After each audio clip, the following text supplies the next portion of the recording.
Chapter 1, I Was Reborn. Parallel World. Ding. August 18, 2033, 11:35 a.m.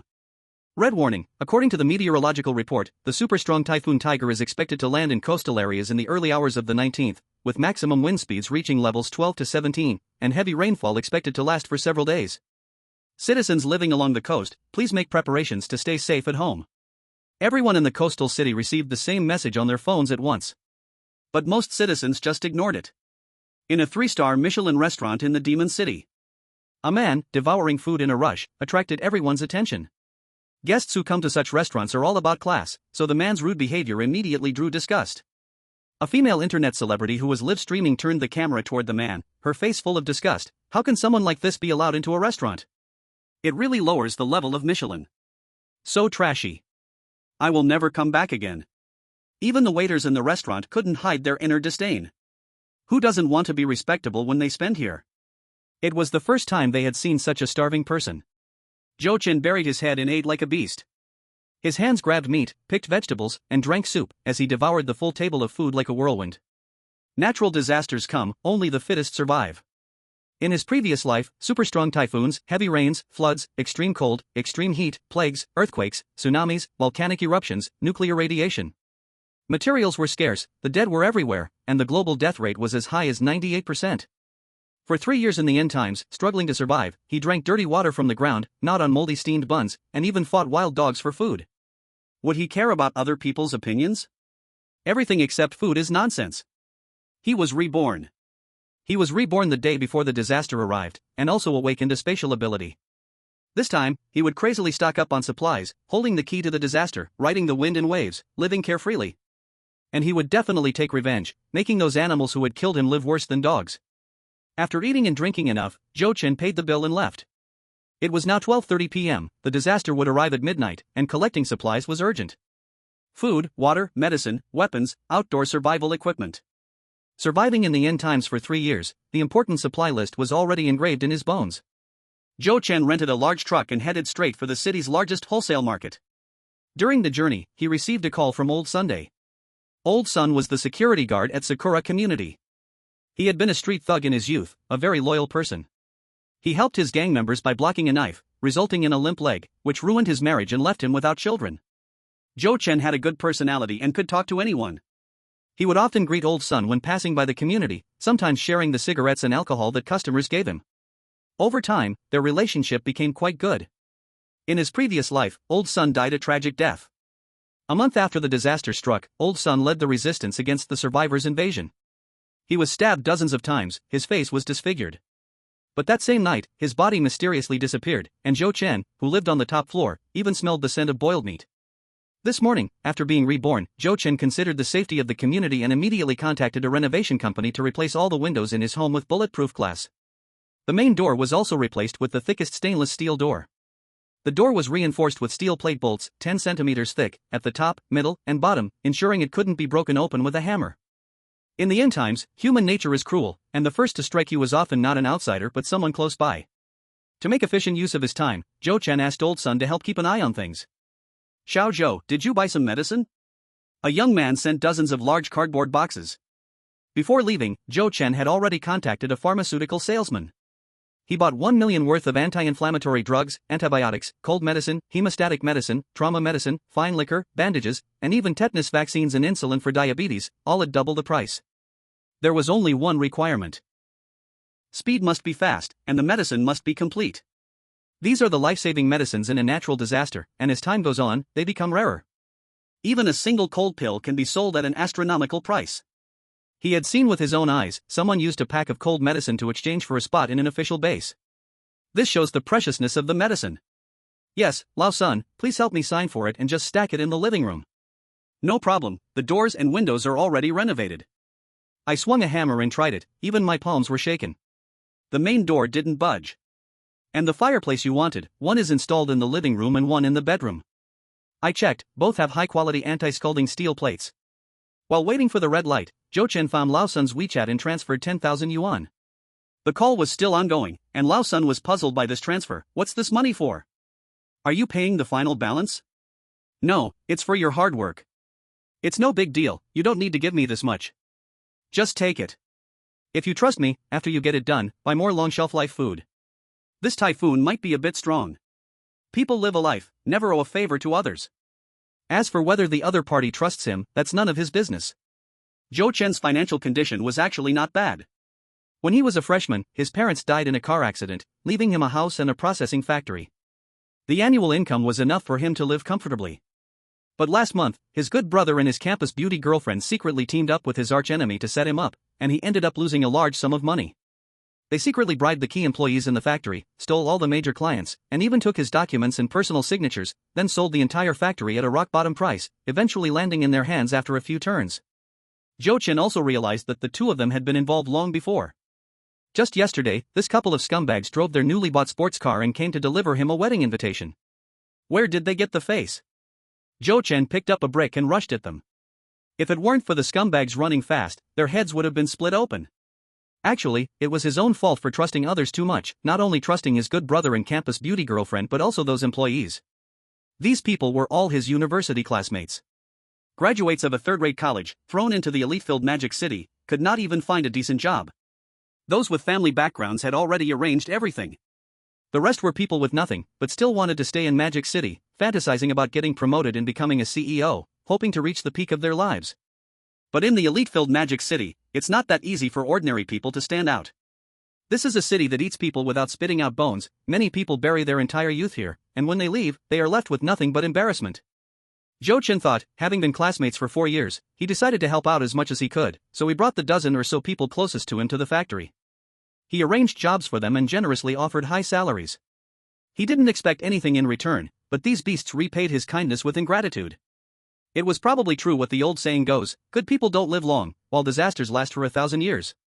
In his previous life, Zhou Chen struggled at the lowest level of survivors, even fighting wild dogs for food. And these beasts, except for a few who died early, lived quite well. At least they still had meat on them, unlike him, who had become nothing but bones. When the two sides met, these beasts snatched his last half-steamed bun and beat him up harshly. Without medicine, he died from illness on the ruined road. Zhou Chen shook his head, dismissing these troubled thoughts. The grudge would be repaid, but not now. In a few days, money would become useless paper. It had to be spent quickly. The money he had now was enough to collect a batch of supplies first. To survive alone, and to live a good life, the necessary supplies were many. He had space, so he could stockpile a massive amount of supplies. But the natural disaster hadn't come yet. The society hasn't fallen apart yet, and rushing to buy for zero cost now will land you in the hands of the police in less than an hour. Impulse is the devil. Once caught, it's waiting for death. Arriving at the wholesale market, Zhou Chen parked his truck in front of a grain and oil wholesale shop. He spent 1 million, completely emptying the shop. Just the salt alone, he bought 10 tons. The reason why ancient courts controlled salt was because it was so important. So important that it could even influence the fate of a country. The shop owner was so happy that he couldn't stop smiling, offering a 9.5% discount. Zhou Chen made several trips, only finishing after transporting all the goods. Each time he drove the big truck to a nearby, relatively remote corner, someone climbed into the truck, and the supplies were stored in the space. He specially smoked a cigarette and took a detour, before returning to make the second and third trips. Next, Zhou Chen went to the vegetable wholesale area, the meat wholesale area, the bottled water wholesale area, and the grain and vegetable seed wholesale area. Altogether, he spent over 2 million, repeating the process of splitting the goods into batches and storing all of them in the space. The space has a preservation function, so there was no need to worry about storing vegetables and meat. The food and drink were temporarily collected, but weapons and outdoor survival gear were still missing. It was 17:10 in the afternoon. There wasn't much time left for him. Chapter 2, Good Brother, Are You Afraid? While Zhou Chen was busy, his disgraceful image of wolfing down food at a Michelin restaurant had already spread across the entire internet. Naturally, some people were happy to share it in the company group, tagging everyone. Is this really Zhou? The factory is gone, the workers have run off, he's nothing. Is it really him? What's he doing, turning his frustration into food consumption? Could it be that the stress was too much, and he's eating his last meal? You mean he wants to commit suicide? Ha, whose fault is that? We were his dogs, working ourselves to the bone, and asking him to raise our wages this year was harder than reaching the sky. But at least Zhang generously doubled our wages. Zhangli was sitting in his luxurious office with his shirt off, lecherously staring at Su Ruanruan, who was wearing black stockings. Su Ruanruan was as her name suggested. Her face, her figure, made every man's legs weak. Back in school, she was the acknowledged campus goddess, the idol of countless otaku. Zhang Li licked his lips, thinking that Zhou Chen was ruined because of this woman. It was no injustice. Seeing the messages in the group, Zhang Li had a smug smile on his face. Zhou Chen is famous now. Famous? Su Ruanwan pulled down her skirt, which was rolled up at her waist, not quite understanding what he meant. Zhang Li showed her the video, filled with tens of thousands of netizens mocking comments, which he watched with great enjoyment. Su Ruanwan furrowed her brow. He won't really eat this meal and then go commit suicide, will he? Zhang Li sneered. What's wrong with suicide? What's that got to do with us? When he stands before King Yama, it'll be his own fault for being so stupid. Su Ruanwan disagreed. If he commits suicide at this time, it will badly affect our reputation. Zhang Li, thinking himself very sophisticated, lit a cigar, took a puff, and said, no, if he commits suicide, it's actually a good thing for us. Aren't you afraid that once he recovers, he'll gather evidence and sue us? Su Ruanwan felt guilty and, out of nervousness, raised her voice a few notches. What could he sue us for? The clients and key company personnel are leaving, who could stop them? As for the sale of the factory at a low price, his seal and signature are on the contract. Don't worry, no matter how that signature was obtained, he'll find it hard to find evidence proving he was framed. No, Zhang Li had a sinister look on his face. As long as he's alive, I won't feel at ease. Can you? What if he finds evidence? Then wouldn't our hard work be in vain? The money we just got our hands on, the factory we've just started, the rich life we've just begun, it'll all be over? Do you still want to go back to those miserable days?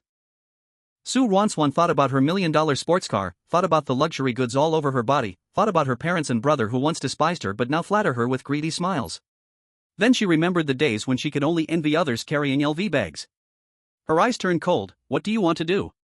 Zhang Li's smile was sinister as he began flipping through his phone book. Of course, give him a bit more stimulation, best if he jumps off a building right away. Zhou Chen was driving to the largest military outdoor supply store nearby. He didn't expect to get a call from Zhang Li. How's your day going, my good brother? Not bad. Hee hee, you're not being fair, brother. Ruanwan and I personally brought the wedding invitation to you, invited you to our wedding next month, and you almost smashed my head with a brick. If you won't come to the wedding, at least join tonight's classmate gathering, right? We're all good brothers, let's talk if there's anything unhappy. Zhou Chen was going to refuse, but suddenly thought of a great idea. Sure, but I don't want to go out. I don't mind coming downstairs for a drink. Zhang Li was stunned. Huh? Zhou Chen's lips curled into a mocking smile. Good brother, are you scared? Before Zhang Li could respond, the call was hung up. Zhang Li was so angry he wanted to smash his phone. Damn it, would I be scared of him? Su Ruanwan, sitting nearby, heard everything clearly. What does he mean by that? Zhang Li cursed a few times, then slowly calmed down. TCH. What could he mean? You really think he dares to die with us? Back when Zhang Li came to Sakura Community to buy a house, Zhou Chen even lent him some money. After setting up Zhou Chen, Zhang Li and Su Ruanwan got rich overnight and had been living in hotels, never returned to the community. Su Ruanwan didn't look good, forget it. Be careful not to go too far. He hates us to death now, maybe he really would come at us desperately. Zhang Li's eyes turned fierce. What are you afraid of? Even if Zhou Chen is a mad dog now, we've got so many people here. If I really get hurt, Chen Shang and the others can all get the hell out. Thinking of this, he immediately sent a message to the group. Dear brothers and sisters, tonight's gathering spot has been changed to my place. We'll have a garden barbecue tonight. I invited Zhou Chen to come have a drink. Everyone in the group was stunned. Your place? Isn't the top floor Zhou Chen's? Inviting Zhou Chen? You really dare, huh? After what dirty stuff you and Su Ruanwan did, don't you know shame? Aren't you afraid Zhou Chen comes down with a knife to fight you to death? These people were speechless. They had many thoughts but didn't want to say them out loud. After all, they themselves were not clean either. They all jumped in to flatter a bit, saying Boss Zhang is generous, following Boss Zhang and Sister Su brings benefits. Don't look at how Zhang Li acted unafraid of Zhou Chen, deep down he was scared all the time. He couldn't figure out what Zhou Chen really meant. He and Su Ruanwan had ruined Zhou Chen so badly, who would believe Zhou Chen didn't want revenge? He had just begun enjoying the life of a big boss, didn't want any trouble, even more didn't want to get hacked to death. Zhang Li quickly called his closest buddies like Chen Chang into the office, and they started whispering. Zhou Chen didn't care what Zhang Li thought. Zhang Li was the kind of person who hated being looked down on and couldn't take a challenge. Even if deep down he believed Zhou Chen wanted to die with him, even if he was scared to death, he would still force himself to return to the community tonight. Why? Because he had many bootlickers. Good, come back to the community, and don't even think of leaving again. Then Zhou Chen could personally watch these beasts meet their end in the apocalypse. When food ran short, the sight of dogs biting dogs would be very amusing. As for tonight, Zhou Chen wouldn't go at all. Wouldn't it be better to gather more supplies? Later, he wouldn't even feed the dogs with what he had. He arrived at the outdoor supply store. Disaster emergency kits, big and small tents, raincoats and rain boots, army beds, army chairs, water bottles, sleeping bags, climbing picks, climbing ropes, binoculars, radios, power banks, fire axes, fire starters, Swiss Army knives, machetes, multifunction shovels, waterproof flashlights, flashlight batteries. Super large capacity solar charging panels and everything imaginable, not a single item missing. Steel spiked ice climbing shoes, multifunctional suspenders and waistbands, heavy-duty heart-protecting tactical vests, 2 sets each. 10 boxes of outdoor emergency blankets, these are absolutely necessary. In less than half a month, the whole city will have no water and electricity. The highest power noise-reducing home generator is a must. 20 assault boats and 20 rubber boats. After the flood, all kinds of garbage float on the water surface. This thing can easily be punctured if not careful, and might even be damaged on purpose by people. Better to have more than less. The boss was shocked. Everything else is okay, but this knife, it's a controlled item. Chapter 3, Natural Disaster Descends. In the apocalypse, violence runs rampant, and human life is treated like grass. Ordinary people barehanded, it's no different from seeking death. Guns are not to be dreamed of, but self-defense knives are absolutely necessary. Zhou Chen looked calm. You are an expert, you surely have a way to solve this. The boss was torn, but finally gave in. Wait here, I'll go to the warehouse in the back to get it. Facing a big customer, the boss didn't want to lose the deal either. When the boss came out from the warehouse, Zhou Chen asked again, do you know where to buy snowmobiles? The boss was dumbfounded, shook his head. We are in the south, that thing is only sold in the north, how about you buy online? Zhou Chen sighed silently. Even with free shipping, ordering from the platform would take until tomorrow at the fastest, and once disaster strikes, who knows which highway will be blocked, there's simply no time. He settled for the next best. Do you have ice skates? In a frozen environment, as long as he runs fast enough, no one can hurt him. The boss laughed. I really do, I bought 2 pairs last year just for fun, hung them on the wall as decoration, only tried them once, size 44, you should be able to wear them. If you don't mind, I'll go get them now. Assault boats need diesel. A year later, Magic City fell, and all survivors fled the city. Even with vehicles, the fuel consumption was shockingly high. But gasoline and diesel, these things are forbidden for private bulk trade. Luckily, after the disaster, there will be plenty of abandoned vehicles on the road. As long as he runs fast enough, he won't worry about collecting enough gasoline. While Zhou Chen was still thinking, his phone rang. He took it out and saw it was his aunt calling. Zhou Chen had an aunt who never behaved properly when young, married a street guy, and the couple lived off gambling. Parents who don't set a good example, of course, give birth to a son who is also good for nothing. When Zhou Chen's parents were alive, they often helped this family. After his parents died, the couple tricked him out of hundreds of thousands in the name of family, lost it all overnight in gambling. Now the cousin has grown up, found a girlfriend, belly already big, and said clearly, no house no marriage. Where would gambling street thugs get money to buy a wedding house? So they pretended to be pitiful, made threats, used family ties to force Zhou Chen to take responsibility. Absolutely ridiculous. The belly wasn't made by him, what responsibility should he bear? To force him to give in, a few days ago they even rented a place in Sakura Community. 3 of them took turns coming to block him with the pregnant woman. In their rental house, not even a single thick quilt. In the previous life, the aunt brought the whole family to kneel in front of Zhou Chen to apologize, crying bitterly, begging for his forgiveness. Thinking of his long-dead father, Zhou Chen softened and opened the door. The moment the door opened, the whole family showed their true faces, pulled out a kitchen knife hidden behind, not only cut Zhou Chen's arm, but also drove him out of the house. Cold weather and frozen ground, left him to live or die. Ha! Zhou Chen couldn't help but let out a cold laugh. Immediately pulled them into the blacklist. While the boss was loading goods into the car, Zhou Chen went to the military goods store next door. Bought 50 pieces each of cold-proof clothing, cold-proof boots, military overcoats, cotton hats, military boots, cotton quilts, cotton socks, and cotton gloves. These cold-proof clothes definitely aren't as good as real military gear in quality. But in the apocalypse, anyone would guard even one of these items with their life. In the extreme cold of -70 degrees, with no warm clothing or blankets, how many people can survive? To avoid freezing to death, even a shabby military coat can lead to a tragedy that costs dozens of lives. It is not uncommon for living people to use the dead as firewood to survive. With basic warming gear available, the only thing missing is a heating tool. At -70 degrees, even if there's electricity, air conditioners can't raise the temperature at all. A fireplace and burning wood are the most practical things. Zhou Chen navigated to a timber factory in the suburbs. By now, it was already dark, with the typhoon howling and raindrops falling from the sky. The timber factory was empty, with a large yellow dog tied up at the entrance to guard the place. Jochin took out a bone from his space and waved it at the barking yellow dog, who immediately wagged its tail. He climbed over the wall and entered. In the vast open space, the wood was stacked like a mountain. Jochin didn't touch the logs or planks. Instead, he collected tens of tons of waste wood and sawdust into his space.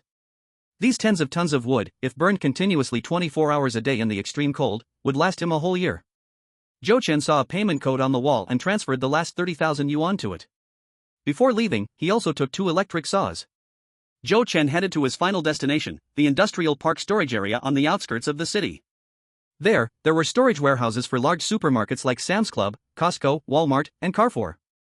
Jochin's old factory used to be in the industrial park, so he was very familiar with the area. It was now 9:10 p.m., and it would take over 2 hours to drive there.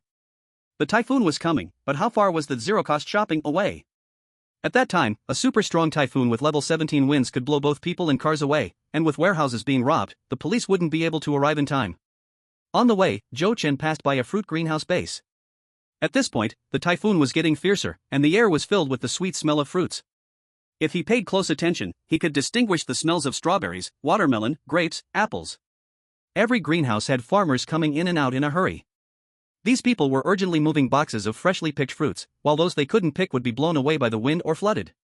Especially the strawberry farmers, who were in a very heavy mood.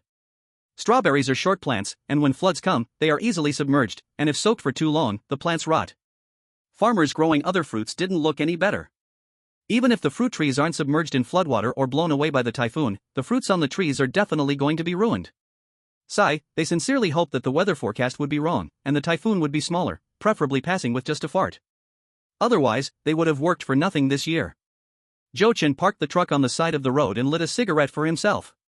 After the people had moved away, he jumped into the fields and collected the plants and soil into his space. Even if these fruit trees survive the floods, they certainly won't survive the minus 70 degrees extreme cold. Rather than being destroyed by natural disasters, it's better to make use of them. He ran a large circle and managed to harvest nearly 20 acres of fruit fields. The only things left were rows of metal frames, blown out of shape by the typhoon, and plastic sheets blown to the treetops, drifting into the distance. He wasted an hour, and there wasn't much time left for him. Jochin rushed non-stop, hitting red lights, and made it to the industrial park storage area. The heavy truck, weighing 15 tons, swayed under the 12-level typhoon, looking like a sexy but clumsy snake. Jochin gripped the steering wheel tightly, always feeling that the truck might overturn at any moment. Not far away, the bell of a church rang out. It was 12 a.m. The super-strong typhoon of level 17 wreaked havoc, and the small cars by the roadside were blown away like leaves. The natural disaster had arrived, and the world officially entered the era of catastrophe. Chapter 4: The Crazy Zero-Cost Shopping. With a loud boom, Jochin broke open the door. He slammed the accelerator to the floor and crashed straight into a warehouse door, sending it flying. The super-strong typhoon rushed in, knocking over rows of shelves stacked at the entrance, like a domino effect. Jochin fastened his duckbill cap, opened the car door, and jumped out. He rolled up his sleeves, ready to go crazy with zero-cost purchases. A few duty staff in the Walmart surveillance room were stunned. The alarm went off, its sound sharp and piercing. What the hell? But they couldn't understand why, wherever the person on the surveillance video went, things would instantly disappear. Is it infected with a virus? Call the police. A hacker has infiltrated our surveillance system. Yes, it's definitely a hacker attack. What we're seeing right now has all been replaced by the intruder. Scared me to death. I kept wondering, how could these things just disappear into thin air? Jochin quickly returned to the car, immediately reversed, heading for the nearby Sam's. In fact, just the stockpile of goods in Walmart alone was enough for Jochin to live for a lifetime. But with the melting of glaciers and the collision of tectonic plates, the global land area would shrink to 1,000th, and people still needed to live on it. To ensure the continuation of human civilization, factories must be set up to restore some industrial civilization, and there would be even less land for growing food. No matter how much supplies he had, he would never think it was too much. Rice, flour, vegetables, fruits, and other supplies couldn't withstand the destruction of floods and extreme cold. It would be such a waste. Boom! Jochin crashed through the warehouse door of Sam's storage. The surveillance staff of Sam's, Kaich, and Carrefour were all losing their minds. Just a while ago, they were still mocking Walmart's surveillance system being hacked. They never expected the slap in the face to come so fast. F***CK. F***CK. The senior executives of these supermarkets were all alerted.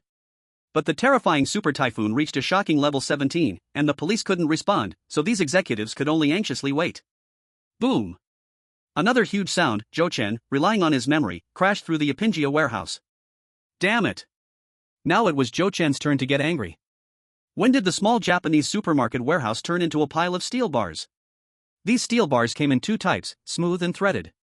2 tons per bundle, stacked layer upon layer, thousands of bundles piled up. He wasn't even doing infrastructure construction. Damn! They actually let the little Japanese escape a disaster. Looking at the warehouse name, Kimchi Country? He felt much better inside. He took it, this was good stuff, it would always come in handy in the future. The large warehouse was divided into several areas, and further inside there were piles of stainless steel coils. At the very back, there was a big vehicle parked. When he saw this big vehicle, Zhou Chen was almost ecstatic. He almost shed happy tears. A brand new rugged off-road Kamaz, it could easily handle desert gravel roads. With this vehicle, no matter how bad the road conditions were in the end times, he wouldn't be afraid. In the last life, there were people who drove Kamaz and Marauders, crashing and charging through. Those survivor teams who lived by robbing people would just hide when they saw it. Occasionally, some idiots would charge at it, and the result was brutal. Getting badly injured on the spot was the least of it, some were even crushed into pancakes. Faced with such a domineering vehicle, Zhou Chen, like countless survivors, could only envy and turn green with jealousy. The surprises kept coming. At the back of the truck were nearly 50 diesel barrels.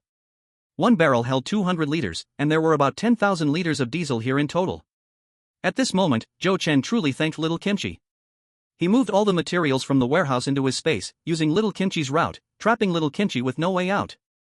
In the heavy rain, Zhou Chen glanced at the nearby Hualien sign, thought for a moment, and then directly turned the car around and left. Driving tightly along the warehouse wall, he headed 2 kilometers away to the incubation park. He was going there to rest, while also collecting a batch of supplies. This had been part of his plan from the start. The incubation park was full of startups from various companies, lacking money but rich in ideals and ambition. According to his memory from the last life, there was indeed one very powerful tech company here. It was a nano-high-tech underwear startup. The fabric they developed and produced could maintain a constant temperature of around 25 degrees Celsius when worn on the body. In the last life, in the second year of the natural disasters, he was captured by a group of survivors. Locked in a cave, waiting to be slaughtered like a lamb. From the chat between the guards, he discovered this shocking secret. They were a group of like-minded gamblers, who came out during the floods to search for supplies, and accidentally discovered this product under development. With a try-it-out attitude, when the extreme cold storm hit, this team of more than 10 people survived thanks to these fabrics used to make underwear. And according to their conversation, this developed fabric was extremely limited, and those who didn't receive clothes in the team were turned into popsicles. Zhou Chen swore he would get his hands on this fabric in advance. The hatchery was huge, and as for which district, building, floor, or room, it could only be searched room by room. It didn't matter, anyway, he couldn't leave until the super typhoon stopped. As long as he searched carefully, he was afraid it might escape, and he could also collect other useful supplies along the way. The iron bars of the hatchery were old, already blown down by the level 17 super typhoon, so Zhou Chen directly drove the truck to the stairs. The vehicle was parked sideways, blocking most of the wind, so he wouldn't be blown away as soon as he got out of the truck. Zhou Chen did not immediately start clearing the building. There was plenty of time tonight, and after a busy day, he was really hungry. Zhou Chen stayed on the first floor and picked a company with a relatively clean environment. He took out a pair of strong pliers and cut the chains with a clank. After entering, he casually found a table, took out a hot plate, a frying pan, steak, and red wine from his space. He took a piece of butter, placed the steak into the hot pan, fried both sides, poured a little red wine, and garnished it with a sprig of rosemary. A delicious meal was ready. Outside, the typhoon raged, and the windows rattled non-stop. Zhou Chen ate the steak, sipped his red wine, and suddenly felt like something was missing, so he took out a fruit platter. He ate while browsing his phone. The internet was still relatively normal, with news about the super typhoon everywhere. Tall trees had fallen, bridges were broken, luxury cars were smashed, and tornadoes tore through skyscrapers. The national netizens were shocked by the typhoon's destructive power, even more so than previous years, and countless influencers were live streaming to comfort their followers. No one would have thought that this was the beginning of the end of the world. Zhang Li had called him countless times and even added him to a WeChat group. The Xingli Company group, where the members were all old acquaintances. Zhang Li's purpose in doing this, of course, was to provoke him. There were 99 plus messages in the group. Zhou Chen opened it and saw videos of Zhang Li and the others having barbecues, drinking, dancing, and having fun. There were a lot of people, and Chen Chang and others had brought their girlfriends, dancing face-to-face with the exciting music, all in super short skirts paired with black stockings. The first video was filmed in the garden, but when the typhoon came, they moved inside the living room. Zhang Li tagged him. Bro, didn't we agree to drink downstairs? Why are you hiding and avoiding us? Are you afraid we'll make fun of you? Naturally, there were sycophants following up with mockery. Zhangli tagged him several times, clearly wanting to flaunt his current good life in front of him. Although the method was not honorable, becoming rich overnight, anyone would be unable to resist the urge to show off. Zhou Chen curled the corner of his mouth and sent a voice message. Sorry, everyone, I really wanted to have a drink with you, but something came up and I had to step out. Zhangli from Sakura Community finally received Zhou Chen's message. He straightened up, hurriedly signaled everyone to look at the phone, and quickly replied in the group. Oh, what a coincidence. What's such an important matter that you had to cancel our gathering? This clearly suggested that Zhou Chen had intentionally avoided meeting with him. Chen Chang and the others immediately followed suit. Yeah, we haven't seen you for so long, we missed you, didn't expect you'd stand us up. Zhou Chen, there's no need for that, we're all good friends, it's been so long, we should get together, catch up a bit. Yeah, everyone knows you've been feeling down lately. If you're not happy, you need to say it. We are your best listeners, and no one will laugh at you. Get the hell down here now. Everyone's waiting for you. What? Do you want us to carry you down in a big sedan chair? There's nothing that can't be fixed with a drink. Boss Joe, you have to believe, bread will come, and love too. Ha ha ha. Zhou Chen pointed his phone camera at the window and recorded a short video. Zhang Li looked shocked. You're really not at home? Zhou Chen said lazily, would I lie? The factory's gone, the business failed, so I have to find something else to do. I was talking with a friend, the talk got really good, and before we were done, a typhoon hit. I can only go home tomorrow. He laughed, don't leave, you must wait for me to come back and have a drink. Don't worry, really just drinks. I won't do anything to you. No need to be scared of me, ha ha ha. A super typhoon at level 17 can't blow forever.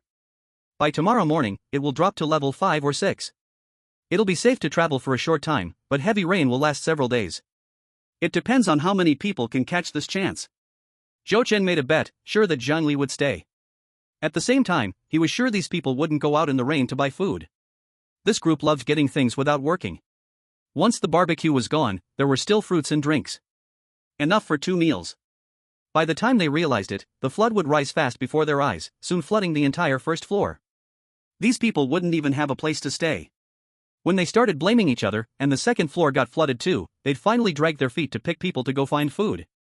By then, extreme cold would silently come. Minus 70 degrees cold, that's when their real suffering would begin. Chapter 5, is this the buff of a reborn one? Chains on the doors were violently torn off with bolt cutters. Zhou Chen swept from the first to the third floor in one go. Honestly, there weren't many useful things. But he collected a lot of paper, pens, and almost new printers. He was seriously clearing the place. Even wooden tables, chairs, and stools were put into storage for firewood later. He gathered hundreds of cans and bags of tea. Though it was common supermarket quality, in the apocalypse it was treasure. China's tea culture had lasted for thousands of years. Not just loved by elders, but also deeply liked by the young. Chinese people had deep love for tea. A cup of tea eased homesickness. The third floor was mostly e-commerce companies. Their computers were average, but he still picked over 100 of them. Many studio windows broke in the typhoon. Half of the items were sucked away by wind, the rest soaked by rain. The hallway was full of flying paper scraps. Zhou Chen moved fast. Floor by floor, room by room. After unlocking a door, just one glance told him if there was anything useful. If yes, he took it. If not, he didn't even bother. Every delivery box was opened and checked. Clothes, pants, shoes, shampoo, laundry detergent, he took a pile. He even found a folding bike. On the 4th floor, under one desk, he found 2 huge delivery boxes. He opened them and saw they were full of raincoats. The brand was well known. 10 per box, 100 boxes per carton. Zhou Chen glanced at the name tag on the desk. Xiong Chong, did you grow 4 kidneys or something? 2,000 raincoats at once. You think you'll use them all in your life? Aren't you afraid they'll expire? You're not a bear. You're a tiger. And those particles on the packaging, you play wild. But honestly, this stuff was really good. In chaotic times, a woman's life was worth 3 bowls of rice. In peaceful times, a woman was worth 1,000 gold. In any era, women had a low status in chaos. They either volunteered or were forced to become tools for desire. In the end times, women were worse off. Not even worth 3 bowls of rice. Just a piece of bread, a pack of instant noodles. A handful of stale rice. Civilization has lost its morals, and everywhere is filled with bloodshed and violence. The evil of human nature will be taken to the extreme. Some violent organizations don't even see women as human beings, using all kinds of methods to control them, turning them into tools for exchanging goods every day, and when they are injured or sick, they receive no treatment, forced to work until the very last second of their lives. In this situation, some diseases spread from 1 to 10, and from 10 to 100. Many male survivors realize this. The saying "die under the peony, and you will still be a flirtatious ghost" is all nonsense. It's just a momentary pleasure, but living is more important than anything. Furthermore, with so many people dying in the natural disasters, there is an extreme shortage of doctors and medical equipment. It's hard enough for survivors to stay alive, who would risk their lives for the chance to have children. But humans are emotional creatures, and the harder life gets, the more they long for comfort. The value of a raincoat naturally rises with the situation. Zhou Chen did not hesitate to store it in his space and turned to continue sweeping the building. On the 5th floor, near the end of the hall, he broke into a studio, and the moment he entered, several figures startled him. "Is someone here?" Zhou Chen instinctively raised the heavy pliers in his hand, wanting to strike first, a psychological shadow left from his previous life. Quickly turning on the lights, he discovered that the figures were actually plastic mannequins. This was a clothing company, with several sewing machines and tables occupying most of the space. There were piles of fabrics on the tables, 2 computers in the corner, and several plastic mannequins placed near the window. One of the mannequins was wearing a set of light gray lingerie. Zhou Chen stepped back to the door, looking up at the sign.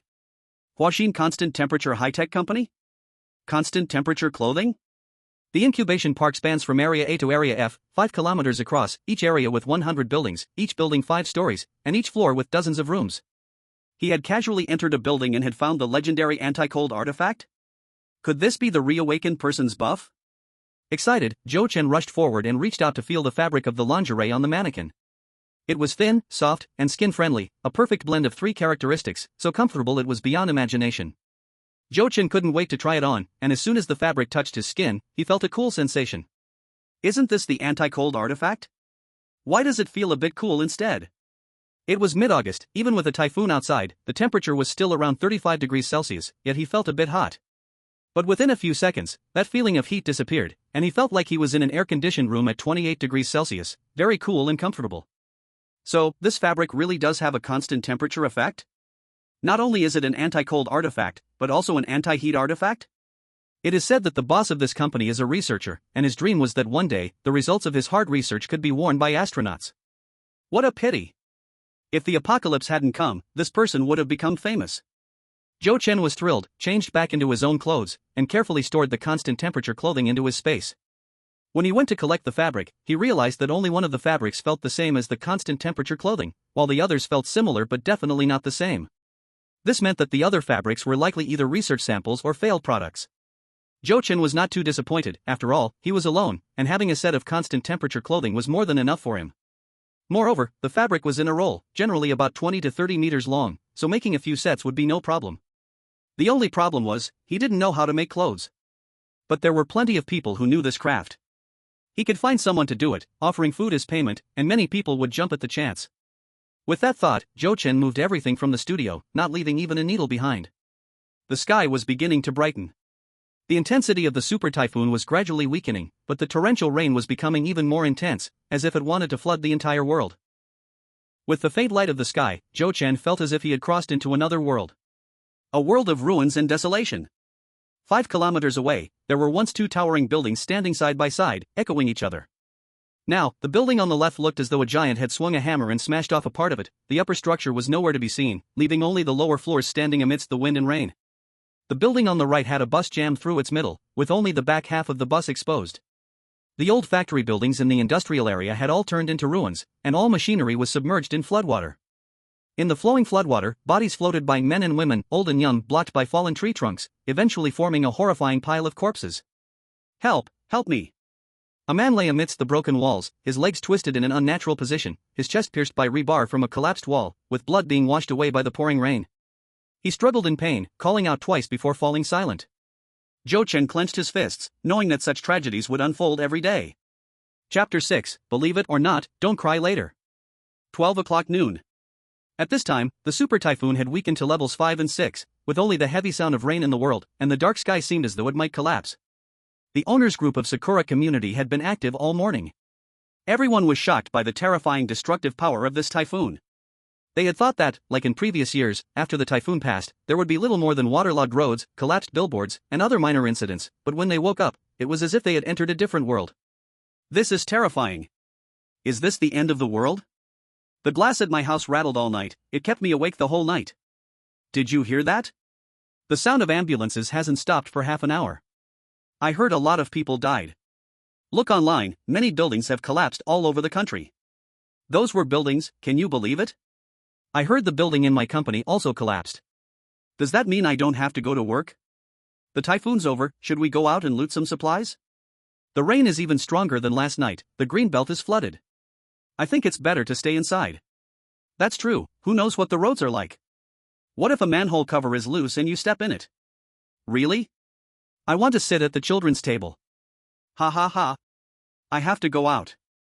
I've been eating out for days, and there's not even a single green onion at home. Damn it. Someone forwarded a post, someone uploaded a video showing some corpses floating in the river.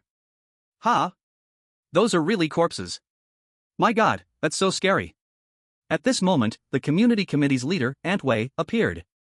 Unverified information on the internet is all rumors, and spreading them is a legal offense. We're all educated people, so I don't need to explain this further, right? Let me warn everyone, if anyone spreads rumors that cause panic among the people, don't blame me for not being polite. I'll bring the police to your door. As soon as Aunt Wei's message came through, the group immediately quieted down. Listen to me, although the super typhoon has passed, the heavy rain is still falling outside. If something happens while you go out now, you're only causing trouble for the country. Stay home obediently, wait a few hours and check the situation again. What if the flood gets even deeper in a few hours? How will we be able to go out then? Aunt Wei was not happy about the rebuttal, and her tone became very serious. If the flood really reaches a point where the people can't go out, then it'll be easier for you. The authorities will definitely assign personnel to distribute supplies to the people, and they will ensure it's delivered to every owner's door in the community. Be patient, we must trust the power of the organization. If there are any new developments, I will inform everyone immediately. Aunt Wei's words reassured the owners a great deal.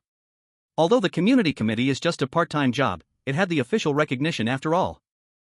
Naturally, it carried a layer of organizational brilliance, and when she spoke and handled matters, it exuded a certain authority. Moreover, everyone has a lazy nature and a tendency to take advantage of situations. Not having to go out, not having to spend money, getting free rations and even delivery to your doorstep, how many people would think of this as a luxury? Jochen scoffed, this aunt was truly harmful to people. Although there is some truth in her words, it depends on the situation. Would the apocalypse stand up and tell everyone that it has come to destroy the earth? This heavy rain will last for several days, and in a few hours, seawater will flood into the city, and the flood will instantly submerge the second floor. Floods of 7 or 8 meters deep, the common people wouldn't be able to go out even if they wanted to. Now, going out is the last chance for residents to rush and grab supplies. In fact, right now, there are long lines outside many supermarkets, and many malls have already been emptied. At this point, going out might still allow you to grab some supplies. It was the same in the last life. The community aunt thought she knew better and stopped residents from going out to grab supplies, which eventually led to countless tragic events. The first batch of victims were the elderly living alone and single men and women. Jochen couldn't tolerate it any longer and sent a voice message. This super typhoon has reached an astonishing level of 17, and the number of people affected is not small.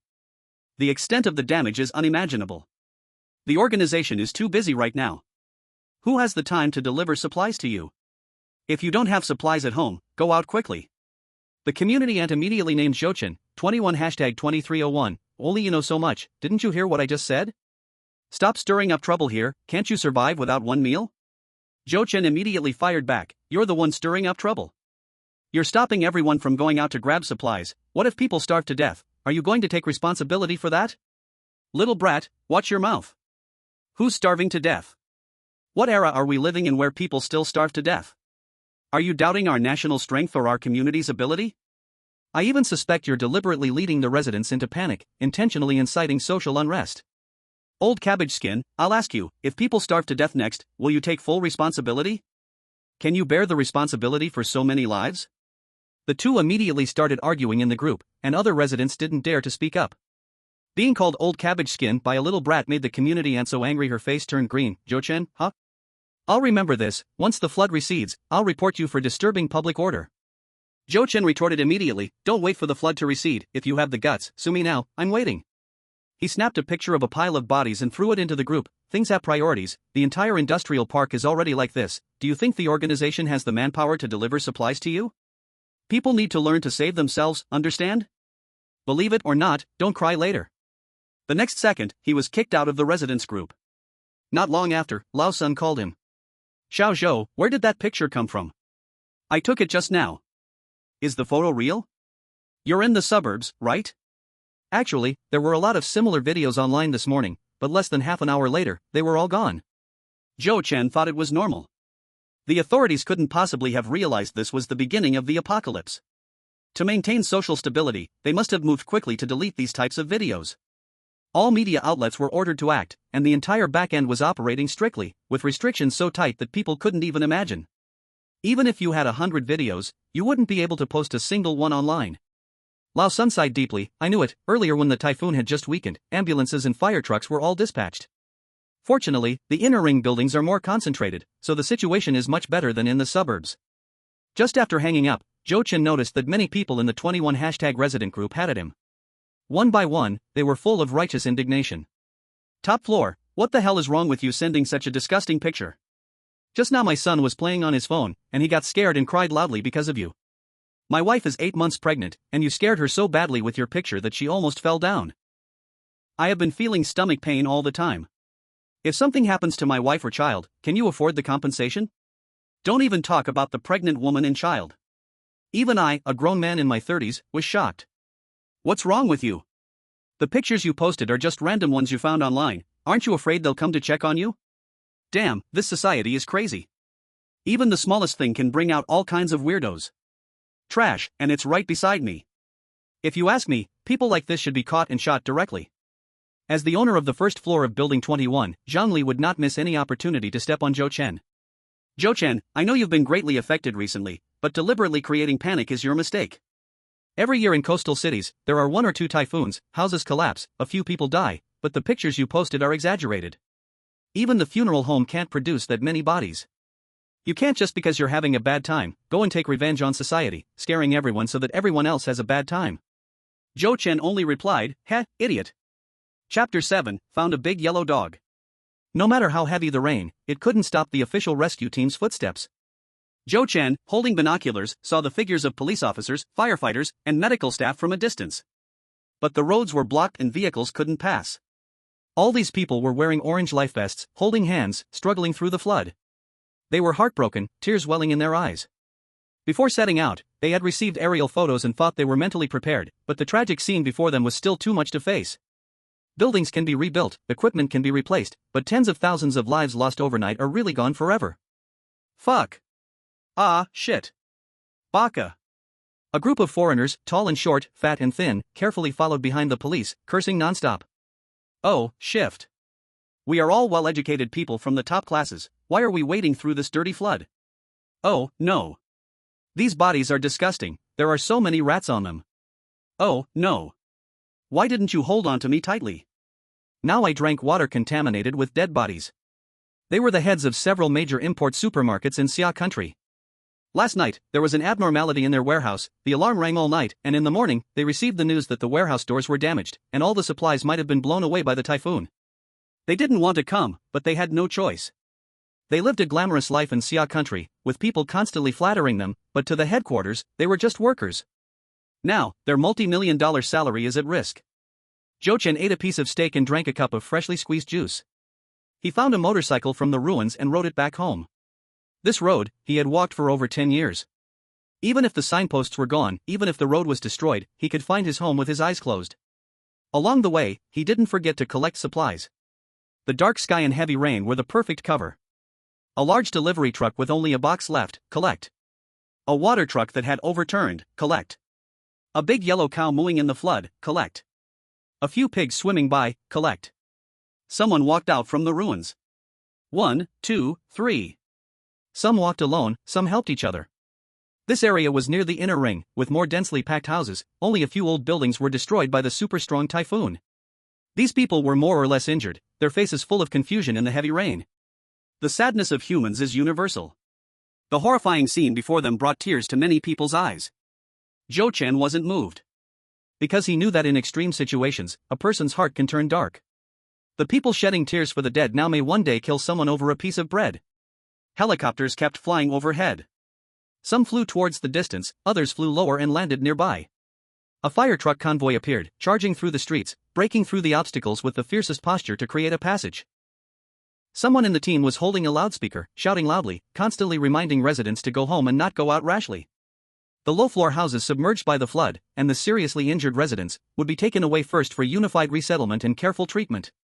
Zhou Chen bypassed the rescue team, and relying on his memory, found a nearby gas station. With incredible luck, he actually discovered a semi-trailer oil tanker. Under the influence of the super typhoon, this oil tanker had crashed through the glass of a store, with most of its body stuck inside, leaving only 1 foot of the rear exposed. Zhou Chen excitedly rushed over and carefully inspected the vehicle, finding no damage or oil leakage. The oil load did not disappoint him. A full tank of 30 tons. The apocalypse tortured humans in all kinds of ways, even the earliest established official survivor bases were destroyed mercilessly by endless natural disasters. To survive, the survivors were forced to move again and again. In the previous life, Zhou Chen, like most survivors, wandered on foot through various provinces. Just to find a moment of shelter, his feet were worn out. Blisters as big as eggs were popped again and again they grew, then turned into blood blisters, into sores, oozing pus, even one of his toes was lost. More survivors collapsed on the road and never got up again. With this oil, if more high-performance vehicles were found, the chance of survival could increase. Every time he recalled the survival experience of the last life, his heart trembled with fear. He stored away the oil tanker, took out 4 plastic water tower storage tanks from the space, and drained all the oil from the stock. Unfortunately, the stock here was already low, otherwise this oil tanker wouldn't have appeared. But that didn't matter. Zhou Chen once again rode his motorcycle, heading for the next gas station. Along the way, no matter the size of the vehicle, he drained every tank of oil. Off-road vehicles and trucks of different brands, as long as the damage wasn't serious, were all stored into his space. While passing through a deep water area, he vaguely heard some dog barks and the sound of rain. The further Zhou Chen walked, the clearer and louder the dog barking became. Woof! Woof! A big yellow dog was clawing at a tree trunk, barking continuously at Zhou Chen. Looking closely, a metal chain was tied around the big yellow dog's neck, and the other end was wrapped around a tree branch. Zhou Chen wouldn't sympathize with a dog. In the last life, he had fought wild dogs for food many times. Wild dogs in the apocalypse were extremely fierce, even ate human flesh. Once, he was almost bitten to death. Watching Zhou Chen leave without turning his head, the big yellow dog let out a sad whimper. Then it froze. It stared eagerly at the human who had turned back. One man and one dog, 4 eyes met. Zhou Chen touched his chin, seriously thinking. To make those beasts realize they lived worse than a dog, how could he not have a dog as the most direct comparison? If you dare bite, I'll stew you.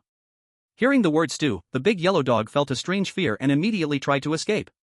As soon as it let go of the tree trunk, it was swept away by the flood, then pulled back by the chain stuck on the tree branch the next second. Zhou Chen slapped the dog's mouth hard, almost knocking the big yellow dog unconscious. The big yellow dog bared its teeth instinctively, and immediately got the second slap, then the third. A kid won't behave without a beating, a dog won't obey without a beating. If a kid won't grow up, I'm angry. If a dog won't obey, I'll eat meat. The big yellow dog was stunned by the beating, its butt soaked in the flood immediately clenched its tail. Seeing it was almost tamed, Zhou Chen untangled the knotted chain, grabbed the dog's neck, and threw it onto the motorcycle. From now on, you'll be called Big Yellow. The big yellow dog squatted on the fuel tank, shivering all over. Several times it wanted to jump into the water to escape, but didn't have the courage. Zhou Chen just coughed, and it shrank its neck in fear. Entering the inner ring, the road immediately became smooth. In the flood, many people were carrying the supplies they had snatched, walking home. My car.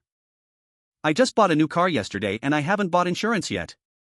A BMW on the roadside was crushed by a big stone, and the female owner was so anxious she was stamping her feet. Bang! A figure fell from the sky, crashing into an SUV, blood flowing from the mouth and nose, dying on the spot. The crowd around screamed in horror. Before the crowd could react, another person fell from a height, splashing into a pool of water, blood spreading instantly. An old lady squeezed into the crowd, crying out desperately. Son, how could you be so foolish? The factory is gone, so what? Why think like this? How will your father and I live? Chapter 8, Enemies Meet. Under the rain curtain. The wall of Sakura community collapsed, a section of the iron fence fell down. The ground was flooded to a depth of 1.5 meters, rushing towards the underground parking lot. Cars in the community were submerged in floodwaters, colliding with each other in the flow, eventually stuck in disarray at the entrance. Residents staying at home could only watch helplessly as their beloved cars were destroyed. Joe Chen entered the community, riding his motorcycle through the water. "Damn!" someone shouted from above. Immediately, countless residents rushed from their living rooms to their balconies, their expressions quite excited. "Warrior! Awesome! Brother, how's it looking outside?" Joe Chen arrived at Building 21, specifically glancing at Zhang Li's apartment on the first floor. The small garden was submerged in dirty floodwater, with only the crowns of 2 small trees visible, floating trash and household appliances on the water's surface. The house was no longer livable. Zhang Li and others were likely squeezed in the hallway on the second floor waiting for rescue. The elevator was out of service, and they could only climb the stairs.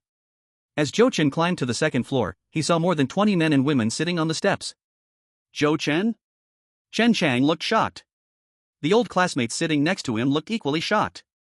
They didn't expect such deep floodwaters, and Joe Chen could actually come back? The next moment, footsteps sounded. Zhang Li rushed over with several women from the direction of the elevator. Seeing it was Joe Chen, he immediately asked, "Why didn't you answer my call? Why didn't you reply to my message?" He pointed around angrily, "Except for Chen Chang's girlfriend who isn't familiar with you, including everyone here, ask anyone if they didn't call or message you, you." Joe Chen had his hands in his pockets. "Oh? Su Ruanswan also called?" Zhang Li was momentarily caught off guard, and Su Ruanswan, hiding behind him, dared not look Joe Chen in the eye, nervously turning her head away. Joe Chen's gaze toward Su Ruanswan made Zhang Li very angry. Clearly he was the one who cheated Joe Chen, but at this moment it felt like he was about to be cheated. Zhang Li stepped closer, wanting to block Joe Chen's view, but Joe Chen was a full head taller than him, easily looking over his head and landing his gaze on his woman. Zhang Li felt like a clown, retreating subtly a step to firmly block Su Ruanswan behind him. "I'm talking about the call, why are you mentioning Ruanswan?" Zhang Li purposely emphasized the word Ruanswan affectionately, looking smugly at Joe Chen. "You never got to sleep with the goddess, but I did in all sorts of ways. Doesn't that make you feel bad? It's frustrating, isn't it?" Joe Chen glanced down, staring at him. "Do you think I have to answer your call?" Zhang Li immediately became angry. "If it weren't for you, how could I come back? Now the house is flooded. What does your flooded house have to do with me? The house doesn't concern you, but the car surely does. A car worth over $1 million is now soaking in water." The more Zhang Li thought about it, the angrier he became. A flooded house was nothing. It was no big deal to buy new furniture and appliances, but the sports car he had just bought for a month, which he hadn't even shown off enough yet, was now soaked and swept into the underground parking lot by the flood, and would be ruined once pulled out. Thinking about the car, Su Ruanswan, standing in the corner, felt a pang of heartache, glancing at Joe Chen with blame in her eyes. Joe Chen smirked and said, "The money spent is all mine. I don't feel sorry at all, so why do you?" Hearing this, Zhang Li and Su Ruanswan were both left stunned on the spot, unable to say a word for a long time. They never expected that Joe Chen would directly lay it all out. Chen Chang and the others' cars were also flooded, and they were now anxious and frustrated. Though they had car insurance, with so many water-damaged vehicles on the streets, the insurance company's owner would have to jump off a building. "Joe Chen, what about our cars?" "Yeah, if it weren't for you wanting to drink with us, would we have driven here?" "Exactly, the ground at my rental place is much higher than here. No matter how heavy it rained, it wouldn't flood past the tires." "We don't care about your matters with President Zhang, but what about our cars?" Joe Chen turned his head and began to scold them fiercely.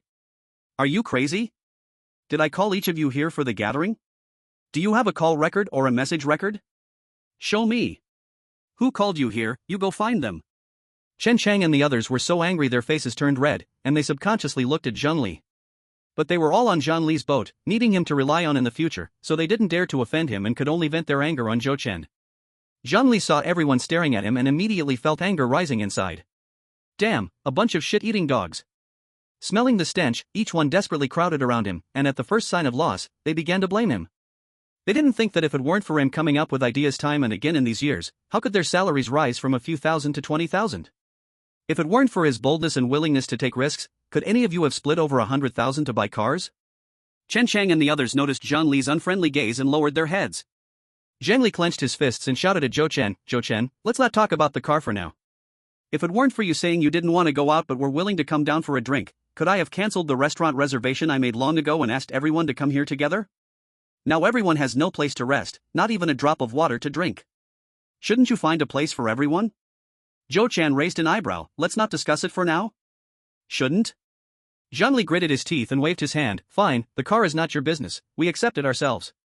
Chen Chang and the others felt resentful again upon hearing this. The car is not Zhou Chen's business? Is it your decision to say this? Then you Zhangli will compensate us for a new car? Damn it, you and Su Ruanruan, the two dogs, swallowed down the money from Zhou Chen's factory. What about us? We still want to cling to Zhou Chen and make him pay us some money. But at this moment, Zhang Li's face was filled with warnings. Chen Chang and the others had to stifle all their dissatisfaction. Zhang Li glared fiercely at Chen Chang and the others, impatiently looking at Zhou Chen. You hurry and take us to your house, we are now tired and hungry. We will leave after the flood recedes. Zhou Chen punched Zhang Li in the face. Who the hell knows it's my home and not yours? If you want to go, then go. This punch was not light. Zhang Li stumbled and hit the corner of the wall. He instinctively covered his face, and blood from his nose flowed through his fingers. Everyone was startled, looking at Zhou Chen in shock. Why did he suddenly make a move? Up until now, Zhou Chen had always given them the impression of being very humble and gentle. Especially when he smiled, his eyes bright and glowing, his smile like the sun in winter. They had never seen him lose his temper. Otherwise, they wouldn't think he was easy to bully, asking for salary increases every year, sometimes 2 or even 3 times a year. This was the first time they saw Zhou Chen lose his temper, and also the first time they saw him make a move. It seemed he was really pushed to the limit. After all, his best buddy and his goddess conspired to swallow his factory. If this happened to them, they would have immediately shown up with a kitchen knife in one hand and sulfuric acid in the other. They couldn't have held it in until today. Su Ruanruan looked at the messy Zhang Li with disdain, yet still walked over to support him, turning to look at Zhou Chen with reproach. Zhou Chen, you are going too far. Is there anything that can't be talked about nicely? Why resort to violence? Zhou Chen sneered. Who do you think you are to talk to me? Everyone here knows what kind of person you are. If I were you, I wouldn't have the face to go out and see people. Su Ruanruan's expression changed. You. Zhang Li valued his face highly, applying skincare products to his face even more than most women. He stared at the blood on his hands, furious, and cursed loudly. Zhou Chen, this is all your fault. Get them. Chen Chang and others reacted, rushing towards Zhou Chen. Zhou Chen's right sleeve slipped out, revealing a spring knife. He pressed the button with his thumb, the blade sprung out. Clang. The sharp blade glimmered with a chilling light under the hallway's illumination. Zhou Chen's eyes narrowed, his fierce killing intent sending shivers down everyone's spine. Chapter 9, Crawling to Me, Groveling. Damn. Chen Chang and the others at the front were so scared they turned and fled up the stairs. A group of women turned pale in fear, each screaming and hiding in every direction. Zhang Li's eyes widened, instinctively pressing himself into the corner. What do you want? Zhou Chen raised the spring knife, his eyes sharp. Did you not want to fight? Come on, I also really want to know, can this knife actually kill someone? Zhou Chen, calm down. Zhang Li trembled, suddenly feeling the urge to urinate. Put the knife away, I was just joking before. You leave, we definitely won't stop you. Zhou Chen never intended to really go through with it. At that moment, he indeed wanted to stab each of these beasts to death right here. Having survived the apocalypse for 3 years, he still had that bit of ruthlessness. But he preferred to watch these beasts tear each other apart like dogs fighting over scraps. For just a bit of resources, they would speculate, tear into each other, and stab each other in the back. This was far more entertaining. Zhou Chen kicked the big yellow dog. This dog cowered behind him with its tail between its legs, trembling and not daring to bark. Deserving of a good beating. Coward. Zhang Li and the others turned pale, feeling that Zhou Chen was not insulting the dog, but was instead insulting them. But he had a knife, who would be stupid enough to rush into a fight? Zhou Chen stepped up the stairs, passing by Chen Chang and his old classmates, each pressing their bodies against the wall, their eyes fixed firmly on the knife, fearing Zhou Chen would stab them at any moment. He walked all the way to the corner, suddenly turning around and looking down at everyone. Chen Chang and the others grabbed their girlfriends and quickly fled down the stairs, over 20 men and women squeezing together. Everyone's hearts raced with fear, looking up at Zhou Chen. Zhou Chen glanced at Su Ruanruan, then at the other 2 female classmates, and Chen Chang's girlfriend. With a smirk, remember, my home only takes in women for the night. You bastard. Realizing the knife in Zhou Chen's hand, Zhang Li immediately covered his mouth, forcibly swallowing back the harsh words. Until Zhou Chen's footsteps faded into the distance, they only dared to curse. Damn. What is he? We shouldn't have let him go just now. I don't believe he would actually dare to kill. Next time we meet, we will definitely make him pay.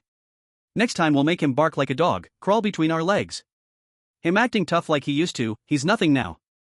A group of men vented for a long time, pouring out their anger, but the real problem still wasn't resolved. A short-haired girl asked softly, what do we do now? Zhang Li frowned, just endure for a bit longer. If it keeps raining heavily after dark, a rescue team will definitely come to get us. So many low-level residents are affected, I don't believe the authorities will turn a blind eye. Chen Chang's girlfriend quietly squeezed her legs together, whispering, "We've spent the whole day looking for the second-floor residents to borrow the bathroom. To drink water, we have too many people, they were already annoyed a moment ago. After all, she is Chen Chang's girlfriend, and Zhang Li still has some patience, then let's go to the third, fourth, or fifth floor. If we speak politely, we shouldn't be refused." Among the crowd, a skinny monkey suggested, "How about we leave here first? I and Cece's rental place are both in high-rise buildings, let's go squeeze in there together?" Just as everyone was starting to think, Zhang Li directly scolded, "Are you stupid? How many people here can swim? If I were willing to part with my Armani, would I go to your broken house? Staying in a 5-star hotel is better than your doghouse." The skinny monkey felt a sting in his face, as if he had been slapped hard in front of everyone. He retreated to the back of the crowd, glaring viciously at Zhang Li. The 10 or so women present also disagreed. "This dirty water, I definitely don't want to swim out. Exactly, this dress I'm wearing was just bought yesterday for $1,000. I bought my shoes for $2,000, the salesperson said they shouldn't get wet. My period just started, what if I get an infection from going in the water? I'm not afraid of getting dirty, but I don't know how to swim." The atmosphere gradually became heavy. The Cece mentioned by the skinny monkey stood up. "How about this? Let's choose a few men who can swim to go out and find a rescue team, or rent a rubber boat, rent a big bus. In short, let's get everyone out first, we can't just stay in the hallway." Counting, there were only 3 men present who could swim, Zhang Li, the skinny monkey, and a guy named Luofeng. But Zhang Li didn't want to part with his Armani. The skinny monkey had an arm injured from a fight a few days ago hanging around his neck, and that guy named Luofeng had just had hemorrhoid surgery last week. Chen Chang and his girlfriend could actually swim, but they had seen someone in their friend circle walk through floodwaters only to suddenly sink. They surely fell into a sewer and ended up cold and dead. The two were smart enough not to gamble with their lives, sharing a glance to pretend they couldn't swim. Seeing this situation, everyone knew it was just a waste of breath. Zhou Chen returned home and immediately began checking all the bulletproof glass and the steel door that had 3 locks welded on. This money spent was truly worth it, especially this big door. After the 3 locks were engaged, even someone smashing it with a hammer wouldn't break in. The living room was stacked with dozens of large boxes. He checked them one by one, and all the medicines he needed were there. That salesman had some skills, even getting half a box of blocking medicine. No wonder he dared to pat his chest and guarantee, "Bro, as long as the money is double, any medicine will be available." He also successfully installed the real flame fireplace, which cost nearly 60,000. One was embedded in the living room wall, and one in the master bedroom wall, with the chimney extending outdoors, so there was no worry about carbon monoxide poisoning. Throw in some firewood, and it could be used directly. With both fireplaces burning together, even at -70 degrees, it would be enough to warm up a 120 square meter house. The medicines were stored away, and he leashed the big yellow dog and brought it to the bathroom, filling the bathtub with water while giving the dog a bath. He unhooked the leash, dried its fur, threw a piece of bone, and sent it out without caring. Zhou Chen stripped off all his clothes, soaking in warm water, comfortably squinting his eyes. And this squinting lasted for 2 hours. He was awakened by a loud noise, pulled open the curtains, and saw that seawater was flooding into the city. The fierce sound of the seawater was so great that it instantly submerged all buildings below 10 meters. It surged into the city from the east to the west, then flowed into every corner of the city. Several fishing boats came with the seawater, ruthlessly crashing into high-rise buildings. Pearl Tower collapsed in an instant, and the Magic City lost this landmark building forever. The group chat went crazy. Many residents began to realize that something was wrong. This was not like a normal natural disaster, and while being terrified, they lamented about not having stockpiled food. In people's minds, there is a consensus: when in trouble, call the police. But the phone always seemed to be busy. Not only could they not reach the police, but any rescue number they thought of couldn't get through. Zhou Chen put on a bathrobe, took a towel to rub his hair, and walked into the kitchen. Filet steak with eggplant and fish rotart, seafood pasta, pan-seared cod with asparagus, creamy mushroom soup, a plate of vegetable salad, a plate of fruit salad, a glass of 82 Lafite, and a soothing violin tune. Zhou Chen listened to the music, savored the food, and thought life couldn't be more enjoyable. Su Roran's phone call came in again and again. Zhou Chen cut a piece of steak, answered it casually, and pressed the speakerphone. Zhou Chen, can you let us come to your house to rest? The flood is about to reach the 4th floor, You want to come to my house? Yes, I know some things, but we are old classmates after all. At this time, can you put everyone up? Then are you mentally prepared? What kind of mental preparation? Zhou Chen sneered, crawl to me and lick my feet. Chapter 10, Kobe beef for the dogs. The busy signal came from the phone. It was obvious that Zhang Li had snatched it to smash it again. Zhang Li had always been like this. His sensitive and insecure personality led him to always care about others' things while desperately wanting to hold on to his own. When Su Ruren called him at this time, it must have been on speakerphone in front of Zhang Li. telling her to lick his feet. Whether it was just humiliation or he really meant it, Zhangli couldn't accept it. He put down the phone and continued to enjoy the food. As he ate, Zhou Chen couldn't help but glance at the dog that was curled up in the corner. Around its neck was a circle of black fur that looked more and more familiar. Oh no! Isn't this the watchdog from the lumber factory? How could I run into it here? Big Yellow! Zhou Chen tried to call out. The dog in the corner perked up its ears, confused, thoughtful, cautious, and scared. Finally, it crawled up from the ground, stepping carefully closer. Zhou Chen reached out to pat the dog, suddenly grabbing its neck fur tightly, and it let out a bark. Big Yellow growled and struggled but didn't dare to bark loudly, just whined softly and acted pitifully, begging for mercy. Zhou Chen stared into the dog's eyes, his expression cold. The world has changed. If you still just pretend to be fierce like before, you will end up as someone's plate of dog meat. Show your skills, and only then will you have your place in this home. Big Yellow, being grabbed by the neck, trembled all over. Upon hearing the words dog meat, it didn't even dare to struggle anymore. As soon as Zhou Chen let go, Big Yellow tucked its tail and ran back to the corner, wanting to shrink into the wall, watching him with wary eyes. Never mind. The lumber factory opened for business every day, with people coming and going. Can you expect a guard dog to suddenly pounce and bite like a fierce guard dog? The only reason to bring it back was to provoke those beasts. Deep down, he had no other hopes for Big Yellow. In fact, in 3 years of the apocalypse, most pets like cats and dogs had nearly been eaten to extinction by survivors. The few that survived were fierce and aggressive and even grouped together to attack humans. If this dog doesn't change, it will ultimately just be a plate of dog meat. Survival of the fittest, that applies to both humans and animals. Humans are like this, and so are animals. Bang! The wary Big Yellow suddenly perked up its ears. It glanced at the new master, and without receiving any instruction, it lay still. Zhou Chen, if you have the guts, come out. How dare he think about his woman? Zhangli felt immensely insulted. What was more frustrating was that the call was on speakerphone, and everyone heard Zhou Chen telling his woman to lick his feet. Zhangli's face burned with humiliation. Although he feared the knife in Zhou Chen's hand, to regain his face, he had no choice but to rush over angrily to confront Zhou Chen. Climbing from the 4th floor to the 23rd, anger was crushed into bits along the way. Damn, I'm really tired. But everyone is following. It's about a man's dignity. He has to show some attitude. Right now, he is exhausted, hungry, and thirsty, and through the door, he can hear elegant violin music. That bastard Zhou Chen is at home enjoying music comfortably? Aren't they all just a big joke crowded in the hallway? Zhou Chen, get the hell out. What? Didn't you show off with your knife just now? I'm right at your door, scared? Zhangli kicked and pounded furiously at the door, his throat was yelling smoke. Inside, Zhou Chen walked to the speaker and turned the volume to the max. Suddenly, the entire hallway echoed Mendelssohn's D minor concerto. The melody was cheerful and bright, with a passionate tone, full of rich romanticism, making the whole floor feel elegant. Zhangli, Su Ruanruan, Chen Chang and others. Enough! Su Ruanruan stopped Zhangli's ridiculous behavior of cursing and kicking the door. What is enough? He insults you, it's like slapping my face. I must teach him a lesson today. Zhangli had cursed for ages and was now panting. It's just a word, I didn't lose a chunk of meat. Su Ruanruan truly looked down on Zhangli, sneaky behind people's backs but scared stiff facing someone with a knife. All he could do was act tough verbally. This made Zhangli very unhappy, and without caring about how many people were present, he exploded. Are you still having feelings for Zhou Chen? I knew you still liked him. What's so good about him? He just has a pretty face. Su Ruanruan was furious. You. Are you an idiot?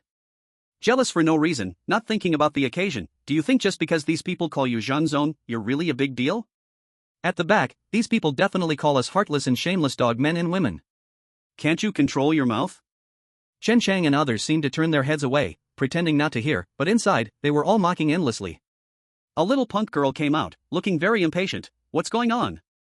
I'm so tired I just want to sleep. If I have to sit in the hallway again, I'm going to lose it.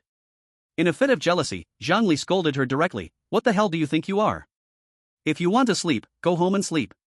The punk girl was so angry that she turned and left. Zhangli, are you crazy? Su Ruanruan was so furious that she hurriedly chased after her in high heels.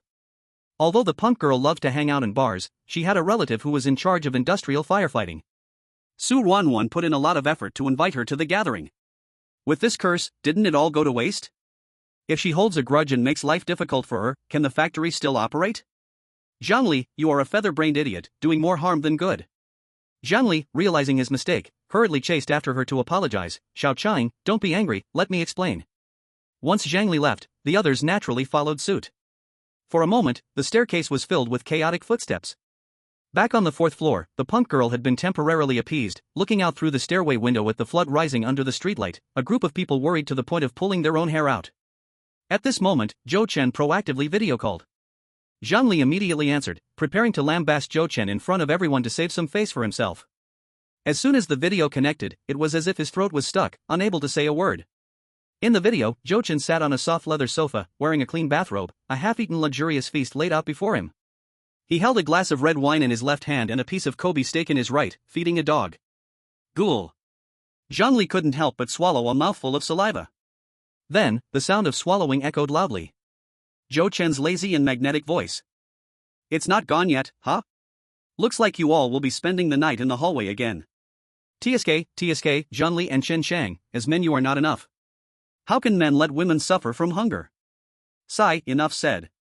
I'm off to take a nice hot bath. If any lady changes her mind, remember to message me. Zhou Chen, I won't let this go with you. Chapter 11, Aren't you afraid of letting the wolf into the house? Zhou Chen finished tidying up the kitchen and just lay down in bed when he found himself pulled back into the homeowners group chat. The community lady was trying to comfort everyone not to panic, while urging everyone to help each other. Everyone, don't panic. Although this flood is serious, it will recede once the rain stops. The flood has already submerged the third floor. Neighbors on the same floor should help each other out. Let residents from the first to third floors temporarily stay in your home. It will only be a day or two at most. At the same time, homeowners whose houses have been flooded should not be too upset. As long as everyone is safe, we can sort out our losses after the flood recedes. Our community will definitely help report it and try to assist everyone in applying for flood relief. There are still many homeowners in the community without food. For those with stored food, please share a little to support others. In times of disaster, we should all stand together and get through this tough time. A homeowner immediately fired back. How can you still speak? The water level was okay to go out at noon, but you wouldn't let us go out to grab supplies. Now look, everyone's hungry. Exactly. If we had gone out to grab a few bags of dumplings, it could have lasted a few days. Damn it, my wife is about to give birth. We've got no fish or meat at home, just a few greens that have no nutrition. The community lady emphasized her tone. It's really a case of good intentions being taken for granted. I was thinking of your safety. The water level at noon was just barely okay to go out, but the water was muddy and unclear. What if something unexpected happened? Would you all come back and blame our community for not reminding you? I warned some people, do not cause trouble at this time. Just as I said, everyone help each other get through tonight. I believe a large amount of supplies will arrive in the community tomorrow. At this point, all homeowners knew complaining was useless. Homeless homeowners started asking for help in the group. Homeowners without food began borrowing rations in the group. Brothers upstairs, who can lend a place to stay for a night? Anyone with surplus food, I will pay for it. A stream of messages popped up in the group, quickly accumulating to 99 plus. Zhou Chen shook his head helplessly. The people in Magic City are all meticulous, insisting that leftover food is unhealthy, and they want to eat fresh every meal. Few people have the habit of stockpiling supplies, usually only buying food for that day. Some residents, even more particular, buy food per meal. Even if someone takes the typhoon warning seriously and buys food in advance, it wouldn't last more than a week. Let alone tomorrow, tonight there might already be residents going hungry. The community lady did not forget to call out Zhou Chen's name. Zhou Chen, I know you live alone. Bringing you back to the big group is to tell you that if someone asks to borrow a place to stay, I hope you won't refuse. We are all neighbors in the same community. If you don't help now, don't expect anyone to help you in the future. The last sentence carried a bit of a personal warning and threat. Zhou Chen was not used to her and retorted immediately, don't just talk about others. You should set a good example first. Everyone knows your children work overseas, and it's just you and your spouse at home. Surely you wouldn't refuse the distressed neighbors on your floor, right? The community lady residing in Building 10 turned pale. She had just refused 2 households whose homes were flooded, using her spouse's illness as an excuse. This little brat is intentionally going against her. Do I need you to remind me? If it weren't for my spouse catching a heavy cold that could spread, I would have taken in all the neighbors from the first to third floors already. Hee, what a coincidence. Zhou Chen couldn't be bothered to deal with this hypocritical old man, usually occupying his position in the neighborhood committee and taking advantage of everyone. He casually opened the owners group for Building 21, wanting to see what these people were talking about, and stumbled upon Zhang Li's plea for help. Everyone, I am Zhang Li from Unit 101. Is there anyone who can lend me a place to stay? It would be great if there is extra food, we haven't eaten for a day. Sorry, I just promised the owner of Unit 102. I promised the owner on the second floor. Zhangli from 101? Wasn't it your house that had a party last night? With so many of you, who can accommodate? Sorry, bro, you have too many people and I don't have much food, can't help. Zhangli waited for a long time, but no one was willing to extend a helping hand. Everyone, I know we have a lot of people, and I don't want anyone to help for free. How about 3,000 for one night? Meals are extra, and we'll leave when the rescue team arrives tomorrow. Funny. Which owner here needs your 3,000? Still no one willing? Zhangli could only raise the offer. 6,000, please help us out. We have a bunch of men, but there are also many ladies in our group. If nothing else, just let us use a living room to sleep on the floor. 6,000. You have so many people, your place will be a mess, better not. Zhangli said a lot of nice words but still received no response. At this moment, everyone was still squeezed in the fourth-floor corridor, all staring at him. He could see that Chen Chang and others were already dissatisfied with him. If he couldn't handle such a small matter, it would be a total loss of face for him as a boss. Zhangli gritted his teeth, had to raise the reward once again. 15,000, meals charged per person, 500 each. Whatever you want to eat, even a bowl of eggs per person is fine. With such a high price, someone would surely be tempted. 15,000, just for one night's stay? Yes, I can transfer the money to you now. Accept it, and we'll come up. Zhangli breathed a sigh of relief, hurriedly replying while cursing the other silent owners as trash. Zhou Chen looked and saw that the speaker was a tenant from Unit 602. A single woman from out of town, working at a foreign company, and she looked pretty attractive. He wasn't familiar with this woman. In his previous life, when he was kicked out by his aunt's family and forced to survive outside, she was still alive. Anyone who could survive extreme cold was not simple. Zhangli and his group were deceived by him. This pack of beasts was numerous, and once they realized the end of days had come, they would inevitably become the largest gang in Building 21, capable of doing anything. Thinking of this, Zhou Chen felt responsible to give a reminder. Beautiful lady, there are almost 30 of them, and more than half are men. Aren't you afraid of letting wolves into the house? Who knows if the rescue team will come tomorrow? Who knows when the floods will recede? Spending money for one night is one thing, but for 3 days, 4 days, or even 10 days and half a month, would they still be willing to pay? At that point, can you kick them out by yourself? As both sides were about to reach an agreement, Zhangli was furious, wishing he could dig up Zhou Chen's ancestors' graves. Girl, don't listen to this guy's nonsense, he has a personal grudge against me and is intentionally messing with me. So many owners in the group, a factory owner, would be untrustworthy. How would I do business in the future? Besides, this is a society under the rule of law. If I really default on payment, after the floods recede, you can definitely report me. Zhou Chen's words seemed to have some effect, as the woman from Unit 602 said she needed to think again. Just then, Zhangli sent another message. Sister, I'll pay you. My girlfriend has a brand new handbag worth several tens of thousands that she just bought half a month ago, absolutely genuine. If you are willing to help, this bag is yours. The previously silent tenant from Unit 602 replied.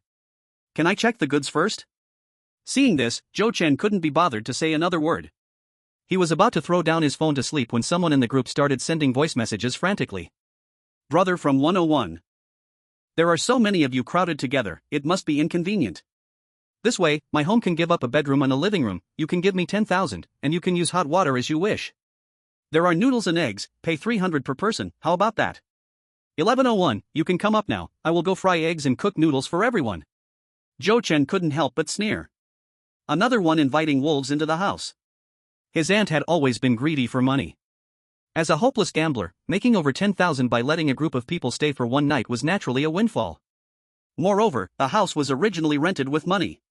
However, the purpose of his aunt's family renting the house was to force him to give money to buy a home for his cousin. It surely lacked winter clothes, and in a few days, when the extreme cold came, wouldn't they freeze like a dog? A bit of food might last a few more days, just enough to gain strength to go out and grab some supplies for home, and now, for a bit of money, they sold the food. A bunch of beasts and a family of rascals, there would definitely be a good show to watch then. But there was also a bigger possibility, ganging up to scheme against him. Chapter 12, The Water City. Zhou Chen woke up at 5 in the morning. The whole world was filled with the sound of heavy rain. Through the window, the water level in the community was still rising. At this moment, the fourth-floor house was already half submerged. Many residents hadn't slept all night and were complaining endlessly in the group. Zhou Chen quickly had a simple breakfast, took out dog food and a dog bowl from the space, left enough food for De Huang for a day, immediately changed clothes, and went out. He had his eyes set on a few fishing boats that had been washed in by the sea yesterday, planning to venture out in the rain to see if he could get one. He took the stairs to the 4th floor, took out the inflatable boat, inflated it to 80%, and slowly paddled it into the water. Someone upstairs saw this scene and thought a rescue team had come, yelling down from the window. In the pouring rain, this person shouted until his throat smoked, but nobody on the inflatable boat looked up. Residents hearing the commotion all leaned out of their windows to look, waving their hands. Not from the rescue team? Are they homeowners from the community? How could there be an inflatable boat like this? Brother, are you going out to grab supplies? Take me with you. Brother, can you bring back some supplies, preferably fish and meat? I'll pay you. Brother, could you ask at the nearby police station if they can send supplies to the community today? Jochin used the paddle to push away floating wooden branches in the water, pretending he didn't hear. With the water level at over 10 meters deep, how could he ask anywhere? And better to have fish and meat. In a few days, if he could have a bowl of porridge to drink, he should thank heaven. Jochin didn't go far before finding a corner to change into the speedboat. With the speed of the speedboat at 50 kilometers per hour, he quickly headed towards the east side of the river. Along the way, many residents trapped on the upper floors excitedly waved for his help. Jochin encountered a rescue team. These team members were recovering corpses. On the small inflatable boat, there were at least 10 corpses piled up, and the team members didn't dare to continue the recovery. If they did, there would be no room to sit for themselves. 10 meters of water level couldn't keep them submerged in the flood forever. The seawater backflow had turned the Magic City into an underwater city, and all the old buildings preserved from the Republic of China period were submerged.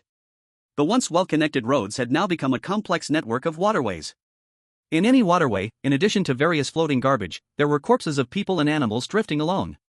As Jochin passed by, water rats circling around the corpses immediately squeaked and dove into the water. Arriving at Jiangdong New District, only half of the Pearl Tower remained above water, with hundreds of survivors left. These survivors were extremely scared, crying and shouting to go home. Near the tower's base, there were police and the Blue Sky Rescue Team members. Jochin surveyed the situation around him. Looked towards the fishing boat stuck between two buildings 2 kilometers away. He was about to turn around when he heard someone shouting behind him. Brother! Brother, don't go yet. Someone was standing on the ruins above the water, waving at him. The person was wearing a Blue Sky Rescue Team outfit and looked to be around 40 years old. Over 30 meters away, Jochin recognized him at a glance. Chen Jinghua, the captain of the first team of the Magic City Blue Sky Rescue Team. In his previous life, this person had saved his life. It was the second year of the apocalypse, and he almost starved to death on the way to Ha City, and it was this person who rescued him. Since the first day of the disaster, Chen Jinghua had been busy rescuing everywhere, while his parents and children died in the extreme cold. After the earthquake, the whole city was devastated, and Chen Jinghua and his team never gave up on rescue work, during which team members fell one after another, leaving him the last one standing. When he fled to Ha City, Chen Jinghua joined the local rescue team without hesitation, saving survivors every moment. Whenever he was too tired, he would find a corner to rest for a while and quickly dive back into work. Jochin had followed him as a rescue worker for a while. As they were both from the Magic City, sharing common memories of their hometown, Chen Jinghua took good care of him. At that time, Chen Jinghua was very thin, his eyes filled with both weariness and brightness. But after only 2 months in the team, Chen Jinghua died of illness.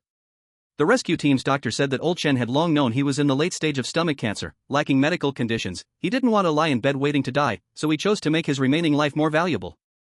This was one of the few shining examples of humanity Jochin had seen during 3 years of the apocalypse. Jochin slowly approached, stopping 5 meters away from the ruins. Chen Jinghua's heavy face managed to force a smile. Brother, this is a very critical time, and there aren't enough rescue tools in the whole city. I would like to temporarily requisition your speedboat on behalf of the organization. It's not mandatory. Do you find it convenient? Not convenient. Jochin reached out and randomly pointed behind him. I think I saw a speedboat over there. I'm not sure if it can still be used. I'll go check for you. Is there really a speedboat over there? All the water tools in the city are concentrated in various rescue teams. It's possible it was washed ashore by the sea. Chen Jinghua smiled and thanked. Then I'll trouble you to help check. If it can still be used, please help drag it over here. The flooding in the city is serious, and much material has been submerged. Every rescue boat broken is one less. Jochin turned around and splashed a wave. When he reached an empty corner, he took out a speedboat from his space, thought for a moment, then filled the oil tank with diesel before dragging the speedboat back. Chen Jinghua, who was discussing rescue plans with his team members, did not expect this young man to really bring back a speedboat, and it looked brand new. Jochin forcefully threw the rope into Chen Jinghua's hands and said, I took a look, it seems to be brand new. I don't know if there's any fuel, but I need this one for myself. Chen Jinghua was in high spirits. Thank you so much, I was too abrupt just now. You've really helped everyone a lot, be careful yourself, the water is full of sharp debris. Looking at the other's dark skin, rough hands, and wrinkled face, Zhou Chen couldn't help but stop him. Team Leader Chen, I have a suggestion. Ah? What suggestion? Don't rush to rescue people, you can't save them all. Really, if you want to save more people, it's better to focus on collecting winter supplies. Winter supplies? What to prepare winter supplies for in the middle of summer?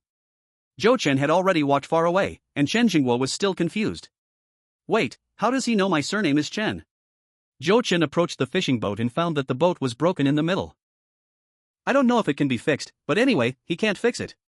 Driving around the nearby water areas all morning, he found 4 other fishing boats, each damaged, but not as severely as the first one. He noted their locations one by one, planning to come back after dark to deal with them. There were many supplies floating on the river's surface, drifting further away with the current. They should have come from several nearby shopping malls. Zhou Chen took out a hooked tool from his space, chasing after these supplies, hooking them one by one in front of him. The first item he hooked was a luxurious mattress, worth 2 to 3 million, rumored to be the same as one used by a certain female celebrity. Chapter 13, The Bitter Cold Invasion, Dripping Water Turns to Ice. The heavy rain lasted a week, and the water level in the city rose by another 3 meters. During this week, Zhou Chen was out gathering supplies.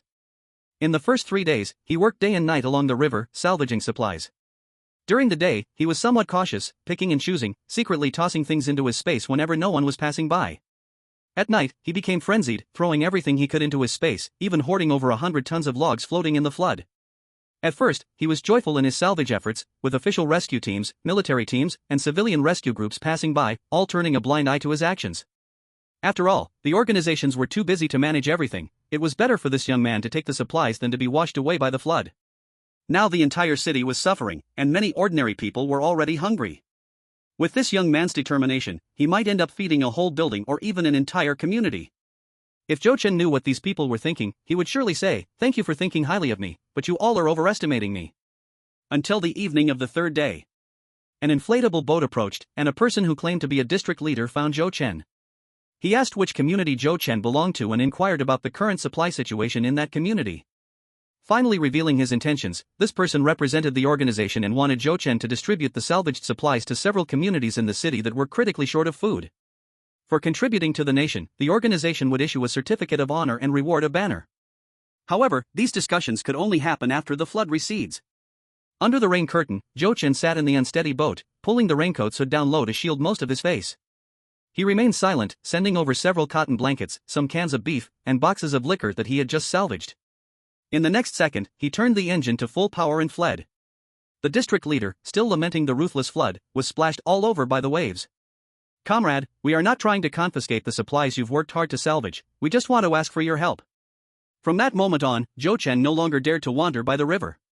For the next 4 days, he drifted between different districts, using the diving gear he salvaged to dive underwater to gather supplies frantically.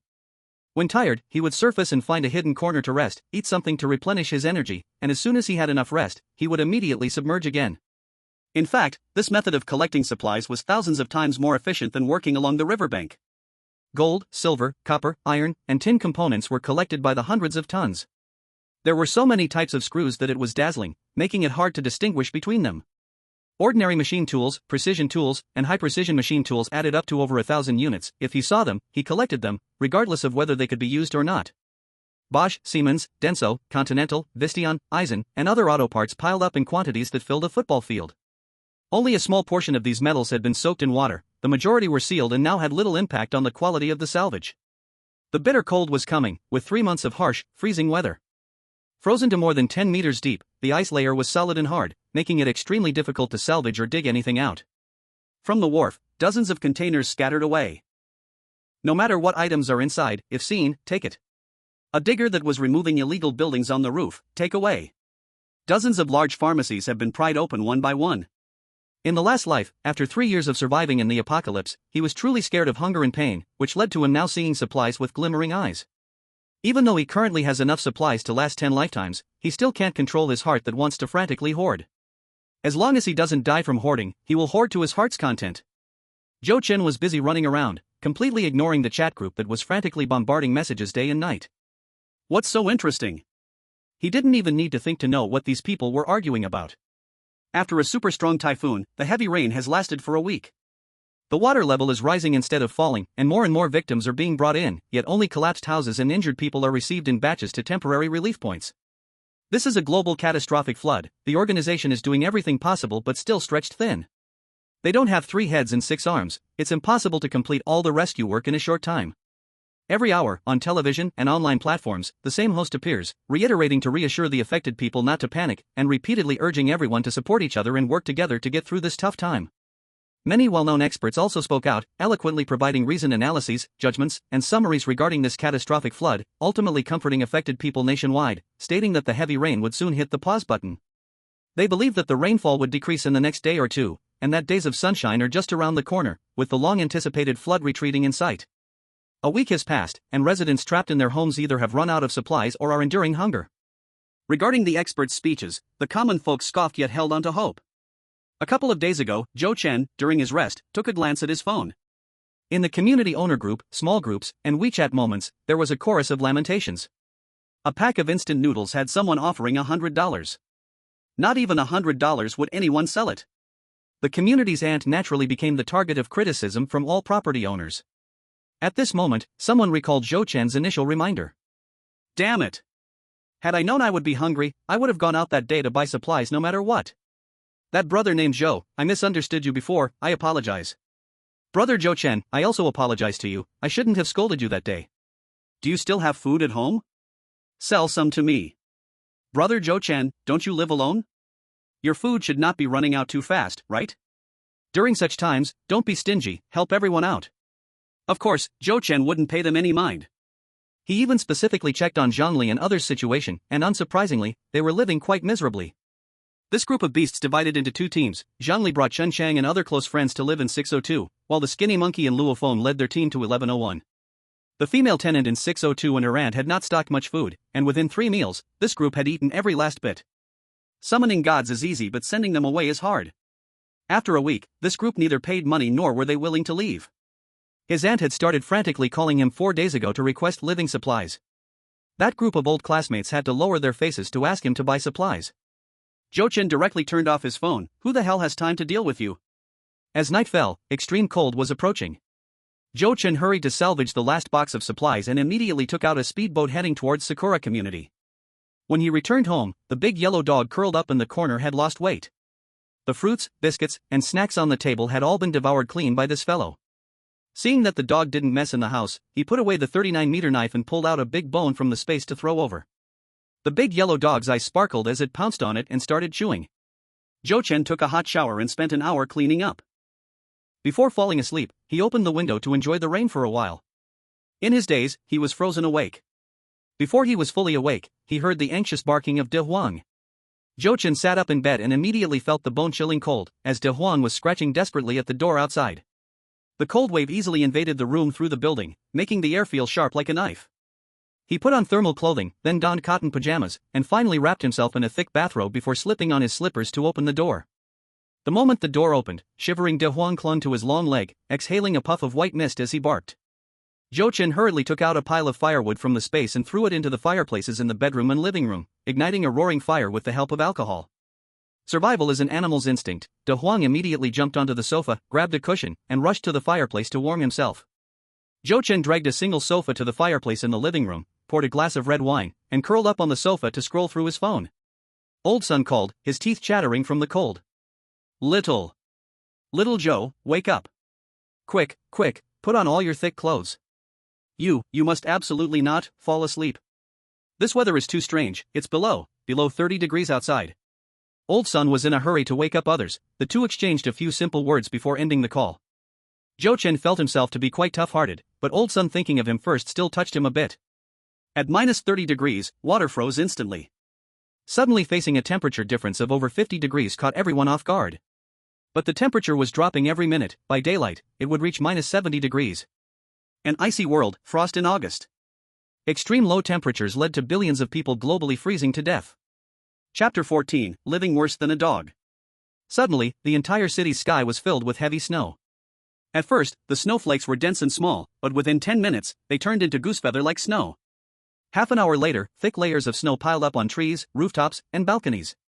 Even through the tightly closed doors and windows, the sounds of howling winds could be heard. With the strong wind and snow, visibility was incredibly poor. In no time, all the residents in the community were frozen awake or called awake. One by one, lights turned on as everyone scrambled to find winter clothes. But this was the South, even the coldest winters from past years barely hit -10 degrees, and everyone only had thin down jackets, which couldn't withstand the cold wave of -30 degrees. Everyone put on thermal underwear, layered sweaters, then added velvet coats, wrapped scarves around their necks, and wore multiple pairs of thick socks, yet still felt cold. Cold. Ice cold. Some trendy folks found they only had cashmere coats at home. Forget about thin down jackets, they didn't even have a single piece of thermal clothing, so they could only pile on all their sweaters, curled up in bed too scared to get out. The worst off were Zhang Li and his group, along with Zhou Lily's family.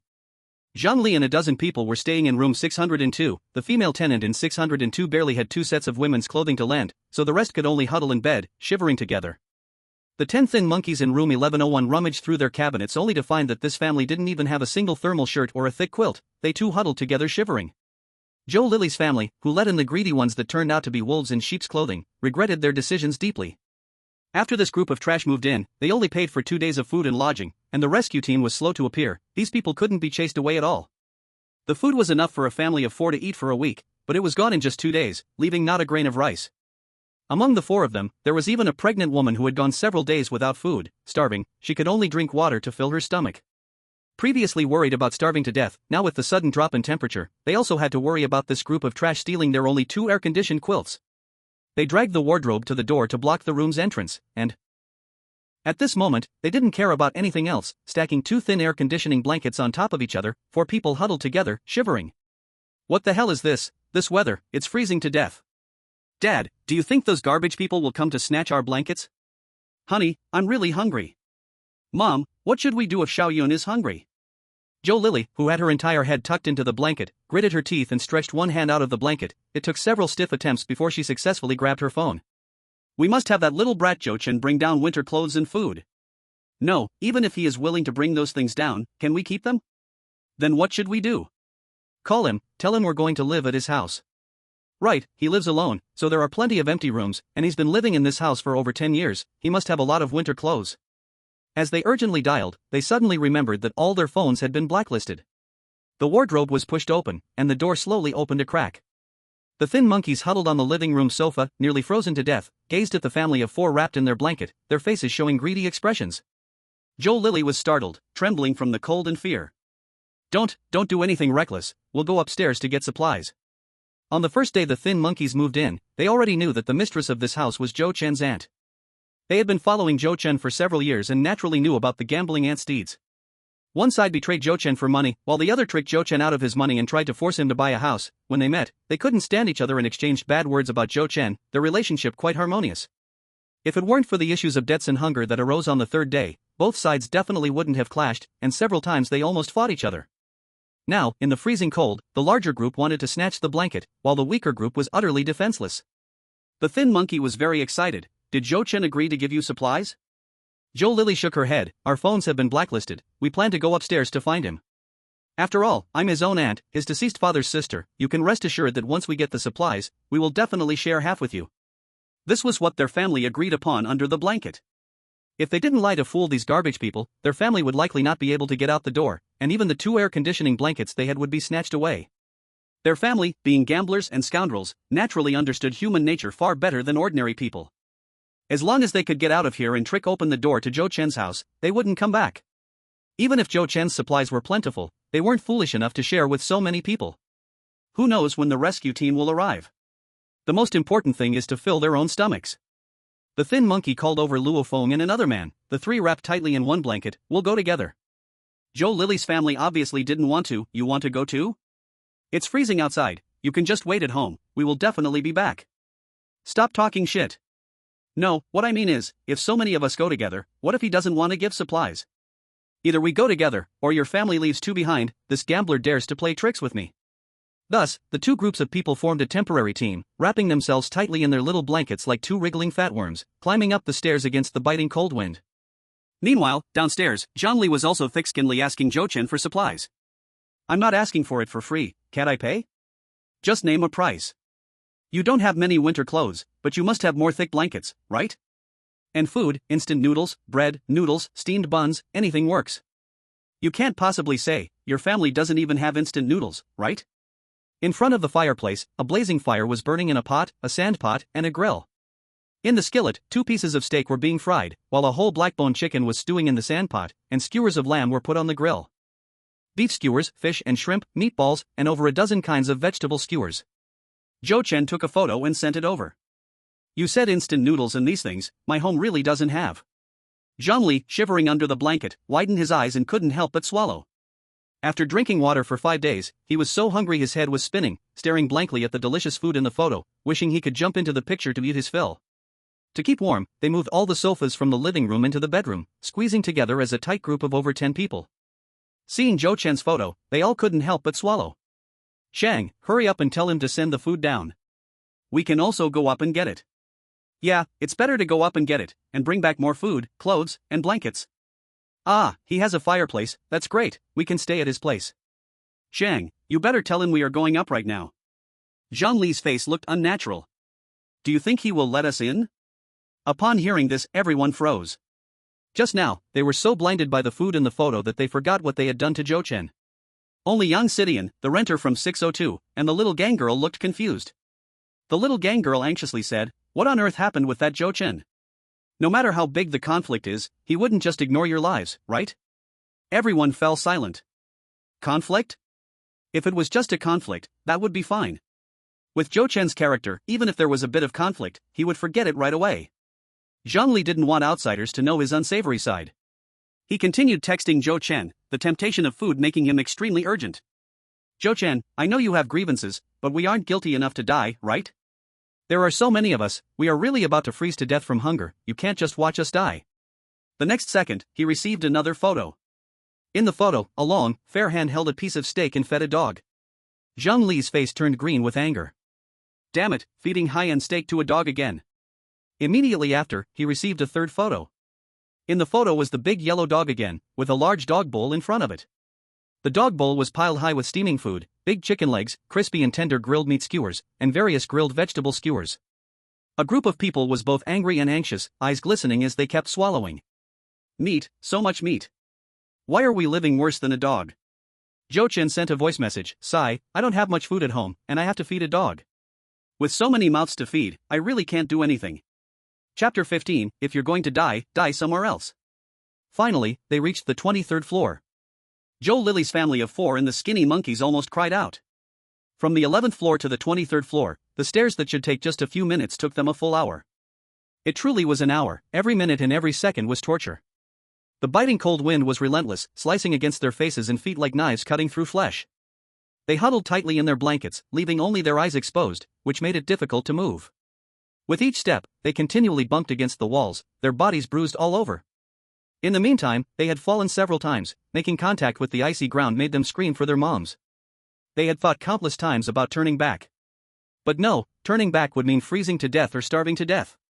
Seeing Zhou Chen's front door, their eyes sparkled with excitement. They eagerly hoped to rush in, put on thick winter clothes, jump onto the bed wrapped in warm blankets, and have Zhou Chen prepare a feast. Just a pot of instant noodles would be fine. Steaming hot instant noodles held in hand would surely be warm and delicious to eat. They were just so hungry. On the way, they had already agreed that Zhou Lily's family would be responsible for calling Zhou Chen to open the door, while the 3 skinny monkeys would hide nearby. As soon as Zhou Chen dared to open the door, they would rush in all at once. Rush into Zhou Chen's house first, then talk. Could Zhou Chen alone drive out the 7 of them? If he was sensible, he would immediately hand over winter clothes and good food and drinks. If not, once they recovered, he'd be in real trouble. With excited hearts, Zhou Lily's family stiffly stepped, one step at a time, to the front door of Zhou Chen's house. The 3 skinny monkeys followed closely behind, sticking to the wall, hiding in the blind spot of the peephole. They wore short sleeves and shorts, and the thin air conditioner blanket over them was too light. The moment they pressed against the wall, they nearly jumped from the cold. The skinny monkey gave a look, telling Zhou Lily to knock on the door. Zhou Lily nodded, and under the blanket, her hand kept wildly signaling to her husband and son. The family, used to being together all the time, had strong tacit understanding, all knew what she meant. As soon as Zhou Chen opened the door, they would rush in, close the door immediately, and shut those 3 trash outside. Damn it, it was always their family scamming food and drink, never paying back debts. Now this bunch of trash dared to freeload off them. No honesty, shameful. Not only not paying rent, but eating all the food, now even snatching their blankets, and dreaming to share Zhou Chen's supplies. Dream on. All of Zhou Chen's food belonged to them. Urged by the skinny monkey, Zhou Lily shakily stretched out one finger and pressed the doorbell. Half a minute later, there was noise inside, footsteps approaching the door. Everyone held their breath involuntarily, ready to rush in at the fastest speed at any moment. But the door didn't open as they had hoped. Zhou Chen's voice came through the door panel. Who is it? Though disappointed, hearing Zhou Chen's voice still made everyone excited. Especially Zhou Lily's family. A family of 4 had a blood tie with Zhou Chen. Even if unpleasant things had happened before, just based on Zhou Chen's soft-hearted nature, he wouldn't just watch them freeze and starve to death. Zhou Xiao Chen, it's me, I'm your aunt. What do you want? Open the door first, let us in to talk, okay? No, if you have something to say, say it. If you have to fart, fart quickly. A cold rejection. Now, not only the 3 skinny monkeys hiding in the blind spot were anxious. Zhou Lily's family was even more anxious, the 4 of them clutching hands tightly under the blanket. If Zhou Chen refused to help, they really would starve to death. No, before starving, they would freeze to death. Zhou Lily called out desperately, Xiao Chun, open the door, our family hasn't eaten anything for several days, not a single thick piece of clothing in the rental room, open the door and lend us a set of winter clothes, and give us some food. With the help of 2 large fireplaces, most of the cold had been driven away, and the indoor temperature returned to around 10 degrees. With the heat-preserving clothes, Zhou Chen didn't feel cold at all anymore. Now, Zhou Chen had even taken off his thick robe, 2 buttons on his blue quilted pajamas undone.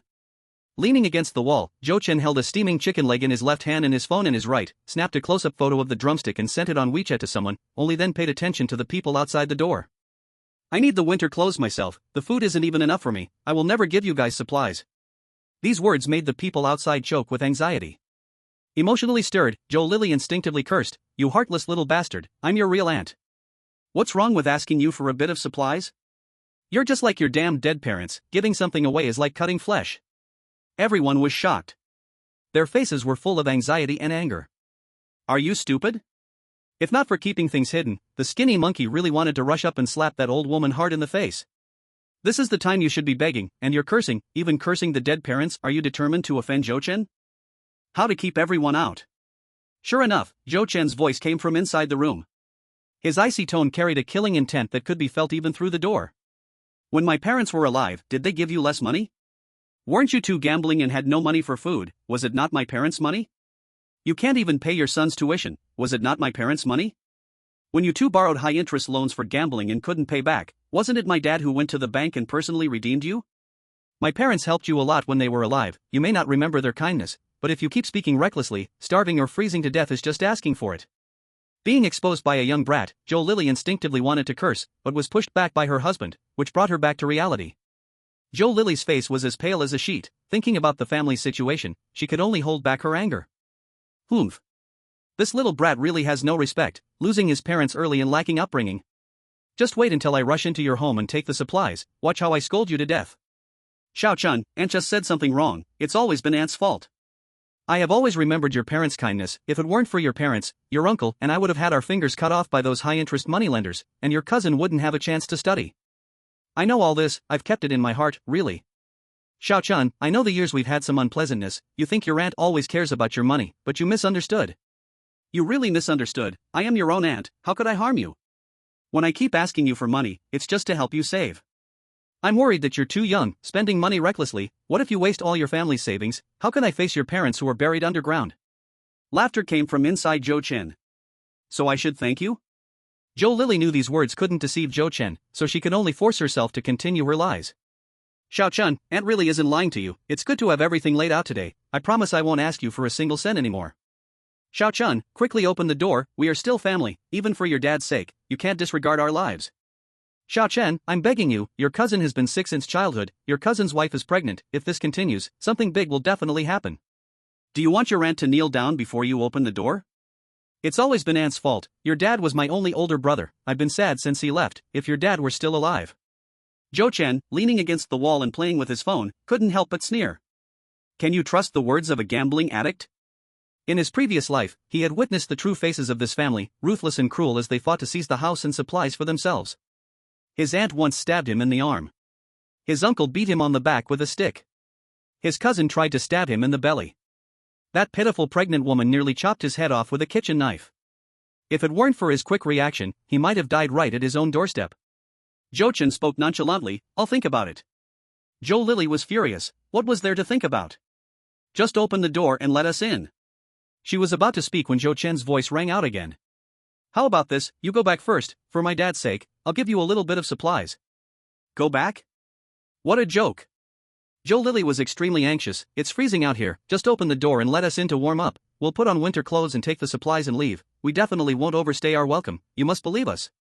Zhou Chen flatly refused, either go back now and wait for me to gather some supplies to send down, or you get nothing and stand at the door waiting. After saying this, Zhou Chen returned to the living room and comfortably lay on the sofa. Supplies? He won't even give a pack of instant noodles. Get lost. Go die somewhere else. If I freeze to death at his door, he'll still have to deal with it, what a damn hassle. Chapter 16, No Solution. Seeing that Zhou Chen refused to open the door, Zhou Lily's family was at a loss for what to do. It was hard to decide whether to leave or stay, after all, the initiative was in Zhou Chen's hands. The thin monkey and his two companions couldn't hold back anymore, stepping forward with tiny steps to the door, pushing Zhou Lily's family behind them. Zhou Chen, cough. Manager Zhou, it's me, Monkey, Luo Feng, and Xiao Shun. What's the matter? Zhou Chen couldn't even be bothered to move, lazily replying while lying on the sofa. The living room was a bit far from the door, but if you listened carefully, you could hear it. Encouraged by his two companions, the thin monkey took a deep breath and mustered the courage to speak. Brother Zhou, please open the door, we're really about to freeze to death, we haven't eaten anything for 5 days, please give us some food. Ah. You haven't eaten for 5 days? Yes, there are 10 of us who didn't go with Zhang Li. We are temporarily staying at your aunt's house, and she doesn't have much food either. We stayed together for 2 days and ran out of food. TSK, how pathetic to be hungry for so long. If you think we're pathetic, then damn it, just open the door already. The thin monkey gritted his teeth and said, Brother Zhou, I know you're still mad at us, but the factory thing really wasn't our fault, we only found out last, it was Zhang Li, yes, it was Zhang Li and Su Wanchu who teamed up with Chen Chang to harm you. Zhou Chen. This. I hadn't even started hinting, yet you're the one who took the initiative. The two companions who came with the thin monkey were shocked. Why would you say something like that? Faced with his companion's doubts, the thin monkey could only desperately gesture. No matter what, let's just trick him into opening the door first. Do we really have to freeze or starve to death here? Do you think talking about other things and saying a few nice words will make Zhou Chen open the door? Don't you guys know what Zhou Chen wants most in his heart? If necessary, what's wrong with really selling out Zhang Li? In plotting against Zhou Chen, they eat meat while we drink soup. Are we to disregard our own survival for them? Ridiculous. Zhang Li isn't our father. But we definitely can't do this unless it's absolutely necessary, after all, accomplices also get caught. Luo Feng, Xiao Shun, and the thin monkey had the best relationship, immediately understanding what he meant, and they internally agreed with his approach. Footsteps came from inside, finally stopping at the door. Although the door still didn't open, at least it showed that his words had some effect. The thin monkey immediately grew confident, his lips moving, saying anything that came to mind. Brother Zhou, we were really forced into this. By the time we found out, the factory had already been sold. Chen Chang is just Zhang Li's dog, he threatened us that if we didn't go along with them, we would be kicked out. Brother, you know, we have no good diplomas, no skills, and no good family background. If we leave the factory, we can't find a good job at all. But we really look down on people like Zhang Li. If it wasn't for you helping everyone out back then, could Zhang Li buy a house in Imo City? Chen Chang's family is dirt poor, could he buy a house back home without you lending him money? And Li Sisi, it was you who funded her further studies, and as for Su Wanchu, we all know what kind of person she is. Brother Zhou, we are willing to testify for you, proving that it was Zhang Li and the others who forged evidence and conspired to steal your factory, even colluding with the other company in the contracts, causing you to lose a large sum of money and almost lose everything. Zhou Lily's family, squeezed at the back, was stunned. Such a thing actually happened? No wonder they chased after that little brat for money to buy a house, and he ignored them completely. It turned out it was because his career had been hit. The money has all been lost. It's these trash that have stopped their family from getting the money to buy a house. The skinny monkey became more and more excited, ultimately filled with righteous anger, as if he were Zhou Chen's most loyal little brother, scolding Zhang Li and the others like a pile of garbage from a waste factory. I understand what you three mean, go back for now, I'll bring more supplies down later. The three skinny monkeys were extremely excited. Zhou Chen truly still has a soft heart. However, bro, we are cold and hungry, we really have no strength to go back downstairs, why don't you open the door and let us in? Either go back and wait, or stay here and freeze to death, it's up to you. Zhou Chen walked slowly back to the living room with his phone in hand, and in the video call, Zhang Li's face looked like he had eaten a pile of shit. Zhou Chen took the initiative to contact him, and he thought it was because the other party was willing to give up some supplies. There was indeed hatred between them, but Zhou Chen has always been soft-hearted, with so many lives at stake, and they were all old classmates, he surely couldn't bear to see them starve to death.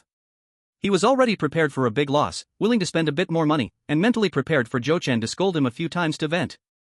Let him scold, it wouldn't cost him a chunk of meat, filling his stomach first is what matters. But unexpectedly, Zhou Chen only let him hear these words. Damn it! The three skinny monkeys actually dared to betray him. Zhang Li cut off the video, looking at Chen Chang and the others who had already gathered in the living room for warmth, sinking into deep thought. It was clear that Chen Chang and the others had other thoughts in mind and very likely already had a change of heart. Zhou Chen's previous words were very obvious. He was willing to help, but there were simply too many people, and he couldn't help everyone. Whether this was the truth or a tactic from Zhou Chen, it did effectively sow discord. Otherwise, Chen Chang and the others wouldn't suddenly say the room was too cramped and wanted to move to the living room. Then they gathered together, whispering, glancing at him from time to time, afraid he would hear them. For the sake of supplies, the skinny monkeys had already betrayed him. Now he couldn't afford to offend Chen Chang and others, he still needed them to act as muscle and thoroughly deal with the traitors upstairs. He wanted everyone to know that anyone who dared to be a traitor would not have a good end. As for Chen Chang and the others, they couldn't keep them. Once the natural disaster passed and everything returned to normal, he would get rid of them one by one. Perhaps, this was the scene Zhou Chen most wanted to see. Let their group bite each other like dogs. But even knowing Zhou Chen's intentions, he had no way to stop it now. Having milk is having a mother. Screw it, a group of ungrateful wolves. Zhang Li temporarily put away his inner anger, showing a smile, trying to make his smile seem as natural as possible. He clapped his hands to attract everyone's attention. Everyone, I have a way to get supplies, not only can it warm you up but also let you all eat hot meals. Really? Hearing this, everyone's eyes lit up with greed. Zhou Chen added a few logs to the fireplace, taking out a toy ball to tease the dog. As time passed, the outdoor temperature dropped to -40 degrees. In the blazing fire, the indoor temperature rose to 20 degrees, very comfortable and pleasant. He even took off his thick pajamas and changed into a thin spring and autumn outfit. The dog had to lower its head in the eaves, while the big yellow dog ran and jumped, eagerly chasing the flying ball, missing it each time and threatened to be turned into dog meat. Worse than the previous owner, not caring for the dog one bit. While playing, Su Ruan sent a message from her spare phone. Zhou Chen, can we talk? Zhou Chen threw the toy ball, urging the dog to chase it. Did these beasts quickly plan to use women against him? But he still wanted to enjoy the scene of dogs biting each other, for flying. After all, he had sown a poisonous seed among these beasts, just waiting for it to bear poisonous fruit. Even if I guessed his purpose, so what? This seed is unsolvable. He picked up his phone, a smirk forming at the corner of his mouth. What? Thinking clearly now to crawl in front of me and grovel? Su Ruan replied quickly, with a hint of anger. Zhou Chen, do you really have to speak like this? Zhou Chen wasn't buying her act, not? Then what is there to talk about? Isn't it just that between men and women? Chapter 17, The Performance of the Community Committee Ante. That night was chaotic. The trapped crowd tried every means to seek help from the outside world. The heavy rain had stopped, but the country faced terrifying weather with a sudden drop in temperature. The situation in the north was relatively okay, with rural areas having heated kangs, while city heating was unusable, but everyone had a few warm winter clothes. But the people in the south were in trouble. Let alone the unexpected early winter catching them off guard. Even if the winter arrived normally, they didn't have the clothing to withstand temperatures below -30 degrees. Wearing every piece of clothing that could be found in the house and hiding under the covers still felt cold. Television and the internet had been taken over by the authorities, all programs were restricted, and major satellite TV was broadcasting one channel, synchronizing the whole network and television. In the CCTV live room, the host and several experts from different fields were wrapped tightly, shivering all over, their breath visible in the cold air, their teeth chattering. At -30 degrees, the heating temperature of the air conditioner couldn't even be raised. Now, the temperature was at -40 degrees, and the air conditioner's outdoor unit was covered with a thick layer of ice, unable to start normally. Terrifyingly, according to the meteorological report, the temperature was still decreasing. The severe typhoon and heavy rain had already caused power and internet outages in some areas. The sudden and extreme cold weather could likely lead to a massive paralysis of the national power grid, which would undoubtedly be adding insult to injury. Frightened national netizens, unable to call for rescue, could only run to various chat groups to shout, trying to vent their panic and fear, and wanting to see if anyone had good solutions. In the Sakura community group, the messages were flashing non-stop. Is it really the end of the world? Waking up to over -30 degrees. Snow in August isn't scary. What's scary is the temperature dropping straight from 29 degrees to minus 40 degrees, a sudden temperature difference of 70 degrees. Who can stand it? Has this world gone mad? If you're going crazy, please at least let us know. After waiting so hard for the rain to stop, now we suddenly enter winter. No, it's not even this cold in winter. Never thought that before starving to death, I would freeze to death instead. Does anyone have a down jacket I can borrow? Does anyone have 2 silk quilts to lend me? Ordinary cotton quilts are okay, I really can't stand it anymore. Please, can anyone sell me some food? My child at home is crying loudly from hunger. I'm begging everyone, I'm down on my knees, please give me some food. My dad's health is poor and if he doesn't eat something soon, it's all my fault for not being filial. Where's the community committee, auntie? Get out here. If it weren't for you stopping us from going out to grab supplies, I could at least have enough to last a few more days. Exactly, food can replenish energy in our bodies, at least it helps us withstand the cold. Wang auntie, come out. Didn't you say the rescue team would come tomorrow? Didn't you say the organization would send supplies to our doors tomorrow? How many tomorrows has it been? Where's the rescue team? Where are the supplies? Old vegetable skin is silent, huh? Brothers and sisters from Building 10, go get her out. If she dares to hide, just give her a beating to let off some steam. Beat her. It's this old woman who harmed us. Support the brothers and sisters from Building 10 to teach her a lesson, even if the police come after, count me in. The homeowners living on the same floor as the community committee auntie wrapped themselves tightly and braved the minus 40-degree cold wave to go out, charging directly at the door across the way. Wang auntie couldn't bear the pressure and had to speak in the group. Everyone, please don't panic, I completely understand how you feel at this moment. I have just been in contact with the organization. They are trying to prepare food and winter clothing for everyone, but now the weather is cold, and the water level is too high, which severely affects the speed of rescue. Everyone, please do not panic too much. The more serious the situation, the more we must remain rational. Do not impulsively commit actions that cannot be undone. I have received confirmed news that the military has been dispatched. The organization has begun a race against time and speed against the disaster. Please wait patiently for rescue. The angry residents felt their fury subside significantly when they heard the military had been dispatched. In everyone's impression, no matter what disaster, as long as the military is dispatched, everything will get better. But these words still couldn't extinguish all the anger of the residents. Old woman, can we really trust what you're saying? Haven't you said enough sweet words this week? I warn you, if there's still no rescue by tomorrow, I will personally come to tear your mouth apart. You said the military has been dispatched. Do you have any evidence? Right, none of US can reach the rescue hotline. How did you manage to contact the organization? You must be just making it up, right? I was almost starved to death. I won't easily believe your nonsense. Bring out the evidence for everyone to see. There's no chat history, but there must be call records, right? Bring out the evidence. Bring it out. At this moment, the community committee auntie was panicking inside. Like everyone else, she couldn't get through to the rescue hotline. Where could she find evidence? At the beginning of the disaster, she was proud of her management skills, but for the past few days, hungry residents had been pressing her for rescue and supplies, leaving her no choice but to stick to her initial narrative. Now that the heavy rain had stopped, a cold wave more terrifying than the rain had arrived. As deep as the floodwaters were, everyone could find a way to swim out in search of food. But now, with the sudden extreme cold, there were no boats entering the water meant freezing to death. She knew that residents suffering from hunger and cold were on the verge of losing control. The anger directed at her in the group and the neighbors kicking her door was proof enough. She was scared and feared that the residents might lose control and team up to beat her. She wrapped herself tightly in the blanket and looked out at the vast white outside. This weather was too strange. A level 17 super strong wind and floodwaters over 10 meters deep have already exceeded normal range of disasters. Adding to that, the sudden cold wave. Everything has gone beyond reason. She firmly believed that at such a time, the organization would definitely dispatch the military for a nationwide large-scale rescue. So, she dared to fabricate the lie about the military being dispatched in the group to calm the residents whose emotions were about to erupt. The community committee auntie held her ground and continued to weave her story. It's a call from the organization. They specifically mentioned the good news about the military being dispatched and told us to do a good job in comforting everyone. Please be patient and await rescue. The call came from an encrypted number from the Emergency Management Office. It's a virtual number with only 4 digits, even if I gave it to you, you couldn't reach it. Trust me, military rescue will definitely come. Everyone just hold on for another 2 to 7 days. Zhou Chen was eating fresh grapes, watching the community committee auntie's performance with great interest. Mentioning the military certainly reassured people. The encrypted phone call from the emergency management office seemed trustworthy enough. If it weren't for the encryption, she probably would have already been overwhelmed with calls from the disaster-stricken people. I have to admit, the auntie has some skills. She firmly grasped everyone's psychological needs and with a few words eased their strong indignation towards her.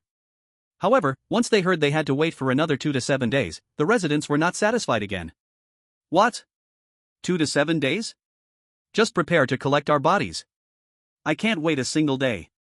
What's the difference between this and waiting for death? Damn it, my whole family has relied on tap water to survive until now. If we don't see any supplies by dawn, I will kill you. The community aunt was startled, and a thought from 2 days ago jumped back into her mind. Looking at her weak, starving old partner, touching her own hungry belly, she grabbed the last piece of bread and stuffed it all into her mouth, a hint of malice flashing in her eyes. Everyone, please let me finish speaking. Besides the good news of calling in the military, the organization has also issued an order. In order for all residents to safely wait for rescue, the organization orders that every household must take out their food supplies and then distribute them uniformly. The order is issued by the organization, and we, the community committee, will execute it. Due to the flood, I will assign a building leader for each building, and this building leader will go door to door to collect the supplies, then distribute them fairly to everyone. Everything is for the safety of all our lives. I hope everyone actively cooperates. Those who do not obey the order will definitely be criminally punished afterward. Building 10 will be my responsibility. Now I will start naming the building leaders from Building 1. Chapter 18. I have objections. Gathering supplies from each building and distributing them evenly to everyone, the starving residents clapped in amazement. In the biting cold, they could still hide under their blankets and not go out, but without eating, they would starve to death. Even if they could only get enough food for 1 or 2 days or 1 or 2 meals, they were simply too hungry. The crowd cheered, expressing that this order from the organization was very wise. But for those who still had food stored at home, this was not good news. A week passed, and even the landlord's house had no surplus food. Moreover, some of them had previously sold or borrowed, already giving away some of their food. With so little left at home, if they gave it up, how would their own family eat? They were all just small citizens, so let's not talk about great love for humanity. However, the starving residents in the community accounted for 80%, all cheering and shouting excitedly in the chat. If they stood up to oppose, they would be drowned in spit. The verbal attacks weren't a big deal, but what if neighbors from the same building came knocking? A group of hungry and cold people, all in a bad mood, one wrong word could lead to a fight. Which family could resist an attack from a group? Thinking about this, these residents shouted along with everyone while starting to hide food everywhere. The community aunt's list of building leaders came out, including herself, totaling 30 people. When Zhou Chen saw this list, he couldn't help but raise an eyebrow. This list of building leaders was almost identical to the previous life. These people were all related by blood, interests, or were big bosses and rich second generations whom the old lady had ingratiated herself with. In the previous life, this group collected everyone's supplies, but did not distribute them fairly to residents. Instead, they stuffed their pockets and ate until they were shiny with oil.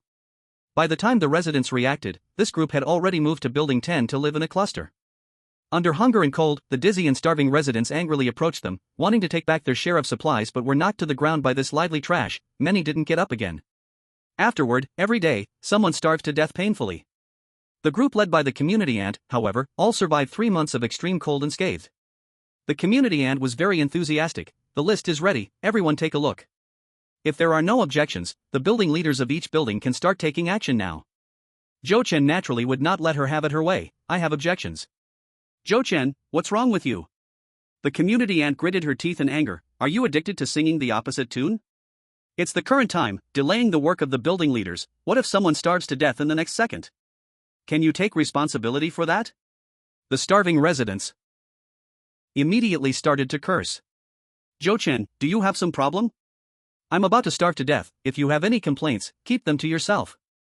If anyone delays the Lord's work of distributing supplies again, don't blame me for going all out. Your objection means you don't want to share the supplies with everyone, right? Residents of Building 21, you need to be careful. We will definitely make someone take all the supplies out. Zhou Chen comfortably lay on the sofa, listening to the crackling sound of the burning firewood. He directly sent a voice message. I am thinking for everyone's sake, please carefully look at this list. Think about the relationship between the people on the list and the old lady, a bunch of relatives and friends who are usually cozying up to her. Aren't you afraid these people will secretly collude, stuffing their own pockets while ignoring everyone else's survival? The community aunt was furious. Zhou Chen, you are not only wronging good people, but also disturbing the morale. Do you know that? The designated 29 building lords immediately jumped out to criticize, blame, and curse. They had just opened a new group and were excitedly discussing the benefits of collecting supplies. Had someone discovered their selfishness so quickly? Jo-chan, you're judging someone's heart with your own selfishness. Only a twisted person would think of others as twisted. You have supplies, you are high and mighty, but please don't affect other people's precious lives. We are all neighbors, all disaster victims. How could we do something unethical like getting rich at the expense of others? Don't be misled by him. It's all because he is selfish and self-serving. It must be that he has supplies at home but refuses to share with everyone. He wants to watch us starve to death or freeze to death. He looks so well dressed, but who knew he is such a person? I heard his aunt and old classmates are about to starve to death, and he won't even spare a bite to eat. He's simply a cold-blooded animal.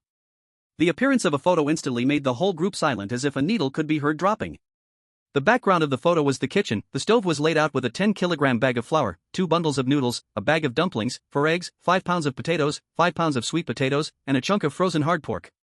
This made the residents who had been drinking tap water to fill their stomachs for several days widen their eyes in shock. Especially that piece of pork. Although it weighed only about a pound, it was a mix of fat and lean. Seeing this slice of pork belly felt like seeing a plate of sweet and tender, fatty but not greasy, melt-in-your-mouth braised pork. From above, Joe Lily's family, who were begging for supplies from door to door against the cold wind, and the Thin Monkey Trio, all screamed in their hearts. No! This is their supply. Is Jo-chan really going to give the supplies he promised to others? The tension in the group reassembled immediately, hearts tightening. If Jo-chan gives the supplies to others, then what will they eat? Jo-chan sent the photo and immediately sent a voice message. Everyone, this is the only food left in my home. I will only keep 1 bundle of noodles and 1 egg. The rest will be taken out to share with everyone. In this disaster, I can only do my best. Under the temptation of food, the group erupted in the strongest cheers. Especially the residents of Building 21, their excited emotions took a long time to calm down. Brother, I am so moved. Brother, I often travel abroad for business. If you want to buy something in the future, just tell me. Brother, I can tell this is already your last food. If you weren't living alone, you wouldn't be able to take these things out. Brother, without saying anything, if you face any problems in society in the future, you can find me. Anyone who bullies you, just watch me deal with him. The other 29 building residents were all envious, wishing they weren't owners of Building 21. Jo-chan was very satisfied with everyone's reaction, and continued the previous topic.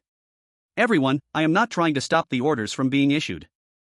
Unity is needed to overcome difficulties. This truth is understood by everyone. But can you truly trust the heads of the buildings designated by the old woman? A group of heads composed of friends and business interests. Do you really believe there's no trickery involved? When they're stuffed and you're left hungry, will you be able to outfight them when it's time to demand resources back?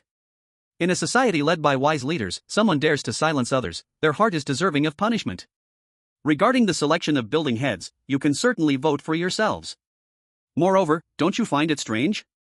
The neighborhood committee comprises more members than just the old woman, a team of 5 to 11. Why is she the only one in touch with the organization? Think about it, reflect deeply. The committee aunt and the 29 designated heads had faces darker than a pot bottom. The little red-haired one is deliberately making things difficult for them. Blocking others' wealth is like killing their parents. They remembered this grudge. The bad news is, they hadn't yet thought of a countermeasure when another photo was sent. It was the neighborhood security guard, Old Sunday. The photo showed 2 bags of instant noodles and 3 bags of sausages.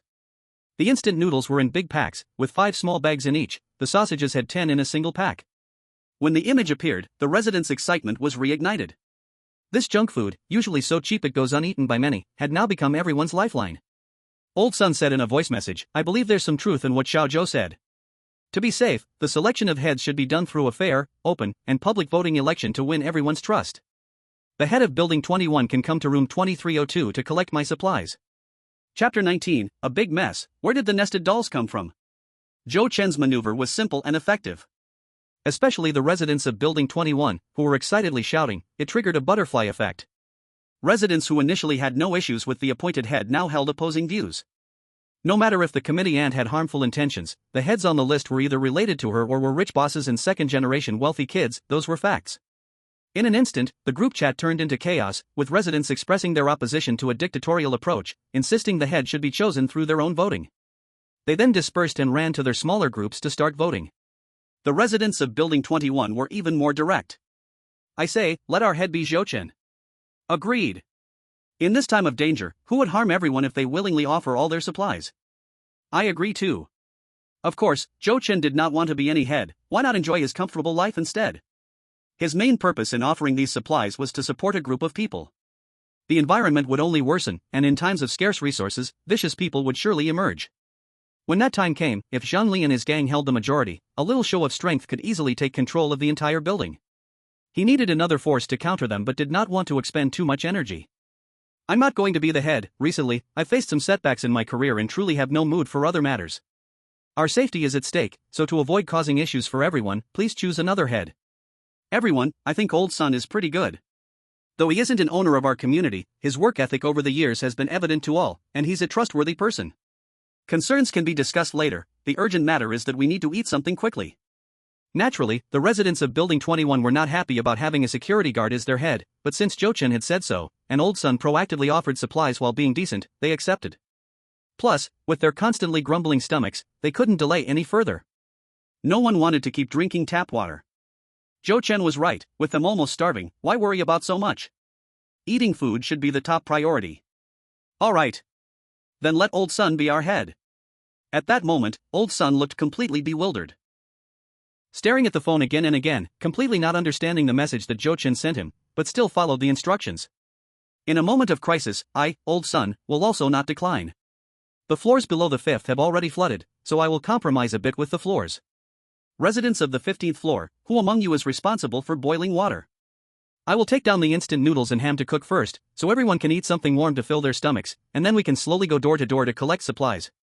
The two households on the 15th floor were very willing and quickly agreed to boil water right away.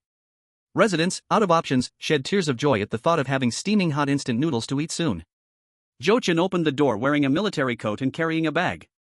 Old Sun, also wearing a military coat, opened the door at the same time. Old Sun ran over, shaking with cold while holding 3 large bags of instant noodles, and handed one bag to Zhou Chen. Xiao, how can you make do with just a handful of noodles? With such a big size, a handful won't last for many meals.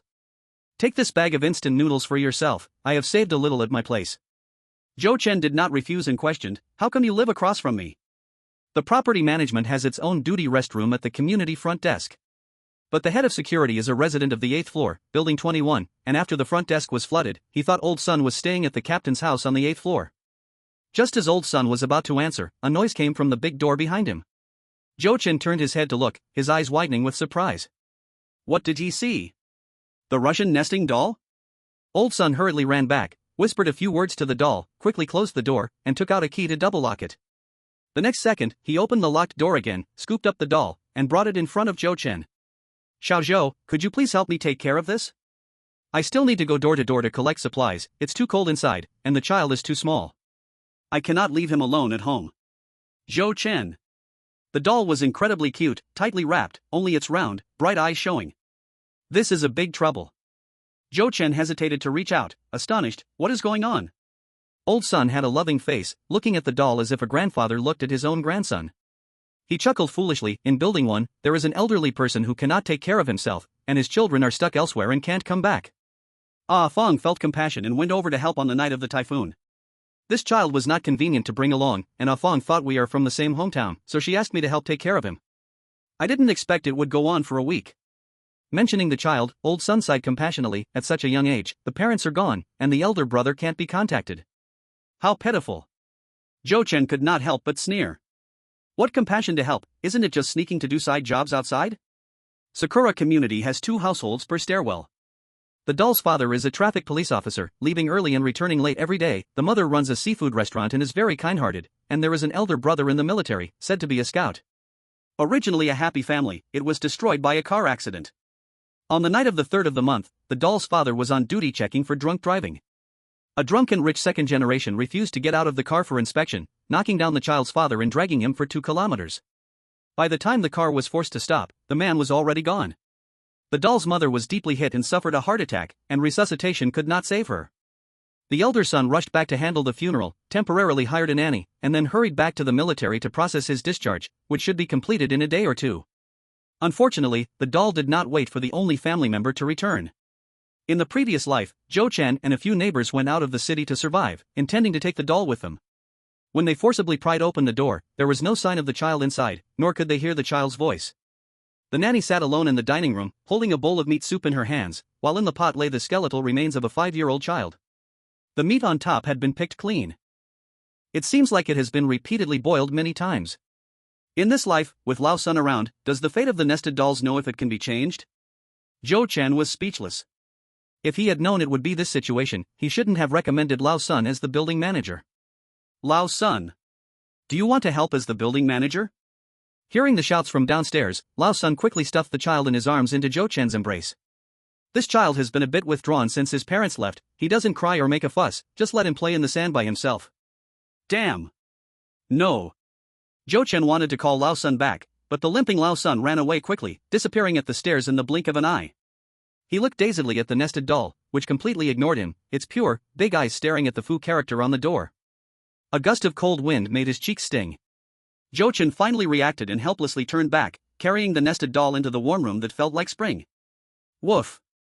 The big yellow dog, wearing a short down jacket, wagged its tail and ran over. It was a bit wary of the new member, continuously rubbing its head against Zhou Chen's pant leg, fearing that it would be abandoned. The nested doll seemed a bit withdrawn, not even glancing at the dog, perhaps instinctively afraid of the cold, as its round eyes kept staring at the flames in the fireplace. Zhou Chen placed the nested doll on the single sofa in front of the fireplace, scratching his head in worry. Damn, I was careless. Chapter 20, even trash dogs won't eat this. The existence of the nested doll made Zhou Chen restless. His kindness and compassion had long been worn down to almost nothing from his previous life. He also had no experience with children. In this world, children and small animals are the most dangerous, weak, cute, soft, begging for hugs. Adults naturally feel a strong protective instinct towards the weak.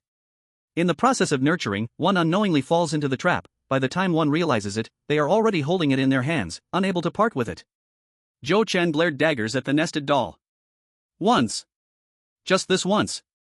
When Lao Sun returns, he will throw the nested doll back, and even one more second would be disrespectful to the apocalypse. Zhou Chen forced himself to resist the urge to throw the nested doll out the door, randomly found some toys from the space for it to play with by itself. Only then did he have time to check his phone messages. Brother Zhou, we have already returned to the 11th floor. You didn't turn in all the supplies, did you? Xiao Chen, didn't you promise to bring us supplies? If you turned in all the supplies, what are my cousin and I going to eat? The 7 people who struggled back to the 11th floor against the cold wave were frozen, their faces pale, limbs stiff, and their bodies almost numb. If it weren't for the people inside quickly pouring a huge cup of hot water for them, they might have already frozen to death by now. After finally warming up a bit, they immediately grabbed their phones to ask Zhou Chen about the supplies. He had promised them he would bring supplies down. Zhou Chen replied with an helpless expression. I really wanted to give half of the supplies to you earlier, but now hasn't the organization issued a command? Supplies must be turned in for centralized management and distribution. If I don't turn them in, I'll be held responsible when the time comes. Don't worry, the building manager is cooking instant noodles, it'll be time to eat soon. But you all have so many people there, and you are all outsiders, not even tenants, so I don't know if you'll get a share. The thin monkey grew anxious, his tone full of pleading. Brother Zhou, you can't do this. I know your family must still have surplus supplies, please help us this once. I promised to testify against Zhengli at the time. Brother Zhou, isn't the building manager your friend? Can you say a few good words for us? Even if you just give us each a bowl of porridge, we really can't hold on any longer. Brother, we can write a statement for you right now. The thin monkey rambled on a lot but didn't receive any response at all. Thinking of pleading again, he couldn't muster the courage to walk out the door, recalling the experience of almost freezing to death before. He was burning with anxiety. Zhou Chen could only keep sending messages. The temperature was dropping, and each message became more desperate than the last. Zhou Lily's family, back in their master bedroom, was equally anxious. Xiao Chen, have you left yet? Xiao Chen, when will you bring down the supplies? Xiao Chen, you can't go back on your word, we are family. Suddenly, Zhou Lily realized she might have been deceived. Zhou Chen never planned to deliver supplies, he just didn't want anyone to die at his doorstep. Were they really going to starve and freeze to death here? Faced with the panic of death, in her emotional breakdown, she slapped her future daughter-in-law across the face. It's all your fault, you shameless woman. Just because you're pregnant, you think you're special? Are you the only woman in the world who can have a baby? With that big belly, you want money, a house, and a car? If it weren't for you, our family wouldn't be suffering like this at home when we could have had food and drink. Don't think I don't know you were working in the foot massage city, flirting with countless men. The pregnant woman had already pent up her anger, and now suddenly being slapped, ignited her fury, and she immediately returned the slap with 2 of her own. If it weren't for the fact that I can't be hit while pregnant, do you think I would marry your son? What good thing can come from 2 gamblers? Outside, the 10 people anxiously discussing suddenly heard a scream. Before long, a bleeding woman emerged from the door, terror-stricken as she begged everyone for help. Help me. But the weather was too cold, the woman only took a few steps before collapsing to the ground.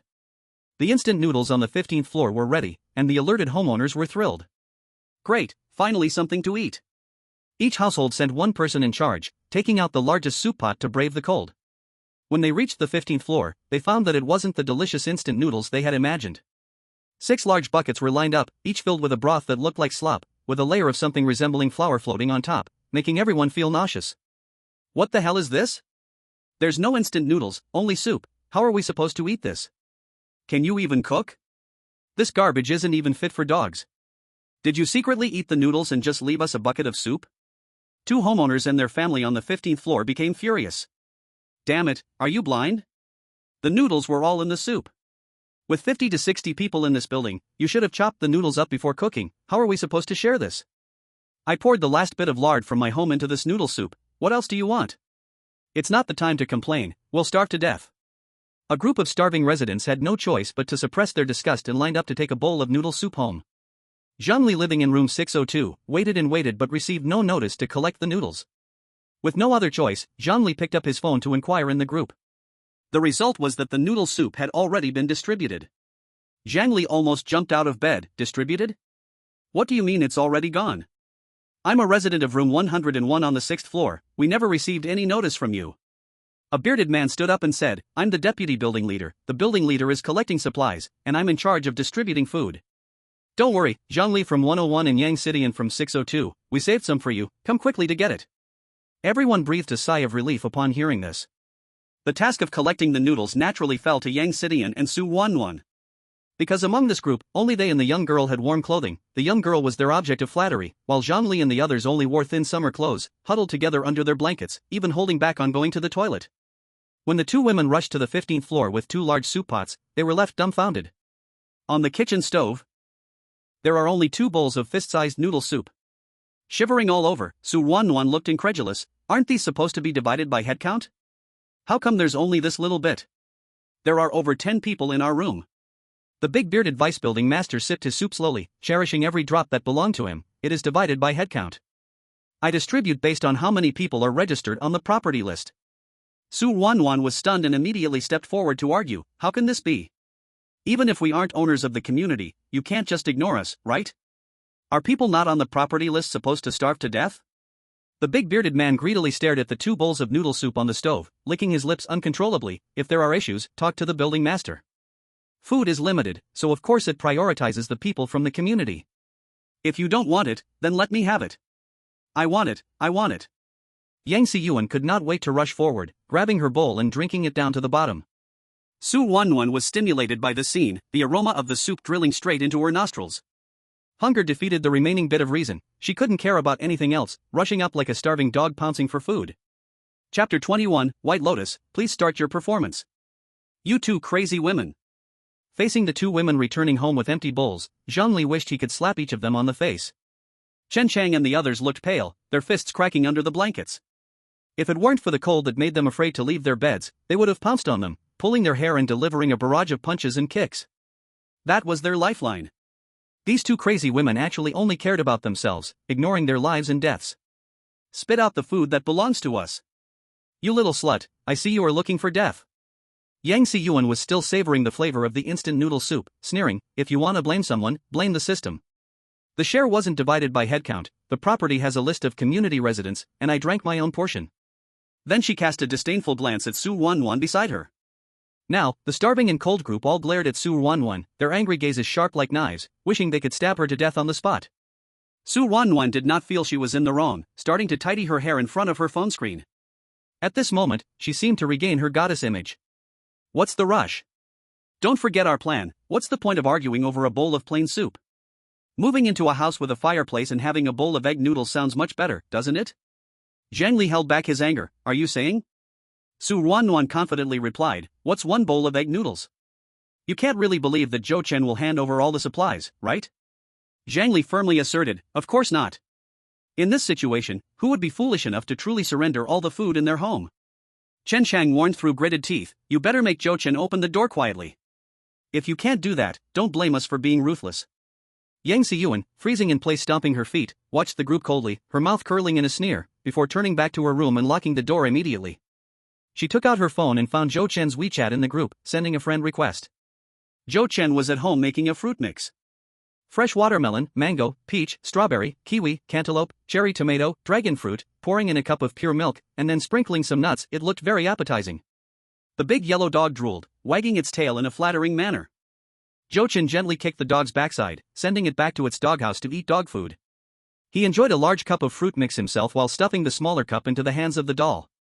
With a stern face, he threatened, "If you need someone to feed you in order to eat, I'll throw you out the door right now." The doll was just withdrawn, not stupid, holding a cup of fruit mix in hand. She stared blankly for a moment, then picked up a spoon and took a spoonful to feed herself, indifferent to the surrounding events, naturally ignoring Zhou Chen's threat. Zhou Chen leaned back on another single armchair, his long legs stretched out with nowhere to put them, enjoying the continuous warmth from the fireplace. Fresh fruit flesh tasted good in his mouth, and he felt very happy, using one hand to place the frying pan on the firewood, in which sat a prepared king crab. Ding! His phone rang again. Zhou Chen leisurely picked up his phone and saw a message from Su Ruren. There was also a woman claiming to be Yang Sidian from 602, applying to add him as a friend. Zhou Chen accepted the friend request and then looked at Su Ruren's message. Is this preparing to trick him into opening the door? Ah Chen, let's talk. Don't worry, I'm alone in the room now, not with them. It's too cold, can we use voice directly? Listening to Su Ruren's trembling voice, her address changed. How come he never found this address so annoying before? Zhou Chen replied directly, not convenient. Su Ruren quickly replied, not convenient? What are you doing now?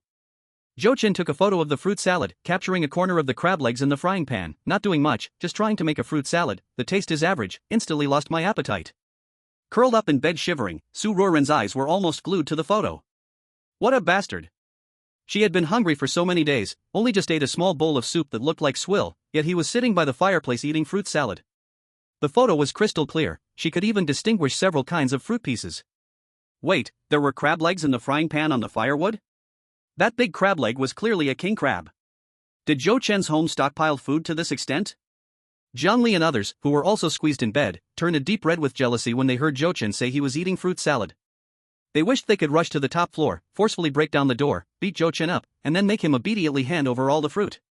Not just the fruit, but all the food in the warm fireplace, they all belonged to them. This guy had fruit to eat, which meant there must be a lot more food at home he was reluctant to share. Reluctant? Good. That was exactly the result they wanted most. Su Ruren couldn't help but swallow her saliva, thinking about the upcoming plan. She had to put on a reserved front. That's great, I remember we used to go to the Bund for that fruit salad, no other place can compare to that one. Zhou Chen chuckled softly, if you think it's delicious, you can go often after we leave the neighborhood. Under everyone's urging, Su Ruren's tone was filled with guilt. Ah Chen, I know you must hate me now, but I was forced into the factory situation. It was really Zhang Li who threatened me. He hinted at you several times, and you never paid attention to what he said. Zhou Chen's lips curled into a cold smile. Zhang Li threatened you? White Lotus, please begin your performance. Su Ruren quickly replied, yes, Zhang Li got into gambling, owing millions in high interest, and if he can't pay them back, they'll bury him alive in the mountains. He went crazy with fear at that time, and you were the only rich friend he had around. He knew you hated gamblers the most, so he figured you wouldn't lend him money, so he threatened my life. He said if I didn't do as he says, he would kill you. I was scared you would get hurt, and you weren't listening to his hints. The factory issue was entirely him and Chen Chang working together. The signatures were also forged by them. I truly did nothing. Ah Chen, staying with Zhang Li is not betraying you. I'm secretly gathering evidence for you. You have been so good to me, and I like you so much. How could I help others harm you? I've already gathered most of the evidence. In these days, I've acquired a lot of useful information to guarantee you will win this lawsuit, and the factory will definitely come back to you. Chen, this matter is serious. Can we talk face to face? Let's set the time for the next food distribution. I will find you under the pretext of getting food. After sending this voice message, Su Ruan was so anxious that her heart felt like it was in her throat. Zhang Li and the others felt the same way. That was a factory, left to Zhou Chen by his parents. If they had the chance to take back the factory, they couldn't believe Zhou Chen would refuse. But Zhou Chen did refuse. His reply, a voice message, made everyone's mood plummet. Zhou Chen's voice carried a kind of half-smile tone. I said, can't you come up with a better reason? The whole city is almost destroyed, where's the factory? You should think about how not to freeze or starve. Still the same thing, my home only takes in women. What's that girl's name, Chen Chang's girlfriend? She looks quite good. Chen Chang's girlfriend, named, was startled and couldn't stop the joy inside her. After so many women, Zhou Chen actually noticed her? She already couldn't wait to rush to the 23rd floor to call Zhou Chen to open the door. She wanted to enjoy the warm fireplace, and she wanted to enjoy flavorful food. As for the other party's purpose, she wasn't blind. How could Zhou Chen not be 100 times better than Chen Chang? The atmosphere suddenly became strange. Some were angry, some were jealous, some were worried, and some were afraid. Chapter 22, 70 degrees below zero, Ice Age World. Daylight broke. The whole world was a blur of white, high buildings, trees, and the ground were covered in ice and snow. The temperature had dropped to 70 degrees below zero, and homes and treetops were covered with icicles, while floodwaters a dozen meters deep were frozen over.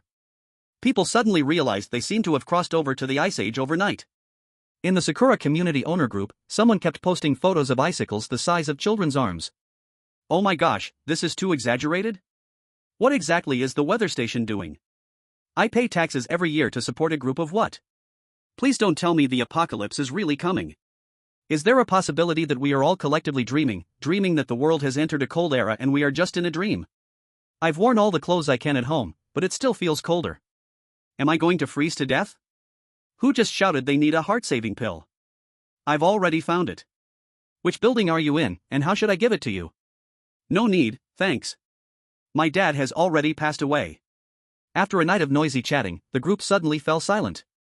Residents stared blankly for a long time, not expecting that someone really died in this natural disaster. Would more people die next? Is help not coming? Without supplies, would they and their families be the next victims?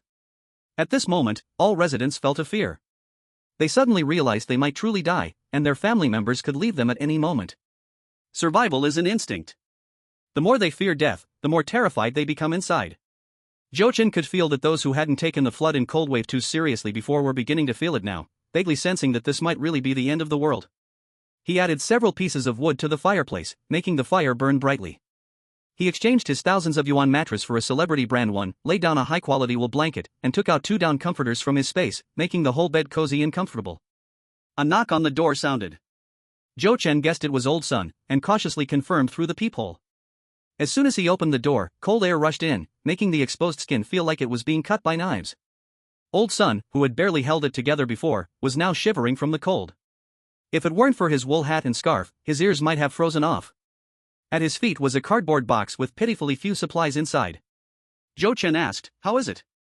Old Sun shook his head in disappointment. Even if the organization has indeed given this order, they can't search door to door. In the City of Demons, very few people had the habit of stockpiling supplies. Most had long run out of food and were surviving by drinking water to stave off hunger. Collecting these supplies was already quite a challenge. There must be someone hoarding supplies. For example, Zhou Chen, for example, him. If he couldn't even spare for himself, how could he demand that others hand everything over? Especially in this situation, wasn't it pushing people to their deaths? Old Sun kept stomping his feet, feeling like all 10 of his toes were about to lose sensation. Xiao Zhou, I think the weather is a bit strange. Do you think it could be like those American disaster movies, where humanity has sinned too much, and the earth can't take it anymore, leading to the end of the world? Zhou Chen didn't say much. Anything is possible, be prepared for anything. Old Sun shivered, saying, I'll move the supplies inside first. You wait and bring the kid out. Zhou Chen stopped Old Sun and said, I didn't know you were helping with the kid. My suggestion now is, either hand the kid over to someone else or find someone to watch the supplies. In any case, you can only manage one. Old Sun squinted his eyes. Are you suggesting we change who acts as the building manager? That makes sense. It's freezing and food is scarce, managing a child is already tough. Zhou Chen shook his head. If you can't let go of the child, just leave the supplies with someone else. Watching over supplies can easily lead to blame. If things get really bad, those supplies could become your death warrant. Old Sun had mingled in society when he was younger and had worked as a security guard for nearly 20 years. He was a real streetwise guy and quickly understood the implications. You're right, then you should be the building manager. Zhou Chen refused. I can't be bothered with this nonsense. Then, let's talk about this later. Old Sun suddenly lowered his voice and whispered, I just observed that none of the owners in the whole building want to share food with those outsiders from 1001. Zhou Chen thought it was quite normal. People didn't care about others when they were struggling to survive.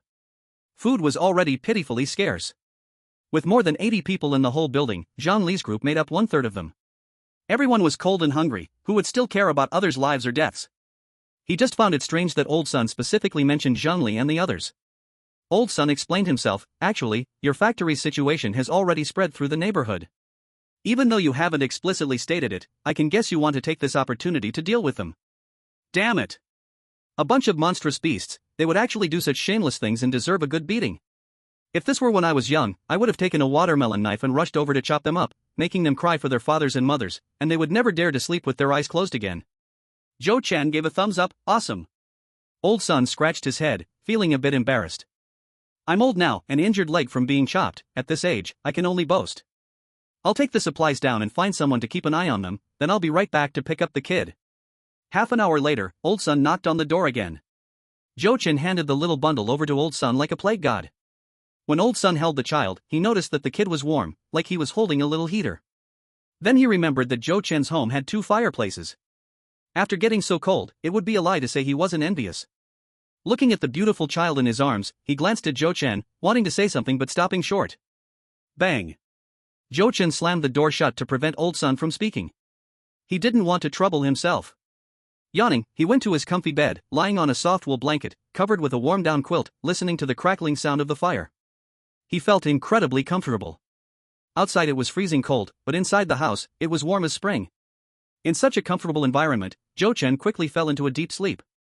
He slept so soundly, while the other residents struggled terribly. Especially Zhang Li and his group of outsiders, who lacked winter clothes and were many in number. The 2 small quilts could not protect everyone at all. Yang Sidian was pulled from her bed to the cold floor. What are you doing? Chen Shang and his gang forcefully snatched her quilt, raising his fist to threaten, if you keep blabbering, I will tear your clothes off for my girlfriend to wear. Furious, Yang Sidian was startled, instinctively crossing her arms over her chest. She could only crawl up and hide in the cupboard for warmth. Trash. Beasts. Damn it all. Forcing the door and taking her quilt was already outrageous, and they even took the mattress that lay on top of it. Are they trying to freeze her to death? Yang Sidian curled up in the empty cupboard, worried that in the next moment, someone would forcibly strip off her winter clothing. Shivering, she took out her phone, tears streaming down her face as she sent a message to Joe-chan. She regretted it. For a bag, she had really invited wolves into her home. Brother Zhou, these people want to harm you. If one plan fails, they are preparing to have Chun Chang's girlfriend trick you into opening the door. As long as you are willing to take me in, I am willing to help you get rid of this trouble. I am willing to be your knife. Chapter 23, If you don't know me, stay far away. Joe-chan slept until the afternoon, and the first thing he did upon waking was to add more firewood to the fireplace. The blazing fire kept the temperature in the house around 30 degrees, very comfortable and pleasant. Tired of steak, he decided to make hot pot. There was plenty of hot pot base in the space, and he took out premium beef and lamb, fish balls, shrimp balls, beef tripe, duck throat, duck blood, and a dozen kinds of vegetables, completing a table of hot pot. With 2 bottles of beer, he enjoyed cooking the meat while admiring the snowflakes outside the window. The phone on the dining table had not been quiet at all. Many people called him and sent messages, saying all sorts of things. He looked at them as he ate, ignoring any replies. His cousin's girlfriend died? The troublesome gambler aunt, of course, pushed this incident onto him, blaming him for not delivering supplies in time and letting the person starve to death. 1 corpse, 2 lives, the police would put him in jail if they pursued it. She even threatened Joe-chan that only if they were allowed into the house to eat and drink would they be willing to help clarify in front of the police. The memories of rebirth were vivid in his mind. Regardless of whether that pregnant woman swung a knife at his head to protect the child, or just to survive for herself, he wouldn't feel the slightest bit of sympathy for her death. Joe-chan completely blacklisted her this time, letting her fend for herself. But this message from Yang Sidian was somewhat interesting. Living under the same roof, a single, weak woman would surely have a hard time. He was quite curious about how she planned to help him solve this trouble. If someone was willing to exert effort without getting their hands dirty, why not enjoy it? Halfway through the hot pot, arguing noises came from downstairs. Joe-chan heard his aunt, the skinny monkey, and others' voices, and even heard Zhang Li's furious roar. It should be a conflict sparked by food distribution. The arguing grew louder, with the sounds of moving tables and chairs, followed by a scream. Damn it, our entire building can't even feed ourselves, why should we share with you? You destroyed everyone's food, I'll beat you to death. Dare to forcibly seize, this is the consequence. Before long, Lao Sun called. Joe-chan turned on the speakerphone, dipping a piece of Wagyu beef into his mouth. Those people who have grievances against you, a few came to demand food, always shouting unfairness, and even resorted to violence, resulting in accidentally knocking over a pot of pasta soup. A group of owners rushed up, furious, and beat them. How are the injuries? Not too serious, it's just that those people came wrapped in quilts instead of winter clothes, and they couldn't avoid getting hit when they came. Be careful, watch out for a cornered dog. Within half an hour, Zhang Li frantically called Zhou Chen. Zhou Chen answered slowly. Zhou Chen, I know you still have a lot of supplies at home, I am willing to pay for them. Name your price. Are you crazy? You're using my money to buy my supplies? What does your money matter? It's in my pocket now. If you can, call the police to help you get it back. Before the police arrive, do you think you'll freeze to death first or starve? There's surely a fitting option for you. At that moment, Zhang Li was curled up under the blanket, bruised and shivering, both from the cold and the anger. He brought along Chen Chang and a few strong men, wrapped in blankets, and they struggled through the extreme cold to reach the 15th floor, almost freezing to death. In the end, those neighbors still refused to share food per person. As a homeowner, he could barely get a small bowl, but if he couldn't help everyone get a bite to eat, would they still listen to him? That pot of lumpy soup wasn't spilled on purpose, why did they have to hit him so hard? A bunch of bastards, this isn't over. The factory had just signed several big contracts, and once the disaster passed, they'd make a fortune. All those who had attacked him earlier, one by one, he would definitely crush them with money. And there was Zhou Chen, he should have found someone to kill him back then. Now Zhou should be in a 5-star hotel enjoying a feast, not here starving and freezing while getting beaten. Zhang Li wiped his nosebleed and threatened, Zhou Chen, if you don't sell me the supplies, I'll spread the news about the large amount of supplies hidden in your home, and your fireplace you'll be sorry then. Zhou Chen lazily replied, do as you please. You should worry about how to deal with your own partners, after all, they came here because of your show-off attitude. After the call was hung up, Zhang Li cursed angrily. A group of cold and hungry people knew exactly what was going on. Chen Chang, also with a bruised face, was too tired to pretend. He directly warned, Zhang Li, we all came to this hellhole because of you. Everyone is starving for days. If you don't find a way to get food, don't blame us for being rude. Zhang Li's face turned red. He wanted to rage several times but ultimately chose to swallow his anger. What's there to panic about? You all know Zhou Chen, he hates me the most but won't go hard on others. He glanced over the women present, his eyes landing on Su Wanwan beside him. You go. Don't use your phone, go directly to find him. Face to face, he might care about your life. Chen Chang's girlfriend raised doubts. It's her again? If she could do it, we would have been around the fireplace eating meat by now. Zhang Li certainly knew it was this woman who wanted to go. He found it ridiculous. Zhou Chen casually said something to provoke her, and this woman really thought he had eyes for her? Don't they look in the mirror? Just because she has 2 big headlights, she thinks she has boundless charm? Look at Su Wanwan's appearance and figure, she should know how picky Zhou Chen's taste is. Chen Chang was feeling conflicted. On one hand, he was unhappy with his girlfriend's eagerness, on the other, he wanted her to try. After thinking back and forth, he still didn't want to be a sheep on the green pasture. At this moment, Su Wanwan was also very conflicted. She didn't want to go out in the freezing cold, and Zhou Chen's attitude in recent days had left her with no confidence. But there was a competitive mindset among women. She, a recognized beauty and factory owner, was not as good as a big-chested brainless girl. Moreover, she had a bit of selfishness. Before going out, she wanted to put on delicate makeup, trembling as she opened her bag, only to find that her moisturizing lotion, foundation, and other cosmetics had all frozen into ice blocks. Zhang Li reminded her beside him, we won't go up with you without winter clothes.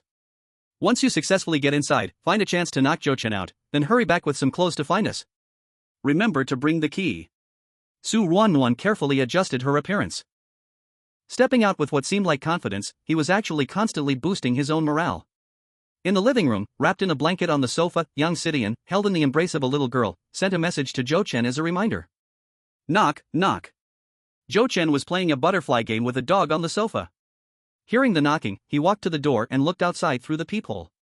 Who is it? It's me, Ruan Yuan. Zhou Chen was surprised. That disheveled mess outside was Su Wanyan? Her hair was as messy as a bird's nest, her face a sickly yellow, dark circles under her eyes, wrapped up like a 300-pound fat pig, dressed in a bunch of colorful clothes. It would be hard to argue against calling her a madwoman. Shivering all over, Su Wanyan didn't realize how bad her appearance was. She was trying hard to squeeze out what she thought was a beautiful smile. This smile made Zhou Chen feel nauseous. With a face of disgust, Zhou Chen turned to leave. I don't know you, go away. Chapter 24, Another troublemaker wants to harm me. Zhou Chen grabbed his notebook and plugged in his headphones. He opened a popular anime of the year, putting on his ears to block the persistent knocking and pleading voices. This woman is poisonous, her lies endless. If it weren't for his memories of rebirth, he would have softened and let her in long ago.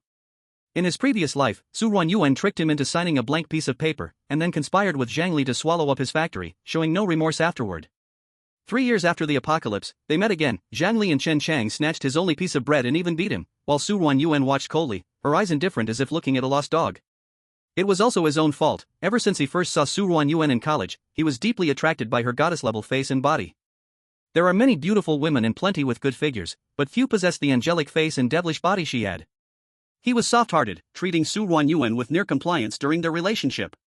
In life, he was generous, often gifting her clothes, bags, and jewelry. Whenever he had time, he took her on trips both domestically and abroad, sending her family over 100,000 in red envelopes every year. Unfortunately, her family had high demands, wanting 2 houses worth over 2 million each, one for her parents and one for her brother. As the saying goes, in Kyoto, don't compare rank; in Magic City, don't compare wealth. Zhou Chen, having a fixed property and a medium-sized factory, was nothing special among the wealthy in the crowded Magic City. The factory's annual income was indeed enough for him to live comfortably, but it only allowed for a modest lifestyle and did not make him a super rich man.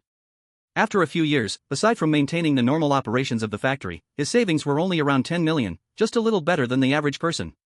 Zhou Chen had thought about proposing to Su Ruanyuan, but every time he thought of her blood-sucking family, he immediately dismissed the idea of marriage. Especially when Su Ruanyuan suggested selling the house his parents left him to buy a villa for her family to live together, it made him start to think about breaking up. Perhaps sensing that he was considering a breakup, terrified of losing everything, Su Ruanyuan chose to betray him. For a woman with a heart like a snake and scorpion, no matter how beautiful she was or how she posed, Zhou Chen now had no interest in her at all.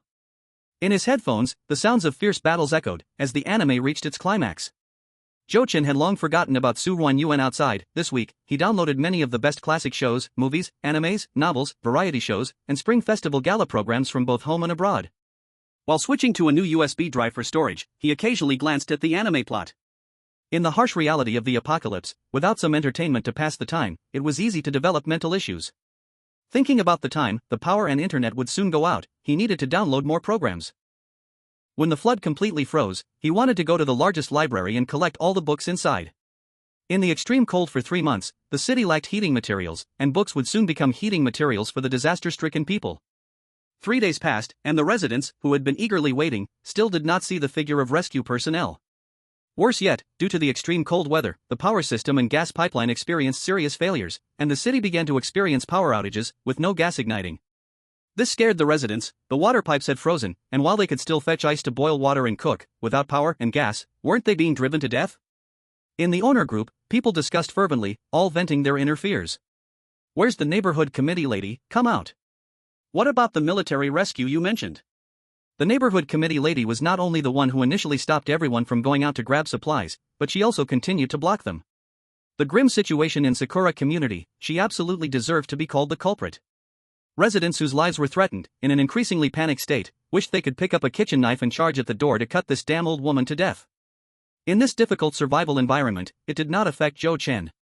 He had stockpile generators and fuel in his space, ready to use at any time. But he felt it was not yet the right time. To survive in this cruel post-apocalyptic world, everything must be planned before taking action. One must not walk into danger due to carelessness. Now, no major chaos had broken out. Once everyone knew he had power, he would instantly become a target. In fact, Zhou Chen had already sensed danger approaching. These 3 days had been too quiet. Zhang Li, Chen Shang, and their gang of beasts had not made any moves, and even the thin monkey no longer pleaded for supplies. A kind of calmness before the storm. Zhou Chen thought for a moment, preparing to contact Old Sun to ask about the recent situation. Just as he picked up the phone, a loud bang came from the front door. This sound of impact was very strong, and everyone in the building heard it. Uninformed neighbors, in panic, thought there had been an earthquake. Zhou Chen immediately took it seriously. The big yellow dog in the corner immediately jumped up, baring its teeth at the door. Animals have a sense of spirit. They are even more sensitive to changes in the environment than humans. During this time, the big yellow dog had also gradually sensed the changes in the world, dimly realizing that its new owner would never keep a pet that only eats and drinks, so it had to perform well. Outside the door, a group led by Zhang Li was ferociously swinging hammers to smash the door. But no matter how hard they hit, apart from some dents appearing, the entire door remained unmoved. They were confused. Had this door been modified? The original plan was to break the door within 3 minutes and subdue Zhou Chen in 30 seconds, but their hope of dividing the fireplace and all supplies was dashed. Zhou Chen, now everyone knows that you are hoarding a large amount of supplies. If you are willing to voluntarily hand over all the supplies, we will not make things difficult for you. Zhou Chen walked to the door and peered through the peephole. Almost all the beasts had arrived. These people were all dressed in winter clothes, and Zhang Li, Chen Shang, and the thin monkey actually wore military coats. If they were robbing others' supplies, it would definitely make a lot of noise. In the -70-degree cold weather, it was impossible for them to have found supplies outside. This only meant that someone in this building had intervened to help these beasts. Had Zhang Li quickly found collaborators? It made sense. In recent days, several deaths had occurred in the entire community, and the supplies collected, no matter how they were saved, were not enough for everyone to eat a few meals, truly running out of food. In the icy and dangerous world, no one dared to go out recklessly, regardless of whether his family really had a large amount of supplies. Zhang Li could easily find collaborators. Ha ha! Another villain wants to harm me. Whoever it is, going against me must die. Woof! Woof! Hearing the dogs barking outside, those threatening people became excited, waving their hands and swallowing their saliva repeatedly. Zhang Li had a proud look on his face. What did I say? Zhou Chen must be holding a lot of supplies. Including Qin Chang and the skinny monkey, everyone was happily agreeing. Of course, without supplies, how can you raise a dog? Zhang Gu is impressive. Whatever Zhang Gu says, we do, it's definitely right. Did you hear? A hungry dog can't bark that loudly, can it? Zhou Chen, you have 1 minute to open the door and hand over all the supplies. You also have to hand over the dog. When Zhou Chen renovated the door, he also changed the peephole, so it could be unscrewed from inside without needing to do it outside. He could directly take it off from inside the house. While those beasts were threatening loudly, Zhou Chen found a water gun from his space and filled it with water. Go to hell. If you want to die, I'll help you. Zhou Chen inserted the barrel into the peephole and pulled the trigger. In the next second, several screams immediately rang out from outside the door. Chapter 25, Dropping the Ball. The people who got splashed with water instinctively dodged everywhere. Even though these beasts had finally put on winter clothes, it was still not warm enough. Going out in minus 70 degrees was already very dangerous. Now, getting splashed with water was simply adding insult to injury. After making up, Chen Chang and the skinny monkey stood at the front row swinging hammers to show loyalty to Zhang Li, and they were the two who got soaked the worst. The moment the water touched their skin, it felt like being cut with a knife. The toy water gun in Zhou Chen's hand had high water pressure, with a storage box capacity of 1,000 milliliters. Normally, this amount of water was nothing, but at minus 70 degrees, even 100 milliliters splashed on the skin could be deadly. After an initial panic, those beasts quickly moved away but did not give up. The firewood in the fireplace was burning fiercely, and Zhou Chen was wearing a constant temperature suit. With these 2 layers of protection, he didn't feel cold standing at the door. He even pulled over a chair and sat in the foyer, slowly waiting with the others. As soon as someone approached outside, he immediately opened fire. After several rounds, just a little over 10 minutes, those beasts could no longer hold on, quaking and leaving with stiff steps. Before leaving, Zhang Li spat out harsh words. Zhou Chen, I will definitely break your limbs and throw you out to freeze to death. Zhou Chen's gaze sharpened, his tone filled with disdain. Come at me, let's see who dies first. Back in the living room, Zhou Chen began to think. These beasts were just a rabble. To dismantle them, all it took was to throw them a piece of meat, like feeding dogs. He was unwilling to waste even a grain of food. Thinking carefully about Zhang Li and the others' clothing, it was obvious that several big men's winter coats couldn't be gathered by just one person. In other words, there was a large force behind Zhang Li. Zhou Chen quickly thought of a solution, called Old Sun's phone, and found that the other side was actually turned off. Was Old Sun in trouble? Or had Old Sun joined the enemy's camp? Just then, a voice from outside shouted Old Sun's voice. Xiao Zhou, are you okay? Zhou Chen wasn't sure about Old Sun's identity, so this time he didn't open the door. He went to the foyer and only saw Old Sun through the peephole. I'm fine. That's good. Old Sun saw Zhou Chen hadn't opened the door, so he understood his feelings. I felt something was off these past few days. I discovered someone has been secretly forming groups and secretly contacting some homeowners without knowing who they were targeting. I wanted to investigate further, but unexpectedly, your enemies came after you. Zhou Chen asked, what happened to your phone? Old Sun looked regretful. It got frozen, and I can't turn it on. Zhou Chen thought for a moment and said, okay, you go back first, I'll leave a walkie-talkie at the door. You come back to pick it up in a minute, and we'll use it to communicate. Old Sun nodded, tucking his neck and rubbing his hands as he left. Zhou Chen made sure Old Sun entered the big door next door through the peephole. Listening closely with his ear against the door for a long time, confirming there was no suspicious movement outside, he took out a sharp knife from the space and carefully lifted 3 door bolts, slowly opening the large door a crack. After placing the intercom outside, he promptly closed the door and locked the bolts securely. Old Sun received the intercom and immediately contacted Zhou Chen. Zhou Chen stated his plan, you can refuse. Old Sun's face turned heavy, sighing, do we really have to go this far? He wasn't asking Zhou Chen, just simply sighing. Looking at the child curled under the blanket, wiping his nose, the more he looked, the more heartbroken he felt. Old Sun said, no problem, let's do it your way. But I have one condition. The supplies will definitely satisfy you. Less supplies or none at all is fine, I just want to leave the child with you. Zhou Chen, roasting a crushing carp over the fire, almost fell into the flames upon hearing this. No way. Old Sun continued to plead, I still have a little food right now, you can just feed him with this food. It's only temporarily at your place, once your business is sorted, the child will still be with me.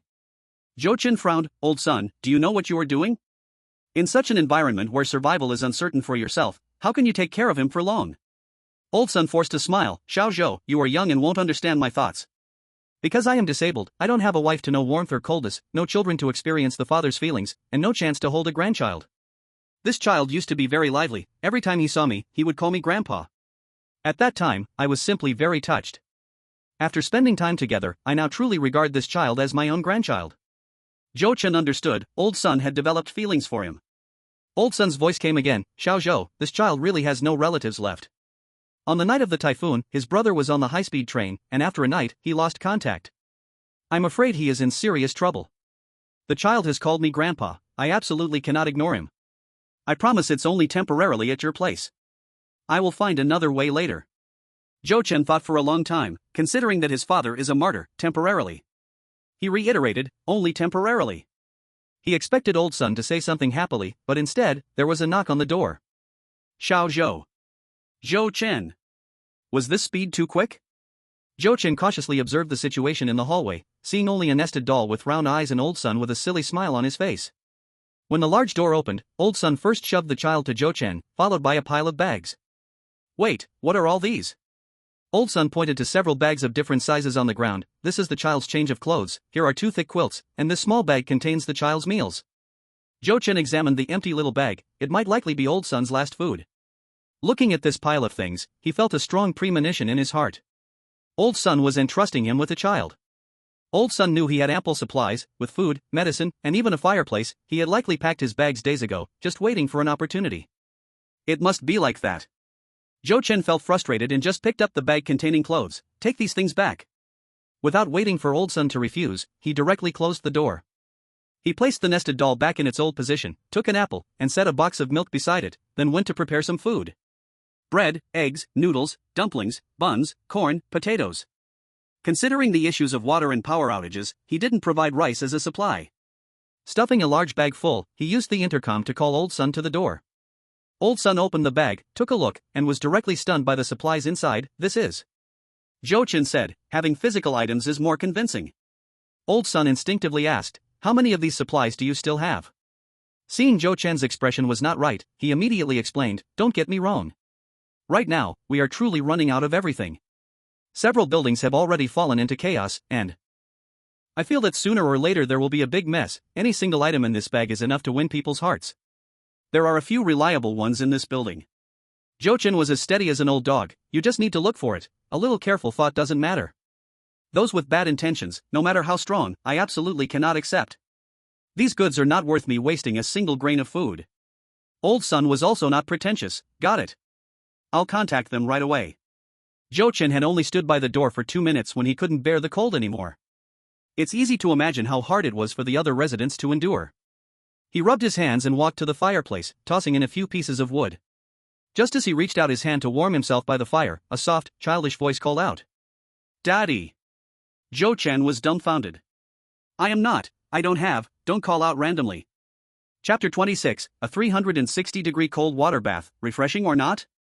The child in his arms held a half-eaten apple, his round eyes filled with tears.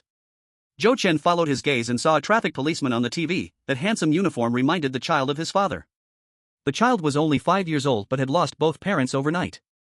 In fact, children are sensitive and smart. Even if they don't understand what death is, they vaguely feel that their mom and dad have gone forever, otherwise he wouldn't suddenly develop autism. The only relative, now also missing and unaccounted for. Looking at the tearful child, Zhou Chen couldn't help but recall that he had lost his parents on the same day. But he was already an adult then, had cried countless times, and gradually walked out of sadness with the beautiful memories left by his parents. Daddy! The child called out again. Zhou Chen turned off the TV show and played Peppa Pig. When the pink pig appeared, the child looked a little confused. After the confusion, his eyes became vacant, and he started to immerse himself in his own world again.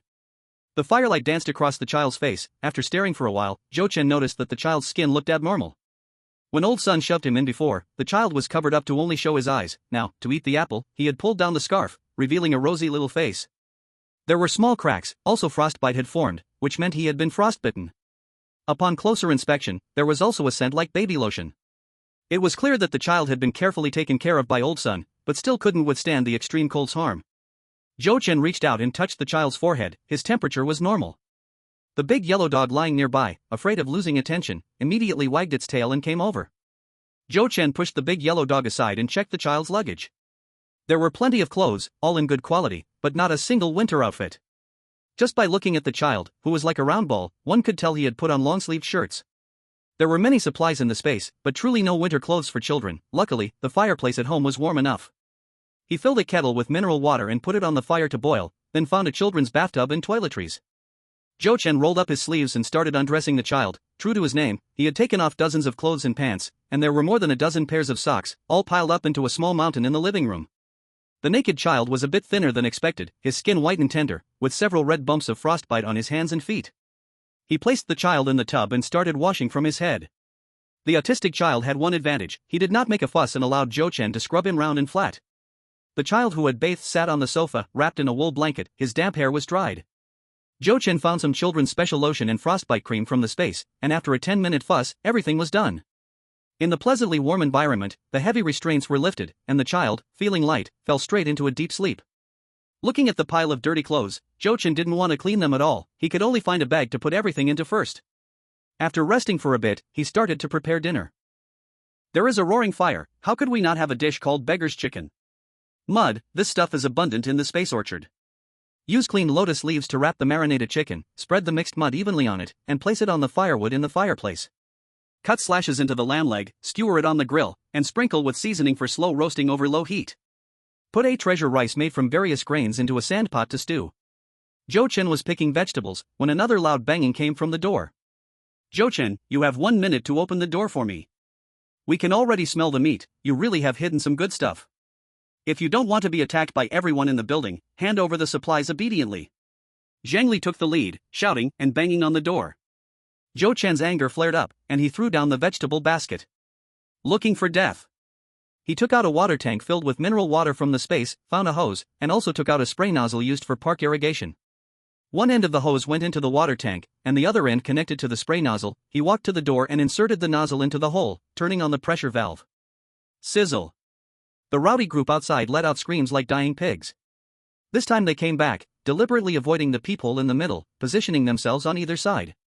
Never would they have thought that Zhou Chen, this bastard, had a 360-degree sprayer with no blind spots. The room temperature mineral water instantly became ice cold as it sprayed out. Those who fled quickly were drenched in ice water, while those who ran slower felt as if they were caught in an icy rain. In the extreme cold, each one of them screamed in pain. The ice water quickly froze, sticking to their scalps, faces, necks, and hands. Every inch of skin felt like being cut by knives. Zhou Chen's arrogant laughter penetrated through the door and reached everyone's ears. A 360-degree ice-cold shower, refreshing, isn't it? It was so painful that everyone instinctively wanted to slap the ice off. Chen Chang suffered the worst. The ice water froze and covered his entire face, making it hard to breathe under the sharp pain. In a moment of panic, he accidentally slapped his own ear. Ah! Chen Chang held his left ear with both hands, his emotions going out of control. Zhang Li scolded, "Shut up, what are you yelling about?" Chen Chang extended his hands, looking terrified at everyone. My ear, please take me to the hospital." Seeing Chen Chang's left ear in his hand, everyone was scared and kept retreating, checking if their own ears were still on their faces. Chen Chang, panicking, grabbed Zhang Li's collar. "Boss Shang, hurry, take me to the hospital." Zhang Li pried Chen Chang's hands away and pushed him forcefully. Chen Chang then rushed towards others. "Xiao Chui, Xiao Zhang, Skinny Monkey, Xiao Shen, please take me to the hospital, I need to get my ear stitched back." Those named and those not named all avoided Chen Chang. The hospital was already submerged by over 10 meters of floodwater, the buildings and equipment buried beneath the ice layer. Even if there were high-rise operating rooms and some surviving doctors, were they in a condition to perform surgery? Besides, no one could get out. At minus 70 degrees, in extreme cold, however, everyone's clothing wasn't warm enough. Every time they went out for over 20 minutes, their limbs would stiffen, and moving slowly, they could freeze to death if they were a moment late returning inside. Zhang Li gritted his teeth. Withdraw. Back on the 8th floor, the empty living room burned with a pile of flames, the firewood made from furniture. On the sofa sat a few tall men, passing around a bottle of erguotu, drinking strong liquor and talking dirty. From two closed bedroom doors, the sound of men's lewd laughter came out.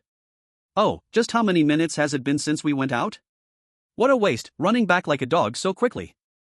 Ha, if he wasn't a waste, how could he let the woman be with our captain? Ha, I've truly never seen someone actively put on a green hat for himself. Ha, not to mention, that woman is indeed a top-notch one, making me itch with desire. What's the rush? Wait for the captain to play for another few days, he will surely let us have our turn." Zhang Li's face turned ashen, feeling an immense humiliation. His heart was already filled with rage to the peak. But he could only stand there in silence, lacking even the courage to step forward and argue, let alone resort to violence. At first, when the conflict arose, both sides had engaged in fighting, but despite their numbers, they couldn't defeat the handful of opponents. These guys were all skilled fighters, ruthless and quick, swinging sticks and hammers directly at people's heads, like desperate outlaws who feared nothing, even death. Cooperation is based on a foundation of equal strength, but they were already at a disadvantage from the start. The door to the master bedroom opened, and a strong, satisfied scar-faced man stepped out, pulling up his pants as he walked. Through the gap in the door behind him, a woman lay crying on the bed. Smack! With a fierce glare, the scar-faced man raised his hand and delivered a loud slap to Zhang Li. "I'm not providing supplies just to collaborate with a bunch of useless people. If so many of you can't even break down a single door, what use are you?" Chapter 27, I don't take out the trash. "Xiao Zhou, I've already found out." When Lao Sun's voice came through the intercom, Zhou Chen was dressing the little kid. A pair of little pants, a set of autumn clothes, a pair of wool socks, topped with Zhou Chen's sweater, just long enough to cover the tops of the little feet. The sleeves were rolled up, which didn't affect movement at all. On the dining table, there lay a fragrant cold chicken with lotus leaves, golden and greasy roasted leg of lamb, 2 plates of greens, a fruit salad, and a pot of treasure congee. Zhou Chen placed the little kid on the chair, scooped a small bowl of congee to cool on the side, tore off a chicken leg, 2 pieces of lamb, and added a few greens, placing them on the empty plate in front of him. The big yellow dog, already drooling with hunger, wagged its tail waiting beside. Watching the little kid pick up chopsticks on his own, Zhou Chen then took up the intercom. "Who is that person?" Lao Sun replied instantly, his voice very low. "It's our deputy captain, nicknamed Scar." "Zhou Chen." Lao Sun explained, "He's a well-connected person, rumored to have been in jail before. He has a relative who is an official, which is how he got put here. His temper is very strange, he doesn't even regard our captain. Do you remember the list of building leaders specified by the community ante? Our candidate for building 21 is him, but..." Zhou Chen understood, blocking someone's way to wealth is like killing their parents, and it seemed he had earned their hatred. Someone had reached out to join forces against him, it was a perfect match. Lao Sun continued, "On the night of the typhoon, Scar happened to call a few colleagues to play poker at the captain's house, where they've been staying for the past few days. The owner across the street is out of town, they pried open the door and locked those women inside." Zhou Chen had a vague answer in his heart. Women? The girlfriends of Zhang Li's gang? Lao Sun confirmed, "Yes, and that female tenant from 602. This is information I gathered using the supplies you provided. Our captain strongly opposed Scar's actions, and as a result, he got beaten up and was locked in with those women." At this point, the usually righteous Lao Sun was filled with righteous anger. "Damn it, this is simply lawless, worse than pigs or dogs, cursed be their 18 generations. Xiao Zhou, tell me when to act. I, Lao Sun, will lead the charge and smash those pig and dog bastards." Zhou Chen ate a piece of lamb and asked, "How about the other matter you were handling?" Lao Sun replied, "It's in progress, most people are unwilling to take action, kind-hearted and timid." Zhou Chen couldn't help but sneer, while understanding, "No need to force it, those people aren't good. Sooner or later, they'll knock on every door. When they're driven to desperation, they'll naturally come looking for you." That night, screams and cries echoed from downstairs. "What are you doing? Is there no law? Please, this is the last bit of food my family has. My child." Not only Building 21, but similar violent incidents of home invasion were occurring in the other 29 buildings as well. The victims were all young couples. An elderly person lives alone, a man and a woman. Through the window, one can see the opposite building, where a group of people with torches raided from the 6th floor to the 10th. Amidst the chaos, a homeowner was pushed off the balcony. Bang! The flood froze, the ice layer hardened and solidified. The clear sound of a fall made the people in several nearby buildings tremble with fear. In the face of this scene, many victims who tried to resist gave up for the safety of themselves and their families, only able to watch helplessly as these evil forces rummaged through their homes, taking all their supplies, as well as valuable items like gold, watches, and cigarettes. These beasts took lives, perhaps feeling fear and even regret at the moment, but as the environment worsened, they realized they would not face legal consequences, only becoming more ruthless. One life is a burden, 2 lives are also a burden, it's a broken pot being thrown away. Society began to fall apart. This was just the first night, it would only get worse, lives were as worthless as grass. Zhou Chen pulled the curtains closed and donned a robe, heading to the living room. He placed a children's bed by the fireplace, layered with several cotton mats and covered with a wool blanket, very soft and comfortable. The little child, not wrapped into a ball under a heavy quilt, dressed only in autumn clothes and covered with two thin down comforters, slept soundly. The loud commotion outside did not disturb his sleep at all. On the second night, the whole community became even more chaotic. These homeowners were already cold and hungry, lacking the strength to even walk, with no ability to resist a group of fierce, evil beasts. Some homeowners had their winter clothing taken from them and froze to death in less than 10 minutes. Third night. Fourth night. Civilization lost its morals, and social order completely collapsed. Starting on the fifth day, those beasts began to rampage during the day. The weak and timid residents suffered terribly. Not just Sakura community, the same tragedy occurred in all communities across the city, with thick smoke and countless casualties. Zhou Chen placed a cup of hot milk in front of the child. "Call me daddy." He had learned from Old Sun that the child's name is Chuzukai, and for the past few days, besides dealing with the harassment from Zhang Li and his gang, he had been trying to get the little boy to call him daddy. Unfortunately, the little boy was withdrawn, eating when given food, drinking when given water, and going to the bathroom when his pants were taken off, not even crying when De Huang took his toys. He called Zhou Chen daddy when he saw the police in a TV show, he called soldiers big brother, and he called an actress named Jiang Xian mother. After that, he sank into his own closed world. Zhou Chen was left feeling helpless, still having to carefully take care of 3 meals a day. Long exposure to the fire can speed up the evaporation of skin moisture, thus causing dryness and dehydration. Once the little boy finished the milk, he began to apply lotion. Magic City is an economic hub, and many supplies in the stores were washed away into the river when the seawater flooded the city. For 3 days, Zhou Chen stayed by the river and recovered quite a bit of luxury men's skincare products and women's high-end skincare products, as well as some for children. The little boy stayed at his home for 10 days, and the skin on his face was as white and delicate as a peel egg. Achoo! It smelled so good that the little boy sneezed. Zhou Chen cut a plate of fruit and placed it on the sofa, applying an expensive moisturizing mask to his face, stretching out his long legs, feeling extremely comfortable. The phone rang. It was Su Wanwan, who had been missing for a long time, calling. Zhou Chen ate the fruit and answered the call. No one spoke on the phone, just the sound of breathing and a suppressed sob. At this moment, Su Wanwan's hair was messy, she looked thin and haggard, with handprints on her face and blood at the corner of her mouth, curled up naked in a blanket. Afraid that Zhou Chen would hang up out of impatience, she quickly steadied her aggrieved emotions, seizing the moment while those beasts were not around. This was her only chance to seek help. "Aiken, save me." Old Sun has been secretly active lately, gathering information about the entire building using supplies, which naturally included the encounters of Su Wanshu and these women. Zhang Li initially just sought cooperation with Scarface, who, upon hearing that Zhou Chen's family had a large amount of supplies and some photos as proof, naturally would not refuse. But Scarface had already figured out the specific situation of these people. The first step in cooperation was for him to provide food and winter clothing while Zhang Li provided women for their amusement. A group of beasts on the brink of starving and freezing to death naturally agreed to this demand. Women are like clothes, how can they compare to one's own life? Su Wanshu cried and begged, "Aiken, I beg you, think of the past, save me. I know your family still has supplies, as long as you are willing to take out a little, they will definitely be willing to exchange." Zhou Chen asked, "Why should I save you?" Su Wanshu perked up her ears, listening to the sounds in the living room, hearing the sound of the door unlocking, scared to shivers, desperately shrinking into the corner. Thinking of how she has been treated these days, thinking of how Scarface no longer sees her as a human, she regretted her past decisions. She knew Zhou Chen would not easily forgive her, but she had to take a gamble. Su Wanshu made a desperate plea, "Zhou Chen, as long as you are willing to save me, as long as you let me live in your room, I am willing to be your maid." Zhou Chen curled his lips, coldly laughing, "I don't collect trash." Chapter 28, Boss, please accept my knee. The cold wind howled like a wild beast, a layer of ice crystals formed on the walls inside. It got colder, and in severe lack of supplies, people died every day. In room 802, over a dozen disheveled women huddled together on the same bed for warmth. No one felt crowded, they wished they could be even closer together. It's too cold. It's too hungry. Starving and sleepy but afraid to easily fall asleep, everyone feared that if they did, they might never wake up again. Bang!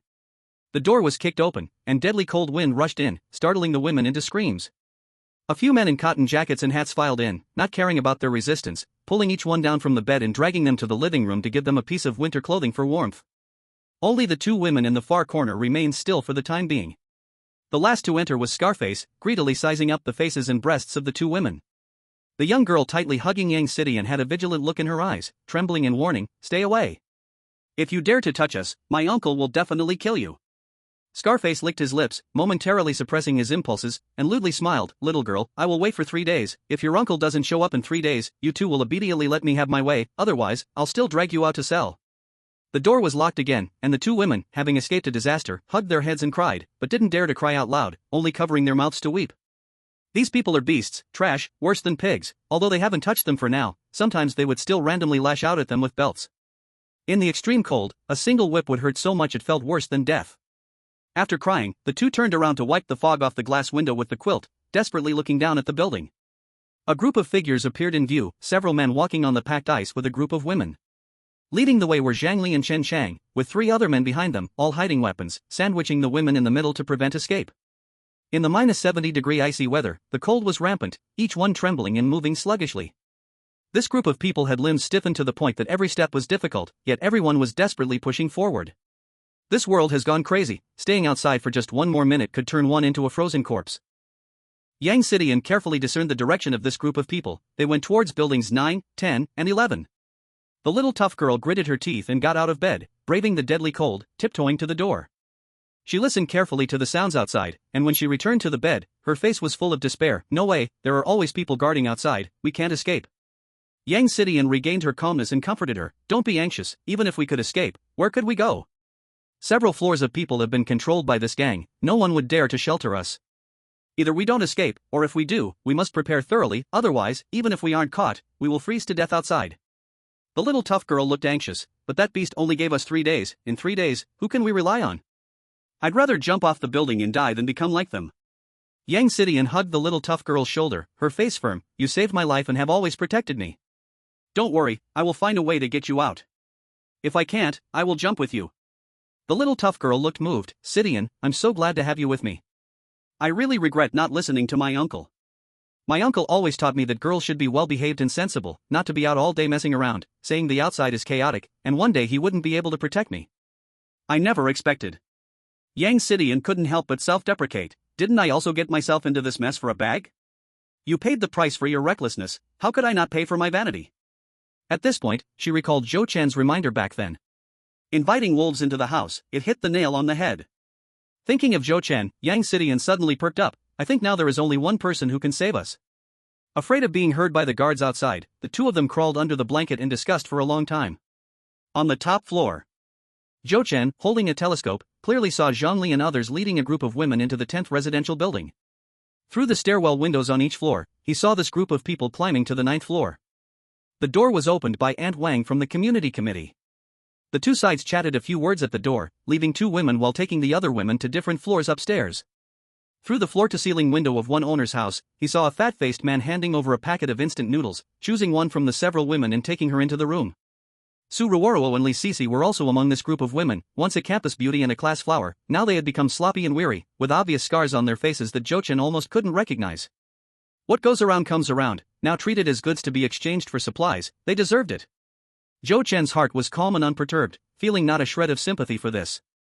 Instead, Aunt Wang was a bit interesting. Now with the power out, mobile phones had become mere decorations, and the once noisy owner group had turned into a dead group. He originally thought Aunt Wang, at her age, would have long since frozen or starved to death, but he never expected that not only was she alive, but her cheeks were also plump, living quite well, and now even working as a madam. Impressive. Indeed, if a person has no shame, they become invincible. However, how can there be so many people in Building 10 with supplies? So many supplies that they could be used as bargaining chips? Zhou Chen felt an unsettling feeling, always sensing that someone was brewing a larger conspiracy. A crackling sound came from the walkie-talkie. Old Sun was calling him. It seems that after more than 10 days, Old Sun finally made some good progress. Zhou Chen picked up the walkie-talkie. Speak. Old Sun's breathing was heavy, frozen quite badly. It's done. Initially, these people were reluctant. They either didn't want to give up their homes or worried about this and that, but now they have realized their situation and agreed to follow your arrangements. They just have one condition, they hope you can provide supplies. Zhou Chen smiled coldly. Of course, the premise is to be obedient. He had already had enough of the beasts' harassment. The longer the time dragged on, the more these beasts would collect richer supplies, and the situation would only get worse for him. He needed to build his own power to resist. He provided supplies, and these cannon fodder put in the effort. In a world where the weak are eaten by the strong, it's either you die or I die, either be cannon fodder or survive with skill. The resources in the space were enough for him to last 10 lifetimes, but he couldn't take them out to support a group of useless people. Moreover, how to support them? Everyone understands the truth of lifting a grain of rice is a kindness, but lifting a sack is a grudge. If you generously give supplies today, you'll die tomorrow if you can't provide anymore. If there are people desperately trying to survive, then they should fight for it themselves. The two discussed for half an hour and finally decided to act tonight. Zhou Chen was about to pull the curtains when he inadvertently caught a glimpse of a woman on the 14th floor across from him, wildly waving at him. The woman was wearing a thick winter coat, with binoculars hanging around her neck. She waved while pointing at a writing board in her hands. Zhou Chen held up the binoculars, and through the magnified view, he saw a very young girl whose hair was messy but not unkempt. She belonged to a resource-rich type of person. Yet, regardless of how rich in resources she was, a month's time should have led to running out of supplies.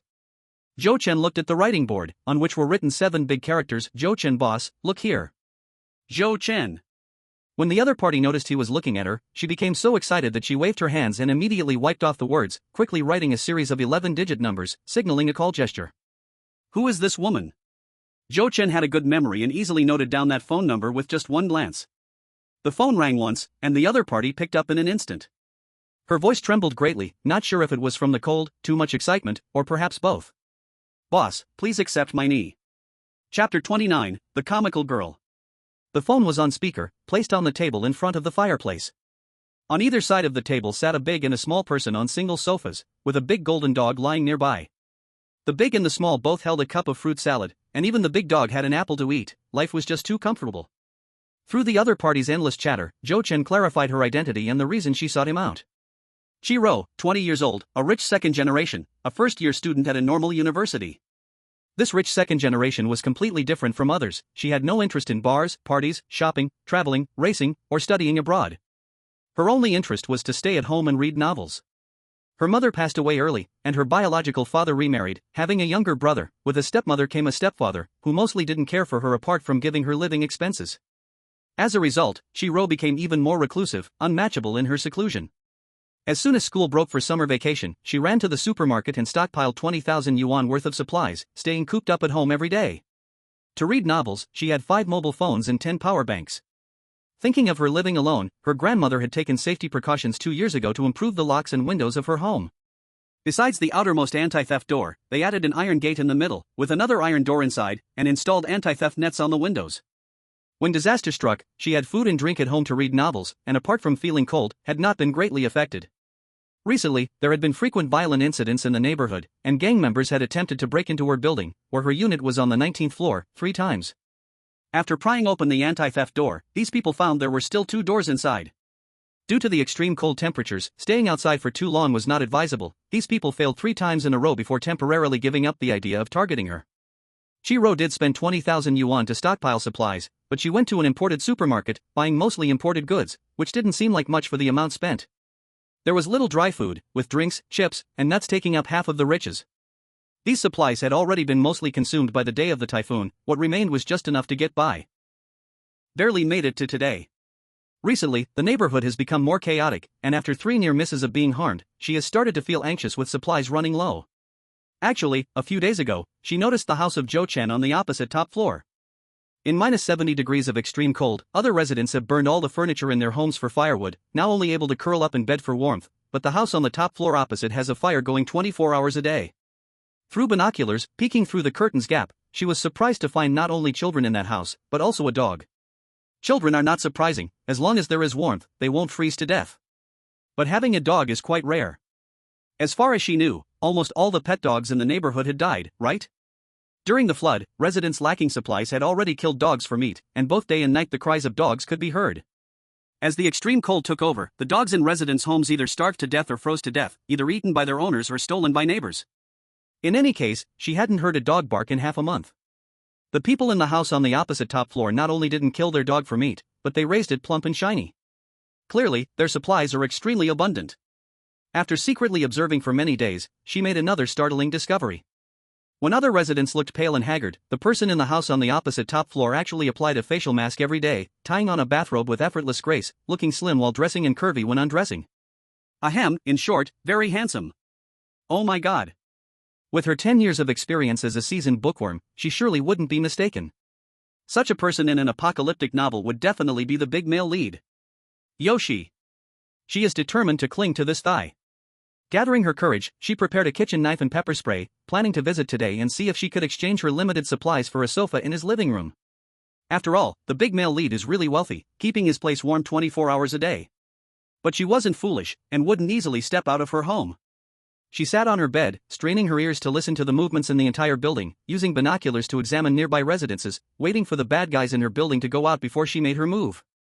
Then, she noticed two women on the 8th floor opposite. In -70 degrees, those two women dared to open a window and were constantly waving at her. Just right, she had learned lip reading for 2 years in childhood, so she clearly understood that they were calling for help.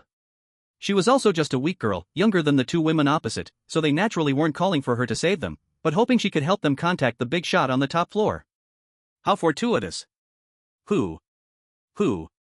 Chiro felt her throat was about to smoke. Big shot, do you understand me when I say this? The two ladies said if you are willing to give out some supplies to redeem them, they are willing to be your servants. That lady named Yang Sidian said if just given a breathing space, she will be the first to help you take revenge. Jochin set down his half-eaten fruit salad, rubbing his temples. Then why doesn't she go take revenge now? Are young girls nowadays so good at talking? He'd barely had a chance to say his first sentence after her babbling for half an hour. His head throbbed. Chiro scratched her head. It seems they had their winter coats taken off, and there is someone watching outside. Jochun chuckled jokingly. Are you doing a good deed like Lei Feng? Of course not, just a bonus. A girl's deliberately flattering voice came from the phone. Big shot, I still have a little supply here, begging for a sofa in your living room. My home has no firewood for warmth anymore, even if I am not frozen to death, I can't cook. The buns are harder than rocks, my teeth are even chipped and broken, and those bad guys will definitely not let my family go. Jochen was speechless. No way. If it weren't for old son helping him, he wouldn't temporarily take in this little brat, and outsiders would be even less likely to do so. Women are untrustworthy. These days, there are so many young girls who can act. Maybe someone is setting a trap for him. No, big boss. A heart-wrenching wail. Big boss, I can take care of kids, and I can raise dogs.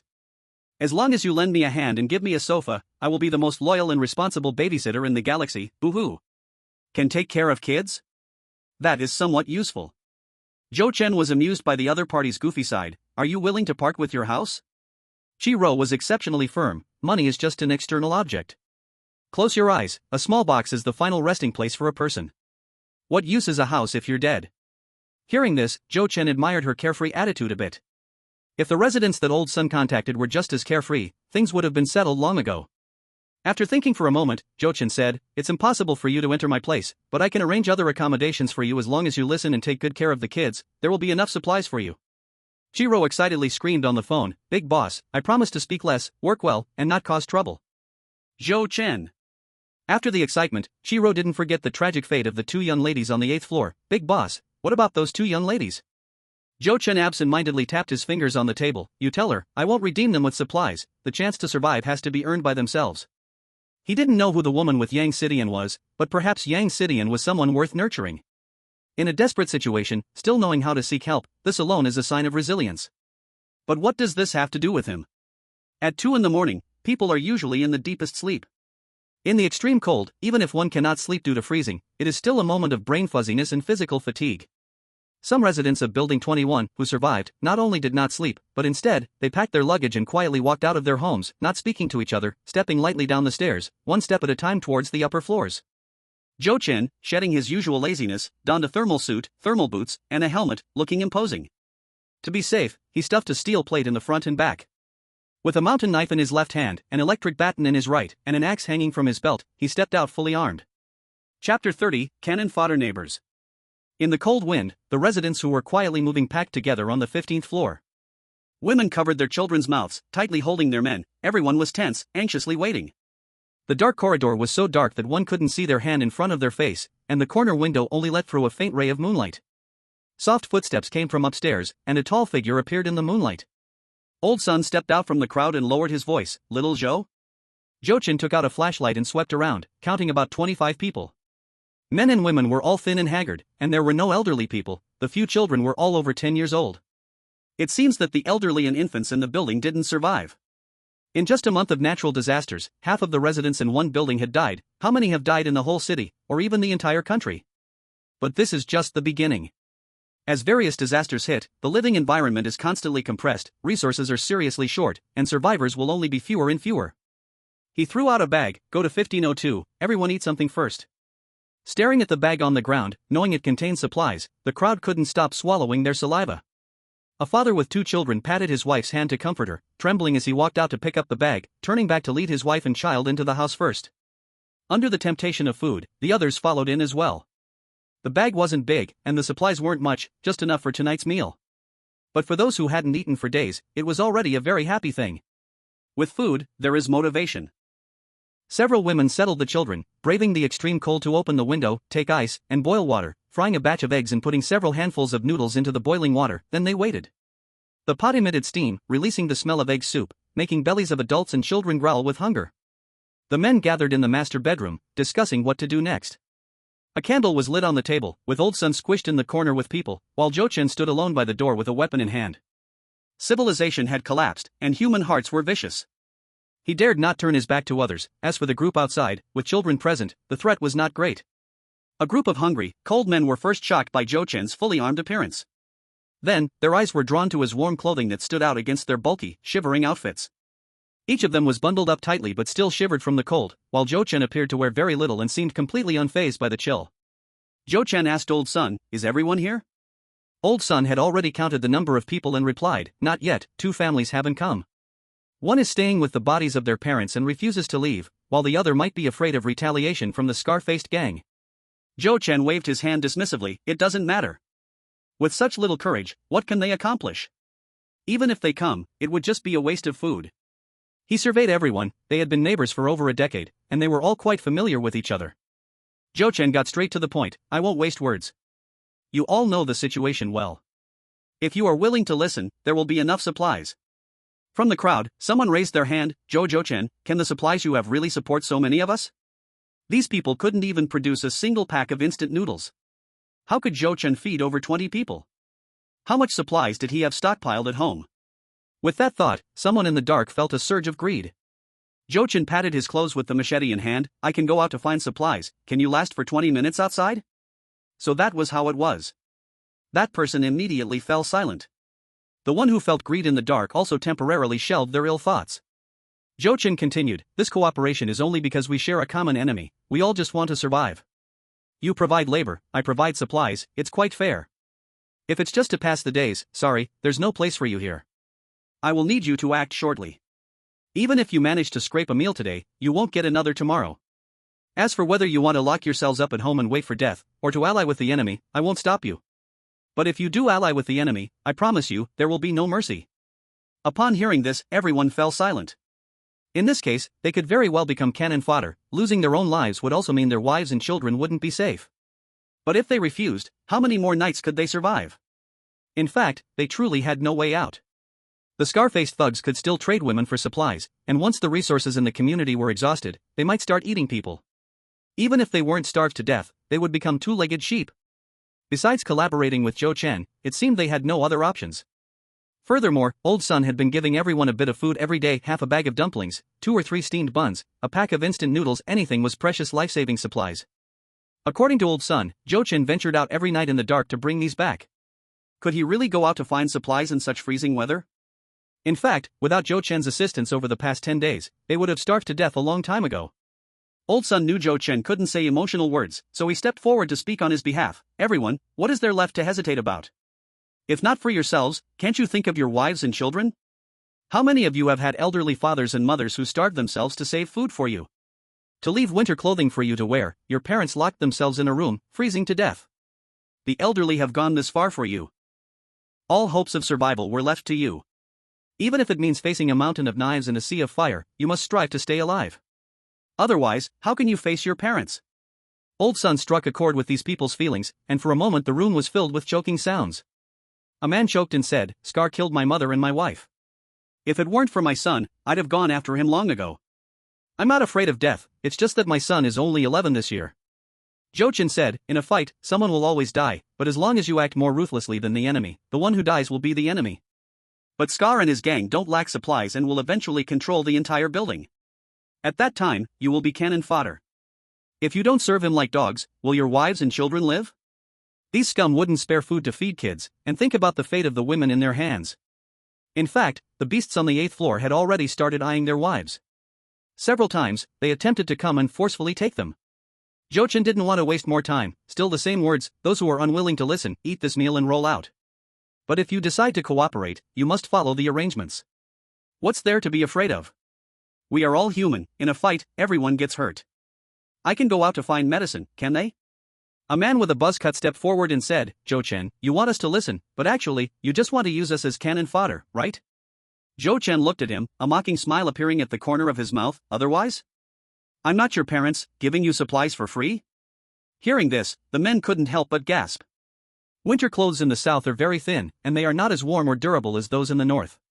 At minus 70 degrees, no matter how many clothes these beasts collect, they can't last 20 minutes outdoors.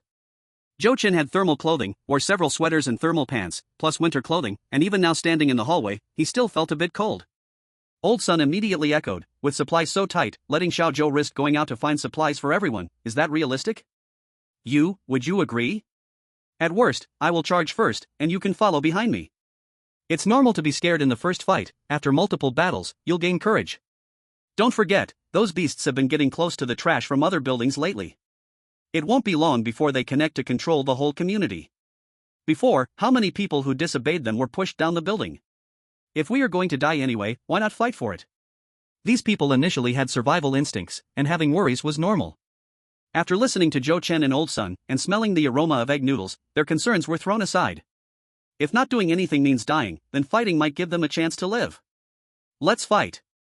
Zhou Chen opened the door, you all fill your stomachs first. Old Sun, come with me. Women and children were waiting eagerly, a few large bowls of egg noodles placed on the table. A group of men streamed out, their eyes shining at the sight of the overflowing noodles. It was indeed egg noodles, there were eggs in noodles, not the thin broth with just a few noodles they had before. After so many days of hunger, they could finally enjoy a full meal. As the first mouthful of noodles mixed with egg went into their mouths, these men couldn't help but feel a lump in their throats. Things that seemed ordinary before had now become the most luxurious food. The women present understood what was about to happen, swallowing their saliva while transferring the egg noodles from their bowls to their men's bowls. They were already very hungry, yet still endured, holding back and putting the last noodle in their men's bowls. Eat more, if you're full, you won't be afraid of the cold, and if you're full, you'll have strength. Only with strength can you avoid being hurt. Meanwhile, they sipped the soup slowly, the egg soup fried in lard was fragrant, every sip brought immense satisfaction. Even if it was just a bowl of noodles. If only we could eat our fill at every meal. Chapter 31, A Great Victory in the First Battle. Zhou Chen called Lao Sun to the stairwell on the 16th floor, pulling out a boxed meal under the cover of the night.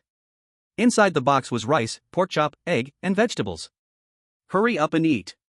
Lao Sun didn't know what Zhou Chen handed him, so he took it and directly grabbed it with his hand to feed it to his mouth. When he bit into a piece of meat, he finally reacted, what the heck, how do you have meat? You didn't kill your dog, did you? Zhou Chen almost laughed, the dog is very smart now, more and more obedient. I can't bear to kill it. Just remember, don't foolishly rush to the front, stay back and supervise. Write down the names of the best fighters. Those who contribute should naturally be rewarded. Lao Sun wolfed down the food, it had been so long since he had eaten meat, it felt amazing. Let me lead the way. I know these owners well. Usually, they are nice people. If no one takes the lead, they won't be fierce. Besides, I brought them here.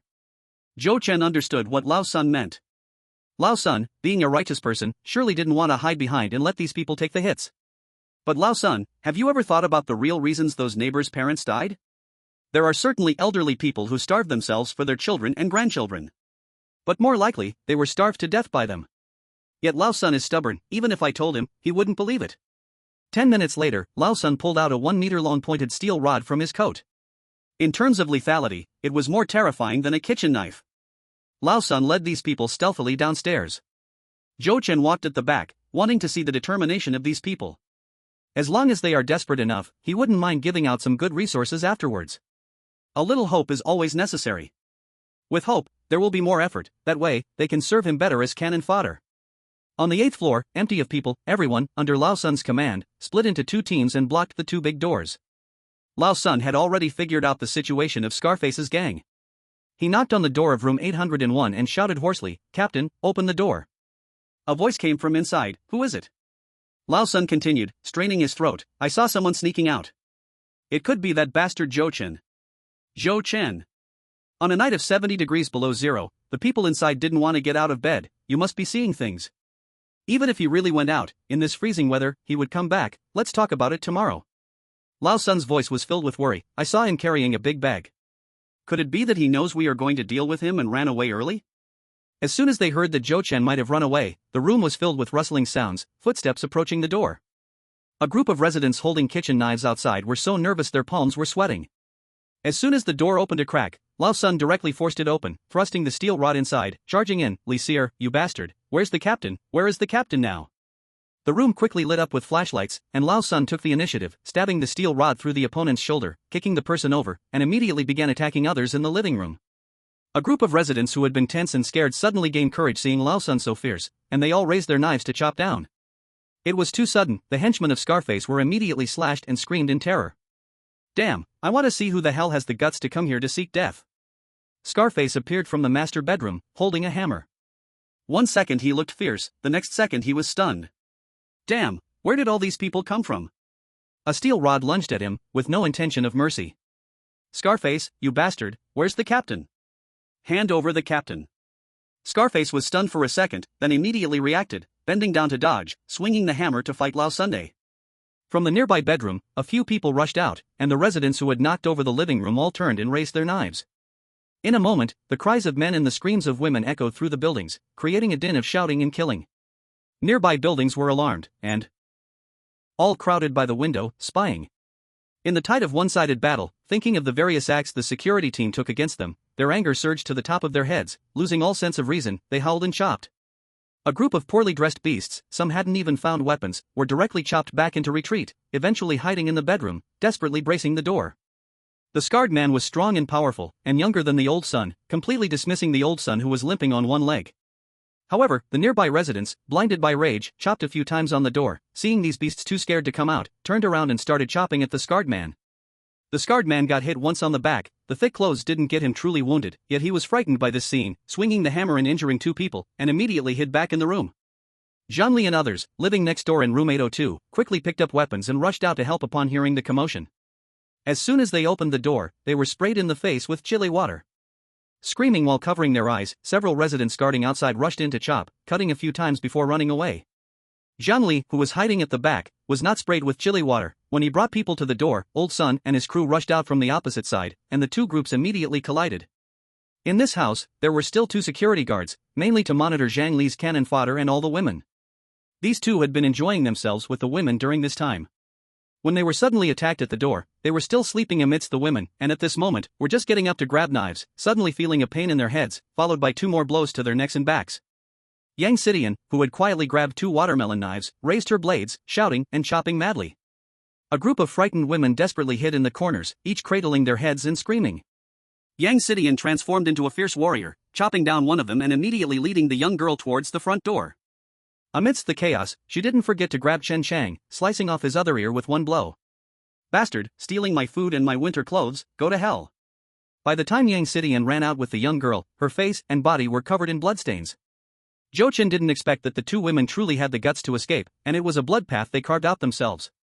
Looking at the 2 women who had no winter clothes and were about to freeze to death, Zhou Chen said, first go to the 15th floor, wait for Old Sun to arrange it. No need, I said I would help you chop your enemies. Yang Sidian urged the young girl to go upstairs and wait for her, raising her knife and killing her way back in. Zhou Chen couldn't help but admire her. This woman is fierce as hell. According to the original plan, the ambush time was set for 3 minutes. Regardless of the outcome, there could be no stalling for battle. Zhou Chen looked at his watch. As soon as the time was up, he shouted retreat. Old Sun led the retreat, limping and carrying someone on his back. Having suffered great losses, Zhangli, hearing Zhou Chen's voice, rushed out in rage and hatred. Zhou Chen, I'll fuck your mother. Zhou Chen stood elevated on the steps, with his hands in his pockets. What, still wanna fight? Old Sun and the others immediately stopped, each gripping their knives tightly, glaring fiercely at Zhangli. Zhangli glanced at them and was instantly scared, his legs trembling. He tucked his tail and fled into the room, closing the big door tightly, unable to say a single harsh word. The beasts on the 8th floor were badly injured, all still in a state of terrifying shock. At this moment, Zhou Chen's voice echoed in each of their ears from the hallway. Get out of this building. If you dare to stay here after dawn, die. The victorious residents were extremely excited, immediately responding loudly, kill. Kill. Kill, you bunch of beasts. Trash, beasts, you all will not have a good death. Hurry up and get lost, or we will chop you to death. Chapter 32, Being merciful to enemies is being cruel to oneself. Upon returning home, the big yellow dog guarding the door wagged its tail nonstop. In the living room, the little kid who was awakened by the shouting and killing sounds. Sitting on the bed quietly, his clear eyes fixed on the door. Jochin put down his weapon and pinched the soft face of the little kid. Go to sleep. Half an hour later, there was a knock at the door. Jochin looked through the peephole and saw Old Sun alone, before opening the door. Old Sun's eyes were red. This time we attacked, 2 were hurt, not seriously, but in this weather, if we don't bandage them. Jochin had been supervising the battle just now. Whether it was for revenge or just to show off, the 2 injured did indeed charge in fiercely. Seeing blood for the first time, they should have some medicine on hand. With medicine available, the cannon fodder would charge even harder next time without worries. Wait. Jochin closed the door, pretended to go back to the living room to find something, then opened the door and handed Old Sun a first aid kit. Tomorrow I'll go out and look again. Old Sun understood his meaning. Even though the people downstairs were a gang, they must not expose Jochin's secret of having a lot of medicine. Seeing Old Sun's bad expression, Jochin roughly guessed why and asked, "How is that person?" Old Sun shook his head. "The person just left, has a daughter married in another place. Even if he is still alive, I don't know if I can contact him, and even if I do, how do I explain? The old captain was really nice. If it weren't for him, how could a disabled person like him work as a security guard in a high-end community for over 10 years? But the old captain was too kind-hearted, which led to this outcome." Thinking of the old captain's unwillingness to die, he gritted his teeth with hatred. "That scarred bastard, I will definitely chop him up and feed him to the dogs." Jochin advised, "Don't be impulsive. Today we achieved a great victory by catching them off guard. If those beasts were truly prepared, only our side would suffer heavy losses. But surely the other side would be more cautious next. If Old Sun acted impulsively seeking revenge, he might lose his life." This one-sided battle of the night, those beasts were almost all injured, and a few were badly hurt. Without medical conditions, they wouldn't last through the night. Moreover, if you die, won't that little kid be thrown to me to raise? You should just live well. Old Sun unconsciously squeezed the first aid kit and nodded. "I understand. One day I will chop those heartless beasts." Jochin said, "You first take the medicine downstairs, then call the others up. I have something to arrange." After Old Sun left, Jochin took out several pieces of iron plates, a generator, diesel, parts, welding tools, and more from his space. When the sound of hurried footsteps came from downstairs, he pretended to return from the rooftop. Everyone was stunned to see the tools on the ground. Jochin explained, "I wanted to renovate the rooftop garden but never got around to it. These things are just right to use now." Under his arrangement, everyone worked through the night to install an iron door in the stairwell on the 9th floor, and after the beasts rolled away at dawn, they would block the first floor windows. With 2 iron doors taking turns on duty, the entire building would then be fully controlled by their side.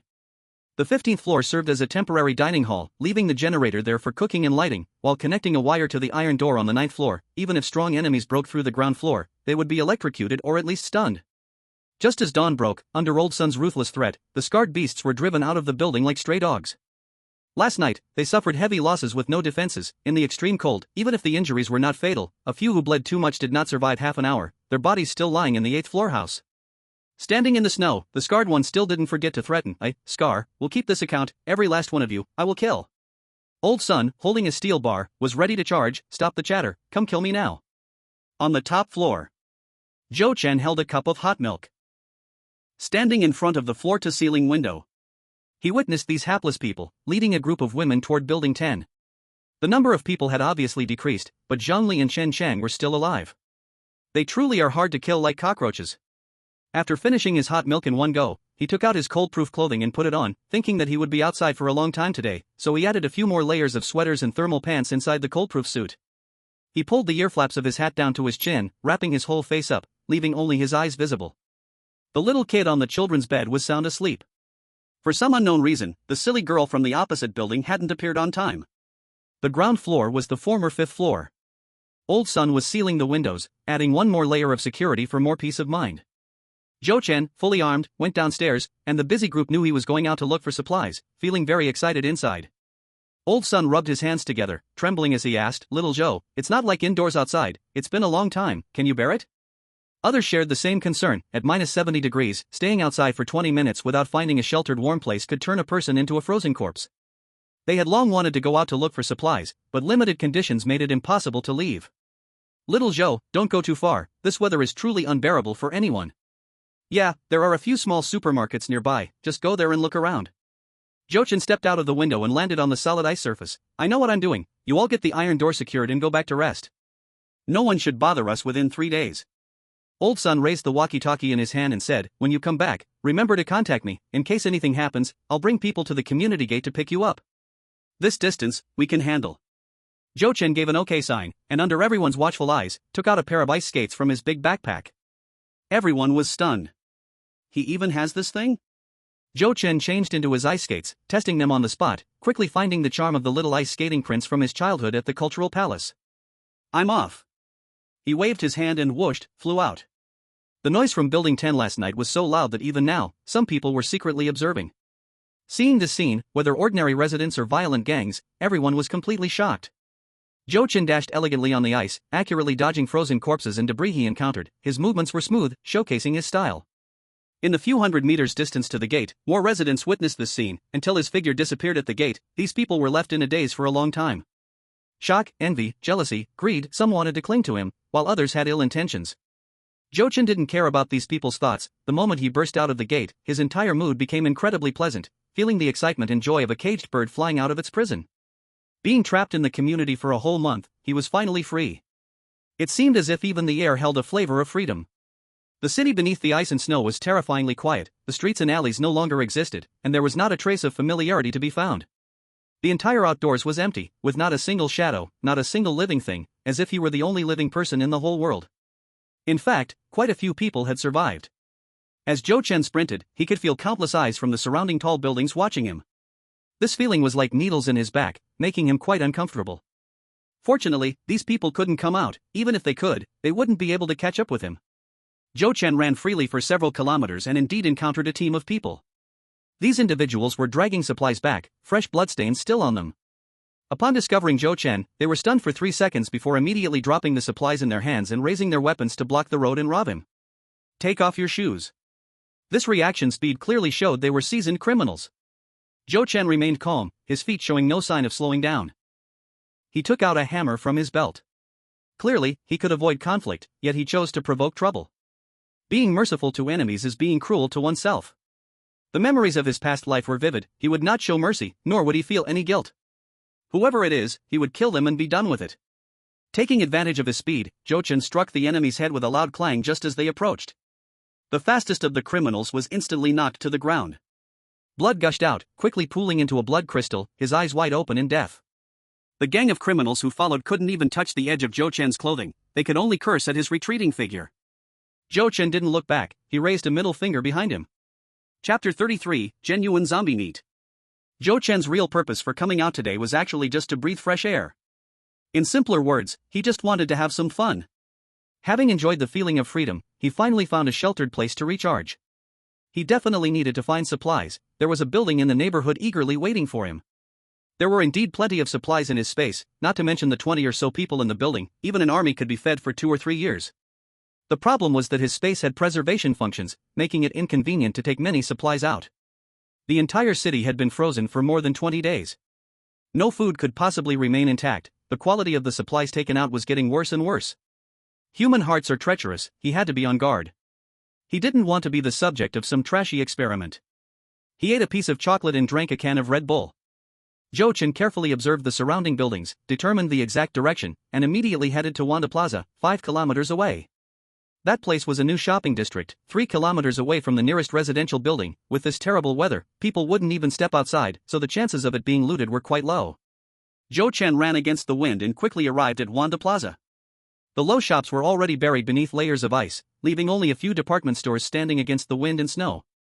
One of those department stores combined dining, entertainment, and shopping, and it contained a considerable amount of food. Zhou Chen found the building and used the hammer to break the ice and shatter the glass. The moment the glass shattered, light immediately poured in. The ground was 3 meters high from the platform. He took out a ladder from his space and climbed up it. After climbing through the window, he remembered to take the ladder back to avoid someone else taking it. He was even more worried about someone using the ladder to climb in and stab him in the back. Successfully entering the building, he noticed the interior was set up as a 24-hour Haidileo restaurant. This was definitely a good place. With the astounding customer flow at Haidileo every day, there would surely be food to spare. Vegetables would not last, but meat was not afraid of freezing. In these times, the hearts of unscrupulous merchants were black. And how much zombie meat did ordinary people consume every year? Thinking carefully, the stomachs of the ordinary people in China were truly ironclad. The range of light was small, and after a few steps, it was completely dark ahead. Jochin took out a flashlight and spent 10 minutes finding the kitchen. The moment he pushed the door open, a dozen frozen corpses appeared before him. From the clothes on the frozen corpses, there were managers, chefs, cleaners, and mostly waitstaff. These people were night shift workers, trapped in the store by a typhoon, ultimately freezing to death. No one suffers more than the workers. Zhou Chen examined the kitchen. There were plenty of ingredients, and they were richly diverse, covered by a thick layer of ice. The vegetables were severely dehydrated and crumbled at a touch. Meat wasn't afraid of freezing, however, at -70 degrees, these had turned into genuine zombie meat. Even as zombie meat, just taking out a plate of it would be considered a precious resource sought after by countless people now. Zhou Chen began to collect ingredients. Beverages, hot pot base, seasoning base, bowls, dishes, chopsticks, even the tables and stools have not been overlooked. These things he definitely would not eat. With delicious food available, why eat zombie meat? Isn't that just looking for trouble? When he walked out of Heideleo, the store had already been looted clean by him. This floor was all about food. Walking around, chicken, duck, fish, meat, frog, shrimp, crab, beef, mutton, and entrails were collected, totaling several tons.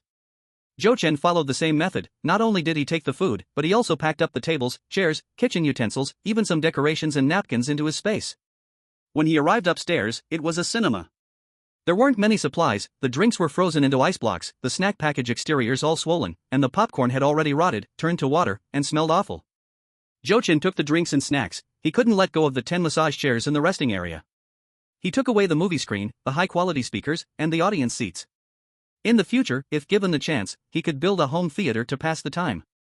Going up another floor, there was a gym, filled with various professional fitness equipment. Zhou Chen cleaned out this floor and prepared to change locations. He planned to go to the nearby Intai to see if there were any winter clothes for children. The autistic child at home only had one set of winter clothes, and they were all dirty. Arriving at the Intai department store, he entered through a broken window where it was completely dark inside. Under the beam of his flashlight, the circular mall layout displayed various exquisite goods in the stores. Valuable clothing, shoes, hats, bags. At this moment, no one paid any attention.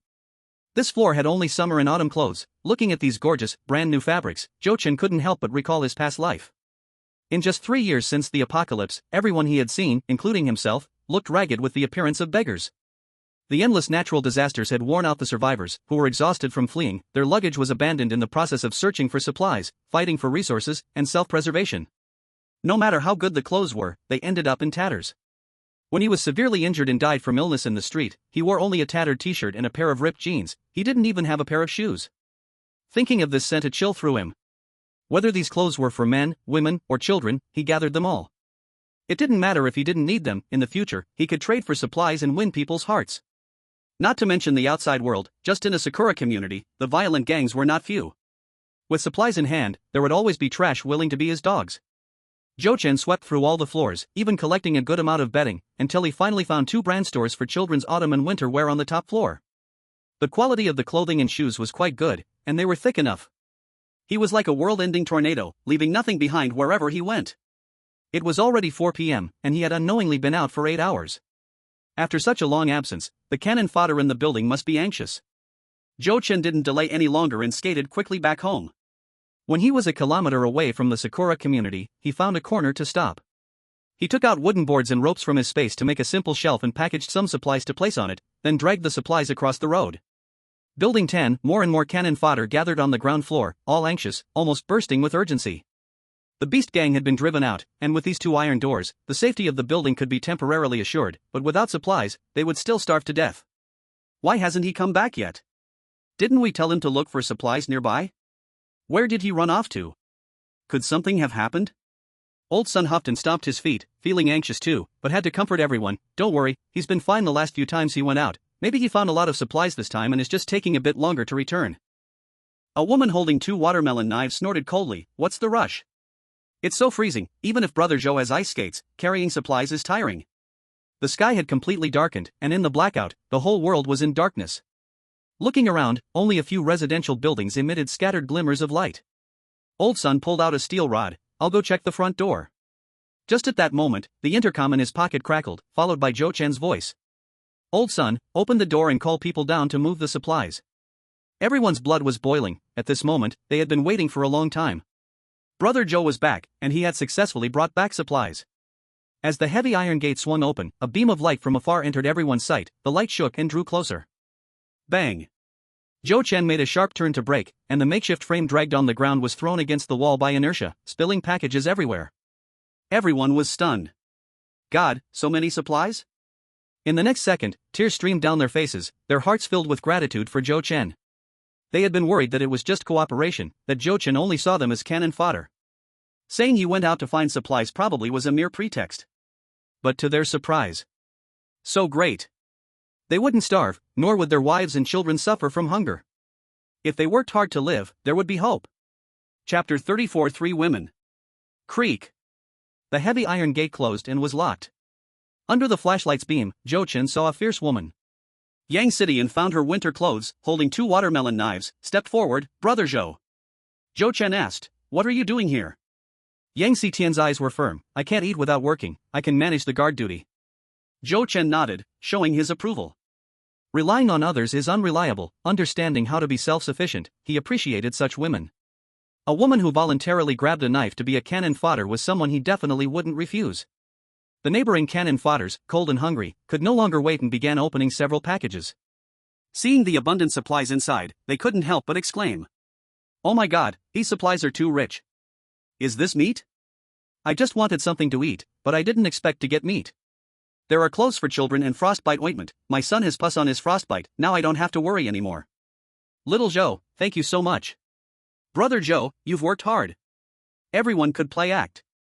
Zhou Chen waved his hand. "Everyone has been hungry all day, hurry up and take the supplies upstairs to cook. My point is, for now, with limited conditions, we should share a big pot of rice. When things are better, we can discuss later." Don't think that the grateful faces of the neighboring cannon fodders are genuine, their gratitude is purely based on these supplies. If he hadn't brought back supplies today, they would surely have shown another face, even thinking of killing him. A group of cannon fodder neighbors happily carried the supplies upstairs. "Brother Zhou, we'll listen to you. Brother Zhou, you've worked hard all day outside, hurry home and rest, when the food is ready, we'll bring it to you."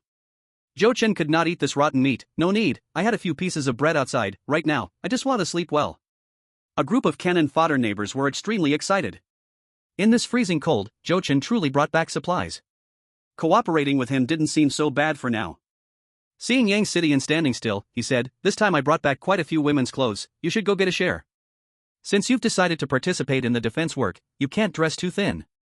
Although she had recovered her winter clothes, her inner garments were too few, she had been shivering from the cold, her face pale and drawn. "Thank you, Brother Zhou." Finally out of the dungeon, Yang Sidian listened closely to Zhou Chen's words. She knew that the whole building was under Zhou Chen's control, and as long as she was obedient, she wouldn't lack food and drink. But she understood even more, with supplies so scarce, no one was willing to support uselessness. Zhou Chen was certainly not the kind of person who would tolerate others living off him without contributing. This is why she woke up and actively took a knife downstairs. And she also needs to support Xiaoyun, so she must work harder. Zhou Chen returned to the top floor, and the door next door opened, with a red figure rushing out. An enemy? Zhou Chen's nerves tensed, instinctively raising the mountain knife. The red figure directly slid on one knee, accurately hugging Zhou Chen's thigh. "Boss, please accept my knee." Zhou Chen. The mountain knife Zhou Chen raised was not lowered, as he looked down at the woman hugging his thigh. Dressed in a red down jacket, under the fluffy hat brim was a face full of youthful vitality. "Chiro? Boss, it's me." The ground was too icy, Chiro couldn't sit still, quickly getting up with a flattering look. Zhou Chen frowned, "Stay away from me." Chiro immediately took 3 steps back, shivering and stomping her legs, smiling obsequiously, "Boss, I've been waiting for you all day." Zhou Chen glanced at the stranger woman behind her. "Your friend?" Chiro noticed the displeasure in his eyes and immediately explained, "No, I'm too reclusive to have friends. Even if I had friends, I wouldn't dare bring them without your permission." The woman at the door pondered for a few seconds and walked out against the cold wind. "Zhou. Brother Zhou, I'm Long Xiaoyun." Zhou Chen felt a bit familiar and noticed the nose ring on her nose, finally remembering, "You are the little sister that Zhang Li brought." Back then, during the conflict in the hallway, there was a girl with smoky makeup and an explosive hairstyle among the crowd. If not for her always wearing a nose ring, with this clean face and ponytail, she wouldn't look like a little sister at all. The little sister nodded, actively explaining, "Brother Zhou, don't get me wrong. I didn't know that gang of trash had harmed you before. My uncle manages the public fire service, and Su Ruoren deliberately approached me to please me. I've only known them for less than a month." At that moment, Yang Sidian ran up cheerfully with 2 pieces of clothing. Seeing the situation was not right, she anxiously helped her good sister plead. Brother Zhou, Xiaoyun is not one of Zhang Li's group. They plotted against you several times, trying to trick you into opening the door to invade your home, and Xiaoyun didn't participate in those plans. When I was about to freeze to death, she was the one who saved me against everyone's opposition. Brother Zhou, I guarantee Xiaoyun is a good girl. I promise she won't drag everyone down. She may not fight, but she definitely won't be a freeloader. I heard from Uncle Sun that as long as we perform well, there will be rewards. Brother Zhou, I will definitely do well. No matter who tries to harm you, I will be the first to rush up and chop them to death. If it doesn't work, I'll give her half of my supplies. Please don't chase her away. Yang Sidian became more and more excited, and the little sister was deeply touched. The two good sisters hugged each other with tears streaming down their faces. Zhou Chen was most annoyed by women crying, frowning. Alright, you're giving me a headache. The two women quickly wiped their tearful eyes and looked at Zhou Chen anxiously. Zhou Chen looked at the little sister, seriously saying, you know what the situation is now. If you don't dare to fight, then listen to old Sun and do what you can. There's no way to raise a freeloader anywhere. The little sister finally breathed a sigh of relief and hurriedly nodded. Thank you, Brother Zhou. Zhou Chen waved his hand. Alright, go back to your room quickly. The next moment, he suddenly thought of a question. How did you end up living here? Yang Sidian said, we were staying on the 15th floor last night, squeezed together with those older sisters. This afternoon, Uncle Sun called us to move up here. Old Sun? Calling 3 young, beautiful girls to live in his home? If it were any other man, Zhou Chen would definitely think the motives were impure, but Old Sun. Chiro stomped her feet, her nose frozen red, and actively explained why she lived across from him. Last night I heard noise and was going to come over, but the trash on the 19th floor came to pry the door again. I was so scared that I didn't dare to go outside. This morning, I secretly moved over, and at first, they wouldn't let me in. Later, I gave them some supplies, and after hearing that you agreed to let me stay, they finally let me in. Uncle Sun heard that I was majoring in teaching, so he arranged for me to stay at his house and take care of the kids. Thinking that firewood is scarce, it would be a waste for one person to warm up, so he called the two of them to live together, so they could also take care of each other. Zhou Chen nodded. Not bad. A girl taking care of kids is definitely more careful than a big man like him. After sending off the 3 women, Zhou Chen opened the door and entered the house. He had walked for a day, and the room was not as warm as usual. The big yellow dog was biting a piece of firewood and stuffing it into the fireplace. Seeing its master come back, it immediately wagged its tail, seeking praise. Zhou Chen put down his backpack and threw a bone. The big yellow dog excitedly pounced on it to chew. Although he had trained the big yellow dog to add firewood, no matter how smart the dog was, its IQ was only that of a 5 or 6-year-old human, so it was already a struggle to keep the fireplace burning. He reached out to touch the little one's forehead and hands and feet. They were a bit cool but not frozen. He added enough firewood to the fireplace, took care of the ash, picked the little one up from the bed for a diaper change, and heated up a large cup of milk before finally attending to his own business. He pulled down all the curtains in the house, took out another household generator, connected the water pipe, and had hot water. The whole building was relatively safe now, so there was no need to hide and conceal. What should be enjoyed had to be enjoyed. In the extreme cold, many people couldn't even drink a sip of hot water, let alone the luxury of a hot shower. Zhou Chen lay in a full tub of hot water, soaking in a hot bath with a face full of enjoyment. Chapter 35, So crazy, everyone in Building 21 has meat to eat. Soaking comfortably for an hour was very effective in relieving fatigue. Zhou Chen felt completely relaxed after a day's work. It was time to reward his stomach.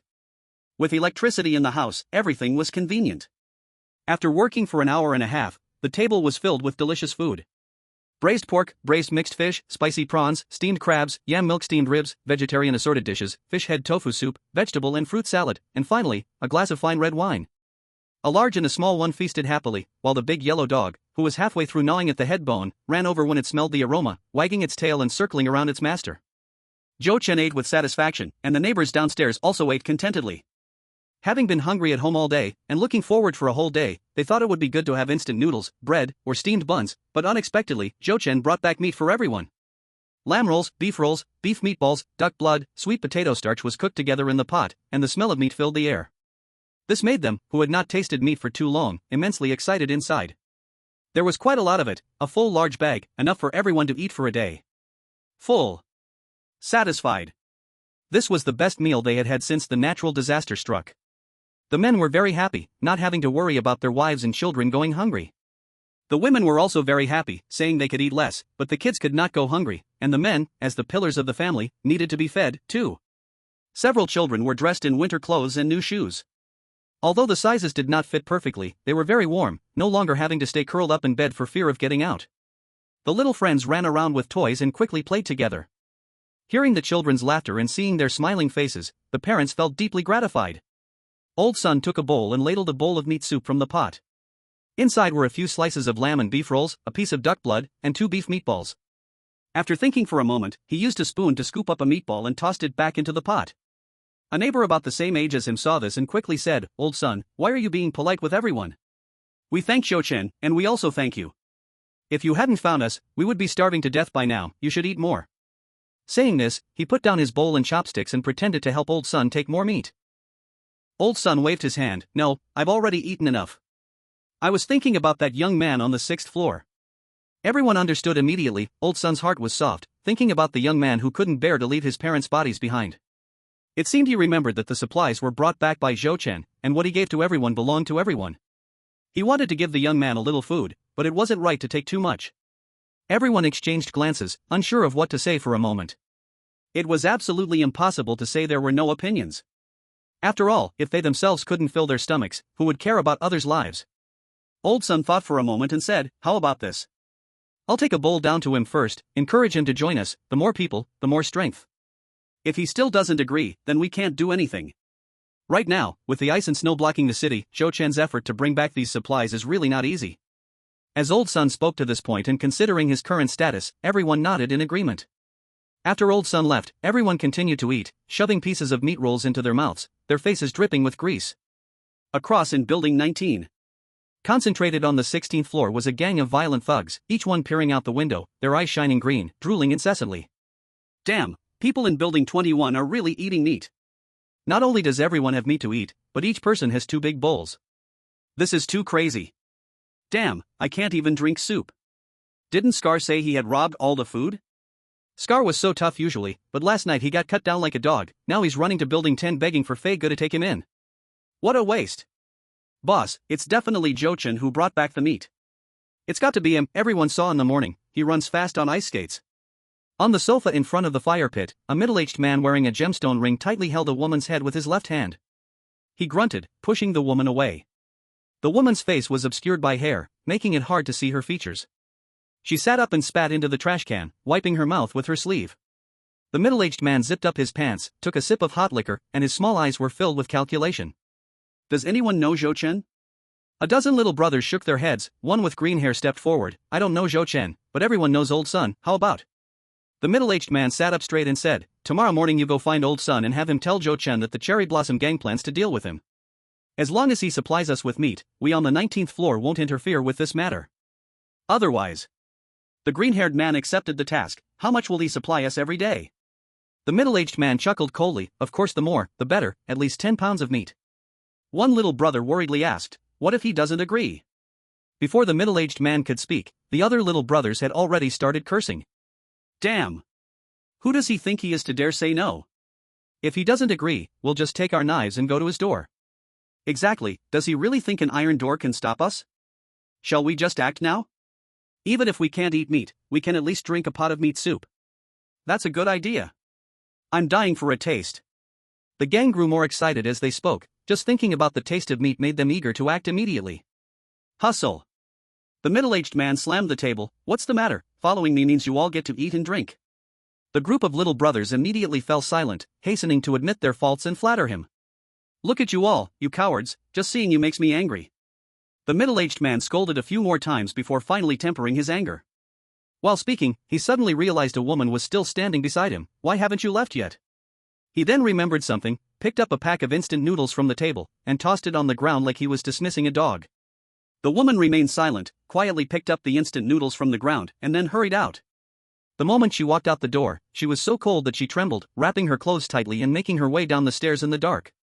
As she exited the building, she couldn't help but look up, her heart aching as she gazed at the top floor across from her. The fireplace at Zhou home. Is it burning very brightly? Even if the windows are covered by curtains, a little light still shines through. Can even his neighbors have meat to eat? A beam of light suddenly hit her face, and Su Ruren instinctively raised her hand to shield her eyes. Zhanli came over with a woman from the building next door. "What are you standing there for? Did you get the supplies?"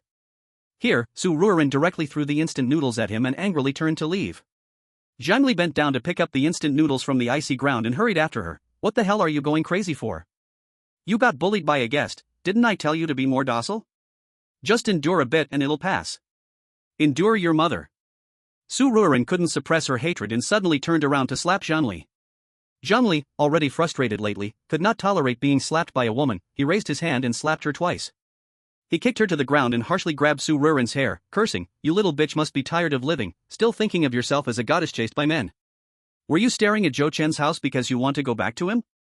Dream on, you're just a broken shoe now, obediently open your legs for me to earn supplies." Chapter 36, Cherry Blossom Gang? Daytime Gloom. Shiro was in a daze, half asleep, thinking the knocking on the door was a dream. She wasn't used to sharing a bed and had become accustomed to sleeping alone.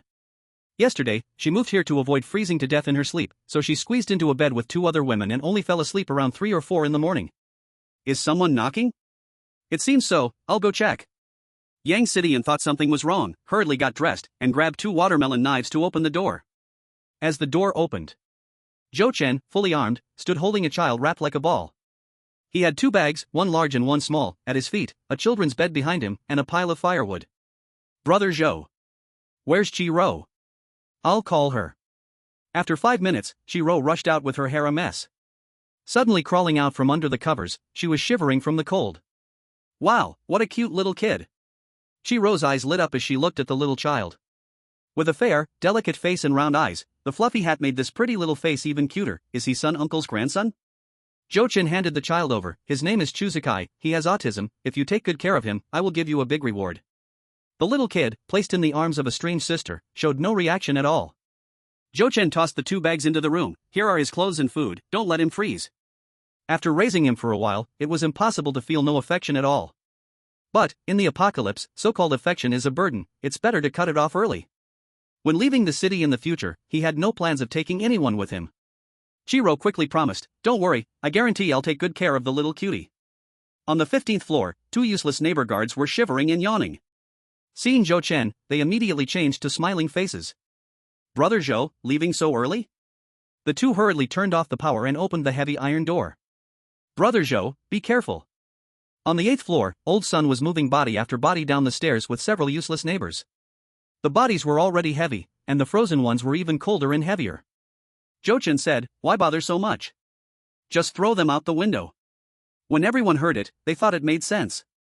Though the dead deserve respect, these are beasts, what's there to respect? Under Zhou Chen's suggestion, the useless neighbors retreated into the house again, opened the windows, and threw the bodies out. In the quiet community, several loud thuds of heavy objects hitting the ground immediately followed. The frozen bodies crashed to the ground, breaking into pieces. Zhou Chen had just put on his skates when Old Sun caught up with him.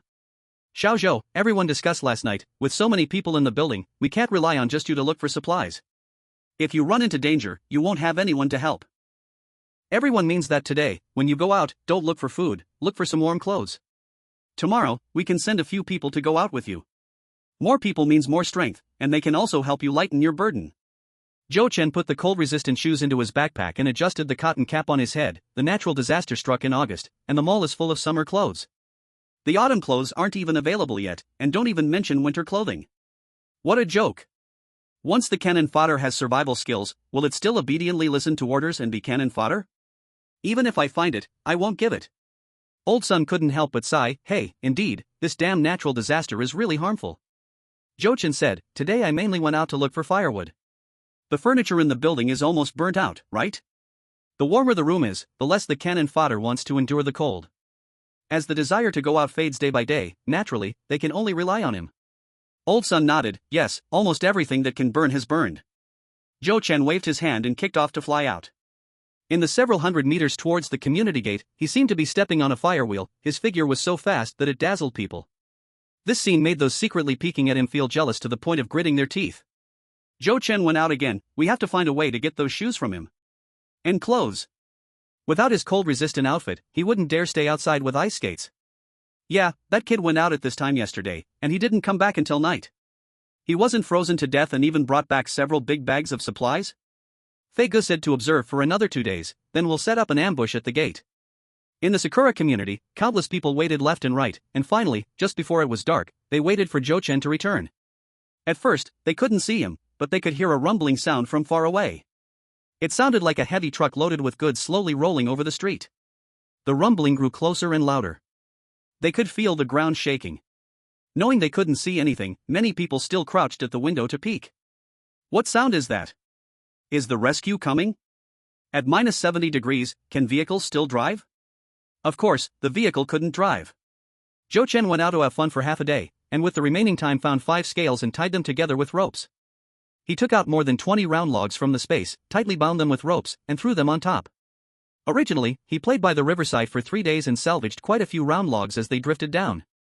The scales had 4 iron wheels at the bottom. Even when carrying heavy loads, they could be dragged smoothly. Rumble, rumble. So, everyone in the community witnessed Zhou Chen dragging the round logs back. This made everyone extremely envious. In extreme cold temperatures for over 20 days, everyone had worn all the clothes they could wear, and countless residents had died in their sleep without heating materials. Ordinary residents had basically burned all the furniture they could burn at home. The violent gangs that looted house by house couldn't maintain supplies of wood furniture for long. They forced a batch of residents to go out to look for fuel wood, but all ended up frozen to death outside. In such cold and freezing conditions, if they didn't find a way to get firewood, everyone would eventually freeze to death. Now, seeing Zhou Chen bring back so many logs for Building 21, everyone was going mad with jealousy, their eyes red like rabbits. After the intercom went off, Old Sun immediately took 10 people to the gate to assist. In the dimly lit community, dark currents surged. Afraid someone would rush out to rob them, including Old Sun, all 11 people rushed to the back to push hard. With the help of the iron wheels from the scales, they quickly returned to Building 21. Without caring too much, they swiftly cut the ropes and hurriedly lifted the round logs one by one into the room, not leaving behind a single scale. Once the big iron gate was closed, everyone felt safe, but their emotions were exceptionally excited. Old Sun's face turned red with excitement. Xiao Zhou, where did you drag these round logs back from? Zhou Chen was sitting on a stool changing his shoes. Flushed face, head drenched in hot sweat. One person's strength is limited. Even though he only dragged for a kilometer, it was still very tiring. But to let these neighbors know his hardships, of course, he had to tell them he went far. I remember there was a small private furniture factory in the suburbs. I just wanted to see if there was still firewood left. Most of it was washed away by the flood, but there were still some stuck on the buildings. This thing has buoyancy. If it wasn't frozen under the ice, it would be a hassle to move. Upon hearing that it was dragged back from the suburbs, the feelings of the neighboring weaklings became very complicated. Such a long journey, in the freezing cold.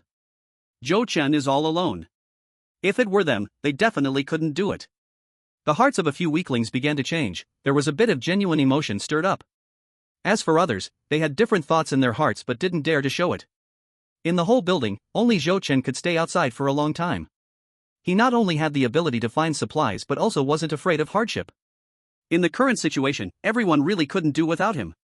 Damn it, those guys on the 19th floor actually dared to scheme against Zhou Chen. Come on, I'll take one, come two, I'll take two. Zhou Chen was very satisfied with the reactions of these weak neighbors. Regardless of whether it was genuine emotion or an act, as long as they could profoundly realize his importance, it was enough. Without him, they could just wait to starve or freeze to death. Zhou Chen took out 2 bags of flour from his backpack. Hauling wood here is too laborious. The food I brought back today is not much. Let's take it up first so everyone can have a full meal. Everyone looked at him with expressions of overwhelming gratitude. Xiao Zhou, I don't know what to say anymore. Zhou Gui, you are like my reborn parents. Xiao Zhou, Lao Hu, put it this way today, if anyone dares to harm you, Lao Hu, will chop him to pieces in seconds. Hearing these words, which were hard to distinguish between truth and falsehood, Zhou Chen naturally responded perfunctorily. Maybe a few were genuinely grateful, but he didn't feel guilty. He had an abundance of supplies in his space, enough to circle the earth 3 times. The supplies he took out were not the best. But humans are the greediest animals. If you treat people too well from the beginning, over time, the other side will only feel it as a matter of course. Their insatiable greed grew, ultimately wanting to drain every drop of your blood. It was originally just a partnership. If these supplies could also help some neighbors who could maintain their bottom line, then this partnership would be a win-win. Lao Sun immediately started directing. Lao Hu, take the flour upstairs. Xiao Huang, go upstairs and find a saw. There are a few axes in the firebox above the 15th floor. Xiao Zhang, Xiao Chen, you two go get them. We need to chop the logs into firewood overnight. After arranging everything, Lao Sun walked in front of Zhou Chen. With a worried look, he said, Xiao Zhou, after you left today, the building owner of Block 19 sent a green-haired guy over. They said the Sakura gang is preparing to deal with us. Zhou Chen was taken aback. What gang? Lao Sun repeated, Sakura gang. Each of the 29 buildings has an owner. These 29 owners formed a gang called the Sakura gang. Jochen curled the corners of his mouth, revealing a cold smile. This was very normal. In the apocalypse, the weak perish and the strong survive, little fish eat shrimp, big fish eat little fish. Not just Sakura community, the situation in other communities was about the same now. Unlike Lao Sun's worries. Jochen directly mocked. Damn it, just hearing it isn't a good thing. Chapter 37, Sleepless Nights of the Sakura Gang. Chop, chop, chop. The sound of sawing wood from Building 21 echoed throughout the night. That night, the Sakura Gang remained restless. Not disturbed by the noise, but rather envious and unable to sleep. It wasn't just the sound of sawing wood. From the opposite buildings 18, 19, and 20, every survivor caught the smell of soup in the air. Fragrant. So damn fragrant. It wasn't the smell of instant noodles, pasta, or a mix of old rice. It was the unique taste that could only come from authentic handmade noodles. Handmade noodles were boiled in boiling water. The air is filled with the fragrance of wheat. The violent gang in these three buildings is deeply attracted by the aroma of barley, each one pressed against the window, sniffing the air that is rich with the scent of grain. They strain their eyes, looking at the group on the 15th floor across the way, everyone stuffing noodles into their mouths. After finishing a solid bowl of noodles, they come for another bowl of steaming soup. This taste is pure bliss. Despite the great distance between the buildings, they can clearly see the noodles on the chopsticks with their own eyes. White, wide, and long, like a belt. Damn it, they are eating the belt noodles from my hometown. Shit, they finished one bowl and then went for a second. Are you kidding me? Even women and children can eat 2 bowls, it's really a waste of resources. Isn't this too extravagant? With this kind of eating, aren't they afraid of going hungry tomorrow? How many supplies did Jochen bring back, exactly? A middle-aged man with a gemstone ring sits alone on the sofa, no longer counting how many times he swallowed his saliva. Get back here and sit down, all of you. The group of younger brothers at the window reluctantly gathers around the fire pit. The middle-aged man looks at the guy with green hair. Did you make my message clear to old son today? The green-haired guy immediately laughs. Don't worry, boss, it was all made clear. Old son was scared he almost wet himself, ha. The middle-aged man scoffs, habitually brushing back his hair, which now only collects grease instead of hair gel. But this doesn't stop him from showing off. My patience, Wang Dachui, has its limits. I'll give them 2 days. If by the 3rd day I don't see any meat, just wait until I deal with them. The group of younger brothers immediately flatter him. Boss is amazing. As expected of our boss. There are 3 young women over there, each prettier than the last. Can we, ha ha ha? One bald guy says, boss, didn't Faye say our Sakura gang should stand united? Won't our actions offend him? Wang Dachui spits a mouthful of phlegm on the ground and sneers, what the hell, Sakura gang, has nothing to do with us? Those leaders were the original candidates for the buildings, I'm not Wang Dachui. If the Sakura gang could supply us with 10 pounds of meat every day, sure, we could stand united, but he gives us nothing, just talks nonsense all day. As long as our brothers have meat to eat and beer to drink, who cares about them biting at each other? I, Wang Dachui, will never be a cannon fodder.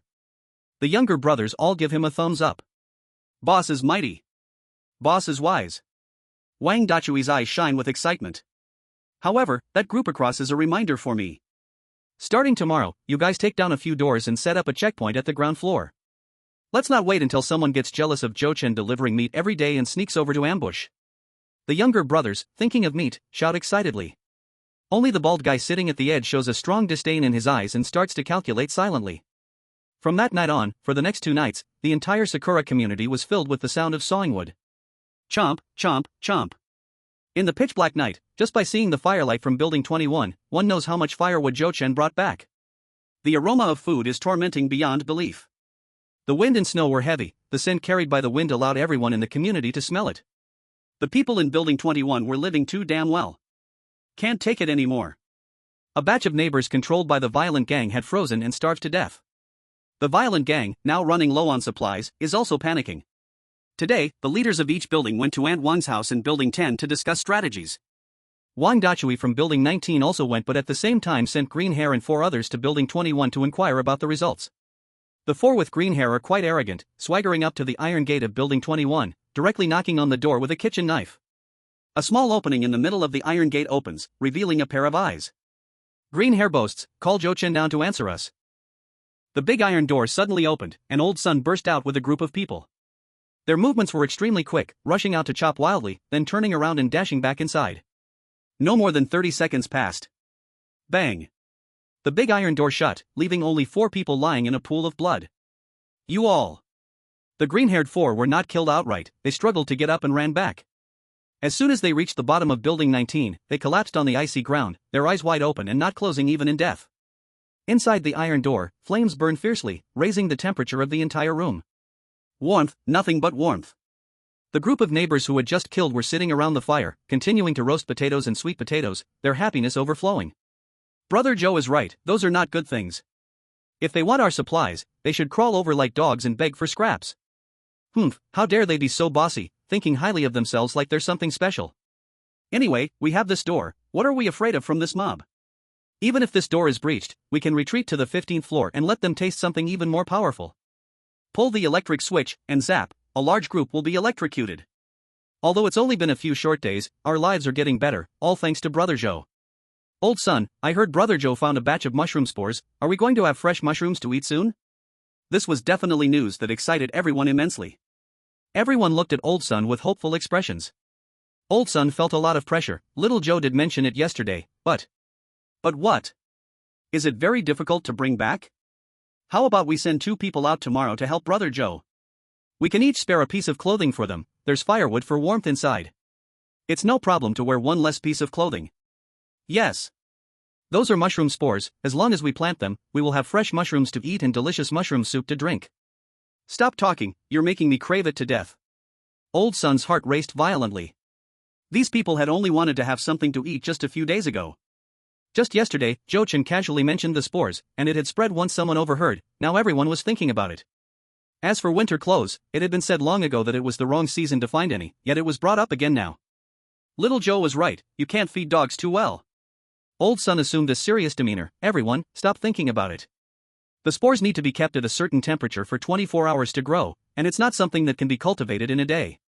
Jochen put in a lot of effort just to bring back these rounds of wood. Upon hearing this, everyone understood the reasoning. They indeed had a considerable amount of firewood, but it was still a significant consumption for heating and cooking. Someone couldn't help but exclaim, I never expected that one day even a piece of firewood would be incredibly precious. They knew that Joe Chen's house had 2 fireplaces that burned continuously, 24 hours a day. Waste was inevitable. But those burning woods were ones Joe Chen had bought before, now the firewood everyone enjoyed had also been brought back by him after a lot of hard work. Who would have the face to go ask Joe Chen to save some firewood for growing mushrooms? If they offended Joe Chen, what if he decided to stop cooperating? What would everyone eat then? Chapter 38, a group of pitiful worms waiting to die, what qualifications do they have to talk about cooperation? At the bottom of Building 10, a mass of over 100 subordinates stood. These subordinates were each on their own, holding weapons in their hands, maintaining distance from one another, always on guard. Footsteps echoed from the building, and Wang Dachui was the first to step out. The bald man and his crew immediately approached. Boss, how did the talks go? Pa. Wang Dachui spat a mouthful of yellow phlegm on the ground, looking displeased. Talks? What a load of crap, a bunch of worthless guys want us to be cannon fodder. What? How can this be? They don't want to act themselves, they just want us to take the lead, right? Wang Dachui sneered, we'll talk about this later. As they were approaching Building 19, he finally asked, what about the green-haired ones? How did they respond? When will they start supplying us with materials? Upon hearing this, the faces of the bald-headed and his little brothers turned grim. Green hair and his guys? Wang Dachui looked at the 4 corpses on the ground, initially shocked, then filled with rage. Damn it, they dare to kill my people. They are looking for death. The younger brothers were also horrified upon seeing the bodies of Green Hair and his men. People from Building 21 are not to be trifled with, refusing to cooperate is one thing, but who goes around chopping people? But they did chop, slashing wildly, then shut the heavy iron door as if nothing had happened. Just when everyone thought the boss would order them to strike back, Wang Dachui silently walked upstairs. Everyone was baffled and hurriedly followed him. One of the younger brothers quietly tugged at the bald-headed man's shirt. Brother Bald, are we not going to deal with Green Hair's bodies? Bald glanced coldly, you want to deal with it? Then go bury them yourself. That younger brother immediately fell silent. How can you dig a pit to bury a body in this freezing weather? Before the pit is dug, one might freeze to death themselves. Back indoors, Wang Dachui kicked over a table angrily. Damn it, one doesn't give me face, my people get chopped just like that, and someone wants me to go send people to their deaths. Don't they treat me like a human? The younger brothers didn't dare to speak. With only a few pieces of wood left in the room, since the boss didn't mention starting a fire, they could only huddle together, shaking from the cold. Bald said, Boss, we are outsiders, the Cherry Blossom Gang definitely wants to use us as cannon fodder, but Building 21 may still have room for cooperation. Wang Dachui glared coldly. What do you mean?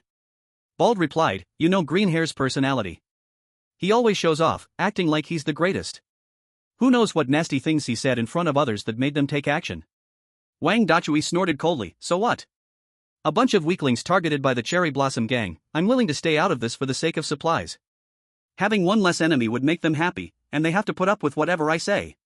Bald was speechless. Is there really any way to survive following such a narcissist? Wang Dachui's gaze was fierce. Bald, this time you take people down, tell them to hand over 1,000 pounds of firewood and 10 pounds of meat right away.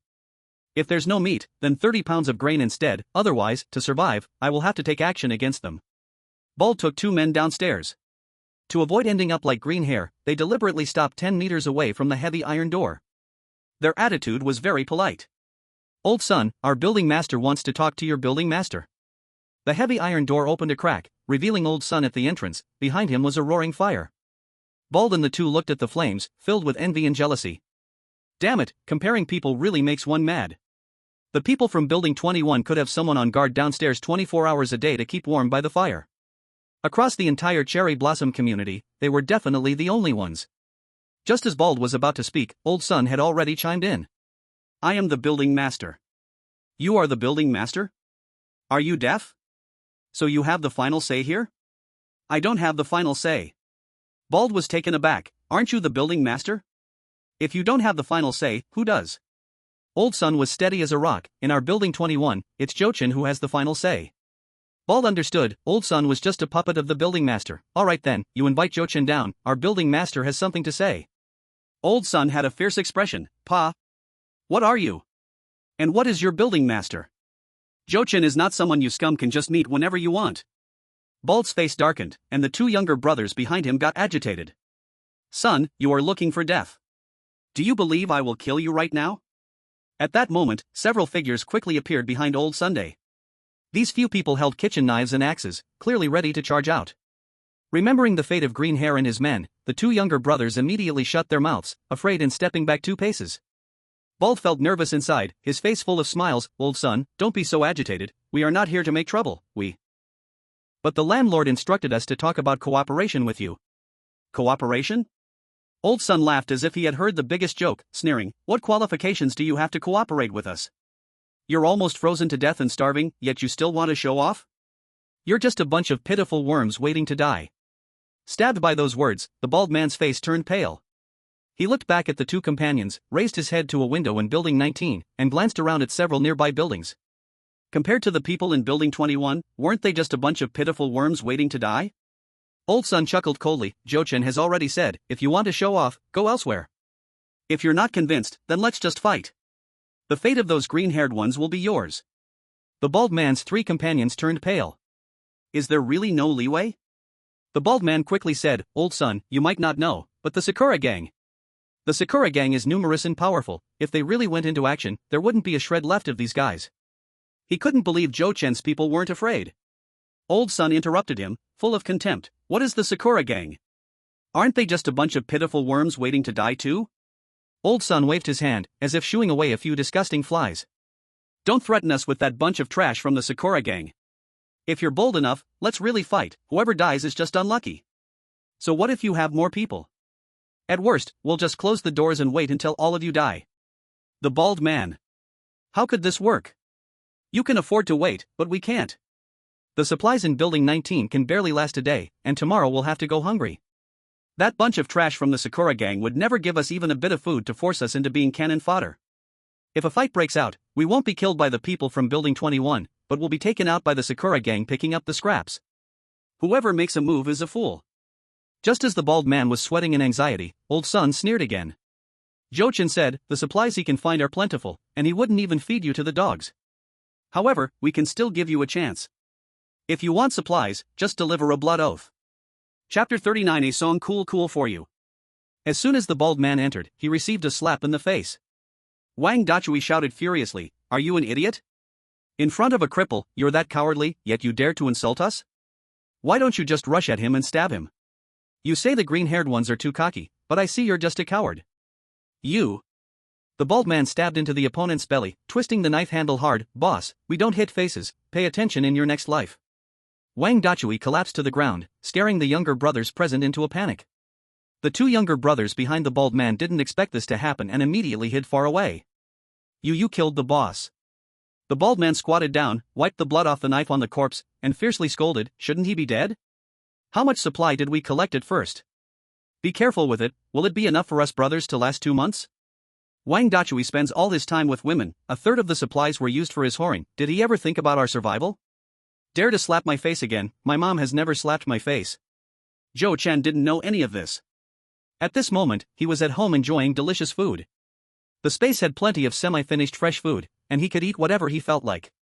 Today he made squirrel mandarin fish, bai luo shrimp, su-style eel shreds, braised ribbon fish, boiled flower snails, boiled chicken, oil-braised bamboo shoots, corn and rib soup, and 2 plates of vegetables.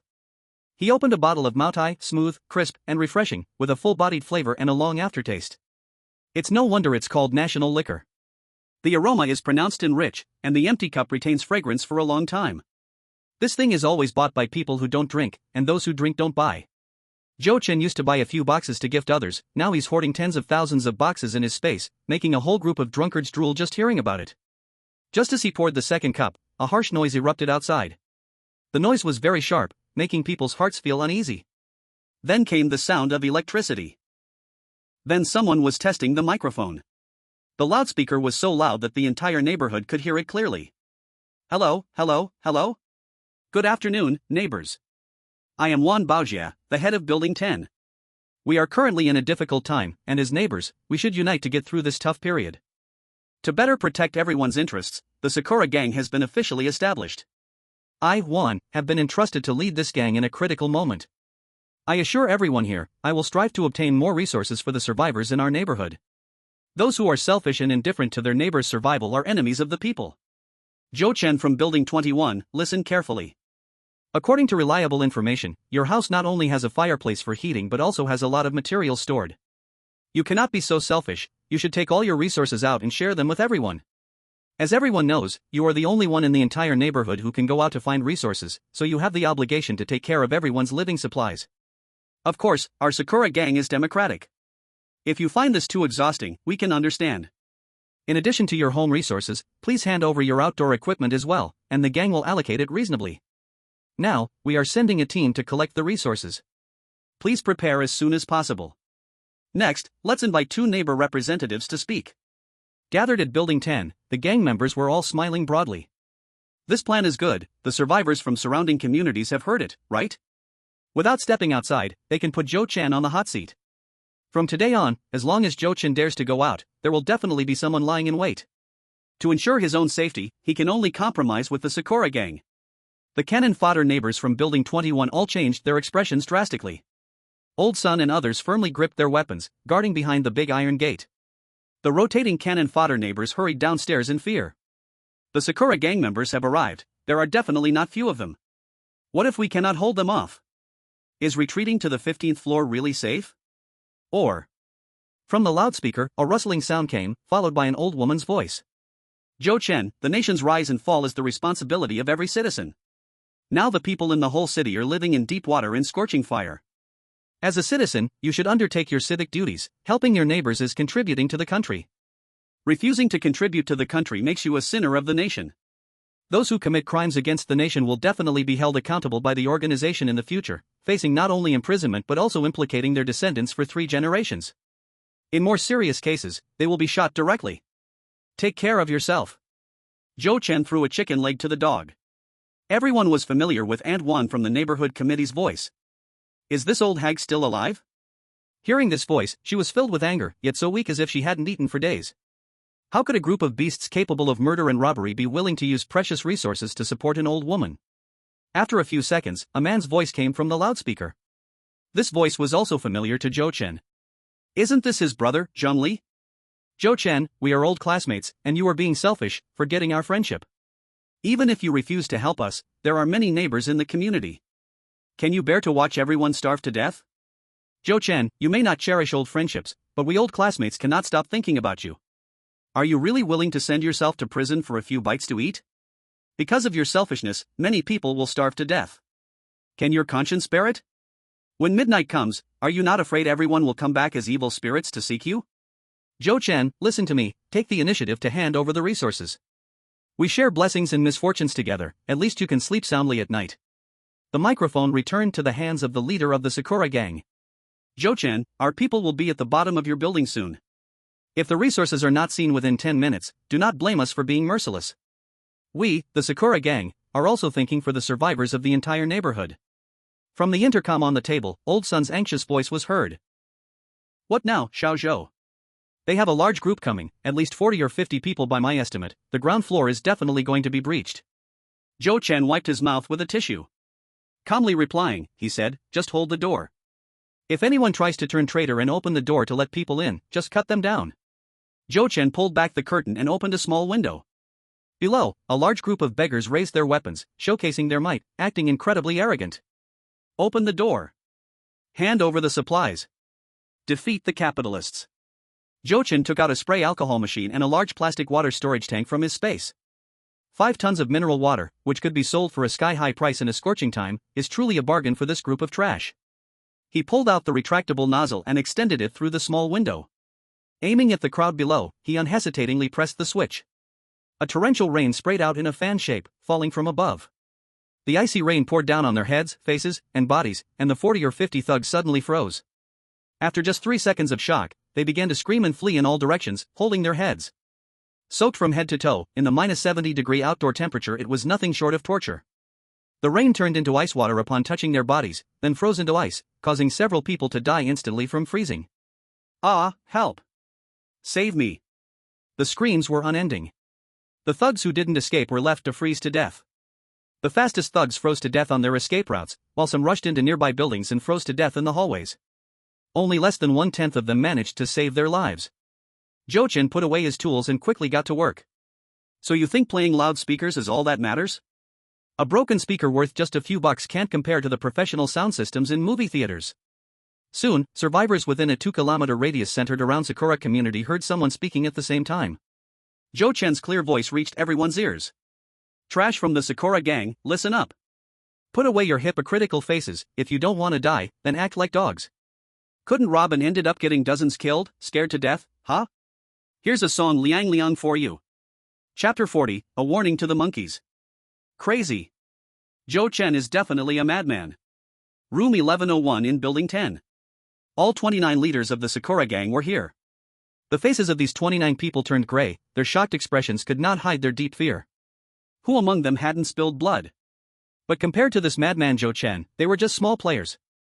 Silence is one thing, but when they make a sound, it shocks everyone. A dog that bites doesn't bark. Over 30 lives, taken just like that, without even a blink of an eye. The few who survived had various degrees of frostbite, some lost their ears, some fingers, and some toes. In the Sakura gang, apart from these leaders, there were only about 100 underlings. Jo-chan took just 5 minutes to cut their fighting strength by half.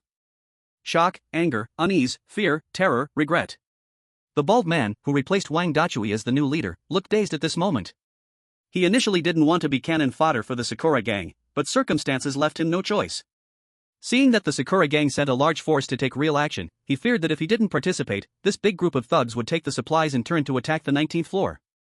Fortunately, the 2 underlings he sent were standing at the back and had not been doused in ice water. Previously thinking the Sakura gang could crush Jo-chan like ants, he now realized that Jo-chan had the arrogance to back it up. Recalling what Old Sun had said, he began to ponder whose life to sacrifice as a token of allegiance. He secretly observed the leaders in front of him, his gaze darting between the boss Wan Baoji and the scarred guy. At this moment, the scarred man's face was heavy, but inside he felt quite pleased. A group of self-righteous bastards who had previously mocked him as a dog without a home. Now, look at them, weren't they just mercilessly dealt with by Jo-chan? However, he did not expect that Jo-chan would act so ruthlessly. That night, the only reason they survived was purely because Jo-chan did not plan to eliminate everyone. A cautious leader asked, "What do we do now? Shouldn't we retaliate?" The gang leader, Wan Baojia, slammed his fist on the table in anger, saying, "Retaliation is certain, but not now. We underestimated Jo-chan, we need to discuss a perfect strategy before taking action." The Sakura community played the song Liang Liang on repeat within a radius of 2 kilometers. The whole city had been silent for too long, and now with music suddenly playing, many survivors perked up their ears to listen. For a brief moment, it felt like a return to the illusion of peaceful times. Survivors from nearby communities roughly understood that a recent death incident had occurred in the Sakura community. They also had their own gangs led by leaders. From afar, they saw a chaotic group of thugs charging towards a building, and they all thought Zhou Chen, who was named over the loudspeaker, was certainly doomed. But the turnaround came so quickly. By his own strength, he had killed over 30 lives, decisive in his actions. 1 spreads to 10, and 10 spreads to 100, soon, it reached the ears of survivors at a distance. Ha ha, awesome. I was really scared just now. What's there to be afraid of? With so many people coming, they were still easily taken down. The collateral neighbors from Building 21 were trembling with fear just 10 minutes ago, thinking about surrendering. Now, having survived, they stood tall. 2 others were even more animated, completely lost in excitement. Old Sun glanced at the 2 without showing any expression. Don't rush back upstairs yet, keep guarding here. I'll go find little Joe and see what he plans. When he met Zhou Chen, Old Sun directly gave a thumbs up, impressive. He sincerely admired. I thought today we would retreat to the 15th floor, but I didn't expect you had a solution. Zhou Chen glanced at the tightly shut door next door and quietly asked, what about those neighbors? Old Sun's face darkened. As of now, I can confirm 2 of them. I always felt those 2 weren't reliable. They came for supplies, and since it's life or death, it's normal to play tricks, but today, if it weren't for you taking out that band of thugs, those 2 would definitely have stabbed us in the back and gone to open the door. Having just killed over 30 people, Zhou Chen's murderous aura remained undiminished. They can't be left alive. After saying this, Zhou Chen took Old Sun downstairs. Old Sun was shocked. So urgent? Why not have them charge in the front next time, or pretend to give them some tasks? I can go outside with you to take them out. If we act in front of everyone, what if it causes panic? Zhou Chen put his hands in his pockets. No need to make it so complicated. In the safety corridor on the ground floor, flames burst forth, sending sparks flying. The collateral neighbors sat in a circle, warming themselves and chatting. With a glance from Zhou Chen, Old Sun immediately walked around the corner. Xiao Huan, Xiaoshen, come over here for a moment. Little Zhou has a task for you. The 2 felt no suspicion at all and happily left their spots under everyone's envious gazes. Zhou Chen had earlier mentioned that in addition to focusing their strength on protecting the building, there would also be other tasks. Receiving tasks alone would mean a reward of supplies. Brother Zhou. Thinking about the rich supplies reward, the 2 were beaming with delight. Just as they got closer, Zhou Chen and Old Sun displayed fierce looks. One had his throat slit by a machete, and the other was pierced through the abdomen with a sharp steel rod. The collateral neighbors by the fire were stunned. In the next second, they immediately scattered like birds and beasts, nervously staring at Zhou Chen and Old Sunday. What had happened? Why did they suddenly turn on their own? Old Hu took a long time to find his voice. Old Sun, this. Old Sun pulled a piece of clothing and wiped the blood from the steel rod, saying, everyone, don't think too much, they deserve to die. Originally, there was no firm stance, and mixing drinking and eating was nothing special, but just now, there was a wicked thought, planning to stab in the back, wanting to open the door and let that group of thugs in. If it weren't for Xiao Zhou's quick action, would we have been able to retreat to the upper floors with our lives intact after that group of thugs charged in? Upon hearing this, a group of expendable neighbors shivered. In fact, under the violent threat of a large group of thugs, each of them had thought about surrendering by opening the door. No one wants to die. In the face of intense fear, it's not surprising to act in any way. However, they have wives and children, and just thinking about their wives and children falling into the hands of the Sakura gang would not end well, which is why they temporarily suppressed the thought. But what if Zhou Chen did not take action? If that group of thugs broke in aggressively, hanging by a thread between life and death, they would undoubtedly surrender their weapons willingly. They fear not suffering, but death is terrifying. The 2 neighbors lying on the ground, living only for themselves, did not understand how to restrain themselves. They were so foolish as to have their true thoughts written all over their faces. Old Hu could not help but swallow hard, stammering as he said, well, there's no need to kill them, right? We can just drive them away and let them fend for themselves. Zhou Chen's cold gaze met them. Drive them away? Where can they go?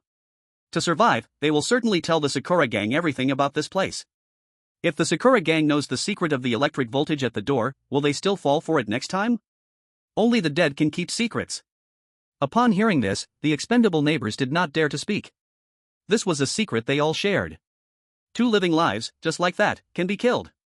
Behind Zhou Chen's ruthlessness, he was actually setting an example. He starkly told them that anyone who dared to betray would meet the same fate as the 2 corpses underground.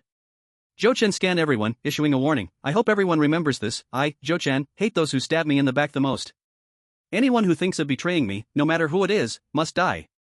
Chapter 41, Ahead, 10 packs of instant noodles. After one night, Zhou Chen's notorious reputation spread far and wide. Survivors within a 10-mile radius all knew that there was a madman named Zhou Chen in the Sakura community. How mad is Zhou Chen? While you kill a few people to fight for status and resources, and think you are impressive, look at Zhou Chen, facing the deadly threat of 50 thugs, still calm and unflinching. With his first strike, he killed dozens on the spot, definitely a fierce character.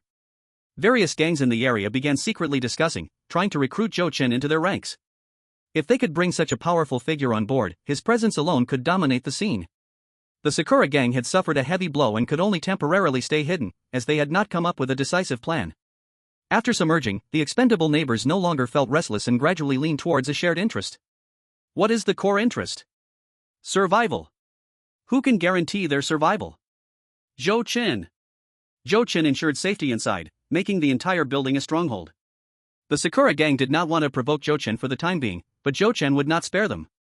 There's no choice, he is meticulous and seeks vengeance.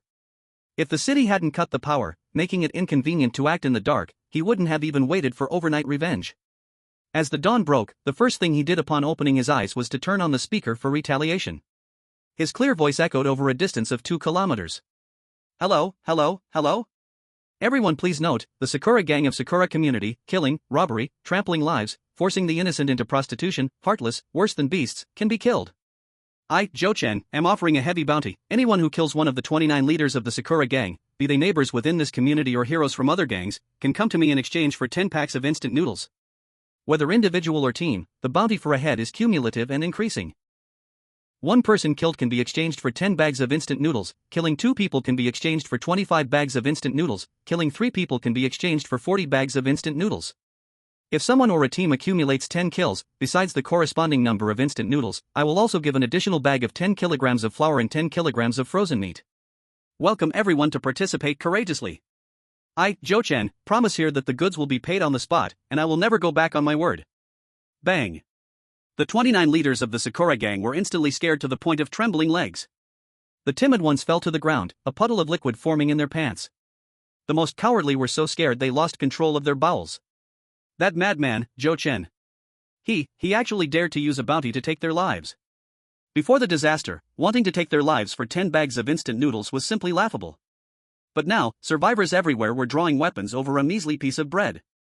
Among these survivors, there were not a few who had resorted to cannibalism, turned against their brothers, or killed their parents. Without resources, they would just starve to death anyway. Right now, 10 bags of instant noodles were undoubtedly a heavy bounty, attracting countless survivors to rush towards it. The 29 leaders of the Sakura gang felt a fear they had never experienced before. Even yesterday, when Zhou Chen had wiped out more than 30 of their younger brothers, they hadn't felt this kind of fear. Because not only did the thugs outside the community want their lives, but the younger brothers beneath the Sakura gang were also tempted. At this moment, each of them felt the call of death. Ah! Stop, help! Bastards, how dare you betray me? What are you doing? No, don't kill me. Just 3 minutes after the bounty was posted, several buildings in Sakura community already echoed with screams like that of pigs being slaughtered. Hearing the screams, the hesitant survivors in the neighboring community could no longer sit idle, each grabbing weapons and rushing towards Sakura community. Survivors or gangs far away, fearing they would be too late to even get scraps, displayed their unique abilities to rush towards their destination. Some rode bicycles, some skated, some used their dogs as sleds, and there was even a zoo worker riding on a skinny northeast tiger, running wildly in the icy snow. Survivors from even farther away were shocked at how fast these people moved. They had just been discussing gathering everyone's winter clothes to distribute to the strongest in the gang, aiming to secure 10 heads. Now, they were left pounding their chests in regret. Kill. The heads of the Sakura gang are mine. Sakura gang leader Wan Baojie, come out to die. 10 bags of instant noodles, mine, all mine. I want to eat meat, kill. Hundreds of armed survivors rushed towards Sakura community like a pack of starving wolves from all directions. As more and more survivors arrived, with their beggar-like appearances, the scene looked strikingly like a zombie siege. These survivors were merciless, brandishing their weapons and howling. Once they charged into the community, they rushed into whichever building caught their eye, kicking down doors and chopping at anyone in sight. If they didn't find the leader in one building, they immediately turned to charge into another. If the leader had been killed by their own younger brothers, they would just butcher the younger brother and drag the corpse to claim the bounty. In an instant, the entire Sakura community was filled with frenzied rogues, screams and howls resounding incessantly. A bloody bald man desperately fled towards the bottom floor of Building 21, clutching his wounded abdomen with his right hand, and holding a head with his left. Old son, open the door. Old son, I killed the leader of Building 20, I'm here to claim the bounty. Old son. Brother son, I'm one of you. I beg you, open the door. PFF. A water knife stabbed into his back from behind. PFF, PFF. The assailant's bloody belly spilled out a section of intestine, and after stabbing him more than 10 times, they both collapsed in a pool of blood. Boss, I avenged you. The companion who caught up shouted a curse at him, calling him an idiot. He swung his knife to chop off the bald man's head, quickly picked up another human head, and walked towards the iron gate with a lightness he had never felt before, as if he were rushing to a beautiful paradise. But just as he took a step, he was swallowed by a group of thugs. The group of thugs finished their chopping and scattered, 2 human heads vanished, leaving only a body with severed limbs. Another group of thugs turned their heads and, upon seeing the heads, raised their knives to attack this group of thugs. In the end, the thugs who stormed into the community lost all sense of identity, chopping at anyone they saw, slashing at any living person. They were blood-drunk, eager only to grab a human head and exchange it for 10 packs of instant noodles. Whether it was a head of the 29 building owners of the Cherry Blossom Gang was no longer important.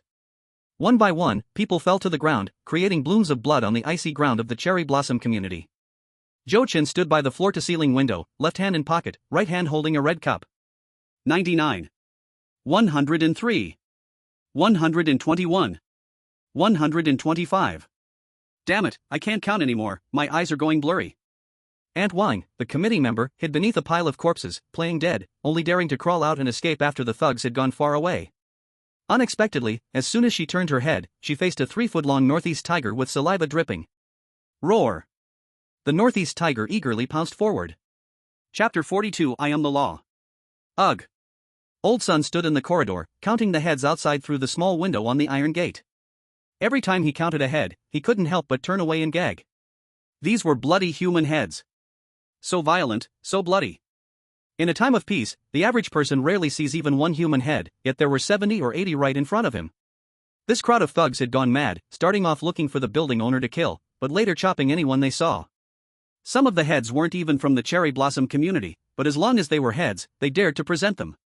Each time he confirmed a head of a building owner from the Cherry Blossom Gang, Old Sun tossed a pack of instant noodles out the small window. The thugs receiving the bounty items were overjoyed, but a deadly crisis soon followed. With a pack of hungry wolves surrounding him, whether he could bring the items back alive depended on his own skill. But this was quite difficult. Someone who received the noodles turned and ran. Immediately a large group of thugs chased after him. Before he could even escape the community gate, he was caught by the chasing thugs and killed on the ground. Someone else received the noodles and hid in a nearby building. A throng of thugs followed him in, and soon screams echoed out. In an instant, a new round of chaos broke out. But none of this mattered to Jo-chin. For him, the thugs outside were still thugs. As long as they were potential enemies, the more that died, the better. After Old Sun sent out the last pack of noodles, he immediately shut the small window, cutting off the bloody scene and screams outside. Old Hu and the other expendable neighbors were so tense they were sweating coldly. Each held weapons braced against the iron door, afraid that a thug would set their sights on them. Old Sun, do you think these thugs will not leave? If the thugs didn't leave, wouldn't that be inviting a wolf into their den?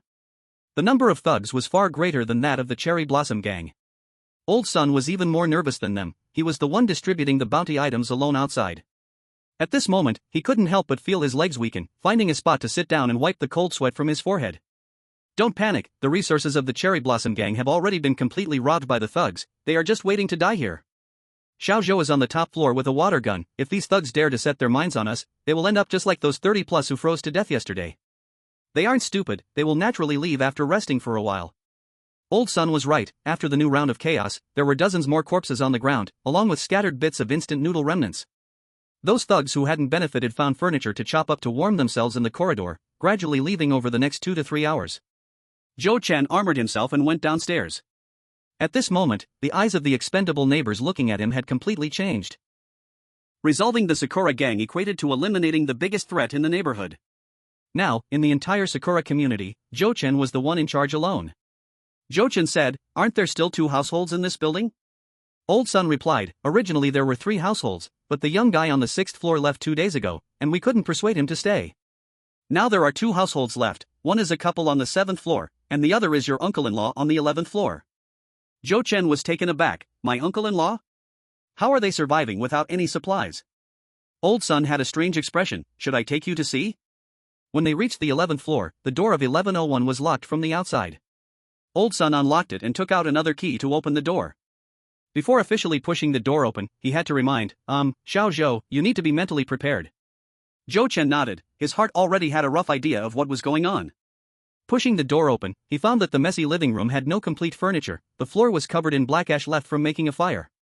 Beside it was a cold pot with a few bones in it that didn't seem like animal bones. Old Sun held a pointed steel bar and inspected the area, then kicked open the door to the master bedroom, where two men were curled up on a stinky bed. Only two men were present, with no sight of Zhou Lily. Zhou Chen then understood why Old Sun referred to it as your uncle-in-law and not your aunt. Upon seeing someone come in, the famished father and son looked up with green lights in their eyes. In their extreme state of hunger, they wanted to crawl up to kill and eat, but they were really too hungry, lacking the strength even to get out of bed. Old Sun sighed, they first ate the dead pregnant woman and her fetus, then killed your aunt. Zhou Chen's heart felt calm and emotionless. The little bit of kinship he had with his aunt had long been worn away to nothing. Feeling sad was impossible. A scoundrel who stole his parents' funeral funds, defrauded his brother-in-law and sister-in-law of money, and forced his own nephew to buy a house deserved this end. Just don't know, what kind of despair did she feel when she saw her husband and son raising the butcher knife toward her? Zhou Chen lost all interest in looking at the father and son again. Throw them out. Once he spoke, the following cannon fodder neighbors naturally obeyed his command. The father and son, as skinny as aliens, were forcibly dragged off the bed. No, you can't do this. Zhou Chen, we are cousins. The father and son struggled weakly, dragged out of the house like two dogs, tossed into the snowy ground outside. After struggling on the ground for 2 minutes, they became two cold corpses. At this moment, the residents on the 6th floor were called down. The disheveled couple saw Zhou Chen and immediately put on a flattering face. With such a big commotion these past few days, they had already realized who they should affiliate with moving forward. Zhou Chen's expression was emotionless. I give you 10 minutes to pack your things and roll out of this building. The couple looked shocked. Why? Zhou Chen sneered, why? You're unwilling to help but want to enjoy the fruits of others' labor for free? The man said, no, we were just afraid of being retaliated against by Scarface. Although we didn't help, we didn't take your supplies either. Besides, this is our house, why should you kick us out? Zhou Chen's gaze sharpened, there are plenty of empty houses in the community now. Do you want to leave on your own, or shall we throw you out? As soon as the words left his mouth, Old Sun and over a dozen people surrounded them. Each one looking fierce, holding sharp weapons in their hands. Oh no. When that woman saw the situation was off, she sat down on the ground and began wailing, oh heavens, is there no law anymore? Zhou Chen hated it the most when women throw tantrums. Seeing a woman rolling on the ground reminded him of when his aunt found the factory, sat on the ground, pounded her thighs, and scolded him for being ungrateful. That scene was nauseating. Are you brain dead? It's the end of the world, and you still come up with these tricks? Zhou Chen kicked her down to the ground. In this community, I am the law. Old Sun gave a look, and the cannon fodder neighbors behind him rushed forward, grabbed the couple by the collars, and threw them out the door. Soon, a pile of luggage followed. The cold wind howled, the ground was littered with corpses. The couple picked up their luggage from the ground and ran back to the door, knocking and begging nonstop. In the corridor blazing with fire. Zhou Chen sat on a stool, stretching his hands toward the flames for warmth. A group of cannon fodder neighbors didn't dare sit down, all standing obediently across from him, waiting for orders. Zhou Chen elegantly rubbed his slender fingers and ordered, call all the survivors down to carry the corpses. Those who disobey, throw them out and let them fend for themselves. Chapter 43, The Price of Greed. Everyone out, gather downstairs. The cannon fodder neighbors went building by building in pairs, calling people out with loud and fierce voices. After a few days of better food, they had put on some flesh and were full of strength. Facing the skinny survivors, one of them could fight 10, so their attitude was naturally arrogant. In half an hour, 45 survivors were split into two groups, shivering in the snow. One group was the ordinary residents oppressed by the Sakura gang. The other group was the low-level thugs of the Sakura gang. Zhou Chen walked in dressed in a clean winter suit, looking powerful and impressive. As soon as he appeared, a woman from the survivor group rushed toward him. Chen, save me. Yang Sidian moved fast, grabbing the woman's hair and kicking her back into the group. That kick carried some personal hatred. The woman fell to the ground and struggled to get up. Just as she tried to run toward Zhou Chen again, a cold watermelon knife was placed against her neck. Yang Sidian gave a warning, try moving again. Su Swanswan knelt on the ground, stretching out her hands desperately, looking at the stunning man with pleading eyes.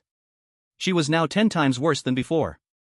Her hair was dry and messy like a chicken's nest, her clothes were covered in stains. Her face had no flesh, covered only with a yellowish thin skin from hunger, her eye sockets sunken, cheekbones high, worse than a beggar on the street. Chen, it's me, Swan, don't you recognize me? Zhang Li and a few others were also in the group, too scared to lift their heads. Zhou Chen didn't look at any of his old classmates, directly giving Yang Cidian the order, pick them out and throw them all out of the community. Yang Cidian held a grudge, and immediately started dragging them out one by one. These people almost killed her, she'd remember even if they turned to ashes. Zhangli, Skinny Monkey, Li Sisi, and a few other women immediately knelt and begged for forgiveness. Brother Zhou. Brother Zhou, I was wrong, please spare my life. Brother Zhou, I beg you, don't kick me out. I don't want to die. Chen, please don't be so heartless. I can wash your clothes and cook for you. If you want, I can even have your children, as many as you want. Zhangli crawled on his knees all the way to Zhou Chen, crying bitterly. Zhou Chen, no. Brother Zhou, I was wrong, it was all my fault. Please give me one more chance. I'm willing to be your dog. Woof. Woof. Woof. Skinny Monkey and the others also crawled in front of Zhou Chen, almost licking his shoes. Brother Zhou, please forgive me just this once. Treat me like a dog or a cat, I really don't want to die. Brother Zhou, back then I was blinded by greed. That bitch Su Swanswan gave me 200,000, I didn't even spend a cent. I'll transfer the money to you right now. Please don't kick me out. Brother Zhou, back then Zhang Li made us trick you. I know I was wrong. Just say the word, and I'll kill him for you right now. Brother Zhou, the one who hurt you is Chen Chang. I already broke up with him long ago. He's dead now. These things have nothing to do with me. Zhou Chen looked disgusted and kicked away those filthy hands. Seeing these beasts kneeling and begging, he felt utterly sick. If they had known it would come to this, why did they do what they did back then? The cannon fodder neighbors raised their sticks and the backs of their knives. Bang! Bang! Hitting these people, the other survivors trembled in fear. After knocking them down, dragging a leg like pulling a livestock, they walked towards the community gate. A few people, afraid of being thrown out to freeze to death, desperately clawed at the snow with their hands, their nails torn and bleeding, leaving long trails of blood in the snow. They were dragged out of the community, pulled behind a wall, and then surrounded tightly. Looking at the faces full of hatred, they suddenly realized there was something even more terrifying. What do you want to do? Zhou Chen only said to drive us out of the community, he didn't say to kill us. Yang Cidian raised a watermelon knife, and the cannon fodder neighbors around her also raised kitchen knives and sticks. Under the sunlight. A cold light flashed, blood splattered 3 feet. Yang Cidian wiped the blood on her face and sneered, who said we would kill you? Just wait to die slowly. They turned to leave, and the few people on the ground were a horrific sight. The snow was stained red with blood, severed limbs everywhere. A few people whose limbs were chopped off screamed in terror and pain. Su Ruren struggled desperately, trying to get up from the ground. At this moment, she just wanted to return to Zhou Chen's side. But having lost her arms and legs, she was like a maggot without limbs, using all her strength to squirm like a maggot. Until she exhausted her last bit of strength, staring blankly at the sky. In her dying moments, she suddenly remembered many things from the past. Zhou Chen was truly good to her, almost completely obedient to her. If she hadn't been ungrateful, how could she be treated like a commodity by Zhangli, taken out to exchange for those ridiculous supplies? Zhou Chen treasured her, never laid a hand on her. But following Zhangli, she was only worth a pack of instant noodles. She, Zhangli, and Li Sisi were all the same. Now dead beyond recognition, this is the price of greed. Zhou Chen saw the fresh bloodstains on Yang Cidian and guessed the fate of Zhangli and Su Ruren. Driving people out meant cutting off their lifeline. As for how they died, he did not care. The grievances with these beastly old classmates, at this moment, turned to dust. The survivors trembling in the extreme cold, especially the members of the Sakura gang, were even more frightened at the thought of being driven back to freeze to death. Zhou Chen's sharp gaze swept over these people, unyieldingly saying, from today on, I alone will decide in Sakura community. If you want to survive, you must obey, you will do whatever I say. More than 30 survivors dared not even breathe. Zhou Chen pointed at the bodies on the ground and said, everyone must work. Remove all the bodies from the community, take down the security doors and rebuild the walls. If you are afraid of freezing to death, go to the hallway for warmth every 10 minutes until I am satisfied. Also, after completing these 2 tasks, both men and women will take turns guarding the front and back doors. In the crowd, a woman tremblingly raised her hand. Zhou Chen pointed, you speak. The woman squeezed out of the crowd. She quickly brushed her greasy bangs, throwing a flirtatious wink, do we women also have to carry the bodies? That's all physical work, I can help you mop the floor, do laundry, cook.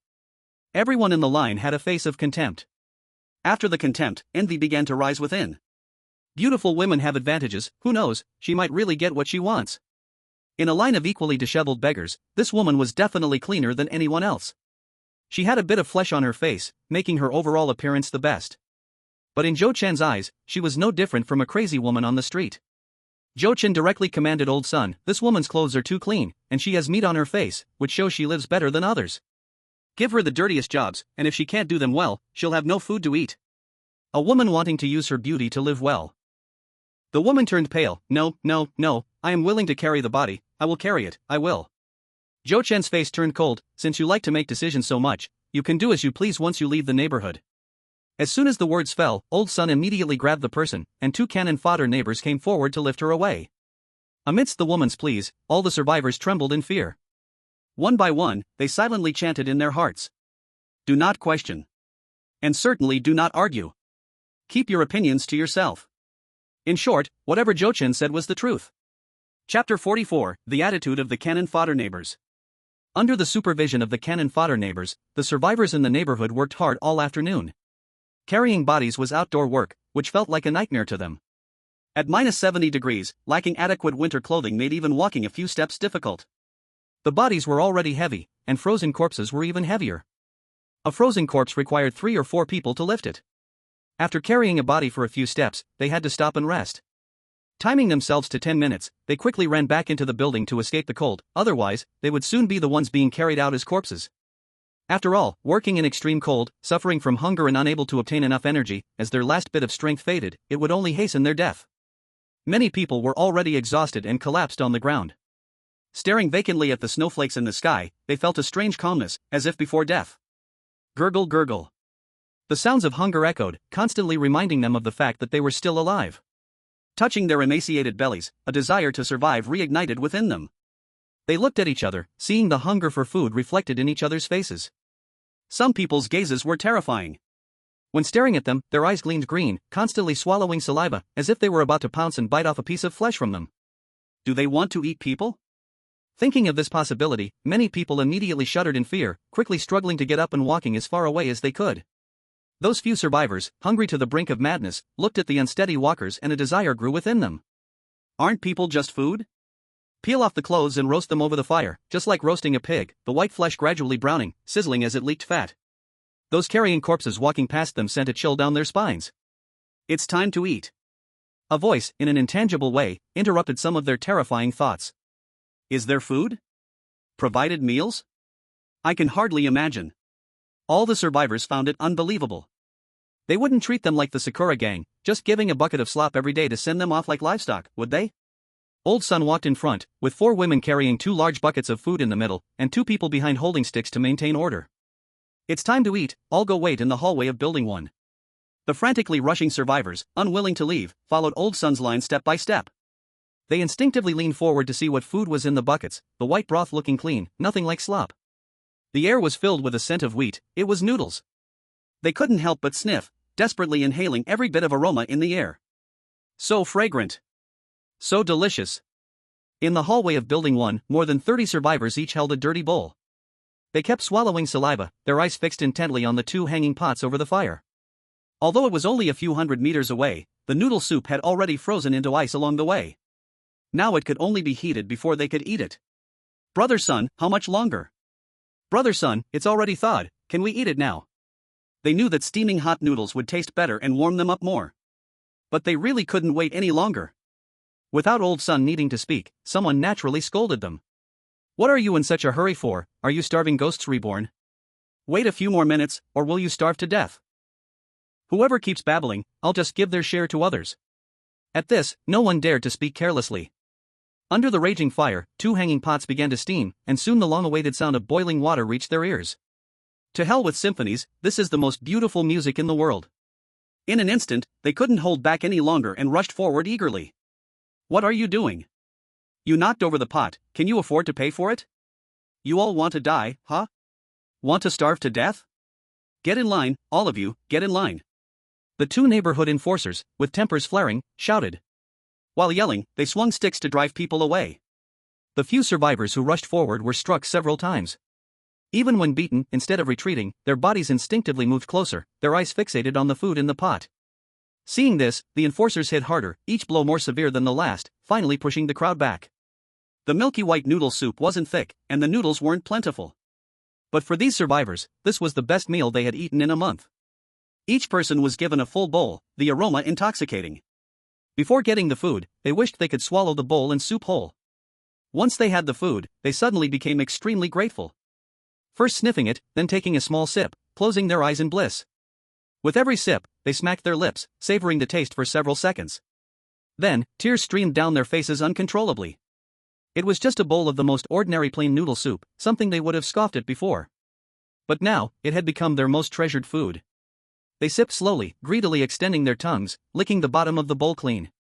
Everyone still wanted another bowl, but the pots were already empty. Old Sun watched this unfold, feeling a pang of sympathy. You've been hungry for too long, eating too much at once isn't good.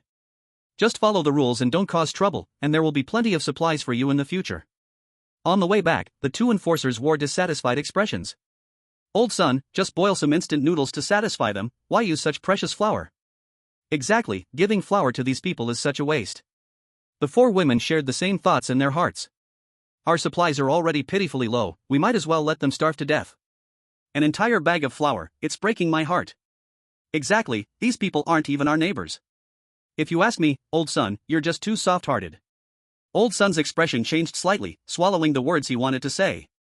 These 6 voices likely represented the thoughts of the entire building, right? Had they forgotten their tragic experiences under Scarface's oppression just because they had a few good days? Had the dragon slayers turned into dragons themselves? Thinking of Zhou Chen's temper, Old Sun wanted to warn them in good faith. Before he could speak, he heard shouting from afar. The survivors were all placed together in Building 1, and the only place fighting broke out in the entire neighborhood was there.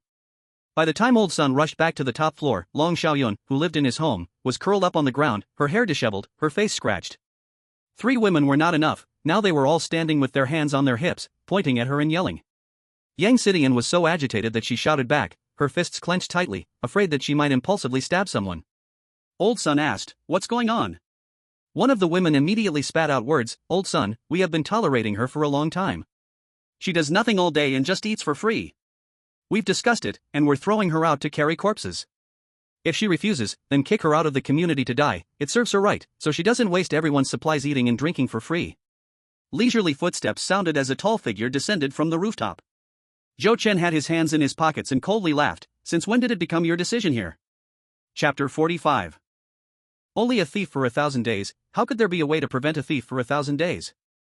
Just hearing Zhou Chen's voice, the 3 women who had acted out were trembling all over. The neighbor who had joined with Old Sun, originally watching the fun, now had all their smiles vanished, standing neatly in place. Zhou Chen treated them quite well, not only giving supplies but never oppressed anyone. But the thought of him killing more than 30 people the first time he acted struck fear in their hearts. The second time, he personally slit someone's throat. The third time, he even crushed the Sakura gang through a bounty, killing many outsiders as well. 3 times he acted, taking over 200 lives. Even the beasts of the Sakura gang weren't this bold, nor this brutal. They thought Zhou Chen would surely lose sleep over the next few days. Unexpectedly, he remained as calm as ever, not affected in the least, and even seemed happier. It was as if he hadn't taken over 200 lives, but had just killed over 200 chickens and ducks. Just thinking of this, they felt a deep fear of him rise from their hearts. The woman shivered all over, daring not to meet Zhou Chen's eyes. Stammering, she explained, "Brother Zhou, we didn't mean it, the whole neighborhood is naturally under your control." Another woman, who was more articulate, trembled as she stepped forward, "Brother Zhou, we absolutely had no intention to overstep. It's like this, that Long Xiaoyun does nothing, just eats and drinks every day, and she even flirts with our men." Zhou Chen coldly interrupted, "So you came here to stir trouble? Where is this?" "This is in front of Zhou Chen's home." The 3 troublemaking women immediately shrank back. The articulate woman quickly shut her mouth. Zhou Chen's sharp gaze swept over, falling on Yang Xidian, "You speak." Yang Xitian's cheek was also scratched, and although she was angry, she kept her emotions in check. Taking a deep breath, she steadied her displeasure and explained everything clearly. Long Xiaoyun has never worked her whole life, is clueless about housework, but she absolutely does not slack off. Although she can cook, splitting firewood, boiling water, and washing dishes are all done by her alone. Before, these women used hot water for washing dishes, but now it's Long Xiaoyun's turn. They say boiling water wastes firewood and make her use cold water. Her hands have frozen and cracked, yet they still aren't satisfied and find every reason to criticize. They gossip behind our backs, saying I and Long Xiaoyun were violated by those beasts with scars. They insult us as shameless and call us vixens. When they can't find fault with me, they just want to drive Long Xiaoyun away. Hearing these words, the 3 women glared angrily at Yang Xidian, wanting to refute several times but were too scared to lift their heads under Zhou Chen's piercing gaze. The two cannon fodders behind Old Sun had strange expressions. As they listened to Yang Xitian's narration and observed these people's expressions, Zhou Chen began to understand the reason. Satisfied and wanting more. The men in the building, upon seeing two young and beautiful girls, inevitably birthed some ideas.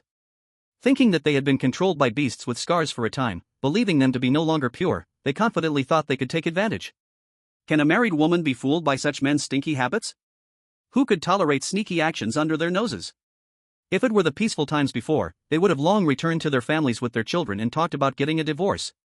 But now, in the apocalypse, men are their only support. Zhou Chen shifted his gaze to Old Sun, who looked completely bewildered. Clearly, the men had never cared about women's matters at all. Zhou Chen certainly wouldn't pay attention to such trifles. In the end of the world, can the little matters between women be more important than a package of instant noodles? But daring to cause trouble at his doorstep cannot be treated as a trivial matter. This is a slap in his face. Zhou Chen's face darkened. I have given you too much face, making you think you can look down on me. The three women who attacked felt a jolt in their hearts. Zhou Chen looked at Old Sun, Old Sunday. Old Sun replied, how about we punish them by making them skip one meal, no, 2 meals. Yang Xidian had a serious face. There is something else. When Uncle Sun secretly gathered everyone before, Scar and his group caught wind of it. I and Long Xiaoyun overheard Scar's group saying that the 13th and 14th floors were willing to be their spies, but Scar's bunch of beasts are already dead, and we couldn't find any evidence, so we didn't dare to mention it. Those 3 happen to be from those 2 floors? Old Sun's heart skipped a beat. Is that true? Yang Xidian swore with her hand raised, if I have even half a word of falsehood, may I suffer a terrible death. They are rushing to get rid of people, isn't it because they are afraid we know something and feel guilty? The 3 women hurriedly defended themselves, denying being spies, but their dodging eyes revealed their guilt. Zhou Chen asked Old Sun, you are the building leader. How do you want to handle this? Old Sun looked troubled. This is not a small matter. If they hadn't launched a surprise attack that night, who knows what terrible things would have happened afterwards. But because they attacked suddenly, they caught Scar's group off guard and drove them all out. The spies had become useless pieces on the board. Zhou Chen looked at Yang Xidian again. If you were to handle it, what would you do? Yang Xitian's spirit instantly perked up, her whole demeanor turned icy, like a cold-blooded animal. She raised her hand and made a throat-cutting gesture. Fighting and causing trouble is minor, but potential danger must be eliminated. Zhou Chen said, what are you waiting for? 2 knives flashed, and a spray of blood splattered against the wall. One woman had her windpipe severed, blood gushing out like a fountain. The other 2 women were terrified, collapsing on the ground, unable to utter a word of plea. Old Sun and the 6 men behind him were equally shocked. This bloody scene happened too suddenly. Yang Xidian was like a loyal dog, swinging 2 watermelon knives, hacking down one after another. In just a minute, 3 cold corpses lay on the ground. At this moment, Zhou Chen asked again, what's next? Covered in blood, Yang Xidian, who was smart, said fiercely, cut the grass and eliminate the roots, and future troubles. After saying this, she rushed down the stairs with her double knives. Not only did she rush down herself, but she also called over the 2 men beside Old Sun, you 2 come with me. Old Sun looked at the corpses on the ground, looked at the 3 leaving, and looked at the living who were already so frightened they could barely stand. At this moment, he began to question his life. Old Sun numbly stared at Zhou Chen. Little Zhou, does it have to be this way? Even if they were willing to be Scar's spies at that time, it was only to survive. Their crime does not deserve death. Zhou Chen asked, have you thought about what would happen if the bounty had not occurred, and Scar secretly contacted them, asking them to open 2 big doors in the dead of night? Old Sun's heart leaped with fear. Zhou Chen's thinking was simple. Whether it's jealousy among women or private grudges, it's none of his business if you close the door and stab each other. But today you are Scar's spy, tomorrow you could become a spy for another group. The city does not have only one Sakura community. There's no way to prevent thieves every day while being a thief for 1,000 days. Zhou Chen's gaze sharpened. Old Sun, I'm just taking the initiative. In the corridor, there are bloody corpses of 3 couples. Except for Chi Ro, who was taking care of the child, all the expendable neighbors were called together to watch. In the extreme cold, facing the tragic situation of the deceased, everyone trembled even more. Some women couldn't help but cover their mouths and vomit. Zhou Chen sat in a chair, crossing one leg. You all know the cause of death of these 6 people, right? All the expendables dared not say a word. Zhou Chen's expression was icy. I give you an opportunity. If anyone has promised to be a spy for Scarface, step forward now, and you will not be held responsible. If one day someone exposes it, I won't have to say anything. I, Zhou Chen, absolutely will not allow myself to risk my life to find supplies for you, only to end up stabbed in the back. Upon hearing this, all the expendables quickly declared their innocence. And they angrily cursed the deceased as treacherous scoundrels. If Zhou Chen hadn't killed the Cherry Blossom gang with a bounty, who knows if these few would have collaborated and opened the iron door in the dead of night, likely getting killed in their sleep. Thinking of this, they felt a chilling fear, their hearts trembling. Zhou Chen scanned the crowd, carefully observing the subtle expressions of these expendables, and they truly seemed fine. After this incident, as long as they weren't brain dead, who would still dare to collude with the outside world? At this moment, Old Sun had recovered and took out a small notebook. Xiao Zhou, I can guarantee that the remaining people are fine, these 9 followed me closely and fought fiercely. Zhou Chen glanced at the names on the notebook, actually not knowing who was who. Good. Zhou Chen stood up, good performance deserves a reward, Old Sun will treat everyone to an extra meal tonight. Extra meal? Hearing these 2 words, everyone was excited. Supplies were precious, and for long-term planning they had all been rationing their food. Otherwise, they wouldn't have felt so pained about today's bag of flour, wishing that the group of survivors would starve to death instead. Aside from that night's mixed meat soup, they hadn't tasted meat for several days. Tonight's extra meal would definitely have meat. Thinking of the long-awaited meat dish, everyone couldn't help but gulp. Zhou Chen said, there are 3 more things. First, you will manage the people in Building 1, the tasks I assign must be completed within a month. Second, I will assign a deputy leader. Starting today, Yang Cidian will serve as the deputy leader to assist Old Sun in managing relevant affairs. All the expendable neighbors looked at each other, filled with envy and jealousy. Yang Cidian was fierce in fighting, striking like a cold-blooded animal. But they weren't weak either. It's just that they weren't like her, being obedient like loyal dogs. Maybe this was the real reason Zhou Chen promoted her. Compared to a group of thugs, Zhou Chen needed a loyal savage dog. Old Sun was a bit surprised but felt no discomfort. He also knew his own weakness and that a strong, aggressive person was needed to keep these neighbors in check. Third thing, I will be going out for a few days, the survivors who can stay outdoors for a long time are increasing, and I need to search for supplies quickly, falling behind even a moment could mean losing everything. Upon hearing this, all the expendable neighbors became tense. Brother Zhou, you don't have to be gone for a few days, outdoor activities are dangerous, and when you're tired and sleepy, there's not even a guard around. How about Old Sun? No, Old Sun's legs are not good, better pick someone to accompany you.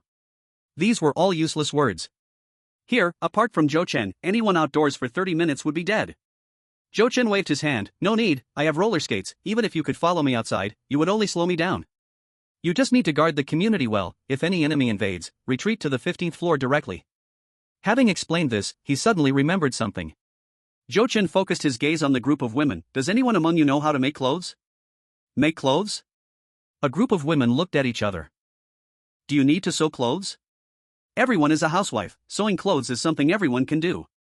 Zhou Chen shook his head, no, I just want to make clothes, autumn shirts, socks. The temperature-regulating fabric is still lying in space, the clothes he has already worn need to be washed and replaced with new ones. If no one here knows the skill, then let's ask the survivors on Building 1. No one expected that the disheveled Long Xiaoyun would slowly raise her hand. I can do it. I studied fashion design, making clothes is no problem. But I don't have a sewing machine, hand sewing is a bit slow. Moreover, the weather is so cold that her hands have already been frostbitten. But she didn't dare to say this. She didn't want Zhou Chen to think of her as useless, she feared that one day she would be kicked out. Zhou Chen's eyes lit up, and he snapped his fingers, you go back inside first, I'll bring the stuff over soon. He pointed at the corpse on the ground, Old Sun, take care of this here, and also the bloodstains at my door. Old Sun immediately got busy, a group of men started moving the corpse while a group of women went to grab mops and brushes. Zhou Chen quickly handed tools, fabric, needles, and thread to the young girl. The young girl was stunned. She thought she would need to sew everything by hand, but didn't expect the tools to be so complete. These pieces of fabric are the same color, and although the fabric seems consistent, if you feel it carefully, you'll know there are subtle differences. Finally, it was her moment to shine. The young girl was confident, Brother Zhou, making autumn shirts and socks is very simple, with a sewing machine, it's even easier. Just pull a wire. No, I'll go downstairs to do it. Zhou Chen naturally disagreed, there are wires downstairs, later, I'll ask Old Sun to pull a wire upstairs. There are too many people downstairs, and if someone discovers the secret of the fabric, even if they don't have malicious intent, it could lead to trouble. It's hard to completely tame these cannon fodder neighbors, it's best to let things settle for a while. He pointed at the fabric and reminded her carefully, remember, do not mix them up, and don't let people downstairs see them. The young girl immediately cleared the table and laid out a clean bedsheet. She arranged all the tools according to her usual habits, placing them in their respective positions. She blew on her frostbitten hands and said excitedly, Brother Zhou, didn't you say you would be out for a few days? I have an address here, if you have a chance, go take a look. There are a lot of furs stored there, and furs are the best for warmth. This struck a chord in Zhou Chen's heart. Natural disasters are frequent, and in his last life, he only survived for 3 years in the apocalypse. Who knows what disasters will happen 3 years later? What if one day the tectonic plates shift and push the entire Arctic into the mainland, or the inland sinks, and survivors can only find refuge on highland glaciers, facing extreme cold again? His future is still long, and having a complete supply is certainly better. Chiro, holding a little child, stood nearby, trying to join the excitement. Although there is a fire pit in the room, it's not as effective as a fireplace. To prevent frostbite, the little child was bundled up like a Russian doll, with both hands tucked inside thick sleeves, and his face was red from the cold. Chiro looked longingly. Big shot, if you bring back furs, can you reward me with a fur coat? Jo-chan raised an eyebrow. Give me a reason. As soon as Chiro heard there was a chance, she instantly perked up. I'm youthful and unstoppable, beautiful as a flower, obedient and hardworking. Chapter 47, Trap? Not a single survivor left. Clap, clap, clap. Jo-chan applauded, speechless at the silly girl. If you dare to speak recklessly again, I'll punish you to chop firewood downstairs. Oh no, big shot, I was wrong. Chiro immediately wilted, obediently holding the child and running back to the fire pit for warmth. The wire hasn't been pulled up yet. The young girl stretched out her frozen, chapped hands and began to thread the needle. But it was too cold, her trembling hands could never find the needle's eye. Jo-chan pretended to rummage in his pocket, taking out a box of frostbite ointment and placing a pair of cotton gloves on the table. The little girl was surprised and stunned. Jo-chan, expressionless, said, taking on another task has rewards, and I don't want your hands to get the fabric all stained with blood. That's quite disgusting. Despite this, looking at the 2 items on the table, the little girl still shed tears of gratitude. After all, she was a young girl, who doesn't want a beautiful pair of hands? As soon as Jo-chan left, Chiro immediately hugged the nesting dolls and stepped forward. With a bright smile, she sincerely comforted, now you feel more at ease, right? Once the boss brings back more fabric, you'll have plenty to keep you busy, and the rewards will surely be great. Remember, don't forget the rich when you're poor. The next morning, early and bright, Jo-chan set out fully armed. He couldn't just hide away, otherwise, he wouldn't be able to explain the source of supplies, and various suspicions would arise sooner or later.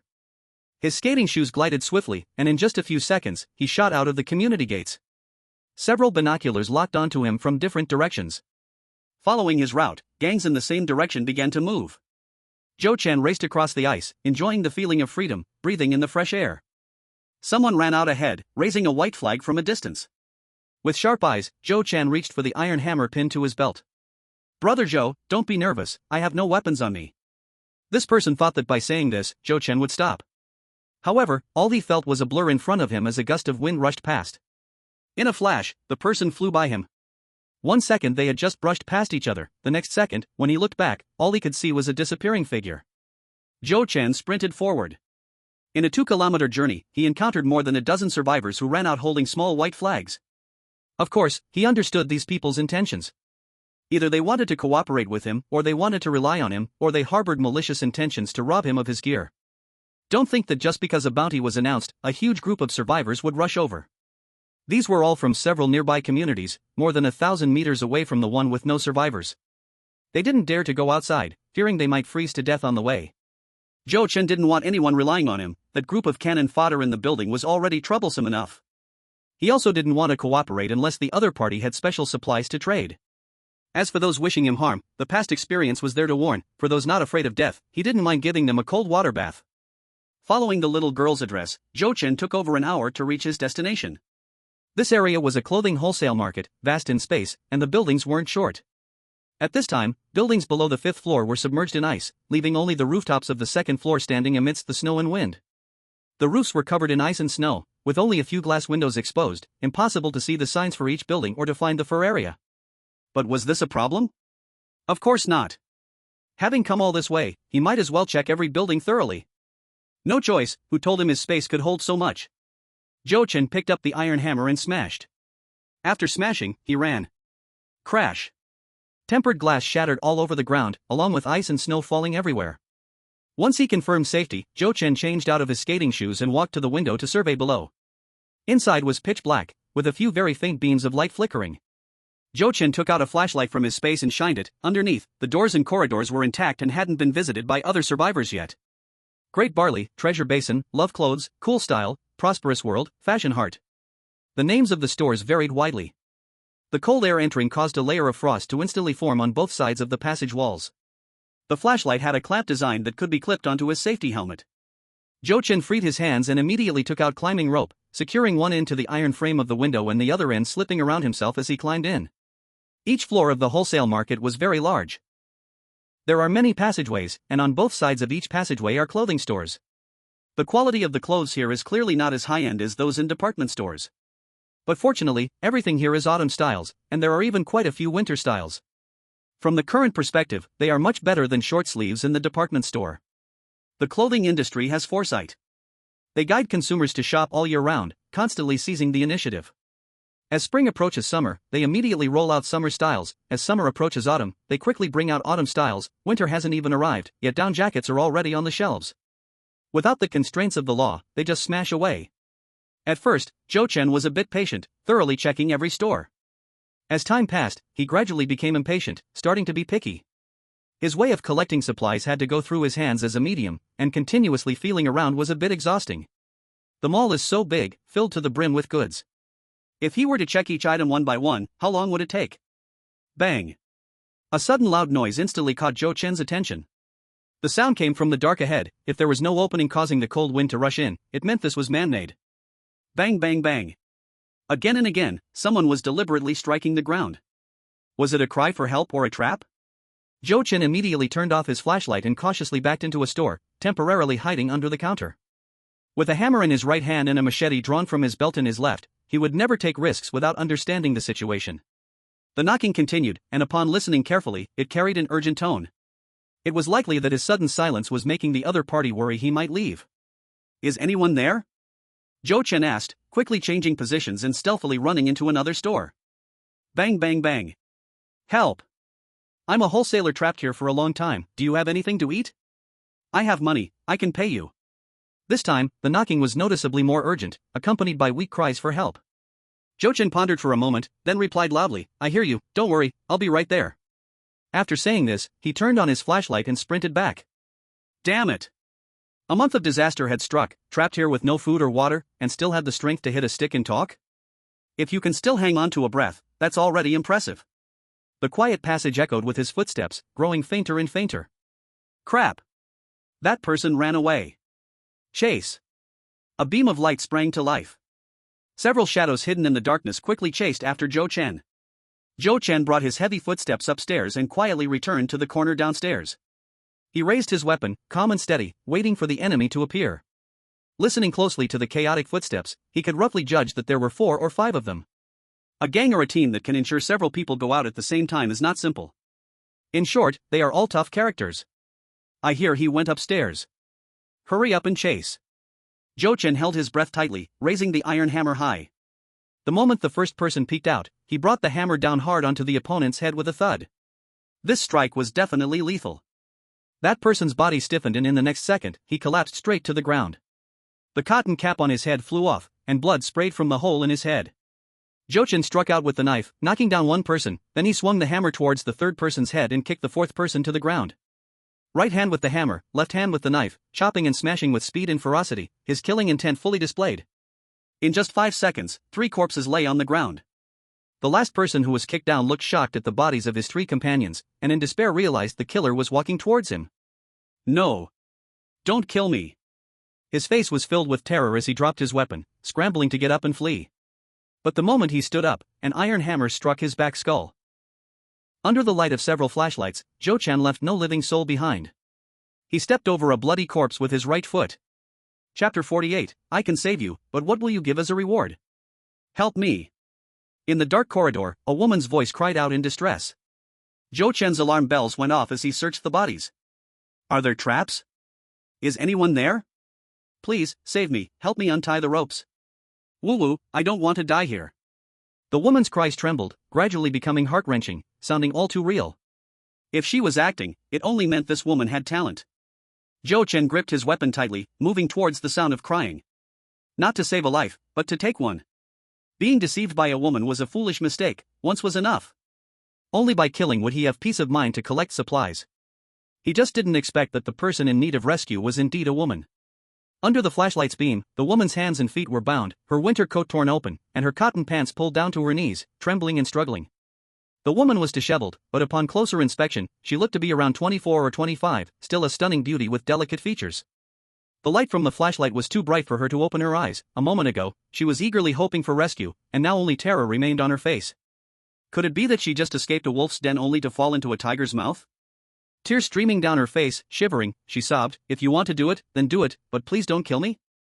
Zhou Chen. What the hell? Let's not even mention if he was a beast.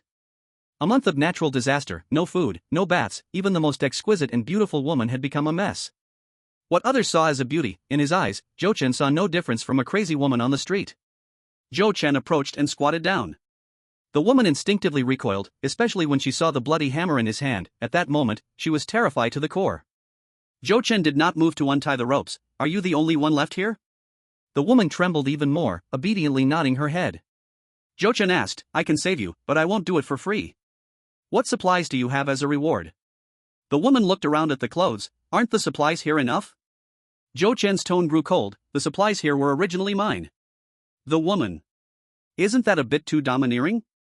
Under the eaves, one must bow their head. The woman shivered, pointing with her chin at a backpack nearby. I have a piece of animal skin in my bag, real animal skin." As she said that, she hastily explained, "Don't misunderstand, this has been passed down from my ancestors for 5 generations, absolutely not ill-gotten. Causing great trouble, my country has a complete legal system." Even though societal order had collapsed, her subconscious still feared the law. Zhou Chen opened the bag and, indeed, found a genuine piece of animal skin. No wonder she was so nervous. A national first-class endangered protection animal, the tiger, is a beast that has suffered under lock and key. Zhou Chen spread it out, revealing a complete tiger skin. The fur was shiny, with a honey-yellow base adorned with deep brown stripes, thick, soft, and smooth, warm to the touch. Upon closer inspection, this tiger skin did appear to have some antiquity. The woman's claim of it being ancestral should not be false. However, whether it belonged to her family is something that cannot be confirmed. This is something that money cannot buy. He laid the tiger skin on the sofa, sat down on the sofa himself, instantly filling the room with an air of prestige. Zhou Chen was very satisfied with this reward. Watching him stuff the tiger skin into his own backpack, the woman, whose hands and feet were bound, felt a pang of pain. Only after receiving the reward did Zhou Chen cut the ropes with a knife. The woman, eagerly cooperative, quickly regained her freedom, pulled up her pants, and turned to start buttoning her clothes. Zhou Chen was checking the situation in the shop. There were over 20 plastic bags piled on the ground, and apart from a few cigarette butts, there were some wrappers from instant noodles, biscuits, and the like. A large black bag. The capacity is very large, which is popular in the clothing industry. Every pocket is stuffed full, and when opened, several fur coats are revealed. Opening other pockets, they are all filled with fur. Although these coats are made of synthetic fur, they have a high warmth retention. After roughly estimating, there are about 200 pieces. Zhou Chen exclaimed, "Expert." The 4 thugs entered the building earlier than he did. The thugs are very purposeful, collecting fur supplies. It's unclear how this woman fell into the thugs' hands. But it is certain that just as the thugs wanted to do something unspeakable to the woman. At this moment, Zhou Chen's appearance disrupted the thugs' plans. The market is so big, yet they all chose to enter the same building. Perhaps this is fate. With an outsider intruding, the thugs had to bind the woman first, then spied in secret for a long time. When they confirmed he was alone, they originally planned to take action due to their numbers but ended up being counterattacked by him. A few idiots. Zhou Chen couldn't help cursing. Surviving in minus 70 degrees of extreme cold weather, how lucky. They actually do not cherish their own lives at all. Getting the best resources in this building, even if not in a hurry to retreat, they should avoid conflict with people. If it weren't for the thugs having bad intentions and both sides not disturbing each other, Zhou Chen would likely have considered leaving the building for his own safety. Well. After all, these resources ultimately benefited him. Zhou Chen hurriedly put the fur into his storage. "Why aren't you leaving?" The woman standing still slowly lifted her empty bag. Then, hesitantly looking at Zhou Chen, "Brother, do I still have a chance to redeem my family's ancestral beast skin?" Zhou Chen, not angry but authoritative, "Thinking about my things, do you want to die?" The woman immediately stepped back in fright, her heart full of sadness. "What my dad said was right, my family really fell at my hands." Zhou Chen didn't want to see the woman's crying face. "I count to 3, if you don't leave, I don't mind taking another life." The woman shuddered all over, carefully walked around Zhou Chen and dashed out the store door, then she ran away. During her panicked run, she even knocked over a garbage can in the corridor. The building fell completely silent. Zhou Chen collected the fur pockets from the ground into his space and casually took everything from the store. Without legal constraints, he swung his hammer and smashed, working with great energy. After collecting everything on this floor, it was already 1 p.m. Zhou Chen sat down to replenish energy. Having lived a second life, his current principle is to never lose out. He started a fire, hung a pot, boiled a steaming pot of tofu fish head soup, and even fried a steak for himself. After resting enough, he went to the upper floor. Just arrived upstairs, he casually swept the flashlight. Under the light, the items made this big man blush and his heart race. The flashlight swept again. Good heavens, wherever the light shines is Victoria's Secret. A dazzling array, various styles stimulating the eye. Jochen subconsciously wanted to leave. A bit awkward. Moreover, these resources are completely useless to him. Really useless? Are you sure? Look at the black silk on the model. His legs seemed to have their own thoughts, standing still and unmoving. Deep inside, it felt like a voice was questioning him, mocking him, tempting him. Jochen sneered. Ha, women. I don't care. As the sun sets. Jochen crawled out of the window, his expression a bit unnatural. Behind him is the entirely emptied building. Chapter 49, What is Hell? I am hell. The cold wind and light snow. The woman tugged at the scarf around her neck, peeking out quietly from behind the icy ruins. She watched Jochen approach another building, decisively swinging his hammer to break the window and enter. It was getting dark, isn't he going home? If he doesn't go home, how does he know where he lives? How could she get back the animal skin? That was a treasure passed down in her family. In the middle of the night, Jochen faintly smelled a choking smoke. His makeshift tent allowed him to see the windows of the buildings. Through the glass, he could clearly see a huge fire raging outside. In the thick smoke, someone ran out, covering their mouth and nose. Jochen quickly put on his coat and cautiously observed from the window. Cough, cough. The survivor who escaped from the fire was covered in soot, kneeling on the icy ground, tears streaming down their face from the choking smoke. Looking back, the fire had already consumed the entire building. That was close. Oh no, I've definitely exposed myself. The woman panicked and turned to look at the opposite building. In the glow of the roaring flames, a tall figure appeared. Jochen climbed out of the window, gripping a hammer with dark red stains on it. The woman got up and ran. As she ran, she fearfully explained, I wasn't following you, I was only collecting supplies.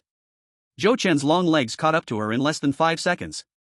Knowing she couldn't escape, the woman squatted down, holding her head, pleading in terror, please don't kill me. Don't kill me. Jochen stood in front of her, his sharp eyes filled with murderous intent. This is all you're doing. Feeling the deadly threat, the woman immediately knelt down. Big brother, I beg you, I really didn't mean to harm you. That animal skin is my family's heirloom, I just couldn't bear to part with it. I only wanted to know where you live, hoping to find other supplies to trade for it back. My family is all dead, I just want to keep a memory. Please, don't kill me, boo-hoo. While the woman was sobbing and banging her head on the ground to plead for mercy, a group of survivors resembling beggars swaggered out from beside her. There were 6 survivors in total, each holding a weapon. Their clothes were thin, and upon appearing, they kept moving toward the burning building. The heat from the flames instantly reinvigorated them. Watching the 2 living people in the firelight, their eyes glowed green. A short man excitedly swallowed his saliva. Big brother, see, I told you there was a woman here. The tall man leading them laughed heartily, what a beautiful lady. They had been hungry for several days, and on the way over, they had thought it a waste to play with the woman and then kill her. But now with a man added to the equation, that problem no longer existed. Killing the man for meat naturally meant they could keep the woman to play with slowly. The tall thug deliberately displayed his weapon to intimidate the prey, while revealing a lascivious smile. Don't be afraid, beauty, let your big brother protect you, hee hee hee. A few little brothers followed suit, brandishing their weapons with an extremely arrogant attitude. Big brother, we'll take care of this 2-legged sheep. The woman was utterly shocked. 2-legged sheep? Did this group of thugs see people as 2-legged sheep? Did they even have humanity left? Faced with these 6 demons, the woman felt it would be better to be directly hammered to death by the man in front of her. Jochen's face was terrifyingly dark. Consider yourself lucky, there are worse trash appearing now. After saying this to the woman, Jochen turned around, flexing his wrists while cracking his neck. The 6 thugs were taken aback, and the next second burst into laughter. Big brother, this 2-legged sheep actually isn't afraid of us. How arrogant he is now, when we cut off his arms and legs, he'll be scared. I have an idea, if he doesn't kneel and call us daddy, we won't give him a quick death. Good idea, let's have one of us urinate on his face first. If you ask me, let's gouge out his eyes, cut his kidneys, and hang him while we stir-fry the kidneys in front of him, scaring him to death. He must experience what hell is like. Ha ha ha. Jochen didn't turn around, warning the woman, still not leaving? Do you want me to give you a hammer first? The woman finally reacted, her limbs stiffening. It took several tries to get back up from the ground. Then, without looking back, it ran for its life. When the thugs saw the woman running away, they immediately split up to chase her. Jochin stepped forward. "Hey little trash, did I agree to let you go?" The leading thug scoffed. "Hurry up and kill the person, don't let our beautiful lady escape." In these days, the number of people who died at their hands was not less than 8 out of 10. No matter how tough someone was, they couldn't withstand the attacks of the 6 of them. The environment was so dire that even just one knife from them would leave only death waiting. "Kill him." Under the light of fire, 6 thugs with evil looks charged forward, wielding their knives and iron rods. Jochin calmly tucked the hammer back into his belt and pulled out a high-pressure water gun from his space. The running thugs instinctively hit the brakes. When they saw it was a water gun, they suddenly threw their heads back and laughed heartily. "Oh my god, you almost scared me to death. I thought he would pull out a real gun, but it's just a water gun." "Ha ha, is he out of his mind, bringing a water gun to deal with us? This guy definitely has a problem, how can a water gun possibly?" And so on. Water gun? A high-pressure water gun? Damn. In minus 70 degrees super low temperature weather, getting hit by a high-pressure water gun could really cost them their lives. The thugs realized. The thugs wanted to run. Jochin turned on the switch, and a water stream the size of a child's arm shot out. One thug after another got sprayed right in the face with the icy water stream. Soon after, they were drenched from head to toe like drowned chickens. Ah, no. The ice water froze, and the wet, cold clothes clung tightly to their skin, instantly producing a sort of torturous pain that felt like being flayed alive. The thugs, moving sluggishly, fell one after another to the ground, struggling and howling in pain. The short thug remembered the fire behind him and, yearning desperately for warmth, crawled toward it. In an instant, he became a man on fire, letting out an even more tragic scream. Another thug, also eager to crawl toward the fire, looked on in terror at this scene. Steady footsteps approached from behind. The thugs turned around in fear, watching the tall figure approach them, holding a blood-stained hammer. "No. Don't kill me. Let us go." They wanted to run, but their stiff limbs couldn't move at all. In order to survive, they could only keep begging for mercy. Jochin stepped closer, the hammer rising and falling. Bang. The sound of bones shattering was extremely clear, causing chills to run through anyone who heard it. Two-legged sheep? Call daddy? Dig out eyes? Break ribs? Still want a stir-fry kidney? What is hell? I am hell. Jochin's face was dark and terrifying, like a devil crawling out of hell. He raised the hammer. With every question, he swung down the hammer. Every swing was with all his strength. Bang bang bang. The bones in the hands and legs of the 5 thugs were all shattered. But it wasn't over. Jochin dragged the 5 thugs like dead dogs, one by one to the burning building. The heat from the raging fire immediately dissipated the coldness from the thugs' bodies, their frozen bodies slowly regaining sensation, but the real pain was just beginning. The fire was hot, the ground was icy, and the broken limbs caused intense pain. This feeling was more torturous than death. Crying out to the sky brought no answer, calling to the ground was futile. The entire night, the area was filled with their unbearable cries of pain. We, the bomb gang, will not let you go. Some survivors nearby who wanted to come for a look, hadn't even approached before being scared away by the horrific cries. Chapter 50, it's time to show true skills. One night passed. The wholesale market's tragic night of wails spread like wings to countless survivors' ears. For a moment, the nearby survivor community was buzzing with discussion. Have you heard? The wholesale market is haunted. Have you heard? Someone is pretending to be a ghost to scare people in the market. Have you heard? There was a ghostly pervert killing people in the market. I have also heard, the pervert with a little book is killing everywhere. No way? The little pickle pretends to be a little book pervert chasing the explosive gang. What? The little pickle from the explosive gang pretending to be a little book met a few little asans, howling all night, so perverted. The survivors in the market area were in an uproar. The pickle group, unable to accept this, banged their heads against the wall, shouting, "Damn it, damn it, damn it." The little book group was furious, drawing out their swords. "Baka, this is a disgrace, I will commit seppuku." The asans were deeply affected, clasping their hands in prayer. "Great Shiva, I want to curse the rumor monger, may he have a daughter." The leader of the explosive gang angrily flipped the table. "Bastard. Spread the word immediately, whoever can catch the killer, our gang will reward heavily, 2 packs of instant noodles." The little brothers passed the message along. Excited gang members howled with excitement. None of this had anything to do with Jochin. He had been busy collecting supplies from building to building. By evening, he found the first shop of a hairy bear merchant. Truly a fighting nation. On the wall hung various lifelike animal decorations, and in the middle stood a big black bear shouting. There was a wind chime made of liquor bottles at the door. Zhou Chen broke in, causing a few liquor bottles to clang together. The shelves were full of mink fur, sable fur, arctic fox, silver fox, wolf fur, opossum fur, black and white bear and many other furs. Each piece of fur was genuine, shiny, soft, comfortable, smooth and warm, with a faint smell of fur. Here, there were not only pure furs but also finished fur cloaks, hats, gloves, coats, pants, boots, and even leg bindings, each with remarkable warmth. In the shop, there was a treasure to behold. A big cloak made of black bear fur, reaching down to the calves, the shoulders specially adorned with gray wolf fur. Zhou Chen decided to try it on. It felt a bit heavy in hand, and just putting it on felt a little heavy too. As he gradually got used to its weight, he immediately noticed its benefits. The thick bearskin combined with rolling wolf fur, windproof, warm and exuding a powerful aura, giving off the air of a lord. It was somewhat similar to a piece worn by a character named Jon Snow in a globally popular TV show from over a decade ago. Zhou Chen only wore it for a while but felt so warm that he was reluctant to take it off. However, as majestic as it was, in terms of practicality, it was still not as good as his own cold-proof outfit. In this treacherous end of the world, this coat was not only eye-catching but also easily incited jealousy, always attracting deadly disasters. Let it temporarily become a collectible. When he finds a stable place to settle down, with all the outer safety protections in place. In his own territory, draping the tiger skin across the chair and putting on the coat, he could show off however he wanted. With the fur collected, he casually gathered all the supplies in the building. Zhou Chen changed into roller skates and immediately rushed to the next destination, the armed police brigade. Compared to camping in the countryside with troops, the city center's armed police brigade was naturally the first choice. The armed police brigade was a combat unit, and the amount of guns and ammunition in the armory was absolutely astonishing.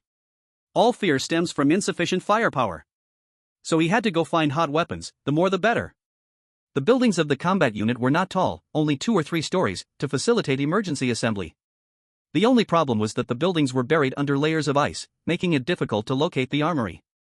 However, it could be gradually excavated using the excavator he collected earlier, just consuming time and effort. The dead silence of the Devil City. Only the sound of the wind and the crisp sound of the roller skates gliding over the ice could be heard. Before him was a sea of white, hardly anything visible except for some tall buildings. Zhou Chen swung his arms, maintaining a fast-moving posture, occasionally bypassing obstacles on the ice surface, like a free-flying eagle. Racing along, shadows flashed behind the glass of high-rise buildings. Some noticed him, surprised, leaning against the windows, staring, and waving at him excitedly. Humans possess the strongest vitality, like the little grass by the roadside, even if bent in the wind and rain, within days it is full of life again. A month of extreme cold in the end times, the survivors who have made it this far have adapted to the ultra-low temperatures, unlike at the beginning when they couldn't withstand the cold, constantly feeling great pain. But the lack of outdoor warm gear is still an unchangeable fact. In freezing weather of -70 degrees, this is not something that can be conquered purely by belief. In the shadows of the buildings on both sides, peepers occasionally appeared. Those who survived may vary in their methods, but absolutely none have it easy. Each one could potentially be an enemy. In the end times, never trust in human nature. Zhou Chen took an hour to arrive at the armed police brigade. Before him was flatland. If he hadn't passed by here every day for work before, even with a map now, he might not have been able to find the place. Zhou Chen put on his cold-resistant boots and found a sheltered spot to rest. When it got dark, he took out the excavator from his space. He first tried to operate it for 10 minutes, roughly grasping some basic operations of the excavator. It was time to show his real skills. With these skills, even the Blue Sky vocational school teacher would curse. Ding ding ding. The ground began to shake, and the excavator made a piercing mechanical sound. Zhou Chen's excavation work was busy yet seemed aimless. The ice layer was extremely compacted, and the digging speed was very slow. Every time he dug through a house, he had to jump down to check if it was an armory. He dug through several houses, jumped several times, from the cafeteria to the office building, and then to the dormitory. What surprised him was that he did not see a single corpse. With the floodwater reaching 1 meter high, soldiers could not easily relocate. But later, when seawater suddenly flooded the city, it instantly submerged buildings below 5 stories, leading to the death of more than half of the city's residents. Land vehicles couldn't be used. There were no large ships or submarines here, so it should have left many corpses. Yet, there were none. Only various fish corpses could be seen, including a shark. A brigade of armed police of about 300 people. Where did all the soldiers go? Zhou Chen thought and thought. The only possibility was that during the flood, they were participating in outdoor rescue efforts. The seawater flooding the city overwhelmed the brigade, and they naturally needed to seek another place to settle. Actually, this was a good thing. Every soldier has a strong physique, organization, discipline, camaraderie, and love for their country. There is no suspicion, no schemes, no killing and fighting. Their survival rate is 1,000 times that of ordinary residents. Chapter 51, Paradise for Men. Ding ding ding. Soldiers participating in flood rescue would not carry firearms. Thinking of the armory brimming with firearms, Zhou Chen felt exhilarated and went all out. With fierce operations, the excavator was even smoking. Before dawn, he finally dug into the armory.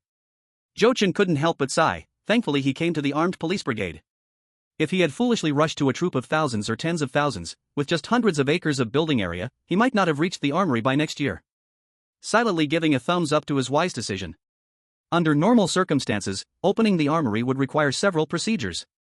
The main door with an infrared remote key, the safe locking the external door key, and unlocking with both fingerprint and key, etc. The entire process is very strict and demanding.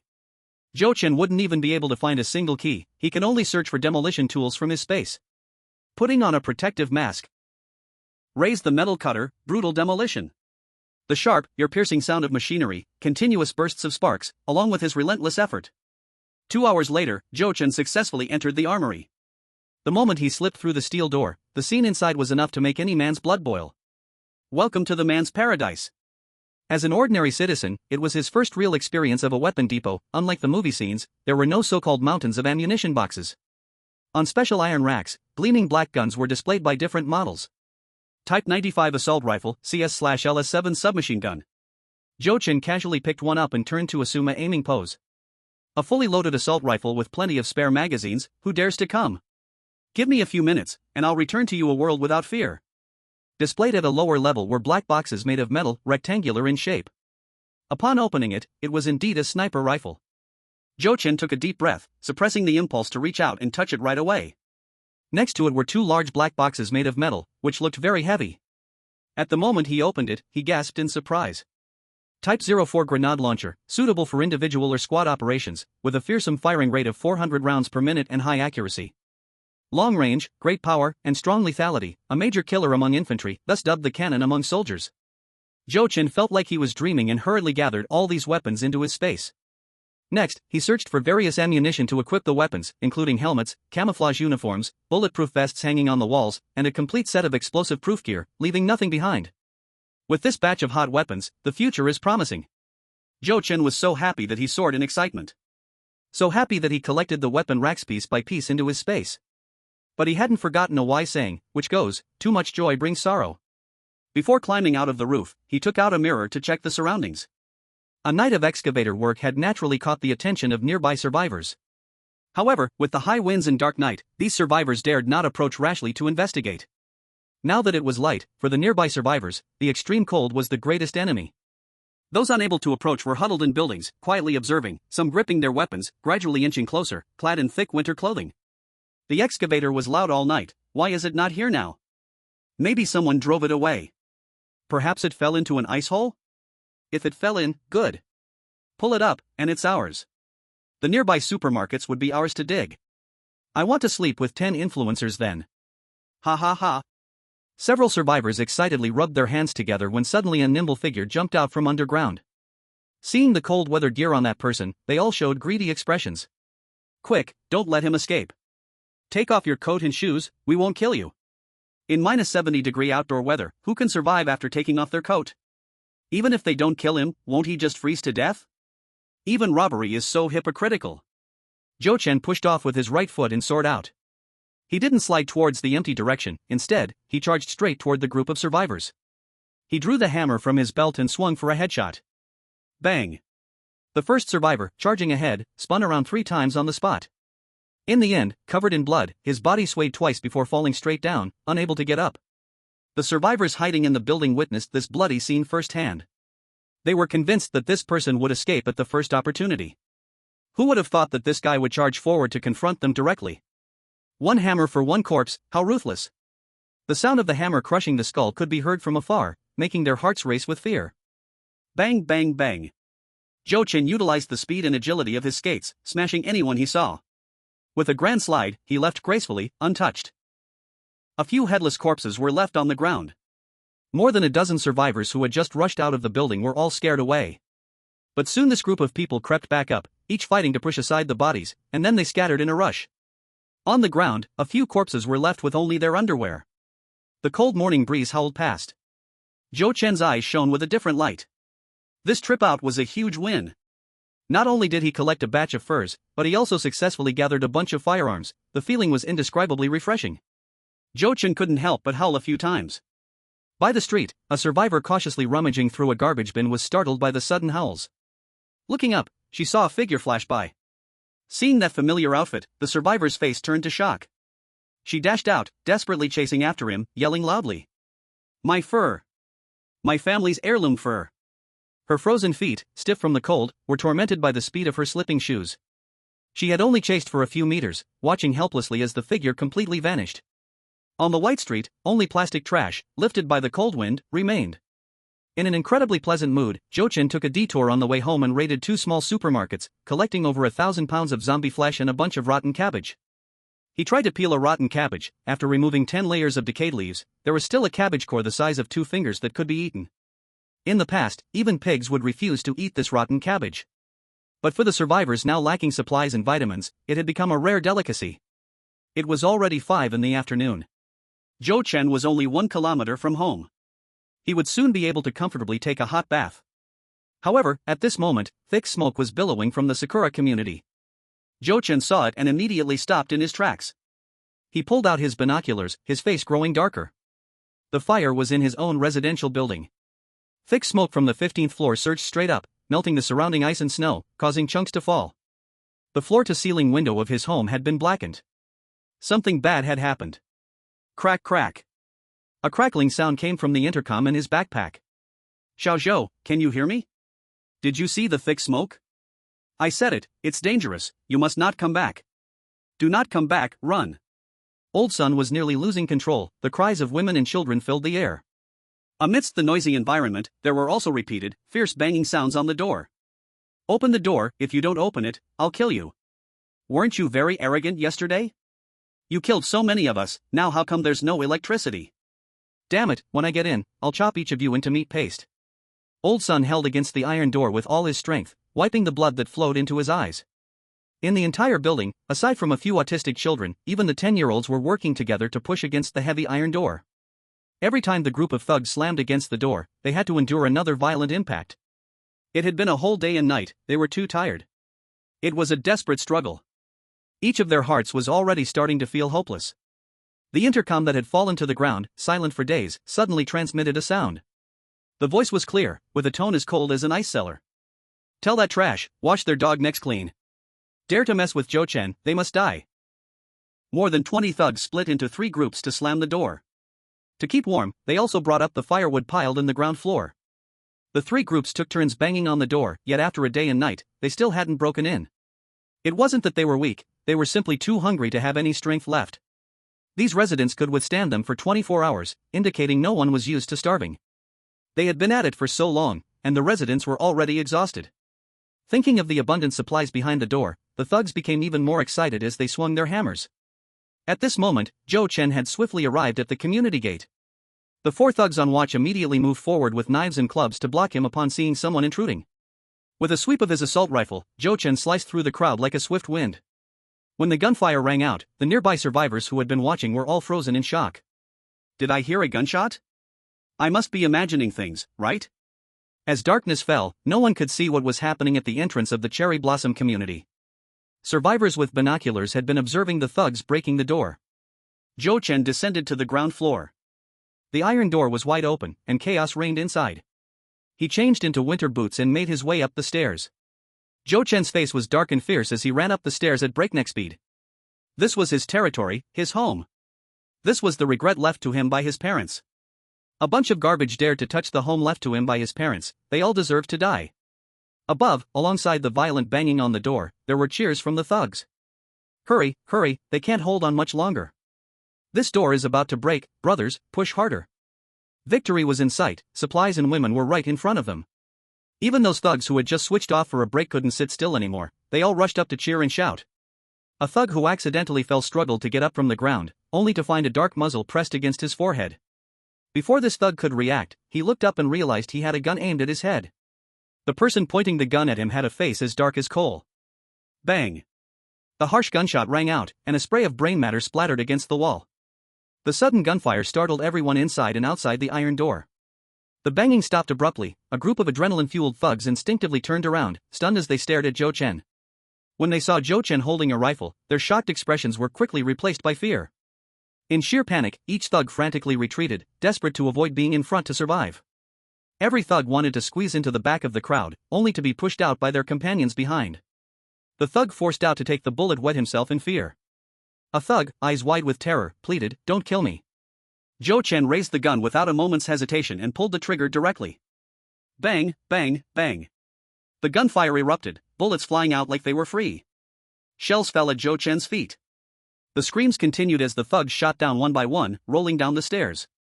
Zhou Chen fired his first shots with no rhythm or precision, wildly spraying bullets at the thugs. After emptying 30 bullets, he quickly swapped in a new magazine and continued shooting. The continuous gunfire spread out for a mile, and every survivor nearby could hear it clearly. Survivors holding binoculars, peering through the shattered hallway windows, witnessed the thugs being shot to death. Each corpse had at least 2 bullet holes in it. Some thugs were shot to pieces, some had intestines spilling out on the ground, while others had half their heads blown apart. Shock. Terror. A horrifying massacre unfolded just like that. That's right. This was a merciless slaughter. With absolute firepower, the thugs were like powerless cockroaches. The nearby survivor gang was no longer shocked by the fact that Zhou Chen had a gun, but began to fear his ruthless nature. Over 20 lives were lost, and Zhou Chen didn't even give them a chance to kneel and beg for mercy. At this moment, countless survivors began to act, not out of greed for guns and ammunition to do something against Zhou Chen. Of course they wanted to do something, but they were afraid they wouldn't survive. Members of various gangs gathered in their own groups, primarily to discuss how to build a good relationship with Zhou Chen. At this time, everyone in Iron Head gang across from Sakura community was filled with dread. The thugs who had just died tragically under gunfire were members of their Iron Head gang. Zhou Chen had a gun, what did they have to resist? Just thinking about the possibility of Zhou Chen coming for revenge sent shivers down the spine of every member, from the gang leader to each individual. The moment the gunfire stopped, Old Sun and others behind the iron gate were still in a daze. Gunfire? Where did the guns come from? It wasn't their fault. As ordinary citizens, hearing a series of gunshots up close made anyone question their existence. Little Zhou? Old Sun grasped the now silent iron gate and called out tremblingly. Besides Zhou Chen, he couldn't think of anyone else. It's me. Zhou Chen was crouched on the ground, searching through the pockets of the dead bodies. He found the answer he wanted on a few identification cards, all showing the same community address. Then, he turned and went downstairs. Zhou Chen swaggered out of the community with a rifle, confidently crossing the road. He arrived at the opposite Jin Yuan community and directly opened fire, taking down 2 guards on lookout. Hearing the gunfire at the entrance, the Iron Head gang trembled in fear. He's coming. It's Zhou Chen, he's here for revenge.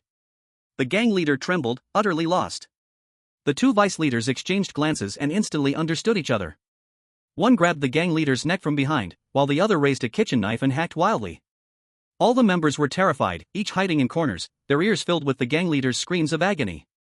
The gang leader's bloody head was held up in the air. Those thugs have nothing to do with us, everything was directed by the gang leader. The terrified gang members gradually understood the meaning of the 2 vice leaders and suddenly saw a glimmer of hope for survival. Right. Everything was the gang leader's order, we opposed it all. Exactly. It was the gang leader's stubbornness, we had nothing to do with it. But, would Zhou Chen believe their explanations? The sound of the metal door being hit already indicated everything. They didn't even have a chance to deceive. The metal door was cut open by a saw, and soon thick smoke began to pour in. Hiding inside, the Iron Head gang covered their mouths and noses while desperately trying to explain to the people outside. But they received no response, the smoke kept pouring in, choking them until they had nowhere to hide. They couldn't jump out, opening the door was their only chance. The metal door opened, and without caring about the pile of burning coals on the ground, a group rushed out, pointed at by dark, menacing gun barrels. Tat tat tat. In the dimly lit hallway, the flashes of gunfire claimed countless thug lives. Bodies piled up at the narrow entrance, while terrified thugs were forced to cower back and plead for mercy. Zhou Chen had no intention of clearing the bodies, nor would he let the remaining thugs inside escape. He took out a bucket of gasoline and poured it over the pile of corpses. The unextinguished coals on the ground instantly ignited a raging flame. A few thugs who were not completely dead in the pile screamed in agony as they were engulfed by the fire, struggling but pinned down by the bodies above, could only burn alive.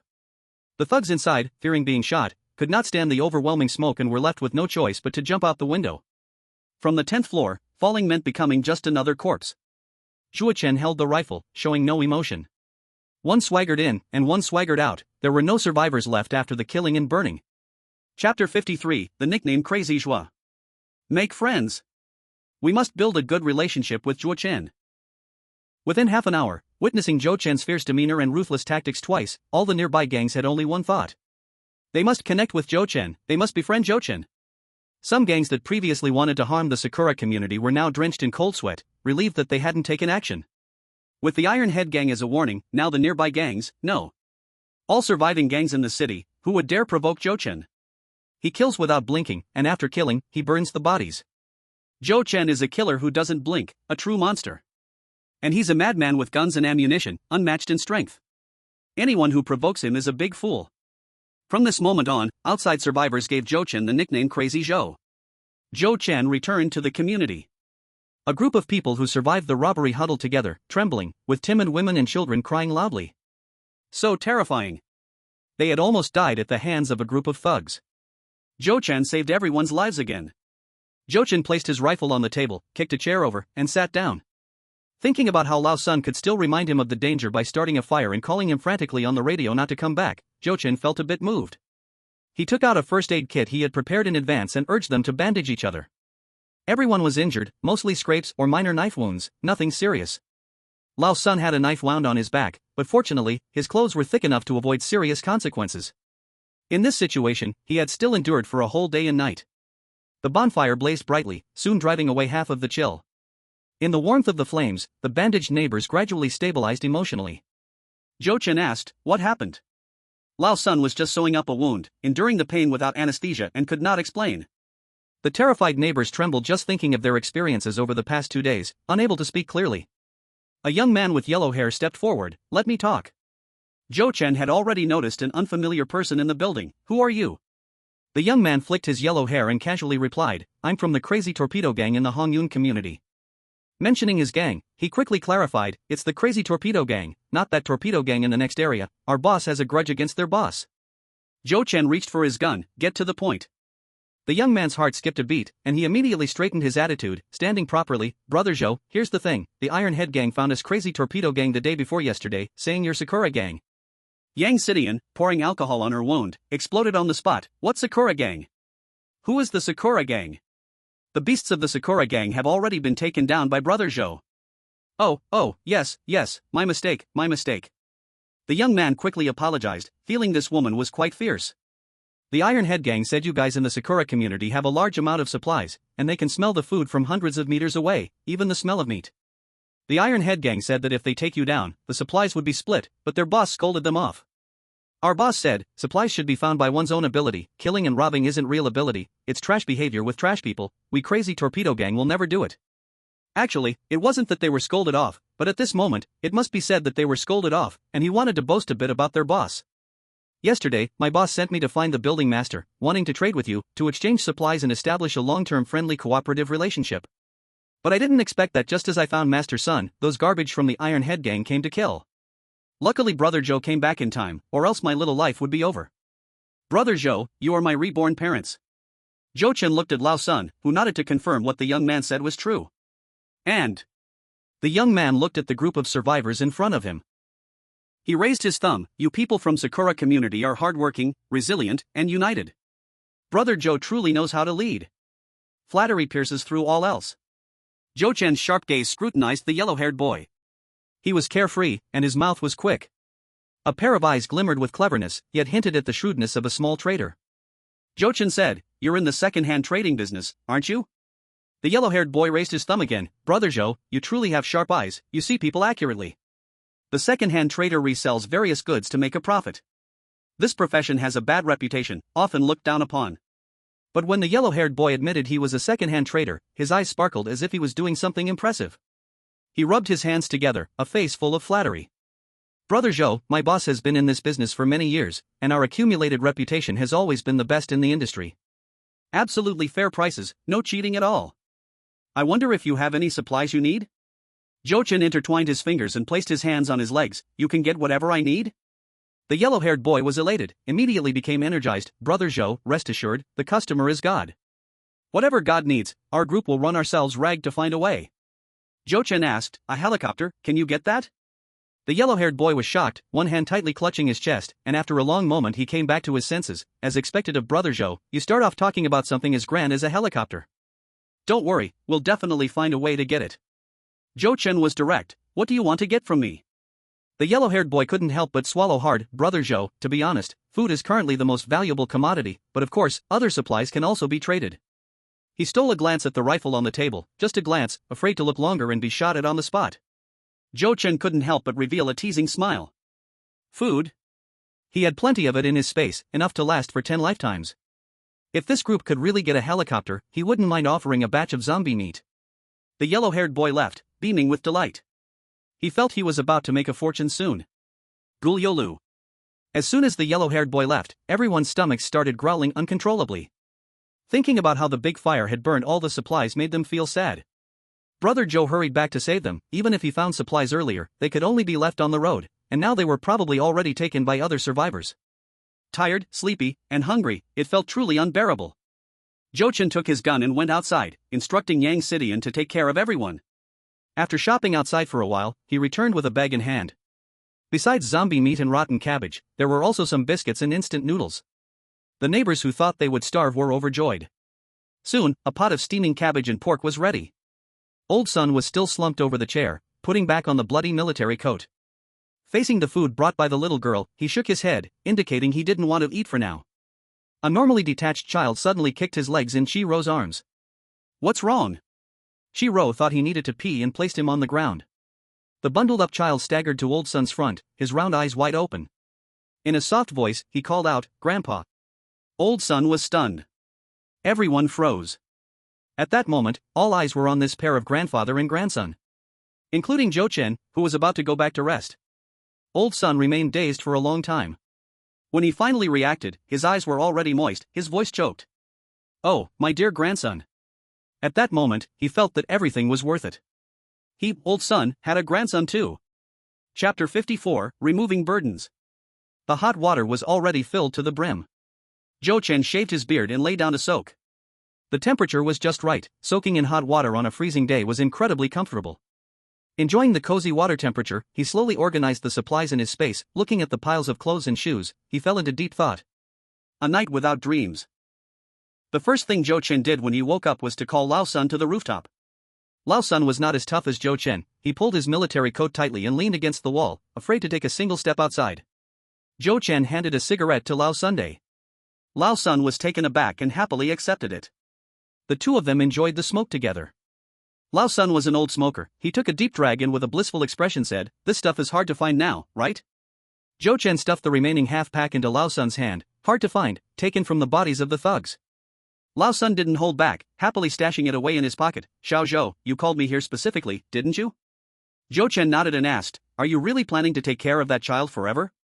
Lao Sun's face was firm. Of course, he calls me grandpa now. I can't give up on him, no matter how tough it gets. At this point, he made his request. Xiao Zhou, can you take me with you next time you go out? I couldn't sleep at all last night. That child called me grandpa, and I must take on the responsibility of supporting him. Relying on you isn't a long-term solution. Zhou Chen said, I thought a lot last night. Here is my plan. I'll give you a batch of supplies, and you can move out. Lao Sun was startled. Move out? Move where? Last night, they almost died at the hands of a group of thugs. Not just him, the entire building's neighbors realized the world had become more dangerous than they had imagined. They were few in number and had families to protect. Even if given more supplies, they wouldn't have the ability to defend themselves and would probably be dead within 3 days. Zhou Chen exhaled a puff of smoke and said, no, Cherry Blossom community is very large. What I mean is that you find a cleaner building, it'll be more comfortable to live in. The survivors of Building 1 will still be managed by you, whether you enslave them or incorporate them is up to you. The world has changed, everyone needs to experience the survival crisis firsthand to better protect themselves and their families in the future. Lao Sun thought for a long time. Xiao Zhou, how much longer do you think this extreme cold disaster will last? Zhou Chen smiled, maybe after this extreme cold disaster, new disasters will emerge. Lao Sun couldn't help but widen his eyes. Although he felt it was unlikely, he was still deeply frightened. Do we really have to move out to live? He didn't want to, he thought the neighbors didn't want to either. On one hand, everyone relied too much on Zhou Chen for supplies. On the other hand, it was relatively safe to live with someone who had a gun. But Zhou Chen was right, everyone depended too much on him, and they would slowly lose their ability to survive on their own. In a survival environment where the weak are eaten by the strong, this was definitely not a good thing. Zhou Chen smiled, his smile somewhat cold. Lao Sun, let me tell you the truth, everyone will have to separate sooner or later. You have no ties to me, to put it bluntly, you're just a burden to me. I will leave here, but I don't want to carry a bunch of burdens with me. Lao Sun's face turned red, he felt ashamed inside. Indeed, you have helped everyone too much, but we truly have no way to repay you. Zhou Chen shook his head. Lao Sun, I'm not you. You want everyone to have a good life, but they can only have a future by following you. He patted Lao Sun on the shoulder. This time when I go out, I've hidden a lot of supplies outside, tonight I will go get them back. If you save them, it will be enough for you to last a month. After that, he would wash his hands of the matter. Lao Sun wanted to refuse, but when he thought about how the supplies in the building had all been burned up, there were only a few blankets left, everyone truly needed a batch of supplies. Xiao Zhou, thank you. I understand what you mean. Next, I will try to lead everyone out to look for supplies and quickly adapt to the dangers outside. If you need anything, just tell me. Zhou Chen nodded. Of course, if I really need your help, I will exchange supplies with you. Lao Sun wanted to encourage Zhou Chen to consider it again, but since the conversation had reached this point, he also felt embarrassed to speak up. Everyone was strangers, and for Zhou Chen to help this much was already a great kindness. To forge iron, one must be strong oneself. Let's wait until everyone becomes strong before discussing further. Old Sun acted quickly and gathered everyone together that day to discuss. When the cannon fodder neighbors heard this, naturally no one wanted to move out. Old Sun earnestly persuaded them for a long time. Why is everyone so pessimistic? We are just moving out of this building, not leaving the community. Living in the same community, with Xiao Zhou here, who dares to come and cause trouble? But we must adapt to the current survival rules, people must always be separated. It would be good if this natural disaster passes, but what if there are more disasters to come? What if the disasters never get better? Is it realistic to let Xiao Zhou support us all the time? That night, Zhou Chen used a skateboard as a sled, pulling supplies several meters long behind him. Each person received 2 quilts, a full set of winter clothes, and a pair of cotton shoes. Zombie meat, instant noodles, biscuits, flour, and corn were given in dozens of pounds respectively. Rotten cabbage was even given in hundreds of pounds. This batch of supplies was enough to make the outside survivors go crazy and fight for it. When they saw these supplies, all the cannon fodder neighbors were stunned. Just a second ago they were anxious, thinking that without Zhou Chen, they would either starve or freeze to death. Now they felt that the future was full of hope. Once again, they expressed heartfelt gratitude to Zhou Chen. Zhou Chen didn't need the cannon fodder neighbors' gratitude at all. He was just clearing away the burdens. To conveniently manage the survivors in Building 1 and not wanting to be too far from Zhou Chen, the cannon fodder neighbors chose a building in the middle of the community. With so many supplies and fearing that outside marauders would take notice, everyone decided to move overnight. Everyone quickly got to work, moving in a fiery hustle. Yang Sidian directly asked Zhou Chen, Brother Zhou, do I need to move too?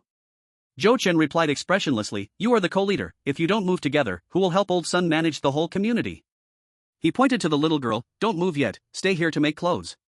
The little girl nodded frantically and pulled her good sister aside, Sidian, you move over first. Once I make the clothes that Brother Zhou needs and get the rewards, I'll come find you. Chiro hugged a nesting doll and rubbed up to Zhou Chen, boss, I can't bear to leave you. Zhou Chen almost kicked her out of the building, Old Sun is very righteous, following him is your only way out. Chiro nodded. Having relied on Zhou Chen for so long, she felt he was great in every way but a bit cold, as if he didn't want to form too many emotional connections with anyone. Indeed, who wouldn't have a cold heart after being betrayed by family, lovers, and friends? Old Sun carried his bag, everything is packed up pretty well. Zhou Chen said, bring that generator with you. He had already given too much, as for the diesel needed for the generator, let them find it themselves. Old Sun felt deeply touched inside. This thing is too precious. Now the whole city is without power, all kinds of monsters come out at night to cause chaos. With the generator, the staircase door would be electrified, making it safer for everyone to stay. Once Old Sun and the others left, the whole building became quiet. Zhou Chen immediately placed a pile of furs in front of the little girl. This is your task, if you complete it well, I will reward you with a generous amount of supplies. However, if you let this information slip, even to just one person, both of you will die. Chapter 55, News about the helicopter. Time passed quickly, and a month went by. The extreme cold has taken even more lives. The community simple wall has been built, but from more than 30 survivors in Building 1, only about 10 remain now. The bodies were thrown out of the community and disappeared that night. In every district of the city, there appeared a group of ghouls, a pack of starving survivors who had lost their sanity, specifically targeting each community. In whichever neighborhood a body is taken out, they will take action. At first, they sneaked out corpses in the dark, but later they even dared to snatch bodies in broad daylight. A yellow-haired man, trembling, came to Sakura Community and first found Old Sun. After getting Old Sun's approval, he rushed to Building 21. Joe-chan had already received news from the intercom. Yellow hair? That second-hand dealer? It's been a month without any news. He thought the other side must be dead. Joe-chan didn't let him go upstairs and only allowed him to hide on the ground floor. The yellow-haired man was excited. Brother Joe, I have news about what you wanted. Joe-chan replied, speak carefully. The yellow-haired man immediately became animated. It's really hard to find a helicopter. Our group has been investigating for a long time and finally learned that a wealthy man is willing to sell one. The boss took us to see it. The thing is good, but the rich man's family is large, and their asking price is very high. Joe-chan asked, what does he want? The yellow-haired man trembled as he pulled out a piece of paper from his pocket that was filled with a list of goods: 10,000 pounds of wuchang rice, 10,000 pounds of high-quality flour, 10,000 pounds of pork, 20,000 pounds of vegetables, luxury brand down jackets. Joe-chan interrupted, all right, just let the rich man's family starve to death. What wuchang rice, what high-quality flour? Has the rich man gone crazy after being wealthy for so long? Doesn't he see what time it is? The yellow-haired man crumpled the note into a ball and seriously agreed, it's indeed outrageous. Countless people starve to death every day. Sigh, these rich people had plenty of supplies before, living in remote villas without encountering violent thugs. That's why they don't know the suffering of the world. Our boss means to let him sweat a bit. When his entire family is about to starve to death, he naturally won't dare to be pretentious. Saying this, the yellow-haired man rubbed his hands excitedly. Brother Joe, before, there was no news about the helicopter and I didn't dare disturb you. Now that we have news, we will definitely keep an eye on this matter. Tell me, do you need any other supplies? Joe-chan thought for a moment and said, books, do you have any? The yellow-haired man was stunned. Books? This brother looked quite clever. How could he need something like books? Burning books for warmth? It's better to ask for wood. Wood burns better than books. Joe-chan pointed in a direction. There's a huge library in that direction. The top floor should be untouched by the flood. You bring me the books, I'll take as many as you have, weighing by the pound. How about 30 pounds of instant noodles per bag? In peaceful times, an average book costs dozens of bucks. Some books even cost hundreds or thousands of dollars each. Under the natural disaster of scarce resources, they could only be considered waste and priced by the pound. 30 pounds per bag of instant noodles? What are we waiting for? The yellow-haired man eagerly agreed, flattered Joe-chan a few times, and quickly ran off. Finding books was much easier than finding a helicopter. The next day, the yellow-haired man returned with a large group. Including the yellow-haired man, there were over a dozen survivor-like beggars, each pushing a cart into Sakura Community. Old Sun and the others rushed out to watch. The yellow-haired man took out a small notebook. Brother Joe, there's a total of 2,415 pounds of books here. After rounding down, it's 2,400 pounds. You just need to pay for 80 bags of instant noodles. Do you have a scale? We can weigh it again in front of you. We have many people, it won't take long. Joe-chan waved his hand. No need to weigh, just put the books in the stairwell. Then he pretended to look troubled. I don't have 80 bags of instant noodles. Can the missing part be offset with other supplies? The yellow-haired man nodded eagerly. Of course, as long as it's supplies, they all have value. However, food has the highest value, and for other supplies. Joe-chan said, steamed buns, noodles, that should be fine. The yellow-haired man was thrilled. That's absolutely fine. Books, which could only be torn up for fire, could be exchanged for the most precious food. He hit the jackpot. The members of the group who came with the yellow-haired man were also grinning from ear to ear. They looked at Joe-chan as if he were a big fat sheep. While these people moved the books from the carts into the stairway, Joe-chan pretended to go upstairs to get supplies. Half an hour later, he came downstairs holding a black plastic bag.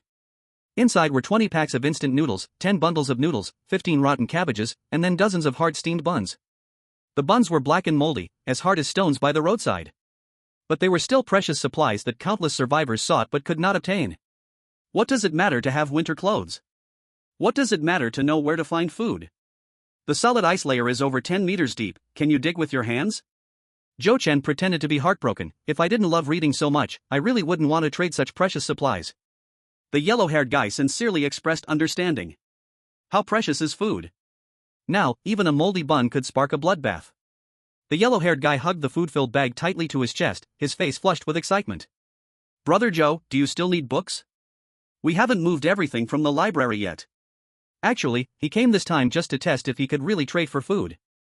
Now that he had really swapped for it, he naturally intended to work hard for a long time. He was just afraid Brother Joe would say he didn't want to anymore since these books were already enough for him to read for years. Thinking of this possibility made his stomach twist in pain. How could Jochen not know what the yellow-haired guy was thinking? Yes, but I don't have much food on me. How about this? You come by every 2 days. I also need time to go find supplies outside. The yellow-haired guy nearly jumped up to hug his leg. No problem, Brother Joe, you're my benefactor. When the gang from Jiding came, he was nervous, but now he was leaving with supplies, he couldn't be happier. As soon as these people left, Old Sun came over. He had been living hard lately, with 2 extra scars on his face. Old Sun truly couldn't understand. Little Joe, what do you want these books for? To trade a bag of food for useless books, it pained him just to watch. Joe Chen smiled, bored, to pass the time. He originally wanted to run to the library himself, but now that someone else was doing the errands, he was glad to be at leisure. This transaction soon spread to various gangs. Everyone was shocked. The infamous Joe Madman actually liked to read books? For those gangs that had always wanted to befriend Joe Chen but had been unsuccessful. At this moment, they were all considering whether to cater to his interests and send some books to Joe Madman. From that day on, the yellow-haired guy came with gang members every 2 days, pulling carts filled with goods. And the quantity was increasing every time. Joe Chen went out every day to pretend to look for supplies. In half a month, he collected tens of thousands of books, covering both domestic and foreign literature, knowledge spanning across various fields. Joe Chen stored them all in his space, taking one out to read whenever he felt bored. Enriching his spiritual world, enhancing his mental entertainment. Recently, the yellow-haired guy had brought a lot, his complexion had improved significantly, and he even gained a bit of weight on his face. Brother Joe, that rich businessman has been left hanging for half a month, he finally caved in these past 2 days. Our boss asked me to ask you, when would be convenient to trade? Joe Chen said, the sooner, the better. The extreme cold was about to end, and then came extreme heat, plagues, and earthquakes. The city is a disaster area for plagues. He planned to leave the city after the extreme heat ends and before the plague breaks out. Surviving in the wild is unstable. When the earthquake comes, where is the ground safer than the sky? Helicopters and other escape tools should naturally be obtained as soon as possible. The next morning, Joe Chen was fully armed when he went out. The rich businessman's home was in a villa area outside the city. The journey was long. Considering his safety, his gear today was very different from before. This time, he wore a whole set of riot gear obtained from the armed police squad. Riot helmet, riot suit, riot shin guards, baton, and dispersal equipment. He looked imposing and mighty. Fully armed from head to toe, all he lacked was a riot shield in his hands. Joe Chen couldn't possibly carry the heavy riot shield on the road, so he carried a gun instead. A Type 95 assault rifle with a strap. On his neck hangs something that can be carried on his back, ready to grab at any sign of danger and launch an attack at any moment. He is also carrying a large backpack on his back. The backpack has become a standard gear for survivors. Some survivors even carry multiple bags of different sizes inside their backpack. Every time they go out to look for supplies, they wish they could fill every bag to the brim. But ideals are rich, while reality is bare. If you can fill a bag halfway, you're already envied by others. Joe Chen puts on his roller skates and glides swiftly to the community gate. Huang Mao and his leader have been waiting at the door for a while. Lately, Huang Mao has become familiar with Lao Sun and the others, chatting together now. In this devilish weather, everyone is bundled up tight, revealing only their eyes, making it impossible to see their faces. When Joe Chen makes his grand entrance, everyone is stunned. Every pair of eyes is glued to him, filled with shock, envy, and jealousy. Wow! This outfit is simply amazing. Huang Mao can't help but swallow. Brother Zhou, you look stunning. Lao Sun finds it unbelievable. Xiao Zhou, where did you get this riot gear? A middle-aged man with 2 machetes at his waist is also looking enviously. Brother Zhou, do you have any more of that gear? Joe Chen replies, no, I was lucky to grab this set. The middle-aged man can't help but feel disappointed. This thing is indeed hard to find. I wanted to go to the police station for a set, but the ice is too thick and hard, digging it out manually is unrealistic. Huang Mao seizes the opportunity to introduce them. Brother Zhou, this is my leader, Yang Ziming, the boss of the Explosive Hands gang. Boss, this is our super big client, Brother Zhou. Joe Chen nods. Yang Ziming understands the rules and greets him from a 3-meter distance. Lao Sun realizes they have important business, so he wisely steps away. Joe Chen examines Yang Ziming and Huang Mao's outfits. They're bundled up in winter clothing, with weapons at their waists, but their shoes. Yang Ziming is eager to finalize this deal. It's a huge order, and he can gain considerable benefits from it. The rich merchants' villa group is in the suburbs, Maohua Mountain. It used to take 2 hours by car before the disaster, but with this extreme cold, vehicles won't start. If we leave now, we should arrive by 4 p.m. It's not just about walking, mainly in such low temperatures, people can't bear the cold, and the thicker the clothes, the more it affects movement. Joe-chan glides in a circle on the spot. He doesn't want to spend a whole day walking with these two, wasting time and getting tired. Joe-chan pretends to dig into his bag and takes out 2 pairs of roller skates. You can skate, right? The two men's eyes light up. Huang Mao nods eagerly. Yes, yes, yes, both the boss and I are from Harbin, we would never forget to skate even if we forgot to eat. Joe-chan places the skates on the ground, stepping back 3 meters to maintain a safe distance. I'm lending these to you, they need to be returned. Yang Ziming nods happily. Having the roller skates makes things much easier. Of course, brother Zhou, you can rest assured doing business with me. No one who has ever dealt with Yang Ziming has said I'm not trustworthy. In the apocalypse, human hearts are hard to read. Joe-chan won't let a few flattering words make him lower his guard. The two put on the roller skates and try gliding in place. Suddenly, they feel they need to have several pairs. Brother Zhou, let's set off. With these, we can reach in half a day. Joe-chan squints his eyes slightly. You two go ahead. Yang Ziming isn't surprised, chuckling as he kicks off and dashes away. Huang Mao excitedly shouts, Boss, let me take the lead, you stay in the middle. If it were normal times, Yang Ziming would have no objection, but now he feels the freedom of wind. Get lost. When I was out mixing, you were still in your open crotch pants, I don't need you to protect me.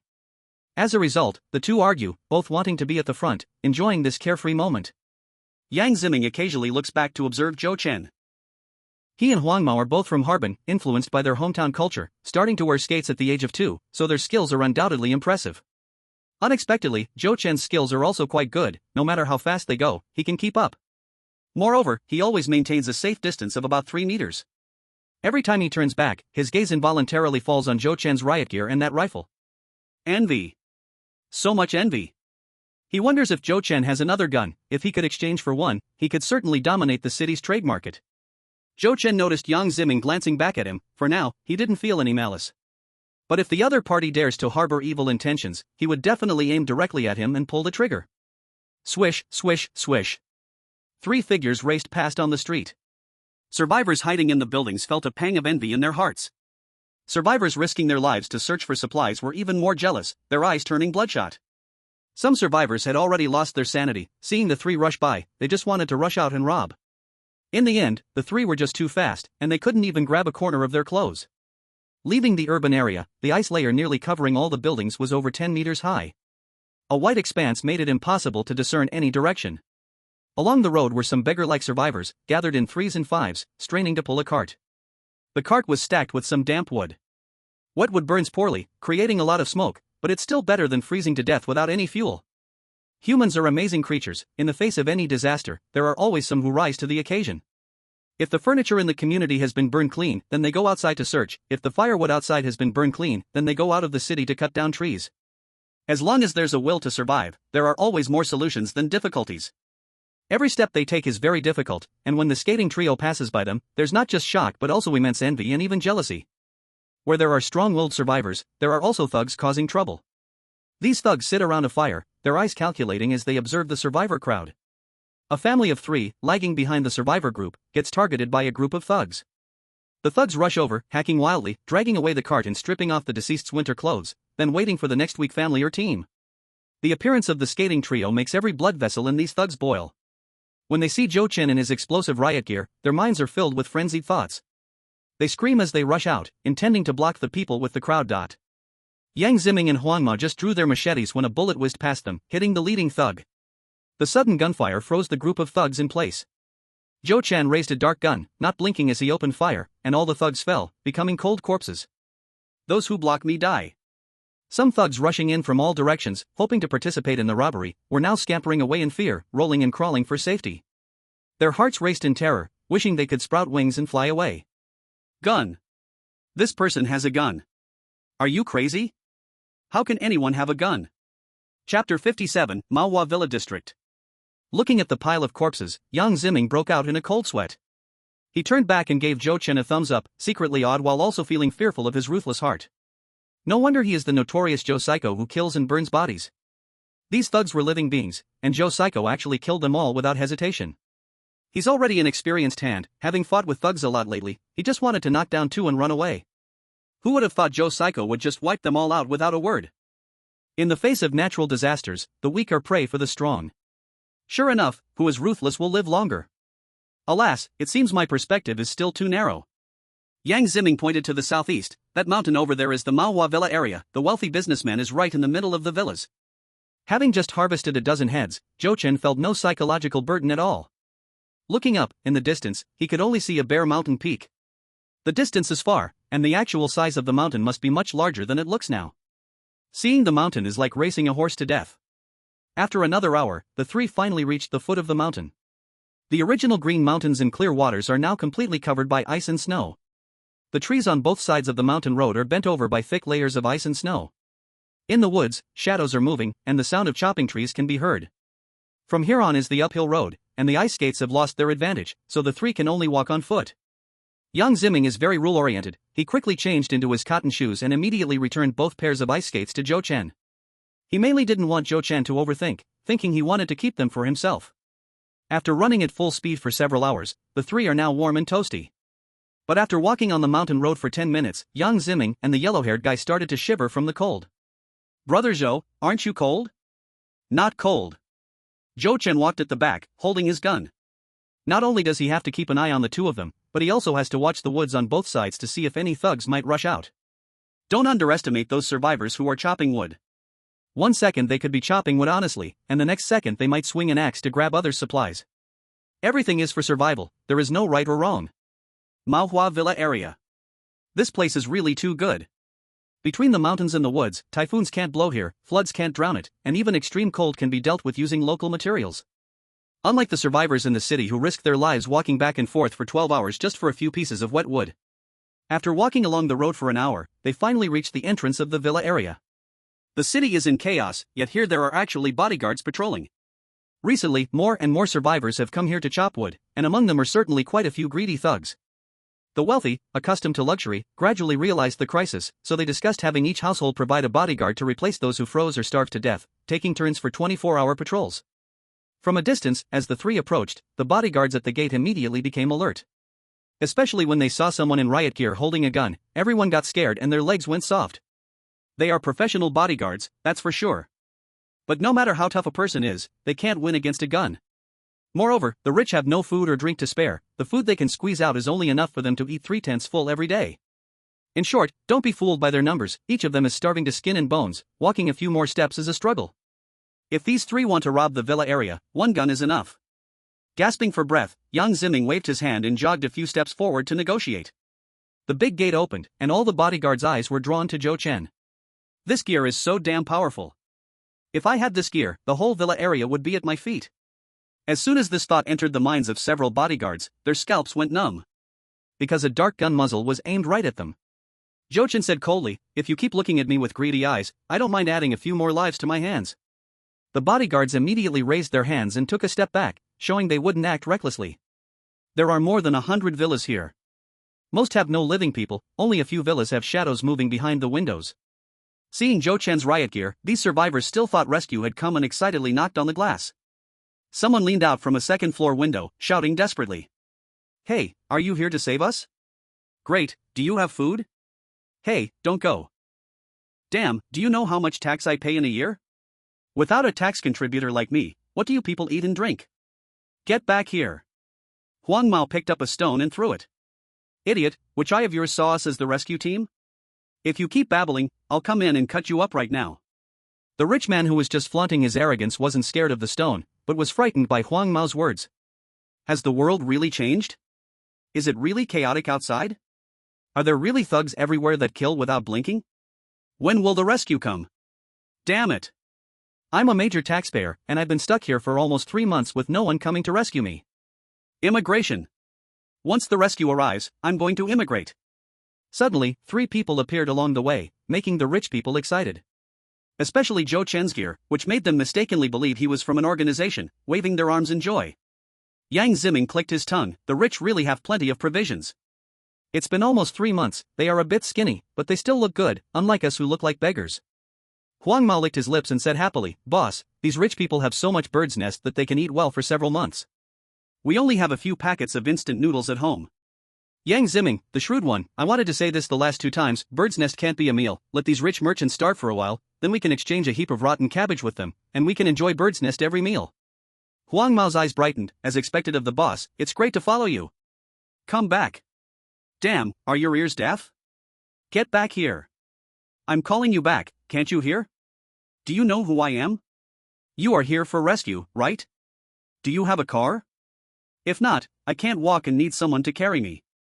Behind, a man hurriedly chased out. Zhou Chen couldn't help but frown.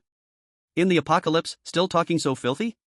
Zhou Chen turned around, pointing the dark muzzle of his gun at the man. You can't walk, I have a bad temper, what do you think we should do? The man was so scared he sat down on the ground. What do you want? Help! The police are killing people. Huang Mao said, Brother Zhou, don't waste bullets on this kind of person, watch me. He picked up a sharp machete and stepped towards the man, swinging the blade down. As he swung, he cursed, damn you, still thinking of being a big millionaire? I could chop you into 8 pieces now, and no one would care. Zhou Chen could see that Huang Mao didn't use much strength, only tearing the man's clothing, purely trying to scare him.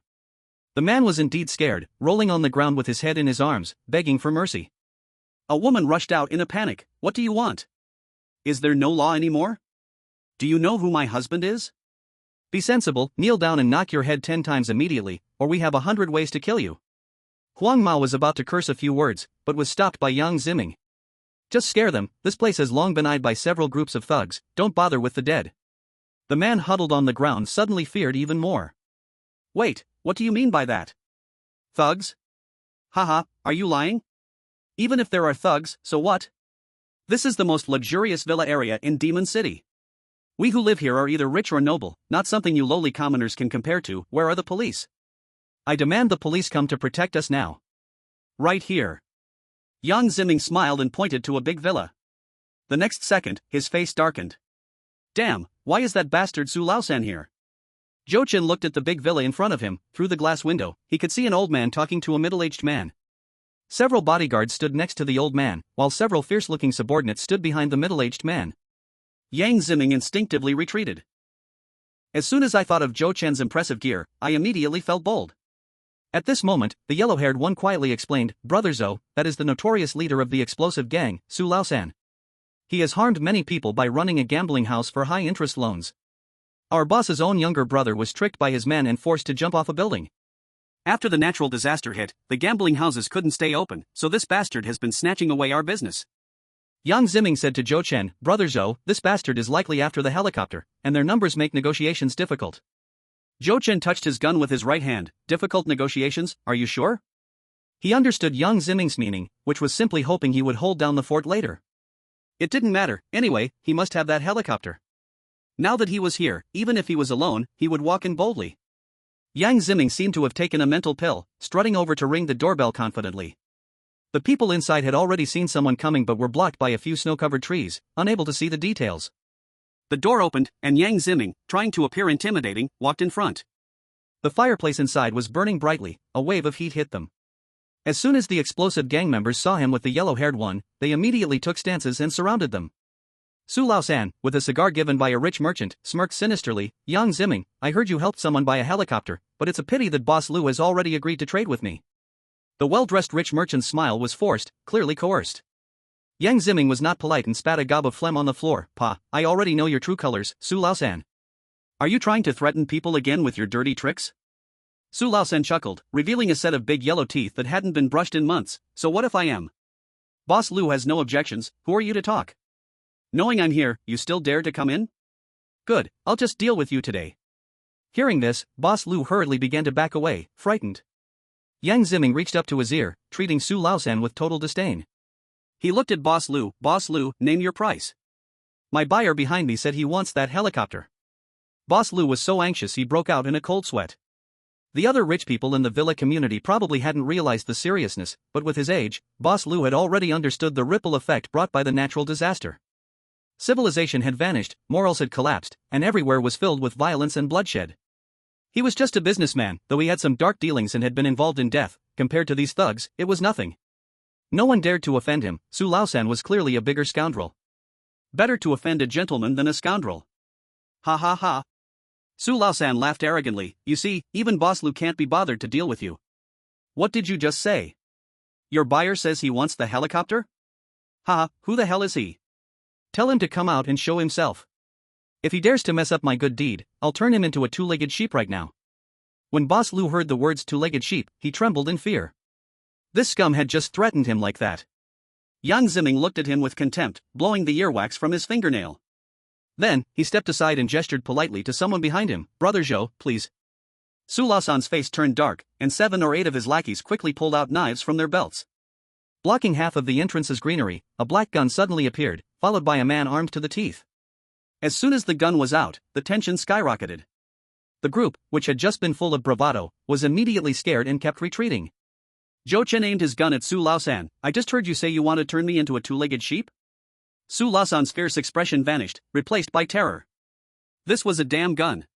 He shot Yang Ziming a vicious glare and quickly put on a fawning smile. Brother, it's a misunderstanding, just a misunderstanding. Zhou Chen shot his gun on the floor, scaring the other party into a cowering position. Get out. Su Laosan trembled in fear from the gunfire, not daring to say a harsh word in the face of absolute power. He tiptoed around Zhou Chen, afraid that he might get shot at any moment, and as soon as he reached the entrance, he dashed out. The 7 or 8 little brothers hurriedly followed him to escape for their lives. Boss Lu. Boss Lu. The older Boss Lu experienced temporary tinnitus from the gunfire. After a while, he finally recovered but felt his mood hit rock bottom. One villain left, and another fierce man arrived. It was he who bore the misfortune. Zhou Chen sat majestically on the sofa, his gun still pointed down. Boss Lu, tell me what supplies you want to exchange. Boss Lu wore a bitter smile. What supplies can I dare to submit? Just look at it, Boss Zhou. Zhou Chen. Yang Ziming looked unhappy. Boss Lu, our Boss Zhou is talented and absolutely a straightforward person, not like the trash Su Laosan. I, Yang Ziming, may not be as famous as you rich tycoons, but I am somewhat well known in the Pudong district. Now that there are thugs everywhere outside, if I truly wanted to deal with you, I wouldn't keep running back and forth. Hearing this, Boss Lu knew it made sense. He gave Zhou Chen a cautious glance and then hesitantly took out a list. The blonde guy was clever and immediately grabbed it, handing it over to Zhou Chen with both hands. Zhou Chen glanced at it and sneered. Boss Lu, you haven't stepped outside since the disaster, have you? I suggest you go out for a walk, not too far, just down the hill. Bring your bodyguards too. If you survive coming back from the hill, I'll pay you 10 times what's on this list. Boss Lu's face stiffened. In the end, he had no choice but to compromise. The two parties exchanged some banter, finally settling on the supplies and transaction time. Zhou Chen joyfully acquired a helicopter at a bargain price, lifting his spirits. The three swaggered out of Boss Lu's opulent home. In the distant snowy forest, someone peeked sneakily and quickly turned to scamper away. Boss, they came out. Hiding in the woods, Su Laosan was both nervous and excited. Everyone be alert. The moment I give the signal, rush out and kill them. Whoever hesitates, I'll chop them up for meat. We must take out that equipment, especially that gun. Half an hour later, a group of people nearly froze stiff, still not seeing anyone come. What's going on? Logically, they should have arrived here in 10 minutes. Could they have gone into another villa? There are several female stars living there, maybe, heh. Su Laosan scolded, shut up. Once we get the equipment, I will immediately lead you to kill inside. Whether it's a female star or a rich young lady, they'll all just be our playthings. Before the little brothers could feel happy, they heard mocking laughter from behind. Like instinct, they turned around and saw a person standing 20 meters high. That person wore a black riot uniform, standing out starkly in the white snowy forest. They had been watching the road but didn't realize that the person had already circled behind them. Zhou Chen threw away the cigarette in his hand. A bunch of shameless rats waiting for me? Now, I'll send you on your way. The gunfire rang out. The screams were as piercing as a slaughtered pig. Blood sprayed on the snow and quickly crystallized into ice. Chapter 59, The Helicopter is Acquired. In the snow, the thugs clutched their wounded legs, howling in pain. Su Laosan, who had shielded himself with his men, was so frightened that he wet himself. He thought he was doomed, but to his surprise, the other party only fired a few shots before stopping. The blonde guy also had this question, Brother Zhou, why did it stop? Zhou Chen felt a pang of regret, saving bullets. Even though he had thousands of rounds, every shot used is one less. How can it not hurt? If it weren't for noticing Su Laosan plotting to snatch his gear, he wouldn't have acted. The grievances and lives between others, let them decide. What does it have to do with him? At this moment, Yang Ziming had already drawn his dual knives. That's right, bullets are something to be saved. Now it's my turn to act. Watching his boss jump down, the yellow-haired guy quickly followed. Zhou Chen shot at their legs, lacking professionalism. A few thugs were shot in their backs and abdomens, now all lying on the ground wailing. Su Laosan, your grandpa Yang is here to take your life. Su Lao-san, who had wet his pants, pushed aside his henchman, scrambling and rolling to escape. But his pants had frozen, causing a painful sensation, and all the way he felt a tearing pain. Zhou Chen stood still, looking down at all of this. Yang Ziming and the yellow-haired guy rushed down the slope, not even glancing at the injured thugs, directly chasing Su Lao-san. The yellow-haired guy, being young and the fastest runner, jumped and tackled Su Lao-san, and the two began to wrestle. Yang Ziming arrived and kicked Su Lao-san, raising the machete in his hand. Su Lao-san, with a face full of fear, tried to get up several times but couldn't rise. Yang Ziming, do you dare to kill me? Do you know who is behind me? Yang Ziming chopped Su Lao-san's calf with a knife, and blood sprayed onto the snow. Kill you?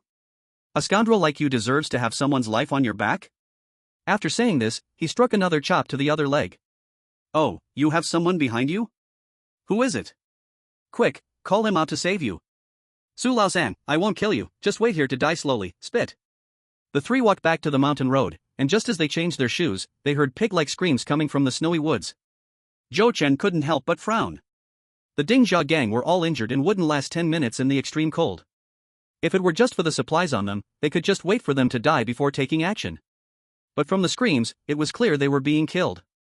There was likely another group of thugs hidden in the mountains, and their target was naturally the luxury villa area where the rich lived. Back at the community, the three were sweating profusely again. Yang Ziming returned the ice skates, exclaiming, "This is a good thing, otherwise, we wouldn't be able to walk back until tomorrow evening." He thought for a moment and said, "Brother Zhou, I have an unreasonable request. After your deal with Boss Liu is successful, can my reward be changed to a pair of those shoes?" Zhou Chen put the shoes into his bag, sure. The extreme cold would end soon, and there wouldn't be many opportunities to use them afterward. Why not take advantage of now to sell it at a good price? Yang Ziming was very happy but still asked, "You really don't need our gang to help you transport supplies?" Zhou Chen shook his head, "No need, I have a batch of supplies not far from the Malwa villa."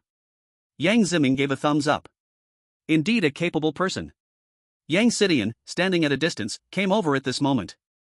"Brother Zhou, after you left in the morning, those people came again, saying they wanted to befriend you." "I don't need friends." Zhou Chen knew she was referring to those people, the gangs from nearby communities who had been trying to make friends recently, all being blocked by the cannon fodder neighbors. The cannon fodder neighbors also had their own selfish motives, those gangs were numerous and 10 times stronger than them. What if Zhou Chen was flattered and ran away? If they were weak and isolated, wouldn't everyone bully them in the future? This is not a peaceful world, bullying isn't as simple as just giving someone a beating, it can cost lives. At this moment, Old Sun happened to return with a few neighbors. They had suffered some minor injuries and were in a very low mood. "Little Zhou, just the right time for you to be here. We got a batch of seeds, you can take a few bags and plant them by the fireplace, maybe we can grow some vegetables." Just as Zhou Chen was about to leave, he turned and asked, "Seeds?" Old Sun nodded, looking very bad. "We went out today looking for supplies and found a seed store. There were originally a few bags of corn seeds, enough for everyone to eat several meals, but we encountered a group of survivors who were about to starve. Survivors on the brink of starvation lose all rationality. Once they act, they are no different from thugs. To save their lives, they could only scatter the corn seeds everywhere. Taking advantage of the survivors going to pick up the seeds, they managed to escape safely. The world has truly changed. During this time, he took his neighbor out to search for supplies, realizing again and again how chaotic it was outside, that a single ear of corn could spark a bloody conflict. 1 second, a thug was killing for supplies, and the next, he was killed by another thug. One moment they were brothers, the next, they stabbed each other in the back to hoard resources. Zhou Chen was very excited. "How many seeds did you get?" "Seeds are the real treasures." "How long will the natural disasters last?" In the last world, the apocalypse only lasted 3 years, and as supplies became scarcer, many seeds were eaten by the survivors. With only productivity and no seeds, the surviving humans gnawed on tree bark and dug for wild vegetables, while merciless thugs raised survivors like livestock. Old Sun took out the bag and counted. "Not much, dozens of bags of vegetable seeds, and dozens of bags of grains. Just give me all the vegetable seeds, we don't have enough firewood and no conditions to grow vegetables." Zhou Chen said, "Since you can't grow vegetables, why not trade all of them with me?" Upon hearing this, Old Sun and all the neighbors' eyes lit up. If vegetables can't be planted and the grain seeds can't provide enough meals, trading them directly would be best. Less than 100 bags of seeds were exchanged for 5 pounds of zombie meat, 10 packs of instant noodles, and 10 black buns. Old Sun and the others were overjoyed. A night without dreams. Zhou Chen enjoyed a delightful lunch and put on a full set of riot gear before heading out. This was the second visit to the Malwa Villa area. Boss Liu's people were already waiting at the main gate of the community. Under the sunset, the imposing man from yesterday appeared, dragging a cart, and everyone finally breathed a sigh of relief. Everyone understood this was a ridiculous deal, but Boss Lu's family had run out of supplies. No one wanted to starve to death, yet no one dared to go out to search for resources. The cart was piled high with supplies. Hundreds of pounds of zombie meat, hundreds of pounds of rotten cabbage, hundreds of moldy buns, hundreds of packs of instant noodles, and some water-soaked flour, stale rice. Boss Lu watched the bodyguards unload the supplies and tremblingly took out a key to open the underground warehouse door. A helicopter exchanged for a truckload of such supplies, it was too unbearable. Dad! A young man rushed out, furious. Dad, have you gone crazy? A helicopter for a pile of trash. The older Boss Lu, exhausted, said, go back to your room. How little he understands the hardships of life, how unaware of his father's good intentions. The young man was dragged back into the room by bodyguards, still shouting. Once the underground warehouse opened, a nearly new helicopter was exposed to view. Zhou Chen's eyes lit up. Boss Lu was very reluctant, but to keep the family alive, he could only bear the pain of parting. According to the terms discussed yesterday, he called over a blonde foreigner and spent an hour explaining the most basic theoretical knowledge and operations to Zhou Chen. Zhou Chen listened very attentively. If it weren't for the fuel tank being frozen, he would really want to fly around right away. With the help of bodyguards, the helicopter was moved to the mountain road outside the community. By now, it was dark, and fearing the thugs, the bodyguards scurried away with flashlights. Zhou Chen stored the helicopter in his space, feeling exceptionally pleasant. Just as he was about to leave, a woman's voice came from behind. Wait a moment. The road home was too quiet, a journey filled with chaos. Two women wrapped up tightly like balls, holding flashlights, shivering and stamping their feet. It's too cold. Outside is too cold. The shorter one shouted towards a light source down the slope. Not sure if the other party can hear, but they heard there were thugs outside, and didn't dare take a step out of the door. Handsome guy, you haven't left, right? Can you come back? We need supplies and want to trade with you. The light source shook a bit and then the person holding it started walking back. This made the two women overjoyed. 3 minutes later, Zhou Chen stopped 5 meters away from the gate. With the light of the flashlight, he quickly recognized one of the women as a famous female celebrity.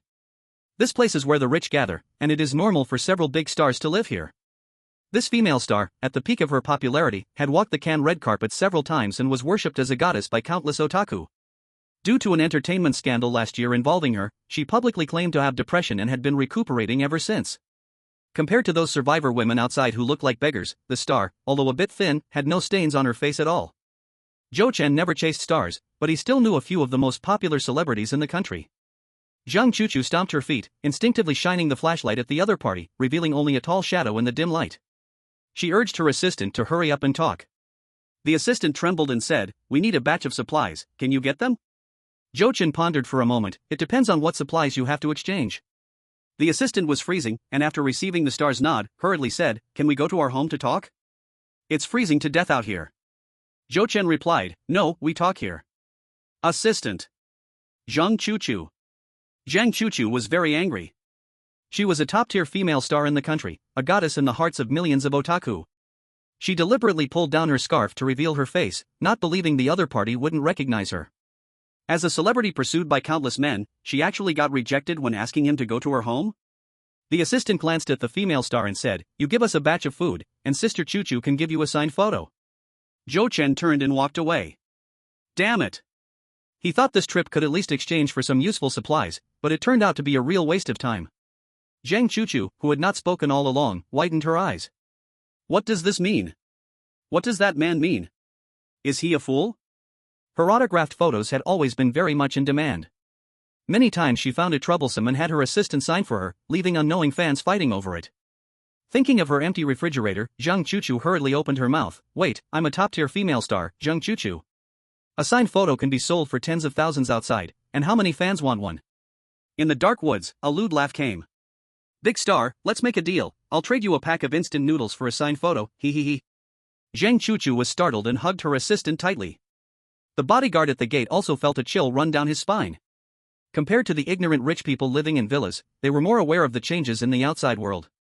There had been thugs peeking around the villa area before, but generally, they just glanced and left, hiding in some cave in the mountains. Who would have thought they would actually come to the community now, with laughter and not few people around? It was said that some thugs treated people like sheep on two legs. If the villa area was attacked, the consequences would be unimaginable. Bang! Zhou Chen fired a shot into the sky that echoed both up and down the mountain. No matter who you are, if you disrupt my descent, my gun doesn't have eyes. In the face of absolute power, all sorts of ghosts and monsters fell silent, surrounding them in total stillness. This made Zhang Chuchu think of another possibility. She chased a couple of steps and shouted at the iron railing, "Handsome, I have jewelry, I'll trade jewels for your food." As a shining first-tier female star, she had countless pieces of jewelry. It wouldn't be a problem to pick a few relatively cheap ones to exchange for a batch of food. The most important thing was that this man had a gun and could protect her. This man might not be interested in the entertainment industry, otherwise, how could he refuse to help her? First, bring him home to talk, take off this ugly thick winter coat. Show off her beautiful face and devilish figure, she didn't believe any man could resist. As long as she dazzled this man, she would have both safety and supplies. After years of mingling in the entertainment industry, she had a way of dealing with men. But Zhou Chen didn't even look back. Jewelry? Maybe some people would still collect it now. But in a year or so, a piece of jewelry worth millions would be worth less than a bag of instant noodles. As soon as Zhou Chen arrived at the foot of the mountain, he noticed large flames at the mountaintop. It was in the location of the villa area. Such a large fire must mean a house was burning. If it was just a mistake to keep warm, the flames wouldn't form a fiery dragon. The thugs who had been lurking in the shadows were finally on the move. Crash, crash, crash. Taking advantage of the thugs running up the mountain to rob, the survivors who went out to chop wood hurriedly dragged timber toward the city. Those with carts had it relatively easier, while those without could only make sleds from wood. They piled heavy, wet wood on top, tied it with ropes, and hung the ropes over their shoulders, trudging along step by step, struggling. These survivors may have come out yesterday or may have been out for several days. Gathering wet wood, they dared not move alone, they had to gather groups of dozens or hundreds before they dared to set off together. Even if they safely arrived home, it would at least be by tomorrow afternoon. They had seen the evil of human nature earlier than the rich on the mountain, having no time to think about what fate those rich people attacked by the thugs would meet. All they knew was that the way home tonight was safer than ever before. Still, some scattered thugs had campfires set up along the road, robbing people. All were dealt with by Zhou Chen, who was leading the way, one hammer at a time. Zhou Chen had obtained a helicopter, and his mood was genuinely good. On the way home, feeling bored, he simply focused on smashing the thugs. Thugs rushing at him had their heads smashed in, those resting by the campfire also met the same fate. Some women forcefully held by the thugs took the chance to escape towards the city. "Beast, let go of me."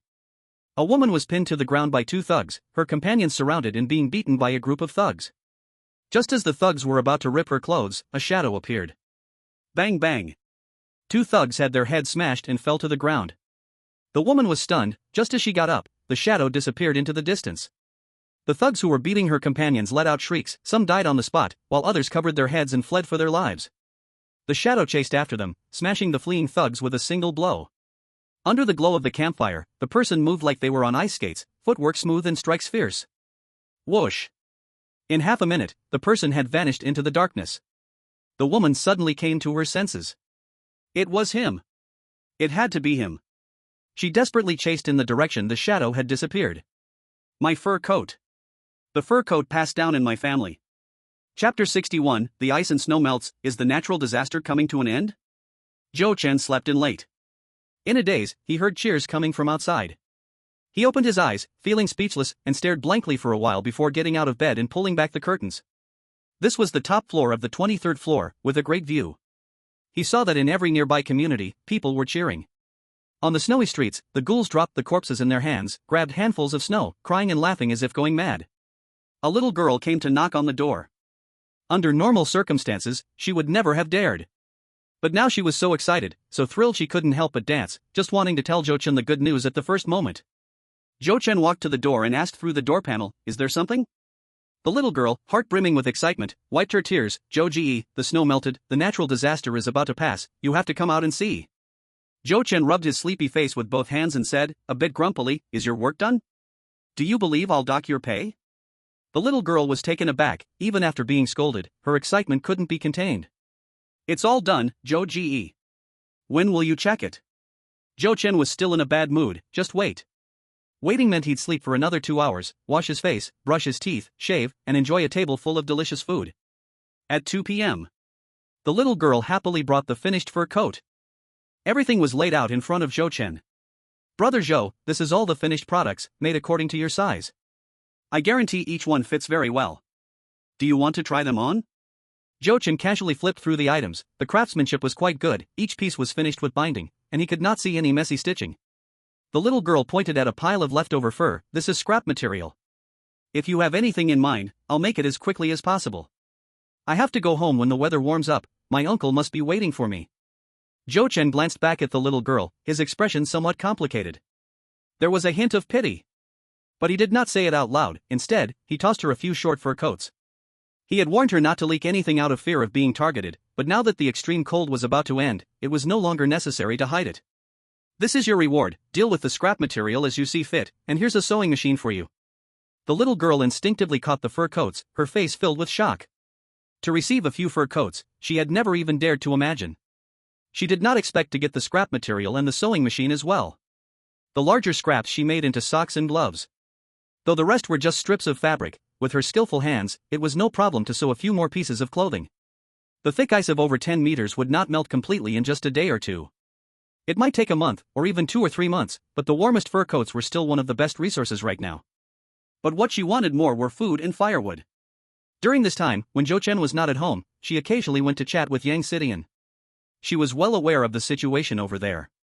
Everyone had starved thin, everyone had been injured, and some could not bear such a life and committed suicide by jumping off buildings. Besides Yang Xidian, she was also very grateful for Uncle Sun's care. Brother Zhou, can I? Zhou Chen first took a pile of finished products home, speaking in a plain tone, this is your extra reward. Remember to come by the door to collect your payment later. The little girl, still feeling anxious, suddenly became ecstatic. Yang Xidian and Shi Ro ran over happily to help the little girl move. Seeing the supplies Zhou Chen provided, they were stunned. Meat, rice, potatoes, flour, eggs, cabbage, and 2 boxes of frozen yogurt. Several plastic bags were filled to the brim. Shi Ro was so moved she cried, Brother Zhou is really generous, Xiaoyun, you are amazing, I'm so envious. Long Xiaoyun, holding the small sewing machine, smiled and said, no need to be envious. What's mine is yours, let's all eat together. Yang Xidian was also very happy, Xiao Ro is right, Xiaoyun, you are too amazing. Long Xiaoyun shook her head, life is so difficult, if we can survive together, we are family. Let's first find Uncle Sun and let him take some food out to exchange for firewood. Having food without firewood to cook it is no good. Going outside the city to cut wood is really too dangerous. When they reached downstairs, the three could not help but look up at the sky. The snow was slowly melting, the hard days had finally come to an end. Perhaps because they could see a beautiful tomorrow, they felt that today's ice and snow looked much more pleasing than before. In the evening, the blonde guy came. Seeing Zhou Chen, he happily greeted from afar, Brother Zhou, the snow has melted, the disaster is finally over. Zhou Chen handed him a bag of rewards, do you still want those ice skates? The blonde guy nodded vigorously, yes, yes, yes. The snow won't completely melt in a day or two. With these skates, we can still make a few more deals. As he said this, his face fell again. It's just a bit troublesome, the end of the disaster means a lot of our resources will be stuck in our hands. The boss is depressed, otherwise, he would definitely come personally today. The disaster was over, everything was waiting to be rebuilt. With the incredible labor force of the Chinese people, it would not take half a year to restore everything to how it was before. By that time, there would be fresh chicken, duck, fish, and meat every day, who would still eat those moldy buns. As the temperature warmed up. In just a week, it rose from -70 degrees to 0 degrees. The whole city, wherever there were survivors, there would be cheers. This damn extreme cold is finally rolling away. Zhou Chen's life went on as usual, with almost no changes. Every day he woke up naturally, every day he cooked a feast. His trade with the fried pendant gang hadn't stopped, he made a list for Huang Mao, and as long as they found one item or a few, the other side would deliver. But the payment the fried pendant gang wanted had changed. In the past, they accepted rotten cabbage, now they only wanted money, gold, silver, jewelry, watches, and Mao Tai. Zhou Chen was already out of money, but when he scavenged supplies before, he found a box of figurines. In peacetime, a figurine could be worth a wall in Kyoto or even a house, now it was just right to use. Old Sun brought 2 bunches of vegetables. They couldn't really be called vegetables, just thin, slender seedlings. But for survivors who hadn't eaten fresh vegetables in 3 months, they couldn't wait for them to grow. Seeing the green shoots only 5 inches long in the pot, they quickly picked them to taste them fresh. Old Sun was beaming, Xiao Zhou, we've all made it through. Zhou Chen didn't hesitate, accepting the 2 bunches of pitiful seedlings and giving a can of milk powder and a pack of cigarettes in return. Old Sun didn't expect to receive a gift back, thinking it was too polite. But when he saw it was children's milk powder, he immediately accepted it without hesitation. The vegetables were planted together by everyone, and he took the cigarettes back to share with a few neighbors in the building. A week later, a dozen military trucks descended like divine soldiers. On the first few trucks were soldiers, and on the following 10 trucks were food supplies. The survivors were overjoyed, all chasing after the trucks. The entire city was under military control. The organization not only began to repair the power supply but also provided food to the survivors. The first batch of food had already been transported into the city. Due to the impact of the extreme cold disaster, the food temporarily consisted of only rice, potatoes, sweet potatoes, and salt. Each survivor could receive half a pound of rice, 1 potato, or 1 sweet potato, and 5 grams of salt each day. This left many survivors unsatisfied. They looked forward to every star and moon, hoping for delicious meals every day. But what are these scraps? The rice was moldy, and the frozen potatoes and sweet potatoes had terrible texture. They wanted rice, fresh meat, fresh vegetables, fresh fruit. Chapter 62, Refugees Entering the City. 0 degrees. Survivors no longer had to face the horror of extreme cold temperatures. Survivors who had been trapped indoors all came out of their homes. They laughed, danced, and cheered.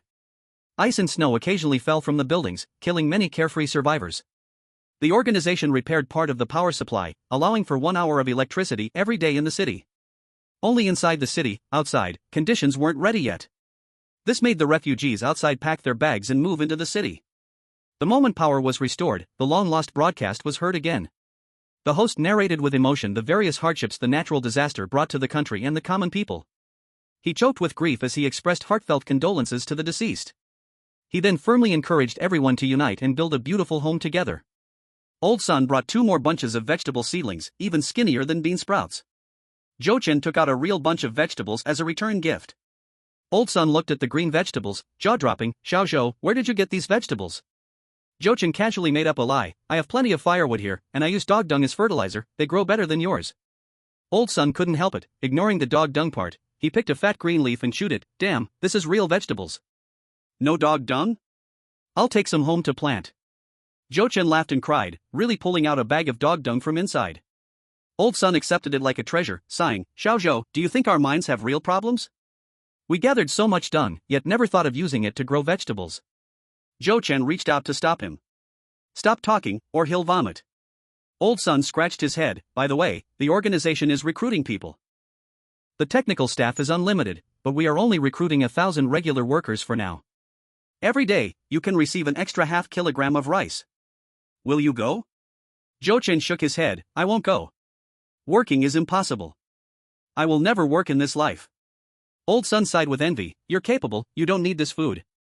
But I'd really like to go. Unfortunately, when people see my leg, they just shake their heads.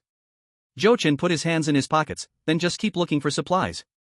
Keep what's useful and trade what's useless. Old Sun sighed. I guess that's all we can do. The temperature soared to 0 degrees, as if someone had pressed the pause button. Someone took out a thermometer. After a few days of testing, they found that the outdoor temperature remained between 0 to 1 degrees. No one thought there was anything wrong. On the contrary, they decided this was the most normal weather. In just a few days, a large number of refugees flooded into the city. An unprecedented natural disaster had revealed the advantages and disadvantages of cities and rural areas. In times of peace, medical care, education, and all the good things were concentrated in the cities, causing common people to desperately try to settle in the cities. After 3 months of extreme cold, the city people were nearly all dead, and the survival rate of rural residents was clearly higher than that of city dwellers. Cities had easy access to food, but every household lacked the habit of stockpiling food. But rural areas were different. Families had chickens, ducks, rice, and vegetables. Any random household could survive for a month or 2 on their stored food. When the flood came, they took their supplies and ran to the mountains. When their houses were flooded, they lived in caves. When the extreme cold arrived, they walked out of the caves to find whole forests of trees. In the city, 9 out of 10 homes were empty, with vacant houses everywhere. A sea of refugees rushed into the community, immediately taking over an empty house to live in. This made the original residents of the community very angry. They were all people who had experienced natural disasters, their hearts full of anger. They had no place to vent it, so if they were dissatisfied, they fought. A conflict broke out between the two sides, leading to loss of life. With insufficient personnel, they could neither manage nor stop it. They could only use the loudspeakers to urge the original residents of the community to accept the refugees, while also warning the refugees not to cause trouble.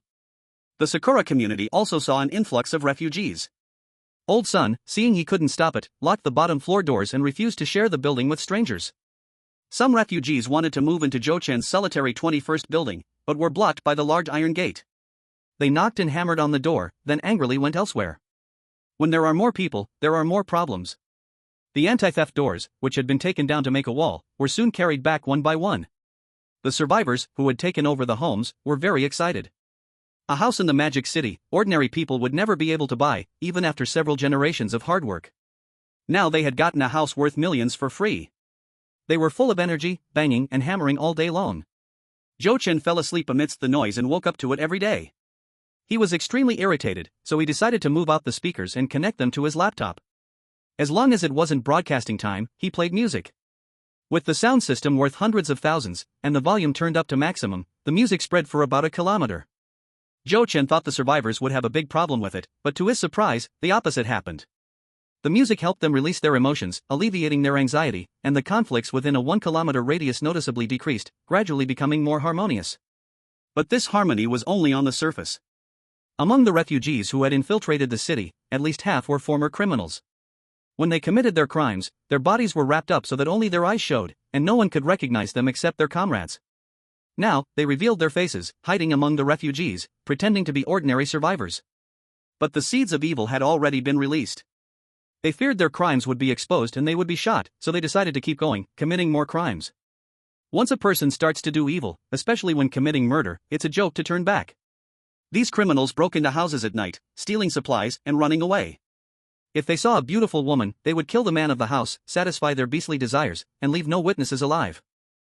Then he carried the supplies and walked down the street. After an hour or two, he came back again, looking like an honest and ordinary refugee. Such crimes made the real, ordinary refugees terrified and sleepless at night. They had barely survived the natural disaster, hoping for a new life. Do they now have to die miserably in the evil of the night? Old Sun brought the neighbors and resumed his old job, forming a neighborhood self-defense team. They went door to door asking questions and registering people. If anything seemed wrong, they gave an immediate warning. A group of thugs used to doing evil didn't dare to openly start conflict, so they began secretly stirring up other refugees to cause trouble. We outsiders also have human rights. Why should we listen to you original residents? Who do you think you are, telling us we can't leave our homes after 10 p.m.? Bullshit neighborhood self-defense team, you're just xenophobic. The Qing dynasty is long gone, and you still think you're above others. Zhou Chen went downstairs for a walk with De Huang. He wasn't wearing that flashy riot gear, still in his old cold-proof clothes, with a mountain knife and iron hammer at his waist. The iron hammer had killed too many. The dark red bloodstains had formed a thick crust. The dog had been locked inside for more than 3 months. Now free, it ran and jumped around wildly. A group of yellow-faced, skinny survivors looked at the fat dog with shiny fur, their eyes glowing green. A dog. Let's stop it together. Everyone gets a share of the dog meat. De Huang wasn't stupid. Sensing it was being surrounded, it ran quickly back to its owner for protection. A swarm of refugees chased over to Zhou Chen, greedily staring at the big yellow dog at his feet. A thug licked his lips, smiling, but with fierce eyes. Bro, is that your dog? Zhou Chen had both hands in his pockets. Are you blind? If it's not my dog, is it yours? Chapter 63, Whose dog is it? They heard many people downstairs shouting about eating dog meat. Refugees who couldn't even get enough to eat drooled at the thought of dog meat and rushed out their doors, eager for a share. More and more people gathered, surrounding Zhou Chen and the big yellow dog. Old Sun rushed over with the self-defense team. Just as he tried to talk, conflict broke out. Whether thug or refugee, all they could think about now was dog meat. It was dog meat, after all. Fresh dog meat. The thug wiped his mouth, his eyes turning from fierce to sinister. Hee, you're right. That is my dog. It went missing the past 2 days, turns out you stole it. Zhou Chen sneered coldly. Do I look like someone easy to mess with? The next second, he pulled out the iron hammer and charged. The thug hadn't reacted yet when his head went numb and something warm splashed on his face. The surrounding crowd backed off in fear. He killed someone. The refugees were terrified, and even the thugs hiding among them were shocked. This man was crazy, he dared to kill someone in broad daylight. Zhou Chen stepped on the corpse, hammer in his right hand tapping into his left palm, his sharp gaze sweeping the crowd. Anyone else want to eat my dog? Only then did everyone see the thick crust on his hammer. My God! How many people had he killed for it to form a crust that thick? Saying he was a killing machine was no exaggeration. The ordinary refugees backed off, but the thugs weren't afraid. Hadn't they killed enough people too? Besides murder, they had done plenty of other bad things. Another thug stepped out. I can testify, that dog is his. You stole it and then killed him, you. A hammer hit him right in the jaw, teeth and blood spraying out together. Jochin was young, strong, and well-fed. He had no lack of protein or vitamins, physically leaving the thugs far behind. The thug collapsed, holding his smashed jaw, and passed out from the pain. Jochin kicked him like a dead dog. Got a mouth but don't talk like a human. Don't talk again. This made the group of thugs present extremely angry. They had long been closely connected in private, planning to secretly control all the refugees in the community through intimidation and temptation, including the original residents of the area. They wanted these people to collect food every day, only to obediently hand over a portion. Unexpectedly, before they could start their actions, today a dog led to a revolutionary hero emerging from the chaos. The refugees would definitely think that this person was the toughest character in the entire community. Something had to be done. They needed to make all the refugees recognize that they were the ones to be feared. Bang bang bang. The thugs acted in perfect harmony, pulling out knives and clubs from under their clothes. Most of the refugees were timid, scared enough to turn and run, but unwilling to miss the spectacle, they found hiding spots to watch. The leader of the thugs stepped forward, looking righteous, shouting, "Brothers, this person stole our brother's dog and even killed our brother. We must seek justice for them." Seek justice. Dog thief, shameful. Kill the dog thief, seek justice for our brothers. More than 20 thugs shouted in unison, their mouths watering while watching the fat dog. Jochin tucked the hammer back into his waist and reached behind his clothing. Pulling out a submachine gun, he clicked the safety off with a sound, aiming the dark muzzle directly at the thug leader and fired a shot. The thug leader was stunned, incredulously touching the blood hole in his chest. He fell straight to the ground, eyes wide open in death. Jochin lifted his gun, filled with murderous intent. Whose dog? The reacting thugs trembled in fear, urine soaking their pants as it flowed to the ground. A gun. This person actually had a gun? Jochin pulled the trigger, randomly killing another thug. Whose dog? A group of thugs, terrified, could do nothing but wet themselves, their faces filled with horror. Yours. Big brother, please don't shoot, the dog is yours. Big brother, we were wrong, we won't dare again. Jochin shouted angrily. A few nights ago, several refugee homes were robbed. It was done by you beasts, right? Under the gun's muzzle, a group of thugs desperately denied. No, not us. Jochin angrily ordered, Lao-san, tie them all up and interrogate them one by one. Anyone daring to cause trouble in Sakura community will not escape punishment. Lao-san and the others had long seen Jochin's methods and immediately found ropes to tie up all the thugs. The watching refugees, hiding nearby, still couldn't believe what was happening. This person had a gun? This person had killed. This person had a heart of stone. Jochin fired a shot into the sky, making all the refugees tremble with fear. Jochin warned loudly, once inside Sakura community, you must follow the rules, either live your life honestly or get out. Anyone daring to do evil at night will be beaten to death without hesitation. And anyone who dares to mess with my dog will know what it feels like to be shot. With heads rolling and people being shot, a group of ordinary refugees lowered their heads, not daring to look at the big yellow dog again. The big yellow dog, proud and growling, bared its teeth and barked, woof woof woof. Jochin continued his walk with the dog. Lao-san seized the opportunity to start his ideological work. Dear compatriots, let me speak to you. Lao-san spoke non-stop, exaggerating Jochin's deeds, painting him as a savior. In short, if it weren't for Xiaozhou repeatedly driving back the thugs, no one in our community would have survived. Today, Xiaozhou acted again to clean up a group of thugs for everyone's safety. When there are more people, arguments are inevitable, but as long as we don't do wrong or cause trouble, we are one of our own. We have endured floods and extreme cold, who doesn't want to live peacefully? I advise those with ill intentions that if caught, our community self-defense team will impose severe punishment. Being kicked out of the community is the lightest penalty. For serious offenses, they will be beaten to death. To gather public sentiment, Lao-san publicly interrogated the tied-up thugs. At first, the thugs each held their mouths shut in denial. After receiving a brutal beating with sticks, the thugs could no longer bear it and finally admitted to the 5 burglaries that occurred in the neighborhood the night before. Not wanting to be beaten to death, the thugs began to betray each other, dragging out countless murders. We hid in the ruins, robbing anyone we saw. The men were killed, the women were left, the children. Some of the children were sold by us, and those that couldn't be sold were thrown out to freeze to death. When we entered the city, to leave no evidence, those women were all killed completely. The refugees watching trembled in fear. Thinking about sharing the same neighborhood with such thugs, they felt a wave of dread in their hearts. People began to denounce the crimes of these thugs. Beasts. Worse than animals. Morally bankrupt.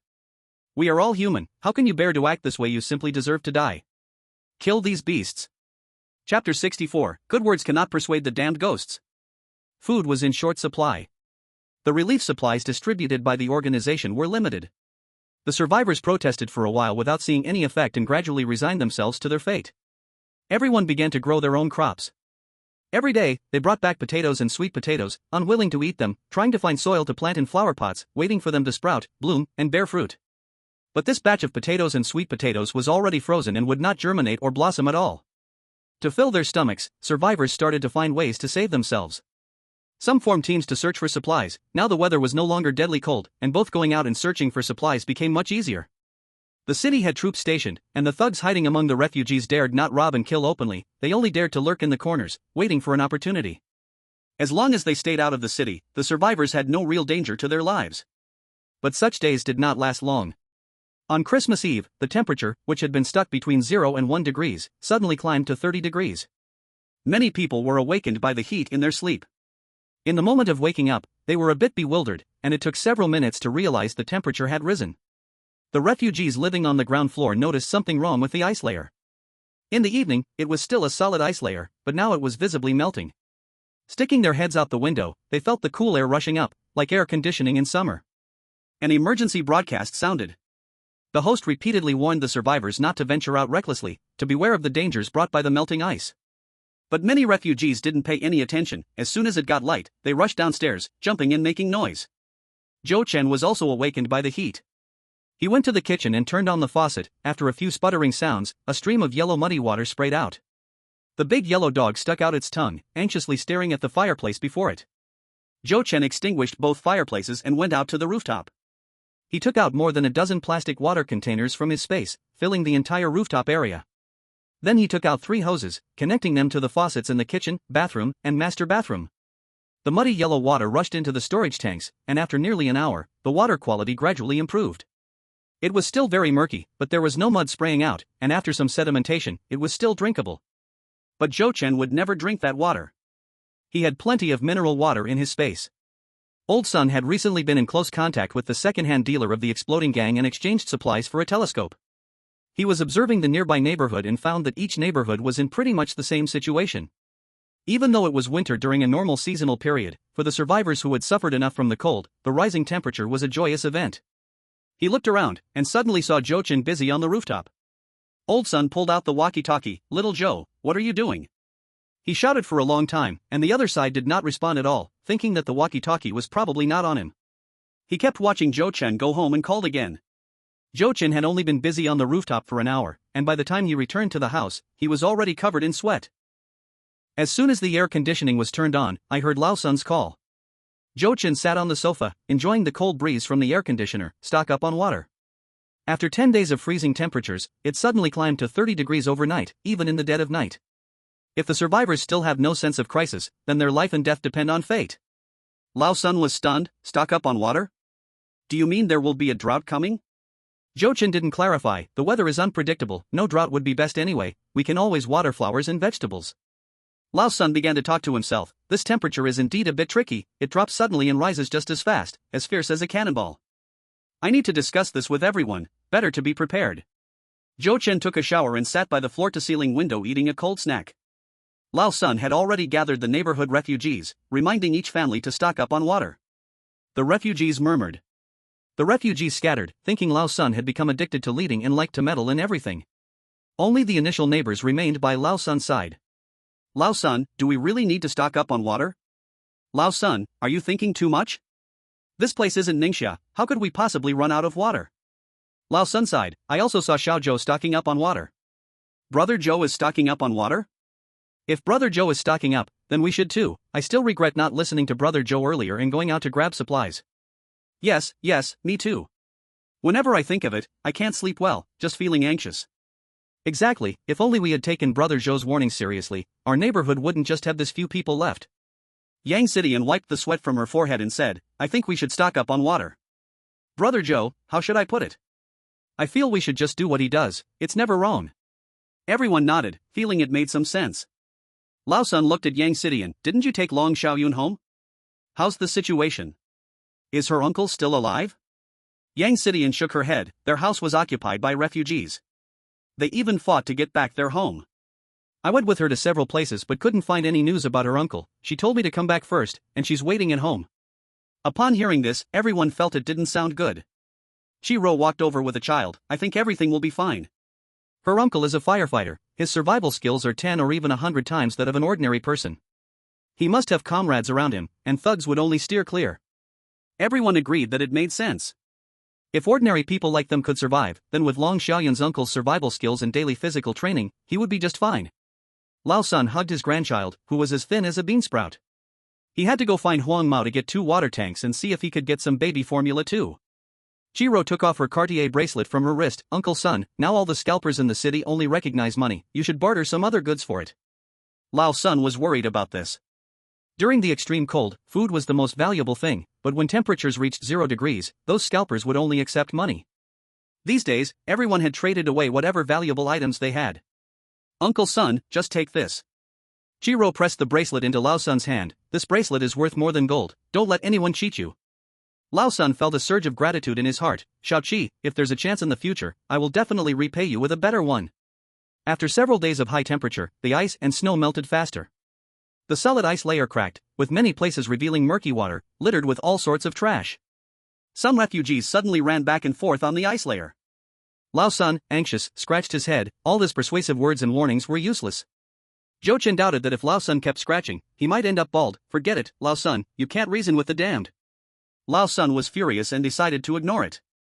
You all can go on to your deaths. Zhou Chen enjoyed his hot pot while basking in the air conditioning. First, there was a gasp, followed by a series of screams. The big yellow dog, gnawing on a bone, was startled and ran to the window barking at the scene below. Zhou Chen walked to the window and took a look. He saw a 20 square meter hole in the ice below, where more than 10 refugees had fallen into the icy water. Those who could swim were struggling to paddle to the shore, while those who couldn't swim were flailing in fear in the water. The icy water was bone-chilling, and people who fell in quickly lost body heat. In less than 15 seconds, their limbs froze stiff. Some refugees wanted to lend a hand to save others, but they couldn't find any suitable tools at that moment. By the time everyone took off their clothes to tie them into a rope, several refugees who couldn't swim had already sunk below the surface. A few fresh lives simply vanished right before their eyes. The group of refugees who ran downstairs stood still, dumbfounded. Shock, fear, reflection. Chapter 65, Extreme Heat arrives. The melting speed of the snow and ice was extremely fast. Except for the soldiers busy collecting things, there were no more reckless refugees outside. Old Sun squatted on the 4th floor, holding a rope with a brick tied to the other end, which he cast into the water. After a while, he pulled the hard end back up and measured the soaked part of the rope with a ruler. The neighbors who were watching wiped their sweat and gathered around. How's it going? Old Sun frowned. It has dropped by another meter. The water level dropping by 1 meter each hour meant that the water evaporated at that same rate. Even a scorching desert couldn't be this extreme. A group of neighbors also realized the problem. I have a feeling that 2 water tanks probably won't be enough. Old Sun pondered for a while, patted his pants, and stood up. Come, let's make a wooden ladder. I'll go find Huang Mao to swap for 2 more water tanks. The neighbors immediately began to act. Those looking for wood searched for wood, and those looking for rope looked for rope. A thin woman hesitantly stepped forward and took off the gold necklace around her neck. Old Sun, try to swap as many as you can. With the current evaporation speed, extreme heat is coming. Old Sun was taken aback. What extreme heat? The neighbors who were working nearby all turned to look at the woman. The woman said, in normal circumstances, a high temperature lasts only about 16 days each year. Many companies give their employees high temperature allowances for this month. Everyone nodded, understanding the implications of the increased allowances. Among this group of neighbors, some were bosses, and some were middle-level management in companies. They were quite knowledgeable about high-temperature subsidies. For those sitting in air-conditioned rooms, it was bearable during hot days. For small businesses or outdoor workers, it was torment to the point where clothes could be wrung out. Ironically, those in air-conditioned rooms received high-temperature allowances, while outdoor workers like migrant laborers received nothing. The woman explained, the so-called extreme heat refers to sustained high temperatures. Heatstroke is mild compared to what can happen. The worst is heatstroke, where a person's organs get cooked, leading to multiple organ failures and death. Shiro chimed in, I know about heatstrokes. During the hottest time in summer, there are always people who die from it. If it's sustained high temperatures, it's simply terrifying. The woman nodded. When my dad was alive, he was a doctor. I heard him talk about cases of heatstrokes. The mortality rate was too high. Once diagnosed with heatstroke, basically no one can be saved. A neighbor with glasses said, after 3 months of extreme cold, do you think there will be 3 months of extreme heat next? Everyone was frightened by this question. If the temperature in August could drop to -70 degrees, what else couldn't happen? Old Sun frowned, forming a deep line between his brows. We can't rule out this possibility. The neighbors were panicking. What are we going to do? We barely survived the extreme cold without freezing to death or starving. Are we going to die from the heat? There's also the possibility of dying from thirst. Old Sun quickly calmed everyone down. This is just a hypothesis, don't scare yourselves. But we should indeed prepare some supplies in advance. The woman reminded, if extreme heat arrives next. We not only need to stockpile a lot of water, but we also need to stockpile a lot of salt. Old Sun nodded, right, in the blazing summer, we need to replenish salt for our bodies. A woman stuffed a gold necklace into Old Sun's hand, reminding him, trade as much water towers and salt as you can. A man took off a watch. Old Sun, this is for you. A skinny 10-year-old boy walked over. Dad, this watch was given to you by Grandpa when you were in college. Grandpa is gone now, you should keep it. I'll give you my piggy bank.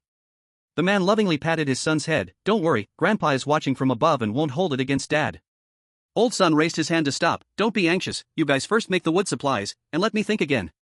Then he went upstairs alone and sneakily took out a walkie-talkie. Zhou Chen was in the kitchen chopping duck, preparing to make a dish of beer duck for lunch. Hearing Old Sun's call, he put down the kitchen knife and returned to the living room. Xiao Zhou, are you busy? Not busy. What's there to be busy about at home? Old Sun explained the situation and asked, Xiao Zhou, do you really think there will be extreme hot disasters? Zhou Chen didn't expect the neighbors to react so quickly. Not sure, but I think it's better to be prepared than unprepared. Old Sun hesitated and asked, then besides water towers and salt, what other supplies should we stockpile? Zhou Chen casually said, food, like instant noodles, compressed biscuits, canned food, sugar, things with long shelf life. The wood supplies were made very large, and Old Sun went out with 2 men. At the second-hand market, although food was not as valuable as before, the prices were still high. Besides water towers and salt, Old Sun argued with Yang Ziming, trading for a large pile of zombie meat. By the time it was dark, the neighbors were confused. Why did you trade for so much zombie meat? The ice has melted, and the meat is about to spoil. Old Sun was exhausted, struggling to catch his breath, hurriedly said, so we need to be quick, turn this meat into jerky, then seal it for preservation. One person who went along said, things like biscuits and canned food are just too expensive, based on the current market price, we can't trade much at all. Old Sun's method is good, rather than buying those supplies at high prices, it's better to buy zombie meat back cheaply and smoke it. So they decided to do it. After the snow melted, a lot of wooden furniture floated on the water, and after being salvaged and dried for an hour, it was completely dry and could be split for firewood. In the 15 buildings where Old Sun and others lived, a meat smell had been drifting out for several days. By the time they burned the midnight oil to smoke all the zombie meat into jerky, the water level downstairs had evaporated almost completely, and the outdoor temperature had already reached 50 degrees. More terrifying was that the temperature kept rising by 1 degree every hour. In 50-degree weather, the temperature kept climbing. How could the survivors withstand it? It was stuffy and uncomfortable indoors, and the sun was directly shining outdoors with no wind at all. The surface was hot enough to fry an egg. Standing in one place for too long, even the soles of shoes were melting. The broadcast had already issued a heat warning, reminding citizens to stockpile water and salt. The refugees of Sakura community, upon hearing that even the organization warned citizens to stockpile water, began to take action. But now the market price of water towers had skyrocketed dozens of times, and there was huge demand. Having money didn't guarantee you could get it. The refugees returning empty-handed regretted deeply, wishing they had listened to Old Sun. Old Sun and the others were much more relaxed, as they filled 10 water towers with water. Every bucket and bowl at home that could hold water was taken out, and they'd smoked over 100 pounds of jerky. Compared to the survivors in tank tops and short sweating, Zhou Chen went out wearing long sleeves and pants. The constant temperature clothing was indeed a good thing. He felt like he was living in spring. Zhou Chen ran to the basement, rolled up his sleeves facing the messy vehicles and began to drain the gas tanks completely. The gas tanks in the community were emptied, and he ran non-stop for a week. Taking advantage of the absence of management, besides the scrap cars on the road, dozens of gas stations in one district. He drained everything all by himself. Originally, he wanted to go to the neighboring area to continue gathering, but he ran into a group of soldiers who were collecting oil, so he could only pretend he was just passing by. Chapter 66, A Mad Rush for Water Resources. While others were urgently searching for supplies, Zhou Chen was hoarding water. While others were frantically hoarding water, Zhou Chen was hoarding oil and vehicles. He was richer than anyone else in the whole city. The extreme heat returned, and the roads and low buildings were once again revealed. Almost all of the supplies had been collected cleanly by the soldiers. But after all, manpower was limited, and there were still many small supermarkets left for the refugees to snatch. Grains, after soaking and cooling, had spoiled and needed to be re-exposed to the sun. After sun exposure, the taste was very poor and there was a musty smell. Many people who ate it suffered from vomiting and diarrhea. More and more refugees flooded into the city, which meant that supplies became increasingly scarce, especially water sources. The tap water pipes had no more drops. Some refugees wanted to take their families to Pujiang to fetch river water, but when they arrived, all they saw was dry yellow sand and black mud. Since there was no water in the city, they could only go outside the city to search. Outside the city, there was a reservoir. The water level that used to be 150 meters was now less than 10 meters. Both banks of the reservoir were crowded with refugees, fighting fiercely to compete for water resources. Bang! A team of soldiers, also hoarding water, was led by a captain who, unable to bear it any longer, fired a shot into the sky. He climbed to a high point and shouted hoarsely, "Fellow countrymen, stop fighting. If you keep fighting, the water will evaporate." Some refugees realized this and stopped fighting, raising their water buckets and pushing forward desperately. Some refugees, unable to endure the suffering, simply collapsed on the ground and cried. Old Sun, leading a group of neighbors, retreated to the outskirts of the crowd, as some refugees fixated on the heavy buckets of water in their hands, eager to make a move. Yang Sidian unsheathed a watermelon knife without hesitation. "If you have the guts, come and steal." Back in the community, Old Sun felt a lingering fear. Through the intercom, he told Zhou Chen what happened. "Xiao Zhou, you have no idea, there were at least tens of thousands of people at the reservoir today. To compete for water, those refugees fought like madmen. We almost got robbed several times." Zhou Chen was applying a moisturizing mask to his face. In the week he had been out, his neck and face had been severely sunburned, and his hands were peeling. Even a sun hat couldn't block the fierce ultraviolet rays. The reservoir? A round trip would take a whole day, right? Old Sun rubbed his sore thighs. "Exactly.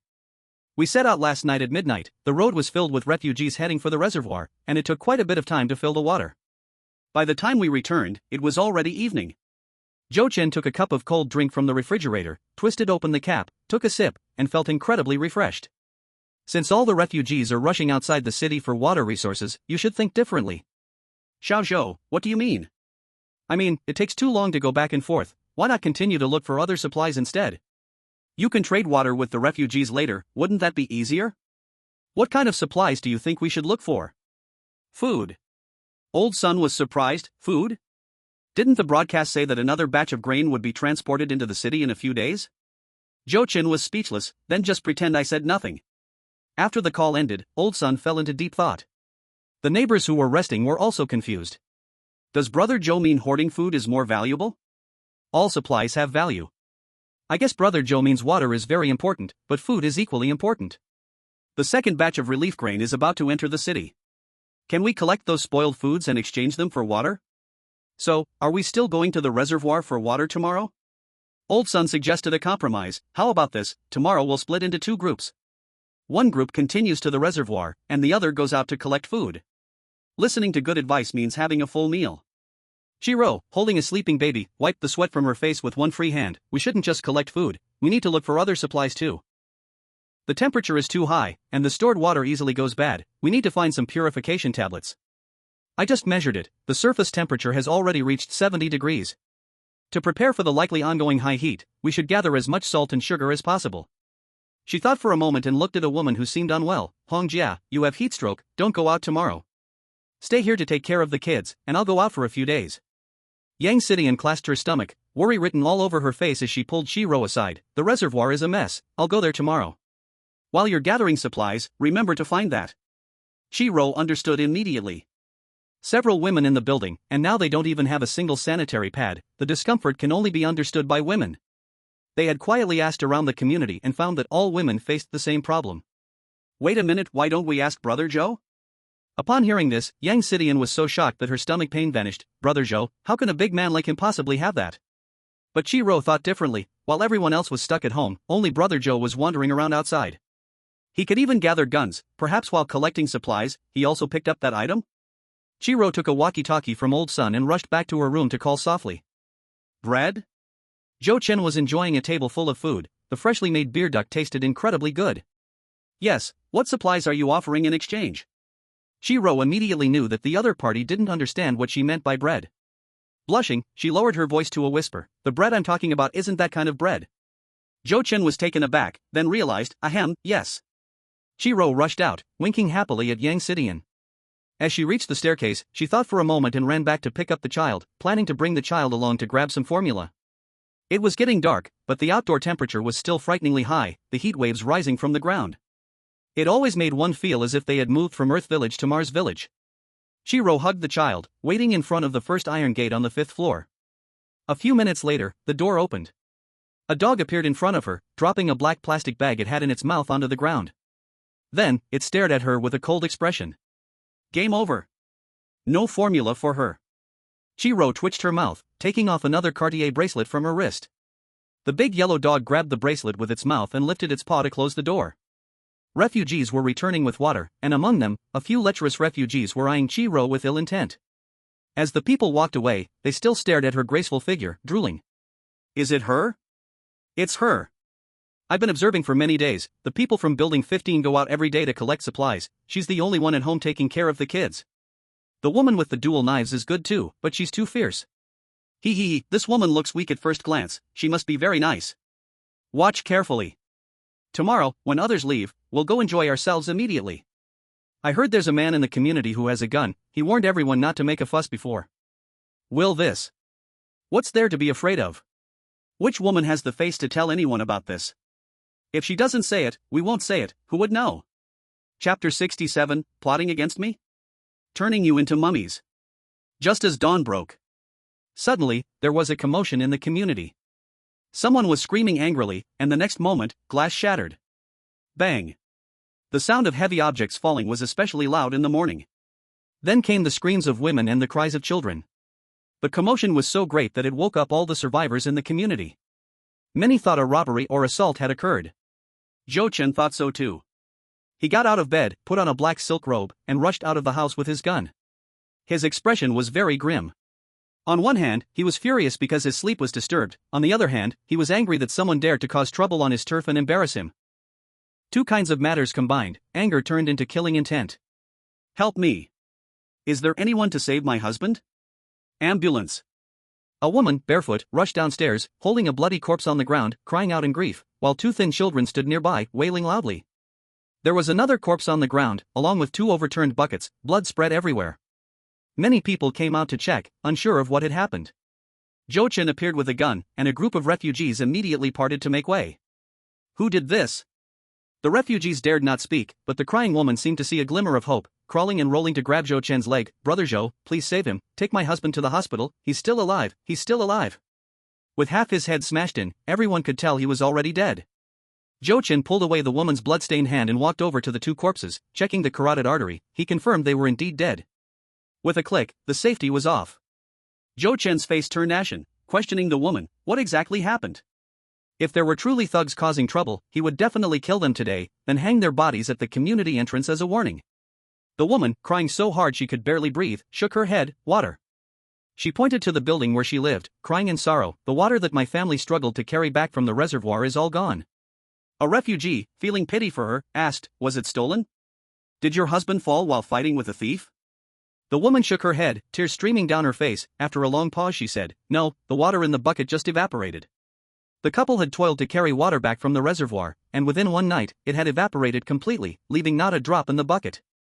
Recalling the hardships during the extreme cold before, her husband couldn't take it and jumped out the window to commit suicide. As a result, he accidentally crushed a refugee who had just brought water back. The water in the bucket evaporated? This shocked all the refugees. Almost all of them had gone to the reservoir outside the city to find water. The round trip was not only long, the weight of the water was heavy. Returning home exhausted and sleep-deprived, they would lie down to sleep. After being awoken, they hurried out, having no time to check the situation of the water buckets or basins. Hearing this woman, the refugees hurriedly turned and ran home. Before long, the sound of wailing filled every household. The precious water source they had painstakingly carried back had evaporated overnight, leaving not a single drop. Old Sun and his group were the same, only a few densely packed water buckets remained intact, with the entire room of buckets and basins dry, not a trace of water to be found. The commotion in Sakura community was immense. Nearby communities, awakened by the noise, discovered their own water had also evaporated, as if it had vanished into thin air. Suddenly, everywhere was filled with cries of despair. Heaven, are you trying to drive me to death? Almost every community had refugees who, unable to bear it, jumped from buildings to commit suicide one after another. Jo-chan returned his gun and went to the rooftop to check the water tank situation. Each tank, with a capacity of 5 tons, had already evaporated 1/5. At this terrifying rate of evaporation, there would be not a drop left in a week. On the rooftop of a certain building, a group of greedy refugees gathered, eyeing the neatly arranged water tanks on the roof of Building 21, eagerly licking their lips. Do you see? This person hoarded a lot of water.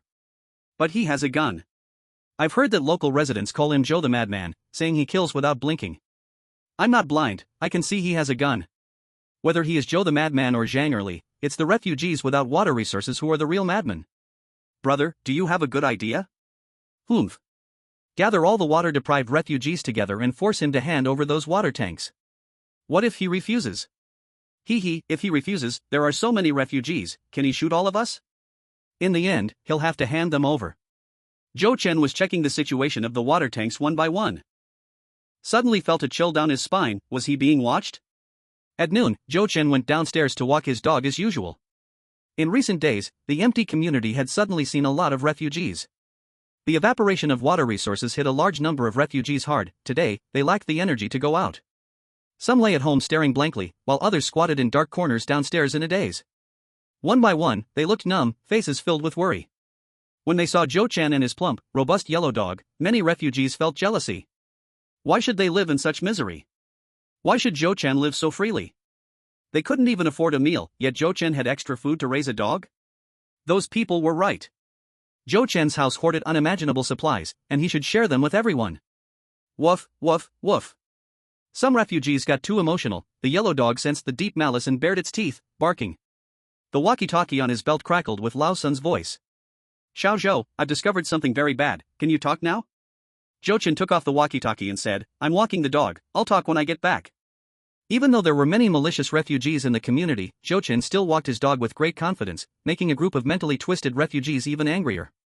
After strolling for about an hour, he swaggered back to Building 21, and the two big iron doors in the stairwell closed, isolating those refugees who wanted to sneak in. Zhou Chen first took a cold shower, then took a bottle of ice-cold cola from the fridge, taking a refreshing sip. He didn't call Lao Sun but directly turned on the microphone speaker. He tapped the microphone twice to test the sound, and his clear voice reached the ears of every refugee within a kilometer. I am Zhou Chen, I found a group of murderers and looters hiding in Sakura community. These scoundrels not only want to harm me but also aim to attack all the refugees in the community. Now, whoever catches these scoundrels, I'll reward them with a ton of water. Everyone, hurry up, if the water source in the water tower evaporates, what's the point of catching these scoundrels? The refugees who had just scoffed at Zhou Chen's voice suddenly lit up with hope. The sinister scoundrels hiding in the building, who were brainwashing the refugees, were stunned. Dozens of refugees called into the room, looking at each other, and then all jumped on it. The scoundrels were terrified. Zhou Chen is using tricks, don't fall for it. Pa! As long as I can get the water source, I don't care what tricks you play. In less than 5 minutes, this group of scoundrels was wiped out, each bound and taken down to the bottom of Building 21. The original residents of the nearby community felt this scene was somewhat familiar. Didn't Joe the Madman do something similar with bounties before? Only back then, the reward was 10 packs of instant noodles, now it has become a ton of water. Zhou Chen held a gun in his right hand, with a plastic water tank placed beside him. Here are 2 tons of water, 1 ton is the reward, and the other ton, whoever drags these scoundrels to the front gate to hang them, belongs to whoever. 10 minutes later, 5 refugees were hung upside down at the entrance of Sakura community. In the scorching heat of 80 degrees, it was like being thrown into a furnace. One by one, they were in dire straits, continuously begging for relief. After just 2 hours, they were dehydrated to death. The next afternoon, the 5 dead bodies had turned into 5 mummies. Every time the refugees in the community saw the 5 mummies, they were scared stiff. Then when they saw Zhou Chen walking his dog downstairs, they all took a wide detour. A madman. Indeed, a heartless madman. Zhou Chen flicked a cigarette, laughing coldly in his heart. Grandpa, I have supplies if I want supplies, and I have guns if I want guns. A bunch of poor beggar refugees dare to plot against me. He. Chapter 68 Uncle Bai. The radio crackled with sound. The host reported the latest news from the Meteorological Bureau.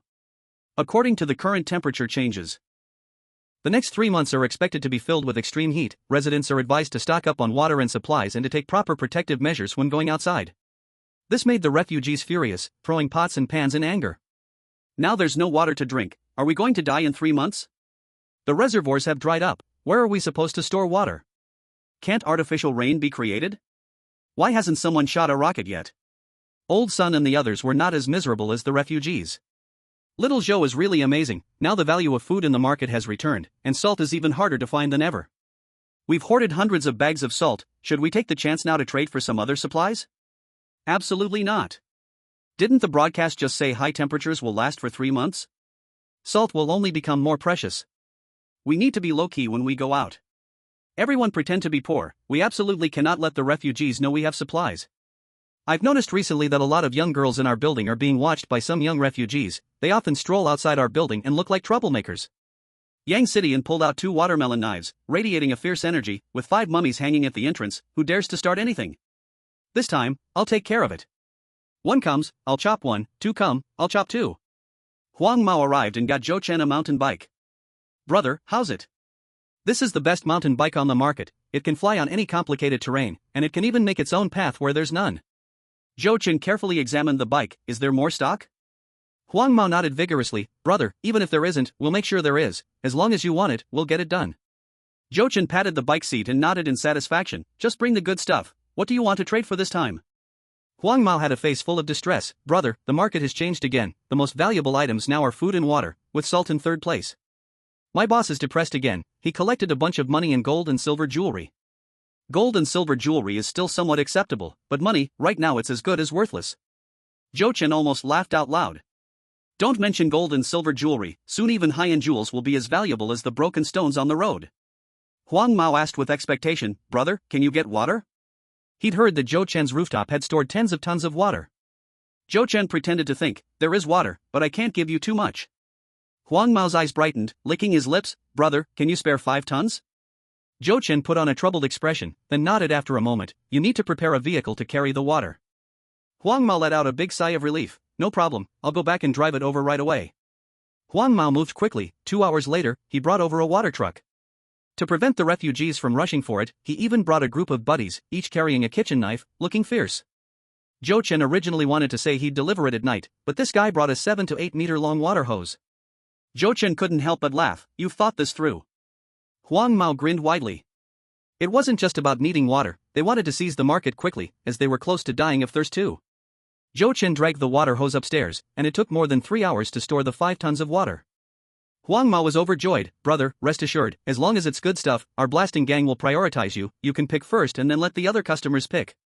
Zhou Chen called out to Huang Mao just as he was about to leave. You need to help me find someone. Find someone? Huang Mao was stunned. A cold and extreme typhoon had left many dead in the city, and many more were directly missing. Finding someone wasn't an easy task. Zhou Chen said, many people must be coming to your gang for supplies, right? Huang Mao nodded. Zhou Chen said, help me find an experienced helicopter instructor. A professional isn't necessary. I'll trade supplies for tuition, and I promise it won't be a loss for him. Huang Mao nodded. No problem, I'll help you gather the information as soon as I go back. Huang Mao happily drove the water truck out. As soon as he stepped out the door, he hit the brakes hard. What the hell? Helicopter instructor? Brother Joe plans to learn to fly and roam around? Truly hidden talent. In just a few days, the yellow-haired guy brought in several off-road motorcycles and an old man in his 60s. The old man was unremarkable, with gray hair. He wasn't very tall, but his back was straight. Due to a lack of resources, he looked thin and pale, with yellowing eyes and severely cracked lips. The yellow-haired guy introduced them. Brother, this is Grandpa Bai, he says he can fly a plane. Zhou Chen sent the yellow-haired guy away and started chatting with Grandpa Bai. Grandpa, you used to be a soldier, right? Grandpa Bai nodded. I used to fly bombers in the army. After retiring I flew planes for civil aviation, and later when I got older, I switched to ground handling, just retired a few years ago. Zhou Chen couldn't help but feel respect. Hello, thank you for your service. Grandpa Bai immediately raised his hand in a salute, to serve the people. It was clear that he genuinely respected him, and Zhou Chen's anxious heart gradually eased. Are you hiring pilots, or just teaching to fly? Zhou Chen asked, if I want to learn to fly myself, how long will it take? Grandpa Bai honestly answered, generally, to fully master helicopter flying skills, it takes at least 6 months to a year. Zhou Chen shook his head. I don't have that much time. How long for the most basic flying skills? Grandpa Bai kindly reminded, that could be very dangerous.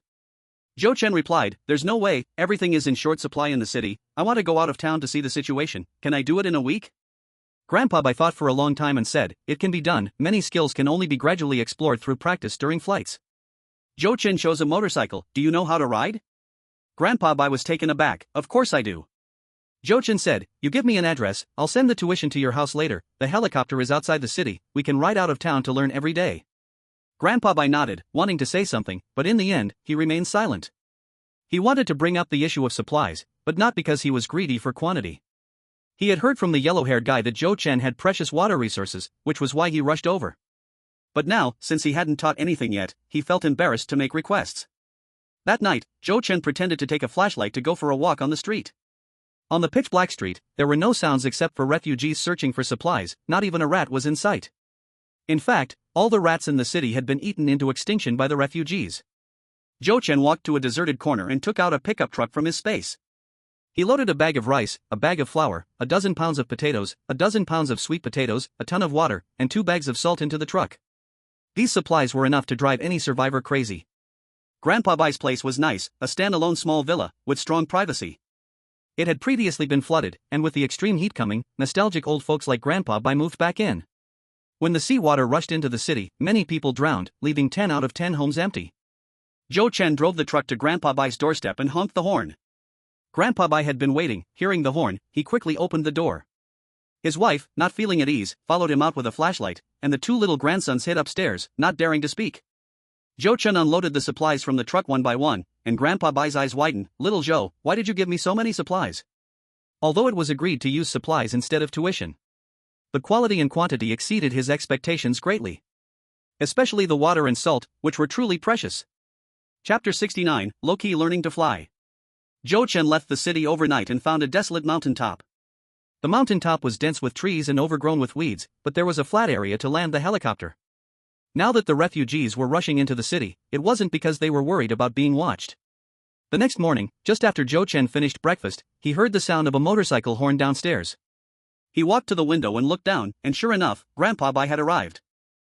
Old Mr. Bai sat on the motorcycle, watching the refugees around him carrying buckets to find water, thinking of the ton of water Zhou Chen delivered last night, feeling much more at ease. Zhou Chen came downstairs with De Huang. Old Mr. Bai looked at the plump and strong native dog, stunned. Now all the animals in the city have been eaten by refugees, and there are hardly any pet dogs left, yet, Zhou Chen still has a native dog. Looking at Zhou Chen, still wearing long sleeves and long pants like yesterday, he said, "Little Zhou, you'll get a heatstroke dress like this." He had only worn a tank top and shorts for a little while, and was already sweating profusely. Zhou Chen smiled and said, "My constitution is different from ordinary people, I am afraid of the cold, not the heat." De Huang excitedly jumped onto the bike, his paws resting on the gas tank. The two rode the mountain motorcycle out of the city. Don't underestimate old Mr. Bai, he was in his 60s, but rode the motorcycle like the wind. Truly, excellent soldiers are all versatile talents. Zhou Chen carefully observed old Mr. Bai, who carried an old military water bottle and an old satchel. To save space, the water bottle wasn't full, making a ding-dong sound as it sloshed about with the bumps. The satchel was flat, likely only containing 2 flatbreads as rations. A rusty vegetable knife was clipped to his waistband, showing no sign of blood, probably never used to cut a person. Along the way, the two encountered many refugees. Refugees with broken legs looked at their motorcycle with envy all over their faces. Seeing the big, strong dog on the front of the motorcycle only made them more greedy, their eyes shining with desire. Some refugees rushed forward, wanting to seize it. Old Mr. Bai's immediate reaction was to dissuade them. He just opened his mouth. In the next second, Zhou Chen rushed to the front, seizing a hammer and hitting a refugee on the head with all his might. Old Mr. Bai was shocked for a moment. He looked back at the dead man on the ground and said nothing. Civilization collapsed, and morality deteriorated, honest people were forced to become evil, and the wicked became even worse. Even military vehicles carrying relief food were almost robbed outside the city. It was no longer the peaceful world it once was. Zhou Chen took him to the mountaintop, stopping in front of a patch of grass. "Please hide the motorcycle, I'll go see if the helicopter is still there." Then he slipped into the woods, confirming there was no one around before taking the helicopter out from his space and placing it on the ground. After that, he returned to bring old Mr. Bai here. Old Mr. Bai gave a thumbs up. "I heard there are refugees hunting in the mountains, you dare to park it here, truly bold." Carefully checking the helicopter's condition, he immediately began to teach verbally. With the same basic theoretical knowledge, old Mr. Bai's explanations were dozens of times better than those of the golden-haired, blue-eyed boss Lu. "You remember what I just said well, but theoretical knowledge is always just theoretical. To master flying skills, you still have to experience it from practical flight." The two got on the helicopter, and De Huang also climbed up. From the moment they boarded the plane, old Mr. Bai's entire spirit changed. Confident, composed, and skilled, it seemed that this wasn't a helicopter, but just a children's toy. Zhou Chen couldn't help but marvel, no wonder he was an excellent veteran who flew bombers, he could never match this aura and momentum in his lifetime. I'll take you for a flight. The propellers started to turn, blowing the dry grass around. When they flew into the air, the mountains became smaller, and the refugees on the ground looked like ants. Old Mr. Bai was very responsible. While flying with Zhou Chen, he passionately explained all the key points of actual flight. Talking too much made his lips crack and dry out more severely. Zhou Chen pretended to dig into his bag, pulling out 2 bottles of mineral water, twisting open one bottle cap before handing it to him. Old Mr. Bai shook his head in refusal. You drink it, I brought my water bottle. Zhou Chen insisted, and only then did he reach out to accept it. After flying for a while, the helicopter landed back on the flat ground at the mountaintop. It was already noon, and they could only hide under a tree to cool off. Old Mr. Bai wiped the sweat from his head. He was so sparing with water that just moistening his lips was enough for him. He looked at the gradually drying forest and sighed. I fear that in another half-month, the trees on this mountain will be scorched to death. Zhou Chen did not argue, he was busy moving stones to build a simple stove. If he were resting alone in the wild, he would definitely set up a tent at this time, take out the solar panels, and turn the fan to blow hard at himself. But with others around, he could only keep a low profile as much as possible. However, his low profile, compared to the high-profile survival of the refugees, was still high profile. Frying pan, bowls and chopsticks, bottled water, ready-to-eat ingredients, cooking oil and other seasonings were all laid out on the ground. Old Master Bai was once again stunned. He quickly stopped him. Xiao Zhou, hurry and put all these supplies away. I brought some flatbread. If you didn't bring any food, I can share one with you. Zhou Chen opened a bottle of water and poured it into the pot with a thump thump thump, and Old Master Bai watched with wide eyes. Today's young people are really wasteful, completely unaware of the hardships of life. Zhou Chen saw Old Master Bai sweating anxiously, truly afraid he would faint from the heat. You can rest assured, I know what I'm doing. Old Master Bai instantly transformed into a wise elder. You know what you're doing? Don't eat today and starve tomorrow. Things are not like before, every bit saved counts, and we have 3 more months of extreme heat. 3 months later, no one knows what the days will be like. The mountain was not lacking in firewood. Zhou Chen didn't walk 5 meters before he picked up a pile of dry branches and pulled some grass by hand. He made a fire and first brewed a pot of cooling tea. Then, he poured oil into the pan, added meat marinated in soy sauce, and tossed in green peppers, the aroma wafting far away. In half an hour, Zhou Chen prepared 3 dishes and a soup, and even stir-fried a pot of rice. Stir-fried meat, cold shredded chicken, cucumber salad, tomato egg soup, a big bowl of Yangzhou fried rice. Zhou Chen absolutely did not want to come out at a loss. If it weren't for the need to keep a low profile, he really wanted to roast a leg of lamb to go with beer. Old Master Bai, who usually kept calm and collected, was also taken aback by the delicious food laid out on the stones. It looked like ordinary home-cooked dishes, but for all the refugees now, this was an unimaginable ultimate delicacy. Zhou Chen served him a bowl of fried rice. I forgot to say last night, you teach me to fly a plane, and I'll take care of meals for a day, so go ahead and eat, don't be polite. Old Master Bai looked at the fried rice with ham and peas in his hands, filled with emotions at the moment. Zhou Chen noticed that he was too shy to take some food and deliberately said, it's really too hot, if we eat too slowly, won't these dishes go bad? The surface temperature was 80 degrees, without a refrigerator, it was strange if it didn't go bad. Old Master Bai thought about this and finally relaxed his appetite to eat. The big yellow dog, used to eating meat, wanted a piece of meat too but was shooed away by Zhou Chen to eat dog food instead. In the afternoon, the two flew around again. After landing the helicopter, Old Master Bai was still explaining the precautions for flying non-stop. Zhou Chen found an excuse to take a small break, sending Old Master Bai away first, then put the helicopter back into storage. Riding a motorcycle back to the city, it was already 9 p.m. In the following days, the two went out early and returned late together. Sometimes on the way back to the city, they even snatched some supplies from bandits. Old Master Bai had become accustomed to Zhou Chen's savage behavior. After all, those he killed were just bandits robbing the road, and the supplies they took were what the bandits had stolen from the refugees, so he had nothing to argue about. Moreover, Zhou Chen not only shared half of the looted supplies with him but after several days of improved meals, his originally sunken cheeks had noticeably filled out. Zhou Chen thought he had been low-key enough, but unexpectedly, he still attracted the attention of a group of people. Chapter 70, You Are Truly Punishing. Zhou Chen operated the helicopter back to the mountain peak. From far away, he saw a group of refugees standing on the flat ground. 2 mountain motorcycles hidden in the grass were discovered by the refugees. If it weren't for the missing keys, they would surely have been ridden away by now. Seeing the helicopter approach, a group of refugees arrogantly waved knives and sticks. Zhou Chen was about to swap positions with Uncle Bai in the co-pilot seat, planning to grab his gun for a tough move, when he saw a small team of soldiers emerge from the woods. As soon as the armed soldiers appeared, the refugees immediately became obedient. Some refugees tried to lift a motorcycle, but were stopped by the soldiers. No hurry, descend slowly, stabilize, very good. The helicopter landed steadily and came to a complete stop. Uncle Bai said, I'll go up and ask. Zhou Chen nodded, jumped out of the plane, and watched Uncle Bai walk towards an officer. Uncle Bai introduced himself first, and the officer showed immediate respect, promptly giving a standard military salute. Uncle Bai returned the salute and began to talk. After 5 minutes, Uncle Bai waved to Zhou Chen. Zhou Chen walked over and heard Uncle Bai introduce, Xiao Zhou, this is Commander He. Commander He saluted, his lips cracked, hello, Mr. Zhou, my surname is He, I am He Yoguang. We would like to requisition your helicopter, it's not compulsory, I wonder if it would be convenient for you.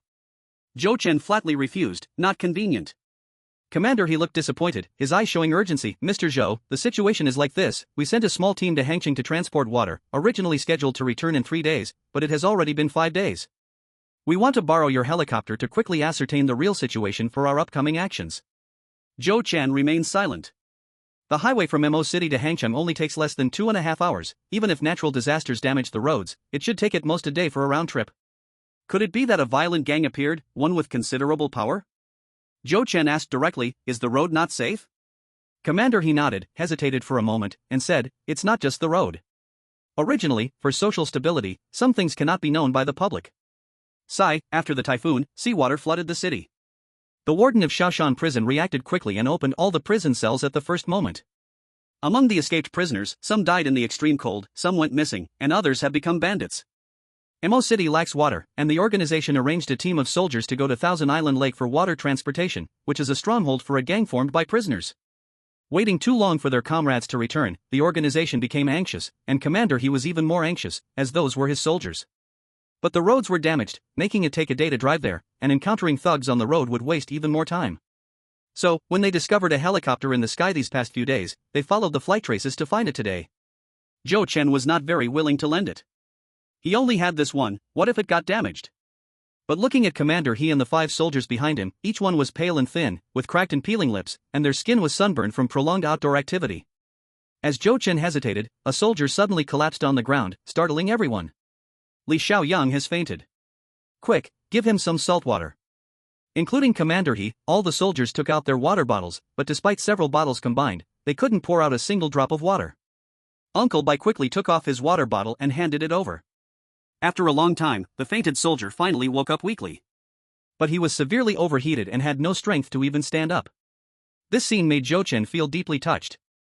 In such a difficult end of the world, maybe the families of these soldiers had already died in the disaster or gone missing, but they still stood steadfastly at their posts. Uncle Bai noticed Zhou Chen had wavered. Zhou Chen felt embarrassed, well, you all can take it away, just remember to return it to me. Commander He, excited, quickly walked up to Zhou Chen, tightly grasping his hands, thank you. Thank you so much. You can rest assured, I will definitely return the helicopter on time within 3 days. Zhou Chen waved his hand, you can take it away. Commander He looked embarrassed, we still need to find a pilot. Uncle Bai chuckled, what are you looking for? Am I not the ready pilot? Then. Captain He called a soldier, Xiaolong, you take the brothers back to the city first, be careful on the road, I'm going to investigate the situation of the brothers right now. Old Bai took Captain He away. Zhou Chen always felt that he was missing something. After thinking carefully. Damn, the dog is still on the plane. That guy was just snoozing in the back seat of the plane, forgetting to call it down after landing. The fat and strong dog won't be slaughtered by Captain He for a feast, right? Seeing Zhou Chen staring blankly at the sky, the soldier named Xiaolong thought he was reluctant to leave the plane. Mr. Zhou, it's getting dark, it's safer to go back to the city with us. Zhou Chen came back to his senses, there were 5 soldiers in total, and the soldier who suffered from heatstroke was carried on a comrade's back. Did you come by car? Xiaolong shook his head, all the usable cars were sent out to transport water, we came on motorcycles, and they probably got taken by refugees now. Does that mean we have to walk back? Under the extreme heat, the scorching temperature didn't distinguish between day and night, and they didn't have a drop of water, it was life-threatening. Zhou Chen took out 2 keys, these 2 are for you to ride. Xiaolong hesitated, what about you? Zhou Chen waved his hand nonchalantly, turned, and darted into the woods, I have another one hidden. In a short while, Zhou Chen rode out of the woods on an ordinary motorcycle and tossed a bottle of mineral water to each person. The soldiers who received the water were stunned. Is this too extravagant? Zhou Chen opened a bottle and gulped down half of it, drink up, it's all water I hid in the mountains before. These soldiers were already badly dehydrated and knew the value of water, after opening the lid, they only dared to take a small sip. The soldier suffering from heatstroke was given a few sips, but his condition did not improve. The heatstroke was too severe, water alone couldn't solve it. After going down the mountain, Xiaolong got off the bike to check, and sure enough, their motorcycle hidden in the grass was really gone. Although it was an old and broken motorcycle, it was still a very important mode of transportation right now, making them feel heartbroken. On the bumpy road, 3 motorcycles rode side by side. The soldiers who lost their motorcycle were very downcast. Under the extreme heat, if everything relied on walking, not only would it waste time, but one day they would surely die of thirst on the road. Jochin honked the horn, and the 4 soldiers immediately came back to their senses, looking at him. Jochin smiled, "Brothers, can you sell me some information, and I'll give you these 2 mountain motorcycles." Xiaolong was in a dilemma. Jochin said, "I'm not putting you in a difficult position, any information that doesn't violate the rules should be fine, right? I'll throw in a ton of clean water as a bonus?" Xiaolong asked in confusion, "That's possible, what kind of information do you want to inquire about?" "First, let me be clear, what can't be said is useless to you even if you offer us 10 tons of water." Zhou Chen was simple and direct. "Where can I find an M134 minigun in Demon City? You really are something." Xiaolong was so scared he revved the throttle and sped off quickly. Chapter 71, The Helicopter is Lost. 3 days passed. Zhou Chen hadn't seen a trace of the helicopter. Captain He and Old Bai seemed to have disappeared. Old Bai's wife had come running in the extreme heat to look for Zhou Chen several times. Zhou Chen couldn't sit still any longer and ran to the organization's temporary resettlement point to inquire. The entire city was under military control, with the surviving local officials assisting in managing all affairs. Zhou Chen inquired for a long time before finally finding that soldier suffering from heatstroke in the hospital. The hospital was also a temporary resettlement point, with rows of tents that stretched beyond sight. A natural disaster had caused significant losses of medical staff and equipment, making the place appear very crude. "Do you remember me? Who are you?" The soldier lying in bed was seriously suffering from heatstroke, feeling dizzy all the time. Zhou Chen patiently reminded him, 3 days ago, on the mountain outside the city, your captain came to borrow my helicopter." The soldier weakly nodded. "That happened." Zhou Chen urged, "Where is your camp located? I want to ask Xiaolong about something." As soon as the soldier finished telling the location, he turned around and vomited, then covered his head and groaned. "It's unbearable to suffer from heatstroke. The temporary hospital has a fan, but the air it blows is all hot, making it hard to cool down." Zhou Chen pretended to check his pockets, and took out 2 bottles of Huoshan Jingxi, quietly slipping them into the soldier's hands. "You never know until you come. Once you come, you get a shock. Here, besides the survivors injured in the natural disaster, there are countless patients suffering from heatstroke lying around." As Zhou Chen stepped out of the tent, he saw 2 medical staff carrying a corpse walking past him. In extreme heat, if a corpse is not handled in time, a plague will soon follow. Zhou Chen ran straight to the military camp. Just as he reached the camp entrance, he saw Xiaolong hurrying out with a team of soldiers. In pairs, they rode on dilapidated motorcycles.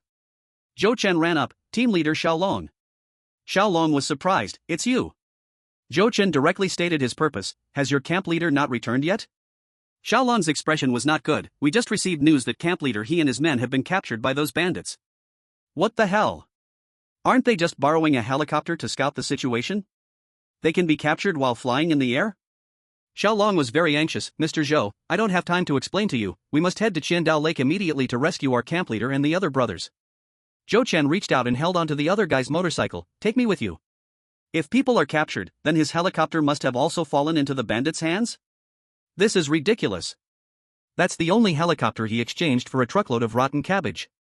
Xiaolong couldn't persuade him. He rode the motorcycle for a while, then turned around and saw Zhou Chen really keeping up right behind the team. After riding for a while, he turned back again and found Zhou Chen had disappeared. A moment later, a powerful vehicle appeared at the back of the convoy. A brand new Kamaz was flying down the damaged road. Zhou Chen honked, sticking his head out the window, "Get in." In the scorching heat, under the 80-degree ground temperature, riding a motorcycle would surely lead to sunstroke even if you don't get burned. The soldiers quickly moved their motorcycles to the back of the truck, and the air conditioning in the front sent cool air to the back, making every soldier sigh in comfort. So refreshing. It felt like returning to the summer before the disaster when sleeping in the dormitory with the air conditioning on made his mind much clearer. Xiaolong sat in the passenger seat, looking around. If it weren't for wearing a military uniform, he really wanted to reach out and touch. "Mr. Zhou, where did you get this vehicle?" "Want to know? Then you have to answer my last question first." Zhou Chen skillfully gripped the steering wheel, taking advantage of the truck's rugged performance, speeding along the way. On the road, a large number of refugees, looking like beggars, were heading to the Demon City. When they saw the truck, their eyes widened. Some thugs rushed up to stop the truck, and Xiaolong loaded his gun, ready to fire a warning shot. Then, he leaned forward with his body. Zhou Chen accelerated and crashed straight into them. Bang! The refugees that rushed up flew out like kites with broken strings. Xiaolong was frightened. What are you doing? Zhou Chen's face was expressionless. Save some bullets. If warnings were effective, the supply trucks wouldn't get robbed on the way into the city. Xiaolong was furious. He might just have wanted to ask us for some water. Zhou Chen glanced at him. Oh, then do you have any water to give him? If you give one refugee water, countless refugees will rush up asking for water. If you can't produce any, you won't even be able to save your own life. Xiaolong couldn't help but swallow. Zhou Chen's words were definitely not alarmist. Because one squad in their unit was attacked by irrational refugees for this reason, and one comrade was sacrificed on the spot. Moreover, they really had no water. Each person's water bottle was only filled 1/5. If they didn't find a water source at the destination, even if they saved the people, they might not come back alive. This damn natural disaster, it actually left the common people without water to drink. This is just the beginning. On the road ahead, the same situation happened several times, every single time without exception all were knocked away. The highway to Hangzhou not only has refugees blocking the road, but also bandits occupying the land, setting up illegal checkpoints to demand supplies. Refugees without supplies had no choice but to either turn back or climb over mountains to bypass the bandits' control. Turning back was also not feasible, as they also had to pay supplies to return. Climbing over mountains consumed even more stamina. In the extreme heat, refugees lacking water were already dead from sun and thirst before they could even reach the hillside. Bandits set up a checkpoint at the highway toll station, blocking the exit with wooden stakes. Dozens of bandits guarding here could see the domineering Kamaz from a distance, greed written all over their faces. Zhou Chen slammed on the gas. Shoot. Xiaolong was stunned. No way, we don't have many bullets left, let's just pay the toll, we have supplies. Zhou Chen impatiently clicked his tongue, freeing one hand to pull out an AK from his bag. Use mine, hurry. Xiaolong was shocked. Where did you get this? Zhou Chen shot back. Do you think these trash care more about your supplies, or about this car? Xiaolong was enlightened and immediately chambered around, rolled down the window, and opened fire. As the bullets rained out, several bandits brandishing knives and swords were instantly killed, while the others fled in all directions. The refugees blocked from passing seized the chance to break through the checkpoint, desperately rushing toward the magic city. The vehicle burst through the checkpoint. Zhou Chen sharply turned the steering wheel, stopping the vehicle in the middle of the road, seized back his gun from Xiaolong's hands, and opened fire at the group of bandits. Xiaolong reacted quickly, directly opened the door and got out, using the front of the car as cover to shoot at the fleeing bandits. Soldiers in the back jumped out, with most bandits either dead or injured, only 2 escaped into the woods. Boss, should we chase them? Chase my ass. Hurry up and get in the car, don't waste bullets. Zhou Chen fired into the sky, the hot shell casings falling at his feet. He shouted loudly and arrogantly, go back and tell your boss, keep your eyes wide open, if you dare to block my car again, I'll take down your hideout. Chapter 72, There's a Wild and Proud Guy. Zhou Chen returned to the car, seeing Xiaolong fasten his seatbelt. What are you in a hurry for? Hurry up and search for supplies. Upon hearing this, Xiaolong thought it made a lot of sense and quickly jumped out of the car. In just a few minutes, they had cleared out all the supplies from the toll station. Potatoes, flatbreads, moldy bread, moldy steamed buns each weighing dozens of pounds, all taken from the refugees by the bandits. There were also 2 barrels of water, the quality was poor and had a bad smell, but it was already the most precious water source. A group of soldiers watched as the number of refugees grew, only taking 1 barrel of water. As soon as they left, the green-eyed refugees rushed in to snatch, with knives and sticks out. Xiaolong sat in the car, looking through the rearview mirror at the refugees fighting fiercely over the supplies, feeling uneasy in his heart. He felt he had done a bad deed for good intentions. In less than 200 kilometers, they encountered more than a dozen bandit checkpoints. Some refugees paid the supplies to leave, while those who could not produce supplies could only sadly stay behind. Some bandits not only set up illegal checkpoints to demand supplies but even targeted women, forcefully dragging them into the woods to do as they pleased. This included some underage girls. Husbands fiercely protective of their wives, fathers caring for their daughters. If they weren't shot immediately, they would be left lying on the ground, gasping for breath, and soon would be gone. These dogs. Xiaolong gritted his teeth in hatred. At the subsequent checkpoints, it was always him who took action ahead of Zhou Chen. When the bullets ran out, he used his fists and kicked, blood splattering all over his uniform. When they were only 3 kilometers away from Qiandao Lake, he began to regret again. After the disaster, their bullets were few, each shot counted. Now, holding an empty gun, how could he go save the captain and the others? Zhou Chen turned left, driving the Kamaz deep into the woods. Xiaolong and the others unloaded the motorcycle. The bandits holding the captain had great power, and they hadn't figured out any details at all. Now lacking bullets, they were even more at a loss. Zhou Chen took out a small speaker. Who can help me install this speaker on the motorcycle? Xiaolong was confused. Why? Zhou Chen said impatiently, of course it's to get my helicopter back. Xiaolong waved his hand. Wait, we need to discuss a strategy first. Zhou Chen directly threw the small speaker at Xiaolong. What strategy? You can't even produce a single bullet. Any strategy is a death sentence. Upon hearing this, 10 soldiers, including Xiaolong, looked at him angrily. Isn't it your fault? We were all ready with supplies for the journey. It was you who insisted on pushing through. We got all fired up and accidentally shot all our bullets. But if it weren't for Zhou Chen's vehicle, they wouldn't have reached this place in just 3 hours. And along the way, they enjoyed the comfort of air conditioning. Now that they just got out of the car, they were already sweating profusely. Zhou Chen said, listen to me, first find a hidden spot to rest. After dark, we'll figure out the location of the bandits' lair, and then I'll go first. You go first? 10 voices echoed together, filled with doubt. Zhou Chen's face grew serious. Then you all go now, fall into the bandits' lair, and wait for the big troops to come save you? The 10 fell silent. If it were before the disaster, they wouldn't need a big troop. The police from a single station would be enough to scare all the bandits away. Now, military and police forces were all tied up with civilian issues. The whole country was a disaster area, with not enough manpower even for searching supplies. How could there be big forces to come rescue? Afterwards, they found a cave to rest. Zhou Chen took the opportunity to put the Kamaz into storage. The cave wasn't big, and the entrance was hidden by bushes, making it hard to be discovered. One soldier began to install the small speaker, testing its sound quality. Zhou Chen switched to a new magazine, directly ignoring the envious glances from Xiaolong and the others, finding a spot to rest his eyes. After dark, Xiaolong led 2 comrades out of the cave, returning late at night in the dark. The 7 soldiers remaining quickly gathered around. 10 heads huddled together, listening to Xiaolong scribble on his notebook. Those prisoners have taken the entire Qiandao Lake as their base, with at least 500 people, among which dozens of prisoners have guns. The armed prisoners are the backbone of the base, very likely a group of death row inmates. No matter what crimes they committed before becoming death row inmates, for freedom and life, they will surely do anything. Hearing Xiaolong's account, everyone immediately felt troubled. Squad leader, let alone that we have no bullets, even if we did, 10 guns can't match dozens of guns.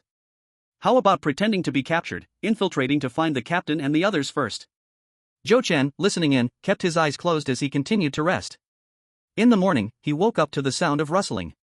He saw Xiaolong and the others preparing to depart, saying, didn't I tell you? I go first. Xiaolong didn't want to pay him any mind. Mr. Zhou, this matter doesn't concern you, best not to get involved. Regardless of life or death, we have to sneak in and find the captain and the other brothers. Zhou Chen climbed up from the ground, twisting his waist to stretch. How can you say it's none of my business? My helicopter is still in the hands of these bandits. He said, if you all are determined to rush to be martyrs, I won't stop you, but if you want to save your captain and comrades while still being alive, we can try my method first. Being a martyr is indeed glorious, but isn't it more honorable to retire alive? They thought of this sneaky infiltration as a last resort. The risk was high, and the reward was low. Once discovered, they would either be locked up or die honorably. No matter the outcome, they were very likely unable to save their own people. Little Dragon hesitated for a moment. Do you have any good ideas? Zhou Chen waved his hand. Let's eat first. Little Dragon's 10 men. Breakfast was compressed biscuits. It was Zhou Chen's first time eating them. He broke off a piece, put it in his mouth, and the dry, crumbly biscuit made his mouth feel dusty. He had to drink half a bottle of water to rinse it clean. The 10 men were sipping water from their bottle, watching him gulp down water vigorously, their temples throbbing. What a waste! There was something even more wasteful. Zhou Chen poured the remaining half bottle of mineral water over his head, simply washing his hair. Standing under the sun, in 1 minute his hair dried, and he sprayed hairspray to style it with his hands. With a long leg stretched out, he hopped on the motorcycle. Try not to leave the cave to avoid being discovered. Wait for my news. The 9 soldiers looked at their squad leader. Squad leader, can he really do it? Why do I feel this guy is quite unreliable? Will he sell us out for the helicopter? Criminals made up of prisoners turned Thousand Island Lake scenic area into a den of evil. On the road leading to the scenic area, there were hidden posts every 100 meters. In the woods, the outermost lookout was stunned by the scene before him. He picked up the walkie-talkie. Attention, there's a very arrogant and proud guy heading towards the base. The other lookouts, blowing their whistles, immediately became alert. Someone asked on the walkie-talkie, how arrogant and proud? The man replied, very arrogant and proud, just take a look for yourselves. The small speaker on the motorcycle was blasting exciting music. Friends on the mountain, friends in the trees, everyone come with me, dance, dance, dance. Zhou Chen deliberately styled his hair, held a cigarette, and rode the motorcycle as if he were flying. His attitude was indifferent, as if this base did not belong to others, but to him. Chapter 73, Infiltrating the Prisoner's Base. Thousand Island Lake, famous for its green mountains and blue waters, full of natural beauty. Under the scorching heat, the lake water was clearly drying up, leaving only a few small ponds and guards from the bandits. Trees were withered, dried leaves fell, and the mountains were covered with bare trees of various sizes. Word had it a very arrogant and proud guy had arrived. A group of armed bandits stood at the reconstructed gate of the ticket office base. These people were key players, they were once death row inmates. Each one had a fierce expression, bare-chested, with various tattoos. Exciting music echoed from far away, and a motorcycle appeared around the road's bend, moving at an incredible speed. The rider swayed his head to the rhythm of the music, carrying a submachine gun on his back. A large number of bandits raised their guns. Surprisingly, the rider did not flee but rode right in front of them.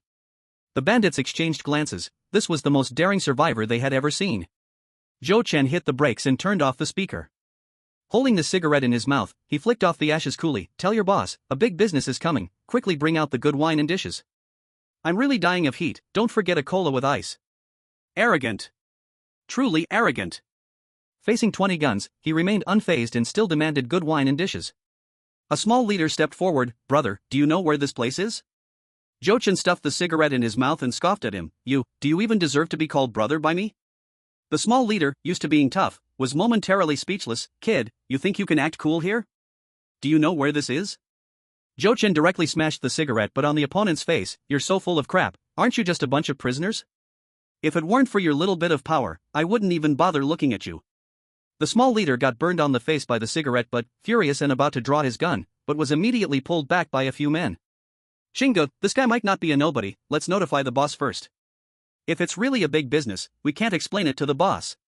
The small leader spat a mouthful of yellow phlegm on the ground and pointed. Kid, you'd better come to talk big business, or I might just chop you up and feed you to the dogs. Zhou Chen had an air of arrogance, pulling a fresh orange from his pocket. He peeled it and threw the skin right at the other person's face. You little punk, keep your hands to yourself, if you keep pointing fingers, I'll chop you up, and even your boss won't say a word. All the bandits' eyes went wide, including the small leader. An orange? In all of Hangzhou, their base had the most resources and the strongest power, yet they couldn't even produce a single orange. After the disaster, all the fruit went bad, and the fruit trees were damaged. Getting a taste of any fruit was harder than climbing to the sky. But this very arrogant guy was eating the fruit they didn't even dare to dream of. No wonder he was so wild and proud. Now, all the bandits at the door were convinced Zhou Chen had some impressive background. The small leader swallowed hard, his anger dissipating by more than half due to greed, and with a snort, he turned and walked inside the base. In a while, the small leader brought out a refined middle-aged man. Refined, indeed, but his eyes carried a hint of coldness. Compared to the fierce-looking bandits, this kind of person was the hardest to deal with. Zhou Chen lit another cigarette and tossed the remaining half-pack to the surrounding bandits. There was smoke in the base, but only the 10 leaders were qualified to smoke. Despite being armed, their actual status was low. They usually only got 1 or 2 cigarettes as a reward for making a contribution. This half-pack of cigarettes was not enough to go around. 2 or 3 would huddle together, taking turns to take a puff. Second brother is here. The bandits quickly made way to the side. The middle-aged man walked up to Zhou Chen, his face full of smiles. Young friend, I heard you came to do big business with us? Zhou Chen waved his hand dismissively, his face showing his displeasure. Is this how your base treats guests? In this scorching heat, leaving people outside to discuss business? The middle-aged man quickly made a gesture inviting him inside. Young friend, please come in. Zhou Chen took off his car key and tossed it to one of the bandits. Wash my car clean. The base had many islands, and the core of these prisoners was on the highest peak, Mayfong Island. Before the disaster, one would need a boat to reach the island. Now, with the lake dried up, one could simply walk on the cracked dirt road to get to the island. Zhou Chen picked up a leaf to fan himself, chatting casually with the middle-aged man. From your accent, you must be from Magic City? Yeah, born and raised in Magic City, but I haven't been back in years. It's all changed since I returned. You haven't been in Magic City for the past few years? I've been abroad doing some small business. Oh, I wonder which country, and what big business are you doing? Not far, in Myanmar, doing some kidney stuff here and there. Upon hearing this, the middle-aged man and the small leader turned, looking at him incredulously. Zhou Chen smiled naturally. Don't look at me like that, your base has no shortage of talent. The middle-aged man laughed heartily. I'm just surprised by your honesty. Zhou Chen sneered. In the past, it was about hiding everything, afraid of being caught and facing the gun, but now the world has changed. The bolder you are, the less others dare to provoke you. If I hadn't done kidney business for a few years, would I personally come here to do business with you prisoners? The middle-aged man clasped his hands together, seemingly smiling wider, but still not entirely easing his suspicions. Recently, the base had been holding a batch of soldiers. The military is a hidden dragon. Who knows if someone might disguise themselves as a regular survivor to sneak into the base. In this uncertain situation, he didn't believe a word of what this person said. Climbing the last step, a traditional building appeared before him. At the door stood several armed bandits, who asked Zhou Chen to hand over his gun as soon as they saw him. The middle-aged man smiled apologetically. Young friend, this is the rule. As long as you are genuinely here to do business, we will naturally return your gun to you when you leave. If someone tries to create trouble under the guise of discussing business. Zhou Chen acted as if he hadn't heard the latter half of the threat. Take off the gun and throw it away. Look at what you're saying. Is it not heartfelt business? I came here to bask in the hot sun? The middle-aged man laughed heartily. Young friend, please. The door opened, and a wave of cool air rushed in. The base has a generator, and the room has air conditioning. In the main hall, 10 chairs were placed horizontally, with 9 men sitting on them, all bald, looking quite intimidating. The middle-aged man sat in his position, and all 10 heads were present. A small thug brought over a chair. After Zhou Chen sat down, he snapped his fingers. Coke with ice. The small thug looked at the bosses on the platform and, receiving instructions, went down to prepare. The middle-aged man was quietly conveying the previous conversation to the other 9 people. Gotta be a schemer? Everyone listened, casting doubtful glances at Zhou Chen. A young and handsome lad, doing that kind of dirty work? It just didn't seem likely. After Zhou Chen finished a glass of Coke with ice, he wanted a second cup. The base's prisoner leader didn't speak, so he remained silent as well. With his legs crossed, his eyes tilted upward, he was very arrogant and proud. Chapter 74, Who is Zhou Madman? He must not be doing well. The people in the hall were observing Zhou Chen. Zhou Chen was also observing the 10 prisoner leaders.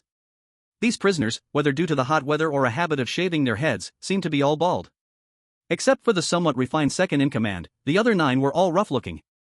The prison meals lacked oil, and the prisoners were all skinny. After the natural disaster, when they became rulers of the mountains, resources were scarce. Even with all the supplements, they couldn't gain weight. One by one, they looked very thin. He had been listening to the second-in-command whispering. The first-in-command has a broken brow. His left eye must have been injured, twitching from time to time. He looked at Zhou Chen with a relatively kind gaze. Mainly, he wanted to open the market for business. The first-in-command coughed, and everyone else stopped whispering. What is your surname, young friend? Zhou Chen, very arrogant and proud. My surname is Zhou. Surname Zhou? The first-in-command frowned. Are you Zhou Madman? Hearing this, the expressions of the 10 people changed, showing disdain, and some even prepared to reach for their guns. Zhou Chen knew that outside, some people called him Zhou Madman. He just didn't expect that this nickname was also known by the prisoner bosses in Hang City. Zhou Madman? Zhou Chen scoffed. Never heard of him. Is he from your circles? The 10 people on the platform were a bit puzzled. The first-in-command asked, You haven't heard of Zhou Madman? Zhou Chen glanced coldly. Who is this person? Which circle is he from? If he's doing well, why doesn't he come here to pay respects to me? Pay respects? The 10 people on the platform were confused.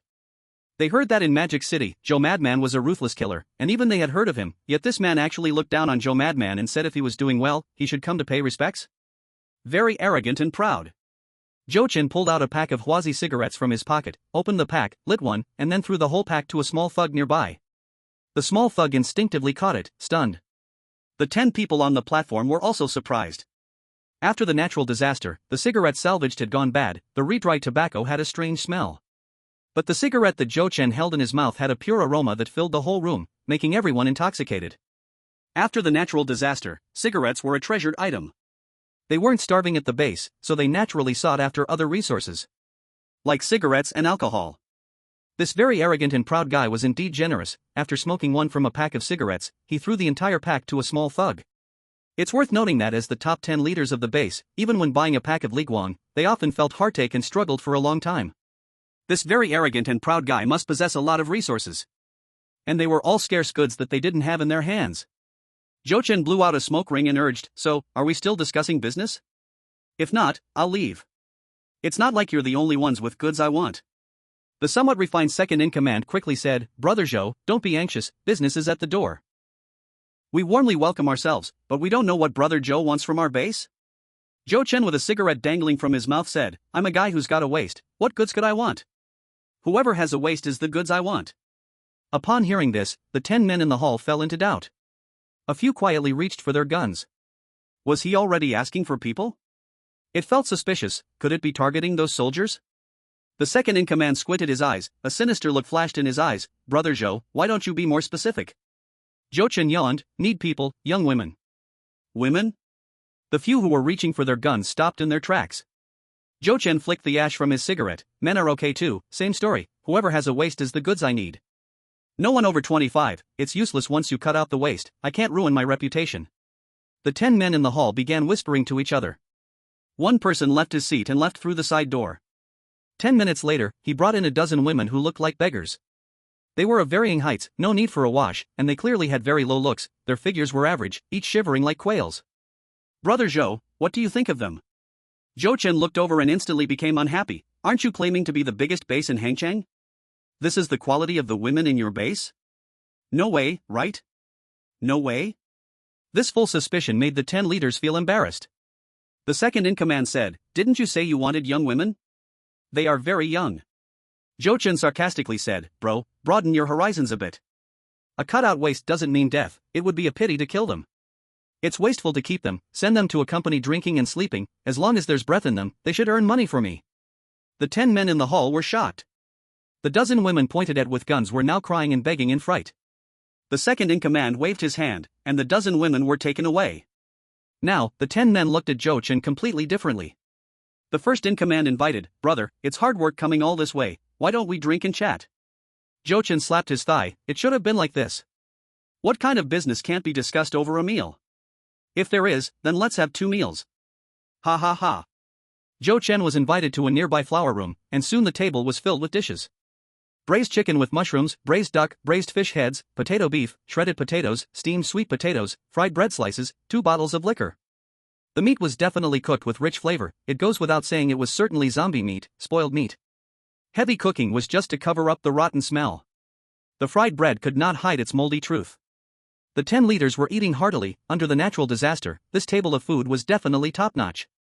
Many once powerful figures could no longer even get a bite. Zhou Chen picked up his chopsticks, the disdain on his face was evident. The chopsticks paused in midair for a long time, ultimately reluctantly reaching for the plate of shredded potatoes. When it reached his mouth, he looked extremely disgusted. The 10 men watched this and had another round of internal speculation. This meal was also a kind of test. If it were refugees in disguise, seeing this table of gourmet food would have them drooling, even rushing in like starving ghosts to gobble it down. But this brother Zhou's performance seemed like he wasn't eating delicacies, but poison worse than trash. Not just a little bit of disdain, it was the kind of look that was extremely disdainful. It didn't seem to be fake, this guy must be from a wealthy family. The resources in his hands were not only plenty but also of superior quality. The 10 leaders took turns pouring drinks for Zhou Chen, and Zhou Chen welcomed them all. Ultimately, naturally, he got drunk.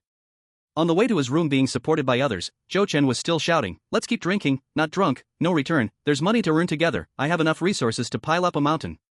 Then he fell on the bed, unconscious. Brother Zhou? Brother Zhou? The second and third called a few times and pushed a few times. Confirming that the other party is dead asleep, he hurriedly searched the backpack. The moment he opened Zhou Chen's backpack, their faces were filled with shock. Goodness!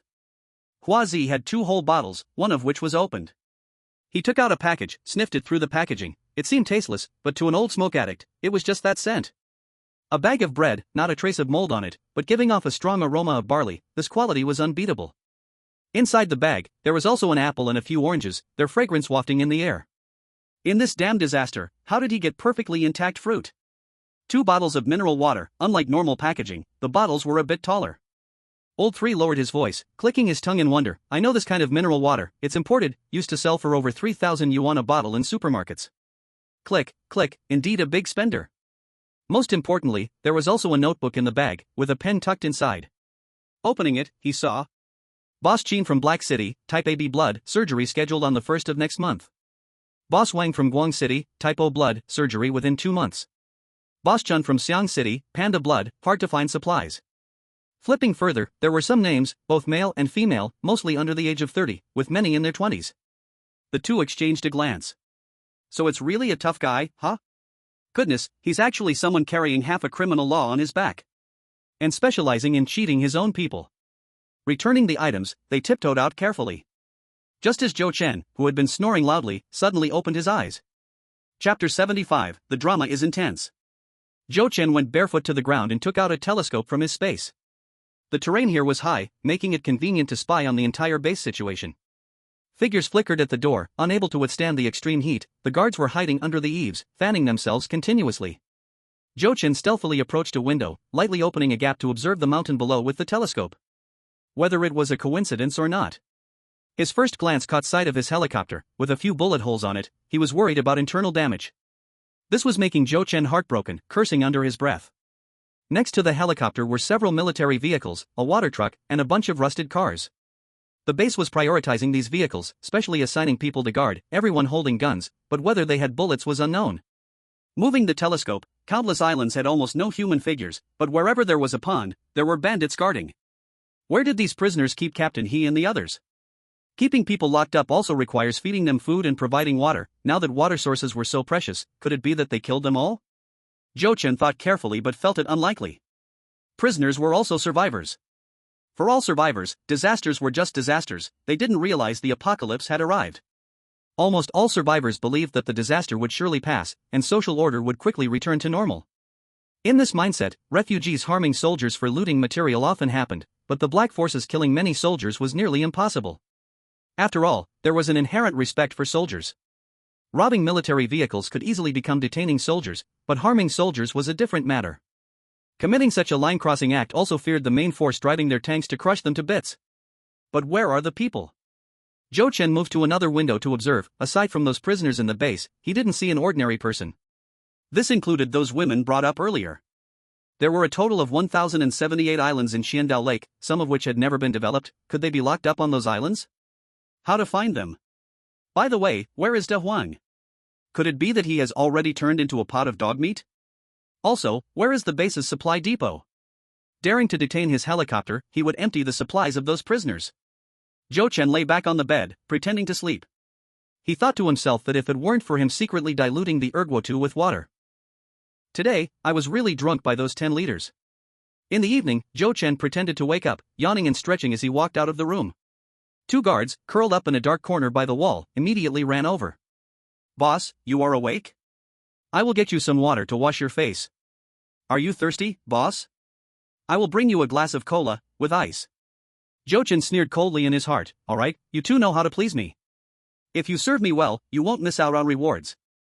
The 2 guards moved quickly, and soon brought over the water for washing and a glass of iced cola. Not to mention the cola, but even the water in the wash basin was just a little bit, yet it was extremely murky. Zhou Chen took the cola, waved his hand, indicating he did not want the wash water. "You, go bring me a chair, and you, get a pack of cigarettes from my bag." Zhou Chen propped up his legs, leisurely opening the pack of cigarettes under 2 pairs of greedy eyes, took one out, and threw the whole pack over. The 2 guards immediately laughed joyfully. "I heard at noon that Boss Zhou was very generous, but I didn't expect it to be true.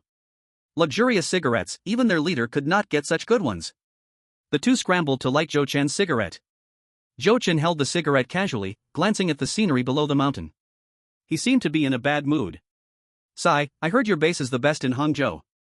I personally came all this way thinking I could strike a deal, but unexpectedly. Sai, I've worked hard for nothing." The guard, who was eagerly enjoying his cigarette, instantly perked up. He heard that this person was in the kidney business and was a tough guy. "There are plenty of kidneys at the base."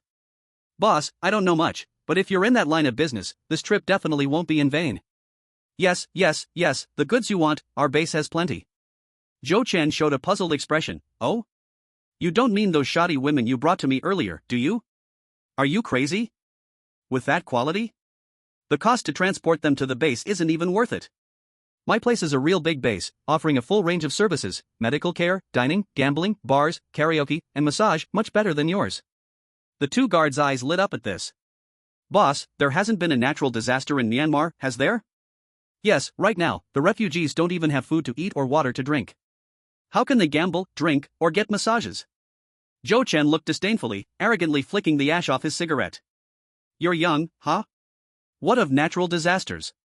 They're just disasters for ordinary people. True millionaires aren't really affected much.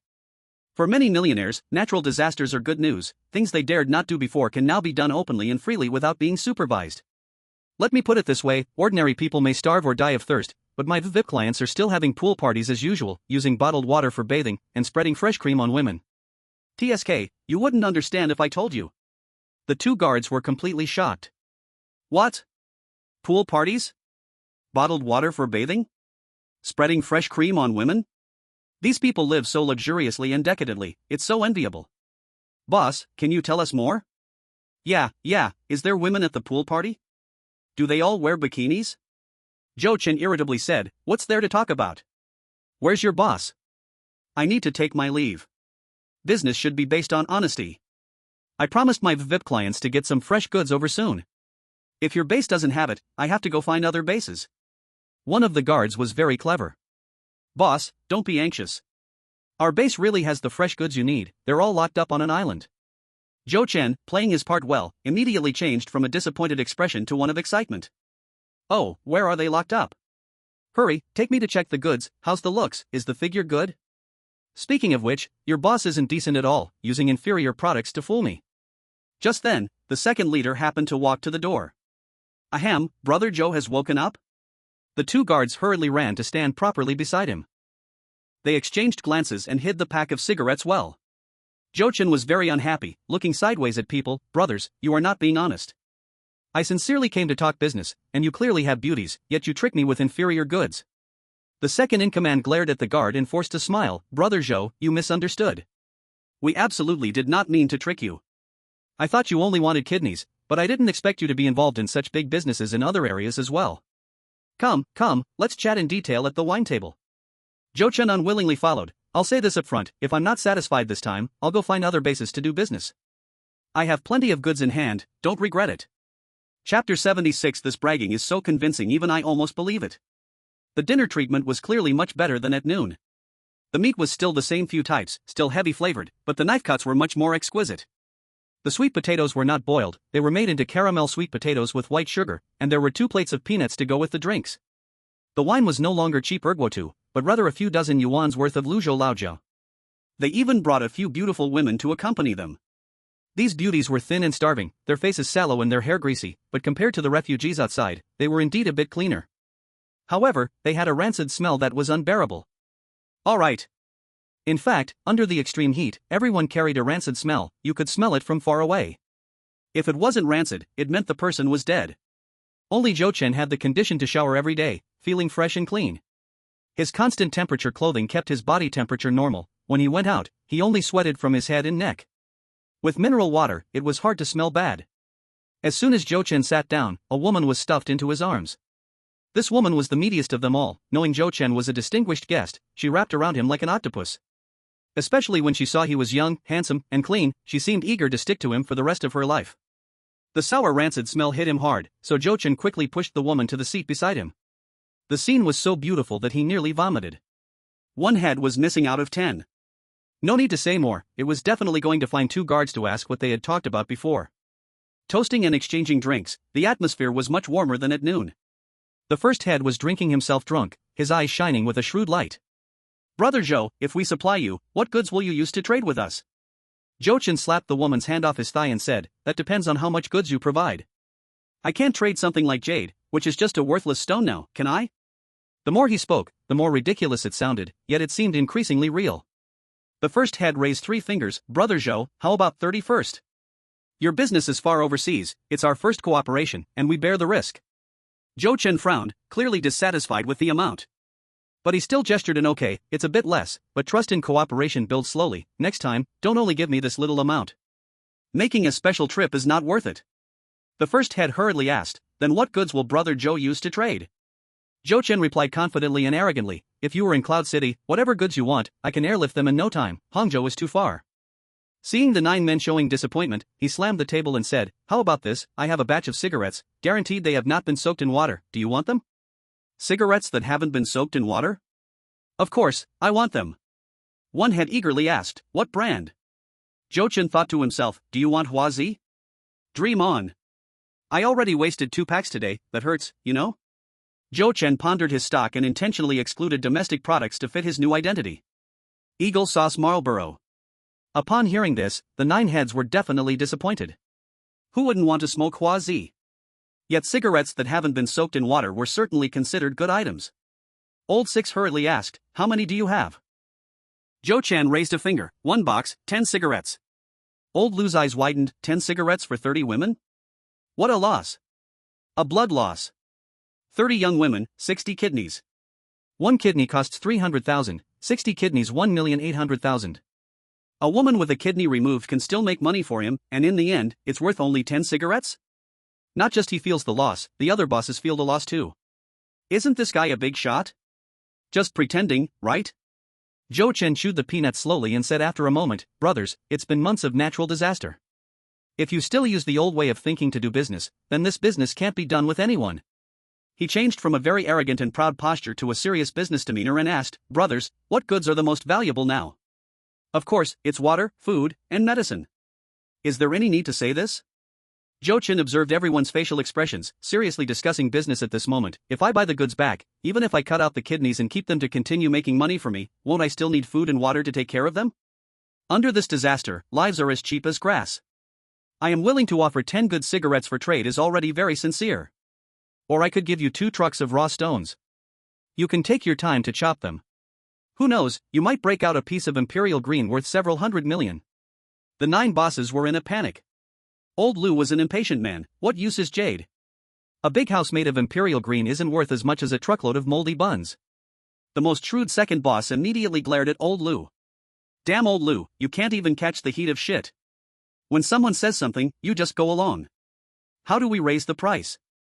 Jochin spread his hands. See, you all know what goods are most valuable now. The money from before is still money, it's just paper. If you don't want this box of cigarettes, that's fine. I have a batch of cabbage over there, not spoiled, fresh for 24 hours. The 9 bosses spoke in unison. Cabbage? Vegetables are definitely among the most top-notch materials right now.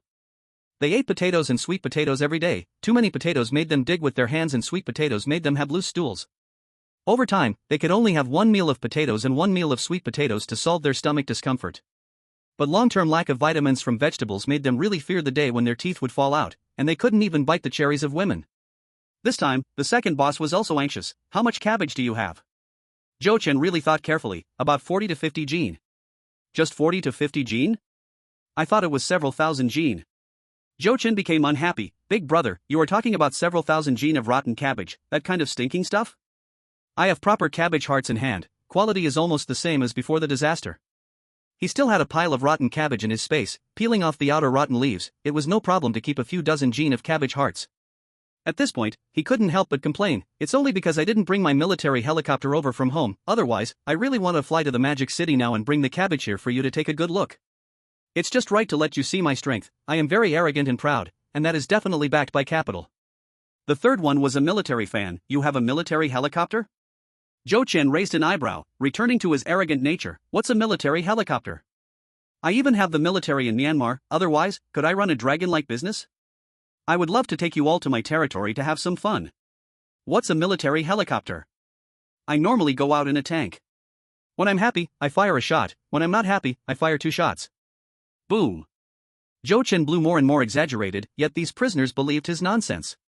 Especially old 3, with eyes wider than copper bells. Really? You have a tank? What's it like to drive a tank on the street? Joe Chen rejected the food offered by the women, grabbing a chopstick of potatoes to feed himself. Needless to say, when the tank comes out, everyone within 10 miles has to give way to me. You haven't seen those women, one after another, they cry and shout, wanting to marry the young master, almost rushing to swallow him whole. And I've got my military helicopter, equipped with every weapon possible. When the 6-barrel machine gun fires, it can turn a full-grown elephant into a sieve. In the future, if I have the chance to take you hunting, we'll sweep with machine guns, it'll be absolutely thrilling. By the way, do you still want the good cabbage?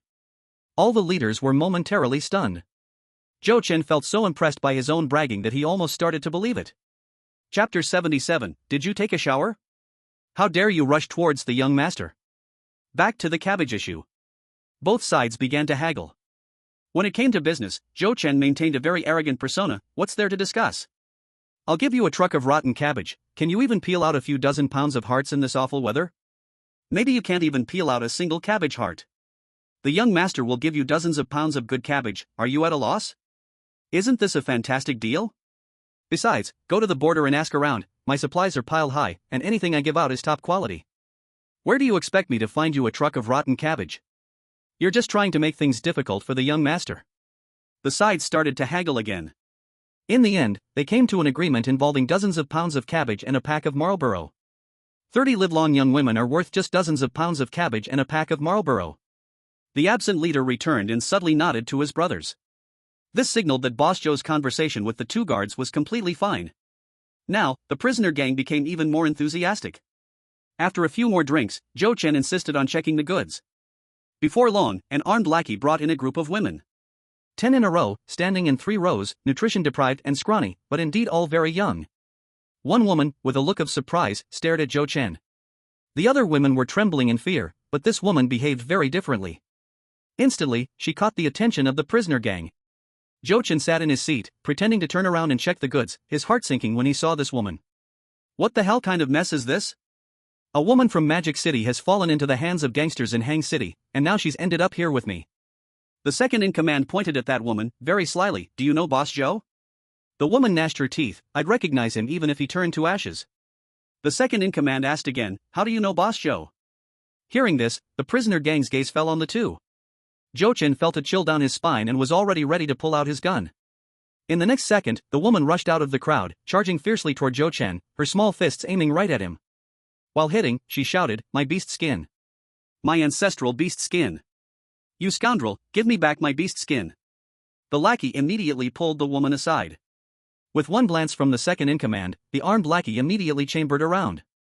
Brother Joe, what's going on here? Joe Chen sneered, what's going on? I might be carrying half the penal code. I hunt when I have free time and occasionally swipe someone else's beast skin. Is that a problem? The second-in-command was about to ask again, but that woman pointed at Joe Chen, loudly addressing everyone present, don't be fooled by him. Joe Chen was drenched in cold sweat. Damn it, just as the good show was starting, it's going to fall apart? Fortunately, Xiandao Lake is vast. As long as he draws his gun quickly and unleashes a crazy barrage, he can hide in a grove. Next, it would be a contest of whose bullets are more. These prisoners' guns might well come from the prison, their bullets surely can't match his in number. At this moment, the woman, filled with hatred, pointed at Joe Chen and shouted, he isn't a good person, he tricks his own people into going to Myanmar to get their kidneys. Not only did he rob the ancestral beast skin from my family, but he also tricked my sister away, my sister, she. You beast. Give my sister back to me. As she shouted this, she attempted to rush forward to hit someone, but was instead held back by the lackey with a gun. Joe Chen's hands, resting under the table. Slowly lifting up, picking up the wineglass. Letting out a sigh of relief. Damn woman, can't you just curl up trembling in the crowd? Why did you have to come out for a glimpse of that tiger skin, almost scaring me to death? Joe Chen took a sip of wine, looking at the woman with a smile that wasn't really a smile. I remember now, your sister is still in high school, and when I said I'd take her to Myanmar to ride elephants, she actually believed it. Is it my fault? Give it back to you? Do you want a dead person's bones? The woman lunged at him like a madwoman. Shameless, beast, worse than a pig or a dog, why doesn't heaven strike you down with lightning? The henchman was ruthless, smashing a gun against the woman's back, knocking her to the ground instantly. Joe Chen brushed off the dust on his clothes, angrily saying, how dare you insult me, worse than a pig or a dog? Once outside, I'll make you understand what it means to suffer worse than death. The woman was dragged away. Joe Chen looked at the other women again, knowing he was a demon who would break waists, a group of women crying in fear. Joe Chen waved his hand, not bad, next time you all better come like this. The 10 leaders sat back down. They thought this matter was a trick, wishing to tear apart this arrogant guy, chop him into pieces and feed him to the dogs. After witnessing this scene, they no longer had excessive doubts about Joe Chen's identity. Joe Chen got drunk again, being helped back to his room. Originally, it was the henchman supporting him, but Joe Chen stubbornly held on to the third guy. Brother, what's your last name? I feel a connection with you. Are you interested in planes and tanks? Next time, come visit me, I'll take you hunting in a plane. Joe Chen was laid on the bed, and the third guy called over the meatiest woman from the table. You, serve young Master Joe well tonight. If you don't serve him well, next time you'll be sent to break waists. The woman was scared pale and nodded repeatedly in assurance. Creak. The room door closed, and a woman's hand touched Joe Chen's chest. Joe Chen slapped her hand away, looking for death? The woman jumped in fright, fearing being sent to break waists, could only use her charm to pounce forward. Joe Chen kicked her to the floor. Have you taken a shower? Smelly and daring to pounce on me, get away. Before the third guy had left the courtyard, he heard the sound of the door opening. Turning back, he saw the woman rushing out in a panic. Young Master Zhou, he finds me smelly. The third guy was stunned. Shower? In this cursed weather, water is more precious than life. Where do you go to take a shower? But thinking of the boss's orders, he could only arrange for the woman to wipe her body quickly. The boss said this was the last test. If the one surnamed Zhou refuses the woman's service, it means there's a problem with his identity, likely a soldier, and he's here for the imprisoned soldiers. The woman wiped her body, but had no clean clothes to change into, still smelling bad. Zhou Chen complained again that the woman didn't brush her teeth, pointing at a bottle of mineral water on the table. How long has it been since you brushed your teeth? Drink this water and rinse your mouth. The woman could hardly believe such good fortune. Hastily opening the mineral water, she gulped down more than half a bottle in one go. Oh my, so delicious. Not only was it a full bottle, but also clean mineral water, not the muddy water she usually drank. She instantly felt she must serve young Master Zhou well, maybe he would take her away. Once she becomes the woman of the base boss, she'll eat well, drink well, wear gold and silver. As the woman was about to climb onto the bed, her vision went dark, and with a thud, she fell to the ground. Zhou Chen put away the remaining half bottle of water, which he had mixed with sleeping pills. Taking out his notebook from space, picking and choosing, he casually clicked on a domestic film from the many downloaded ones. Dry kindling and raging fire, thunder, and lightning. Zhou Chen leaned against the bedpost and shook it hard, the bed creaking non-stop. The guards at the door were eavesdropping with wicked smiles. Hiss, young Master Zhou has this kind of preference? That whip sounds really powerful, poor woman.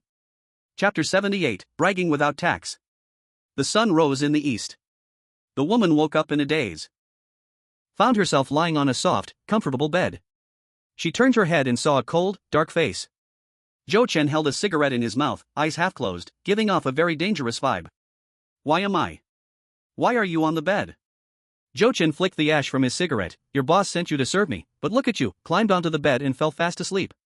Tell me, which organ are you going to use to pay for that half bottle of precious water of mine? The woman trembled all over, crawling and rolling to Zhou Chen's feet. Young Master Zhou. I didn't mean to. How could she have fallen asleep? How dare she sleep? It's over, she couldn't afford to pay for young Master Zhou's water, and she had no way to explain to the base boss. She was doomed. Zhou Chen pushed her away in disgust and said, Damn, you slept like a pig. Anyone who didn't know would think I'm useless. Made me watch videos all night to let off steam. If you don't want to die, you know what to do, right? The woman nodded, once again crawling up to Zhou Chen, reaching out to undo his belt. Young master, I'll serve you right now. Zhou Chen. Zhou Chen slapped her hand away hard. I'm a busy man. Where do I have time to play with you? Forget it, you look pitiful. When they ask, I'll say you served me well. Next time I'll let you warm my bed again. You get what I mean? Or do you want to figure out a way to pay for that half bottle of water? The woman shook her head, then nodded again. Where could she possibly get clean water to pay him back? Besides, if those people found out she slept like a pig once in bed, wouldn't they beat her to death? Young Master Zhou, I know what to do. Very good. Zhou Chen swung his backpack onto his shoulder and strode toward the door. As soon as he opened it, the two guards at the gate came up quickly. They saw that the once energetic young Master Zhou now looked exhausted, with dark circles under his eyes, yawning non-stop. The two guards exchanged glances and grinned cheekily. Then they looked at the woman who followed behind, face pale, legs weak, walking like she could fall any second. TSK, TSK, TSK. In fact, the woman was terrified, too scared to imagine what would happen if the boss found out she slept as soon as she lay down. She had seen with her own eyes how disobedient women got beaten to death at the base. The more she thought about it, the more frightened she became. Before she reached the gate, her legs gave out and she collapsed on the ground. Zhou Chen looked back and thought, nice acting. But staying true to his arrogant and wild image, he sneered, TCH, you're too weak. I wasn't even done last night. The two guards were speechless. Bro, you even used the whip and still not satisfied? We were at the door all night. Her screams were really something. A kidney-snatching, backstabbing devil. Truly not a decent man. Old Third arrived, glanced around, and instantly understood everything about young Master Zhou and the woman. He had stayed in the building next door last night. A few brothers even came to eavesdrop. They listened for a long while before finally putting their doubts about young Master Zhou to rest. So ruthless. People said they death row inmates were no good, but even they had never used a whip on a woman. Young Master Zhou was not only arrogant and wild, he was a pervert. Makes sense. If he weren't a crazy pervert, how could he do the kidney business? Zhou Chen yawned again, then threw his arm around Old Third's shoulder. Last night, what did you say your name was again? Old Third was about to answer when Jochin said, "Doesn't matter. Out of you 10 brothers, I just feel closest to you, so I'll call you Old Third from now on. This is our first time working together. After we work together more, you'll understand what kind of man I am. I treat my friends with loyalty, real generosity. A tank, right? I'll get one for you to play with soon." Old Third knew young Master Joe was just sweet-talking, but the mention of a tank still made his clear mind turn to mush. "Really? Of course. Would I lie about that?" Joe Chen bragged on, arm around Old Third's shoulder. It made people stunned. Anyway, boasting doesn't cost anything. In short, brothers who hang out with me will have tanks and women. I'm leaving soon. If you want something, I'll figure out how to get it for you and bring it tomorrow. Old Third excitedly rubbed his hands together. Hee, I just want to smoke a few packs of Huazi. Joe Chen really wanted to kick him in the face. But he still opened his backpack and tossed him 2 packs of Huazi. Don't say I'm stingy. I came here in a rush and didn't prepare much good cigarettes. I have other bases to deal with. In a while, I'll bring you a couple of cartons. Quietly, I promise not to let anyone else know. Old Third cherished the 2 packs of Huazi, smiling warmly. Quietly is best. If the boss, the second, and a few other brothers find out, they will definitely come to snatch. Joe young master, I'll see you off. When you come tomorrow, I'll find a way to get you a good bottle of wine. Bro, you're on it. Then I won't be polite. The 2 linked arms, acting like good brothers, boasting all the way down the mountain. By the way, Joe Chen asked, what did you do to end up in prison? Old Third had a hard time speaking. Well, I accidentally killed a few little girls, hee. Joe Chen was shocked. Really shocked. What the hell, you look like you know you've lost all your conscience. In the next second, Joe Chen patted the other's shoulder. Then you really should come to Myanmar with me. My brothers are all interested in the same things as you, it's nothing serious. If there hadn't been a natural disaster back then, none of them would have gone to prison. At the entrance, a cleaned motorcycle was pushed over. An AK submachine gun was handed to Joe Chen with both hands. Joe Chen hung the gun around his neck, got on the motorcycle, and turned the explosive music up to the maximum volume. And I am passionate like fire, you freeze into a river, with the right to be loved you occupy. He slammed the gas and released the brakes, leaving a very wild and proud silhouette for a group of prisoners. The distressed little dragon and his 10 men finally waited for Joe Chen to return. Mr. Zhou, how is the situation? Did you see our captain? Are our brothers still alive? Are they injured? These damn bastards should have been shot dead in the first place. Joe Chen explained the situation of the past 2 days in detail. Little dragon and his 10 men listened in confusion. Didn't you say you were going to gather information? How come you turned into a beast that kills? If you can bring 30 people out, why not choose the captain in them? Yeah, let's rescue the captain first, then we'll figure out how to get in. Joe Chen raised his hand to signal everyone not to panic. Food has to be eaten bite by bite, and things need to be done one by one. Do you really think I'm a god? Just sneaking in can clarify the overall situation in the base? Being able to reach this point and still get out in one piece is already a blessing from my ancestors, okay? And rescuing your captain first? If I say anything, I'll be shot to pieces, do you believe it? When the 10 little dragons heard this, they understood the reasoning. If it were any one of them, it might not have achieved the current effect.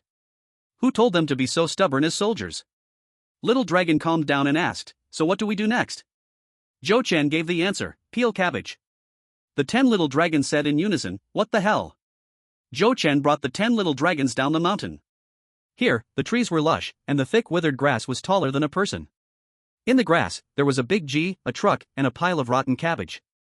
Little dragon was shocked. Where did this come from? Joe Chen went to the shade, lay down, want to know? The same question, tell me where I can get the M134 minigun? Little dragon immediately shut up. As a qualified soldier, he would never speak. Faced with a pile of disgusting rotten cabbage, a guy named Xiaobai approached the class leader. Class leader, do we really have to peel rotten cabbage? I still think he is very unreliable. Does peeling rotten cabbage have anything to do with our mission to save the captain? Everyone stared at the squad leader. Xiaolong sighed, rolled up his sleeves, and said, stop dawdling, let's listen to him first. The cabbage was peeled, put into bags, and loaded onto the truck. Xiaolong wiped his dripping sweat and asked Joe Chen, what do we do next? Joe Chen was almost asleep. Shaking the bedpost all night is exhausting, right? Listening to the chatter all night, he barely slept in the early hours, could he not be tired? Joe Chen, in a daze, didn't even open his eyes, weakly raising his hand to point at that big jeep. There are outfits inside, you guys should try them on first. Change clothes? Xiaolong and the other 10 looked puzzled as they opened the trunk. Black suits? They were so hot that they had cut off the sleeves and pants of their military uniforms, and Zhou Chen asked them to wear suits? Is he trying to kill them with heat? Zhou Chen, still in a daze, added, before you put on the suits, remember to wear the underwear. And he emphasized, the suits are yours to keep, but remember to return the underwear after the deed is done. These 10 sets of underwear were made from inferior materials of temperature-regulating clothing, not as good as his own. However, he had tried them before, and the temperature-regulating effect only differed by 5 to 10 degrees. That is to say, when he wore it, it felt like spring, while Xiaolong and the others would feel like it was regular summer in the inferior versions. Before the disaster, there were many office workers running businesses in suits on the streets in the hot summer. It's hot, but it's definitely not deadly hot. In extremely hot and high temperatures, this was already top-of-the-line cooling technology. Those materials, the little girl had only made a little over 20 sets of underwear in total. Who knows how long the apocalypse will last? 5 years, 10 years, 20 years, or even a lifetime. Having gotten used to the comfort of temperature-regulating clothing, he didn't want to give away a single piece. He couldn't bear to give away the inferior ones either. The 10 unaware soldiers stood there, looking confused. They even had to wear underwear under the suits. Is he trying to suffocate them? Xiaolong scratched his head. Let's just try it. If we can't stand it, we won't wear them. Xiaobai angrily said, of course I can't stand it. I'm almost dying from the heat, I'm not wearing it. The others hesitated, but Xiaolong, as squad leader, took the lead and put it on. The moment he put on the underwear, he felt something was off. Squad leader, are you okay? Oh no, the squad leader has heat stroke. Hurry, get water. Squad leader, don't scare me, quickly take off the squad leader's clothes. A group of people rushed over, pulling at his clothes. Xiaolong, who had just been in a daze, immediately pushed them away and said, what are you doing? Squad leader, you have heat stroke, quickly take off this outfit. Squad leader, quickly take a sip of salt water. Xiaolong pushed them away and said, who said I have heat stroke? I'm just a bit slow to react because it feels so cool. Cool? Where is it cool? How is it cool? Xiaolong ignored the 9 soldiers, quickly putting on the suit and comfortably walking around in place. Ha! So cool. It's not hot at all in the suit. It's just the head, neck, and feet that are a bit hot. What are you all standing there for? Hurry and put them on. I'm telling you, it's incredibly refreshing. The 9 looked at their squad leader with strange expressions. Are you okay, squad leader?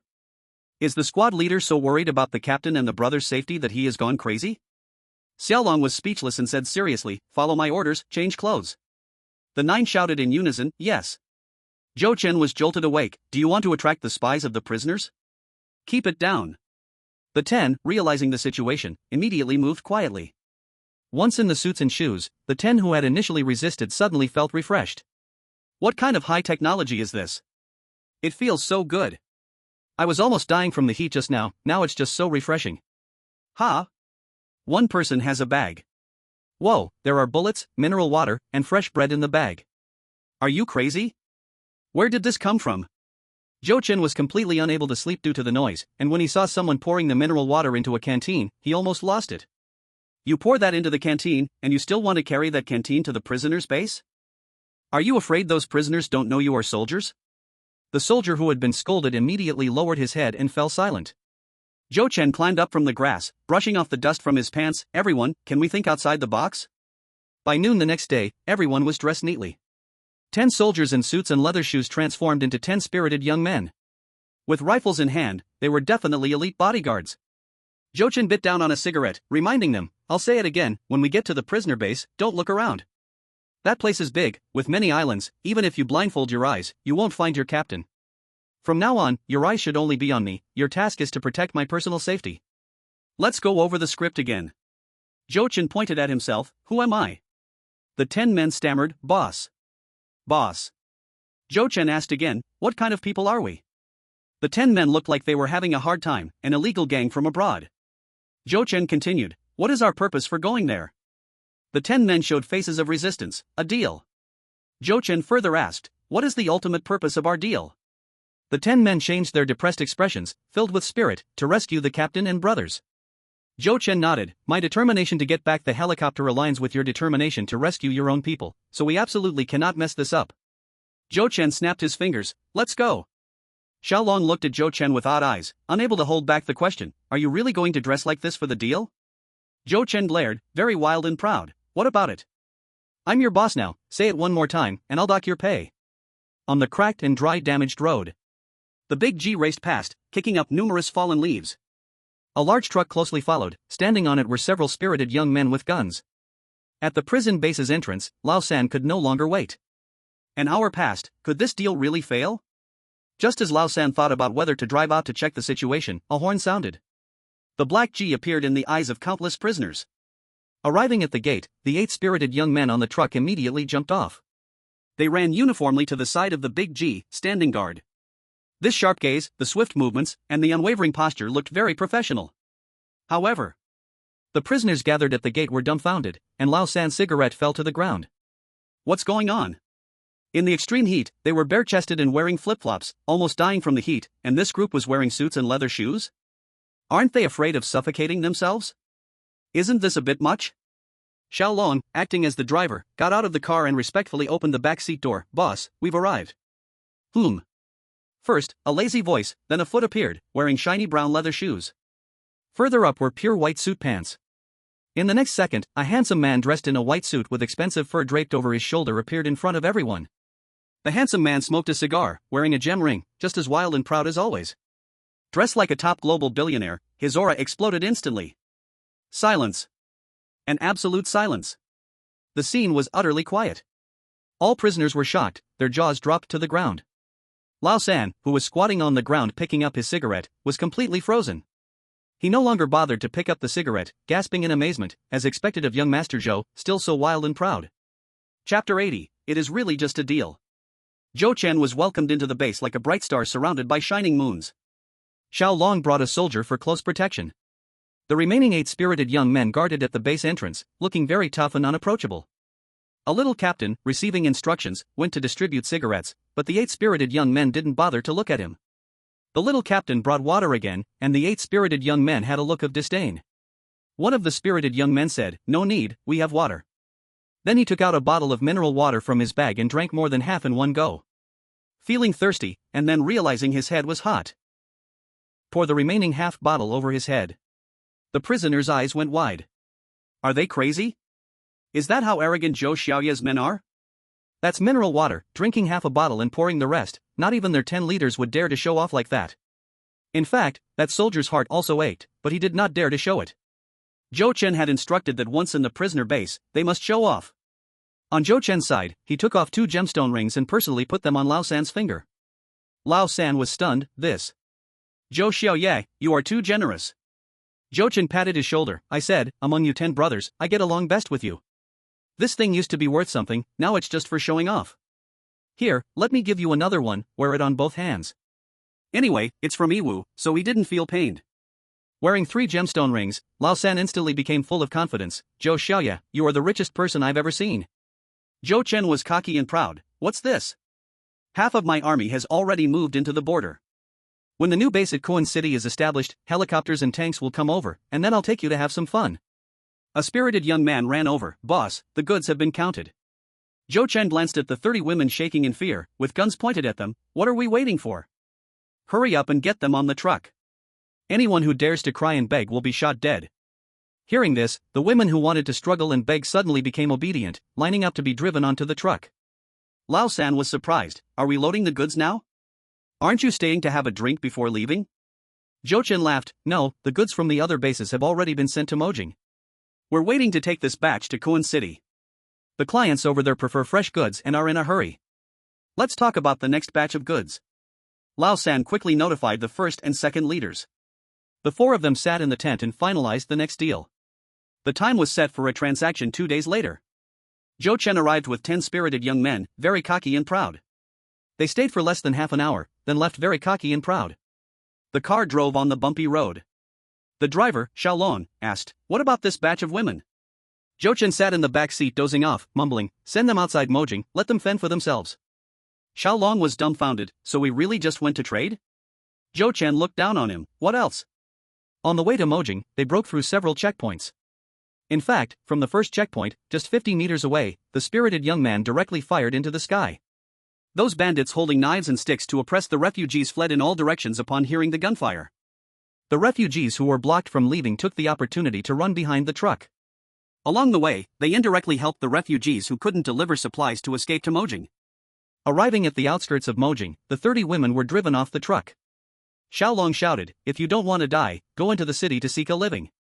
The city center is under military control, and someone will take care of your food and drink." The women who were originally worried about being taken across the border now felt a bit confused. The danger still made them very excited, rushing to follow the roadside refugees into the city. One woman cautiously walked up to Xiaolong. "Big brother, can I speak to your boss for a moment?" The rear window of the Big G lowered. Zhou Chen rested one hand on the window. "What's the matter?" The woman hesitated and said, "Is your goal to save the soldiers held at the base?" Xiaolong and the other 10 were very excited. "Do you know where our brothers are? Where are they being held at the base? Do you know our company commander? Are our brothers okay? Are they hurt?" The woman let out a sigh of relief. Sure enough, they are not some illegal gang from abroad. The woman gathered her courage and asked Zhou Chen, "If I tell you their situation, will you return to me my family's ancestral beast skin?" Zhou Chen directly refused, "No." The woman became anxious. "I helped you the night before last. If it weren't for me." Zhou Chen's eyes were sharp. "Do I need your help? You should be thankful you didn't mess up my business, otherwise your little life would have been gone." The woman was choked. Then can I tell you what I know? Can you give me some supplies? It takes a long time to get into the city from here." Zhou Chen motioned for the woman to get in the car. The woman got into the car, and immediately felt the refreshing cold air from the air conditioning. She sighed in comfort.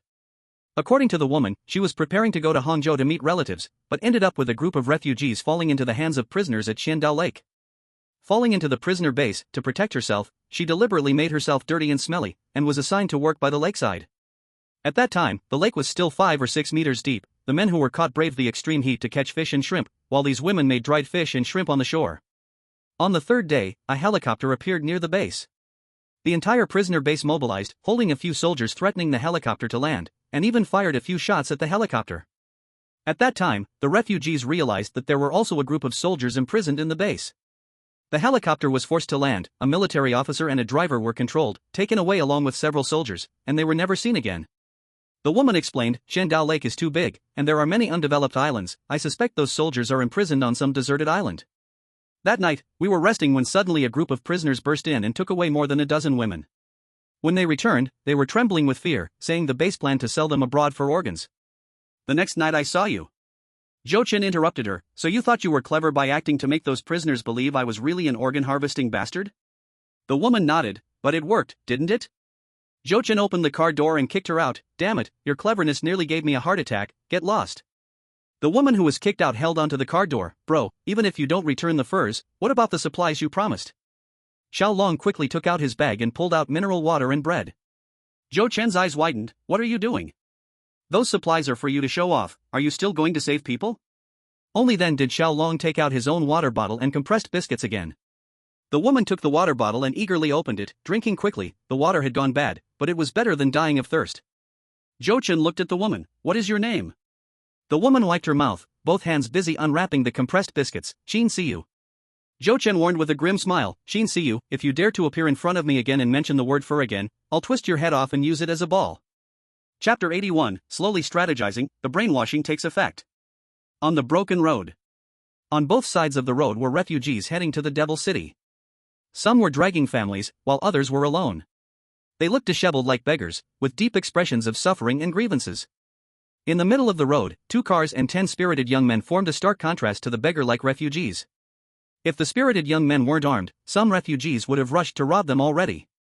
Some ill-intentioned refugees deliberately stirred up hatred, trying to create a scene of looting to take advantage of the chaos. It's truly poor to the point of dying, and rich to the point of dying.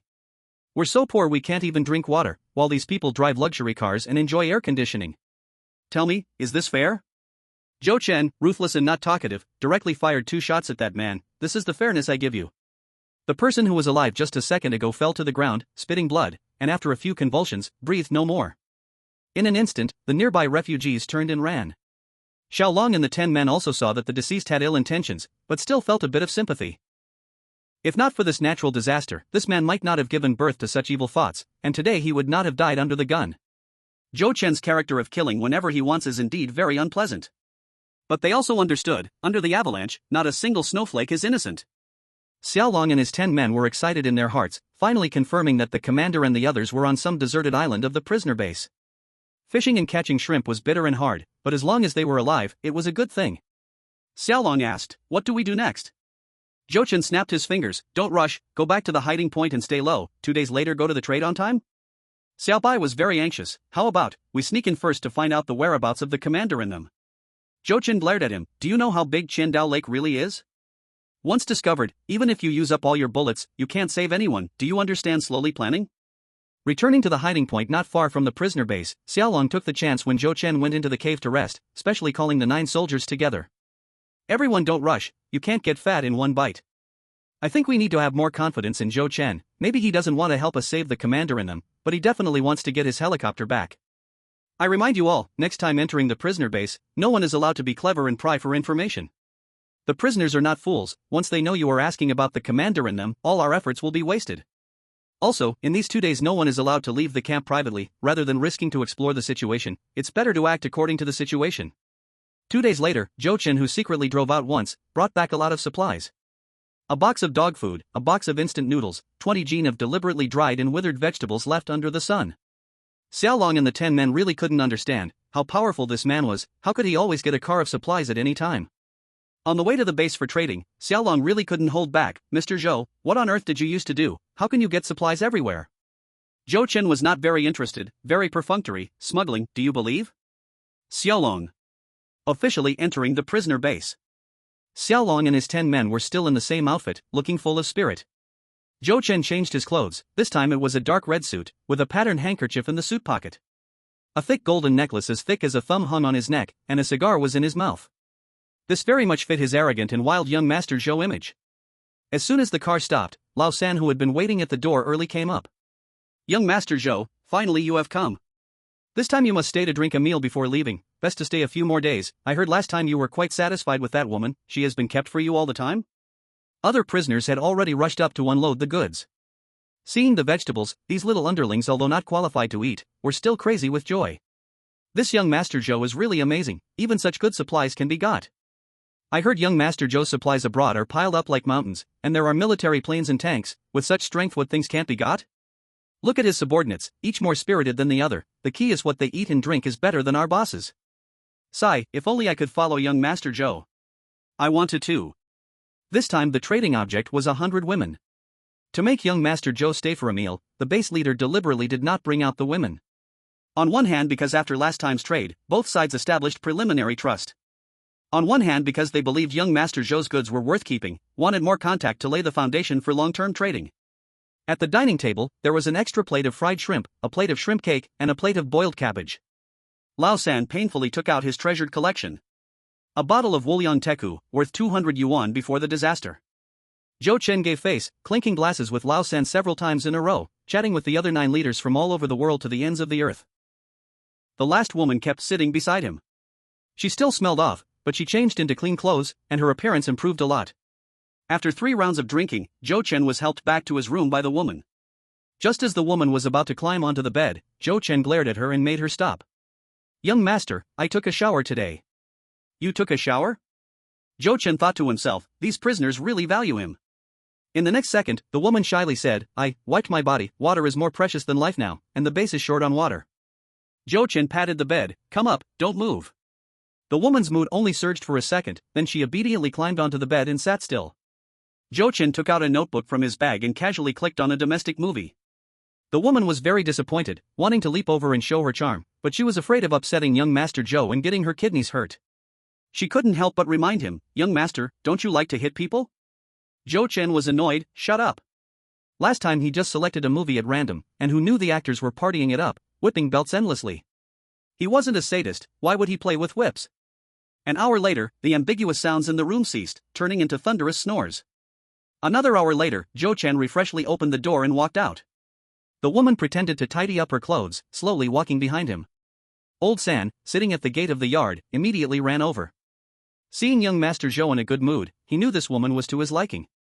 Zhou Chen naturally put his arm around Old San's shoulder. "Old San, when the Kun City base is built, you can come play with me, whether it's military helicopters or tanks, I'll make sure you have fun."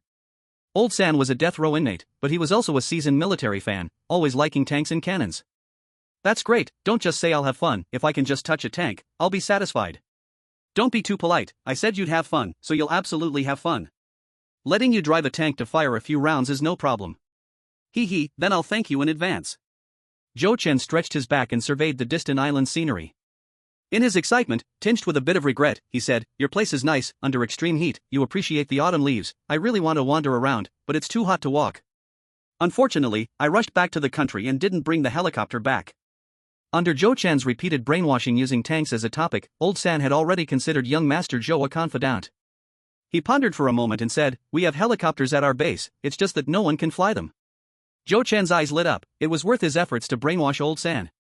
Your base has a helicopter? You should have said earlier, young master can fly. Then what are we waiting for? Let young master take you for a flight. Chapter 82, Discovering the Target. The roar of the helicopter could be heard throughout the entire base. Several leaders sitting inside enjoying the air conditioning rushed out the door in shock. Gazing at the climbing helicopter, their hearts were racing. What's going on? Who started the helicopter? A little minion, sweating profusely, rushed over. Boss, it's Old San and young Master Zhou. Young Master Zhou wanted to take a look around Thousand Island Lake and didn't want to walk, so hearing young Master Zhou can fly helicopters, Old San just. The cunning old heir immediately became excited. Young Master Zhou can't be a fraud, right? What about his men? What are they doing now? The little minion said, doing nothing, they have been playing poker with our brothers. Playing poker? The cunning old heir questioned, did they find anything unusual? The little minion thought for a moment and said, unusual? Using mineral water to wash their hair, complaining about our food, eating fresh red bean buns, does that count? The leaders were speechless. Old De glanced at the sky and said, Old heir, are you overthinking it? Young Master Zhou comes from a big family, how could he be interested in our old broken plane? The cunning old heir shook his head, a big family is something young Master Zhou says himself. The base he mentioned. The army, a mountain of supplies, none of us have seen with our own eyes. The boss thinks that the second brother's problem is overthinking things too much. The second brother warns the little minion, you go guard the main gate now, and if you find those under Zhou Xiao's orders trying to sneak away, surround them immediately. The little minion quickly obeys and runs off. Not just the boss, but the other brothers also feel that the second brother is making a big deal out of nothing. Second brother, is it really necessary? Exactly, didn't you see Zhou Xiao's outfit? Plus those 10 bodyguards and the supplies he brought over, could he be a fraud? Why would he spend so much to trick us into giving up a helicopter? That doesn't make sense. We just said we hoped Zhou Xiao would bring us more vegetables next time, and maybe some good canned beef too. Second brother, don't be overly cautious, if we offend Zhou Xiao, can we still do business? The cunning second brother fundamentally looks down on these clueless guys. But he doesn't want to provoke public anger, better safe than sorry, I'm thinking of everyone. On a mountain not far from Qindao Lake, a stray dog with 4 paws oozing pus and blood looks up at the helicopter in the sky with its head tilted. Buzz, buzz, buzz.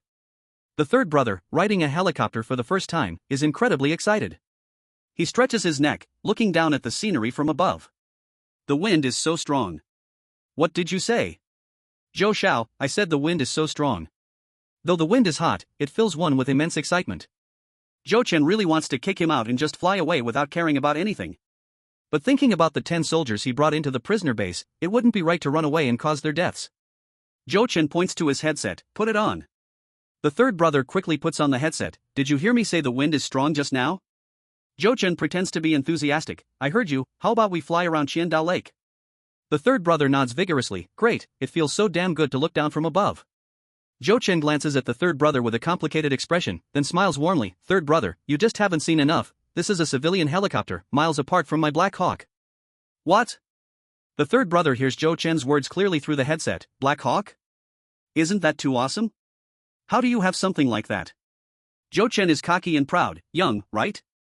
In Myanmar, if you have money and power, what can't you get? I have 3 Black Hawks, equipped with various heavy weapons. We go out to snatch territory, machine guns sweeping through, a dragon bows down for me, a tiger sprawls for me, turning a living person into minced meat. The third brother is pumped up, that's incredible. Do you still need to go out to snatch territory?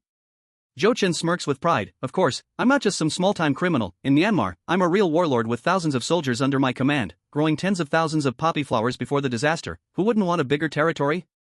The richer a person is, the greedier they become. Not to mention competing for territory with peers, I've even dared to fight against the regular army of Myanmar. The third brother is utterly impressed. While boasting, Zhou Chen keeps watching the islands below. No abnormalities in the east, none in the south, flying in circles towards the west. Finally, in a northwest deserted island, he spots a target. In a shabby grass shed, the soldiers' figures flicker in and out. Zhou Chen deliberately flies towards that deserted island. The third brother wants to stop him, but it's already too late. The soldiers below notice the helicopter and come out of the grass shed to look up. Third brother, why are there soldiers in your base? Damn. You're not in cahoots with the soldiers, fishing for evidence to trick guys like me, right? The third brother quickly waves his hands, absolutely not. Zhou Chen pretends to be worried. Third brother, I treat you like my own brother, I even gave you a tank. If you betray me. The third one, in his heart, regarded young Master Zhou as a confidant and hurriedly explained, it's really not that. We are just a group of prisoners from Shaoshan prison. These soldiers, it's all due to old Six's impulsiveness. Zhou Chen leaned closer to the deserted island and took a careful look below, not lingering too long, and naturally operated the helicopter to fly north. At this moment, the third one poured out the whole story to Zhou Chen, like pouring beans from a bamboo tube. It's old Six. When he was young, he applied to join the army but was rejected. After killing someone, he fled into the mountains and was caught by the armed police, so he hated these soldiers to death. That day, they just came to fetch water. He had a few drinks and went to stir trouble, even calling half the base's brothers to surround them. We brothers scolded him half to death. Why provoke soldiers? Just when we were about to release them, this helicopter suddenly appeared overhead. Second brother spotted soldiers on the plane with binoculars and thought things had escalated and would end badly, so he decided to go all out and used the detained soldiers to force the helicopter to land. A bunch in military uniforms, they didn't dare to kill, so they could only be locked on the deserted island for the time being. Zhou Chen pretended to breathe a sigh of relief. So that's how it is, I thought you were fishing. I, young Master Zhou, a warlord leader from Myanmar, used to enjoy life while being halfway through the criminal law before the disaster. After the disaster, I ran back to my country and flopped in a ditch. I truly have no place to complain. The third one chuckled awkwardly. It's a misunderstanding, a misunderstanding. I guarantee that our 10 brothers wholeheartedly want to maintain a long-term partnership with you. The helicopter landed smoothly. As soon as they got off the plane, the two linked arms, looking like good brothers. Zhou Chen said, the next delivery is set for 10 days later. The third one was shocked. 10 days? Why does it need to take so long? Zhou Chen was very arrogant. Young master is going to Kuan City to fetch a shipment of top-notch supplies back to Magic City. A few large trucks of premium durians, as well as rice and fresh vegetables. The third one clicked his tongue in amazement. You really have a lot of supplies. Zhou Chen's lips curled into a cold smile. I've also prepared a surprise for you. It's absolutely thrilling. Chapter 83, Be a Person in the Next Life. Two soldiers flashed in and out of the woods. Their military uniforms had no sleeves or pant legs, showing a section of gray innerwear, and their backs were filled with weeds. They pushed through the weeds into the cave, where several comrades awaited, along with Zhou Chen, who was dozing against the stone wall. Squad leader, how is it? Did you see the company commander and the rest? Little Dragon wiped the sweat from his forehead, panting, and nodded. I saw them. This time, it's definitely clear. Everyone breathed a sigh of relief. The soldier who sneaked into Thousand Island Lake with the squad leader worriedly said, except for the company commander, everyone is still alive, but the condition is very poor. We need to rescue them as soon as possible. Zhou Chen rubbed the back of his neck and asked, have you seen Old Bai? The soldier nodded. He's with the company commander, but he seems to be ill. An elder in his 60s, being pointed at with a gun, catching fish and shrimp under the extreme heat, it's no surprise he became ill. Zhou Chen clapped his hands. Good, let's come up with a perfect plan. Little Dragon was surprised. You're also going to participate?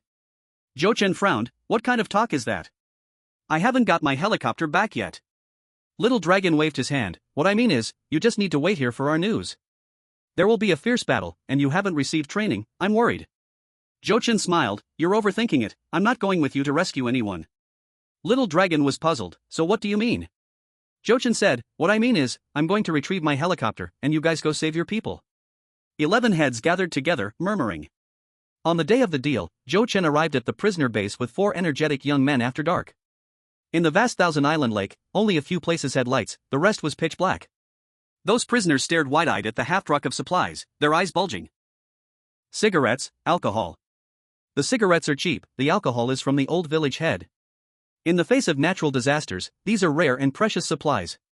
Zhou Chen changed his outfit again, this time wearing trendy brand clothes, with several necklaces stacked around his neck.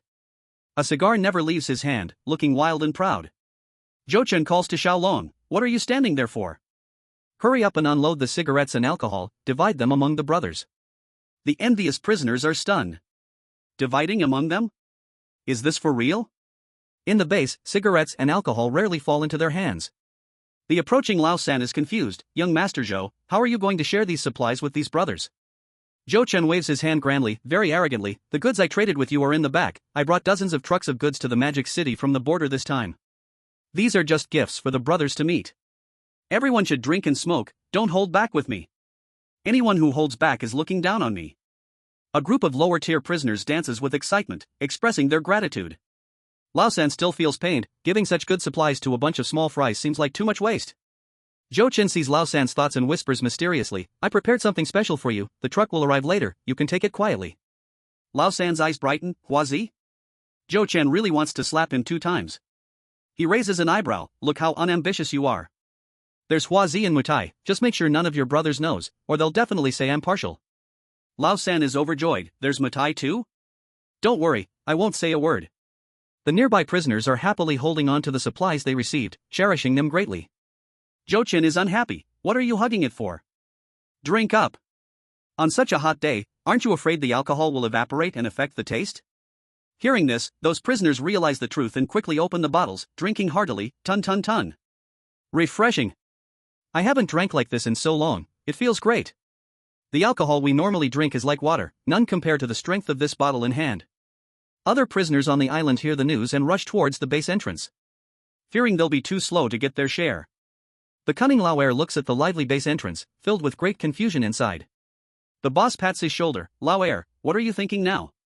Lauer asks, don't you think young Master Zhou is being too generous? Impatient Lao Lu retorts, second brother, I'm not saying you, but you look down on stingy people, now when young Master Zhou is generous, you're suspicious. Look at this truck of supplies, could an ordinary person bring that much out?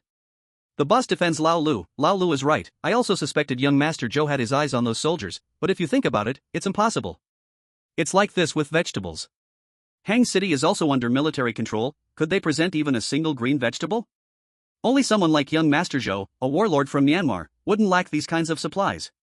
Lauer feels talking to these short-sighted people is like playing piano to cows. He just has a bad premonition, but can't provide any real evidence. If they find out about his thoughts, they will surely say he's overthinking again. Zhou Chen has already gotten Lao San drunk and takes the opportunity to say, Lao San, how about we take a flight, enjoy the night view of Qiandao Lake? Lao San laughs heartily, what's so beautiful about a pitch-black night view? But to satisfy his close friend's desire, he still stands up, swaying. Xiao Long and his 3 companions see this scene, exchange glances, and continue playing poker with the prisoners. One prisoner says, Bro Long, why do I feel a bit dizzy? Xiao Long is quite dismissive, it's probably because you haven't drunk for a long time. 42-degree alcohol from the old village had combined with sleeping pills, who wouldn't feel dizzy? The roar of the helicopter echoes throughout the base.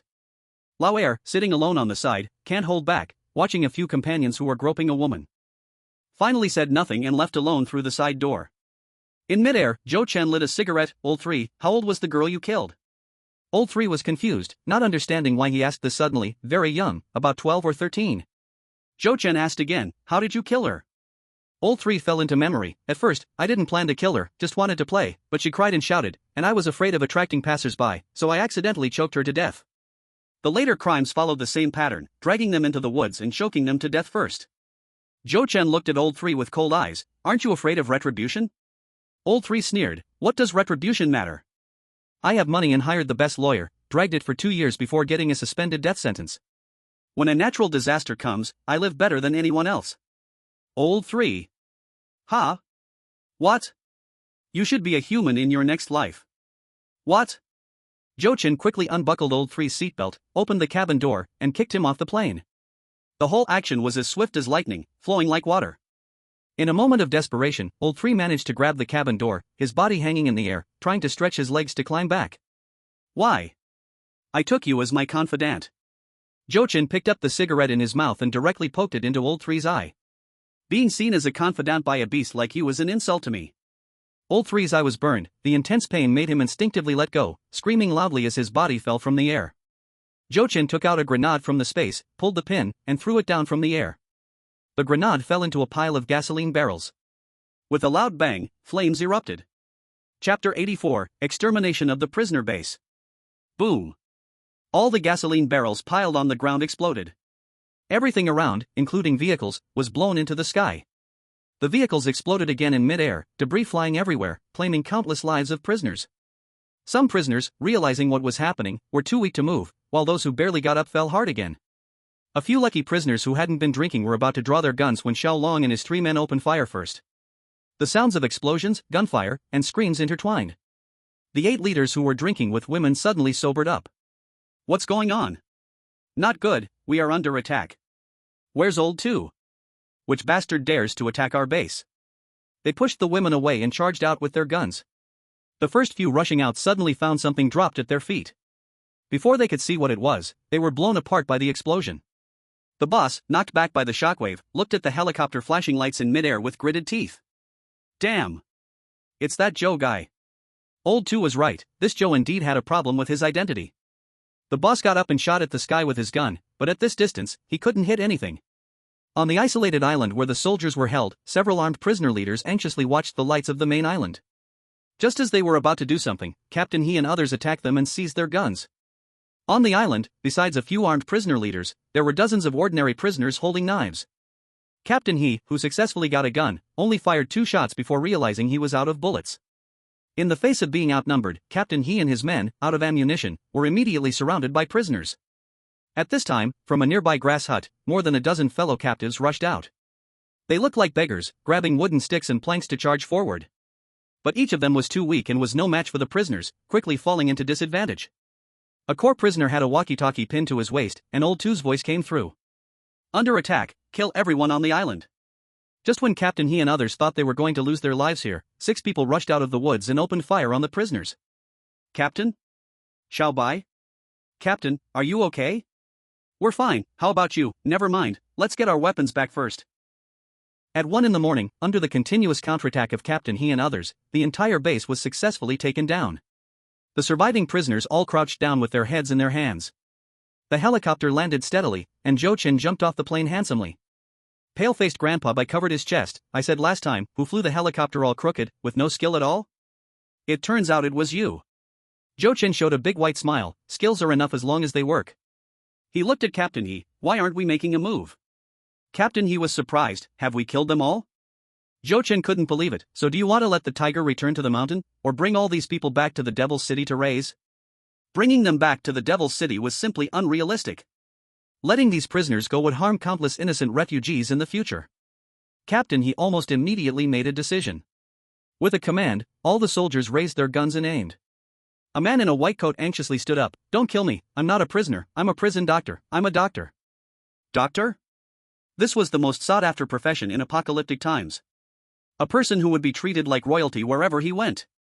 Just as Captain He was about to let this person off the hook, a thin, bony middle-aged man stepped out from the refugees, angrily slapping the doctor twice. Doctor? You even have the right to be a doctor? If you were forced to do so, that would be one thing, but how many prison guards have you helped these prisoners kill? Aren't they all your colleagues? Zhou Chen then noticed this middle-aged man, wearing a uniform and holding a relatively high rank. The middle-aged man said with a face full of grief and indignation, I don't deserve to live either. If I hadn't ordered their release, these prisoners wouldn't have harmed so many innocent people. Brothers, I hope you haven't gone far, I'm coming to join you. After saying that, he snatched a gun and committed suicide. Warden. Everything happened too fast, no one could stop it in time. A few surviving prison guards, filled with grief and anger, rushed towards the doctor and beat him to death. The sound of gunfire was dense until the last bullet was fired. In the base, except for a few prisoners who escaped, all died under gunfire. Nearby, there were also a group of captured refugees, men and women, at least 100 people. Captain He said to them, let's go, back to your own homes. Those refugees looked at each other and cried, where do we still have homes? Captain He felt pity in his heart. How about this, after dawn, we will collect the supplies here. Those who want to go to Hang City, we will help you reach the organization, and those who want to go to the Devil's City can come with us.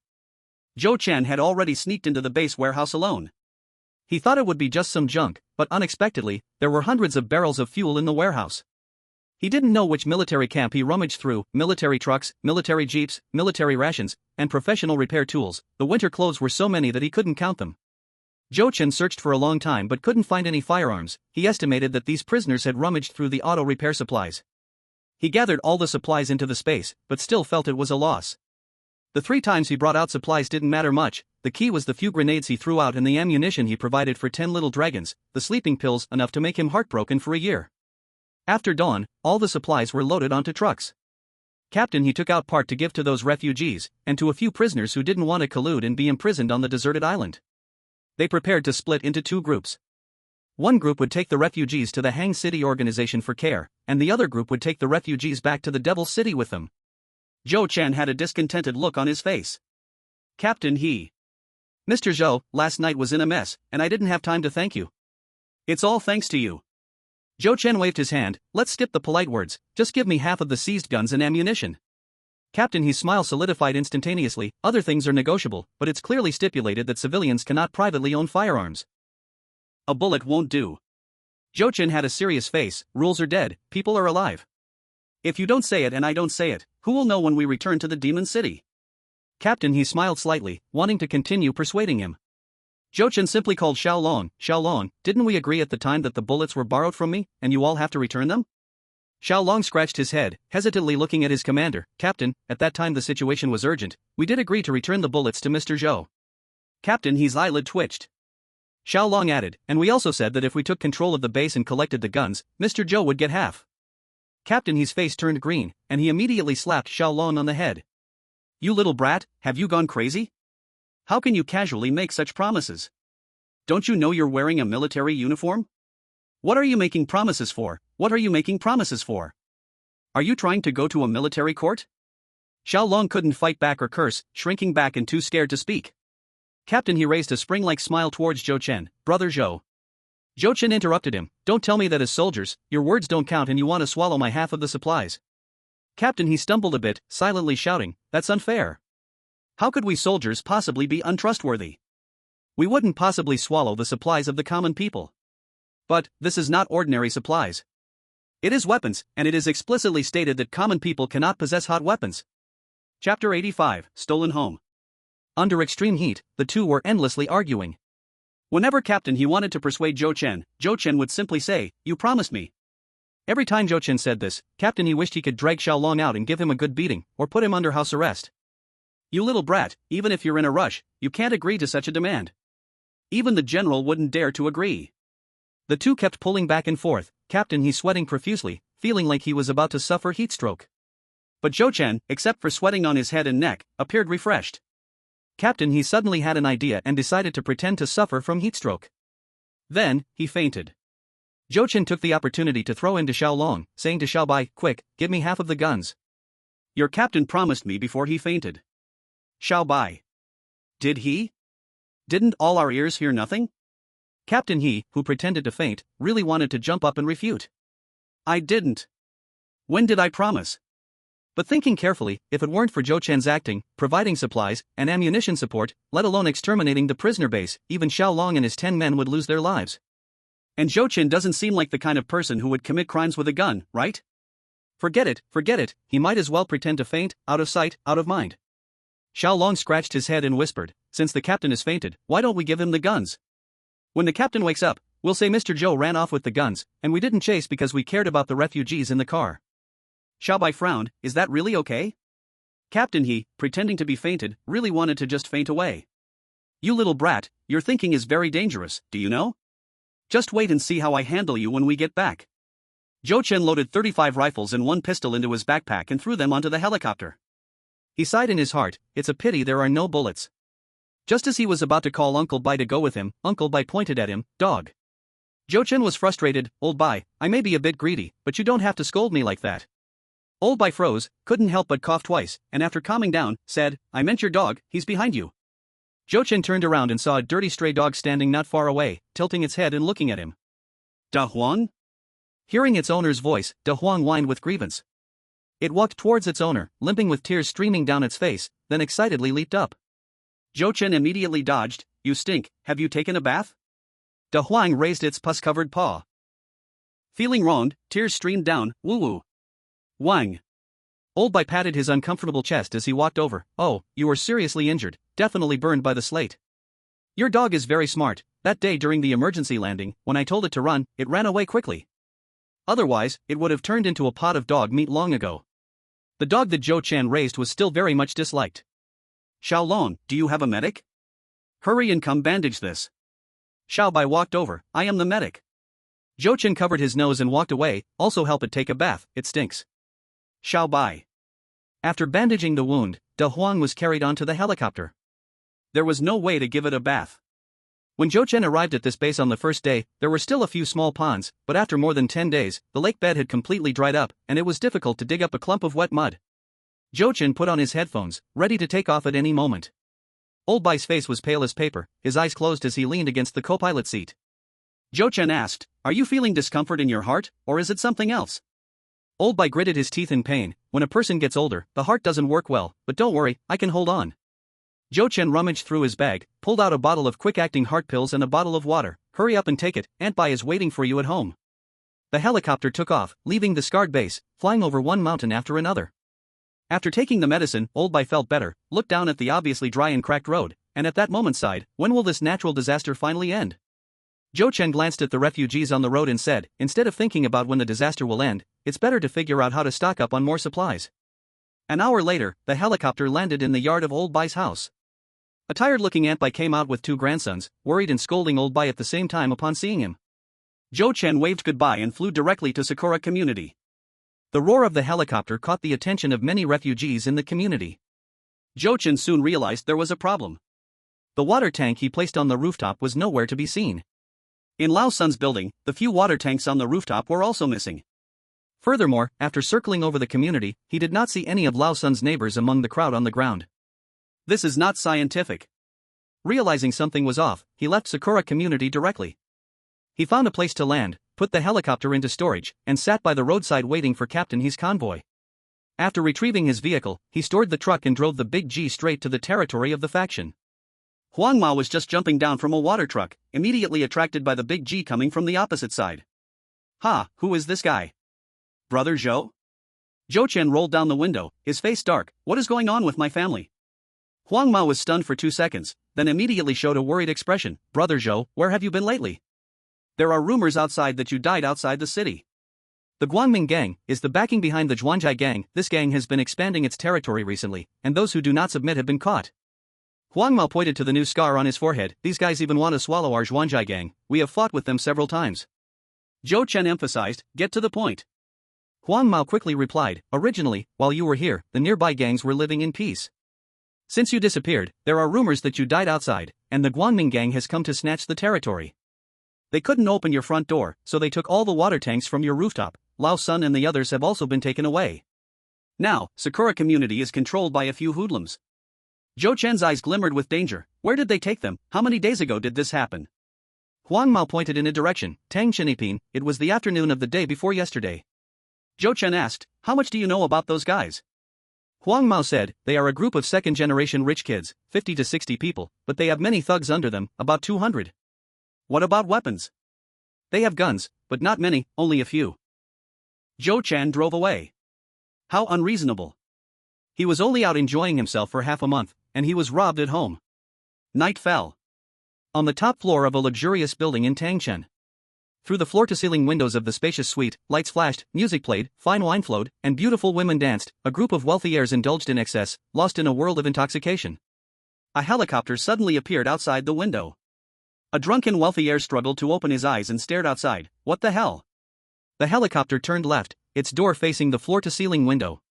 Armed to the teeth, Zhou Chen burst in, holding an AK submachine gun, and opened fire. Gunfire echoed, and the floor-to-ceiling windows shattered.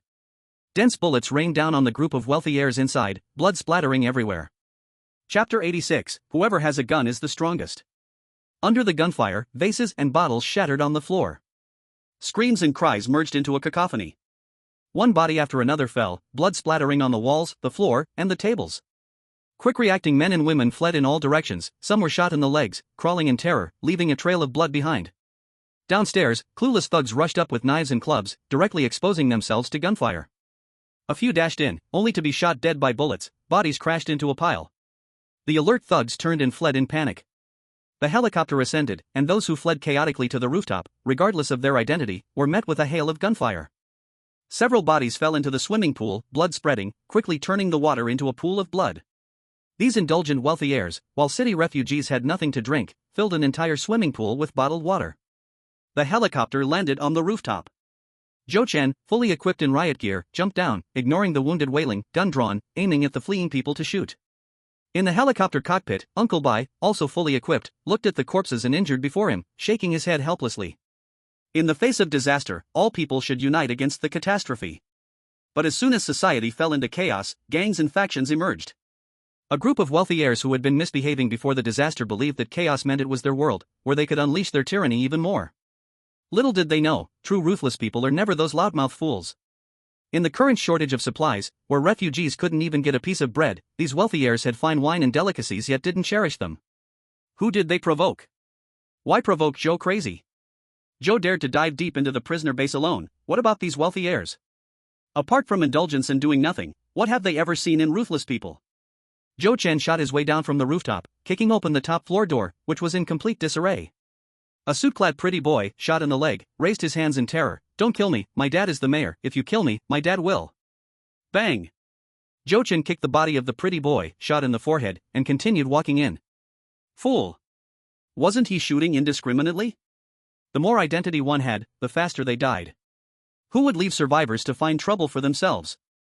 A man hiding behind the sofa shouted in pain, "You're dead, do you know who my dad is?" Bang! Fool! Even at death's door, he still wanted to drag his dad in to threaten others. He must have taken advantage of his family name to bully ordinary people often.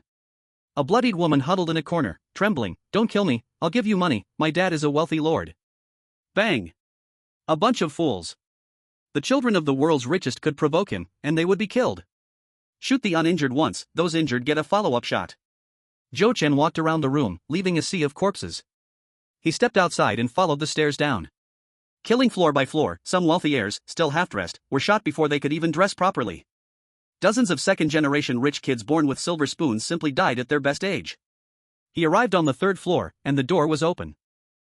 Zhou Chen was just about to shoot when he saw Old Sun rush out with a wooden stick. Old Sun? Little Zhou? Seeing Zhou Chen, Old Sun breathed a sigh of relief. Behind him were dozens of people, some were neighbors from Sakura community, and others were men caught from different neighborhoods. Each of these men had swollen faces, some were so injured they needed help to walk. Zhou Chen glanced around but didn't see any women. Where are they? Old Sun said urgently, "The women and children are in the hands of those thugs in the community, they are already dogs for these rich second-generation kids." Zhou Chen turned and walked downstairs. He searched the messy parking lot until he found no trace of even a single person. When the tree fell, the monkeys scattered, a group of rich second-generation kids died under the gun, and those lackeys vanished without a trace. A neighbor found a car. "This car works, let's go back and save them." Old Sun got in the car, limping. "Little Zhou, aren't you coming?" Zhou Chen waved his hand. "You all go first." The neighbor, anxious to save his wife and kids, drove the car fast. After everyone left, Zhou Chen began a thorough cleanup. In the huge parking lot, regardless of whether the car was good or junk, he collected them all into his space. Turning back upstairs, he collected supplies.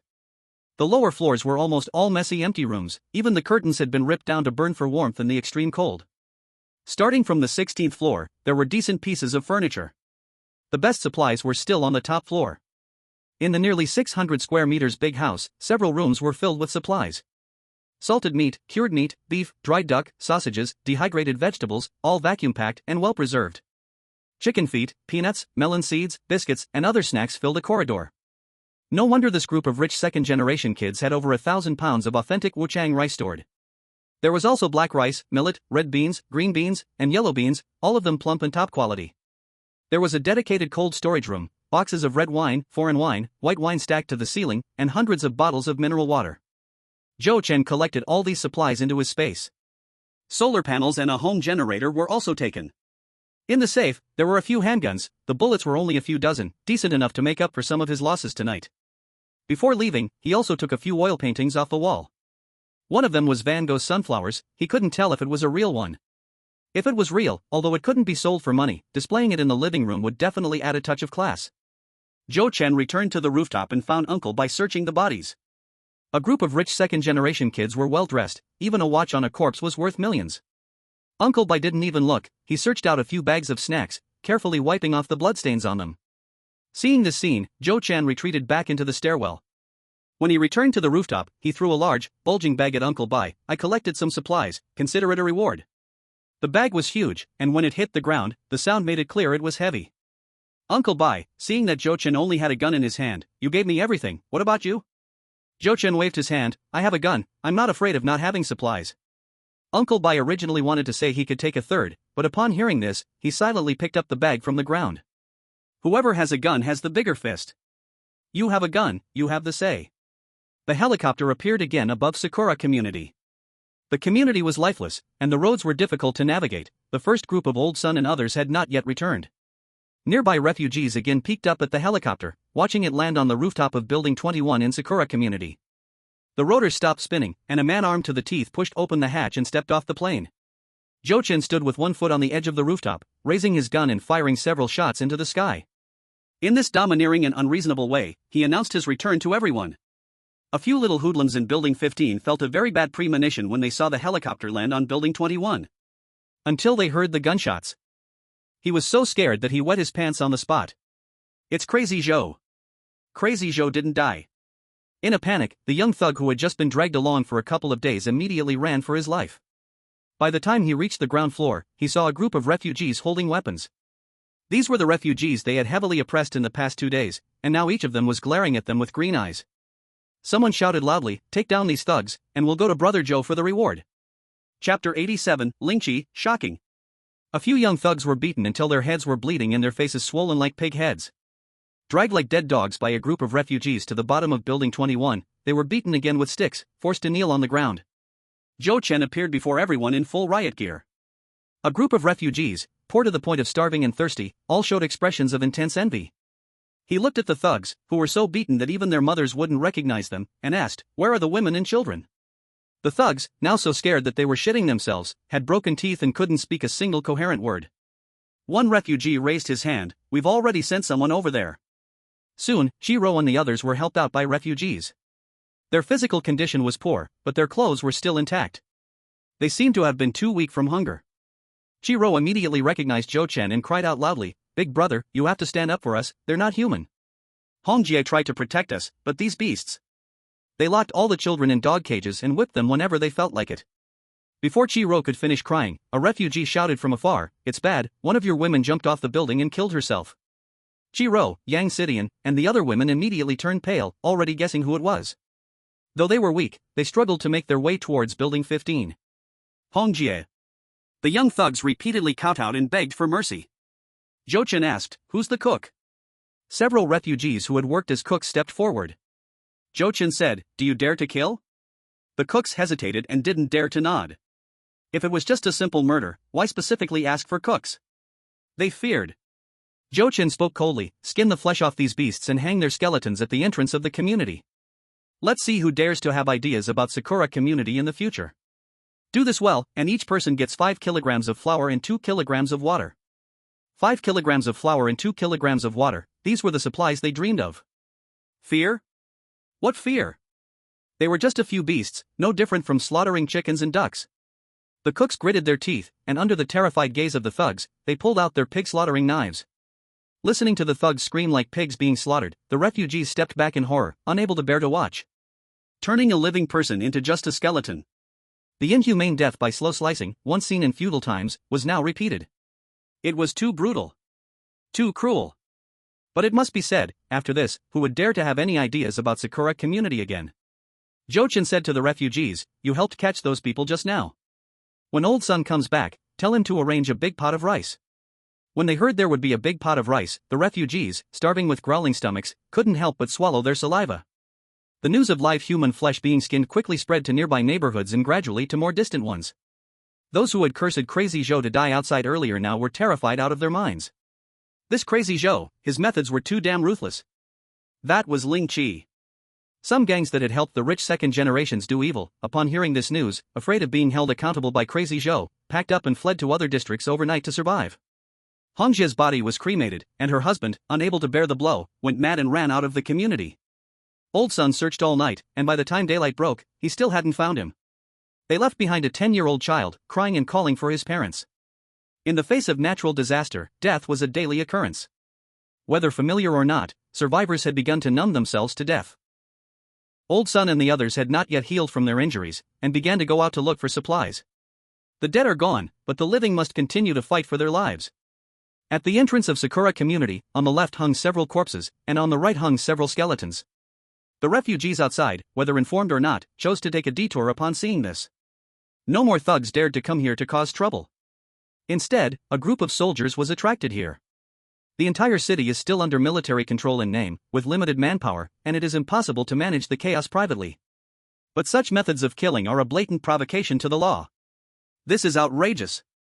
How can one privately deal with thugs in broad daylight, using such cruel methods? This matter must be taken seriously. Commander, he walked to the entrance of the community and asked, "Who is the person in charge here?" A big yellow dog ran over, wagging its tail from a distance. Commander, he was taken aback. In the divine dog community, all the dogs from other communities had been eaten, yet there was still one here. The refugees in the community clearly eyed the dog, swallowing saliva, but none dared to make a move. Huh? Why does this dog look a bit familiar? Zhou Chen walked over leisurely with his hands in his pockets and said, "Commander, he?"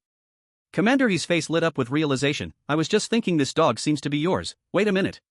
He was taken aback. "Mr. Zhou, you can't be the person in charge of this community, right? The rumored madman Zhou, who hung living people to dry like corpses and tortured the living gangsters to death, is him?" A few soldiers from Xiaobai had already been vomiting endlessly at the side. It was so disgusting. On the white skeletal frame, remnants of meat cruelly remained. These bits of meat, after being exposed to the sun, strangely exuded a smell of meat. Ugh! Commander, he pointed at the corpses at the entrance and asked, "Did you do this?" Zhou Chen was too lazy to explain, and called over an onlooking refugee. "Come, tell our commander he everything about these beasts' crimes." Commander, he knew well the darkness in chaotic times. "I won't listen. With thugs causing chaos, you should turn people over to us for handling. The entire city is under military control now, and conducting private executions is also illegal, and your methods. These methods are too cruel, it's hard for him to even turn a blind eye." Zhou Chen raised an eyebrow. "What, going to execute me?" Commander, he spoke in an official capacity. "As long as you don't resist, we will only take you in. Whether you will be executed is up to the judge." Zhou Chen neither resisted nor showed any worry. "If you're not afraid of a massive riot within a radius of 3 kilometers, then come and catch me." Xiaolong and the others, who simply visited the crowd, returned. Xiaolong leaned close to Commander He and whispered, "Commander, we asked around. During the time Mr. Zhou went with us to Qiandao Lake, those people thought he was dead. Gangsters from outside came to seize territory, and the local gangsters were fighting amongst themselves over territory, causing chaos and a lot of deaths. When Mr. Zhou returned and fired 2 shots, all the gangs became obedient. Once a few skeletons were hung, the outside bugs dared not step into this area at all. If we really take Mr. Zhou away, this area will fall into chaos again, and we wouldn't know how many will die." Commander, he felt quite troubled upon hearing this. Zhou Chen also knew Commander he was here on a mission. Soldiers are obligated to obey orders. He wouldn't be foolish enough to go against the soldiers and could only provide a way out for him. "Commander, I kill garbage that deserves to die, and the deeds of these beasts are unforgivable. The methods are a bit cruel, but in chaotic times, severe measures are necessary. This is also to deter those restless bugs and indirectly maintain social stability." Commander, his eyes widened. This guy really knows how to talk. Are you really just trying to maintain social stability? You're really just doing this for yourself. But Zhou Chen's words were not without reason. Thinking about the information Xiaolong gathered, if they really took Zhou Chen to be executed, this area would surely fall into chaos again. Natural disasters are merciless, and the few refugees who have barely survived live every day in deep suffering. They fight for territory and resources, and every day people are dying. The organization lacks manpower, and there are some things they want to manage but cannot.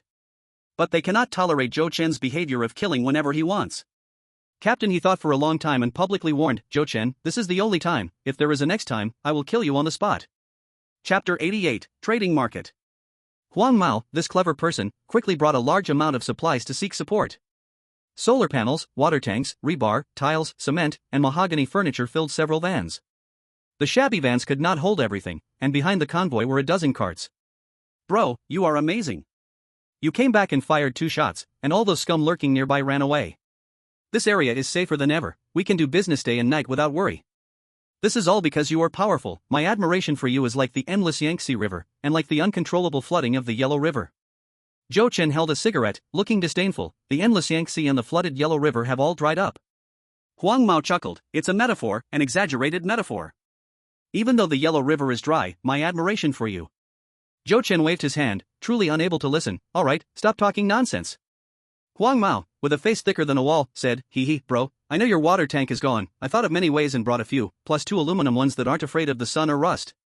For this alone, Zhou Chen felt that Huang Mao was quite thoughtful. Zhou Chen asked, "What do you want to trade this time?" "Don't mention water, it's gone." Mentioning water made Huang Mao feel pain. Brother Zhou had dozens of water tanks on the roof, with several tons of water left, but they were taken by those rich second-generation kids. Huang Mao smiled and said, "As you said, I naturally know you need water. I want to trade for instant noodles, flour, or something like that. What do you think?" Zhou Chen flicked the ash from his cigarette and quickly settled the trade materials. "Whatever good stuff is found lately, just bring it to me. However much you have, I won't take anything more for a while." Huang Mao patted his chest and assured, "Bro, don't worry, you are the supreme VIP of our Bang Bang gang, we will serve you wholeheartedly. Once there's good stuff, it must come to you first."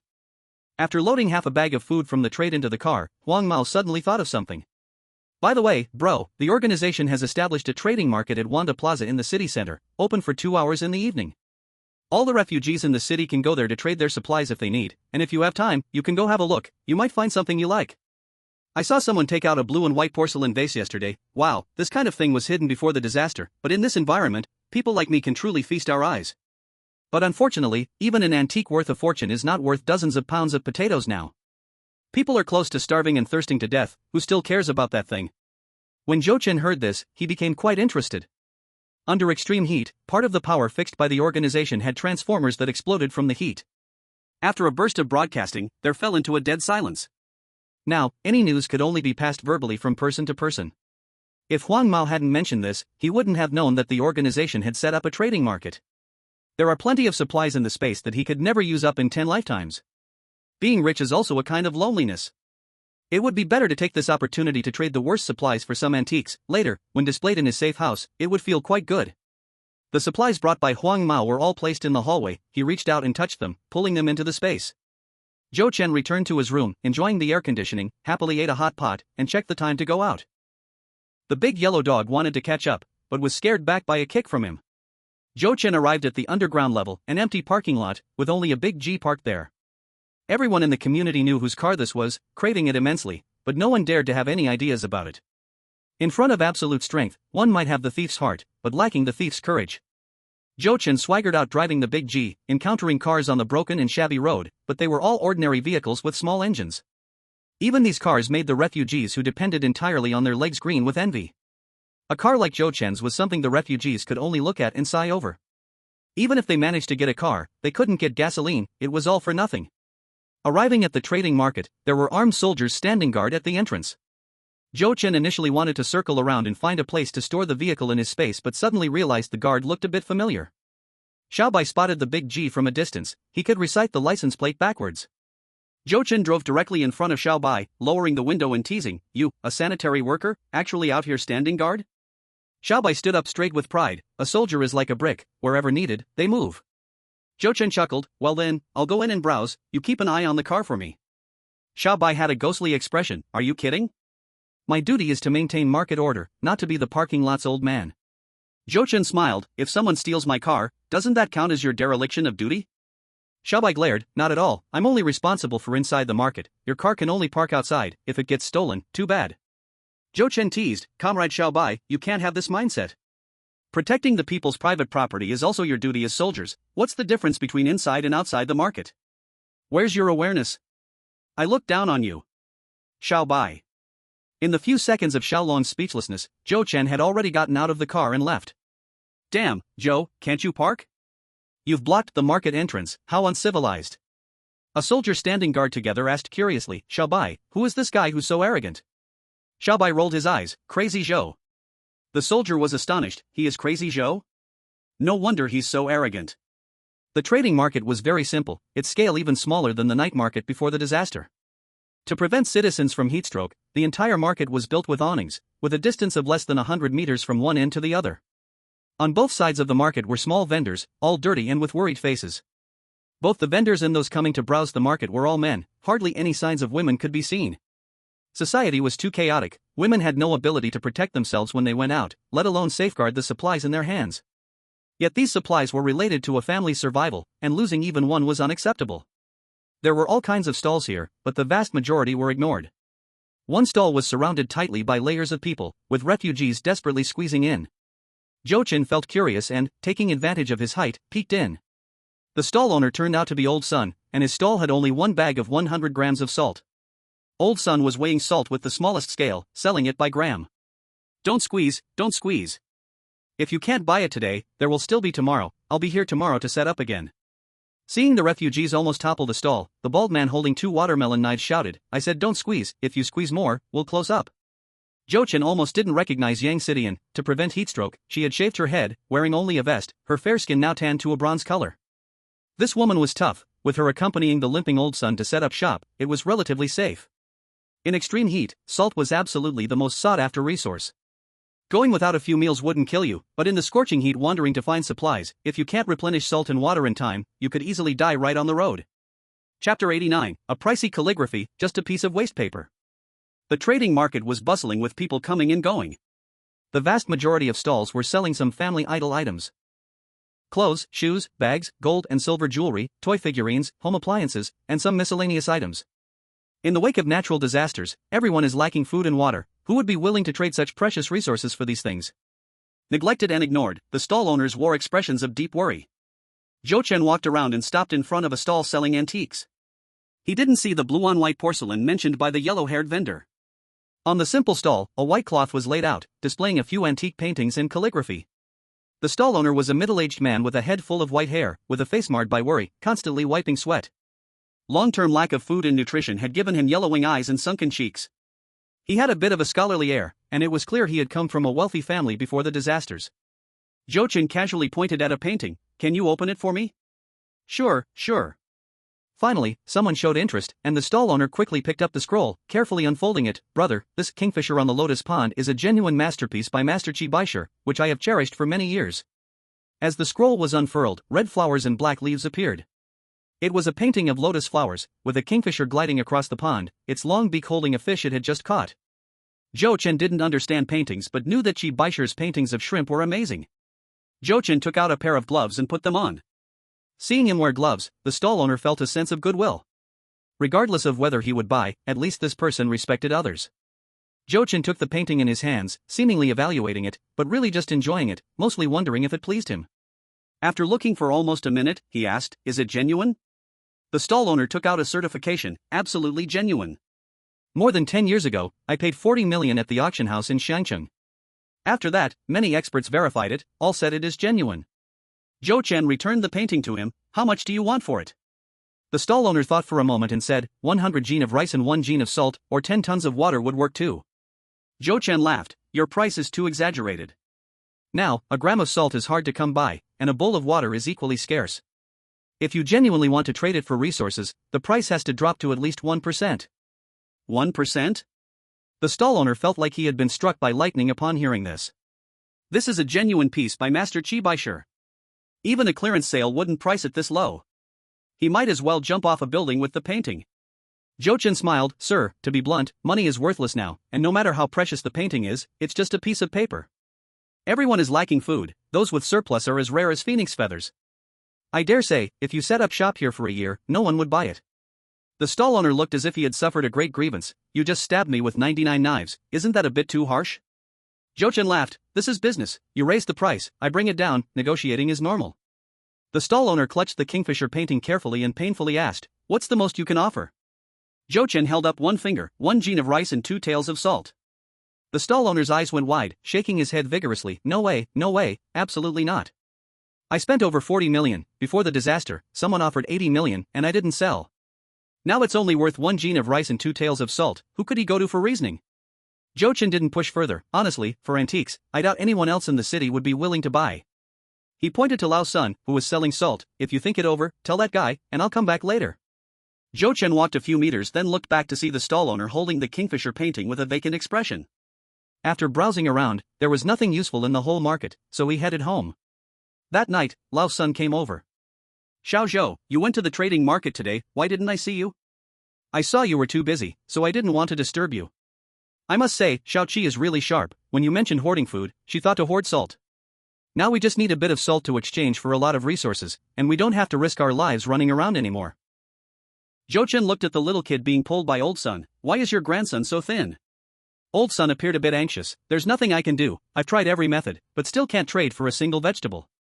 Can't grow vegetables, and lacking water to sprout some bean sprouts, we have potatoes and sweet potatoes for every meal, making people look sallow and yellow.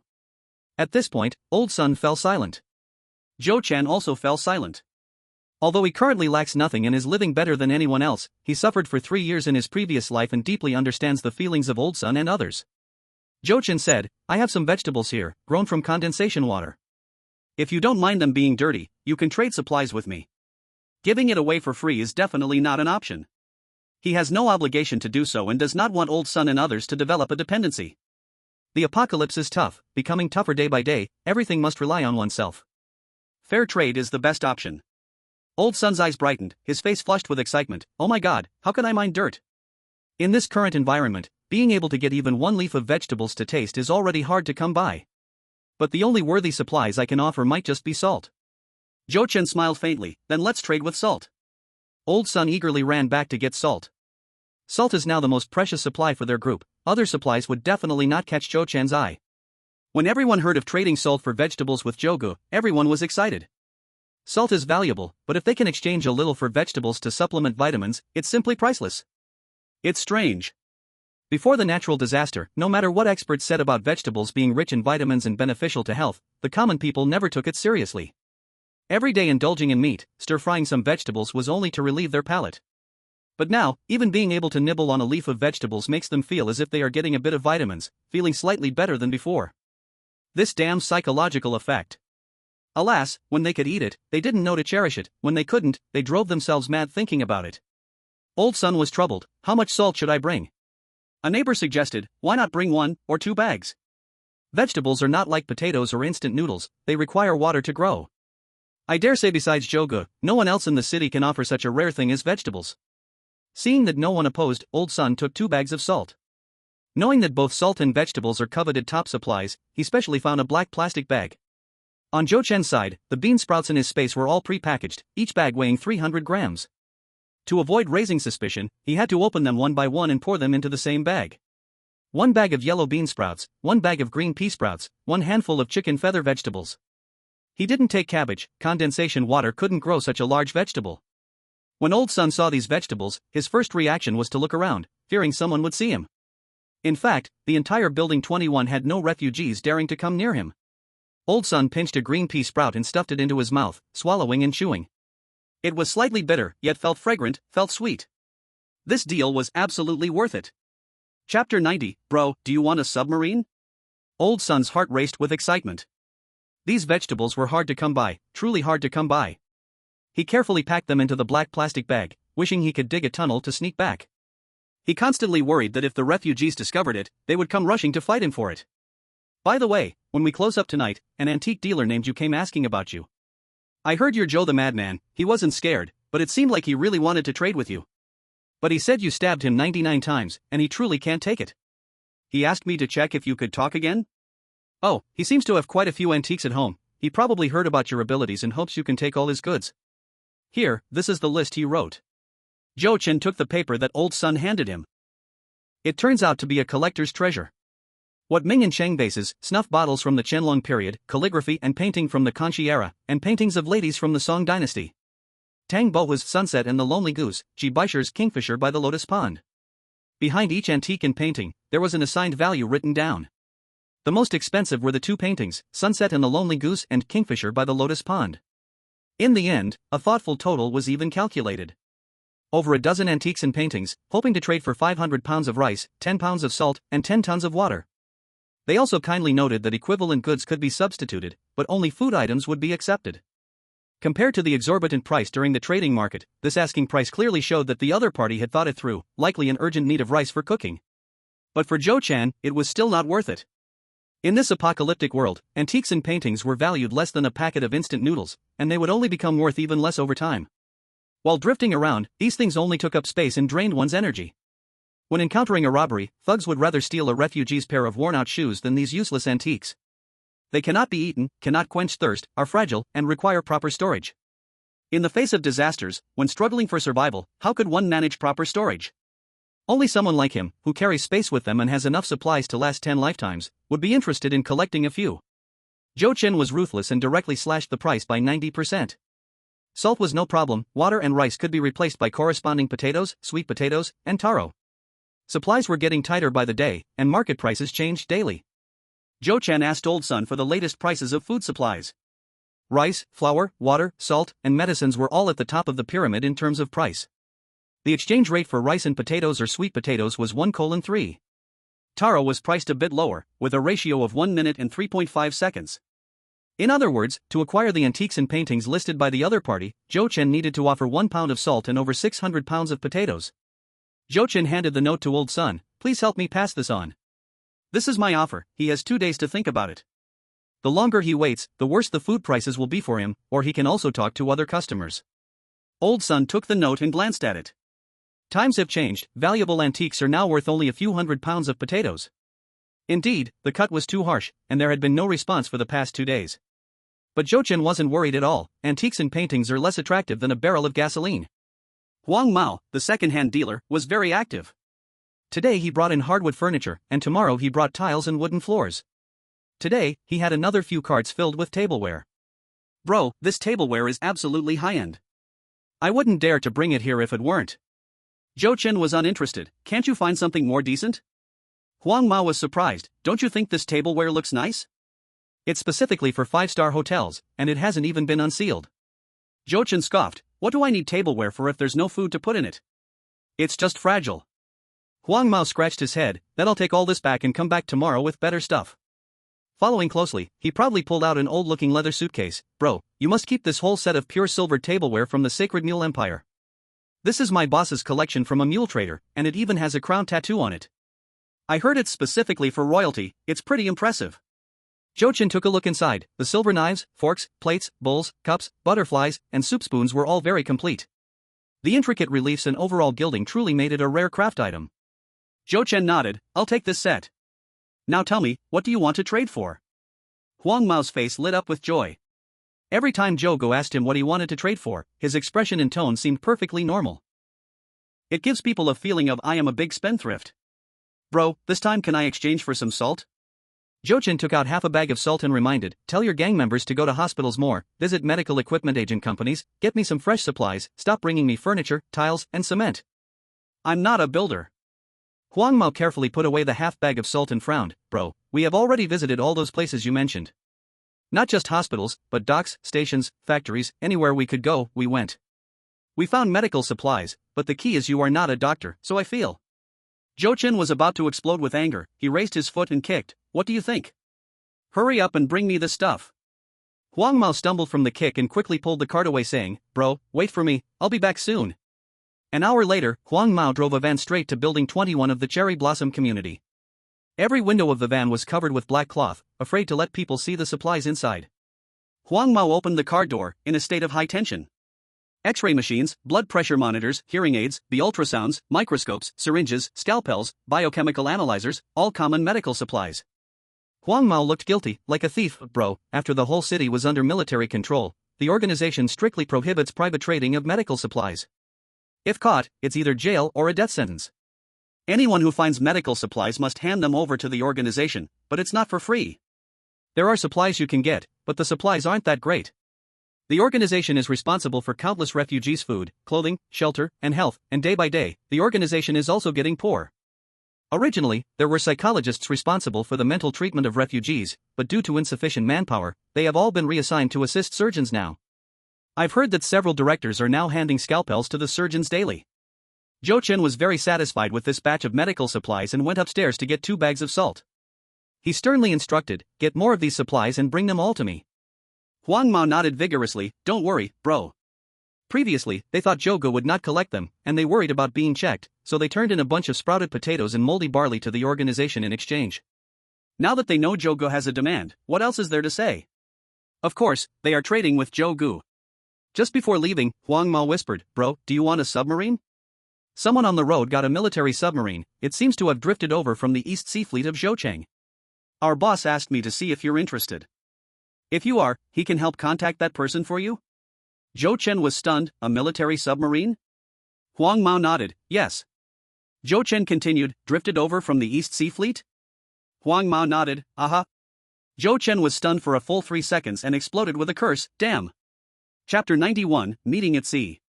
Zhou Chen felt his brain was fried. His thoughts were corroded by the massive amount of supplies in the space. How could he not think of all ways to get a submarine, such a top-level escape equipment? Does Zhoucheng's East Sea Fleet have submarines? Why did he think about going to Hangcheng but not consider Zhoucheng? Zhoucheng has not only the East Sea Fleet but also the Zhujian docks. The thousands of large fishing boats are unbelievably tempting for crime. Even if there is stationed military, he has infinite space.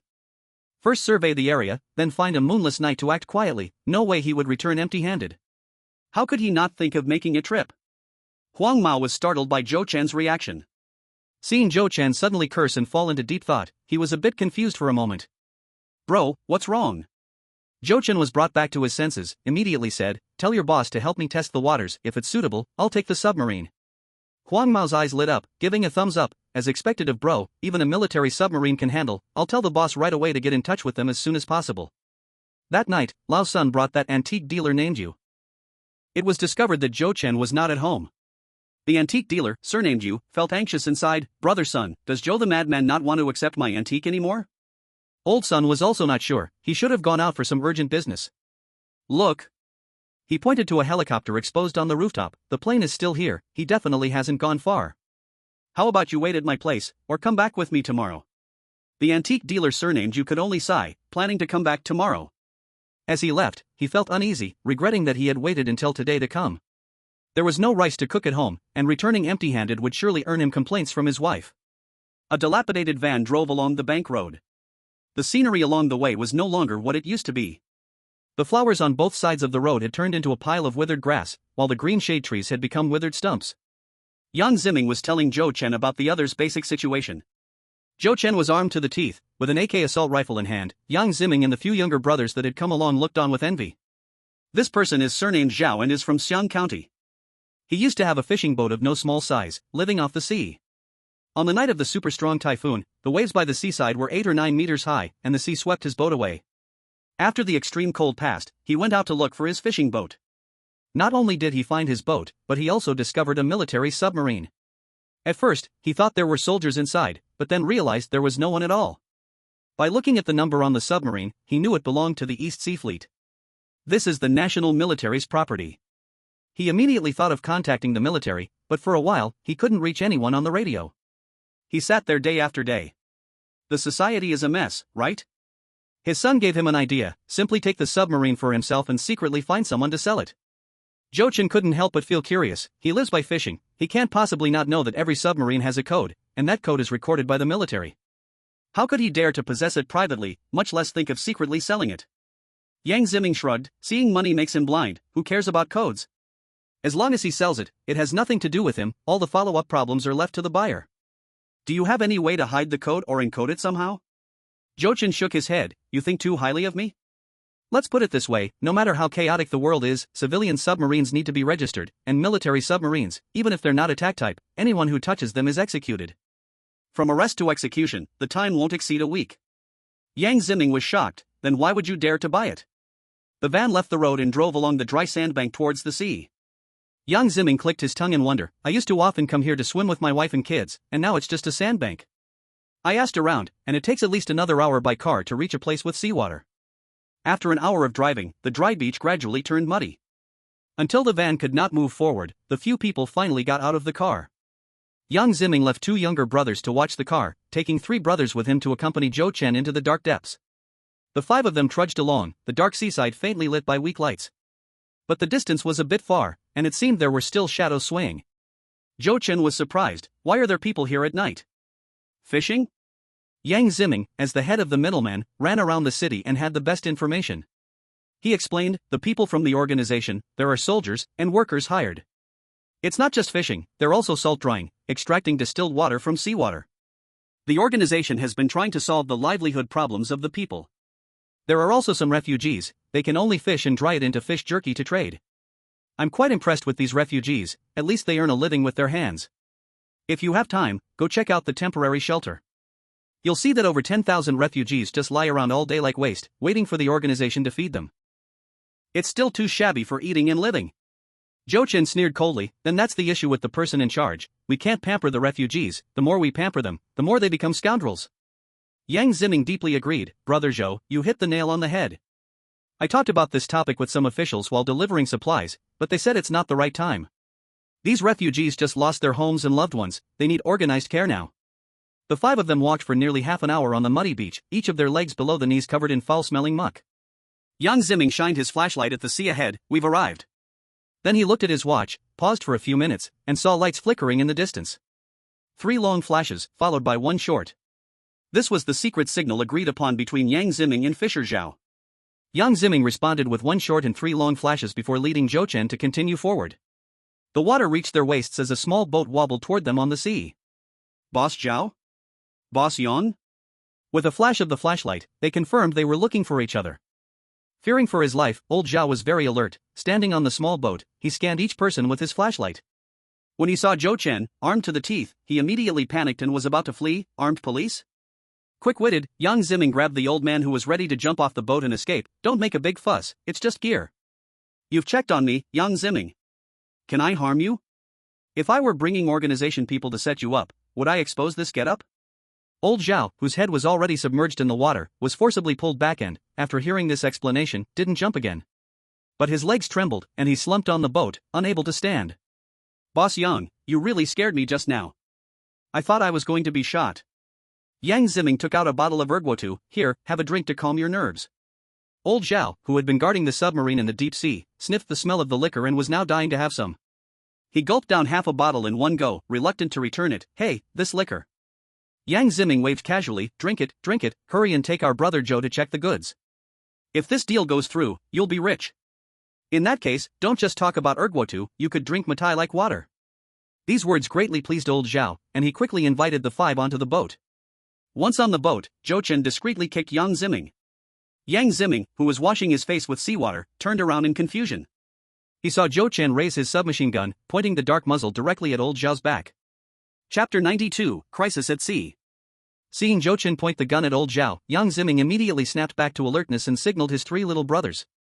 His 3 little brothers had been with him for a long time. Even if he just coughed once, they could understand 10 different meanings. The small boat swayed as they rowed for nearly 2 hours, and a light appeared on the distant sea surface. That was the light of a fishing boat. Old Zhao laughed, pointing at the fishing boat ahead. That's my rickety fishing boat. I bought it secondhand. It's been with me for over 10 years, and after many repairs, it should have been retired long ago. Yang Ziming, a seasoned player, kept one hand on the knife at his waist, chatting casually. Our boss Zhou is no ordinary person.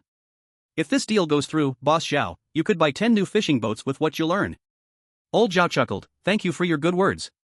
A person stepped out from the cabin of the fishing boat, using a strong flashlight to signal. Old Zhao returned the signal and explained, that's my son. The young man can't endure hardship and can't do our line of work. He's even more anxious than I am to sell the submarine. He wants to go abroad with the money. Yang Ziming laughed heartily. I understand, the moon abroad is rounder. The small boat was still a dozen meters away from the fishing boat when old Zhao suddenly stood up to stretch and unexpectedly jumped overboard into the water. Yang Ziming was shocked and suddenly felt water at his feet. Damn. The boat is taking on water. The 3 younger brothers were equally frightened. At this moment, Zhou Chen had already cocked his gun. He didn't shoot into the water. On one hand, the water was pitch black, shooting blindly would only waste bullets. On the other hand, old Zhao, a seasoned fisherman, was very familiar with the water. He had probably already submerged somewhere. Bang! Bang! Bang! Zhou Chen shot directly at the fishing boat in front of him. The figure that had just been swaying at the bow of the boat had already hidden inside the cabin. Danger, jump overboard. Yang Ziming unsheathed his machete. What? Zhou Chen kicked him overboard, then jumped into the sea himself. Seeing this, the 3 younger brothers jumped in one after another. At that moment, several bursts of fire fell onto the small boat and around it. Several Molotov cocktails exploded with a boom, shattering the small boat into pieces. One younger brother, who hadn't fully submerged in the water, instantly became a fiery figure, screaming in agony as he struggled amidst the flames. More Molotov cocktails were thrown down from the fishing boat, expanding the range of the fire. One younger brother couldn't hold his breath anymore and, just as he surfaced, was burned, screaming in pain. Under the dark water, the light of the flames flickered above. Zhou Chen looked back, desperately swimming away until he swam out of the burning zone, then dared to surface for air. As he took a breath of fresh air, he saw Yang Ziming entangled by a lasso around his neck, his body uncontrollably being dragged towards the fishing boat. At this time, several people suddenly appeared on the fishing boat, each with a lasso, crouching along the edge of the boat frantically searching for the others' figures. The remaining younger brother wanted to swim up to save his boss, but old Zhao suddenly appeared behind him, stabbing a knife through his abdomen. Zhou Chen was just about to shoot when he suddenly felt something fall on his head. Instinctively, he dove into the water, the lasso hitting his back. Damn! Didn't catch him. Old Zhao in the water cursed, confidently diving back into the water, his eyes wide open looking for Zhou Boss's figure. Originally, he just wanted to trick people onto the ship and control them, but Zhou Boss's equipment was too tempting. Coupled with the fact that the other side had a gun, he had to change his mind on the spot. Growing up by the sea, old Zhao was confident in his swimming skills. He searched underwater for a full 5 minutes but found no suspicious shadows. Surfacing, he wiped the seawater off his face and scanned around, finding nothing. It wasn't just him, the people on the boat were also searching. In addition to flashlights, even the spotlights on the fishing boat were turned on, illuminating all 360 degrees, yet there was not a single person in sight on the calm sea. What the hell, where did the person go? Could it be that person can hold their breath better than us? Is it possible that they submerged and ended up drowning themselves? Other than this possibility, they couldn't think of any other scenario. Old Zhao cursed as he swam towards the fishing boat. Yang Ziming, dragged onto the deck, had already passed out. Old Zhao kicked him twice, thinking of Zhou Boss's equipment and submachine gun. He was furious. A young man resembling Old Zhao approached. Dad, should we go deliver the goods first, or? Old Zhao cursed, deliver what goods? Wait a bit longer, I don't believe someone can hold their breath that long underwater, we must get that equipment. His son asked, what if he really drowns underwater? Old Zhao coldly laughed, then wait 2 or 3 days, when the body surfaces, the equipment can still be used. Just right for tricking another group of fools onto the boat, then we can deliver together and save on fuel costs. Under the sea, over 10 meters deep, Zhou Chen was using an emergency breathing bag to provide himself with oxygen. Having space is good, any collected resources are readily accessible. The sea is not like the land. If it weren't for his space, even if the others feared the gun in his hand, they could simply exhaust him to death. Half an hour passed, and the fishing boat showed no sign of movement. Zhou Chen quietly floated up next to the fishing boat. There were still people walking on the deck, occasionally shining a flashlight to observe the sea surface. Alright, stop looking, they've definitely drowned themselves. Listen to the captain, in 2 or 3 days, we'll wait to fish out the body. Why did the captain make us throw the Molotov cocktails? Wouldn't 3 more people allow us to trade for more supplies? Are you stupid? That person has a gun, don't you know? The fish stew is ready, let's eat quickly. On the deck, hurried footsteps moved toward another direction. Zhou Chen quietly swam toward the bow of the ship, took out a stethoscope from his space, put on the ear tubes, and pressed the diaphragm tightly against the ship's board. It really worked. The sound wasn't very clear, but he could roughly hear these people's conversations. Dad, last time we brought dozens of people over, little Ben only gave us a bunch of smelly salted fish, this time we must ask little Ben for some good supplies. Captain, haven't we eaten enough smelly salted fish? Let little Ben give us rice, flour, and bread. Last time I saw a woman from little Ben's country on their ship, what if? Little Ben's women know how to serve men the best, just thinking about it makes me itch. Captain, why does little Ben buy so many refugees? What are they planning to do with them? Old Zhao swallowed a mouthful of liquor and shouted, a bunch of kids, don't ask what you shouldn't, do you want to live too long or what? If it weren't for you guys mistakenly killing 2 soldiers back then, I wouldn't have to help little Ben do this immoral thing at my age. His son held his neck defiantly. Dad, I really didn't mean it, I just took a girl onto the ship for some fun, who told those 2 soldiers to chase me all the way to the sea and be seen by those little Bens. Do you want me to go to jail? Old Zhao gritted his teeth. Anyway, it's too late to say anything now. In the late night, the sea began to get windy and wavy, and the old fishing boat creaked as it swayed. Zhou Chen took out a flying tiger claw from his space and threw it up. The steel-made claw successfully hooked onto the ship's edge. Chapter 93, Bro, do you want a beautiful woman? In the wind and waves, the fishing boat shook even more violently. The waves crashed incessantly against the fishing boat, and all the thugs on the deck rushed back to their rooms. Old Zhao sat alone in the cockpit, and it wasn't long before he started snoring like thunder. Zhou Chen successfully boarded the ship, staying in a crouched position and remaining still. At that moment, he was wearing military police-specific night vision goggles, and his submachine gun was equipped with a silencer. Ordinary night vision goggles could only see a blurry shadow. But military police-specific night vision goggles, with their dual thermal imaging technology, also came with facial recognition capabilities. Not only could they see people's faces clearly and identify individuals, but they also had built-in protection against bright lights. Old Zhao was in the cockpit, while several thugs were gathered in the cabin lounge, the storeroom crowded with people. Having understood the situation of these thugs, Zhou Chen quietly bypassed the cockpit and went down the stairs. This was an ordinary fishing boat, the cabin space cramped. The door to the lounge was unlocked, and through the crack, he could see the thugs sleeping inside. On the 4 small bunks, 5 people lay down. These people had all been drinking and were sleeping like logs. Zhou Chen carefully pushed the door open, walked to the first bed, gently pulled the blanket off the lower bunk, and covered the thug's face. Pointing his gun at the head, he fired a shot, the white blanket instantly soaked in blood.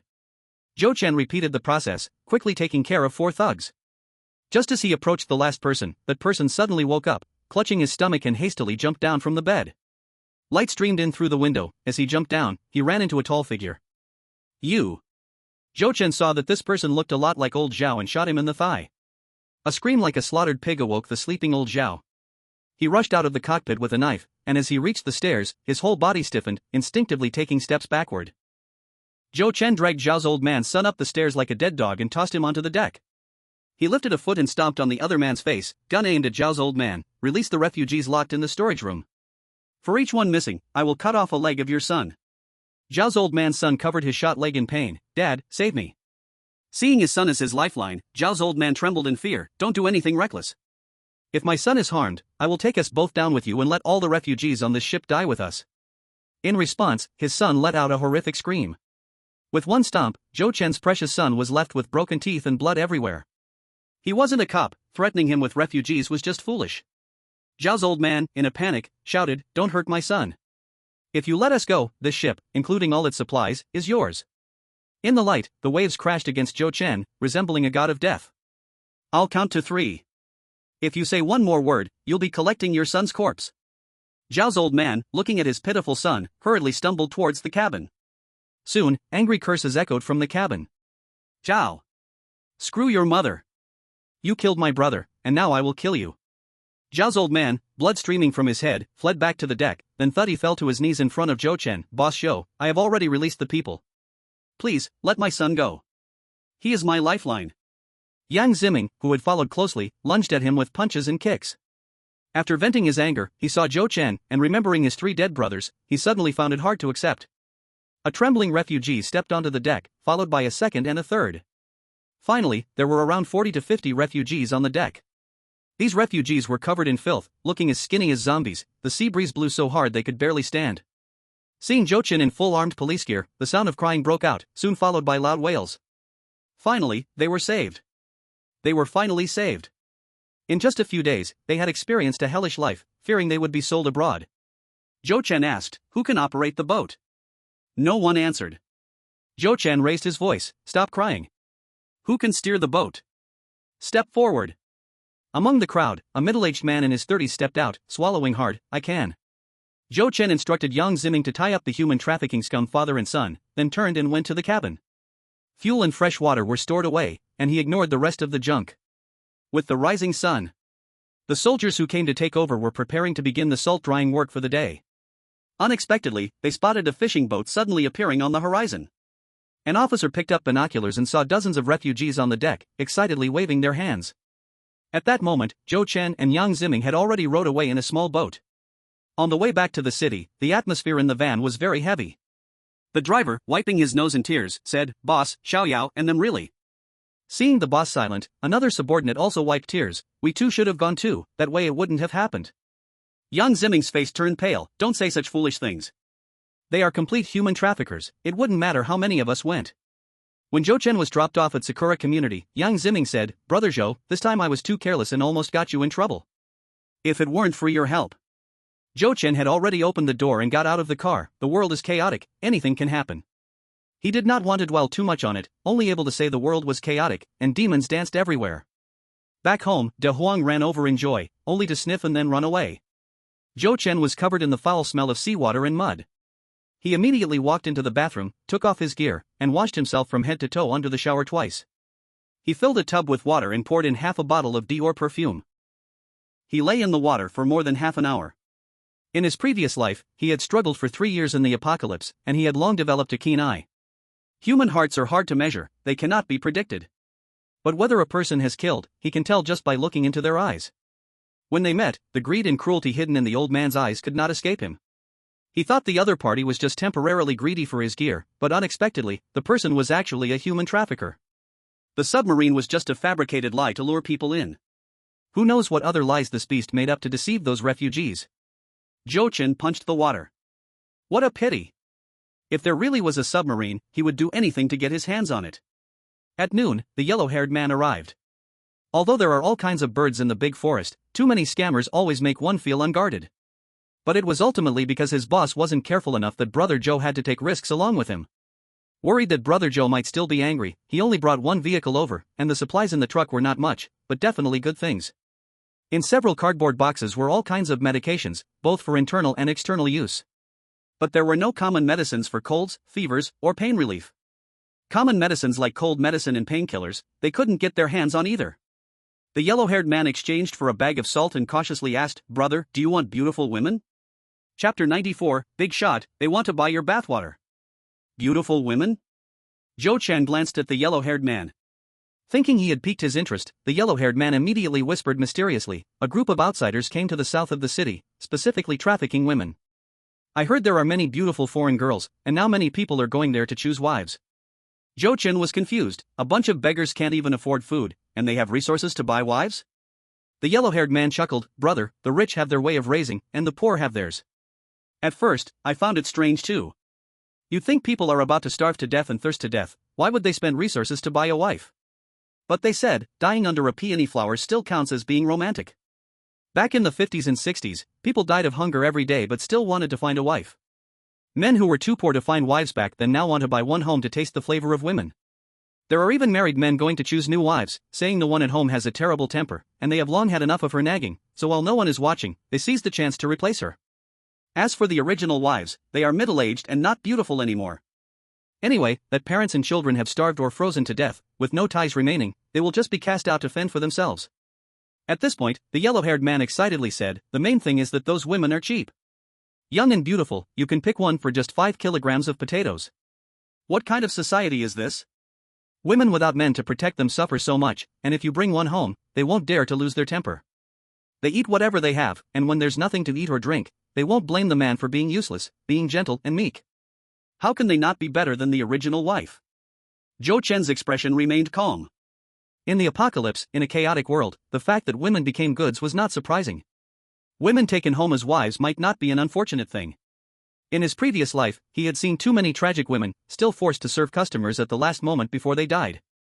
The yellow-haired man leaned close to Joe Chen's ear, wearing a sly smile. "Brother, I heard that the women there are all young and beautiful, and the boss guarantees that if you're not satisfied within 3 days, he'll replace her." Joe Chen shoved him away. "Get away. If you get this close again, I'll shoot you." The yellow-haired man chuckled, knowing Brother Joe was joking. How should one describe Brother Joe? He was truly ruthless. He could kill without hesitation, and he could even carry out torture. But as long as you didn't harm him first, he wouldn't kill innocent people at random. Outside, everyone called him Joe the Madman, and that only referred to his cruel methods when killing. "So, how about it, brother? Want me to drive you to pick out a beautiful one?" "I pick your sister."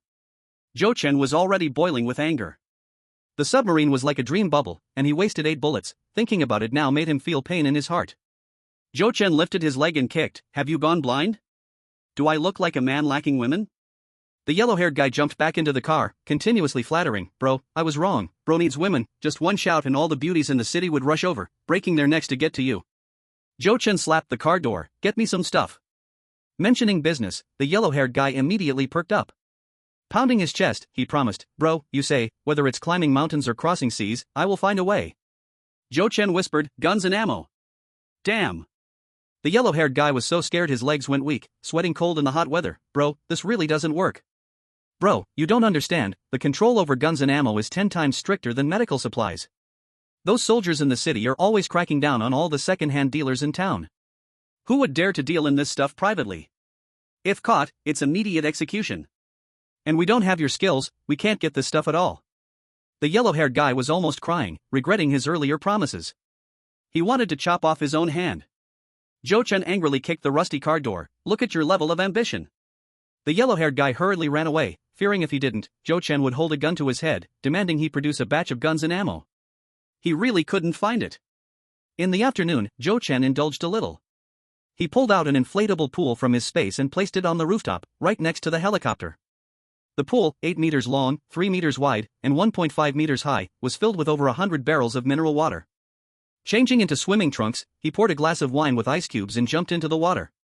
Under the scorching heat, the water in the pool quickly became warm, like soaking in a hot spring. And within just 10 minutes, the 1.5 meters deep water had evaporated by 20 centimeters. He had collected dozens of tons of ice blocks during his resource gathering. These gigantic industrial ice blocks weighed 50 pounds each. Jochin swam to the edge, quietly took out a few ice blocks, and the surrounding water instantly dropped a few degrees, making him feel incredibly comfortable. Jochin was a well-known figure in this area. Countless small community gangs did not dare to provoke him, but behind the scenes, they were all observing his every move. The people responsible for keeping an eye on him, when they saw this incredibly luxurious scene through their binoculars, wished they could chop themselves up. Same as people, why is the gap so big? Where exactly are they different?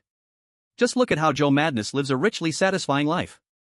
And then look at themselves, barely able to sip from a water bottle because they were too weak to resist the agony of drinking salt water. The big yellow dog wagged its tail, panting restlessly. Its owner was in a bad mood, and it didn't dare to jump into the pool without being called. Woof! Woof! Ugh! Hearing the big yellow dog acting pitiful, Jochin thought about how the dog hadn't had a proper bath for several days. Jochin called out, and in the next second, splashes flew up. After soaking for half an hour, during which he took out a few big ice blocks again, the water warmed up too quickly and evaporated quickly too. Jochin felt it was very boring. Just as he stepped out of the pool, the intercom on the ground made some noise. Boss, a group of people came to the door, from nearby neighborhoods, they said. What did they say? They said they wanted to buy your bathwater. Jochin ran his fingers through his hair, stunned in place. What do they want to buy? Today, the one responsible for guarding the community gate, Shiro, also looked puzzled. Your bathwater, they said they want to buy your bathwater, and they brought goods for trading. A group of people blocked at the gate, sweating profusely, their lips extremely chapped. Their expressions were very complex. Admiring, jealous, hateful, disdainful, helpless, and more than anything, an incredible thirst for the water source. It's just bathwater. In the last month, due to serious water shortages, they had even drunk their own urine. Someone urged, Sister, hurry up and say a few good words for us. If we wait any longer, the water in the swimming pool will evaporate. Yeah, we brought very good supplies. We definitely wouldn't dare to trade junk with Crazy Joe, no, with Brother Joe. Little Beauty, please help us out and say a word for us. Shiro was stunned. These people rushed over with high-quality supplies, and they really were here to buy the boss's bathwater? Bathwater, though a bit off-putting, intrigued her. Under the extreme heat, the whole city was short on water, and even the reservoirs outside the city had dried up. Recently, the water available in the market was black and dirty, with a foul smell. Boiling it first would only give everyone diarrhea. Even if it was the boss's bathwater, it was still 100 times cleaner than this dirty water.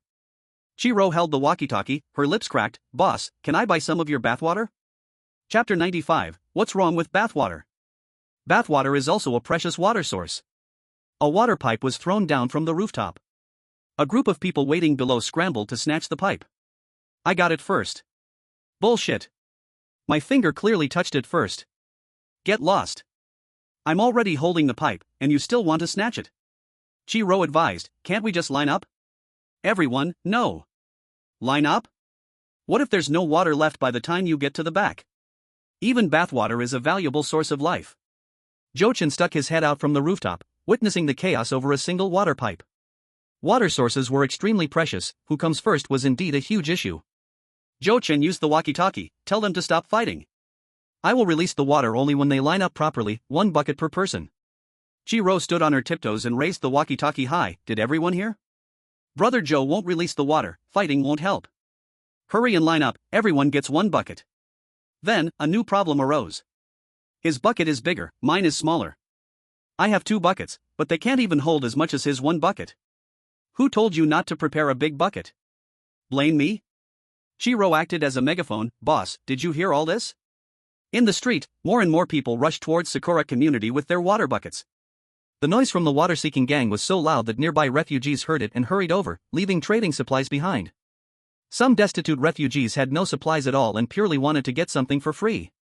It cannot be said that the refugees wanting to get something for free were shameless. People were about to die of thirst. What face did they have left? Jochin watched the throngs of people gathering at the community, feeling overwhelmed. Let them go, this is too chaotic. I'm not selling water anymore. Shiro kept the walkie-talkie raised high, and the people seeking water heard it clearly. Suddenly, there was a chorus of wails. Don't! We really have no water to drink. Crazy Joe, no, Brother Joe can't just watch us die. We're lining up now, 1 bucket each, no one is allowed to complain. More people are coming, hurry and line up. Do you still want water? As more and more refugees flocked in, neighbors left in Building 15 spontaneously came over to maintain order. Clear water flowed from the pipe, and as the sound of water was heard, the crowd erupted in excitement. Clearly colorless and tasteless, still bathwater, but at this moment they seemed to smell the sweet taste of a water source. Those who received the water left their supplies behind and ran off, afraid they would be robbed if they were a moment slower. As soon as they ran out of the community gate, they collided with the refugees rushing in for water. Both sides froze. The thirsty refugees surged forward. What's going on? This is my purchased water, ah. The second person to reach the gate with a water bucket, upon seeing this situation, immediately turned around and ran back, holding the water bucket and standing motionless against the wall of Building 21. Those who had received the water noticed the change and joined that person with their water buckets. More and more refugees gathered around, with greedy eyes fixed on the two buckets. Some refugees were itching to take action. A neighbor immediately waved a kitchen knife. What are you doing? Don't you see where this is? Robbing on Brother Zhou's turf, you must be tired of living. At the mention of Crazy Zhou, the refugee, who nearly couldn't hold back his urge to strike, shivered all over and reluctantly took 2 steps back. The last person filled up 8/10 full, and the pipe couldn't produce any more water. Those who came later, seeking water, were left dumbfounded. Chiro waved her hand. There's no water left, hurry up and leave. Leave? How could that be? Not only did they not leave, but they also surrounded the members of the gang by the wall. Someone licked their cracked lips and greedily smiled. Share some water with us. The expressions of the gang members changed. Dream on. They fiercely protected their water. What? You want to rob us here? Another person chuckled. It's Crazy Zhou's turf. We certainly don't dare to rob openly. We'll wait for you outside the main gate, unless you never plan to come out. The gangs, already informed, came with knives and sticks like thugs. Let's see who dares to steal our water. Who the hell dares to steal? We'll slash you to death, those not afraid to die, come on. In the face of disaster, every refugee had a weapon in hand. But with hearts divided, they didn't dare to confront these gangs and had to leave in disappointment. A few refugees stood there, tears in their eyes, all very young. Shiro asked, why are you still not leaving? A girl no older than 15 wiped her tears. Sister, can you help us ask Brother Zhou if we can have some water? My dad is gone, and my mom is about to die of thirst. Shiro's emotions surged, but she didn't dare to help. Go look for water somewhere else. Brother Zhou's water is all sold out. A neighbor asked, isn't the organization giving out a cup of water every day? Hurry and go there to get it.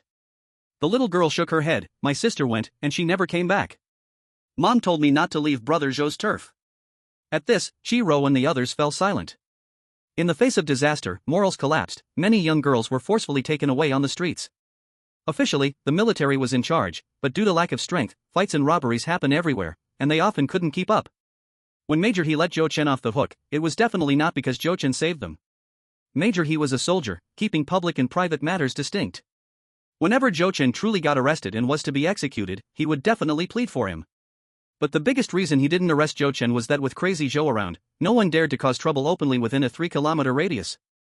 Conflicts between gangs were normal, shady business happened in dark corners, but young girls walking on the street were definitely not at risk of being snatched away.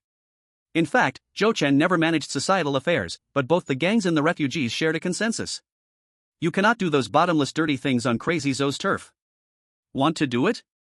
Then go ahead. Tomorrow, getting stabbed 3,000 times and being executed in a slow-slicing manner hung at the gate of Sakura community will be you. Zhou Chen stuffed his hands in his pockets and went downstairs to tidy up supplies. The big yellow dog followed behind, carrying a transparent bag in its mouth. Inside were a few bottles of mineral water. Shiro explained the reason why these refugees wouldn't leave. Zhou Chen frowned. The water is sold out, you few help maintain order, each person gets a bottle of mineral water, and if you're sympathetic to them, you can share a bit. It's unclear whether these neighbors were influenced by Old Sun, but they each poured 1/3 of their water into the bottles for these few refugees. The little girl was moved to the core. With her dirty hands, she took out a moldy bun. Sister, this is all I have left, please don't dislike it. Shiro pushed the bun back. You keep it for yourself. Zhou Chen looked carefully at all the supplies piled on the ground. Rotting rice, worm-infested noodles, instant noodles, expired ham, expired canned goods, slippers, and so on. It truly was poor, and nothing could catch his eye. But even for a gang, these things were already considered good supplies. The refugees outside couldn't even get a bite to eat. He called over a few refugees who were about to leave. Come here, each of you take some supplies back. Holding half a bottle of mineral water, Kiro looked at Zhou Chen with immense admiration. Truly a big shot, she was almost in love with him. Chapter 96, can't even mention the stink? Take supplies? A few bone-thin children stared greedily at the supplies on the ground, swallowing their saliva. But they still dared not move a step. They didn't even dare to move their toes. Zhou Chen was a ruthless killer, his supplies couldn't be so easily obtained, right? Kiru was more anxious than the refugees. What are you waiting for? The little girl unconsciously took a step back. Kiru sighed, what are you afraid of? Brother Zhou always keeps his word, if he asks you to take it, you take it. He's not a tiger that will eat you. After hearing this, the children rushed forward, grabbing supplies haphazardly, wanting to take more but afraid to. Thank you, Brother Zhou. Zhou Chen frowned, don't thank me, these are supplies I don't want, not out of pity for you. The few children walked away, clutching their supplies with heartfelt thanks. A few neighbors maintaining order also took water and left. Seeing Zhou Chen still squatting on the ground, Kira thought he didn't want to move. Big shot, you go take a walk, I'll carry these supplies up for you. Zhou Chen looked up at her, mind your own business, I'm just looking at the weevils. Weevils? Kiru felt curious and squatted down next to him. What's so interesting about weevils? Extreme heat, humans and livestock are roasted alive, how could rice still have weevils? As soon as Zhou Chen finished speaking, a wave of sweat and foul smell hit him. How long has it been since you bathed? Get away from me, you stink. Kiru, who was looking at the weevils, turned red upon hearing this. Then, her nose soured with a belly full of grievances. Big shot, how can you say a girl smells? Zhou Chen asked, is it not allowed to say it smells? Kiru kicked at the supplies, turning angrily to leave. If you can't speak properly, then don't say anything, I curse you to never find a wife. What made her even angrier was, who was Zhou Chen? When all the refugees in the city had no water to drink, he could still comfortably take a bath. And he had so many supplies. No one knew exactly how many supplies he had, in any case, he never ran out. He had gear, guns, even a helicopter. If he wanted a wife, the women queuing to come would stretch from the community gate to the outskirts. Cursing was equivalent to nothing. The more she thought about it, the angrier she got. Zhou Chen had no time to care about the feelings of a little girl like Kiru, he kept staring at the weevils lost in thought. It seemed the bugs had begun to mutate in such a harsh environment. This was probably the uniqueness of living beings. Even shrimp could grow inside a volcano, what couldn't happen?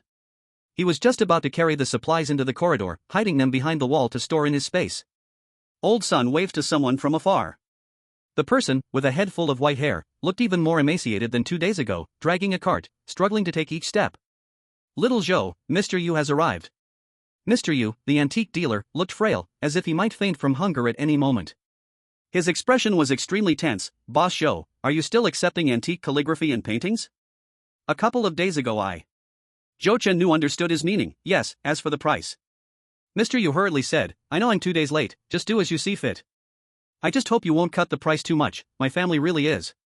His wife and children were crying out from hunger, and if he didn't bring something back soon, they would really starve to death. In just 2 days, the food in the whole city had doubled in price. Yesterday, 3 kilograms of potatoes could buy a young and beautiful woman, today it had dropped to 2 kilograms. Food was becoming increasingly precious, while lives were becoming less and less valuable.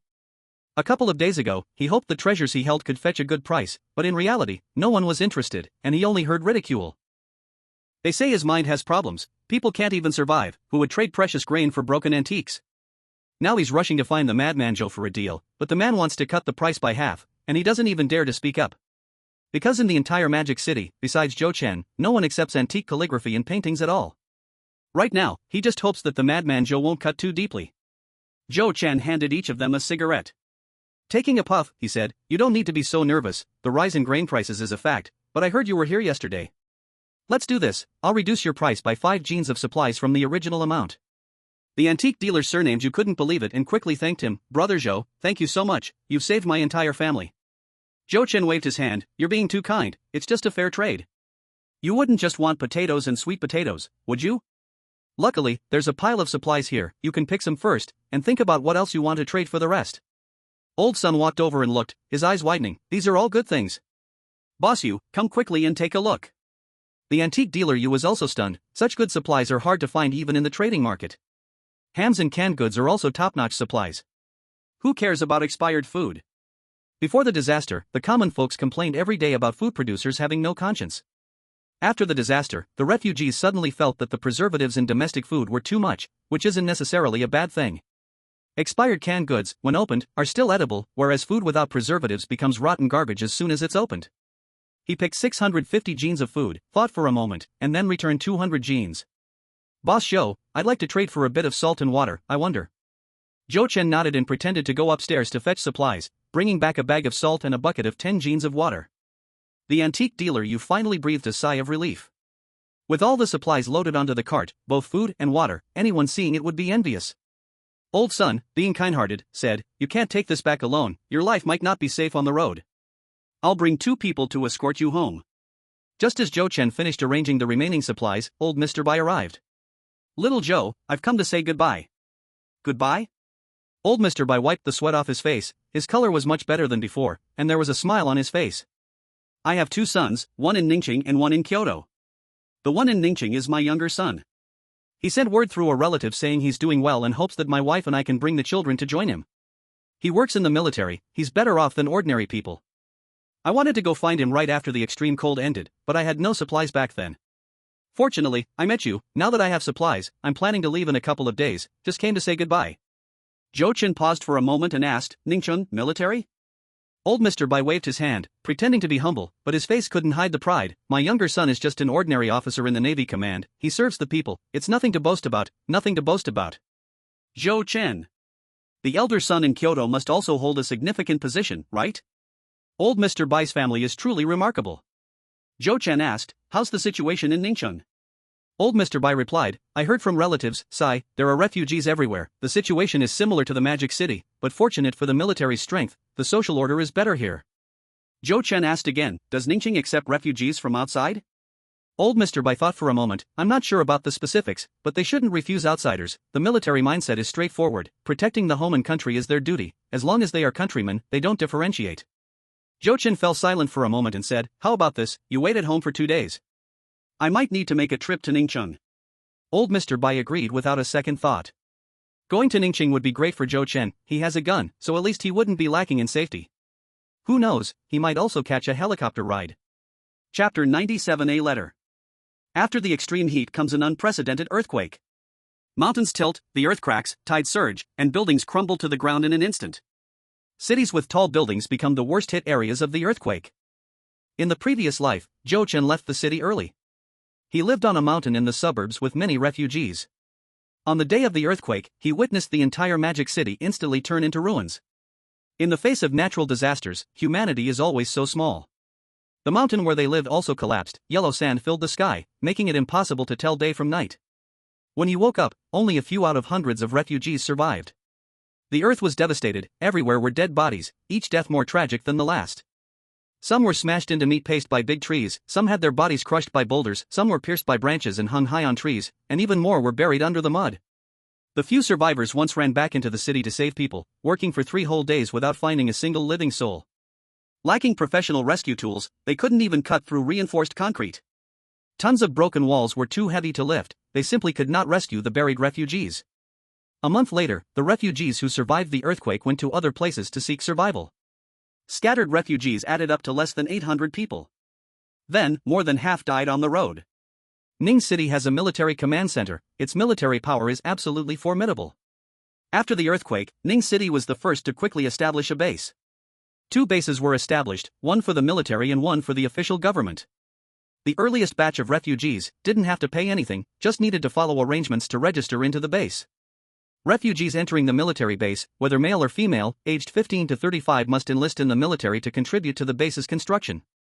Those entering the official base had to follow organizational arrangements, assist in rebuilding some infrastructure, and reclaiming wasteland for crop planting, solving some of the living problems like housing and food. The bases implemented a points system, with the public able to exchange points for daily necessities, and no one was allowed to be idle. As more and more refugees poured into Ning City, the pressure on the 2 bases became overwhelming, and adjustments had to be made promptly. Refugees wanting to enter the bases had to hand over some materials, and those without materials were absolutely not allowed through.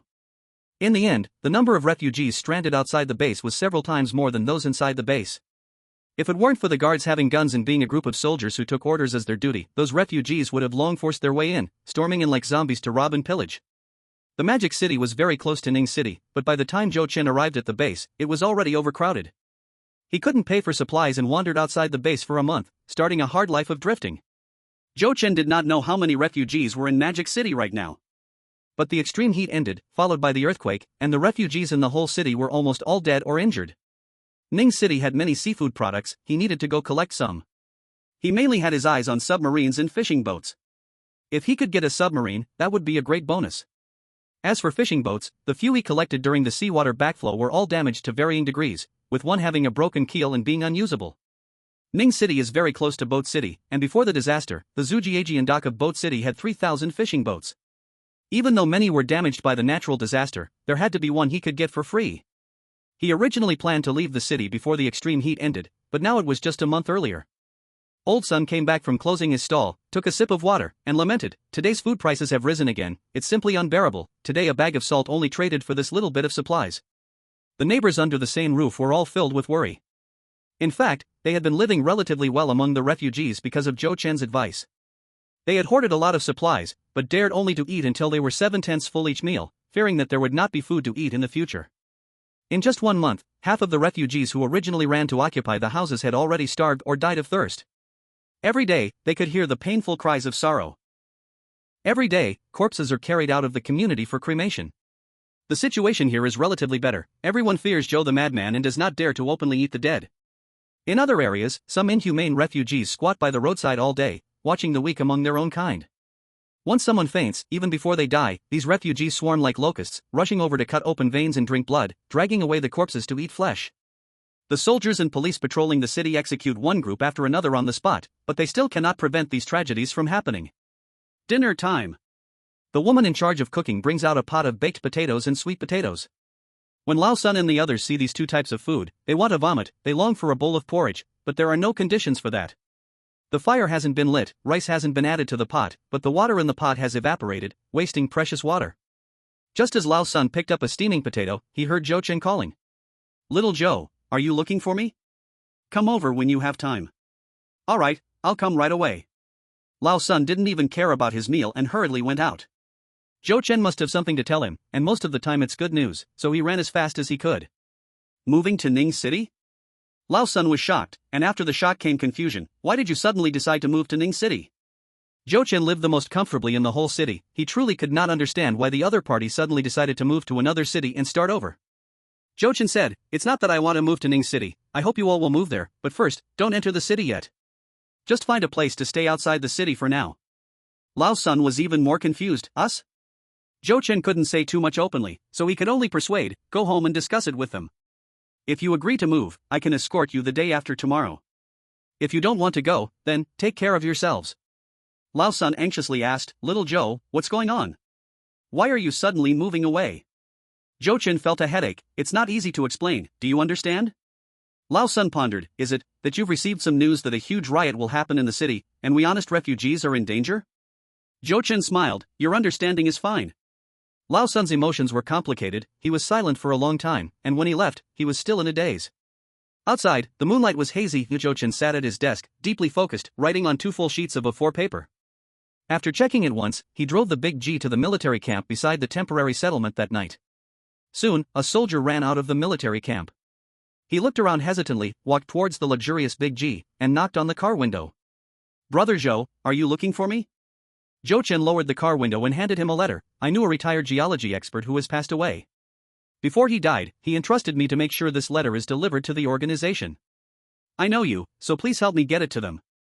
"Captain," he took the envelope. "A geology expert. What does the letter say?" Zhou Chen shook his head. "I didn't look. It might be a prediction of a natural disaster. He repeatedly warned me that I must leave the city within half a month. Under an avalanche, no snowflake is innocent. He didn't care whether the refugees lived or died. But he hoped those soldiers who had lost loved ones yet still held their posts could survive. Humans are social animals. When there are people around, they fight to the death. But when the whole world has only one person left, what meaning is there in having so many resources?" Chapter 98. My brother is too handsome, I feel inferior. Don't dilly-dally, hurry up and get moving. It's too hot, I need to rest for a while before moving. Rest my foot. Are you going to keep doing business or starve to death?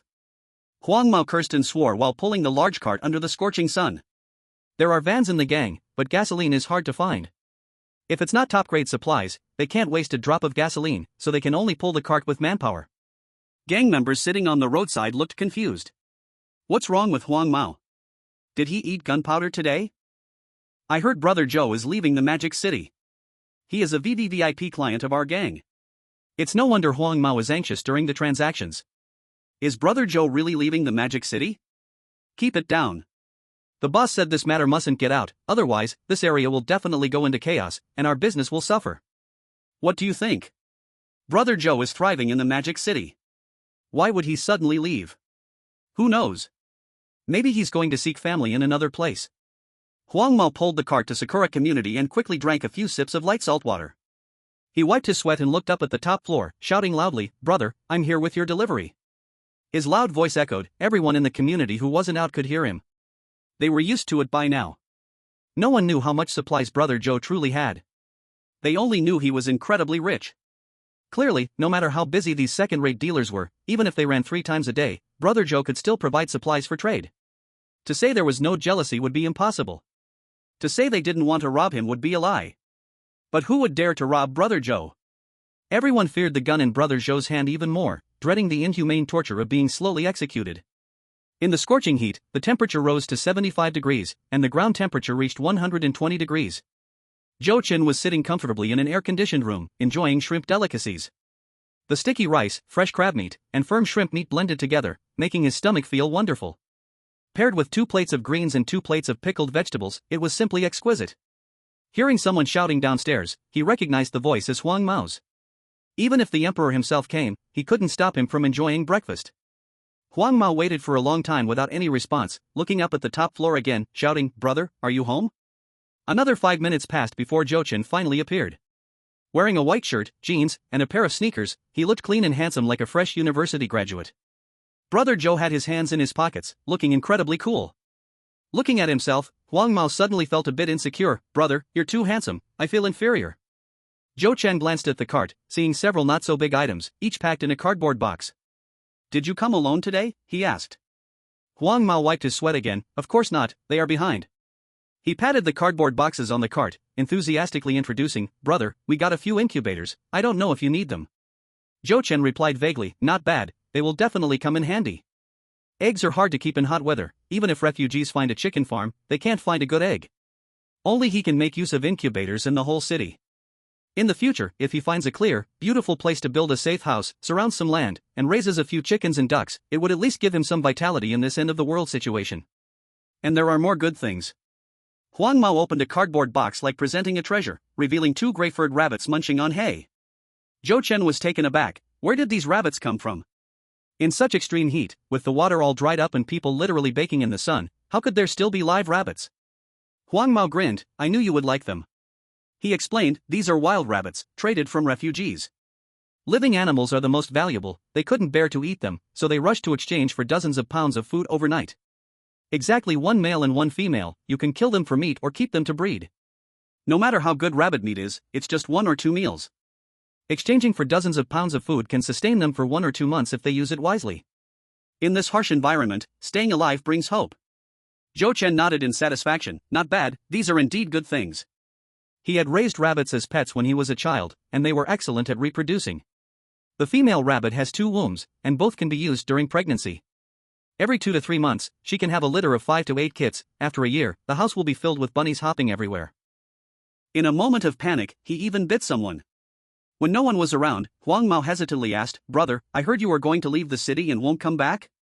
Zhou Chen's heart sank. "Who told you that?"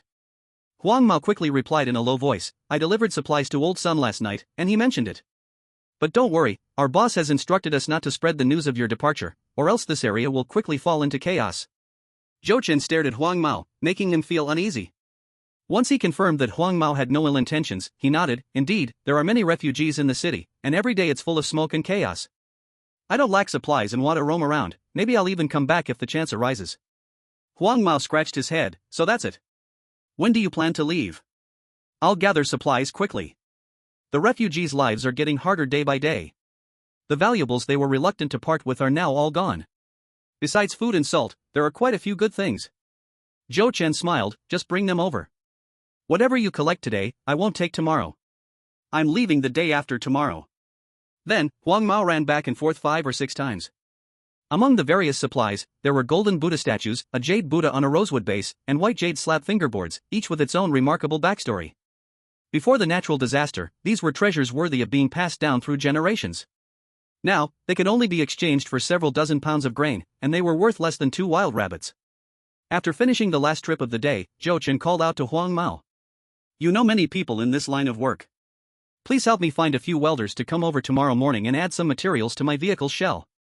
It'll only be for one day's work, and the payment is 2 pounds of potatoes, half a bottle of water, and an ounce of salt for each person. Upon hearing this, even Huang Mao felt jealous. Early the next morning, Huang Mao arrived with more than a dozen refugees. Brother, I brought people, but did I bring too many? Behind him stood a group of thin refugees, all looking honest, usually working as temporary laborers for second-hand dealers, with no blood on their hands. They all came for the payment, fearing that the boss might find them too many and kick them out. Zhou Chen nodded to indicate it was fine and led them into the underground parking lot. As soon as they entered the parking lot, including Huang Mao, everyone was stunned. In which community parking lot in the city would you not find a pile of junk cars, all in disarray? Regardless of whether they were damaged, many car engines had been dismantled, leaving only rusting car shells. But the parking lot before them was empty, only trash left behind after the ice melted. In the available parking spaces were a few perfectly intact vehicles, as clean as new cars. One was a large G-Class, one was an extended van, and another was a military truck, next to a pile of rusty scrap iron. Beside the scrap iron were a generator, a steel cutting machine, welding tools, and a fan. Zhou Chen took out a blueprint. The vehicle's shell was wrapped in iron spikes, like a ferocious, domineering steel hedgehog. Huang Mao gasped. An apocalyptic war vehicle. Can you build it? The dozen workers took one look, knowing it was a massive job, but as long as the materials were complete, it would definitely be no problem. The workers didn't know the full story, but Huang Mao understood. This was Zhou Ji's preparation to leave the city for outside. As a second-hand dealer running around outside every day, he was well aware of how terrifying the thugs outside the city were. Driving the armored apocalyptic war vehicle on the road, even if someone tried to chase and attack with knives, it would be futile. Those who tried to block the vehicle were simply seeking death. The dozen workers immediately started working, all seasoned hands, requiring no one to direct. The powerful generator roared to life as Zhou Chen turned on the large fan, blowing toward the workers. The air blown out was hot, but it was definitely 10 times more comfortable than having no fan. Huang Mao felt an itch to stay. If he hadn't been thinking about the last transaction with Zhou, he wouldn't have wanted to leave. At noon, the dozen workers' stomachs began to growl from hunger. Someone smelled the unique scent of instant noodles. Whose house is making instant noodles? Nonsense, everyone is short on water now. Who would use hot water to make instant noodles? How extravagant. I smell it too, it's so fragrant. They tilted their heads and saw Brother Zhou pouring hot water from a kettle into a bucket of instant noodles next to a fan. Zhou Chen called out, everyone take a break and eat your meal before getting busy. Dozens of workers stood frozen in place, unable to believe this was real. We work for Brother Zhou, and we get meals too? Slap me awake, tell me I'm not dreaming. Not only did each person have a bucket of instant noodles, but there was also a bucket of refreshing tea beside it. With their dirty hands holding the instant noodles, tears welled up in the workers' eyes. Moldy steamed buns were already considered good food for these refugees, and they never expected to eat instant noodles today. The most ordinary and cheapest food before the disaster was now a delicacy that ordinary people could not obtain. Various bittersweet emotions surged in their hearts, creating a mix of flavors. They were just a group of honest and sturdy people, and with their boss being generous, they worked even harder. At midnight, 3 apocalypse vehicles appeared before Zhou Chen. The roofs were welded with luggage racks to easily carry belongings and people as well. All the car windows were reinforced with iron bars, not affecting visibility but providing safety. Unless encountering a sharpshooter, the chances of that were slim. The best part was the iron spikes installed all around the body of the vehicles. Under the lights, every spike glimmered with a fierce cold light. Let alone when robbers rushed to attack the vehicle, even a careless brush could tear someone apart. Rusty scrap iron could make a small wound, and without proper treatment, it could lead to death. Zhou Chen drove around the parking lot, feeling the evident heaviness. The weight of steel indeed affected speed, but it was dominating and intimidating. This was the raw, bare apocalypse vehicle. The workers were very satisfied with their creation. Incredible. So domineering, so wild. Driving this thing out of the city, not to mention robbers, even ghosts would avoid it. They all expressed that if there was more time, they would want to install a row of 1-meter-long spikes at the front. Which robber would dare to rush up? They would be strung together in a single line. After sending the workers off, Zhou Chen returned to the underground parking lot to store the modified apocalypse vehicle in his space. All the tools and small pieces of scrap iron were cleared away. Back home, Zhou Chen surveyed every corner of the house. It seemed he could still see his parents calling him for dinner, reading with him, and playing with him. Time had passed, but the memories of his parents remained deep in his heart. This was the house his parents left him. If it weren't for that unprecedented earthquake, he would never want to leave. Zhou Chen packed everything in the house: bulletproof glass, a smoke extractor, a fireplace, mirrors, a shower, a bathtub. Everything he could take was dismantled. An hour later, the finely decorated house turned empty. Only the working air conditioning and a comfortable big bed remained. The big yellow dog didn't know what was happening, following its owner around. Fortunately, its doghouse was not taken away. Old Sun came over and found that the two big iron doors on the 5th and 15th floors had been taken down. This further confirmed Zhou Chen's determination to leave. Xiao Zhou, we discussed for 2 whole days and decided to stay. Zhou Chen was surprised. Logically, they should know he was their strong support and should hold on tightly. Old Sun explained, it's mainly because more and more refugees are coming into the city. Everyone still has relatives. They feel the chance of reuniting in Devil City is greater. If they don't want to leave, I can't go. I can take care of the kids with a limp, but I can't do both, care for the kids and look for supplies. Zhou Chen suddenly understood. He was all alone. Carefree, ready to leave for anywhere at any moment. But those neighbors are different. Their friends and family may still be alive, and they carry worries in their hearts. After the disaster struck, it was the first time he envied those neighbors. No matter how hard life is, having someone to care about, and being cared for, is a valuable feeling. Old Sun said, but we will move out of the neighborhood, find a few bungalows in the suburbs. Even if a great chaos breaks out in the city, we will be safe, don't worry. Zhou Chen certainly wouldn't pressure him. He reminded, try to find an open area and set up a few grass huts. If things change one day, you must leave for Ningxing at the first opportunity. Old Sun nodded, feeling a bit reluctant. Xiao Zhou, we will meet again. You must take care of yourself out there alone. He handed his pocket to Zhou Chen. We don't have much to offer, but these few bags of salt are our intentions. You must accept them. They had known each other for many years and were forced to face this damned disaster together. People are not wood. It is impossible to have no friendship to show at all. Zhou Chen looked at the salt in his hand and smiled. You take it back. Go back and tell everyone to wait for me at the parking lot. Since you are not leaving, I will get you some supplies. Old Sun quickly declined. What supplies can we take? Everything is hard when leaving, and it's even harder under a disaster. Zhou Chen laughed. Listen to me, I am not short on supplies. The more luggage, the more trouble on the road. In the underground parking lot, everyone had arrived. Then, they found Zhou Chen already there. With a flashlight shining, he had placed a large pile of supplies at his feet. Baby formula, potatoes, rice, flour, instant noodles, ham, bread, dumplings, all weighed hundreds of pounds. Sealed barrels of water, 10 barrels. Cotton quilts, winter clothes, summer clothes, shoes, hats, all packed into large bags. Beside them was a modified van, looking fierce and intimidating. Zhou Chen bent down and pinched the little boy's face, teasing him, son, call me dad. The once introverted little boy had become much smarter. You are not my dad. Chiro, who had cursed Zhou Chen the day before for not finding a wife in his lifetime, was now crying uncontrollably. Big brother, are you really leaving? I can't let you go. What a heartbreaking scene. Zhou Chen took a few steps back, looking disgusted. You little girl, why haven't you taken a bath yet? You smell terrible. Chiro, everyone. Chapter 100, Farewell to Hometown, heading to Ningcheng. Under the first rays of dawn, the helicopter slowly took off. Old Sun and others, who got up early to see him off, had just stepped out when they heard the roar of the rotor blades. One by one, they ran to the window to look at the sky, only to see a helicopter flying farther and farther away. In midair, Zhou Chen looked down at the buildings below, saying a final farewell to his hometown. Old Bai had long been waiting in the yard, looking up at the helicopter flying from afar, quickly calling his wife to bring the children out. Ah, there are Bunny and Doggy. Old Bai's 2 grandsons had just climbed onto the back seat when they were attracted by the rabbit and big yellow dog. Old Bai's wife, who was a battlefield doctor when she was young, had seen a lot. She quietly reminded her 2 grandsons, be careful, this wild rabbit might bite. Little Joe, your big yellow dog is really clean. The helicopter took off again. Old Bai turned to look at the old house assigned by the unit. I hope one day I can return, but I don't know if I will live to see that day. Zhou Chen smiled. Reunite with your son. When you're happy, you can naturally live a long life.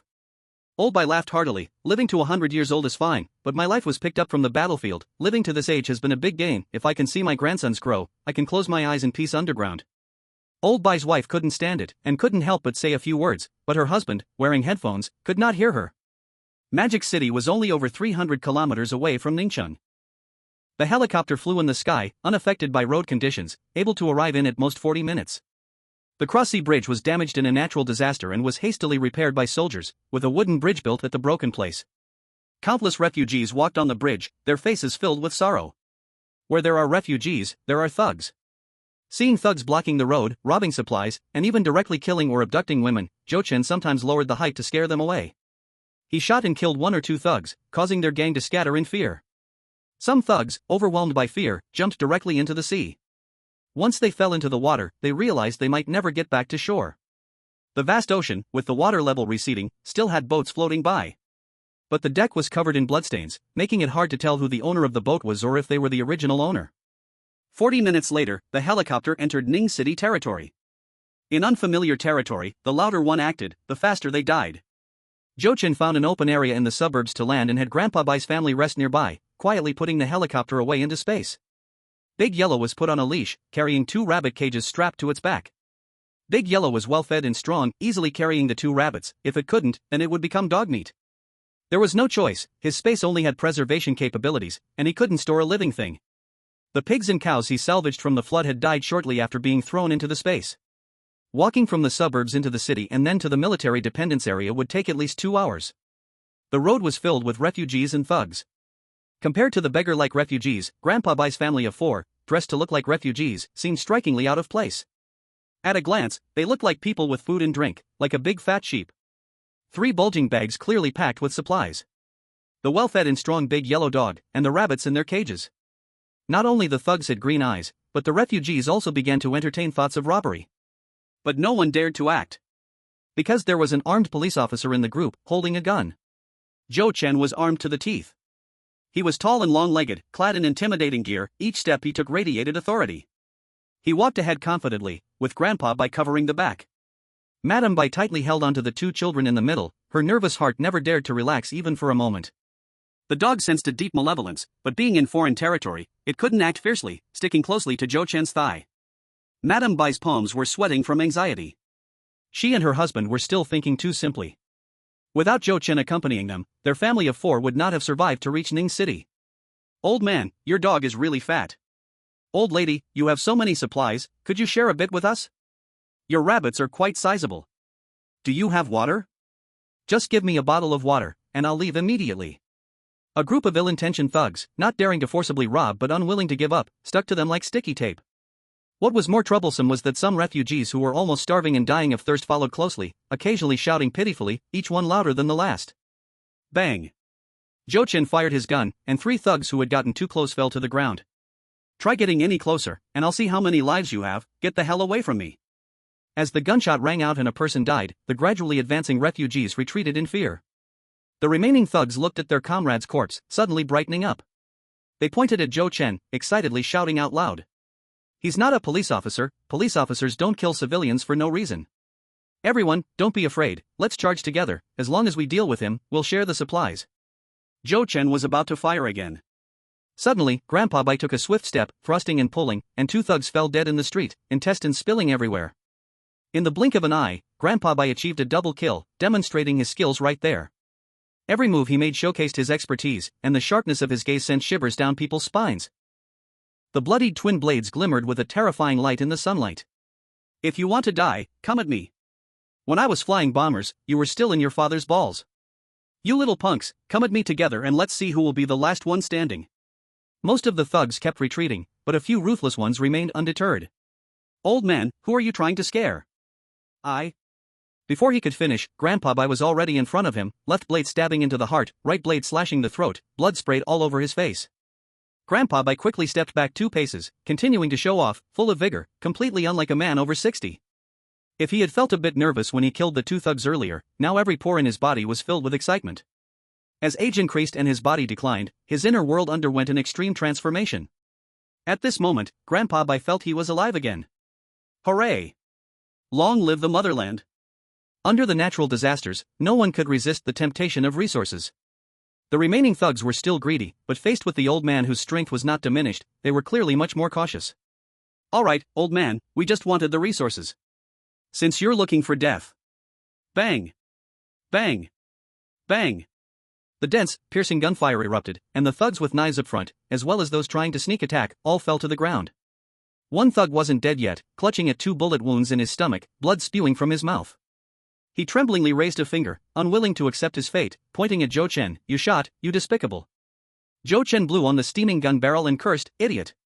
Grandpa Bai, in his fighting stance, also looked surprised. I haven't even warmed up yet, how come you've killed them all? Zhou Chen teased, "Alright, old hero, we know your blade is still sharp, but put away your magic, we need to move." Grandpa Bai looked regretful and sighed, "Indeed, guns are better, just shoot straight away. If this happened when I was flying bombers, I would have." Grandpa Bai began to reminisce about his glorious past. Then, a team of soldiers surrounded him with guns. Who dares to shoot and kill in Ning City? Chapter 101, Can you play with a car like this? What does it feel like to have a squad of 11 guns pointed at your head? Zhou Chen was fortunate enough to experience that thrill. The military's authority is sacred and inviolable, provocateurs must be punished. Are you a soldier? No. Not a soldier? Hearing this, the 10 soldiers tightened their grips on their guns, ready to shoot at any moment. They thought of a very big possibility. The world has fallen into chaos, this person likely took this gear from the armed police by bloody means. This was extremely serious, he could be executed on the spot. The atmosphere was tense and charged. Grandpa Bai quickly dropped his twin blades and stepped forward. "Everyone, calm down, there's a misunderstanding here." The squad leader aimed his gun at Grandpa Bai. "Who are you? Who told you to step forward? Are you all in this together?" Soldiers are this rigid, as soon as you touch the bottom line, they shoot without hesitation. A moment of hesitation is viewed as disrespect to the military uniform. As an old soldier, Grandpa Bai understood these soldiers too well. Especially the young soldiers, their thoughts are extremely simple. If the squad leader orders to empty the magazine, they definitely won't leave a single bullet. "Young comrades, I am the father of your deputy commander Bai. This young brother Zhou has taken care of us all the way. I guarantee he is definitely not a bad person, nor has he killed innocents. The ones he shot just now were all thugs attempting robbery and murder." The father of the deputy commander Bai? Hearing this, the expressions of the 10 soldiers changed. If the squad leader doesn't give the order, they won't lower their guns. The squad leader's gaze was sharp. "You say you are the father of Deputy Commander Bai, what evidence do you have?" Refugees recently flooding into the city have been claiming to be relatives of various military ranks, and after being deceived many times, they have become very cautious. Grandpa Bai hinted at them not to be nervous and pulled out his identification from his bag. There is an ID card, a glorious retirement certificate, and a family photo. The squad leader received them in his hands, took a careful look, and his serious expression immediately softened. "Everyone put down your guns." Swish! All the soldiers lowered their rifles, their movements synchronized. The squad leader saluted Mr. Bai and handed back all the documents with both hands. "Uncle, we have received orders that if we encounter you in the suburbs, we should immediately escort you and your family into the city." Mr. Bai returned the salute, standing straight. "You young comrades have worked hard, there's no need for escorting. Once we get past here, we should be safe. With Xiao Zhou here, nothing will happen. We won't delay your work." Right behind is the urban ring road. The pretending refugees dare not cause trouble openly and indeed face little danger. But with too many refugees, troubles arise, they often risk it for supplies. They carry bulging luggage and have dogs and rabbits with them, likely to become targets for attacks. However, maintaining security in this area and protecting the vast number of refugees is the squad's primary duty. The squad leader considered and called out to 2 soldiers. "You two, make sure to safely escort Uncle Bai's family to the military-dependent compound." Turning to the heavily armed Zhou Chen, he said, "With this equipment of yours?" Zhou Chen replied honestly, "I picked it up after the natural disaster." The squad leader nodded. When disaster struck, Ning City also suffered. It's common for disaster victims searching outside to find military and police equipment. But whether during a disaster or in peace, military and police equipment shouldn't appear in the hands of ordinary people, otherwise, armed forces may emerge. Subsequently, uncontrolled armed violent incidents could occur. But they saw through the binoculars that this person hadn't harmed the innocent. The shots fired were against the thugs, showing he had a bottom line and couldn't just sweep everything away. Civilians aren't allowed to carry guns into the city. How about this, you leave this equipment here? Impossible. The squad leader. The 2 pair of eyes clashed in midair, both firm and unwilling to yield. Zhou Chen's gaze was resolute, refusing to take off this equipment no matter what. Mr. Bai quietly thought it was not good and hurriedly stepped in to ease the situation. "Young comrade, he doesn't speak much, he means just in case. Once we get to my son's place, he will hand over the equipment." He couldn't put his son in danger due to his own face. Only then did the squad leader allow them to pass. Mr. Bai wiped the sweat from his forehead and said, "Xiao Zhou, don't take it personally. A group of young cadets just follow orders, they are thinking of the city's safety." Zhou Chen understood completely. He simply couldn't bear to part with this equipment. He had worked all night with the excavator to obtain it, even losing a glove would hurt. 2 hours later, they arrived at the military-dependent compound. The security here had obviously improved a lot, soldiers were on guard, and even if refugees passed by, they dared not cause trouble. 50 meters away from the gate, Zhou Chen stopped. I'll just send you here. Mrs. Bai looked tired. Xiao Zhou, come in and sit with us. If there's something urgent, it won't be too late to eat first. Mr. Bai also persuaded. Yes, come in for a drink. You've escorted us all the way. My son would definitely want to thank you in person. Zhou Chen politely declined. You're overpraising me. I was just passing by. Mr. Bai, I will go to a few places next. Is it convenient to leave De Huang and the rabbit with you for now? Mr. Bai asked. Are you really in a hurry to leave? Zhou Chen nodded. Mr. Bai didn't press. All right, you aren't familiar with the area. If something comes up, remember to find me. I'll try to help you. De Huang understood, biting onto his owner's pants leg, unwilling to let go. Zhou Chen shouted, be disobedient, and you'll end up as dog meat. Woof. De Huang got so frightened, it jumped back 3 meters. Zhou Chen put down his backpack, which contained prepared dog food and some dried vegetable leaves for feeding the rabbit. After watching Mr. Bai's family safely enter the gate, he turned and left. He found a deserted corner. Take out the modified G off-road vehicle. He crawled into the car, gulping down water while turning the air conditioning to the max. After walking under the sun for more than 2 hours, he could hardly feel the heat on his body, but wearing the helmet made his face feel suffocated from the heat. Zhou Chen slumped in the seat, blowing on the air conditioning, regretting not having the little girl sew a few masks earlier. A few minutes later, a steel hedgehog rolled out of the empty alley. Its domineering appearance and wild aura shocked all the refugees on both sides of the road. The walking refugees froze in place, and those lying on the roadside sat up straight one by one. Pairs of eyes seemed to stick to the vehicle. This vehicle can still be driven like this? Have they watched too many apocalypse movies? Isn't it just a natural disaster? It won't last long. Is it necessary to make such an exaggerated vehicle? But how envious. If they could have such an apocalypse war machine, they could have crushed the path when they first entered the city, and their loved ones wouldn't have suffered. All the refugees felt as though their bodies were frozen. Heads turned to follow the movement of the vehicle, and as it passed in front of them, they all gasped in shock. From a distance, it seemed imposing and wild, but up close, its terrifying ferocity became apparent. Like a ferocious beast dripping with fresh blood, it walked step by step toward them. Chapter 102. Who can compete? The apocalypse war machine raced down the highway, drawing the attention of the refugees wherever it went. Shock. Every refugee was stunned. Even the patrolling soldiers were frozen in place when they saw it. A young soldier felt a surge of emotion. If our trucks had this, our food wouldn't be stolen, my brother and the others wouldn't have been trampled to death by refugees while protecting the supplies. His comrades beside him could only comfort him. Your brother is a hero. When we change shifts, let's write a joint report, pleading for our superiors to equip our food convoy with armor like this. The young soldier wiped the tears from the corners of his eyes, gazing enviously as the apocalypse war machine drove away.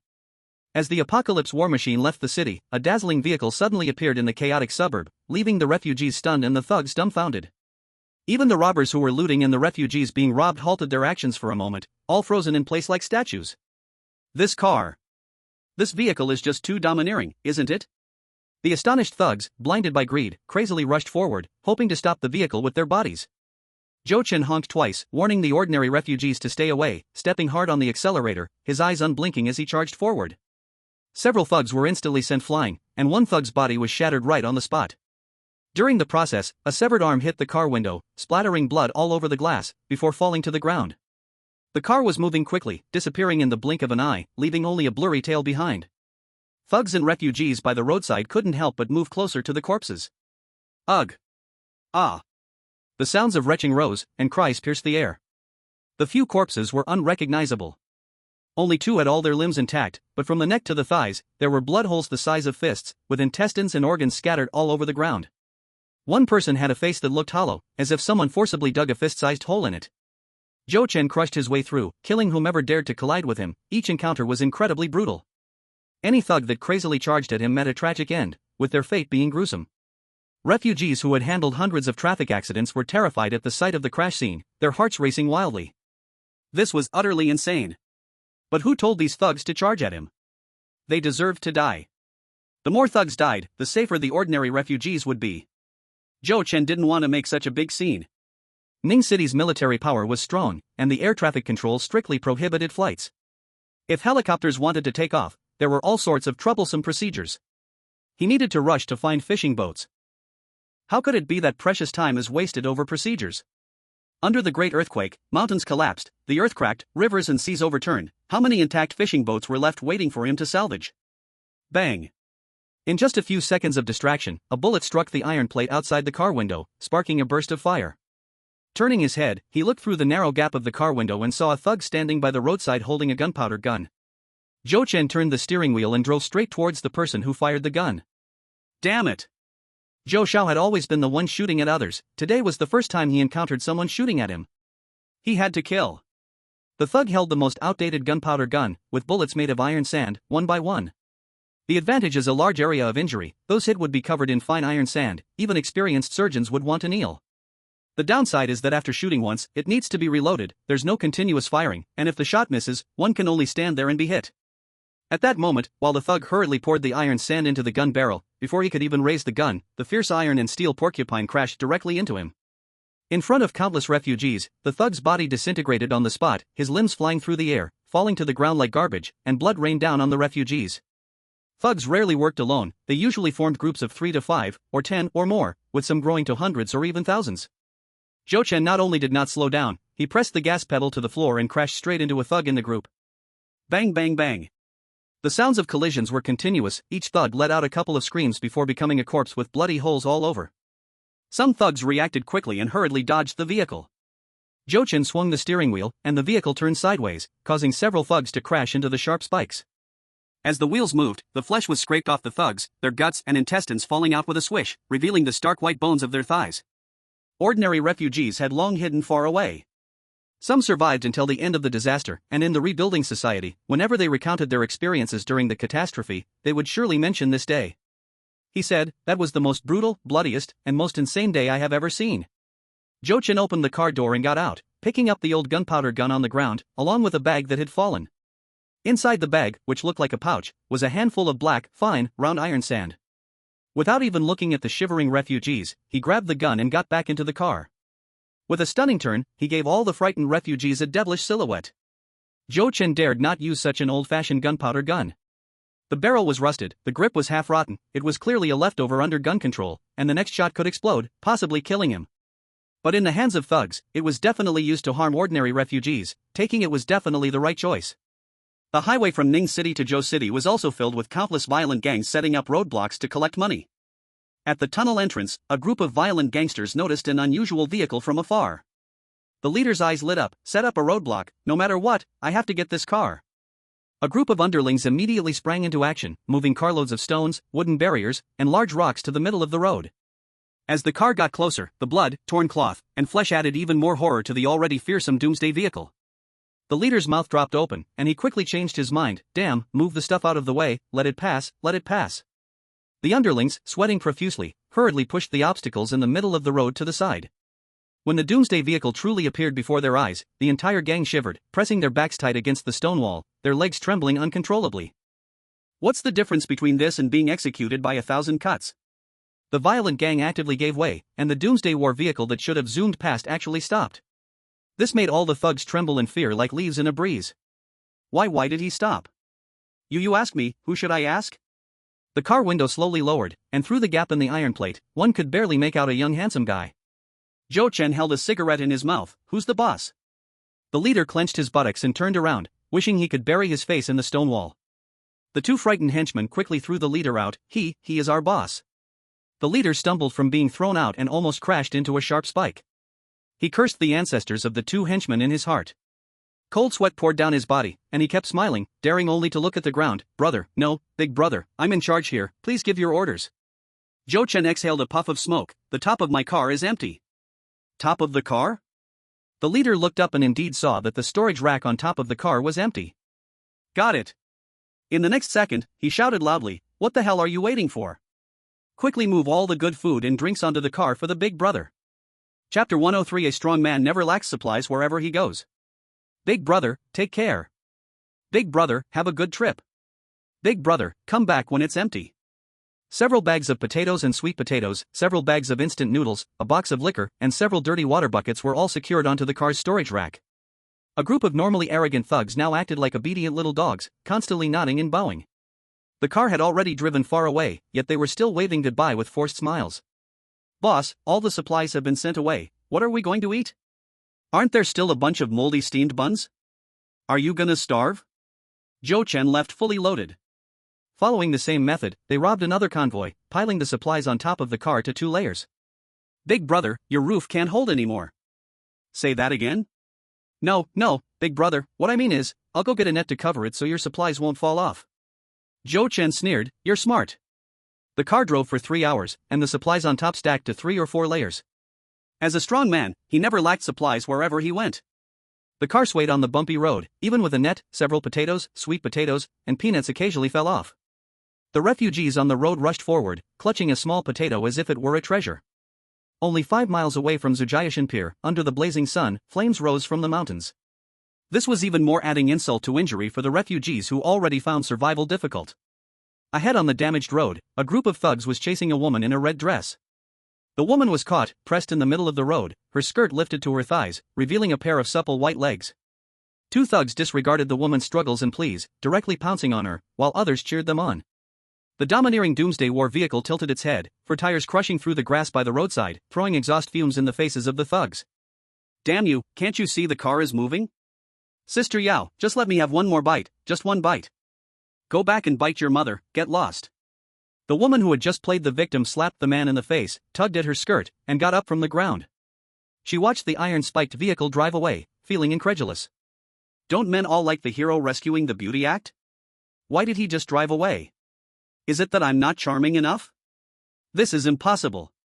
Ever since the heatwave started, she had never failed with this trick. Just as she was about to curse, her eyes widened in surprise. He turned around, quick, come and pounce on me.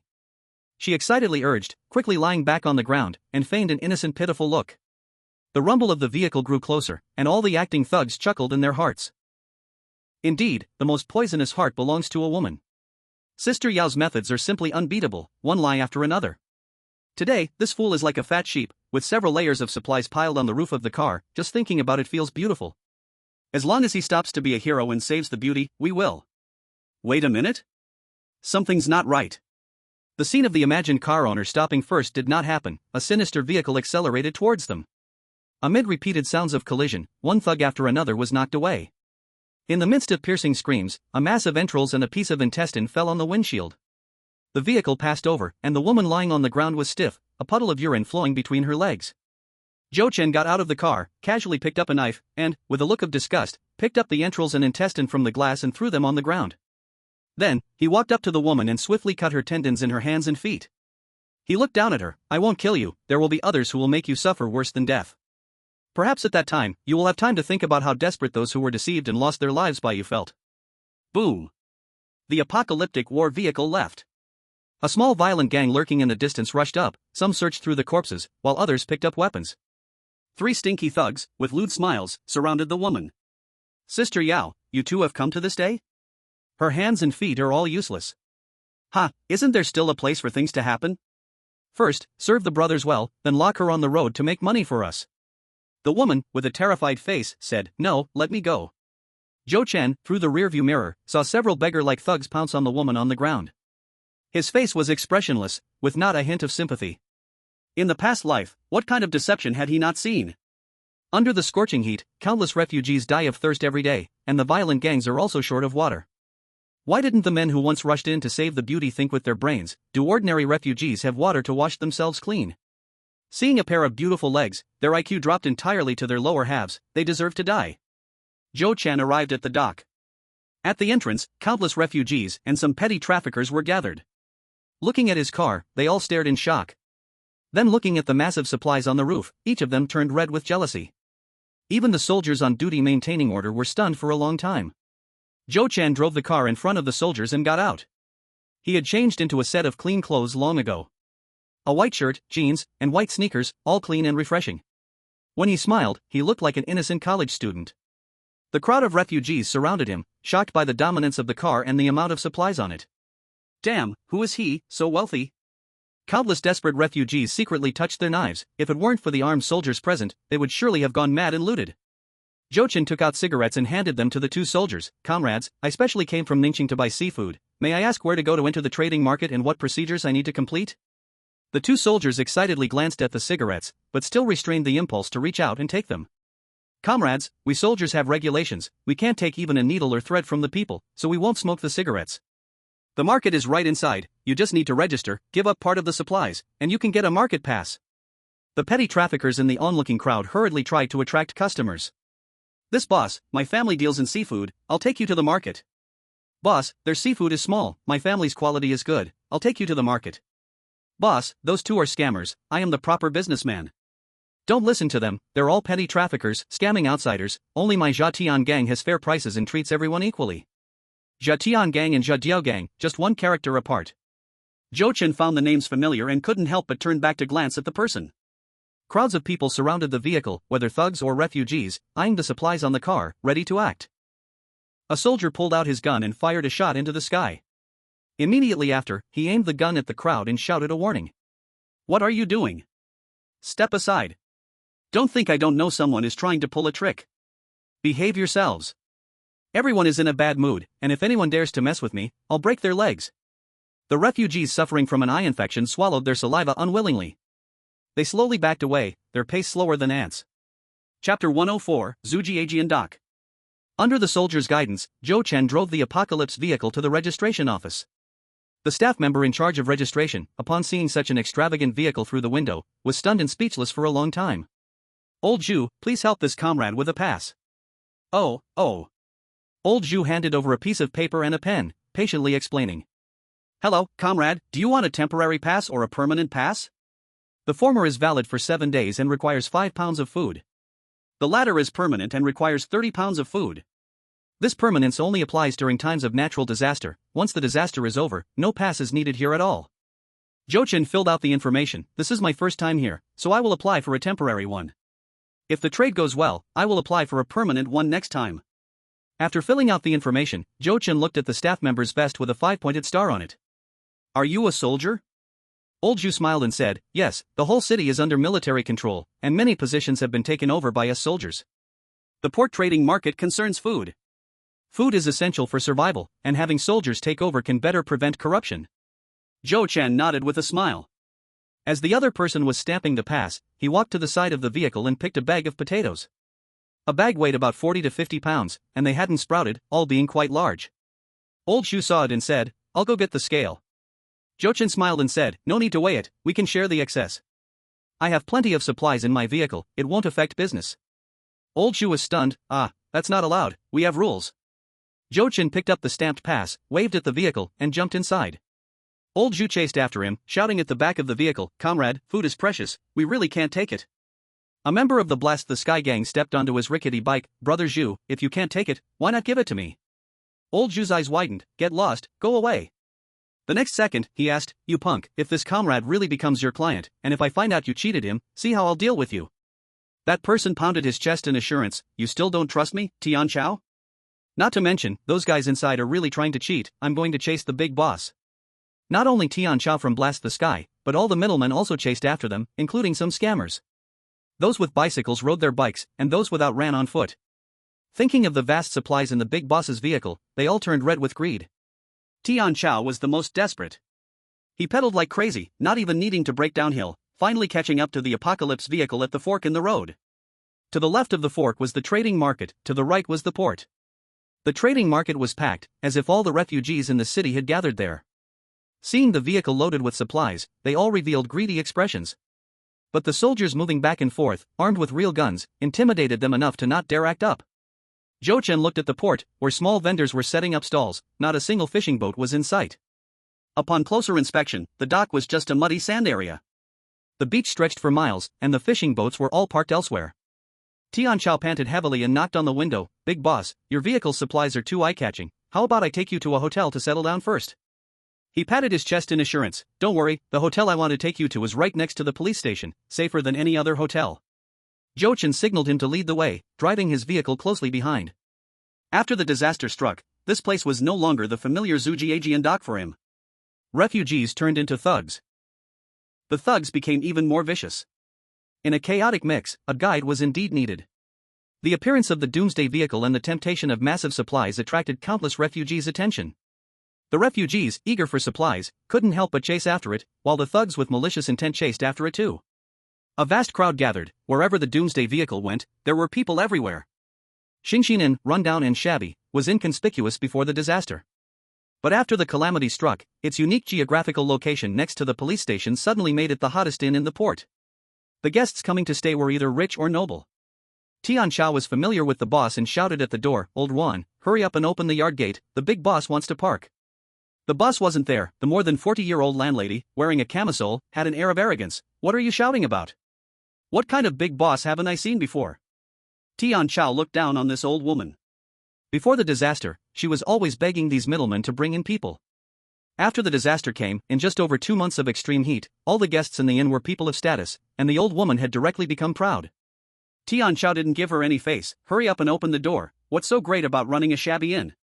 The landlady came out with a mop to hit him, but seeing the cars behind her, she froze on the spot. The next second, covering her mouth, she laughed nonstop. "Indeed a big boss, I'll open the door right away, hee hee." Zhou Chen drove the car into the yard, and as soon as he got out, the landlady blocked his way. "Big boss, you're here to buy seafood, how coincidental." "My husband." Tian Chao slapped the landlady's face, pushing her far away. "You old woman, do you understand the rules? The boss is my client." The landlady quickly moved closer, pushing Tian Chao far away. With her hands on her hips, she scolded, "You brat, get lost, go get 3 or 2 potatoes at the front desk and roll away, the big boss staying at my place is my family's client." Tian Chao could not tolerate another person trying to lord it over his big client. The two instantly began to argue. "Landlady, you're getting more and more unruly, you don't care about your old face anymore." "Rules? On my territory, I am the rule." Zhou Chen was having a headache from the noise. He was more annoyed by the old woman's endless chattering than the middleman. In frustration, he directly drove the car out of the yard, taking a sharp turn and driving into the police station. The worried watchman quickly chased in. "What are you doing? You can't park here." Tian Chao and the landlady were startled and chased after him. Zhou Chen carried a bag of potatoes, a pack of salt, and a bottle of liquor. "Sir, I am here to do business from out of town, the supplies in my car are plentiful, and there's no safer place than the police station to park. I'll use the supplies as parking fees, could you please ask up top?" Before the disaster, this kind of thing would have been impossible. But now food was hard to come by, and many police officers were going hungry every day. The watchman looked at the food in front of him. There were at least 30 to 40 pounds of potatoes. In extreme heat, the value of salt didn't need to be mentioned. The sea didn't lack sea salt, but the sea salt had large granules. Containing a lot of impurities and heavy metals, eating it directly would cause gastrointestinal discomfort. Only by processing, filtering, and iodizing could it become edible salt. With too many refugees, the amount of edible salt processed daily was hardly enough. There were many refugees in the city, often fighting for a bite of food. When police dealt with these cases, they often suffered minor injuries or even knife wounds. Liquor could disinfect. The watchman was tempted. "Then you wait here, I'll go report." The landlady, who rushed up, was anxious. "Big boss, you're losing too much. Just stay at my place, pay 10 pounds of food to stay for 3 days, and guarantee no one will steal your supplies." She anxiously shoved Tian Chao. "Hurry up and say something." Tian Chao shot her a disdainful glare. "What the hell? Is the police station less safe than you're in? If you want to blame someone, blame the old woman for being too greedy, making the big boss not even want to stay in the inn." Chapter 105, Big Boss Goes to the Market. Tian Chao shook off the old woman's hand. Whoosh, he leaned in closer. "Boss, you truly are wise. Your ride is so impressive, so eye-catching, parking it at the police station will definitely be the safest." Zhou Chen observed Tian Chao, who was only a few years older than the blonde-haired young man, his small eyes also sparkling with cleverness. "What's the market situation for seafood here?" Tian Chao's eyes lit up. Hearing this, he knew this customer would be a sure thing. "Boss, seafood is a type of grain material, but it can't be eaten as a meal. It's cheaper than top-tier materials like rice and flour, but not by much. Seafood is all dried goods. A pound of fish only yields 2 or 3 taels when dried, while a pound of rice can buy 1.5 pounds of dried goods. Besides that, kelp and dried small fish are cheaper. A pound of rice can trade for 3 pounds. These details don't matter much, the most important thing is the quality, which affects the price. Once you park your ride, I'll take you to the market for a look. After comparing 3 vendors, you'll understand." Zhou Chen wasn't really there to stock up. If he changed anything, it would be for the best quality seafood. Zhou Chen pretended to be curious. "Didn't you say you have 3,000 fishing boats here? Why haven't I seen a single one? Did they all perish in natural disasters?" Tian Chao's expression darkened, as if he recalled something sad. A super typhoon damaged a batch, some disappeared when seawater flooded the city, and extreme cold wrecked another batch. Now there are only 30 left, and the glory is long gone. Of these 30, part are temporarily requisitioned by the military and are almost always at sea. About a dozen others refused to be requisitioned and stay at the new dock over the mountain when not fishing. Zhou Chen turned to look at the only mountain visible. Stretching for miles, the mountain met the blue sea at its end. A dozen boats? I wonder who is so unfortunate to run into him, who wants to acquire everything for $0. The boss's wife, anxious, hastily approached. Big boss, how about staying at my inn? They definitely won't allow parking here, and my husband has seafood. I guarantee it's cheaper than market prices. Tian Chao scoffed, but the quality is much worse than market price. Just as the boss's wife was about to retort, an old man hurried out. Comrade, our chief has agreed, the car can park here, so don't worry. Zhou Chen smiled and thanked him. In the wake of natural disasters, everyone suffers, but military and police suffer even more. While ordinary refugees search the world for supplies, they can only receive a tiny amount of food, steadfastly holding their positions every day. With food and salt as parking fees, the chief would surely show some leniency. Zhou Chen moved the car to a corner, grabbed his backpack, and walked out of the police station. Tian Chao happily followed on his bicycle. Behind them, a second-hand dealer wanted to kill Tian Chao with his eyes, hoping to take his place. But he couldn't afford to provoke the explosive gang behind Tian Chao. Zhou Chen took out a sun hat from his backpack. If I hire you as a guide, what's your fee? Tian Chao grinned brightly. 2 pounds of grain for a day. If you need me to run errands, the cost doubles. Zhou Chen replied, that's too expensive. In Magic City, 2 pounds of grain can get you a young and beautiful wife. Tian Chao flattered, boss, bringing home a young and beautiful wife would cost even more grain to support her. Zhou Chen said, wives can warm the bed, wash clothes, and cook, just supporting them is fine. Tian Chao had no rebuttal. Then, boss, what do you think is appropriate? Zhou Chen said, 1 pound, if you try to be slick and cheat me, you will bear the consequences. Tian Chao swore, boasting about his character and the gang's reputation. The two took a round in the market, with so many types of seafood it was dazzling. Just the kinds of sea fish alone numbered in the hundreds or even thousands.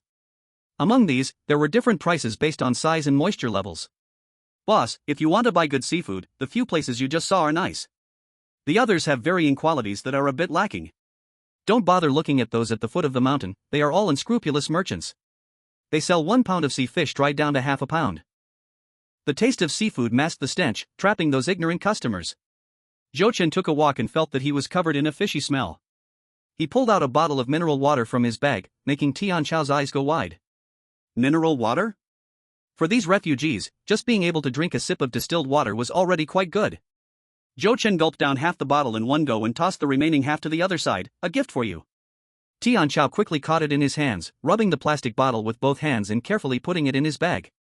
Then he took out a bottle of water from his bag, which was murky with sediment at the bottom. Like this, Tian Chao only dared to take a small sip. Zhou Chen hurried to see the fishing boat, walking toward the foot of the mountain. Tian Chao chased after him on his bicycle. Boss, I'm not lying to you, those merchants over there are black-hearted. You can go have a look, but don't believe their nonsense. Zhou Chen suddenly stopped and turned around. Let me ride your bicycle. The foot of the mountain looked not far away, but it was at least 2 miles. Zhou Chen was used to comfort, naturally unwilling to walk through the extreme heat. Tian Chao quickly gave up the bike, but he couldn't run behind it, that could be deadly. After looking around, he spotted an acquaintance and rushed over, pulling someone off their bike and hopping on to ride away. Brother, I'll give your bike back later. That person almost stumbled, picking up a stone to throw. Tian Chao, are you in such a hurry to die? At the foot of the mountain market, there were almost no pedestrians. Apart from the refugees slumped on the roadside, there were shop owners with gloomy faces. As Zhou Chen reached the market entrance, he was nauseated by an unusual fishy smell. He was a native of Magic City, having eaten plenty of dried and fresh seafood. This smell of fishiness was definitely not the taste of normal seafood. Next to him, someone was pushing a unicycle filled with rotten seafood. But instead of throwing it away, they turned into a very small processing workshop. Zhou Chen found it unbelievable, so blatant. Is no one managing this? Tian Chao also sighed. Boss, the merchants in this market are all refugees, they have no fishing boats and can only pick up some dead fish from the seaside. At first, they picked fish to eat for themselves, and it slowly developed into a business. The higher-ups also want to manage it, but they can't produce food. Right now, everyone has nothing to eat, we can't just let them starve to death. Zhou Chen thought for a moment. If it were him organizing, he too could only turn a blind eye. Unable to endure the fishy smell, Zhou Chen quickly rowed to the dock.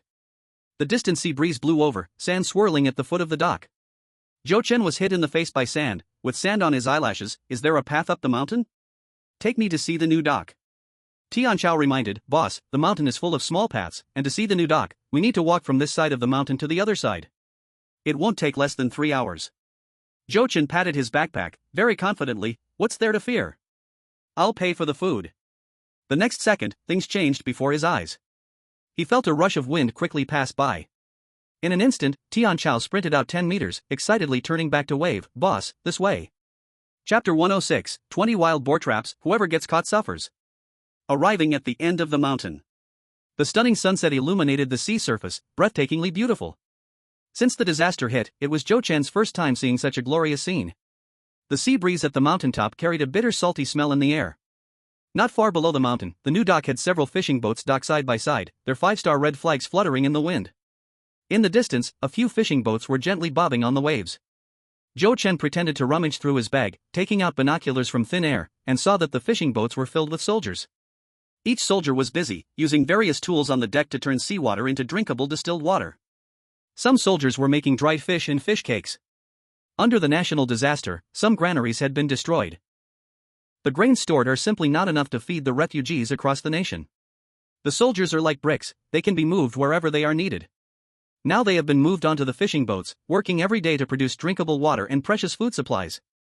Zhou Chen's gaze shifted to the dock, where 5 fishing boats looked almost identical. The deck was clean, with not a single person in sight. Tian Chao wiped the sweat from his brow, pointing at the dock as he introduced, "These 5 fishing boats all belong to the Hua family." Before the natural disaster, the Hua family had the most boats, over 20 were destroyed in the disaster, yet they still have the most now. The Hua family is a well-known fishing mogul in the area, the old head didn't survive the extreme cold. Now, the 3 sons are fighting over the inheritance, constantly at odds with one another, and none of them are willing to let the boats go to sea. They would rather have them idle at the dock than accept the military requisition. Such terrible people. Zhou Chen suddenly laughed. He liked this kind of person, free from any psychological burden during the zero-cost purchase. Originally, he only wanted to collect 1 fishing boat. Since the 3 brothers wouldn't let the boats go to sea, he might as well take them all. Zhou Chen asked, "Can we get close to the fishing boats?" Tian Chao replied, "We can only see them from the dock, outsiders are not allowed in." Zhou Chen looked at the choppy waves at the foot of the mountains and smiled with determination. When the dock is blocked, there is always a waterway. Zhou Chen found a stone to sit on and took out a piece of bread, tossing it to Tian Chao. Tian Chao did not expect the boss to treat him to a meal. It turned out to be a piece of cream bread. The bread not only had not gone stale but also exuded the fragrance of wheat and the sweetness of cream. Tian Chao wondered if he was dreaming. "Boss, how do you have such good supplies?" "My goodness, even the mayor can't get this." Zhou Chen coldly smiled, "You asked something you shouldn't have." Tian Chao quickly closed his mouth and made a zipping gesture at his lips. This indicated he would not ask again and would keep his mouth shut. Zhou Chen ate the cream bread, feeling thirsty, and pulled out a bottle of drink from his backpack. "Is the bread good?" It's delicious, really delicious. You help me with 3 things, and if you accomplish them, besides 1 pound of food daily, I'll give you 10 pieces of bread." "Really?" Tian Chao, who was gobbling the bread, nearly choked in shock. A piece of fresh bread could be exchanged for 5 pounds of grain. He was going to strike it rich. Zhou Chen took a sip of his drink and held up 3 fingers. "First, help me exchange everything in the truck for dried goods, the highest quality kind. Second, help me contact the fishermen going out to sea. I want to order a batch of live seafood, the more the better. His space is unique, plant-based things can survive and thrive. But animal-based things cannot survive. If live seafood is thrown in, it will die, but it can lock in the freshest quality. Just like that pig in his space, while it was definitely dead, it looked as if it were peacefully sleeping. Sometimes he even wondered if that pig would suddenly breathe and get up, bouncing around. Third, quickly help me gather a batch of traditional Chinese medicine seeds, any medicinal herbs will do. An unprecedented earthquake has struck, industrial civilization across the country will cease to exist. Western medicine lacks raw materials, even with complete equipment. If the original resources are gone, a clever woman cannot cook without rice. The depressed traditional Chinese medicine will regain importance, shifting from decline to prosperity. Even students of traditional Chinese medicine who haven't graduated will become hot commodities. Tian Chao quickly noted this down in his notebook. "Boss, the first thing is no problem, I can get it done within a day. Live seafood is also no problem, we have many who are fishermen by trade in our ranks. However, the seeds for medicinal herbs will take time to inquire about." Zhou Chen became serious. 1 week, if it exceeds 1 day, there will be no bread. He then pulled out a pound of potatoes and settled the payment for today right in front of him. Tian Chao's expression changed when he heard there would be no bread, turning into one filled with excitement. "Boss, let's head down the mountain right now. My uncle is a traditional Chinese medicine doctor, and as soon as I go down the mountain, I will look for him." Zhou Chen yawned and waved his hand. I will stay here today to enjoy the sea view. Tian Chao looked around and said, stay here? There is not even a tent. Zhou Chen casually replied, using the sky as a blanket and the earth as a seat, isn't that delightful? After a long day, he just nibbled on a piece of bread. If he went down the mountain to stay in a hotel, how could he eat a big meal? The mountain is better, not only is the scenery good, but the air is good too, and roasting a lamb won't be noticed by anyone. While it's still not dark. Zhou Chen took out outdoor supplies, set up the tent, built a stove, and placed tables and chairs. He rolled up his sleeves and simmered a pot of fish head tofu. After it was eaten, he threw vegetables into the boiling soup. After filling his stomach, he poured himself a cup of iced juice. He leaned back onto the chair, feeling utterly comfortable. In the middle of the night, a scream awakened someone from their dreams. Zhou Chen turned over and quickly crawled out of the tent, hiding behind a large rock. He took out night vision goggles from his space and clearly saw more than a dozen figures in the woods 50 meters away. One of them was pressed to the ground, struggling a few times before becoming motionless. He came with a huge amount of supplies, how could he not be targeted? The car and supplies were at the police station, so these thugs wouldn't dare to rob them. Naturally, they would target him directly. Believing that controlling him would make him obediently hand over the supplies to save his life. The thugs sneaking up the mountain, seeing he was alone up there, would definitely act at night. When evil rises a foot, virtue rises a mile. Before falling asleep, he had set wild boar traps nearby. Wild boar traps are very treacherous. Once someone's ankle is trapped, it takes several strong men to help them escape. If they are sent to the hospital too late, one foot could be ruined. Under disaster, getting medical help is almost impossible. In extreme heat, wounds can quickly become infected, and the result for the victim is death from infection. The thug who just stepped in the wild boar trap had his companions pounce on him to silence his screams. Sure enough, more than a dozen thugs left the corpse on the ground and stealthily approached this way. A cold smile tugged at the corner of Zhou Chen's mouth. He had placed 20 wild boar traps in the grass. There were enough for this group of thugs. Ah, my foot, help me. Ah, my foot is also trapped. Help me, it hurts so much. The screams continued without interruption. The thugs who didn't hit the traps were furious and turned on their flashlights. That guy must have been awakened. Don't worry about them, catch him first. Chapter 107, I have a bold idea. In the night vision goggles, one silhouette after another fell down. The screams sounded like slaughtered pigs, even audible to the docks below the mountain. Among the running thugs, only one person, whose ancestors were blessed, didn't hit the trap. Faced with his falling companions, he felt no sympathy. Instead, he became even more excited. Great! This way, he could have all the supplies for himself. Xiaoli, Hong Hong, Lan Lan, don't you look down on me? You used to ignore me, but tomorrow, I will make you regret it. The tent appeared in the flashlight's beam, and he rushed over excitedly. Suddenly, a shadow rushed out beside him, and before he could react, he felt a sharp pain in his head, falling to the ground. A sudden blow struck his temple. It wasn't fatal, but he felt dizzy and couldn't get up. The flashlight fell beside him, rolling around and illuminating his face. And a pair of bare feet. Zhou Chen held a hammer, walking over barefoot on the grass. Without saying a word, he raised the hammer and struck at the thug's limbs. Under the hammer, the sound of bones cracking echoed. 1 hit, 2 hits, 3 hits, 4 hits. Zhou Chen broke the thug's limbs and finally stopped. The dawn breaks early by the sea. The sun had not yet risen, but it was already bright. Tian Chao was in a great mood, riding an old, clattering bicycle through the woods. The bicycle burst out of the woods, and he saw the boss sitting at the cliff waiting for the sunrise from afar. Suddenly, it felt like the bicycle had run over something. With a sudden jolt, he fell head over heels. Getting up, he discovered that his bicycle had run over a person. The person's left ankle was injured, marked with wounds resembling those from a boar trap. The gash was deep, exposing bone, a horrifying sight. The person under the bike's weight suddenly lit up. Tian Chao, save me, hurry, save me. The fallen thugs weakly raised their heads, each shouting for help. They had screamed and begged for mercy all night, and at last, when someone arrived, hope for survival reignited instantly. Tian Chao was in shock, glancing at his boss, who was sitting on the cliff's edge with his back to him. He soon understood. He lifted the bicycle and spat at the person on the ground. Bah! You bunch of trash, always eyeing others' supplies, doing wicked deeds. Now you encounter a tough guy and get what you deserve. You deserve it. Thinking I'd save you, dreaming. If I saved you, who knows how many others you'll harm in the future. Tian Chao cursed and rode away on his bicycle, heading towards the cliff edge.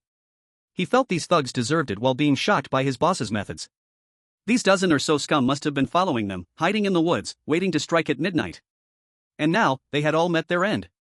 thinking of his boss's armored vehicle, then picturing it filled to the brim with supplies. Ordinary people would never have such vast resources. Tian Xiao braked, and before stopping the bicycle properly, he called out. "Boss, have you eaten breakfast?" Zhou Chen turned around, the sea breeze tousling his hair, his face stunningly handsome. "What brings you here?" Tian Xiao quickly took a sip of salt water, eagerly explaining his purpose. "Boss, I didn't sleep all night yesterday, the seafood is already arranged. I fought a few fishing boat captains who are happy to trade fresh catch for food. They went out to sea last night, and they'll be back in 6 days. In the middle of the night, I returned to my hometown to find my uncle. He said there's a medicinal herb seed shop over by Shenjiamen, and he knows the owner. He'll ask at dawn." Zhou Chen nodded. "Sit down, let's wait for the sunrise before heading down." Sunrise? For someone like Tian Xiao, who grew up by the sea, there was nothing remarkable about a sunrise. But he still plopped down on the grass, trying to find something to say, only to notice that his boss was staring intently at the end of the sea. The red clouds began to appear, the sea waves sparkling like gold. The dazzling sun rose over the horizon, radiating 1,000 beams of light. Zhou Chen sat quietly, appreciating the gradual rise of the sun. The east lit up the sun and moon, day and night passing like beads. This was the most normal natural phenomenon. But disasters followed one after another, and the earth was in shambles. Survivors struggled daily on the path of survival, with no moment to appreciate such beauty. Zhou Chen recalled his past life. Struggling for 3 years in the apocalypse, every moment was spent looking for supplies. The so-called emotions and desires were eventually replaced by the instinct to survive, suffering to the point of numbness every day. He could not smell the flowers, hear the birds, care about the sea, or see the green mountains. Instead, at the moment of death, lying on a ruined road, he saw the sunset bleeding like blood. Zhou Chen asked, "How's the sunrise?" Tian Xiao, lost in thought, snapped back, "Huh? The sunrise is beautiful, I've gotten used to watching it by the sea since I was little." "Boss, you enjoy it slowly." He. Zhou Chen reached out and patted his shoulder. "Now is the time, you should look more." Tian Xiao felt puzzled. Look more? What's different about today's sunrise? The sun rose, mercilessly scorching the earth. The temperature was even hotter than before. The two rode their bicycles down the mountain, going 5 times faster than when they went up. Passing by the black market, the heavy stench was unbearable. Zhou Chen stood up, pedaling his bicycle as if about to take off, feeling nauseous from just the smell. Arriving at the trading market, the owners of 3 seafood shops were early, eagerly looking out at the entrance. Upon seeing the handsome guy from yesterday, they greeted him with enthusiasm. Zhou Chen checked the quality of the seafood before heading to the police station to retrieve the vehicle. It was still the same grandfather from yesterday watching the gate. Zhou Chen greeted and prepared to drive away. The old man chased after him. "Comrade, I see you are quite capable. Is there any way you can help us get a batch of medicine?" Zhou Chen had already put one foot in the car. "Medicine?" The old man hurriedly said, "Yes, any kind of medicine will do, but it's best to have anti-inflammatory drugs, hemostatic drugs, iodine pads, tetanus vaccines, and so on." The old man also added, "Or, if you have a way to help us make contact, that would be fine too. We can trade supplies." Zhou Chen thought to himself, what supplies could you possibly have? The military and police can't even afford to eat, and the supplies they could trade are definitely not food. Food is the most essential. How could some random supplies possibly be exchanged for medicine? Seeing that Zhou Chen remained silent, the old man anxiously said, "Do we need to use food to trade for medicine?" After saying this, the old man began to stomp his feet in worry. Right now, the military and police are only 3 parts full, holding their ground. The number of refugees is increasing, and the processing of dried fish, fish cakes, and sea salt has tied up most of their resources. Even this is barely enough. Every day refugees die from starvation. Where can we get food? Zhou Chen considered the medicine stocked in his space and thought sending a batch would not be a big issue. But it wouldn't solve the fundamental problem. If he sent too much, he would feel reluctant in his heart. At that moment, a patrolling soldier walked past the police station. Zhou Chen looked at the gun the soldier was holding in his arms, feeling incredibly envious. In the apocalypse, who doesn't want to have enough firepower? The future will only get tougher, and having a gun is the way to go. A bold idea suddenly sprang to mind. Chapter 108, Who is the Real Bandit? For the sake of firearms, Zhou Chen's face was thicker than a city wall. Old man, given the current situation, medicine is harder to find than food. Especially the ones you just mentioned, they are all commonly used clinical medicines. I do know a medicine dealer, his temper is quite strange, he only sees money and isn't easy to get along with. Let's put it this way, I happen to have a batch of medicine in my car, consider it my personal donation. However, if you want more, I am powerless and have to ask that medicine dealer to see what he says. The old man, filled with worries, instantly broke into a smile. Comrade, I really don't know how to thank you. Zhou Chen waved his hand sheepishly. Please, don't say that, this is what we common people should do. Don't thank me, he actually has ulterior motives. He then climbed into the car and pretended to look for supplies in the back seat. A few minutes later, he pushed open the car door and handed over a cardboard box. Inside were 5 bottles of alcohol, 5 packs of gauze, 5 bottles of iodine, and several boxes of anti-inflammatory medicine. The quantity wasn't much, but it was already very precious. The old man held the cardboard box tightly, as if he was holding his own grandson, cherishing it immensely. Zhou Chen said, that medicine dealer is near Ning City. I will hurry back and help you inquire about the situation, and I will return with a reply by tomorrow evening at the latest. Oh, okay, thank you for your hard work. The old man nodded repeatedly, put down the cardboard box, straightened his back, and saluted.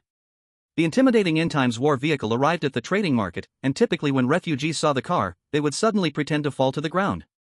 They were afraid of accidentally getting cut by rusty metal scraps, injuring their own skin. The supplies on Zhou Chen's vehicle weighed more than 1,500 pounds. After much picky discussion and haggling, they traded for 2,200 pounds of sea goods with 3 seafood merchants.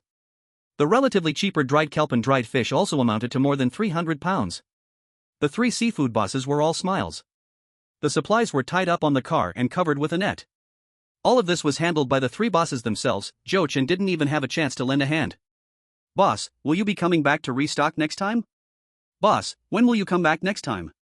I will find a way to get you a good pack of cigarettes and a good bottle of alcohol. Yes. You take such good care of our business, we can't even offer you a single cigarette. We are truly embarrassed. Zhou Chen took out a pack of Huazi and handed one to each person. Tian Chao didn't expect to receive a share too. As soon as he got it, he couldn't help but smell it in front of his nose. The 3 bosses were the same, they smelled the fragrant aroma of Huazi. A face full of intoxication. This is a real big shot. Not only does he smoke the expensive cigarettes, but they are also the kind that you can tell have never been wet. Usually, they go to great lengths to get a pack of lichio, which is the kind that they fish out of the water pack and dry again. The smell is already off, and smoking them is even worse. After being mesmerized for a while, the 4 of them scrambled to light a cigarette for the big shot. Then they all sat under the shed, puffing clouds of smoke, more intoxicated than before. So fragrant. Cigarettes that have never been wet are just this fragrant. You have to know, before the natural disasters, who among them wasn't worth millions?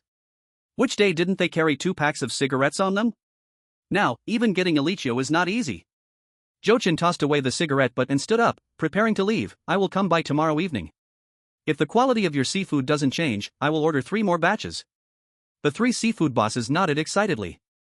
How much food does the big shot really have? Envy. Tian Chao was also envious, even very jealous. For people like them who are starving, jealousy is a normal reaction. But he had no bad intentions, just worried that the big boss's food would all be used for trading seafood. What about the seafood from the fishermen? And what about the seeds for the Chinese medicinal herbs? It can't be that the big boss has a granary, right? Who would believe that? Zhou Chen, pretending to dig in his bag, took out a pound of potatoes and a block of buttered bread. With a serious face, he instructed Tian Chao, keep a close eye on the fisherman. Go back and tell your uncle that I won't let him run errands for free. When I receive the seeds, I'll give him 10 pounds of food as a reward. But it has to be good seeds.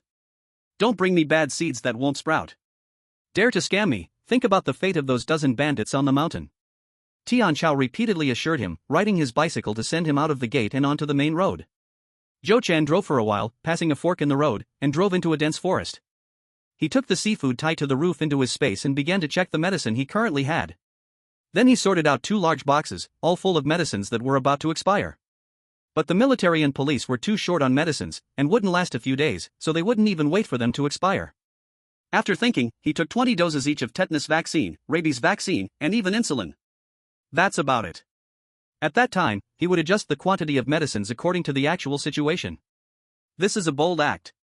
Success would naturally be a delight for all, but the failure rate is as high as 99.9%.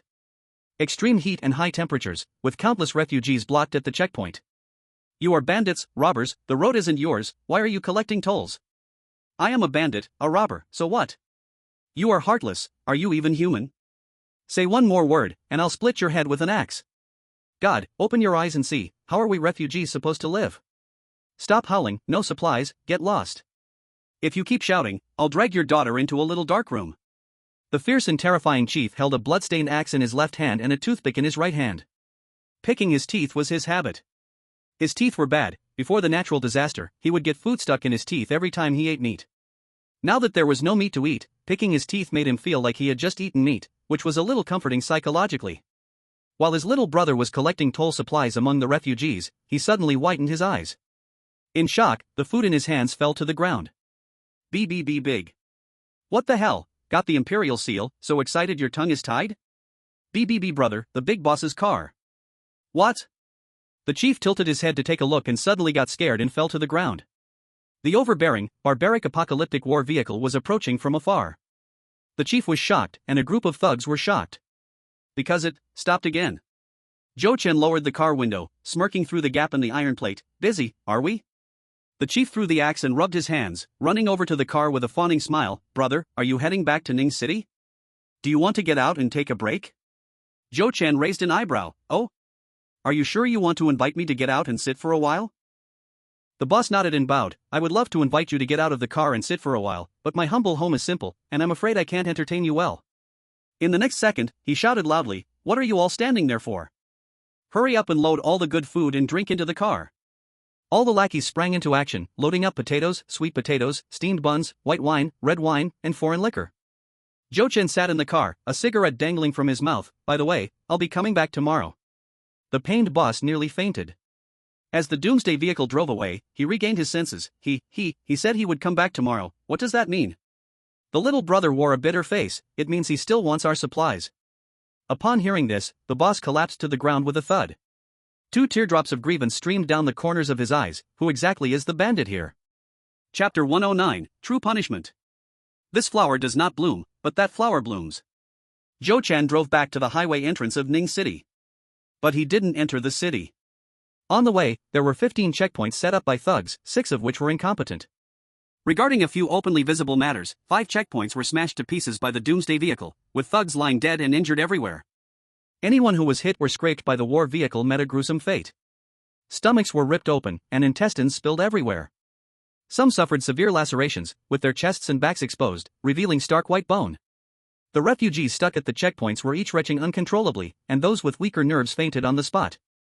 Zhou Chen smashed through the checkpoint and got out of the car. He sifted through a pile of illegally obtained supplies. Before leaving, he coldly glanced at those shivering refugees. What are you waiting for? Aren't you hungry? The terrified refugees suddenly snapped out of it and rushed forward to scramble for the remaining supplies. Whether it was moldy steamed buns, moldy bread, or potatoes and sweet potatoes that were muddy, they grabbed whatever they could and stuffed it into their mouths, drinking muddy, dirty water as soon as they got it. While wolfing down the food, tears streamed down their faces. Who doesn't want to live with dignity? But this damned natural disaster has made it impossible for people to survive, let alone maintain dignity. Zhou Chen collected all the supplies into his space and spent a night in the wild. After lunch, he drove the doomsday vehicle back to Zhou City. Wherever he went, there were whales at the thug checkpoints. Yesterday, we sent a batch of supplies, and after just one night, he's back for more. Zhou bagging is ruthless. Boss, if this big shot comes again tomorrow, we'll fight him. Fight your mother. Haven't you heard what happens to those checkpoints that don't turn over supplies? I don't want to die. At the thug checkpoint close to Zhou City. The boss was picking his teeth while threatening refugees who refused to turn over supplies. Big brother, it's bad, the big shot's car is back again. What? It's back again? The boss cried, the lackey cried. Because the big shot's car had indeed parked again. Zhou Chen rolled down the window. How's your day been? The boss smiled, looking worse than crying. Brother, my day has been pretty good, how about you? Zhou Chen pointed to the car roof that had only 2.5 layers of supplies. There are too few supplies, my day hasn't been good. The boss was in tears. Brother, I understand. The domineering and savage steel hedgehog reappeared at the entrance of Zhujiajian. Countless refugees were once again stirred up by the car's full load of supplies on the roof. The soldiers on guard were still the same too, they directly raised the bar to let them through. After passing the checkpoint, Zhou Chen parked the car. He took a bag of sweet potatoes and 2 pounds of dehydrated vegetables from the car roof, secretly stuffing a pack of cigarettes into his pocket. Old Zhu is still responsible for registration. Comrade, we didn't even have the chance to thank you last time, this time, we can't accept any more. Zhou Chen blurted out, there are too many supplies, it wasted a lot of my fuel along the way, so much that I almost wanted to throw it away. Old Zhu. The 2 soldiers. All 3 understood clearly, this was just an excuse he made up on the spot. Zhou Chen returned to the police station once again. The old man saw his car from a distance and rushed over immediately. Zhou Chen locked the car and tossed his backpack onto his back coolie. As usual, he took out a bag of potatoes and a bottle of white wine. He also brought out a packet of salt from last time. A bag of white sugar was replaced. In extreme heat, replenishing sugar water is just as important as replenishing salt water. This is by the sea, where edible salt is indeed scarce. Sea salt can be used instead, but there is no sugar produced here. The old man, holding the parking fee, anxiously asked, "Comrade, what about the medicine? What did that person say?" "What else could he say? That person is right in front of your eyes." Zhou Chen's smile vanished, replaced by disdain. "Old man, that person is simply insane, lacking in quality and limits." He agreed, but the demands he made are truly harsh. In the next second, he leaned in to whisper a few words. The old man heard this, his hair standing on end in nervousness. That's really harsh. Isn't it? Zhou Chen nodded in agreement, although he swore to the heavens that once he got what he wanted, he wouldn't do any harm, just acting in self-defense. His thoughts are too frightening. "I guess you guys definitely wouldn't agree." The old man blurted out, "Of course we wouldn't agree. The doorman at the police station is not just any ordinary old man. He is a serious police officer, only older or perhaps injured in the line of duty. He has retired to guard the door until his last day. In terms of law, the old man understands better than anyone. To exchange medicine for food, that could be figured out somehow. But exchanging for guns and ammunition? No way. If this were before the natural disaster, encountering such a show-off would mean immediate arrest. They would give him several harsh ideological education lessons. Perhaps now they could gather and go capture him." Zhou Chen suddenly shivered. Seeing the old man's sharp gaze, he felt a sense of impending trouble. He quickly said, "That person knows you wouldn't agree, so he said he could take a step back." The old man's eyes grew even sharper. "What do you mean by taking a step back?" Zhou Chen whispered, he said, "With so many smuggling ships every year, your Coast Guard has confiscated plenty of ammunition. He wants." The old man waved his hand, "Don't even think about it. Even if those things haven't been destroyed, it absolutely won't do." Zhou Chen could only sigh inwardly. The failure rate is indeed as high as 99.9%. Miracles and such are impossible. The old man asked, "Aside from this demand, has he thought about exchanging for other goods?" Zhou Chen laughed awkwardly. "Old man, he has plenty of medicine, he certainly doesn't lack other goods." The old man felt very discouraged. Is there really no other way? For a moment, both of them fell silent. The old man felt helpless. Zhou Chen had complicated feelings. In fact, the amount of medicine he had gathered was indeed astonishing. All the pharmacies on a street in Pudong had been emptied by him. But antibiotics, hemostatic and other wound treatment medicines are a necessity under the natural disaster.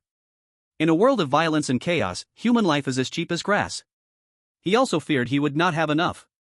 Just when Zhou Chen was wavering, he heard the old man angrily say, "During the extreme cold, the Hua family somehow got a batch of military weapons. They haven't had time to deal with the Hua family, and now another person dares to make a move on military arms." Zhou Chen?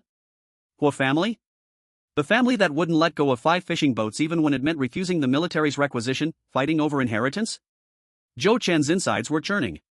What is this? This flower doesn't bloom, but that flower does.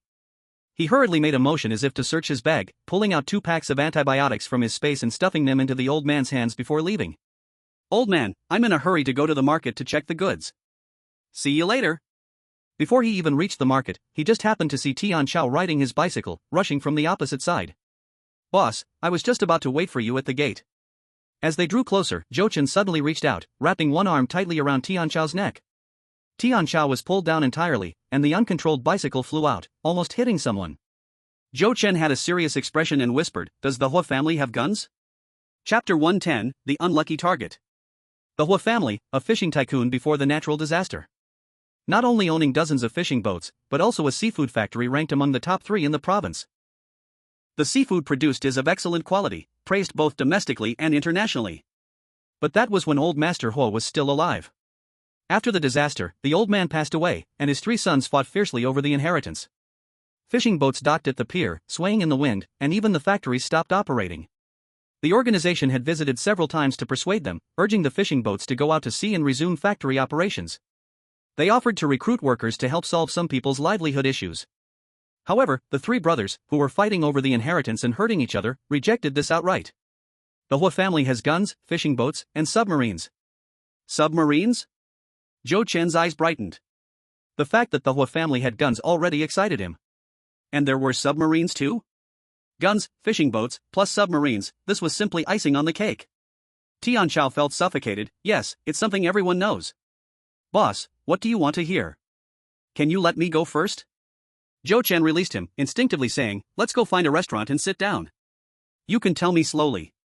Tian Chao laughed and cried, my brother, we don't even have any food right now, where are we going to find a restaurant? Zhou Chen. The two found an alley to escape the sun's direct rays. Tian Chao was still sweating profusely from the heat. Zhou Chen took out his bag, pulled out a bottle of red tea, and handed it to him. You carefully tell me about the situation with the Hua family. Tian Chao received the benefit and immediately spoke without reservation. We also heard that during the extreme cold, old Master Hua was unwell, and the three brothers went out to look for medicine, but they didn't find any, and instead stumbled upon a military camp. It is said that they seized over 1,000 Type 95 automatic rifles, and who knows about the bullets. There were also a few Type 59 pistols, and the three brothers flaunted them at their waists all day long.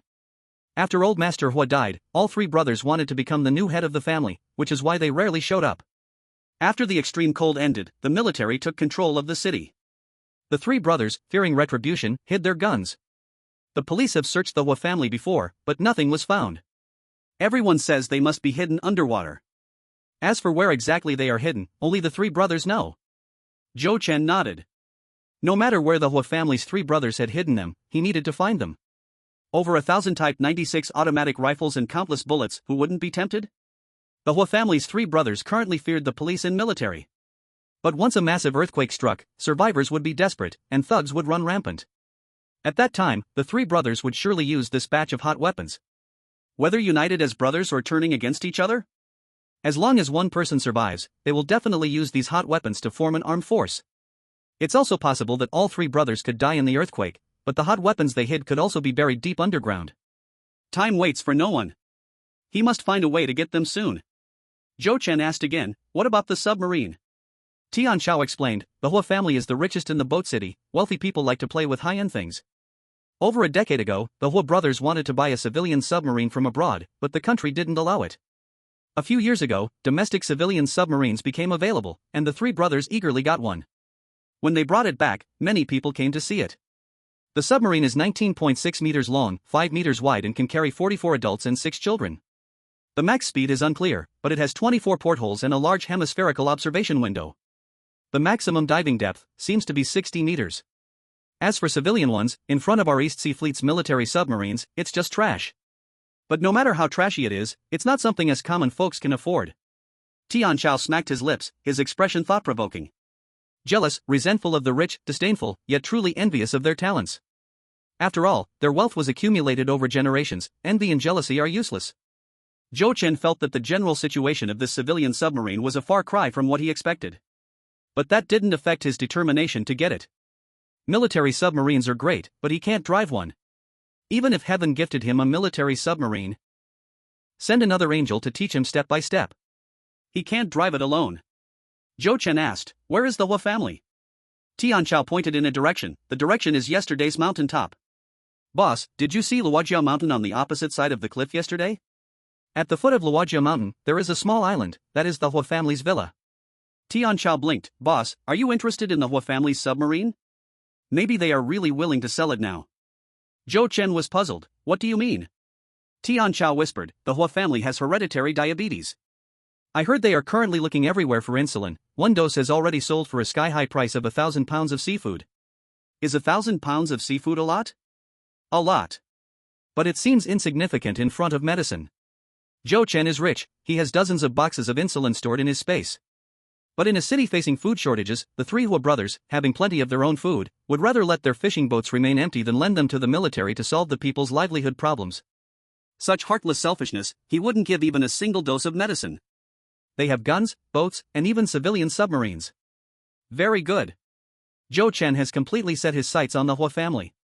Those he has his eyes on are all unlucky ones. Tian Chao had a clever look. Boss, can you get the insulin the Hua family needs? If the boss can obtain it, as a middleman, he could at least get 30 pounds of food from the Hua family. Zhou Chen saw right through Tian Chao's thoughts. If I had that ability, would I still come here to do business myself? Tian Chao thought for a moment and agreed. With the Hua family's capabilities, the news would reach the next city. Under heavy money, how could a single dose of medicine be obtained? Where could an ordinary merchant find it? Zhou Chen quickly changed the topic. What did your uncle say? Tian Chao slapped his forehead, looking as if he had just realized something. I almost forgot the main thing. My uncle went to find that person. He has more than 200 kinds of Chinese medicinal seeds, just waiting for you to trade. Zhou Chen frowned, just over 200 kinds? Tian Chao explained, the seeds were not sealed, and a lot got ruined when the flood came. Zhou Chen helplessly thought, better than nothing. Did you ask the price?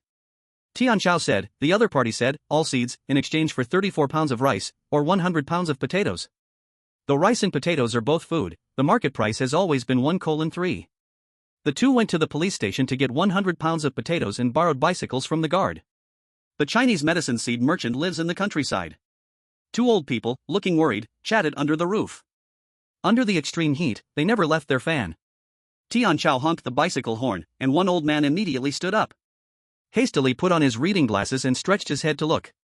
They're coming, Tian Chao really invited them. Chapter 111, Private Island. One side is anxious to buy seeds. The other side is eager to get the rice cooked. Both sides simply greeted each other and immediately checked the condition of the seeds. Gardenia, burdock, schisandra, golden cherry, raspberry, indigo root, and others. The effects include clearing heat and stopping cough, resolving phlegm and dampness, replenishing qi and nourishing blood, stopping bleeding and pain, etc. Facing Chinese medicinal materials, Zhou Chen is absolutely an outsider. However, Tian Chao's uncle helped explain, speaking very clearly. More than 200 kinds of seeds, the quantities are not large, some 3 to 5 pounds, some only a few dozen grams. Zhou Chen handed the potatoes to the other party, and Tian Chao helped pack the seeds into bags and hung them on the bicycle. A thin woman rushed out of the house, hurriedly picking up a few potatoes to run into the kitchen. The person didn't expect the transaction to be so smooth. Originally thought there would be some wrangling. The boss is a straightforward person, which gave him great confidence. Boss, I have several peers who have seeds at home, do you still want them? After the strong earthquake, industrial civilization was completely destroyed. Chinese medicine, suppressed for half a century, is back on stage. Barefoot doctors without medical qualifications are all given importance. It can be said. The apocalypse led to the revival of traditional Chinese medicine. Zhou Chen nodded, collect them, the more the better, it doesn't matter if the seeds are redundant. The man beamed, alright, I'll contact them soon, they are all my old friends, they definitely wouldn't dare to sell you bad seeds. Zhou Chen said, I won't go personally, just have them come to the trading market to find me. The man agreed eagerly. As the three left, the old partner ran out of the kitchen and started scolding. Are you stupid? Can't you buy their seeds at a low price and then resell them to the boss? I know you're going to say I'm unfeeling and greedy for profit, but look at the situation right now, people are starving everywhere. As they reached the village entrance, Zhou Chen took out 2 pounds of rice and 4 pounds of sweet potatoes from his bag. This was the agreed payment for running errands. Tian Chao's uncle received it excitedly in his arms, constantly thanking him. With children and grandchildren at home, he planned to take the rice to the market in exchange for 6 pounds of potatoes. Sir, you are an old Chinese medicine doctor, right? Yes, I've been practicing for decades. Many patients came to me for consultations years ago, but later it became fewer each year, and last year I couldn't operate anymore. Zhou Chen smiled, take care of your health, there will be a day when you can show your skills. The old man waved his hand in discouragement. Traditional Chinese medicine has long fallen, many more capable colleagues had to retire early, and some were lured away by high salaries to foreign countries. Sigh, if I had known that foreign countries valued our Chinese medicine so much, I should have gone to see it earlier. Now that he is old, it's hard to leave his homeland.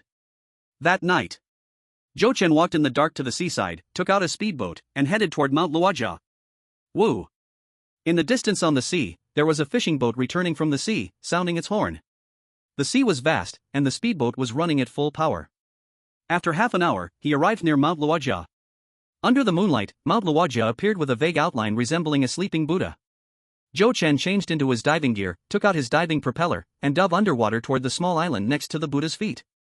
From afar, it looked like a small island, but in reality, it was not small at all. Just as Zhou Chen surfaced, he saw several beams of flashlight at the foot of the mountain. The wind and waves were strong, the sound of the waves covered the conversations of the others. Zhou Chen dove back underwater, quietly approaching along the shore's rocks. Under the cover of the rocks, the three people arguing had no idea anything was wrong. Zhou Chen found a spot in the wind, listening closely. Under the sound of the waves, it was hard to hear clearly. But as the three argued more fiercely, even shouting and cursing, the voices suddenly grew several times louder. I am the eldest son, the family business was supposed to be inherited by me. You think so? What the hell do you know besides chasing women? I am the heir in Dad's heart. Bullshit. Since ancient times, it has always been the eldest son who inherits the family business, while siblings live on dividends. Ridiculous. The Qing dynasty is long gone, you still cling to that feudal mindset. Whoever has the ability should take charge. Eldest brother, second brother, can't we talk calmly? Third brother, stop pretending to be the good guy, you have always been the most cunning since we were kids. Eldest brother, second brother, dad is gone, I just don't want us three brothers to become too estranged. Ha, you make it sound better than a song. When dad was still here, every time we got into trouble, didn't you always push the blame onto us two first? Third brother, don't pretend, there are no outsiders here. Aren't you tired of acting? The third brother adjusted his glasses, forcing a smile. Well, you two keep arguing, have you asked for my opinion? Eldest brother, second brother is right, you're good at chasing women, but not at inheriting the family business. Second brother, you are indeed more capable than eldest brother, but if you want to inherit the family wealth, it's not just eldest brother who disagrees, I won't accept it either. The second brother sneered, oh, so you're not pretending anymore? The eldest brother looked down in disdain as well. The third brother adjusted his glasses and said, aren't you too tired of arguing for so long? Listen to my suggestion, divide the family. Divide the family? Absolutely not. The eldest and second brother exclaimed in unison. The third brother laughed like a cold snake, dividing the family property is divided equally, and we are still three brothers. If you all want to monopolize it, you better have the luck for that. The eldest brother was angry, are you threatening us? The second brother was furious, third brother, are you planning to kill us for a little property? The third brother sneered, what are you angry about? Haven't you secretly thought about killing your brothers and taking all the property for yourselves? The eldest and second brothers were left speechless. Growing up together, who knows each other better? Just lift your butt to know if you're taking a shit. The third brother took off his glasses, wiping the seawater splashed on the lenses. He spoke, let's divide the family. The longer we drag this out, the worse it will be for everyone. Director Huang comes to the island every 2 days, not only persuading us to agree on requisitioning the fishing boats but also on that batch of guns. The eldest brother frowned. The second brother's temper flared, what if I don't agree to the requisition? As for the guns, if they have the ability, they can come find us again. Far away and near at hand, it's their own lack of ability that makes it hard for them to find evidence. If they can't find it, I will never admit it. Behind the rocks, Zhou Chen fell into deep thought. Far away and near at hand? This means the weapons are on the island. Or rather, they are nearby, maybe hidden under the sea. But the Navy can swim, and they are not lacking diving equipment, they even have countless people skilled in free diving. The nearby waters must have been searched thoroughly by them. In this case, if they still can't find the weapons, it only means the items are on the island. But Tian Shao said that the island had been searched. For matters related to guns and ammunition, the situation is extremely serious. With such high importance, searching 3 feet underground wouldn't be too much, they should have found it already. Is there any place on the entire island that can't be searched? Surely they can't be hiding in the ancestral grave? Zhou Chen suddenly realized. Chapter 112, His happiness is built on others' pain. The three brothers argued fruitlessly and angrily turned back home. Having figured things out, Zhou Chen changed into his gear and put on the latest night vision goggles to sneak onto the small island. The three brothers, feeling guilty, were already on guard. In the forest on the island, various traps had been set. Mouse traps, wild boar traps, bamboo spikes in trees, wooden stakes in deep pits, they were truly prepared. Zhou Chen even discovered several corpses. Some had their legs broken by traps, bleeding to death. Some were pierced through the abdomen and back by bamboo spikes and died on the spot. Others fell into deep pits, their bodies punctured with several holes the size of bull mouths by sharp wooden stakes. Judging by the extreme heat at the moment, despite the corpses already beginning to decay, they probably died only after dark, without having time to deal with them. They should have been refugees nearby, trying to sneak up to steal food or rob a house.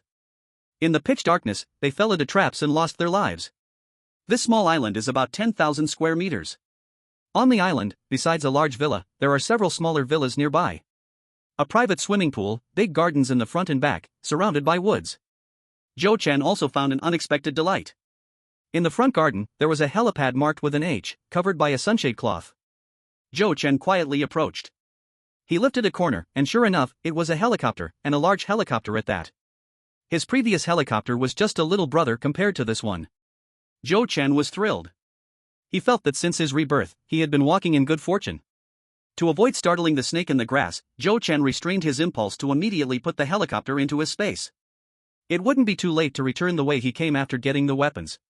Zhou Chen crossed the back garden, climbed up the hillside. After 10 minutes, several graves were captured by the night vision goggles.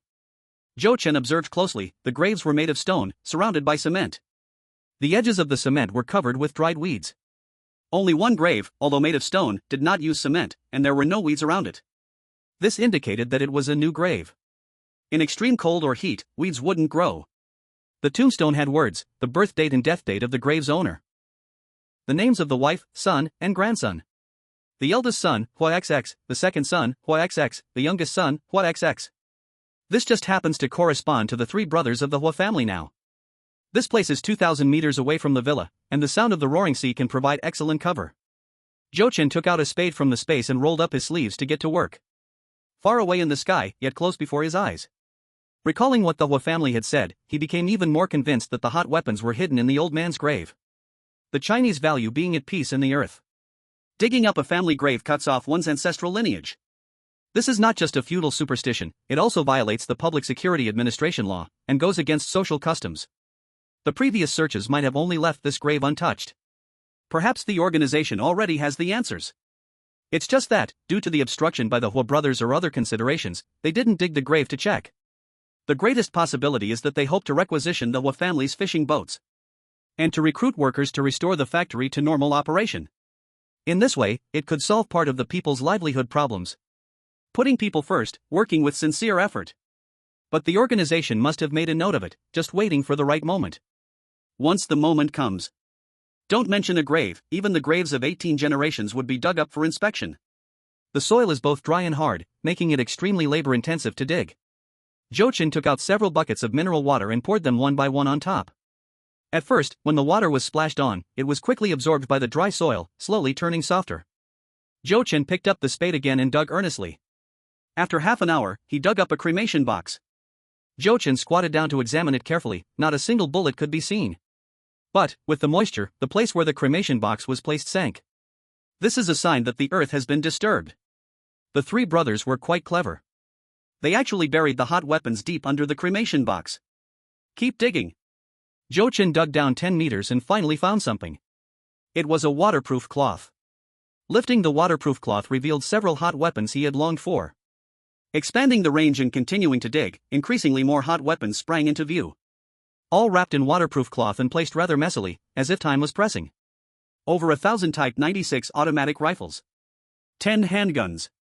20 sniper rifles. 100 light machine guns. 50 heavy machine guns. And vicious weaponry like grenade launchers and mortars. Zhou Chen was shocked. The three Hua brothers braved the freezing cold to find medicine, and in turn, emptied an entire division's arsenal? Not a single gun left behind, and below were over 3,000 boxes of ammunition. Zhou Chen reached out and touched. All the ammunition boxes were pulled into the space. Each box of ammunition contained about 450 rounds. After working for several hours, he suddenly possessed 1,000,000 rounds of bullets and several thousand shells. Zhou Chen climbed back to the surface, exhausted and collapsed on the ground. His body was weary, but he felt so excited. The blood within him felt like boiling magma, burning his face bright red. At this moment, he was truly wealthy beyond measure. Zhou Chen went back to the front yard and took away that large helicopter. There were several good yew trees in the yard. Although the needles had fallen off, the trees had not completely dried out. He took them. They would be useful for a private garden in the future. Zhou Chen drove the speedboat around the island. The civilian submarine was in his hands. No hesitation, he turned directly towards the new dock. Each of the large ocean fishing boats, worth over 10 million, now belonged to him. Ah!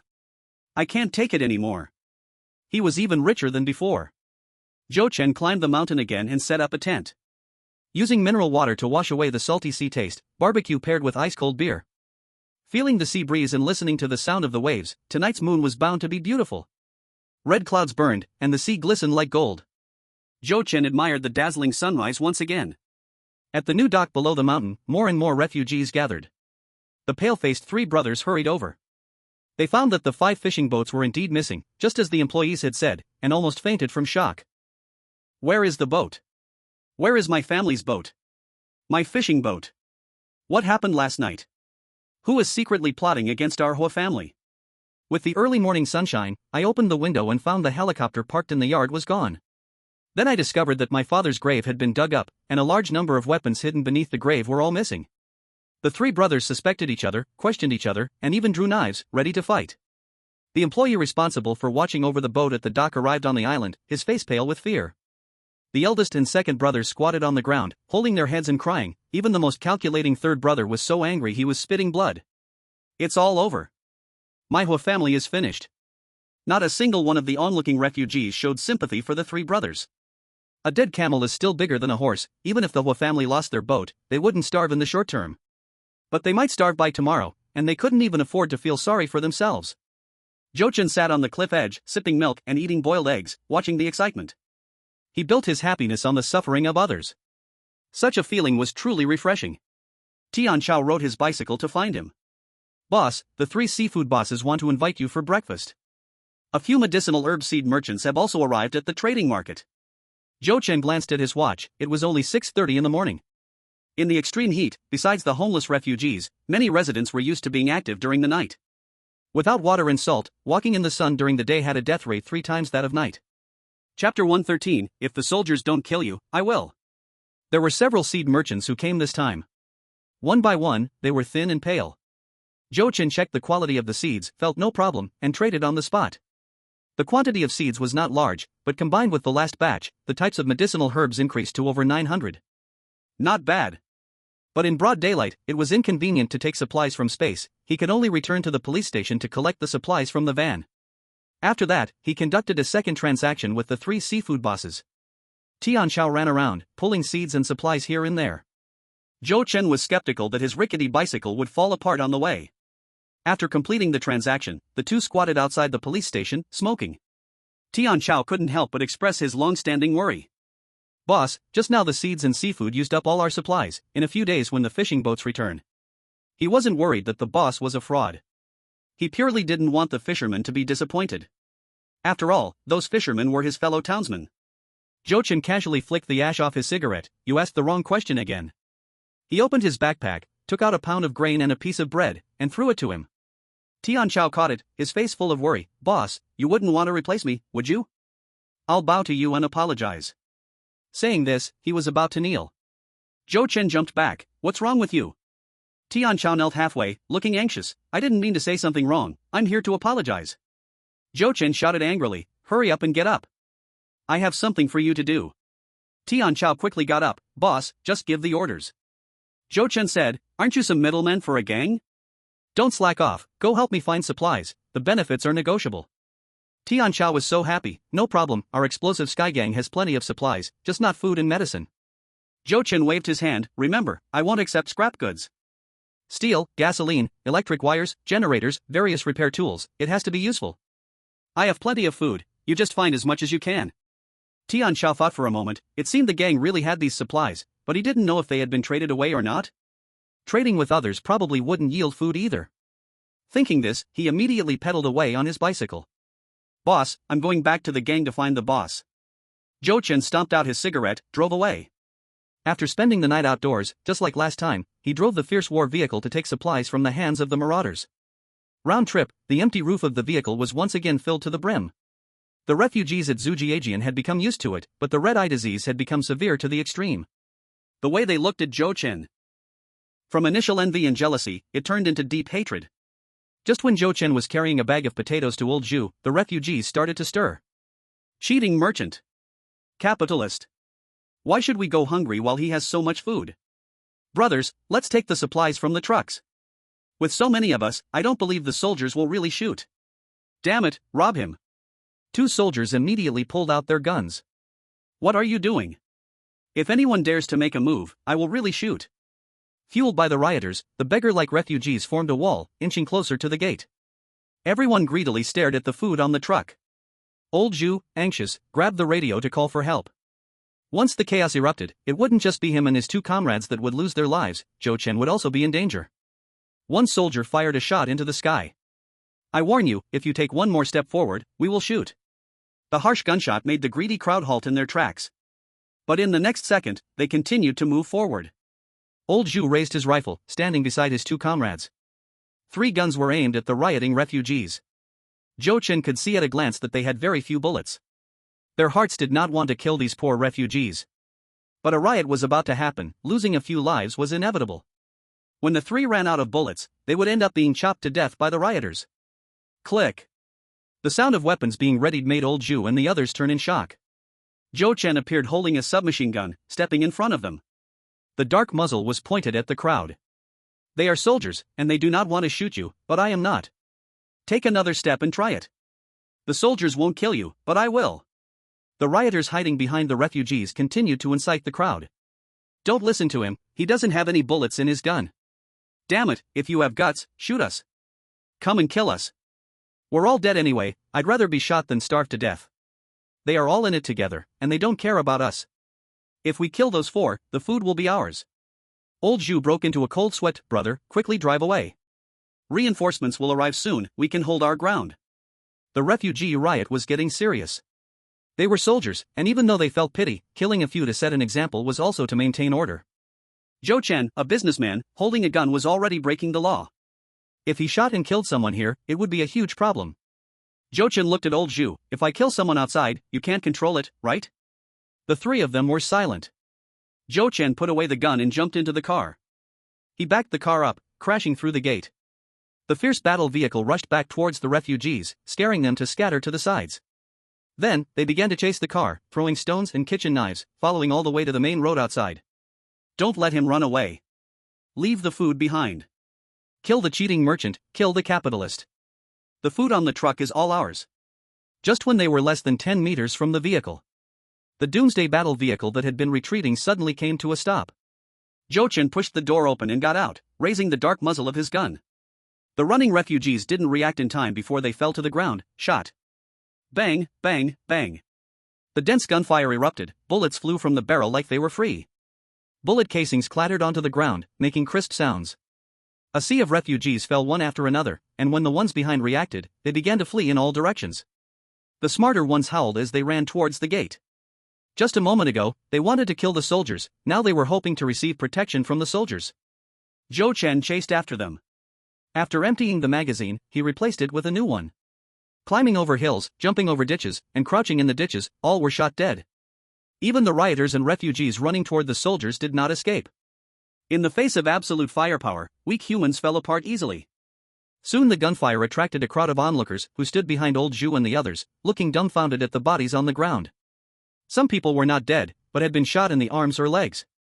However, in the absence of medical conditions, basically hopeless. Only one thug survived, trembling as he clung to old Zhu's thigh, a puddle of urine pooling at his feet. Zhou Chen's face turned pale as he pointed at the thug. To the refugees who had gathered to watch, he said, "This man is a thug, alive he is a disaster, if you beat him to death, each person will get a pound of grain." Upon hearing this, the refugees surged forward like madmen. In an instant, old Zhu and his group were knocked aside by the throng of refugees. When they turned around to stop it, the thug had already been chopped beyond recognition by the kitchen knives. Chapter 114, The Fisherman Returns with a Full Load. Zhou Chen kept his word. He carried a bag of potatoes, about 30 pounds. No matter if someone had hit the thug, as long as they participated, they all received a pound of grain. His walkie-talkie crackled to life, and old Zhu, still in shock, snapped back to reality. Team leader Zhu, our squad is arriving soon, hang in there. Ha? No need to come, it's all fine now. Fine? But we heard intense gunfire. In any case, you don't need to come, I will write a report. From this moment on, old Zhu and his companions looked at Zhou Chen differently. Their initial grateful, friendly, and kind expressions became distant and foreign. Zhou Chen could clearly feel it. He understood their feelings.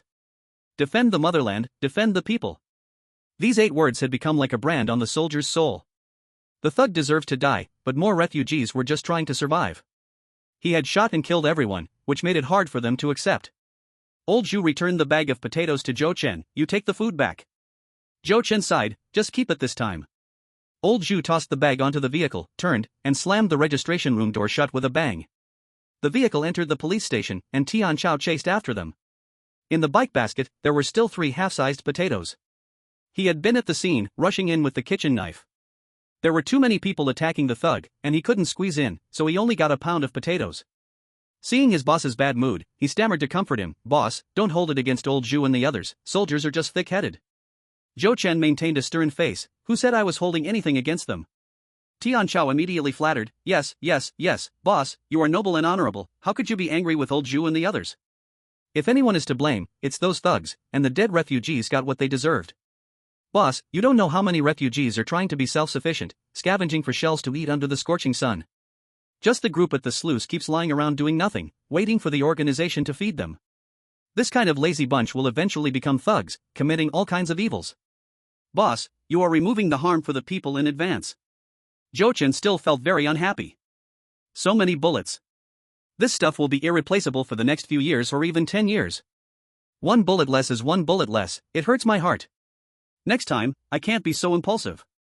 I should just crash the car, let those thugs taste the feeling of being skinned alive. Jochen continued to exchange supplies as parking fees. The wrinkles on the guard's face increased a few more lines. Jochen could see that the other party was still worried about the medicine. He initially planned to use medicine to exchange for firearms. Now that he had got the firearms, he also acquired a helicopter, a civilian submarine, and 5 fishing boats. He ended up saving a batch of medicine. This trip not only brought back seafood but also made a deal with the Exploding Sky Gang. In just 4 days, Jochen's reputation in Zhujiajian had spread far and wide. Everyone knew that a very powerful boss had come to Zhujiajian. How powerful! When everyone couldn't afford even a potato, he could haul in over 1,000 pounds of grain every other day. Is that powerful or not? The Exploding Sky Gang cherished this trading opportunity so much that they nearly emptied the gang. A wide variety of supplies piled up into a small mountain, patiently waiting for Jochen to examine one by one. Trucks, cement, lime, steel bars, life jackets, electric nets, small boats, fishing rods, steel fishing cages, and so on. The sight dazzled the eyes. Jochen felt a headache after looking at it and simply decided to take it all. As a result, when he calculated the accounts, he found that the exchanged food was not enough, still short of dozens of pounds. The leader of the Exploding Heaven gang was afraid the business would go bad and hastily declared that the dozens of pounds of food were not needed. Just consider it making a friend, looking forward to happy cooperation next time. Then he called a bunch of little brothers to carry the food away, running faster than dogs. They feared that the boss, who was so flamboyant, might regret it the next second. Jochen was just about to use space resources to make up for it but was stunned on the spot. Tianchao ran the fastest. Boss, I'll go back to the gang to get my commission and we'll be back soon. After spending a night in the wild, Jochen had breakfast and then drove onto the highway. A strange scene appeared. On the road, apart from refugees, there were still refugees. All the bandit checkpoints vanished without a trace. Without bandits, the refugees had a smooth journey. What was going on? Had the organization been cleared? Jochen, sharp-eyed, surprisingly saw a few bandits among the group of refugees. He opened the door and got out of the car. Hey, you guys. A few bandits turned tail and ran. One person, while fleeing, cried out, Bro, you come to scrape us every other day, who can handle that? We have decided to completely reform and become good people. Bro, spare us, we really can't produce any food anymore. Jochen. It seems that he had squeezed them too hard, they didn't even collect tolls anymore. Today was the day of the fisherman's return. It was also his last time doing business at Zhujiajian. Jochen was loaded with supplies. The registration room at the gate had new people, and the 2 soldiers on duty were also fresh faces. Jochen parked the car and showed his pass, casually inquiring about things. The answer he received was that old Zhu and the other 2 voluntarily applied for a transfer to work on the fishing boats drying fish. There was wind at sea, which was a bit cooler than on land. In fact, being at sea was really not as comfortable as staying on land. This time, Jochen drove the car directly to the new dock. As the sun was about to set, several old fishing boats returned fully loaded. Hey, Boss Lu, Boss Chen. Tianchao stood on the dock, excitedly waving to the fishing boats.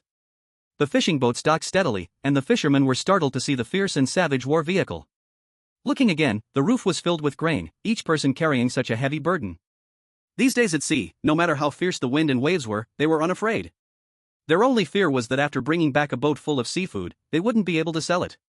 Many seafood items required manual handling, and further processing was needed to turn them into real dried goods. In extremely high temperatures, sea fish would soon die without seawater. There was simply no time or ability to process them into dry goods. If anything went wrong with the transaction, they would have worked hard for nothing. Jochen boarded the ship and had just walked to the cabin when he almost got pinched by a king crab. King crabs, hairy crabs, turbot crabs, green crabs, lobsters, mantis shrimp, black tiger prawns, grouper, yellow croaker, ribbon fish. The variety of fresh seafood was so plentiful he couldn't even count them.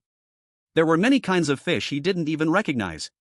Jochen asked, I haven't seen these before, eating them won't cause poisoning, right? The big boss of the fishing boat patted his chest to assure him, no problem at all. They were experienced old fishermen, and any poisonous seafood would be eliminated on time when caught. Boss, there's a whole cabin of shellfish, do you want them? Blood clams, flower snails, sea snails, all very fresh. Jo-chan nodded, yes, I'll take everything on your boat. Both parties sat cross-legged under the shed on the dock, calculating accounts. Before the natural disaster, the fresher the seafood, the more valuable it was. Under the natural disaster, the market turned around. Furthermore, there was no longer any classification, it was sold directly by the ton. Because fresh seafood couldn't be preserved, dry goods were 5 times more expensive than fresh goods. A massive clearance sale, cheaper than potatoes. Prawns that had been sun-dried could be eaten directly. Crabs that died would grow worms, mild cases led to diarrhea, and severe cases caused food poisoning. Various fish, along with their innards, would be dried in the sun. It wasn't that they couldn't be eaten, it just affected the taste. Jo-chan was wealthy beyond imagination. Since the day of his rebirth, he had decided that he would live comfortably for the rest of his life. It's not gourmet food, he absolutely wouldn't eat it. Chapter 115, The Wise Decision of the Authorities. For small fishing boats managed to catch 10 tons of seafood in just a few days. 20,000 pounds, according to the current market, requires at least 4,000 pounds of food. Jo-chan had 2,000 pounds in his truck, still needing half of it. The two sides quickly reached an agreement. The food on the truck could be unloaded first, but the fishermen couldn't move and had the duty to guard the food. Jo-chan drove away in his apocalyptic battle vehicle. After staying in the wild for 3 hours, he switched to a large truck, roaring back to the dock. As soon as the truck's compartment opened, a cool breeze rushed out. To hide his spatial powers, he deliberately burned gasoline to turn on the air conditioning for preservation. Going from having not a single grain of food to trading for 4,000 pounds of food. The fishermen wiped their tears, emotional with excitement. In their excitement, they didn't forget to help load all the seafood from the boat onto the truck. Boss, we live nearby the dock, next time, just come find us for more goods. Yes, yes. We guarantee that the goods delivered to you will be lively and jumping. Boss, I sincerely invite you to my house as a guest, my old partner's cooking is famous around here. Jo-chan politely declined, saying he needed to rush back to Ning City. The fishermen felt deeply regretful. Then, they happily carried the food back home. Jo-chan climbed into the driver's seat. He lowered the car window and handed Tian Xiao a bag of food. You've helped me a lot lately, you've worked hard. Take care, brother Xiao Tian. Jo-chan didn't drive directly towards the exit, instead, he took a detour to the police station. In the pitch-black night, a candle was lit in the police station's guard room. The guard uncle was handing over his shift to a colleague. Jo-chan honked his horn, and the two turned their heads instinctively. The guard uncle recognized Jo-chan immediately with a flashlight sweep. Just as he was about to step forward to inquire if he needed to stop, the car drove away instead. Where the car had just parked, 10 large cardboard boxes appeared. The guard uncle approached with the flashlight, opened one of the boxes, and found them filled with medicine. The colleague who came to check the situation was shocked by the quantity of these medicines. Where did these medicines come from? Oh my, most of them are what we urgently need right now. Did that car owner leave them behind? Who is he? The guard uncle seemed not to hear his colleague, staring at the car lights that were getting farther away. At the moment the car lights were about to disappear, he quickly adjusted his uniform. Proudly standing tall, he raised his hand to salute. An empty highway. Jo-chan stored the truck and seafood in his space. He sat in the wild and aggressive apocalyptic battle vehicle, completely leaving behind this once beautiful city. Dawn broke. Jo-chan drove into Ning City. He was surprised to find several modified apocalyptic battle vehicles on the road. Some were poorly modified, likely indicating weak strength. Others were even more exaggerated than his, with steel spikes welded all over the vehicle. Each one displaying their might and arrogance. Looking at the car owners, wearing brand-name clothes and watches, they even styled their hair. They looked like they wanted to tell everyone they were either rich or noble. One of the car owners threw a piece of bread on the road. Countless refugees crazily rushed to snatch it. With knives and sticks out, they fought fiercely. That car owner laughed heartily, fight to the death. The more spectacular your fight, the more reward I will give. It was not about dignity, but survival. A small piece of bread was fought over by countless refugees, whoever got the bread became a corpse. Ha, keep fighting. The bread is in his hands, hurry, kill him, kill him. That guy in the blue vest, you are a waste, get the bread back. Jo-chan, forced to stop in traffic, immediately smashed the door and got out of the car. Holding a gun, he walked over to the car owner, the dark barrel pushed into the gap of the iron plate. Do you think you are more noble than the refugees? Bang. The bullet shattered half of the driver's head. The woman in the passenger seat, who had been cheering, got splattered with brain matter. The sudden gunfire stunned everyone present. Zhou Chen went around to the passenger side, yanked open the car door, and dragged the screaming woman out. He pulled her like an animal to the middle of the road and shoved her to the ground. From behind, he pulled out a handful of snacks and threw them all over the woman. The woman was hit in the face with the snacks, instantly overcome with a bad feeling. As she turned her head, she saw the refugees carrying knives and clubs, closing in on her like zombies. With the swing of a knife and the blows of clubs, the woman let out a chilling scream. These refugees were clear-headed. There were always some beasts who didn't see them as human, tossing out a piece of bread to make them fight each other. This time, they silently reached some kind of unspoken agreement. First, chop the people, then collect the food. Bang bang bang. A wild frenzy of chopping and striking, a mad release. Grimy hands picked up the snacks from the ground, leaving behind a dismembered female corpse. Zhou Chen didn't have time to appreciate the woman's fate. His movements were swift, finding a steel wire and tying it to the front bumper of that car. He opened the car door, dragged the lifeless driver out, and tossed him aside like a dead dog. Driving his doomsday vehicle, he quickly sped away with the modified car in tow. 1 hour later, Zhou Chen drove an ordinary van, arriving at the military family compound. He explained his purpose to the duty soldier and waited 20 minutes, until Elder Bai came out. Xiao Zhou? I'm here to pick up the dog and the rabbit, sorry for the trouble these past few days. Elder Bai pretended to be angry. What trouble? You're being too polite. Come on, let's go home for a sit. The families of senior officers were also protected, and unauthorized people and vehicles were not allowed to enter. Elder Bai went to communicate, registered his ID, and was allowed to walk into the compound. The military family compound had low floors and a very simple exterior. All the flowers and plants had died, but the environment was kept very clean. Unlike the chaotic streets outside. As Elder Bai led the way, he nervously said, "If you didn't come back soon, I would go outside to find you." Zhou Chen was surprised. What's wrong? Did something happen? Elder Bai said, from what my son said, it seems that a major earthquake might happen soon. For the safety of the city's people, they are preparing to start relocating all the residents to the suburbs for resettlement from the day after tomorrow. Zhou Chen remained silent. It wasn't necessarily due to his letter that there was a response. Among the survivors, there were capable individuals, and it's possible that the Earthquake Bureau of the country had maintained some strength to monitor the signals of a super-strong earthquake. The government had satellite phones. Since Ning City had decided to evacuate all its citizens, other cities should be the same. Having experienced rebirth, he marveled at the government's wise decision. Xiao Zhou, why don't you stay at home? When it's time, we can leave together. Maybe there won't be a major earthquake, I'm too lazy to pack extra luggage. Perhaps in a few days, we can move back. Zhou Chen smiled, subtly reminding him, natural disasters are unpredictable, it's better to take all your luggage. If you don't take all your luggage, there might not even be clothes left to wear. The longer the apocalypse lasts, the more refugees without clothing there would be, even a tank top became precious supplies. Chapter 116, An Unprecedented Earthquake. Elder Bai's youngest son's home was simple to the extreme. The 3-bedroom apartment felt very compact. The solid wood furniture in the house was an old style from over a decade ago. Elder Bai's wife was very warm, serving a cup of freshly brewed tea. Water resources in the whole city were scarce, and she usually hesitated to drink more than a sip herself. The big yellow dog rushed up, biting the owner's pant leg, excitedly urinating. Zhou Chen had reason to suspect that the dog was excited because it wanted a big bone. Elder Bai's 2 grandsons were teasing a wild rabbit, and knowing the rabbit was about to be taken away, their expressions were unwilling. Zhou Chen noticed that one of the rabbits was acting strangely. My stomach is a bit round. Madame Bai explained, I just found out a few days ago, it's a pregnant rabbit, and it won't be long before it gives birth. Zhou Chen. This is quite troublesome, isn't it? In just a second, he decided to only take the dog. Rabbits breed a lot, several litters a year, with many in each litter. After the great earthquake, food will be even scarcer than now. Even soldiers will go hungry. Though Mr. Bai is a military family member, if he survives the earthquake, he will at most be among the first to enter the base. For everything food, clothing, shelter, travel, they must rely on themselves. The couple is getting older, it's too dangerous to run outside the base fighting with young refugees for supplies. Raising rabbits for food is actually a great way out. When Mrs. Bai heard Zhou Chen say he wouldn't take the rabbit, she was very surprised. Little Zhou, there are very few animals alive now, rabbits breed a lot, you'd better take them all.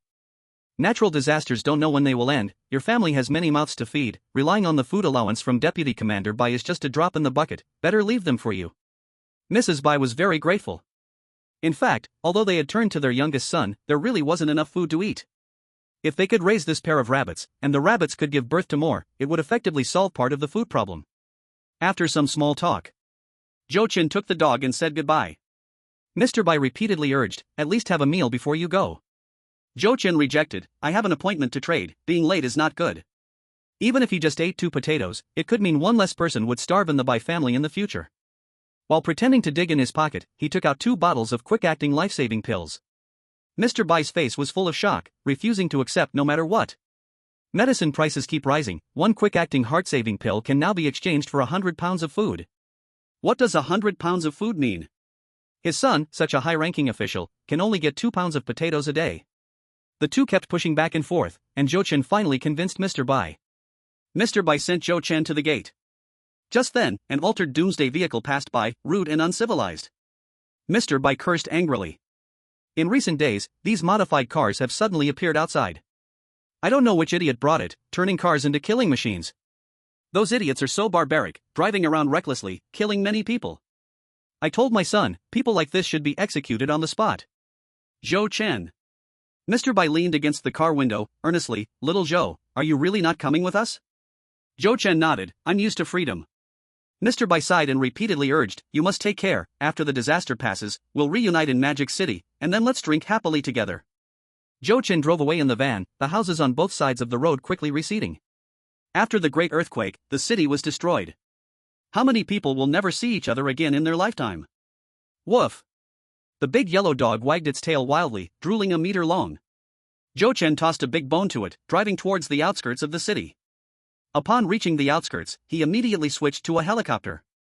An unprecedented great earthquake, with mountains collapsing and earth splitting. The earthquake triggered tsunamis, volcanic eruptions, and nuclear leaks, making it even worse. The whole world turned into wasteland, a sight full of scars. He was unfamiliar with Ning City, not knowing which flat land was relatively safe during the earthquake. Even if he found it, it would probably be cordoned off by the military to settle all the refugees in the city. The only option now is to fly back to Magic City. Relying on memories from his previous life, he flew to a golf course 50 miles outside the city. The vast golf course now had no one in sight. The refugees had all flooded into the city, and the course was left with empty buildings. The items inside had long been cleared out by the refugees. Jochin landed the helicopter on the course. For safety reasons, he set up the tent a kilometer away from the building. The diesel generator roared loudly, and the fan at maximum power blew towards him. Jochin sighed again. Fortunately, there are temperature-regulating clothes, otherwise, he would have gone crazy from the heat. With the dog on watch, he had a good sleep. After waking up, he cooked a pot of seafood stew, and both man and dog ate happily. After eating and drinking, he began to get busy. He focused his mind to organize his space. The supplies in the space were in disarray, ranging from food, drink, clothing, weapons, materials, to tools, all needed sorting out. There were too many supplies, and it took him a whole week to organize them. Then he took out the Doomsday Battle vehicle and cleaned it inside, filling the fuel tank. This vehicle couldn't be stored in the space. If the arena wasn't safe, he needed to drive away immediately. The remaining time was spent exercising, playing with the dog, and enjoying big meals. When bored, he would think of Old Sun and the others. He wondered where they had moved to in the suburbs. He wondered if they could survive the major earthquake. Another week passed by. The day just broke when Jochin heard the big yellow dog barking incessantly. Jochin thought there were enemies and grabbed his gun, rushing out of the tent. There were no enemies or refugees in sight, but the big dog remained anxious. The formerly calm ground suddenly began to shake. With this shake, Jochin nearly lost his balance. Immediately after, an incredibly intense tremor surged from beneath his feet. Boom! Distant mountains collapsed, countless stones shot out like cannonballs. Clouds of dust surged forth like a sandstorm. The mountains were crying, the earth was mourning, shaking heaven and weeping for ghosts. Mountains collapsed, instantly turned into flat land. More terrifying was that cracks appeared on the ground, with more fissures forming, the gaps widening. Crack! A crack suddenly appeared beneath Jochin's feet. Was this place also unsafe? Was his memory failing him? Or were things changing in ways unseen? Jochin called the dog and quickly jumped into the car. Just as the battle vehicle charged out, the tent vanished instantly, and a massive deep pit appeared on the ground. The deep pit let out a devilish roar. The walls of the pit showed cracks like spider webs. From the bottom, they shot up to the surface like lightning. Lines of cracks spread outwards, eager and wild. In the midst of shaking mountains and trembling earth, the cracks turned into gorges, the gorges into ravines, tearing the land apart continuously. Beneath the ravine was a bottomless abyss. Zhou Chen floored the accelerator, but the crack behind him chased like a beast with an evil mouth wide open. Not just from behind, but ahead, to the left and right, the ground kept collapsing. Zhou Chen gripped the steering wheel tightly, keeping an eye on his surroundings, dodging the collapsing areas. Landslides from the mountains surged forward in all directions. Dust turned into a sandstorm, blocking out the sun. The sandstorm rushed towards him, sealing off all vision. In the air, countless small stones battered the ground. Each hit created a massive pit, the power as terrifying as cannonballs. The Doomsday Battle vehicle leaped up, jolting violently, sending the big yellow dog yelping under the impact. Then, the vehicle suddenly sank down. Zhou Chen's heart sank. Oh no! Chapter 117, Hanging by a Thread. Zhou Chen woke up in intense pain. Severe ringing in his ears meant he couldn't hear any sounds from the outside. His whole body ached as if he had been beaten with sticks. Warm liquid was flowing down his forehead. Zhou Chen instinctively reached up and touched it. It was blood. He took several minutes to recover, with the ringing in his ears gradually fading away. The big yellow dog was lying in the back seat, grunting, with spots of blood on its fur. His watch was broken, the hands had stopped moving. He didn't know how long he had been unconscious. Outside the car, it was dark and chaotic. Just as Zhou Chen tried to move, he suddenly felt a jolt as the car started to slide down. Holding his breath, he carefully examined his surroundings. His battle vehicle was stuck in the gorge, but he didn't know how high up it was from the ground. Looking down, he could see nothing, possibly a bottomless chasm. Zhou Chen put on his night vision goggles and finally captured the outside environment. On the stone walls, there were marks from sharp spikes scraping by. It was from the spikes on both sides of the battle vehicle. It played a role in preventing slipping. There are sharp spikes on both sides, each 50 centimeters long, wedged tightly against the stone walls on both sides. Otherwise, he would have fallen, along with the car, into the abyss, and died beyond hope. But the current situation is still very dangerous. The car is hanging in mid-air, with just a slight aftershock. It would certainly lead to destruction and death. Zhou Chen turned his head to observe De Huang, hoping it wouldn't move, otherwise, he would have no choice but to kill it immediately. He tried to unfasten his seatbelt, but the car door wouldn't budge, and there was no sunroof. The only hope is to crawl out from the trunk. To maintain balance, he carefully lifted the injured De Huang to the front seat. He warned De Huang not to move around and threatened it with becoming dog meat. Then, he cautiously went to open the trunk. The process was difficult, with his heart racing to 180. On one hand, the modified trunk was extremely heavy, on the other, he couldn't push too hard for fear of it falling. Yet the two aspects were contradictory to each other. But there was only this one way out: fight for it or wait to die in the aftershocks. Who told him to choose this temporary placement at the golf course? Zhou Chen gritted his teeth and slowly opened the trunk little by little. The vehicle creaked as the front and rear tilted slightly. Don't be fooled by that little tilt. If it happens again, it might just fall into the abyss. Zhou Chen hurriedly took out some round logs from the space and threw them down one by one. Some hit the stone wall and fell without a trace. Others got wedged between the stone walls at various angles. After throwing over 100 logs, he finally built a wooden platform a few meters below the rear of the car. To call it a platform is generous. It's really just a bunch of wooden frames at a slant of 45 degrees. When the aftershock hits, it will face the same fate as the vehicle. To test the platform's load-bearing capacity, he threw down a transformer weighing 700 pounds. The wooden frame shook, and one log fell into the abyss, but the overall structure did not collapse. Still uneasy. He threw down a small car, and the wooden frame scraped against the stone wall. There was a loud creaking sound, and it seemed to stabilize. Zhou Chen breathed a sigh of relief and then looked up at the height of the chasm. At this moment, he was at least 150 meters above the ground. Above him, there was a fallen tree that formed a kind of bridge over the chasm. He had a police crossbow in his space, so the shooting range wasn't an issue. The problem is, he isn't one of those police officers who train tirelessly every day. Even if he connected with the trunk, he lacked the strength to climb over 100 meters. Furthermore, his character made him cautious, so he didn't dare to try easily. Forget about the helicopter, there's no way to deploy the rotor blades. Building the platform onward would be his only option. Let's not even mention how deep it is below. Even if he safely reaches the bottom of the abyss, without finding an exit, he might be buried under the earth by another aftershock. Zhou Chen continued to throw supplies onto the platform. This time, he threw blankets, which were light and wouldn't affect the load-bearing issue. When the pile of blankets was just a meter away from him, he took a deep breath and stretched out one leg to cross over. He stepped down and found it very sturdy, so he let go of the car box and threw himself forward. With limbs sprawled over a pile of blankets, he finally breathed a sigh of relief for the first time. Zhou Chen took a sip of water, not daring to delay any longer. Da Huang. Woo woo. Come over, quickly. Woo woo. You little brat, hurry up, or I'll eat you for dog meat. After waiting a few minutes, the bloodied De Huang limped to the rear of the car. It lifted its left front leg, and just touching the car box sent it yelping in pain. Zhou Chen waved his hand, jump over. De Huang peeked its head out, but then immediately retreated in fright. Zhou Chen growled, jump over or be made into dog meat. Woof. De Huang was furious, barking angrily. Zhou Chen became even angrier. Ignoring it completely, he surveyed the situation around him. His brain raced, constantly thinking of feasible climbing methods. 10 minutes passed. He thought of a way to climb quickly, but it was very dangerous. Zhou Chen took out the crossbow and connected a climbing rope to the arrow's tail. He pulled the trigger upwards and missed. Pulling the rope to retract the arrow, he pulled the trigger again. The sharp arrowhead nailed into the thick tree trunk, half of the arrow buried in the tree. Zhou Chen instinctively tugged on the rope. It tightened and had quite a good load-bearing capacity. This was not the result he wanted. Who told him he didn't have the ability to climb by just grabbing a rope? He took another arrow, continued to shoot, and continued to fail. 9 arrows were lodged in the thick trunk of the tree lying across the chasm, each arrow's tail connected to a climbing rope. The climbing rope swayed in the wind. Zhou Chen took out the last arrow. If he still failed, he would have to slowly climb up with determination. Whoosh! The sharp arrow flew into the air, brushing past the tree trunk. With a tilt, it drew an arc in the air and fell to the other side of the trunk. Zhou Chen focused intently on the arrow. His hands skillfully loosened the rope. The arrow that dropped directly gradually appeared within his reach. He untied the arrow and tied the rope to a 300-pound piece of wood.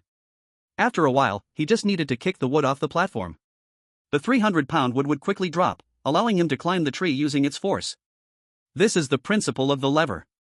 The advantage is speed. After all, he doesn't know when an aftershock will come. The downside is that if the timing isn't precise, the result would be catastrophic. Releasing the rope a second too early could lead to a fall.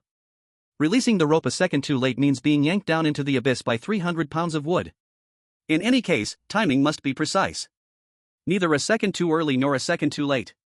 Zhou Chen sat cross-legged, drinking Red Bull and eating chocolate to regain his strength. After resting for 5 minutes, he moved his limbs and neck, preparing to get to work. The first thing to do was to reach out and touch the war chariot, pulling it into his space. As for De Huang, it would either jump onto the platform or fall into the abyss.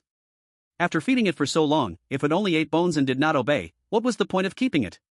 His own life was still uncertain. How could he have the patience to take care of a dog? Chapter 118, Wasteland World. De Huang had followed Zhou Chen for half a year. Its intelligence was only comparable to that of a 5-year-old child, understanding very little.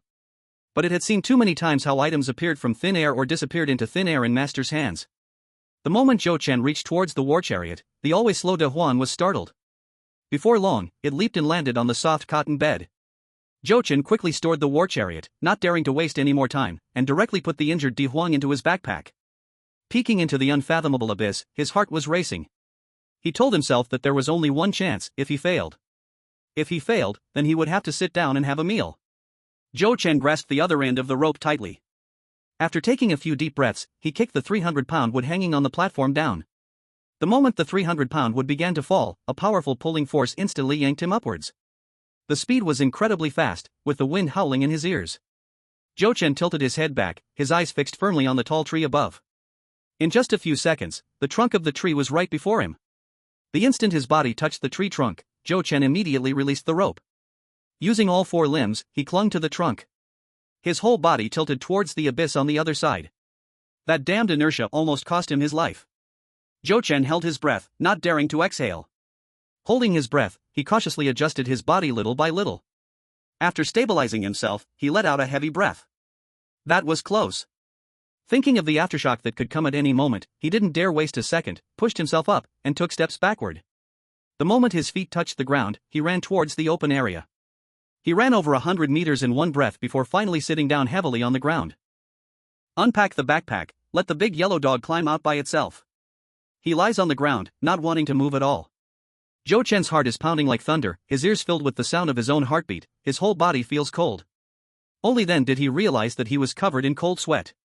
Having recovered a small life, he cherishes life even more. For 3 days and 3 nights, he didn't dare to sleep, each aftershock making his heart race. The sandstorm lingers, even with the latest night vision goggles, it is hard to see the overall environment. Through the terrible conditions, it is not hard to imagine that the mountains, rivers, and seas have long lost their original forms. A week has passed. The aftershocks have stopped. The world is dim and dark.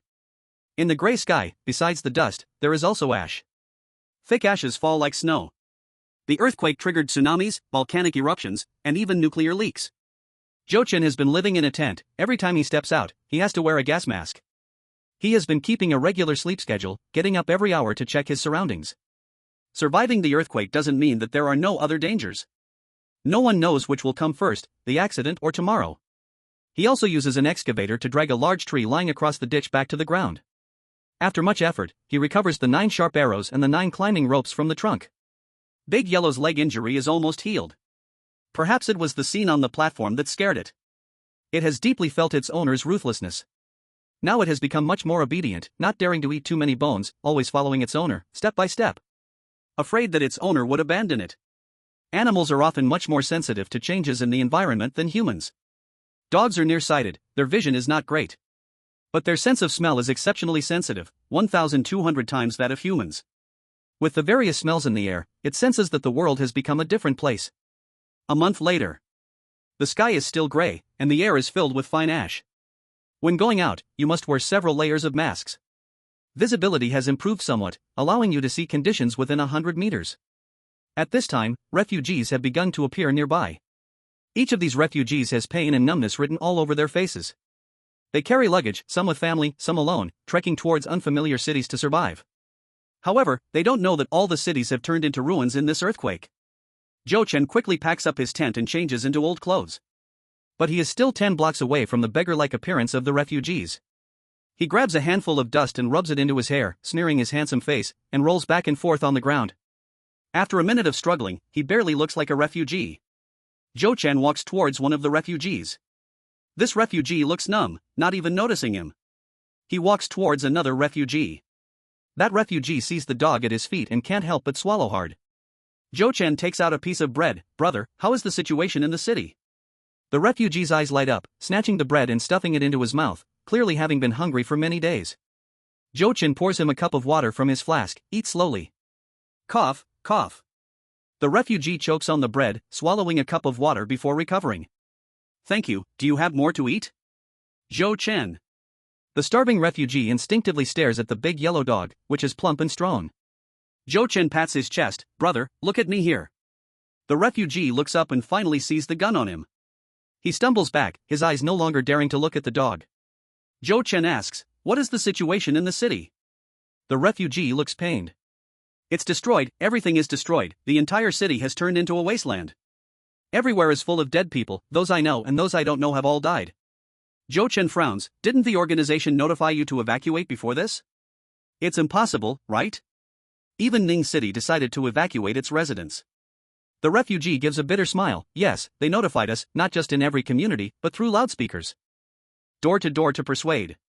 Jochin was confused. "Then why are there still so many dead people?" The refugee had a self-deprecating look. "Not everyone is willing to evacuate. After all, if most people leave and there are so many empty houses, we can pick high-end neighborhoods to live in." Jochin. What were these people thinking? Even if they don't believe a massive earthquake will happen, how can they have the mood to look for a nice house when there's no food to eat or water to drink? Jochin asked again. "The vast majority of people in the city evacuated in advance, right?" The refugee nodded, pointing a hand in the direction of the city. The next batch of refugees couldn't leave, their bodies piled up like a mountain. The refugees who left before also lost contact. "We don't know if they survived." Jochin patted his shoulder. "Go to Ning City, there's a way to survive there." The roads were completely destroyed, with ditches and rocky slopes ahead. More refugees appeared one after another, carrying their luggage, climbing over mountains and rocks. Some refugees were very weak, they fell to the ground while walking and never got up again. No one reached out to help because every refugee was struggling to survive. A refugee paused in front of a dead person, then bent down to take the dead person's luggage. Another refugee paused, squatted down, and took off the dead person's shoes. Jochin dug into the woods and took out a helicopter from his space. The helicopter flew into the sky. Looking down from high above, everywhere he could see was wasteland, all was barren. Chapter 119, The Feeling of Getting Rich Overnight. Jochin piloted the helicopter and flew around. No longer worried that the earthquake waves would cause the equipment to malfunction and lead to a crash. No longer worried about being destroyed in midair by cannon-like rocks. Mountains collapsed, the ground cracked, seas overturned, cities turned to ruins. Everywhere he went was full of devastation and desolation. To what extent was it desolate? Zhou Chen flew for more than half a month, and from high above, he never found a suitable place to live. Every day when searching for temporary places to rest, even the few surviving flowers and trees were collected into his space. In fact, some trees hadn't completely withered away. The vitality of trees is very tenacious, they just wait for a rain to redeem them. When will a heavy rain come? Even dead trees can bloom in spring. Buzz buzz buzz.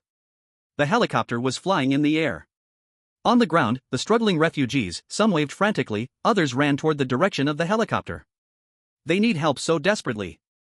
Zhou Chen pretended not to see and continued flying. A few days later, he had remained expressionless, suddenly sat up straight, his eyes widened. In the next second, the helicopter turned in the air. Zhou Chen took out binoculars. Through the magnified image, he suddenly found a mountain of stacked containers. These containers were very chaotic, at least several hundred or even thousands upon visual inspection. It should be due to the tsunami triggered by the earthquake. Such a terrifying natural disaster swept through a port. Part of the containers at the port were washed here. This is a good thing. Not only the unknown supplies in the containers, but the containers themselves are also a great asset. An unprecedented earthquake with destructive power capable of world-ending devastation. The various chain reactions brought by the earthquake, tsunami, volcanic eruptions, nuclear leaks, industrial civilization no longer exists. The survivors from this disaster are the true survivors. The government and military established bases, not only lacking manpower but also lacking various materials. Inside the base, many areas are just thatched huts. Rooms converted from containers could only be owned by survivors who contributed significantly to the base. But they don't exclusively own a container, just a part of the space. If you're alone, it's bearable, but if the population is large, then it becomes crowded. Zhou Chen was extremely excited. Even the big yellow dog sitting in the co-pilot seat felt the change in its owner's emotions. Woof! If the owner is in a good mood, it can safely chew on a big bone. The helicopter flew closer. Zhou Chen did not land immediately but flew around the containers once. Is there a refugee here? Who could resist such a huge temptation for refugees with nothing and homeless? To obtain this batch of supplies, a battle is bound to happen. Confirming that there are no shadows of refugees, the helicopter slowly descends. Zhou Chen puts the helicopter away into his space and changes into armed police gear. An assault rifle is slung over his back, and a pistol is tucked into his belt. At his lower back, he carries two old buddies, a hammer and a machete. For at least 10 years, bullets are irreplaceable. Every bullet is a treasure. If refugees appear, it's better not to fire unless absolutely necessary. Besides, the surviving refugees are also weak. Zhou Chen is strong. Even if he faces 10 refugees at once, that's an overwhelming advantage. The ground here is a bit more damp with sand than other places. It seems he arrived just in time. If it were a few days earlier, the seawater here wouldn't have evaporated yet. The shipping containers are in a chaotic mess, most of which are piled up. Only a very few are scattered around nearby. Zhou Chen carefully observes those stacked containers. Some are piled as high as 100 meters. One is pressing down on another, that one is also pressed down by another, like a pile of disordered stones that could collapse at any moment. Zhou Chen was just excited, but now he couldn't smile at all. It's true he has space, but the method of collection relies on his hands. He reaches to touch container number 1, even if 2 containers are stacked, he can't take away the other one. To put it simply, he needs to collect thousands of containers here one by one. But the problem is, if he pulls one from the bottom of so many piled containers, it causes a collapse. It's like the game of pick up sticks played in kindergarten. A bunch of sticks is scattered on the table, and participants not only need to observe and think, but also carefully pull them out. While ensuring they pull the sticks out smoothly, they must also ensure not to touch the other sticks. If they do, it's considered a failure, and another participant takes a turn. The thousands of containers here are like sticks scattered by the heavens. If the game fails, it can be restarted, but if the collection of containers fails, the next moment could mean being crushed into a puddle of meat. A death that cannot be worse. Zhou Chen looks up at the piles of containers, feeling very complicated inside. Since his rebirth, he has realized for the first time the importance of teammates. If Uncle Bai were here, flying the helicopter and lifting him in the air. Collecting from the top would avoid life-threatening situations and be double the efficiency. Unfortunately, he is the only one here. Zhou Chen exhales and rolls up his sleeves to get to work. All alone, he collects one by one into his space. For 2 or 3 stacked together, he climbs up to collect. 4 or 5, he wobbly pushes down with an excavator, then collects one by one into his space. As for the ones stacked haphazardly with 7 or 8, the excavator is useless. 1. It can't push them. 2. It's too dangerous. Move slowly and you're done for. Jochin sits on the ground, looking up at 8 or 900 containers. All he does is sigh. Giving up is not an option. Disregarding the unknown supplies inside the boxes, the containers themselves are treasures. Anyone who encounters them has no reason to give up. But you can't use a mortar to blast them, right? At this moment, Jochin wishes for just a small earthquake. Fighting alone indeed has significant drawbacks. The water in the pot is boiling, with a king crab being cooked to a bright red, tempting shell. Jochin scoops out the king crab, tearing off a leg and throwing it to De Huang. He eats the sweet and fragrant crab meat, watching De Huang gnaw on the crab leg. As he watches, his gaze gradually becomes very unfriendly. De Huang senses danger, holding the crab leg and running far away, hiding behind a rock to eat. Jochin, unable to hold back, yells at De Huang behind the rock. All you know is eating, you can't even fly a helicopter, what use are you? After eating and resting for a while, quickly grilling the CPU, thinking of all sorts of methods. Under the sunset. Jochin took out a helicopter, iron chains, and a scrap vehicle from the space. He tied the iron chains to the scrap vehicle, connecting it to the helicopter. Driving the helicopter, he lifted the scrap vehicle into the air. Leaning out to observe the angle, during the flight, he used the scrap vehicle to crash into the highest shipping container. Most containers were not stacked securely, with a gentle bump, they would fall down. Some containers were tightly wedged together and, being heavy, the scrap vehicle was bent on impact, just barely loosening them. Fortunately, Jochin was patient. If one day didn't work, then 2 days. If 2 days didn't work, then 1 week. He lost track of how much fuel was consumed and how many junk cars were destroyed. Finally, he crashed all those stacked containers, scattering them everywhere. After solving the landslide crisis, he rode a little donkey, constantly shuttling back and forth. It took him 10 days to successfully store all the containers in the space. Seeing the neatly arranged thousands of containers in the space, Jochin felt like he had gotten rich overnight. Chapter 120, Heavy Rain, Acid Rain. Drip drip drop.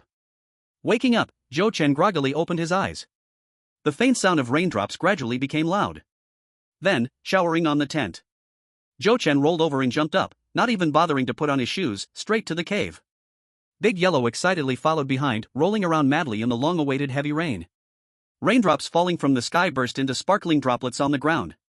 The dense pillars of rain were saving the long dry land. The rainwater was washing away the volcanic ash in the air, cleansing the entire world. Jochin looked up, immersed in the heavy rain. How long had it been since he smelled such fresh air? How long had it been since he felt the taste of being drenched?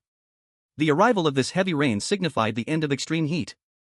How many refugees had longed for a heavy rain, but unfortunately, they didn't live to see this day. At this moment, survivors from all corners of the country stared blankly at the rain. 5 months. The heavy rain they prayed for day and night had finally arrived. Happiness came too quickly, they had long lost hope and even doubted if this was a dream. Some reached out to catch the raindrops, cool and moist. It's raining. It's really raining. We have water to drink. One by one, the refugees rushed into the rain. With their heads tilted back, arms spread wide, they felt the long-awaited heavy rain with every pore of their bodies. Some refugees cupped their hands to drink the rainwater, while others simply opened their mouths to catch the raindrops. Actually, the heavy rain had just arrived, and the rainwater contained a lot of volcanic ash.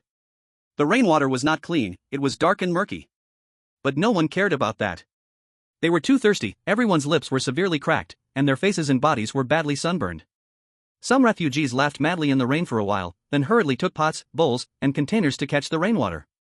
They were terrified of this natural disaster, they feared the heavy rain would not last long. Many refugees realized this and rushed back to fetch water buckets, basins, rice bowls, and cups. Any vessel that could hold water was placed on the ground. A team of soldiers hurriedly walked over. The leading officer shouted into a megaphone, "Everyone hurry back to the air raid shelter, now, immediately."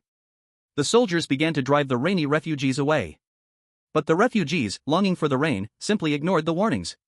The world had become like this, could there still be enemy planes dropping bombs from the sky? Forget about bombs, even if an atomic bomb was dropped, it could not stop their desire to feel the rain. Dear compatriots, listen to me, this rain is very dangerous, everyone must evacuate immediately. No one listened. What a joke, how could rain be dangerous? Is the rain going to drown people? Those refugees who were forcibly dragged away by the soldiers even angrily punched and kicked at the soldiers. Don't you dare pull me, even if the sky falls, nothing will stop me from getting wet in the rain. Less than 5 minutes in, the refugees in the rain began to feel something was wrong. Their faces felt like they were on fire, so they wiped their faces with their hands. Not only did their faces burn painfully, but their scalps, necks, limbs, and every inch of their skin felt the same agony. The refugees looked at their hands, noticing their damp skin slowly rotting away. Ah! This rain is toxic, help me! Screams erupted, and the refugees clawed at their skin in madness. Some tore off chunks of their own scalps, while others ripped off half their faces. The officer in the air raid shelter shouted louder and louder, "It's acid rain, hurry back!" The refugees closest to the entrance rolled and crawled back, crying out in pain. Those farther away, in their agony and fear, collided into a tangled mess. Struggling in the acid rain, screaming, with eyes wide open, refusing to close. A heavy rain, from sweet dew turned into acid rain. Thousands of refugees, having escaped earthquakes, tsunamis, and volcanic eruptions, could not avoid this terrifying acid rain. The refugees who fled back into the air raid shelter watched helplessly as one after another, their compatriots perished. Once clothes were corroded, the flesh began to rot. This horrific scene frightened the refugees, making them instinctively retreat. The acid rain formed a curtain at the entrance, filling the air with a pungent odor. Jochin held the disaster code, already knowing that the first rain after a disaster would be highly corrosive acid rain. He found a cave in advance. Reinforced with shipping containers, with a generator supporting it, 10 fans blew towards the cave entrance. Even so, the air still carried a smell of sulfuric acid. The onset of acid rain was sly, but it left quickly as well. After half a day, the heavy downpour continued, but it was no longer acid rain. Having learned their lesson, not a single refugee dared to step out. A soldier tied a cloth to a stick, extending it into the rain, observing carefully. Confirming it was normal rain, he immediately whistled. The soldiers, already prepared, each grabbed 2 buckets and ran out of the air raid shelter. Fearing the acid rain would return, they only dared to place their buckets within 5 meters of the entrance. Fortunately, when the second acid rain arrived, they successfully collected more than 100 buckets of rainwater. Once the acid rain passed, they rushed back to collect more rainwater. The disaster was ruthless, also sneaky, and cunning. Acid rain alternated with normal rain, catching the suffering refugees off guard. The soldiers repeated their actions time and again. The refugees who retreated to the air raid shelter finally drank enough water for the first time. But this was only the organized retreat of the survivors from the earthquake. Those wandering in the wild were not so lucky. Beneath the wasteland lay ruins. Almost no buildings were left standing in the wild, and the caves were nearly buried by mudslides. Finding a place to escape the acid rain meant certain death from corrosion. The sneaky acid rain hid beneath the heavy downpour, falling for an entire month. Only when the sky cleared did the refugees dare to step out of their shelters. The temperature seemed to return to normal, the sun shining down, only about 30 degrees. The refugees would no longer freeze to death, or die from the sun, or from thirst. Those corpses corroded by acid rain had turned to bones, making it impossible to tell who was who. Refugees who lost their families sat in front of a pile of bones, weeping and hugging their heads in despair. The soldiers looked pale, their eyes red-rimmed. Having prioritized protecting their country, they had long lost contact with their families. From these refugees, they had probably already anticipated their families' conditions. Perhaps their parents, siblings had already perished in the disaster. Or maybe, those fortunate enough to still be alive were worrying for them. They must be strong, waiting for the day they reunite with their families. With sorrow yet a firm heart, they divided tasks, each knowing their role. They lifted one bone after another onto wheeled carts. In the wasteland a mile away, dig a hole and bury it. All that remains are eerie white bones, which will not cause any plague, and the cremation process can be skipped. But the bodies under the ruins of the city are different. This acid rain did not corrode all the bodies. A madman, mentally deranged, crawled over several highly decayed corpses. He stripped off the clothes from the bodies and dressed himself. He took the shoes off the corpses and hung them around his neck. Muttering crazy words, he danced and ran towards the city outskirts. Chapter 121, The Masterpiece in the Apocalypse. The sun shone brightly. On the desolate wasteland, there stood a table covered with a tablecloth. On the table lay various hot pot ingredients, and a bubbling pot of red oil broth. The air was filled with the fresh and spicy aroma of the hot pot base. The best hot pot dipping sauce is often the simplest and most classic. 1 spoon of minced garlic, 2 spoons of sesame oil. A slice of snowflake beef, blanched in boiling soup for 3 seconds, rolled in the dipping sauce. When it enters the mouth, the taste is endless. Duck intestines are crispy and delicious, pig brains are soft and creamy, shrimp paste is tender and sweet, kelp is fragrant and nutritious, beef balls are mouth-burning. Jochin ate until his mouth was full of oil. The big yellow dog, holding its bowl, was brought to tears by the spice. After enjoying a hearty hot pot meal, he began to check those containers. After collecting thousands of containers into his space, he has never opened or checked them. He opened the first container, which was filled with round blue plastic barrels. The seal is very strong and is marked with labels. Industrial frozen lubricating oil? Industrial civilization has been destroyed, and this thing cannot play much role in personal hands. He opened the second container and found it was magnesium oxide. The Middle East has oil, while China has rare earths. The importance of rare earths is no less than that of oil. They are extremely important strategic resources, and many high-tech industries need them. What are rare earths? Like gold, silver, copper, and iron, they are refined from ores and are classified as rare metallic elements. In nature, rare earth elements mainly exist in the form of single minerals. Approximately 250 types of rare earth minerals and minerals containing rare earth elements have been discovered globally. Rare earths are used as additives in materials like ceramics, glass, and alloys. They can create new types of special composite materials and special alloys. These new high-performance materials are widely used in cutting-edge technology fields such as military and aerospace. Even missiles and aircraft need to use them, highlighting the importance of rare earths. Magnesium oxide is just one type of rare earth, yet it is known as industrial MSG. This is a true treasure. Zhou Chen felt that having it in his hands was like a pearl covered in dust. He opened the third container, and the supplies inside were much more ordinary. Iwu small commodities. Crystal hairpins, crystal necklaces, flower-patterned rubber bands, plush toys, etc., are small accessories and toys for women and children. Cheap, yet not lacking in delicacy. He continued to check. Thousands of containers, dealing with both exports and imports, involve supplies from all walks of life. Fabrics, clothes, cotton, liquor, salt, sugar, soybeans, wheat, vegetable oil, hybrid rice, vegetable seeds. Steel, screws, chemical fertilizers, computers, and components. Medical devices, penicillin, cephalosporins, anti-inflammatory drugs, vitamins. Cinnamon, goji berries, ginseng, poria, angelica, astragalus, cordyceps, deer antler, and other tonics. There are even Chinese patent medicines like Yunnan Baiyao. What does becoming rich overnight mean? Zhou Chen now feels he is the richest in the world. He spent 3 days roughly classifying these materials, organizing them by clothing, food, shelter, travel, industry, agriculture, and Chinese and Western medicine, stacking them together. The helicopter took off. Zhou Chen was going to find a suitable place to hide away. As long as the location is right, the wasteland can be turned into a paradise. So the water source is very important. Zhou Chen flew while constantly observing the ground environment.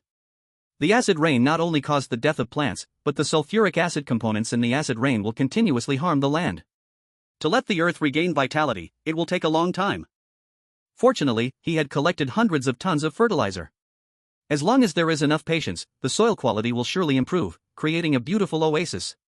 In his free time, he could also grow fruits and vegetables to pass the time. Buzz, buzz, buzz. The helicopter flew towards the infinitely beautiful sunset. 2 months later. Beneath the vast wasteland, a lake jumped into view. This lake was very interesting, located in a canyon that rose 1,000 meters high. Around the lake, there were 5 peaks of different sizes. From a distance, it looked like a giant's hand reaching into the sky, offering a sweet spring to the heavens. As the helicopter approached, one of the peaks had a statue on it. A large Buddha sat facing the lake. The statue was somewhat damaged, but still relatively well preserved overall. Zhou Chen looked more and more familiar with it. The next second, he suddenly realized. Isn't this the famous Leking Great Buddha? Zhou Chen maneuvered the helicopter into the canyon, circling around the lake once. The actual area of the lake was quite large, roughly the size of 20 football fields. If the landscape here were to be likened to a giant's hand, then the 5 peaks were the giant's 5 fingers. Besides the thumb's large Buddha statue, the other 4 peaks each possessed their own characteristics. The index finger peak had a damaged tower-like pavilion, built in a round and flat architectural style. On the crumbling plaque, the words Lao Jun Pavilion were inscribed. The highest middle peak had countless temples, but most had collapsed into ruins or had only small parts of buildings left. The golden statue of Samantabhadra at the mountain summit shone brightly in the sunlight. The ring finger peak had no buildings. Above the waist of the peak, there were no traces of plants. The peak was sharp like a knife, covered with white snow. The lowest tail peak, however, was filled with ferns and several cycadae trees. On a stone wall, a dinosaur fossil could be faintly seen. Zhou Chen could be 100% certain this place was in Sichuan. Leking Great Buddha, Qingqing Mountain, Amei Mountain, snowy mountains, cycadae trees, and dinosaur fossils. A catastrophic earthquake had actually brought the famous mountains from different regions of Sichuan together. Zhou Chen had traveled to Sichuan before. The green mountains and clear waters were extraordinary and beautiful. He had played at these scenic spots, and the memories were vivid. The sharp, knife-like snowy mountains were likely the famous Gongga Mountain. The lake was murky and muddy yellow, but the deepest part of the lake's center showed a unique blue color. It looked just like the blue waters of Juzhaegu. Jochen circled around again, feeling more and more shocked. It turned out that such natural disasters as catastrophic earthquakes also had a stunning side. Jochen decided to stay here. With mountains, water, and a Buddha statue, there were 2 miles of land from the lake to Wuzishan. If he left here, he felt he would never find a better paradise than this. The helicopter flew over the lake, stirring up layers of ripples. Bang! Something jumped up from the lake and hit the helicopter. Jochen turned around and only saw a huge fishtail. Woof, woof. Woof. The big yellow dog appeared very excited. It had not seen a living animal in a long time. A few seconds later, on both sides of the helicopter, big fish jumped out of the lake. Moving very quickly, they leaped in the water, aggressively chasing the helicopter. Jochen finally saw clearly that they were indeed sharks. Where did the sharks come from? Could it be that this was not a freshwater lake, but a sea? Looking at the sharp teeth of the sharks, Jochen couldn't help but feel it was dangerous. He had just intended to jump into the lake for a swim as soon as he landed. If it weren't for his momentary whim to fly over the lake, wouldn't he have been torn to pieces by these sharks while swimming? Chapter 122 Cleaning the land. The excavator worked until it smoked. The big yellow dog jumped to the ground. The first thing it did was run to the lakeside and bark at the big fish in the lake. Baring its teeth, it looked fierce and very excited. The murky water suddenly revealed a big black head. A big black head blew bubbles, swimming towards the big yellow one. Its speed increased, bouncing high into the air, 1 meter up, opening its mouth full of jagged teeth. Bang! A bullet hit the big black head's gray-white belly. The big black head fell into the water, blood staining the surface red. The big yellow turned and ran away. Running to Jochen's feet, it tucked its tail and trembled. Jochen really wanted to kick the dog into the water. So cowardly, yet still causing trouble, wasting him a bullet. However, he too didn't expect there would be a crocodile in the water. Unexpected, yet in the situation. If there are sharks, why can't there be crocodiles? Jochen casually picked up a bamboo pole from the ground. He dipped one end of the pole into the water, wetting it. He pulled the pole back, touched the water droplets, and tasted it with his mouth. Relieved it was fresh water. If it were seawater, no matter how unique the terrain, this place could only be a backup. He had plenty of water in his space, enough to drink for 10 lifetimes. But the premise was no farming, no greening. After the destruction by acid rain, large amounts of sulfuric acid remained in the soil. To grow plants, he must first improve the soil quality. Whether improving soil quality or farming, a massive amount of water source is needed. Jochen kept his gun close, walking a circle around the lake edge. The good news was that it was quiet enough here, and there was plenty of land. The cliff was over 1,000 meters from the foot of the mountain, and most people couldn't climb up. The bad news was that the ground was covered with ruins, debris, and scattered rocks, needing a long time to clear. Moreover, there was a strong, pungent sulfuric acid smell emanating from the ground. To improve the soil quality was also a big project. Luckily, he had plenty of time. Jochen leaned against the giant Buddha of the city, set up a tent, built a stove, and repaired the shower. Without the threat of thugs, he finally didn't have to wear heavy riot gear anymore. But he still kept his gun close. After resting for 2 days, he started his busy work. He took out the excavator from his space, starting to clear the land from the tent. Ruins, debris, scattered stones, he dug them up and threw them down the cliff. Wood, trees, bamboo, all piled into one corner to be used as firewood later. Jochen worked from dawn till dusk. The excavator worked until it was smoking. He was indeed exhausted, busy was true. But he didn't shortchange himself. 3 meals a day, cooking in various styles. Initially, he traded many books from Huang Mao, including hundreds of cookbooks. The 8 major cuisines and foreign delicacies. It included various local specialties from all over the world. Jochen would often research them when free. He believed that one day he would become a top chef. Sometimes at midnight, when he was hungry, he would get up and make a late-night snack. With too much oil, he gained a few pounds. The already plump big yellow had become a round ball. At first glance, one would think it was a fluffy lion. Today is New Year's Eve. Jochen decided to give himself 2 days off. The supplies in his space were well stocked. He woke up early, pasted couplets on the tent. He also hung a big red fortune character, adding to the New Year's festivities. He set off 2 fireworks, just for the meaning of it. At night, he opened his notebook, watching the downloaded Spring Festival Gala. 1 person and 1 dog, watching with great interest. Today he treated the big yellow very well. In the morning, he fed meat buns, in the afternoon, he gave big bones, and in the evening, roast chicken. Humans are social animals. Often, what defeats humanity is not various hardships, but loneliness. Though Big Yellow was cowardly, it did help ease some of his loneliness. In short, today's Big Yellow looked pleasing to the eye. At midnight, Jochin set off 3 fireworks to welcome the arrival of the new year. Whoosh! The firework shot up into the sky, bursting into brilliant sparks with a bang. Though it was just a brief beauty, it still left behind its most beautiful side. On the morning of the first day of the year, according to the customs of the South, he ate glutinous rice balls. Round sesame rice balls, meaning a full and complete new year. With soup and meaning, there is wealth and power. Under the apocalypse, meaning no longer matters. Each tangyuan eaten is more a remembrance, a kind of homesickness. Dahua is a local dog, not as precious as a pet dog. It eats dog food, and also other food. It has grown too fat now, finished a big bowl of tangyuan, still wagging its tail to show it's not full. Jochen has some love for it, but not much.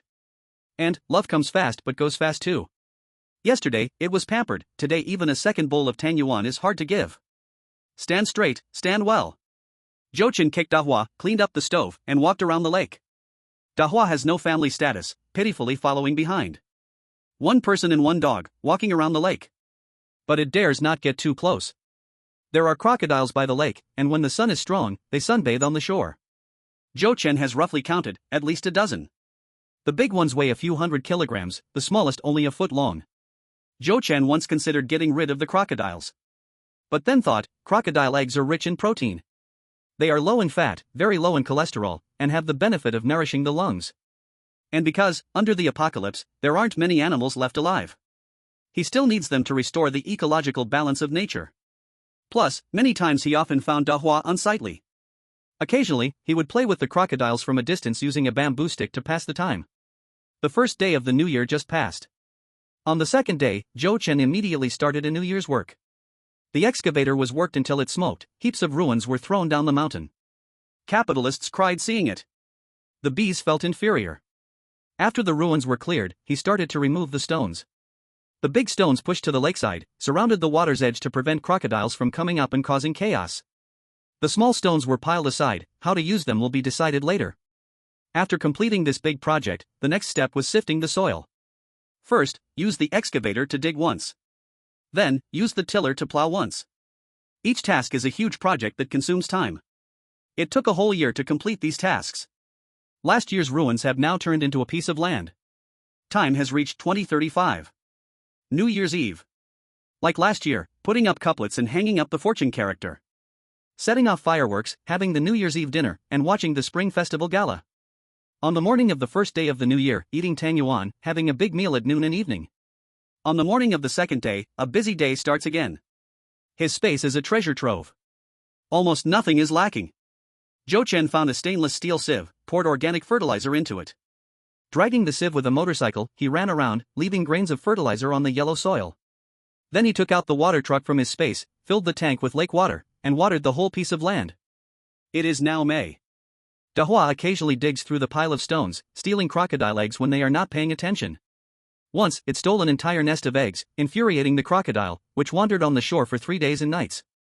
It even called a few adult crocodiles to use their bodies to slam against the big rocks. It wished to tear that egg-stealing dog into pieces. Damn those humans, and that damn dog. Disturbing their peaceful lives, taking away their sunbathing spots, and stealing their eggs. Jochen tasted it once, both fishy and disgusting. So he fed all of it to Dahua. Chapter 123, 2 years, fleeting moments. Under the sunlight, the lake sparkles. In a year and a half, the lake is much clearer than when he first saw it. The edges are still murky, but the uniquely blue water in the center has expanded several times. Jochen stretched lazily. In the days hidden in the mountain valley, he paid less and less attention to his appearance. When summer comes, he wears a tank top and big shorts, paired with flip-flops. His hair has not been cut for a long time, reaching his neck. At first, he wasn't used to it, feeling it kept scratching his neck, constantly reaching out to scratch. He always said he would cut it, but always got so busy that he forgot to cut it. Later he realized that he had already gotten used to it. He had just woken up, with his hair in a mess like a chicken's nest. In this state, before the natural disaster, he resembled a down-and-out art student. After fertilizing the land completely, the next step was to wait and observe. Now, he possessed 10,000 acres of land. 10,000 acres was roughly the total area of 3 or 4 small towns. He was definitely a big landlord. Zhou Chen, wearing flip-flops, went to a specially reserved open space. He took out 1/10 of the various fruit trees along with the soil. Then, he planted them in sections. De Huang sniffed the fragrance of the fruit and ran over. He drooled over the strawberries on the ground, gazing at the grapes and apples in midair.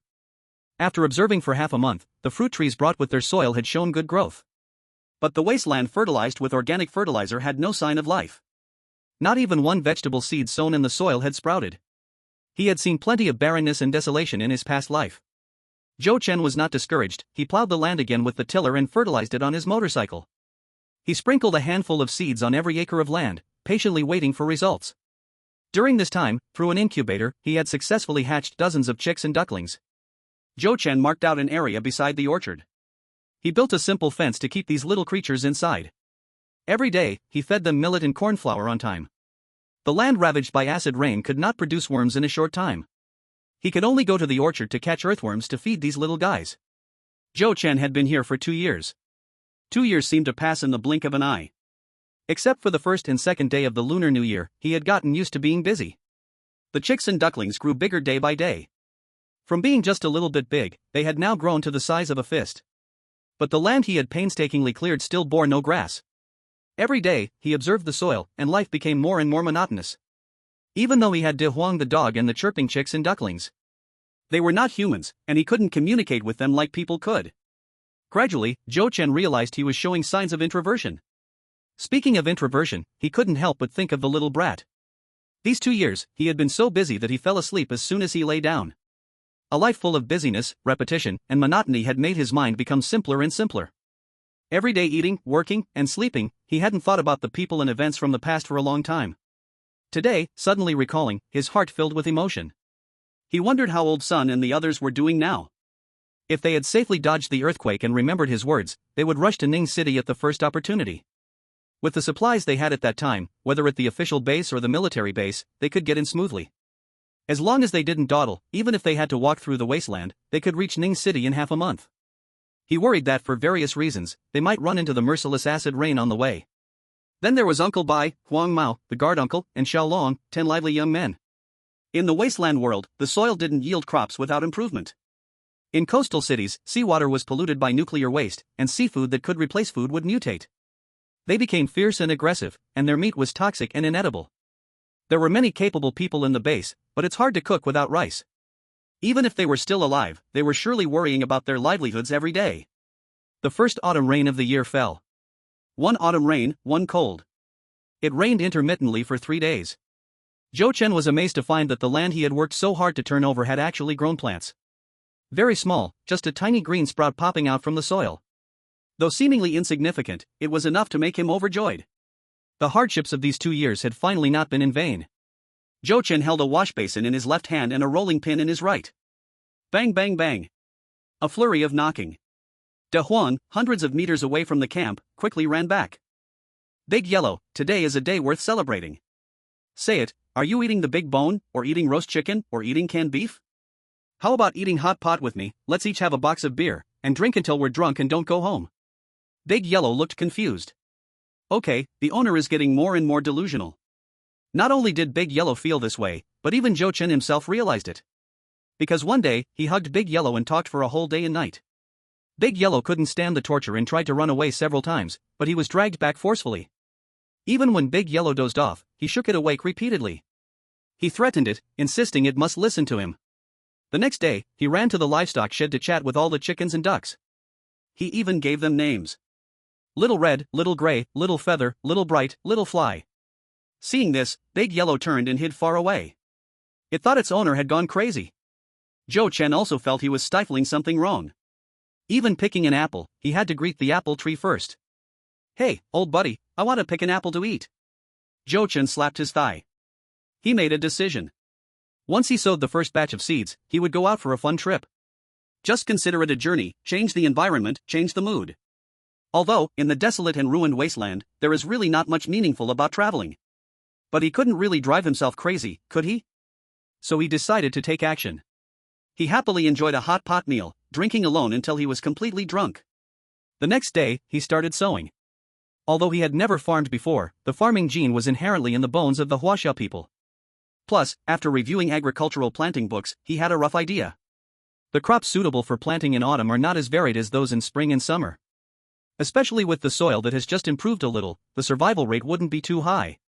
But as long as seeds are sown repeatedly throughout the year, the soil will gradually become fertile.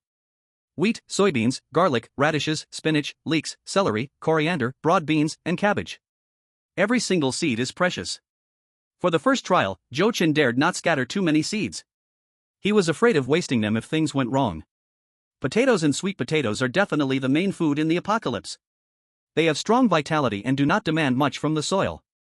They mature quickly, have high yields, and must be cultivated in large areas. As for rice, corn, sorghum, cotton, etc., they can only be sown in the coming spring. It took a whole month to plant these crops. Zhou Qin stayed by the land every day. He kept waiting until the vegetables, wheat, potatoes, and sweet potatoes sprouted. But it was still a soil problem. The germination rate was down by 80% compared to before the natural disasters. This was still the result of him desperately fertilizing and neutralizing the soil. Imagine the land without fertilizers, it might take 8 or 10 years to grow plants. Zhou Chen drove the watering truck to water the land. He picked a sunny day. He flew a helicopter, heading towards the stunning sunrise. Big Yellow, left behind to guard the house, chased after the helicopter's edge of the cliff with its chubby body. Watching the helicopter fly away, its eyes were filled with tears. Chapter 124, The Cruel Darkness. Desolate, barren. The fragmented land lay in a state of lifeless silence. Even in the few places with water sources, it was still a mess of withered grass. A few withered plants sprouted 2 green buds at the arrival of spring. A dirty hand quickly plucked the green buds, eagerly shoving them into its mouth. The refugee with unkempt hair was thin as a pole. They squatted on the wasteland searching for anything usable or edible. Grass roots, tree bark, tree leaves, all served as their food. Someone discovered a handful of guanine soil, but before they could hide it, it was spotted by other refugees. Knives and clubs came into play, even stones were weapons for the refugees. One by one, refugees fell, the guanine soil was stained with blood. The surviving refugees, with joy on their faces, just picked up the guanine soil. Suddenly, a refugee burst out of the woods, wielding a rusty steel bar. Stabbed through his neck. On the broken road, countless refugees were chasing a wild dog. The crazy fleeing wild dog had a human hand in its mouth. A refugee hit the wild dog with a stone, and before he reached the wild dog, countless refugees had already pounced to tear it apart. In just 10 seconds, they scattered in a frenzy. By the time the refugee ran over, all that was left on the ground was a pool of blood and a human hand. Seeing this, the refugee did not hesitate to raise his kitchen knife and chase down those who stole his food. 2 years after the earthquake, the survivors in the wild had forgotten who they were. Each of their eyes had become incredibly fierce, and every action was aimed to kill. Brutal survival experiences taught them a truth: if one does not care for oneself, one will be doomed. Even fighting for a single being, it's either you die or I die. They lived like walking corpses, repeating daily searches for resources, fighting over them, and wielding knives to kill. Or, they might get killed by others. Some had lost their fighting spirit, sitting on the roadside with blank eyes or wandering aimlessly on the road. They might just collapse and never get up again while walking. Or, while walking, they could be suddenly captured by a group of thugs and become their food. Buzz buzz buzz. The helicopter flew over the ruined road. The refugees on the ground picked up stones and threw them. Knowing it was impossible to hit, they continued to bend down and pick up stones. They hated everyone who was doing better than them. Zhou Chen flew the helicopter over a small pond. In the small pond, less than 5 square meters, 4 to 5 groups of refugees confronted each other, unwilling to back down. Still, there were a very few refugees living reasonably well. For example, right now. One person was riding a shabby motorcycle, speeding along the broken road. Any thug that rushed up to rob him was killed by him with a red tassel broadsword. With the inertia of the motorcycle's speed, a thug's head flew off. The body without a head ran a few steps and fell to the ground, convulsing. One thug's upper and lower body separated directly, with intestines and organs scattered everywhere. Zhou Chen did not fly too high. He looked at the refugee on the motorcycle in the air, and the refugee on the motorcycle looked up at him. One was flying in the sky, and the other was running on the ground. Neither side interfered with the other. Zhou Chen watched for a while and found it uninteresting. He increased his altitude and speed, quickly leaving that person behind. Half an hour later, he spotted a base ahead. It was a small base, similar to the checkpoints that had collected tolls 2 years ago. There were quite a few people at the base, gathered together making a ruckus. Zhou Chen used binoculars to observe a group of men surrounding a few associates torturing a woman. The woman was bleeding from every orifice and was on the brink of death. In this situation, even with medical equipment, it would be hard to save her life without a professional doctor. Though these men all had Asian faces, their features were still distinct. Especially the cloth wrapped around their lower bodies, revealing their nationality. F***KU. Jochin flew the helicopter forward, taking out a grenade. He pulled the pin with his teeth and threw it out of the window. Boom! With a loud bang, a group of beasts was blown away in an instant. Some of the beasts were instantly turned into charred corpses, while others lay on the ground, agonizing in pain with missing hands and feet. Others were only lightly injured, crawling and rolling away in panic. Jochin circled in the air, ready to throw a second grenade. He saw a few dungeons on the ground, with iron bars beneath which were all human heads. Throwing this grenade might cause a lot of collateral damage. But he couldn't easily land the helicopter. Even if those locked in the dungeons were just ordinary refugees, it didn't mean there was no danger. In the end times, the worst of humanity emerges. Jochin continued to circle, noticing one dungeon had fewer people. Hearing the explosion sound just now, and the cries of those beasts. The refugees, treated like two-legged sheep and locked up, stretched their hands out of the ground, crying and shouting for their savior in the sky. Jochin took a pair of powerful pliers from his space and threw them down. The pliers fell about 2 meters away from the iron bars, and the refugees in the dungeon could not reach them at all. He threw a second pair, but it still fell too far. The refugees in the dungeon realized his intention and retracted their hands one by one. Now, the third pair of pliers was thrown directly onto the iron bars. Some refugees reached out to touch the life-saving tool, moving it little by little to the edge where the lock was. They stretched out both hands and used the pliers to twist the lock open. Clang! The iron bars were pushed open, and the refugees scrambled out of the cage, each one moving with tears in their eyes. After climbing to the surface, each picked up stones from the ground, madly retaliating against those beasts. Bang! Their heads smashed into a meaty pulp, brain matter splattered everywhere. The other refugees in the dungeon shouted anxiously. Quick, let us out. Brothers, come quickly to help us unlock. The refugee holding the pliers rushed towards the nearest dungeon. Click, click, he broke the lock, then turned and ran towards the next dungeon. All the refugees climbed to the surface, letting out devil-like howls. They dragged out several hiding beasts, surrounding them to beat them to death. Then, they waved to the helicopter in the sky, crying out. The roar of the helicopter completely drowned out their voices. There was definitely gratitude, but the main reason was still the hope that the helicopter could take them away. How could Jochin be so kind-hearted? Besides, where could he take dozens of refugees? He neither knew where the nearby base was, nor if there was even a base nearby. Back to his own paradise? He wasn't really crazy. That was absolutely impossible. Looking at each of the bony refugees, he threw down 2 boxes of water and 2 boxes of instant noodles. Then, without looking back, he walked away. The refugees who scrambled for supplies realized the helicopter was leaving and chased after it, holding their salvaged goods tightly. Among them, one refugee ran the hardest, shouting the loudest. Zhou. Chapter 125, An Independent Continent in the Ocean. Jochin flew around the Shudi area. Flying back and forth, he found that the area of Shudi after the earthquake was not large. The province, close to 500,000 square kilometers, now only had about 60,000 square kilometers left. These 60 square kilometers were only equivalent to the total area of 3 Chengdus. Moreover, it was completely surrounded by sea. The chain reaction caused by the earthquake also included plate movements.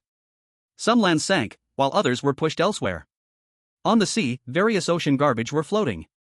The propellers stirred the water waves, attracting the attention of many marine creatures. They leaped out of the water, revealing sharp teeth like piranhas, chasing the helicopter to bite. Most of these marine creatures had mutated, their appearances changing drastically. They looked ugly, were cruel in temperament, and had increased strength and speed by several times, even dozens of times. An eel jumped 3 meters high out of the water and crashed into the cabin door like lightning. On the shore, there were refugees, each one bending down and busy. Some were picking up shells, some were gathering wooden planks and rags, some were poking fish with sticks, and some were fighting for supplies. Each had become thin as a stick, looking worse than beggars before the disaster. It is said that cockroaches are the unkillable little strong. Strictly speaking, it is humans. 5,000 years of history up and down. How many wars, how many natural disasters? Many animals and plants have gone extinct, but humans have passed down from generation to generation. The vitality of humans is very strong, the resilience is very strong, and the desire to survive is even stronger. At any time, faced with any predicament. Even if hope is slim, even if progress is difficult, even if the sky falls and the earth collapses, there will always be someone gritting their teeth to hold on day by day. Zhou Chen discovered the containers once again. Only 2 are exposed on the surface of the sea. Under the water, the shadow of containers can be seen vaguely. They are not floating, which means many containers are stacked beneath the seawater. There is no sea in Shu, so there are no large fishing boats.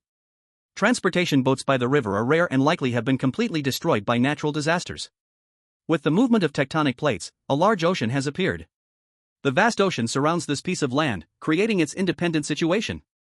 Refugees cannot find boats, and homemade rafts dare not paddle too far from the shore. Even after 2 years, these containers still haven't been discovered by anyone. This is equivalent to making him succeed. Collecting in this situation is much easier than before. Zhou Chen thought he was already incredibly wealthy, but unexpectedly, there was still a chance to become even richer. He landed the helicopter on top of the containers. Before putting the helicopter back into the space, he conveniently filled it with fuel. He changed into professional diving gear and began to feel around from above. The moment Zhou Chen submerged into the water, he suddenly discovered that beneath the sea, it was densely packed with containers. Some are stacked together, while others are scattered on the seabed. Various schools of fish darted about, and sharks were swimming back and forth. Zhou Chen wasn't afraid of the small fish. With the help of the diving propulsion device, his speed was very fast.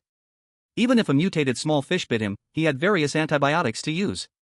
But he really couldn't afford to provoke sharks, so he could only play hide and seek with them. And the sharks showed no interest in him, a human in a black wetsuit.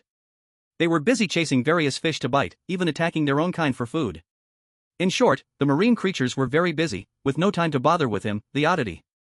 Zhou Chen was extremely cautious. When the sharks chased the fish east, he used the propulsion device to go west. When the sharks turned to chase the fish west, he circled around the containers and ran in the opposite direction. The deeper he dove, the clearer the seabed situation became. Zhou Chen realized that what was called the seabed was actually not the true seabed at all. It was a city, a ruined city where some shadows of tall buildings, highways, and broken bridges still remained. And beneath this underwater city, in the unfathomable depths, was the real seabed. This underwater city might see the light of day again in 10 or 20 years, with the second tectonic movement of the Earth. Containers are not easy to destroy, but some have been knocked around during the falling process. Some container doors are wide open, and the goods inside have fallen into the ruins. Zhou Chen's set of diving gear is not brand new, at most it can dive to about 300 meters. Looking at the scattered goods in the ruins, he had no choice but to painfully give up. Zhou Chen spent a long time salvaging all the recoverable containers. He even effortlessly salvaged 2 small cargo ships, which were not large and covered in barnacles. He drove the speedboat towards the direction of the land. While eating chocolate to replenish his strength, he realized a big problem. He had never felt a day pass so slowly before. So long that 24 hours felt like 72 hours. Wait a minute. Zhou Chen raised his hand to look at his waterproof watch. The time is December 15, 2036. No wonder he felt that this day was so long, as though it were 3 days and 3 nights. No wonder every time he surfaced for a break, filling his oxygen tank, the sun was always high in the sky. He had been so focused on salvaging goods that he unconsciously forgot to check the time. It turned out that the midnight sun had quietly arrived. The midnight sun means the sun does not set. The duration will last for a whole year. During this year, there is no night. This is absolutely good news for the refugees. Night not only breeds evil but also amplifies evil. Many thugs remain silent during the day, and at night they go on a rampage, robbing and killing, sparking bloody violent incidents everywhere. The arrival of the midnight sun, in a way, provides some measure of protection for the vulnerable refugees. Wealth should not be flaunted. As he was nearing the land, Zhou Chen circled around, choosing a deserted coast to land. After landing, he immediately took off in the helicopter. The refugees by the sea saw the helicopter, like seeing dawn in the darkness. Someone pointed at the sky and shouted, running while draped in a piece of tattered cloth. More and more refugees chased after the helicopter, a flock resembling a horde of zombies. Zhou Chen looked at those refugees, worry filling his heart. This piece of land is isolated by the ocean. 60,000 square kilometers is not small, nor is it big. The refugees used to living on land will eventually drift into his utopia one day. Mainly because of the unique terrain of the utopia. Amidst the endless ruins, a giant hand rose from the ground, reaching for the sky. The 5-finger mountain soared into the clouds. A striking landmark. It's simply the natural landmark of this land. He spent 2 years clearing the ruins of 5-finger mountain. Crops could grow now, and the oasis plan was not far away. With the utopia in sight, can he really leave just because he doesn't want to be disturbed by the refugees? Impossible. He has invested so much effort, how could he leave? But not leaving means he has to accept more and more refugees coming. With a cliff over 1,000 meters, ordinary refugees do not have the ability to climb it by hand. Those who could climb didn't have the strength at the moment. Compared to the endless ruins, they would definitely choose to settle at the foot of the mountain. A father's love is like a mountain is not just a simple metaphor. In the depths of meaning, there is a deeper significance. The mountain is grand and profound. Steady and inclusive, it nourishes the life force of all kinds of flowers and trees. It can bring an inexplicable sense of security. Chapter 126, the pattern has opened up, and the mood has improved. This land does not belong to any one person. Refugees have the right to choose any place on the land to settle and survive. Even in an apocalyptic world full of violence, disrespect for human life. Even if Zhou Chen had shells, he had no right to monopolize this land. He had no right to fire at refugees just to claim the land. He is not a madman. He is not a devil who kills without blinking. He is not the ruler of this world. The best model is to keep the well water separate from the river water. But here comes the problem. He lives on the mountaintop, and his mode of transportation is very flashy. Walking refugees see helicopters flying to and fro from the mountaintop every day. Who wouldn't be curious? Once a refugee is curious about the mountaintop, sooner or later, they will climb up to investigate. If there are helicopters, won't there be other supplies? Will food be scarce? Even if the mountaintop is poor, it is still richer than these refugees. Since it is rich, it will definitely be robbed. A conflict between both sides is just a matter of time. Zhou Chen flew aimlessly, pondering various issues in his mind. He made a decision. He maneuvered the helicopter off its course, flying towards Ning City. Since he cannot stop those refugees from approaching, he should find a group to manage them. And the people managing the refugees must be those who have a relationship with him, preferably those who feel grateful to him. Zhou Chen regretted deeply. If he had known today would come, he should have done more favors earlier. So he wouldn't panic now that he needs people. Counting those he had a bit of relationship with, there were only a few, like Old Son in them. Old Ma is a military dependent, it makes no sense not to bring his family with the official son. Forget about 10 energetic young men. Whether it is for base construction, searching for supplies, or maintaining base security, etc. They all rely on every surviving soldier. Stealing people from the regular army is something that could cost him his life. However, if given the chance, he still wants to snatch people away. Managing refugees is just a part of maintaining order. In chaotic times, no one listens to the ramblings of officials. As the military and police head towards that station, he is the rule. 1 is 1, 2 is 2, if you insist that 1 is 3, he says to shoot, just shoot. The pattern has opened up, and Zhou Chen's mood has completely improved. At first, he set off from the outskirts of the Magic City. In search of a place to hide, he flew aimlessly for 2 months. Now that he has decided the direction, as long as Ning City hasn't been pushed into the Pacific by tectonic movements, the flight time won't be long. Zhou Chen looked at the sea, and the sea was indeed vast. Without large ships, one could drift on a small boat for a year without making it to shore. But large ships consume a lot of fuel. In the wasteland world, even military bases don't have enough fuel, let alone private individuals. Zhou Chen flew for half a month before finally finding Ning City. Wealth should not be revealed, and the bird that stands out gets shot. Worried about being spotted by air control, he immediately switched to a Kamaz after landing. Under the wasteland, the roads were no longer passable for a Big G. The modified Doomsday War vehicle, the Kamaz, was more ferocious and savage than the Big G by at least 10 times. It was a massive steel behemoth, with rows of sharp spikes that could directly scrape down a concrete wall. Fragile humans would disintegrate outright if they were hit once. Its powerful performance made it navigate the ruined roads with ease. Even driving over rubble, it still maintained a strong presence. Refugees on both sides of the road were either searching for supplies, robbing, or begging for goods. Each had their own way of surviving. When the steel behemoth appeared, all the refugees stood frozen in place. One by one, their eyes widened, incredulously following the moving vehicle with their gaze. The steel behemoth had already driven far away, but they remained in place, turning their heads to watch. Zhou Chen encountered mountains, he opened up the mountains, he encountered water, he crossed the water. In a pond over a meter deep, the bottom was filled with chaotic debris. The Kamaz bulldozed it through, splashing several meters of water on either side. And then there were those refugees whose brains flooded with greed, rushing up to stop the vehicle. With a bang, a severed hand fell onto the windshield. Then it dropped onto the menacing spikes, jostled all the way, and fell into the murky water. But many other refugees remained rational. Seeing this vehicle, they knew the owner had extraordinary power. Whether they were simply trying to beg for some supplies or had ill intentions to rob the vehicle, they would only frantically wave from the roadside, crowding behind to chase the back of the vehicle. But very few would be foolish enough to actively crash into it. There were also heartless thugs who directly grabbed innocent refugees. They shoved refugees into the middle of the road, hoping to use this method to force the behemoth to stop.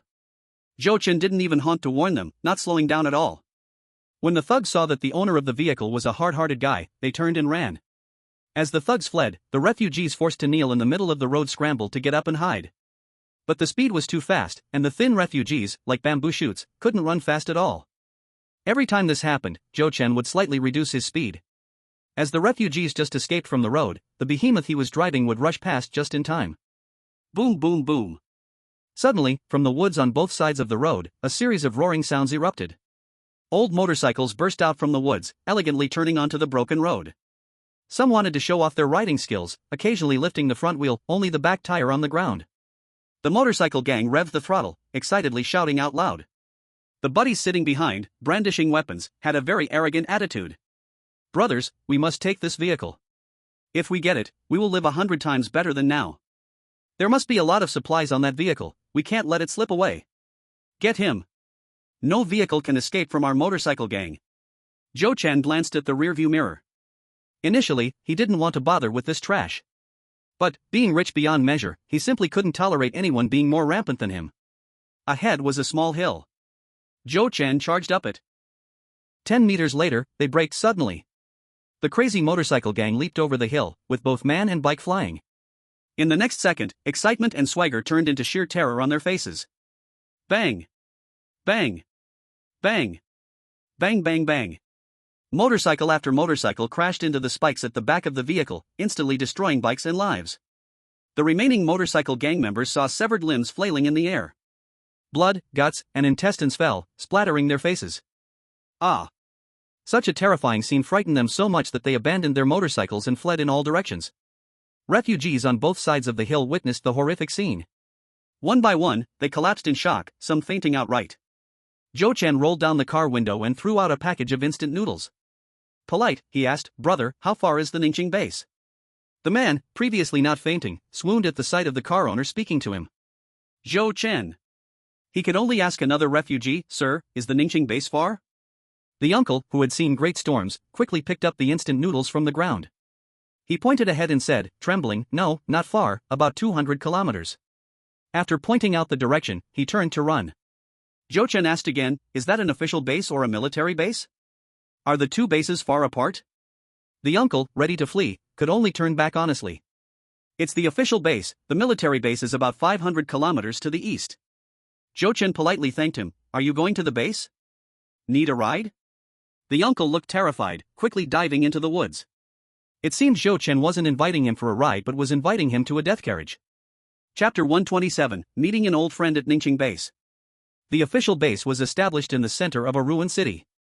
Building a base was no easy task, not something that could be completed overnight. Perhaps to utilize local materials, the person in charge did not choose the suburbs. The city was already in ruins, with crumbled walls and broken bricks everywhere. But as long as it's properly managed, those crumbled walls and broken bricks are ready-made rebuilding materials. The closer they got to the base, the more refugees there were. There was a stretch of road that had clearly been cleared for the base. It was still dilapidated and bumpy, but there were no obstructions like loose rocks or fallen wood. Robbery and violence still happened, with many bloody incidents, but clearly not as frenzied as the wild thugs outside. As they were about to enter the city, there were rows of makeshift tents lining the roads. They called them makeshift tents, but in reality, they were just pieces of cloth propped up by poles. They barely provided shade and were certainly not waterproof. But for many refugees, this was already a decent shelter. Under the tents were all refugees, some sleeping, some mending clothes, some repairing shoes. Disheveled and emaciated, their faces wore expressions of numbness. They were refugees unqualified to enter the base, and compared to the bloody outside, they could only choose to stay outside the base. Even so, murders still occurred at night. Fortunately, now the polar day had arrived, and the never-setting sun provided the refugees with some safety assurances. There were too many refugees on both sides, and many refugees were crossing the road. Zhou Chen feared that the spikes on the vehicle might accidentally hurt the crowd, so he could only slow down significantly. This immediately created new problems. The refugees, suffering from extreme shortages of supplies, saw him as a big fat sheep. They, emboldened by being close to the base gate, approached with unwarranted confidence. A crowd surged forward, forming a human wall blocking the way. Give us some supplies. We need food. Do you have medicine? Give me 2 anti-inflammatory pills. More and more refugees gathered around. One refugee, the loudest of all, hammered on the car door with an axe. If you don't hand over supplies, you can't leave? You have such a nice car, you must have a lot of supplies, right? You wouldn't be stingy enough to withhold even a little, would you? Joe-chan rolled down the car window, his face pale. What do you want? Supplies? I've only ever robbed people, no one dares rob me. Immediately, a dark gun barrel was shoved in that person's face. With a bang, he fell to the ground, a blood hole in the middle of his forehead. Joe-chan pointed his gun at the crowd. Who else dares to talk back? The vast majority of refugees, scared, retreated to their tents. They were just forced by life, wanting a bit of food. Knowing the other side had a gun, only a fool would rush forward. But some thugs, used to arrogance, were different. A few thugs jumped up and shouted at the crowd. What are you afraid of? He only has one gun, can he really kill us all? His vehicle is so big, it must be loaded with lots of supplies. Let's turn it over together. Joe-chan withdrew his gun. A few thugs saw him put away the gun and laughed proudly. Ha, I told you he wouldn't dare to kill us all. The next second, the giant vehicle crashed forward. Long spikes, a meter long, pierced through several thugs' bodies, including those refugees who wanted to pick up the scraps from the thugs. Screams, cries, and wails echoed together. Joe-chan's expression was blank as he pressed the speed to 100 miles per hour. Damn it! They really don't know how to be grateful. Those who want to risk their lives can come, let them die altogether. I was driving at 20 miles per hour while they blocked the road to rob us. Now I'm driving at 100 miles per hour, doesn't that feel great? If it weren't for the consideration of some refugees who didn't want to rob, I could have sped up to 250 miles per hour. The steel giant, dragging dozens of bodies, crashed wildly toward the base gate. Wherever it went, the refugees on both sides screamed in terror. The soldiers on guard at the gate saw this bloody, violent scene from afar. What kind of vehicle is this? This is clearly an apocalyptic reaper. They could not figure out the identity or purpose of the vehicle's owner. A squad of soldiers loaded their guns, raising them in unison and aiming. Humph. Very arrogant and proud. The last guy who was so arrogant and proud was 2 years ago. Screech. The steel giant braked just in time. Joe-chan rolled down the window, and his eyes brightened. Xiaolong? Not just Xiaolong, Xiaobai and a few spirited young men were also there. Xiaolong dropped his jaw in shock. You're not dead? Damn. No wonder I felt a strange sense of familiarity just now.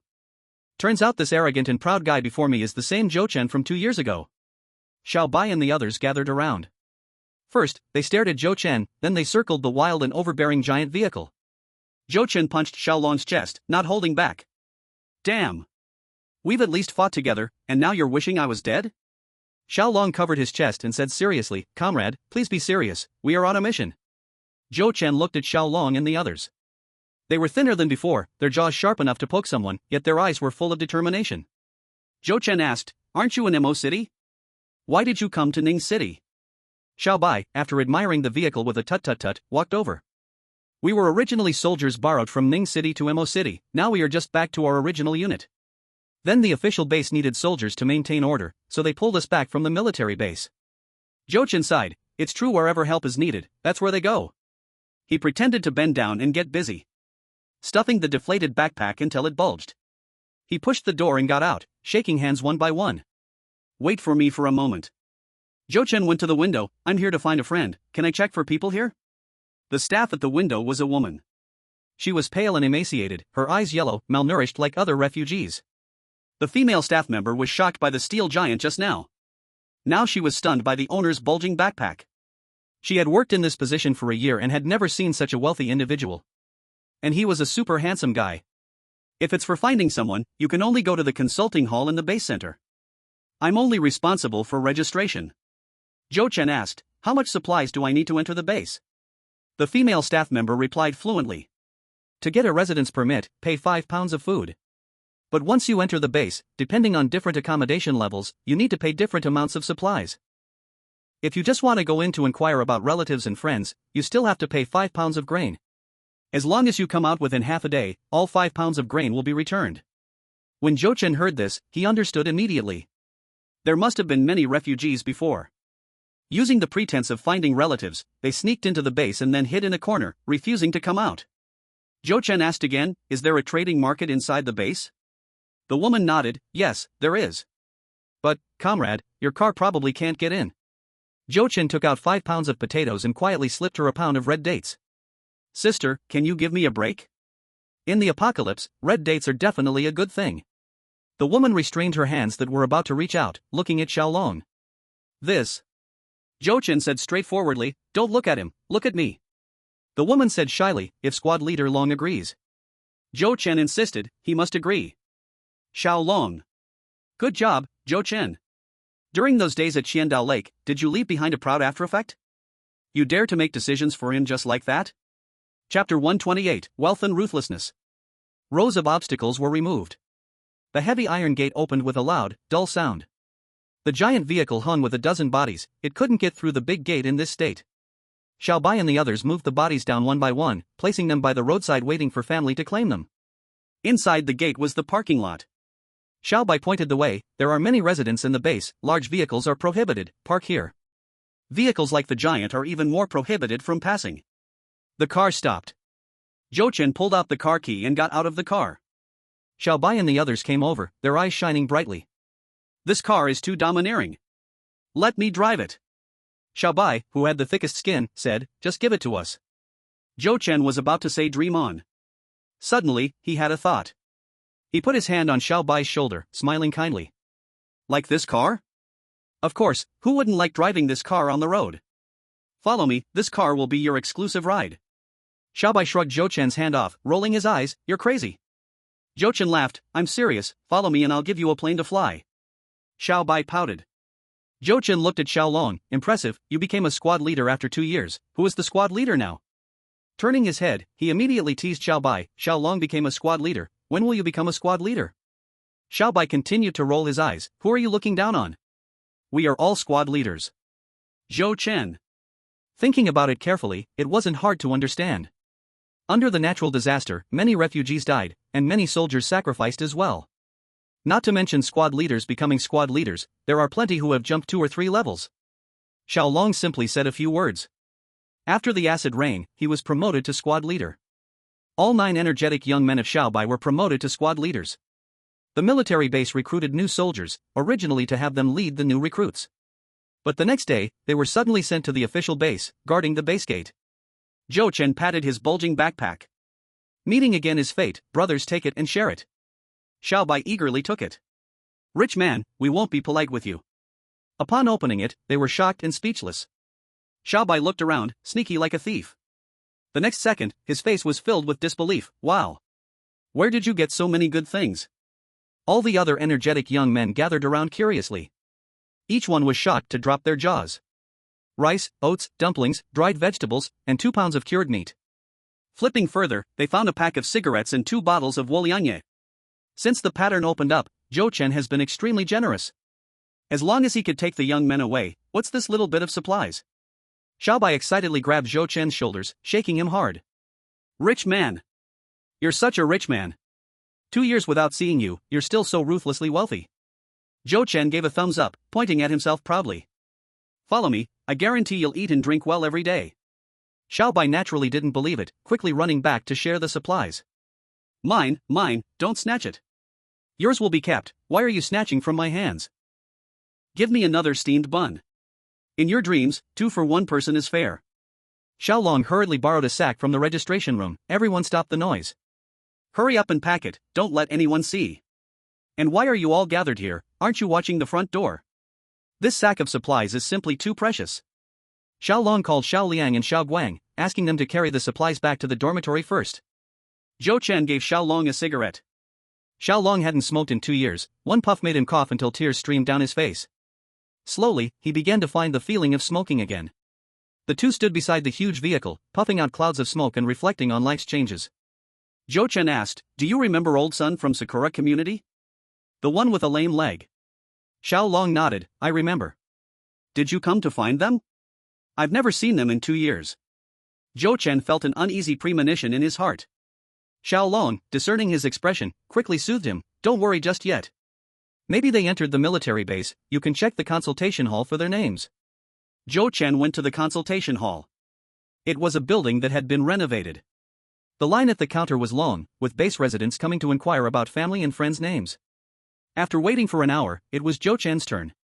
Please help me check for Sun Zhengda. A person from Magic City, with a 5 or 6-year-old child.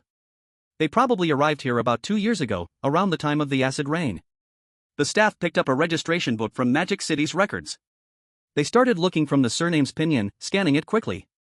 Not found. Zhou Chen added, can you help me check a few more names? Chi Rou, Yang Si Tian, both from Magic City, 125 or 26, the other 20. The staff quickly flipped through pages, shaking their head. None of the names you mentioned are here. Zhou Chen fell silent, he didn't even know the names of other neighbors. Then could you check if these people are on the list of registrations in the past year? The residents behind him were becoming impatient. The staff appeared troubled. Natural disasters are ruthless, every household has missing persons. Everyone is eager to find their loved ones. Zhou Chen quietly slipped a pack of sugar. Can I trouble you for a few more minutes? The staff discreetly evaluated the crowd behind and quickly hid the sugar under the desk. Hand to mouth, they flipped through the registration books from Magic City. The staff looked regretful. Your friends haven't come to this base, I suggest you check the military base. Zhou Chen returned to the base gate. He simply couldn't understand where Old Sun and the others had gone. Entering the military base has strict conditions. Residents aged 15 to 35 must enlist unless they are disabled. Once enlisted, they get food security but must bear the responsibilities of constructing the base and searching for supplies. But Old Sun and several other neighbors each have children. The possibility of them going to the military base is truly low. Xiao Long glanced at Zhou Chen's expression and knew the result wasn't optimistic. Didn't find them? Go ask at the military base, perhaps they are doing well over there. Zhou Chen had no other options.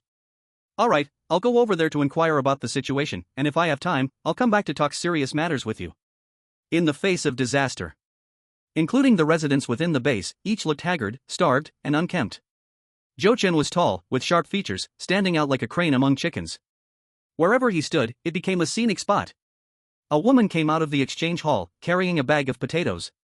At first glance, she saw that beautiful figure. She froze in place, staring dumbfounded as he laughed and chatted with squad leader Long.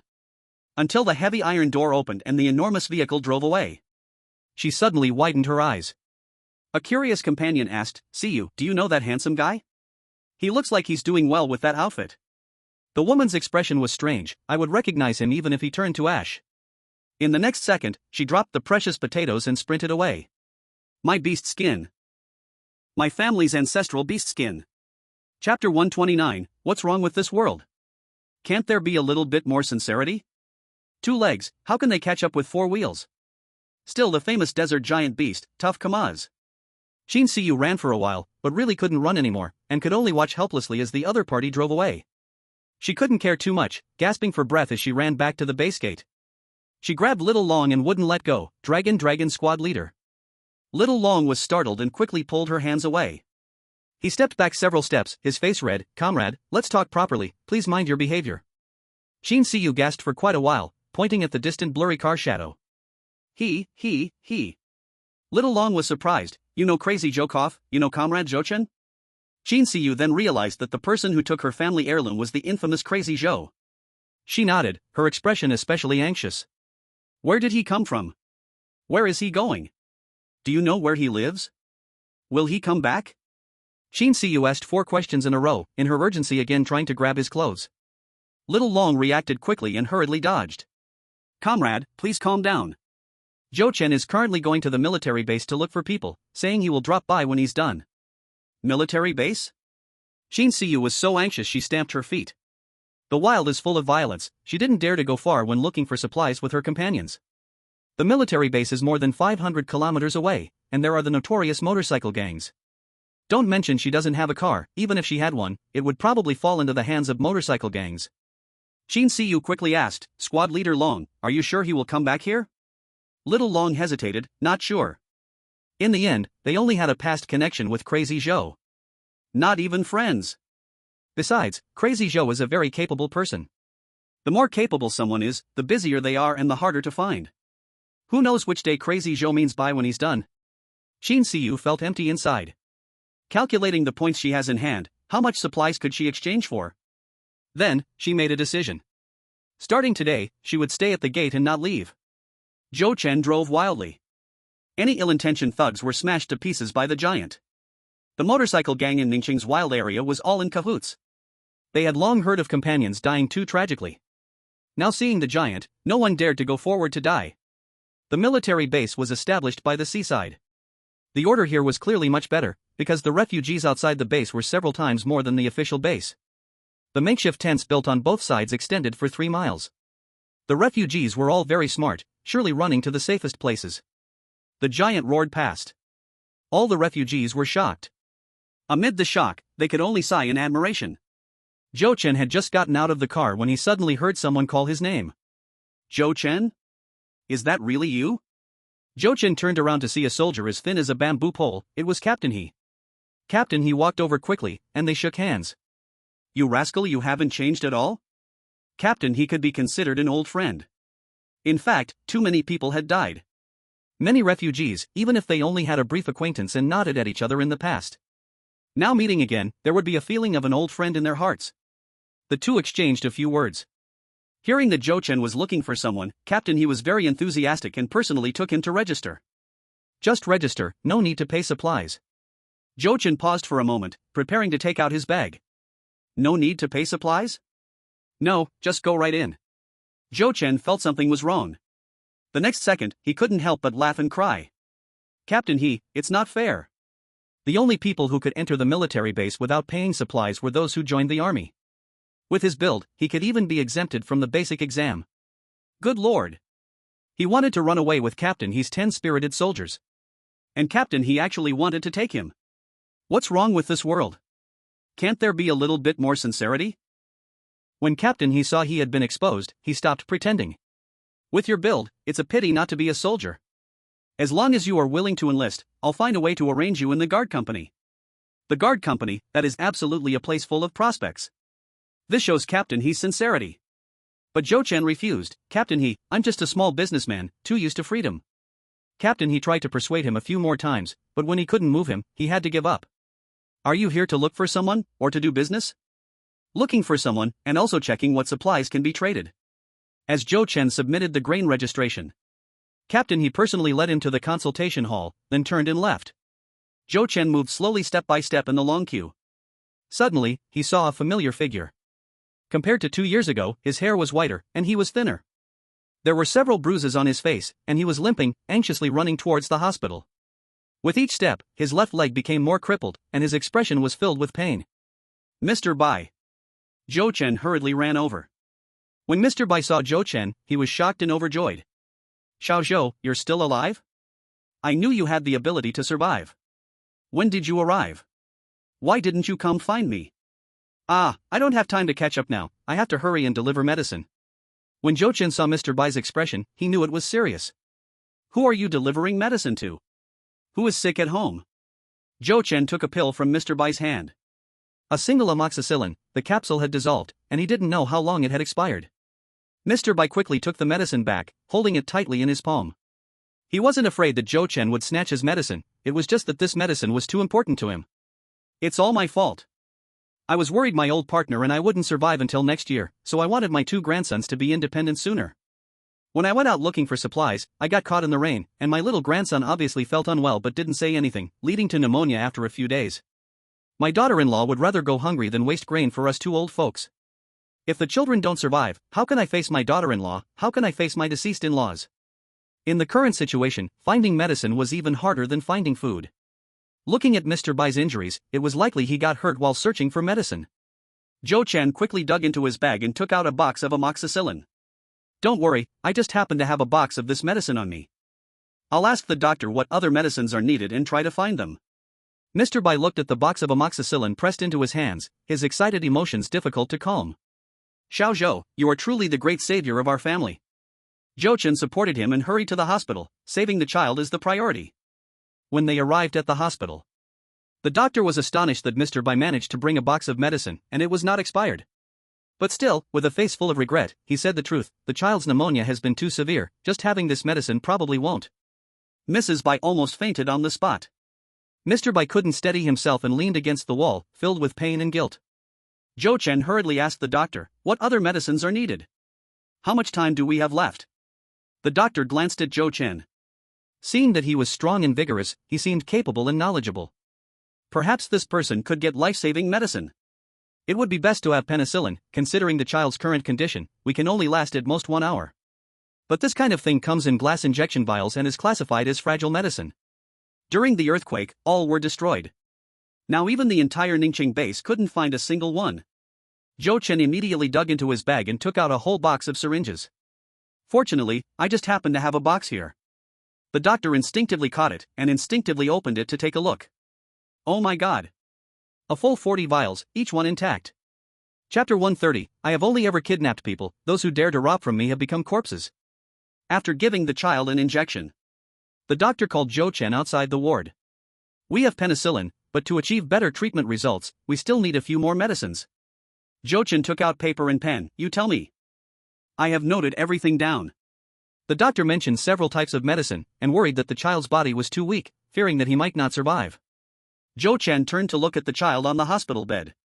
Frail as a bean sprout, suffering from severe malnutrition. Zhou Chen put away his pen and paper. Then I trouble you to take care of him a bit more. I will find the medicine as soon as possible. As soon as the doctor left, Zhou Chen quickly pulled out several supplies from his bag. Rice, eggs, pigeon, dangshan, red dates, goji berries. Does the hospital have a kitchen now? Let's go make a bowl of soup for the child. Old Mr. Bai and his wife hesitated to reach out and take it. Each item was too precious, no one in the entire base could produce even one of them. But their little grandson, who was still lingering at death's door, truly needed nurturing soup. Zhou Chen urged, at a time like this, don't hesitate, the child is more important than anything. Old Mrs. Bai quickly took it, so moved that she couldn't even say thank you. Zhou Chen quickly organized, old lady, you go make the soup, old Bai, you go see the doctor first. He put a pound of red dates into the hands of the nurse who had been watching over the sick room. You take good care of the child, I'm going outside to find medicine. Zhou Chen strode down the corridor, heading toward the entrance. He had already taken out too many supplies from his bag. If he dug deeper, trouble would arise. Xiao Zhou, I'll go with you to find the medicine. Old Mr. Bai limped after him. With every step, the pain in his injured left foot stabbed like a knife. Zhou Chen waved his hand and quickened his pace. If you follow me, you'll only slow me down. Old Mr. Bai chased all the way to the door, but by then, Zhou Chen was already out of sight. At that moment, a middle-aged woman rushed in, anxious and frantic. Dad, did you find the medicine? I've asked everyone, no one has anti-inflammatories, not even one. My child, he. Old Mr. Bai didn't have time to explain, as his exhausted daughter-in-law had already fainted. Zhou Chen found a corner where no one was around. Leaning against the wall, he took out a cigarette. Raising his hand to check the time, 20 minutes had passed before he returned to the hospital. He carried a box full of medicine, everything inside. In fact, he even placed a few expired medicines on purpose. The medicines in my hands are here, see which ones can be used. The hospital had many patients, but was troubled by a lack of medicine, forcing patients to suffer through it. The doctors and nurses were few, all too busy to even rest their feet. When Zhou Chen returned with a box of medicines, they couldn't help but swarm around him. They picked and chose, not even ignoring the expired medicines. Expired medicines aren't all unusable. Most of the expired drugs have reduced efficacy. Or they may have no effect at all, giving only a placebo to the patients. But having something is better than nothing. After several hours, the child's condition improved, and everyone finally breathed a sigh of relief. The attending doctor asked Zhou Chen to step aside for a conversation. Several times he hesitated to speak. In the end, gathering courage, he said, Comrade, your box of penicillin won't be needed for many doses, can the rest be? Zhou Chen had already guessed what the other meant, you keep it. The attending doctor was overjoyed. Excitedly, he extended both hands for a handshake, saying heartfelt words of gratitude. Zhou Chen modestly responded, casually asking about the current medical situation. The attending doctor mentioned traditional Chinese medicine and the planting of Chinese herbs. But the current results were almost zero. Many medicinal herbs needed unique growing environments. The problem still lay in the soil quality. Food is the most important thing to the people. The agricultural team had tried everything to improve the land, but even the crops they grew were not enough to eat. What conditions were there to create an artificial geographical environment to grow medicinal herbs? They could only explore slowly, endure little by little. When Zhou Chen saw the child awake, he quietly left the hospital. Back at the car, he put on a sleep mask and took a nap. When he woke up, he had a simple breakfast before heading back out to search for people in line. Just like yesterday at the official base. The names he mentioned were all untraceable. Zhou Chen quietly placed some benefits, asking the other party to investigate in detail. The result was unanimous. Always feeling a bit ominous. Jochen sat on the steps outside the consultation hall smoking. Every resident passing by could not help but cast their eyes on him. Someone casually approached to ask for a cigarette, and he generously handed over a huazi. He and Lao Sun were not deep friends. But in the apocalypse, the people he knew were all dead one by one, leaving behind a trace of regret. Just when Jochen was very gloomy, a few people walked up to him. Each one well-dressed. At first glance, they were clearly the second generation. "Are you Joe Madman?" Jochen frowned. "What's the matter?" The several second generations stepped aside, and a very arrogant second generation walked up. "I don't care if you're Joe Madman or Wang Madman, once in Ning City, no title matters." That person pointed at the giant nearby, sneering, smartly, "Hand over your car to me." A sycophant second generation sneered, "Kid, our young master Zhang is the son of the head honcho at the official base. If he can take a liking to your broken car, consider it your luck, don't be ungrateful." Jochen stomped out his cigarette, patted his butt, and stood up. Suddenly, he reached out to the other party's shoulder, raising a smiling face. "Oh, young Master Zhang, I have long admired your name. Do you like my car? Take it, take it. I've heard of young Master Zhang's great name. You truly are a talented person, a dragon among men. To be honest, I've always wanted to get to know you, just lacking away. Isn't this a coincidence today? Come on, I'll take you to test this car's performance, it's absolutely amazing." Originally, the second generation who intended to strike moved instinctively to grab their weapons. Then they saw, it was just a toy poodle. Young Master Zhang became even more arrogant, with several second generation wearing expressions of mockery and disdain. One second generation worriedly said, "Brother, this kid has bad intentions, let's take the keys and go." Young Master Zhang had the same idea when suddenly a bundle of huazi appeared in his arms. Huazi. Still unexpired, and not waterlogged. After the great earthquake, as noble as he was, he hadn't seen such good stuff. Young Master Zhang said in shock, "Where did this come from?" Jochen's confident smile carried a hint of arrogance. "Cats have their ways, rats have theirs, I'm just a businessman, dealing with this stuff is simply too easy." Taking advantage of the other's dazed state, he draped his arm around the other's shoulder and walked towards the giant vehicle. "Young Master Zhang, let's first try the car's performance. As long as you're interested in collaborating with me, huazi isn't anything, I can even get you 2 boxes of mutai." The sycophant second generations were equally shocked by an entire bundle of huazi. After the shock, they couldn't help but lick their lips, greed written all over their faces. The steel giant roared down the road. 4 wheels moved through the ruins like they were on flat ground, unstoppable. The several second generations smoked huazi while feeling the giant's wild dominance, excitedly howling. Zhou Chen drove the car into the woods and suddenly slammed on the brakes. He took out an assault rifle from the space, raising the dark hole of the gun. Bang bang bang. The dense gunfire rang out, blood spraying all over the driving cabin. The gunfire stopped. Zhou Chen took back every pack of cigarettes from the bodies. He opened the car door and kicked all the corpses out. "Fools! I've only ever robbed people, anyone who dares to rob me ends up dead." Chapter 131, The Hard Life of the Bai Family. Cleaning the bloodstains out of the car. He tossed a rag onto the bodies, took out a bucket of gasoline to prepare to destroy the evidence. Just as Zhou Chen was about to pour the gasoline, he suddenly noticed a handgun tucked at the lower back of one corpse. Good stuff, almost burned it along with the body. Zhou Chen searched the bodies, finding 5 handguns from 5 corpses. After checking, the bullets were pitifully few. One had no bullets at all. Is this it? What a bunch of naive second generations. So used to being arrogant in the base, they don't know the world is dangerous. Don't say it's him, even wilderness thugs would dare to tear the second generations apart. Gasoline was poured over the bodies, and with a match thrown, a blazing fire erupted in an instant. The giant rushed out of the woods, driving on the ruined road, speeding wildly in the unstable process. Just returning to the military base, Grandpa Bai was seen peering out at the entrance. Grandpa Bai was first shocked by the giant vehicle. Then he realized the driver was Zhou Chen. As soon as Zhou Chen got out of the car, Grandpa Bai excitedly rushed over to greet him. "Xiao Zhou, why did you leave quietly without saying a word? I've been looking for you for ages." "Your car? It's quite domineering. Let's go, come sit at my place. Your aunt has already gone home to cook, waiting for you." Zhou Chen looked at Grandpa Bai's injured leg. "Have you seen a doctor?" Grandpa Bai nodded. "Yes, just a sprain. That doctor is amazing, just crack and my foot isn't swollen anymore." The base construction had just begun, lacking building materials, and the houses were very simple. There were grass houses, tin houses, and abandoned buildings. In the distance, a project was under construction, building a 3-story dormitory. Grandpa Bai was a military dependent, like the soldiers, prioritizing civilians, and could only live in an abandoned building. The steps were already broken, and the walls were full of cracks. Before the natural disaster, no one dared to live in such a dangerous building. Grandpa Bai's home was on the second floor. As soon as he entered, he saw a few little rabbits hopping around. Grandma Bai warmly welcomed him, her eyes filled with gratitude. Xiao Zhou, you didn't say a word when you left. We were really worried you had gone for good. You must be hungry, come sit down and eat. On the table was a pot of porridge, a bowl of soup, and a roasted rabbit. The porridge was made of potatoes, the soup was rehydrated vegetable strips, and the roasted rabbit sizzled with oil. The rabbit was a descendant of wild rabbits, worth more when traded for food. The dried vegetables were saved from 2 years ago when he gave them 10 bunches, kept until now. This food, the Bai family probably wouldn't dare to be so extravagant even during the new year.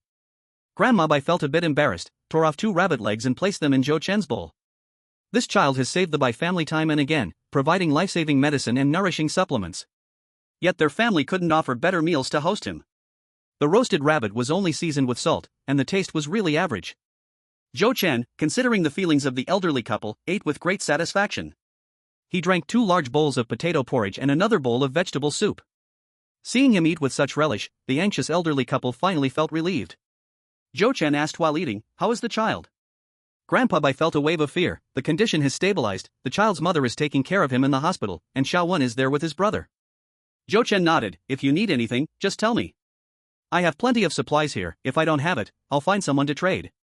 Tears streamed down Grandpa Bai's face. "Xiao Zhou, good child, you have already helped our family too much. The kindness owed to you in this life can never be repaid." Zhou Chen hurriedly comforted him, "You are being too polite, we have a teacher-student relationship, this is my duty." Grandpa Bai choked up, unable to speak for a long time. What teacher-student relationship? At the beginning, when he taught the other to fly a helicopter, it was for the food. What kind of teaching was that? Zhou Chen asked about the current situation of the Bai family. Overall, things were very bleak. While Grandpa Bai was a military dependent, there were no rations to be claimed. The 6-member family could only barely survive with the meager rations of the youngest son and daughter-in-law. The eldest son and daughter-in-law from the capital managed to save a little food. But the distance was too far, they hadn't had the chance to send the saved rations over in 2 years. Fortunately, the family raised rabbits, which could be exchanged for some food. However, the 2 grandsons were in a growth phase, suffering from malnutrition and calcium deficiency, often with knee pains. When it hurt, they would cry heart-wrenchingly, looking pitiful. Grandpa Bai had no choice but to go out to scavenge at his age. The 2 grandsons understood and insisted on going with him, which resulted in getting soaked in the rain and catching pneumonia. If he had not come at the right time, the Bai family would have lost their elderly in exchange for the young. In Grandpa Bai's own words, the nearby ruins had been turned upside down by the refugees. If it weren't for the whole family stopping him, he would have definitely gone further afield to scavenge. If one day I die in the wild, so be it. Zhou Chen put down the bowls and chopsticks, instinctively taking out a packet of napkins to wipe his mouth. The old couple stared, surprised. In what kind of situation is it that there are still napkins? Zhou Chen looked around the house, the walls were full of cracks, and it seemed the whole building could collapse any day. Compared to his own paradise, this place was a world apart. Seeing the thin and frail old couple, he wanted to invite old Bai and his family, but he just couldn't bring himself to say it. In the apocalypse, family ties become even more precious. He had no reason to let their family be separated. Although he really needed a helper like old Bai. There must still be many supplies in the seas of Sichuan. Should he take advantage of that opportunity or not? But being alone sometimes made things inconvenient and lacking motivation. One person eating enough doesn't mean the whole family isn't hungry, it's strange to have motivation. Old Bai had lived for many years and saw through everything with his keen eyes. Xiao Zhou, do you have something you want to tell me? Have you encountered some difficulty outside? Just say it, I will have my son take care of it. Zhou Chen smiled, I lack nothing, how could I have encountered difficulties? Then he found an excuse to leave, asking old Bai to wait for him at home. An hour later, there was a knock on the door. Old Bai opened the door and was almost scared to death by the piles of sacks at the doorway. Xiao Zhou, what are these things? Zhou Chen carried a sack into the house while urging him. Hurry, move it. Don't let the neighbors see. Now every household was starving. If the neighbors saw, they would feel embarrassed not to give a bit. Today it's a steamed bun for this one, tomorrow a piece of bread for that one, and in the end, there's nothing left for themselves. Even the frail Mrs. Bai came out to help. 5 large sacks, each one packed to the brim. Besides 3 big sacks of grains, there were food, clothes, emergency medicine, daily necessities, and so on. Even the commander's family couldn't produce these supplies. Old Bai was shocked, clutching his heart. How did you do this? Zhou Chen took out a few bottles of emergency heart medicine from his backpack. After this visit, he probably wouldn't see them for a long time. Old Bai rushed over, gripping Zhou Chen tightly. Xiao Zhou, be honest with me, what happened outside? I know you have skills, but collecting these supplies and keeping them safe is no easy task. Are you being targeted by someone? Are you back to seek help? Zhou Chen couldn't help but laugh and cry at the same time. Really, it's nothing. I just got lucky and picked up a lot of supplies after the acid rain. Then, I found a relatively good place to settle down.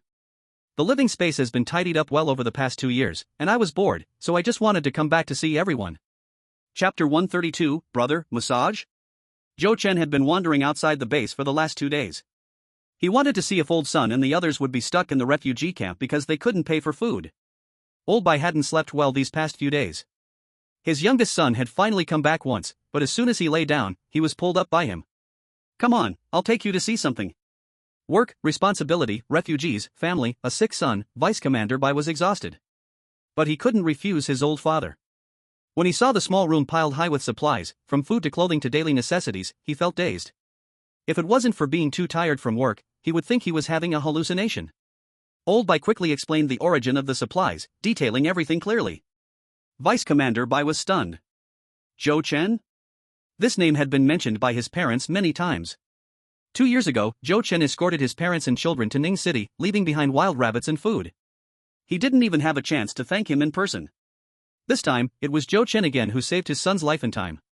And now brought so many supplies. Vice Commander Bai carefully examined the pile of supplies, and his heart raced to 180. Fine rice from Wochang, premium flour, yellow soybeans, green mung beans, red beans, millet, peanuts. Sea products like dried fish, dried shrimp, kelp, and so on. Each item is of the highest quality. Cured meat, salted meat, dried bamboo shoots, preserved vegetables, all vacuum-packed and intact, quality not a bit spoiled.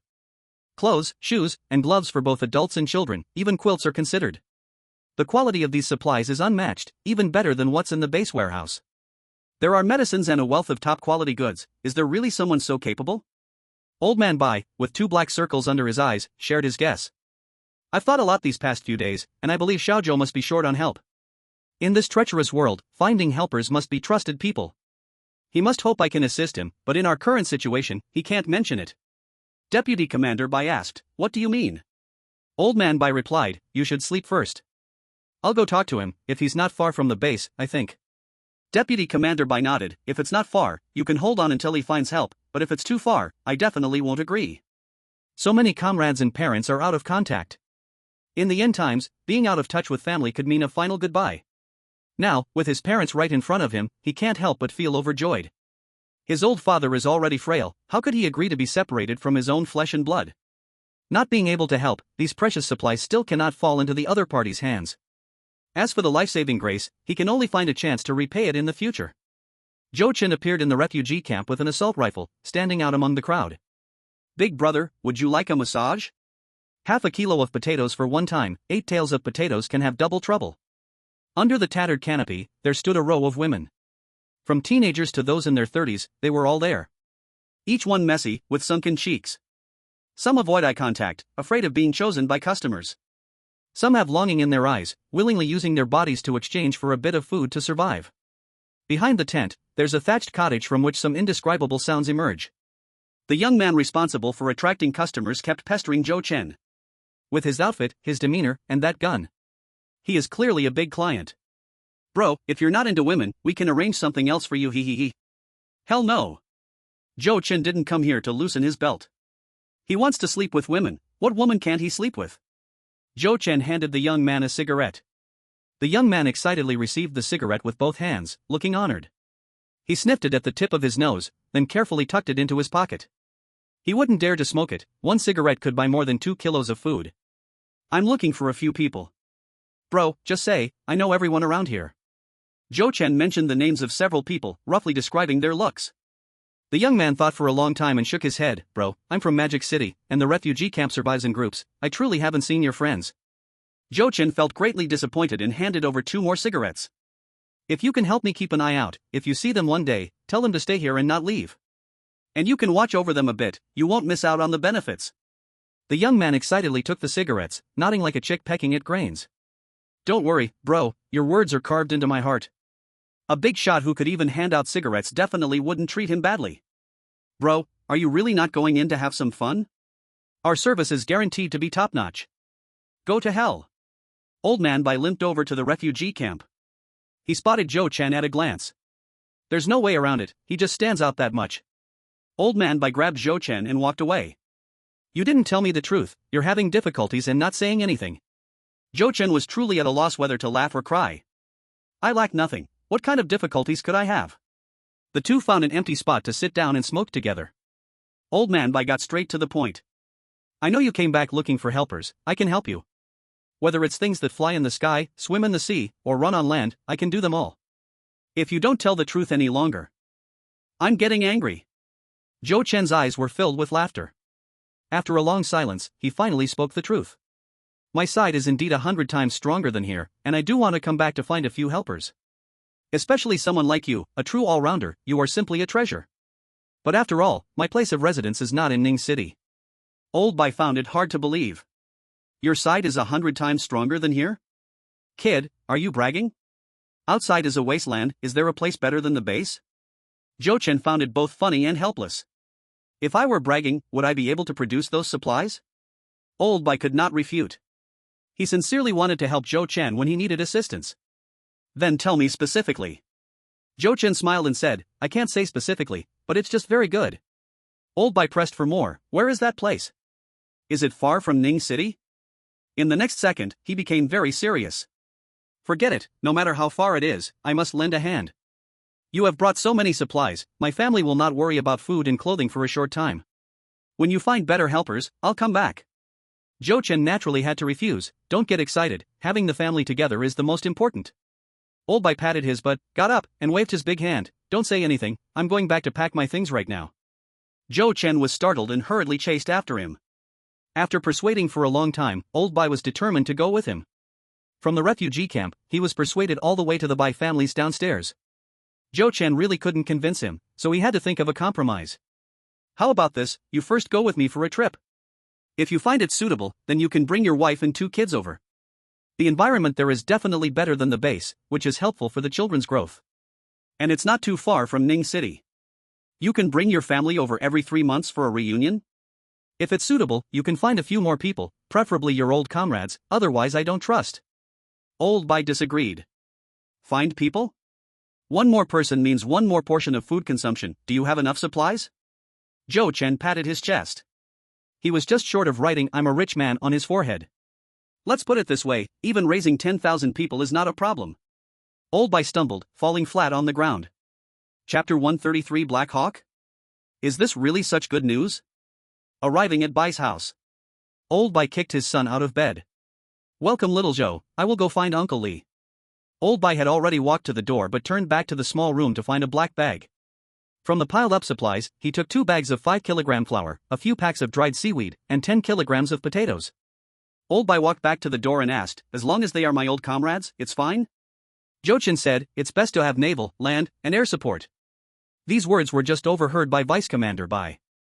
Naval, land, and air, which military base are you working at? Joe Chen. Vice Commander Bai didn't even have time to button his clothes and stretched out his hands from afar. He was very thin, and his clothes hung loosely, but his steps were steady, exuding the aura of a great general. Little Joe, I didn't get to thank you in person 2 years ago, and now you've saved my son again. I want to use this life to repay your kindness, but this life also belongs to the country. Great kindness should not be spoken of, in the future, if there's anything, just find me. As long as it does not violate national interests and does not violate organizational discipline, I will not shy away. If this were before, Joe Chen would definitely be modest for a few words. Then, he would compliment the other party as a hero defending the home and the country. And then, there would be no and then. However, now is not the past.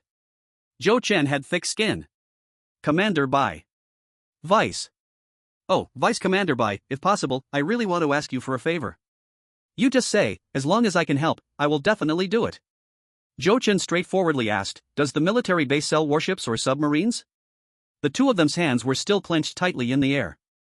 Upon hearing this, Vice Commander Bai quickly withdrew his hands. The look in his eyes changed from gratitude, warmth, and admiration to scrutiny. It was like a police officer looking at a murder suspect. Just short of saying, kid, I really see through you.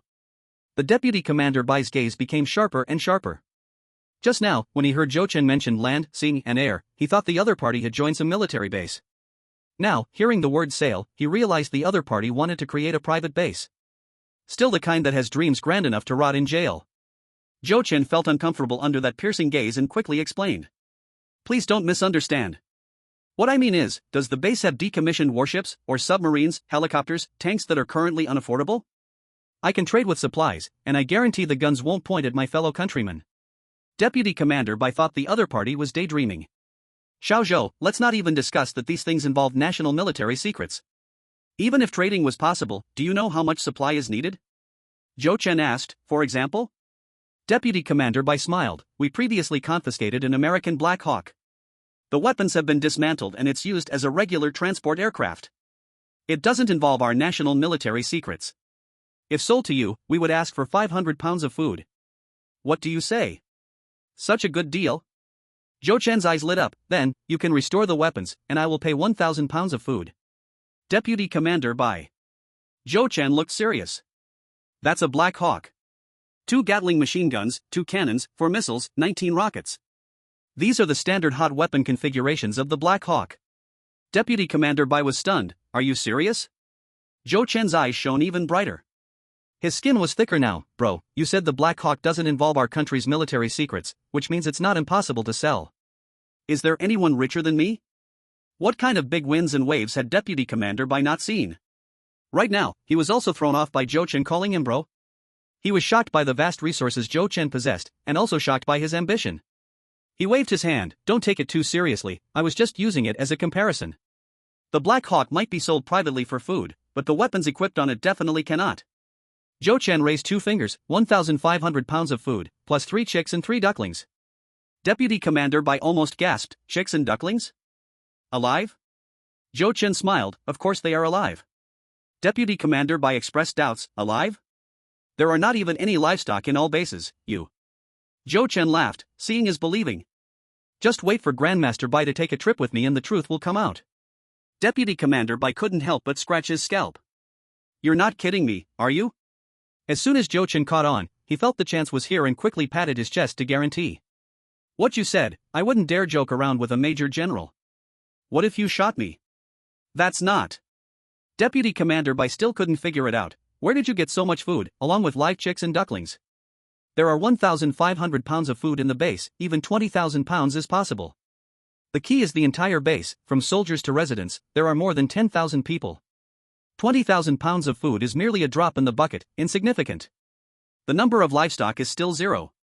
If you could really get chicks and ducklings, they would lay eggs and hatch, then lay eggs and hatch again. After a long time, it could solve some livelihood problems. The droppings from chickens and ducks would be organic fertilizer, helping improve soil quality and balance the ecological environment. Though it was a bit lacking, having some was better than none.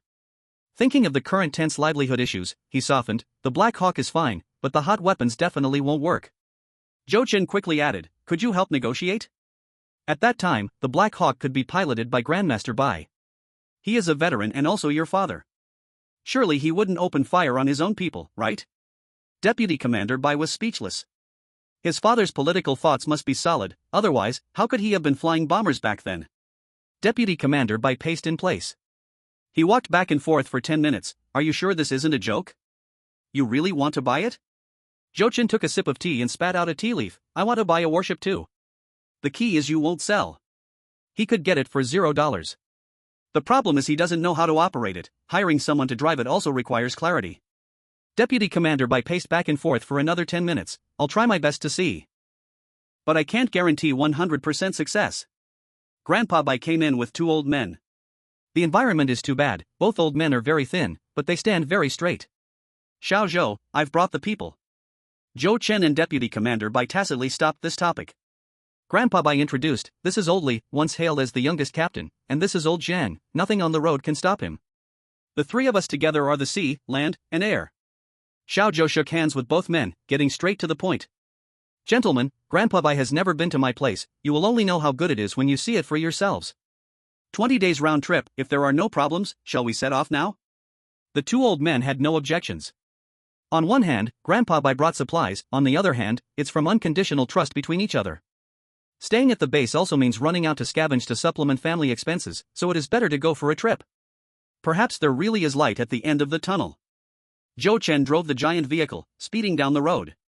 Old Bai, Old Li, and Old Jiang squeezed in the passenger seat. Feeling the overpowering presence of the giant vehicle moving forward, the pent-up feelings of over 2 years were released for the first time. So refreshing. Zhou Chen drove towards the official base. No one got out of the car, just lowered the window and beckoned to Xiaobai. "Comrade Xiaobai, come with me for a trip." Xiaobai rolled his eyes. "Don't joke, I want to guard the base door." Zhou Chen pulled out a box of bullets from his bag. "Which is better for the safety of the base door, you or 40 bullets?" Xiao Long's eyes sparkled with green light. Industrial civilization has become ruins, and every bullet is irreplaceable. Each one is precious to death. Xiao Long quickly took the bullet box and kicked Xiaobai away. "Get lost, go early and come back early." Xiaobai fell to the ground like a dog eating shit. "No, Crazy Zhou didn't even say where he is taking me." Xiao Long waved his hand, like swatting flies. "Get lost, Ning City is only this big, where can he take you? I will personally fill in for you, go." For 40 bullets, a few spirited young men personally pushed Xiaobai onto the car. The giant vehicle just drove far away. Qin Siyu, pale-faced, covered her stomach and walked out of the public restroom. Seeing the familiar but distant backside of the car, she went crazy on the spot. She had been guarding the base door around the clock, 24 hours a day. These days she didn't dare to nap, not even to go to the bathroom without holding it in. Why is it today? Ah. Qin Siyu collapsed and sat on the ground. Looking up, she asked the heavens. Why? Why is it this time? My family's ancestral beast skin. I don't want to live anymore. Chapter 134, Jumping Over the Ocean, I'll blow you up, you grandson. The giant vehicle sped all the way. The powerful traction sent stones flying wherever the 4 tires rolled. Squeezed in the corner, Xiaobai looked around anxiously. "Hey, Crazy Zhou, where exactly are you taking me?" Zhou Chen threw him a pack of cigarettes. "Shut up." Xiaobai took the cigarette but still wouldn't stop talking. "Grandpa Bai, old senior, aren't you afraid Crazy Zhou will sell us?" Grandpa Bai thought this kid was really annoying and remained silent. Xiaobai then looked at the other 2 old men squeezed together. "What are your last names, gentlemen? Haven't you crossed more bridges than I've eaten salt? Aren't you afraid Crazy Zhou will sell you?" Old Jian wasn't good at speaking, just smiled and kept silent. Old Li laughed heartily. "Little comrade, if this old bone of mine could really be sold, I wouldn't ask for much, just 5 pounds of grain would be enough." Xiaobai was left with nothing but disappointment. After 7 or 8 hours, the giant vehicle finally reached the seaside. Xiaobai quickly jumped out of the car, stretching his limbs. Looking at the boundless sea, he had a bad premonition in his heart. Zhou Chen took out a bag, giving each of Bai Grandpa's 3 men an assault rifle. No man does not love guns. Old soldiers are even less to say, they simply can't let go of them. Zhou Chen said to Grandpa Bai, "I will go get the helicopter, you all take care. After all, this is the edge of the wild. The level of brutality of the thugs here is not comparable to those little thugs at the base." Xiaobai's eyes went wide. He was carrying a semi-automatic rifle, how could it compare to the coolness of an assault rifle? "Where's mine? Where's mine?" Then he was hit with a faceful of exhaust smoke. Old Jiang, who wasn't good with words, kept a watchful eye on the surroundings. "Little Zhou went to get the helicopter, are we crossing the sea?" Old Li said, "Didn't we say before we set out, it would take 20 days round trip? We definitely have to cross the sea." Xiaobai didn't even get a single bullet. When he heard they were crossing the sea, he immediately refused. "What? Crossing the sea?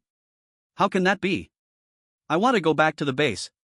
Half an hour later, Zhou Chen flew the helicopter back and saw Xiaobai being tied to the ground by 3 old men from afar. Then, the 3 old men forcibly dragged Xiaobai onto the helicopter. This kid started yelling about wanting to run away as soon as he heard we were crossing the sea. Xiaobai was shouting about wanting to go back to the base, but the helicopter had already taken off. Watching the land getting farther and farther away, Xiaobai broke down in tears. "Brother Long.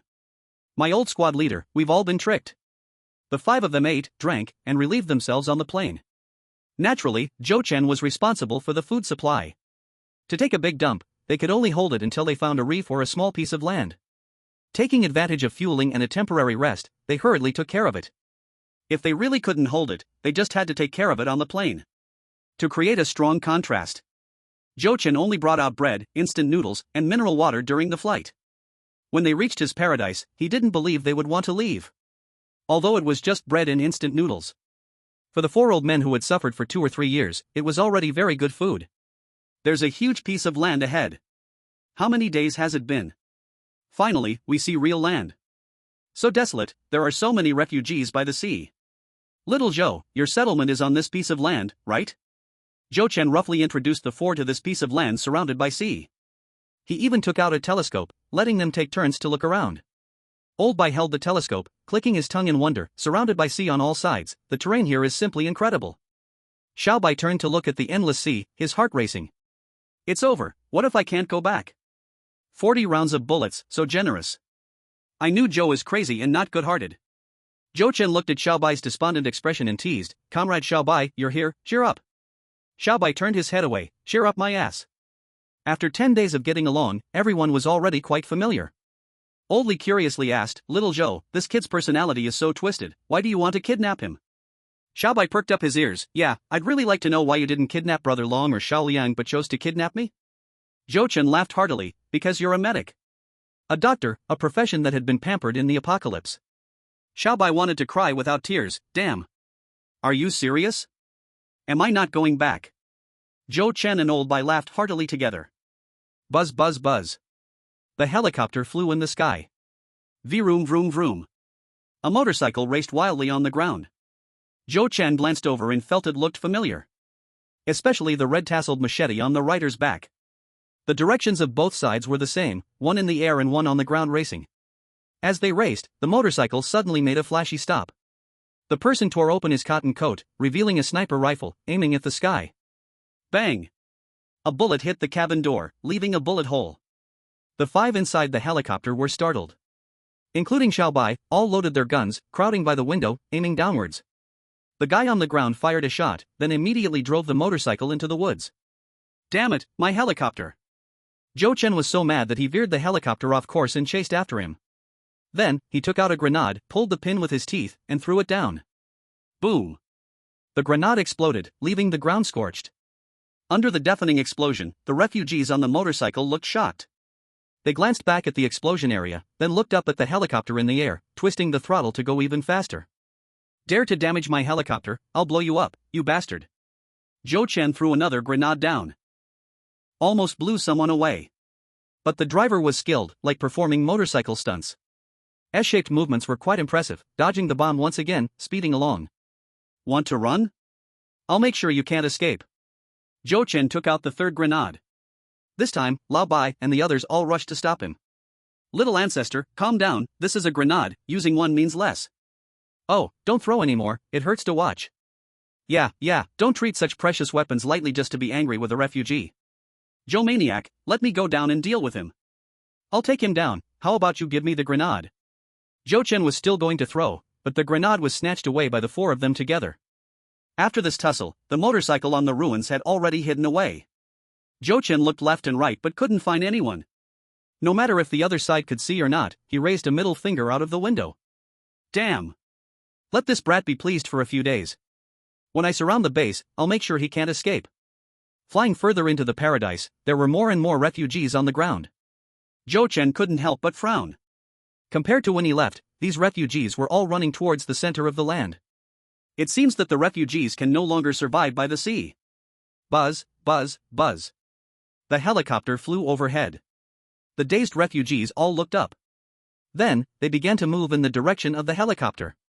6 hours later. The giant hand rising from the ground appeared before their eyes. Old Bai and the others were stunned. Look, there's a mountain ahead. What a peculiar peak. As the helicopter got closer, the Five-Finger Mountain became clearer and clearer. Until they saw the lake and green plants in the Five-Finger Mountain, the four were excited with flushed faces. There's a lake. Oh my gosh, the valley actually has green plants. This is simply unbelievable. I haven't seen a green plant in almost 3 years. And the green plants here were not just one. It was a whole piece. Chapter 135, besides shock, it's still shock. The outside world was barren, ruined, a desolate wasteland. But here, although there were no green mountains, the lakes, greenery, and wonders were so beautiful. So beautiful that one couldn't take their eyes off. The contrast between these two extreme ecological environments was simply striking. To further highlight this intensity, Zhou Chen specially flew the four over the lake, arousing excited sharks that chased the helicopter biting.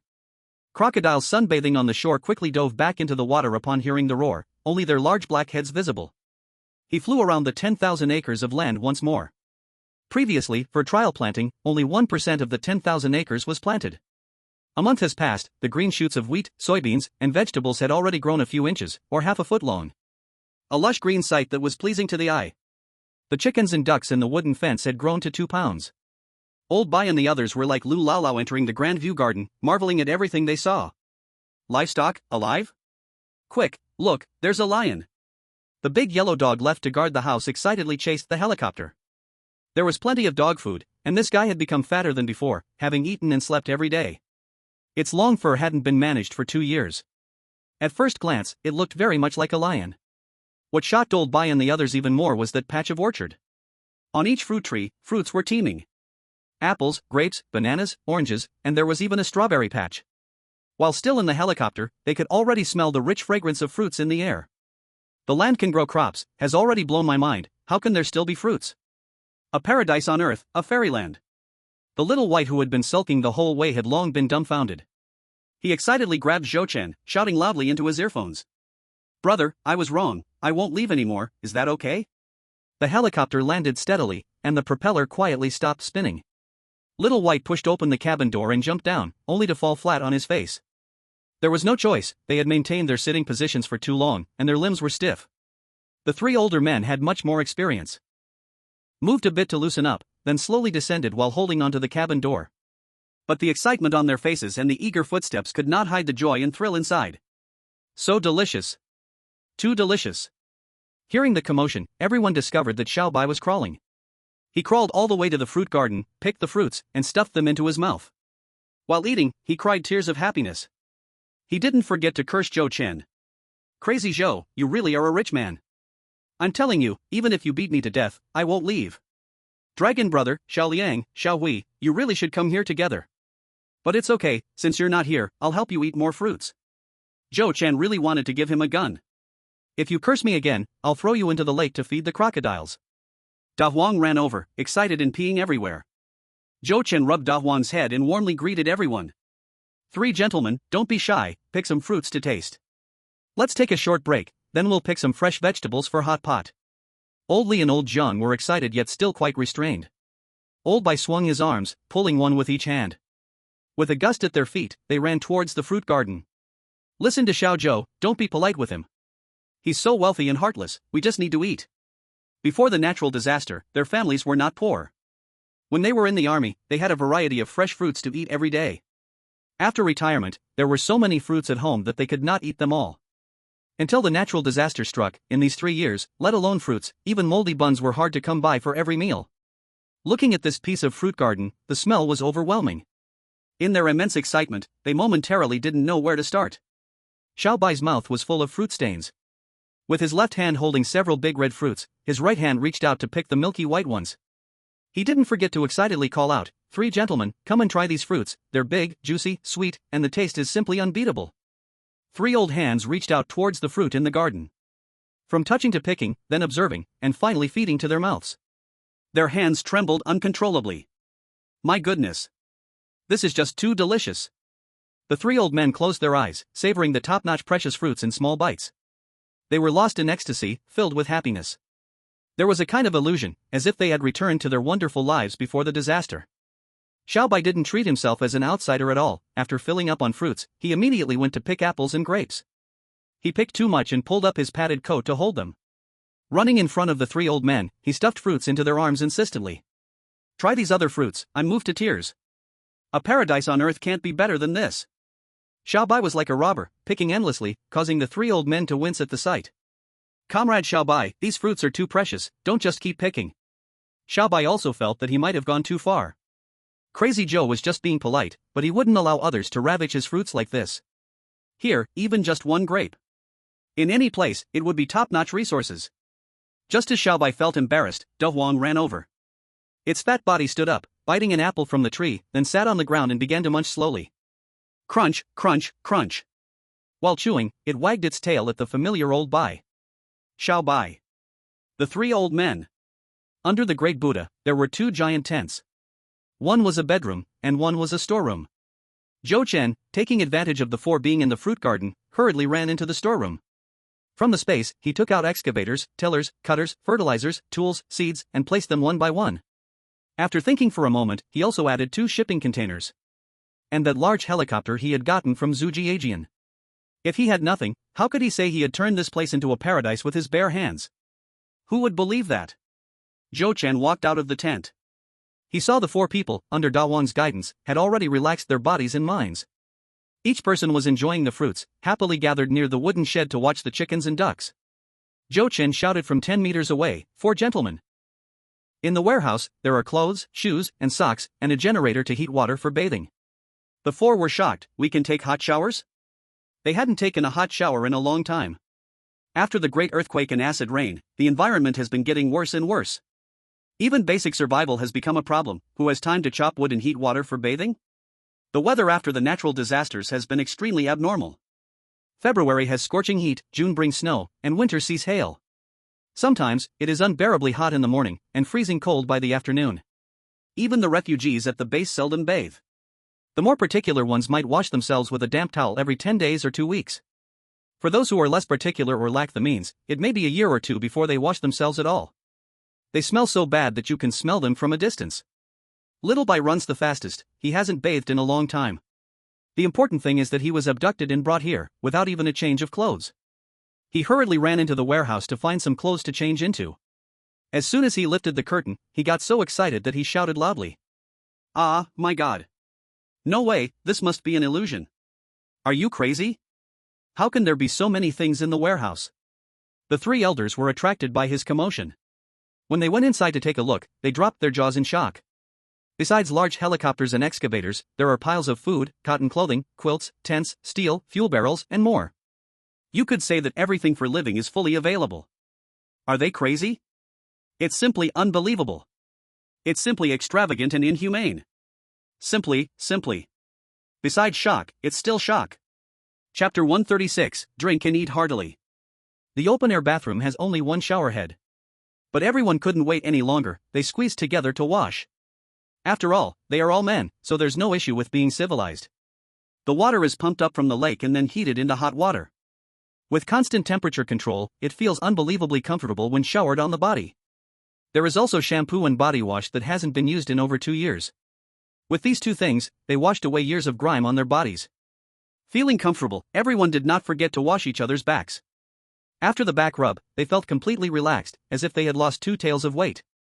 There was a feeling of being lightly floating. Zhou Chen was busy at the stove. He took out a chicken, a fish, and 2 pounds of cured pork from the space.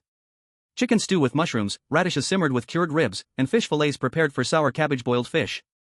He carried a basket to the field to pick vegetables. Spinach, bok choy, and radish sprouts were growing the best, but it couldn't compare to before the natural disasters.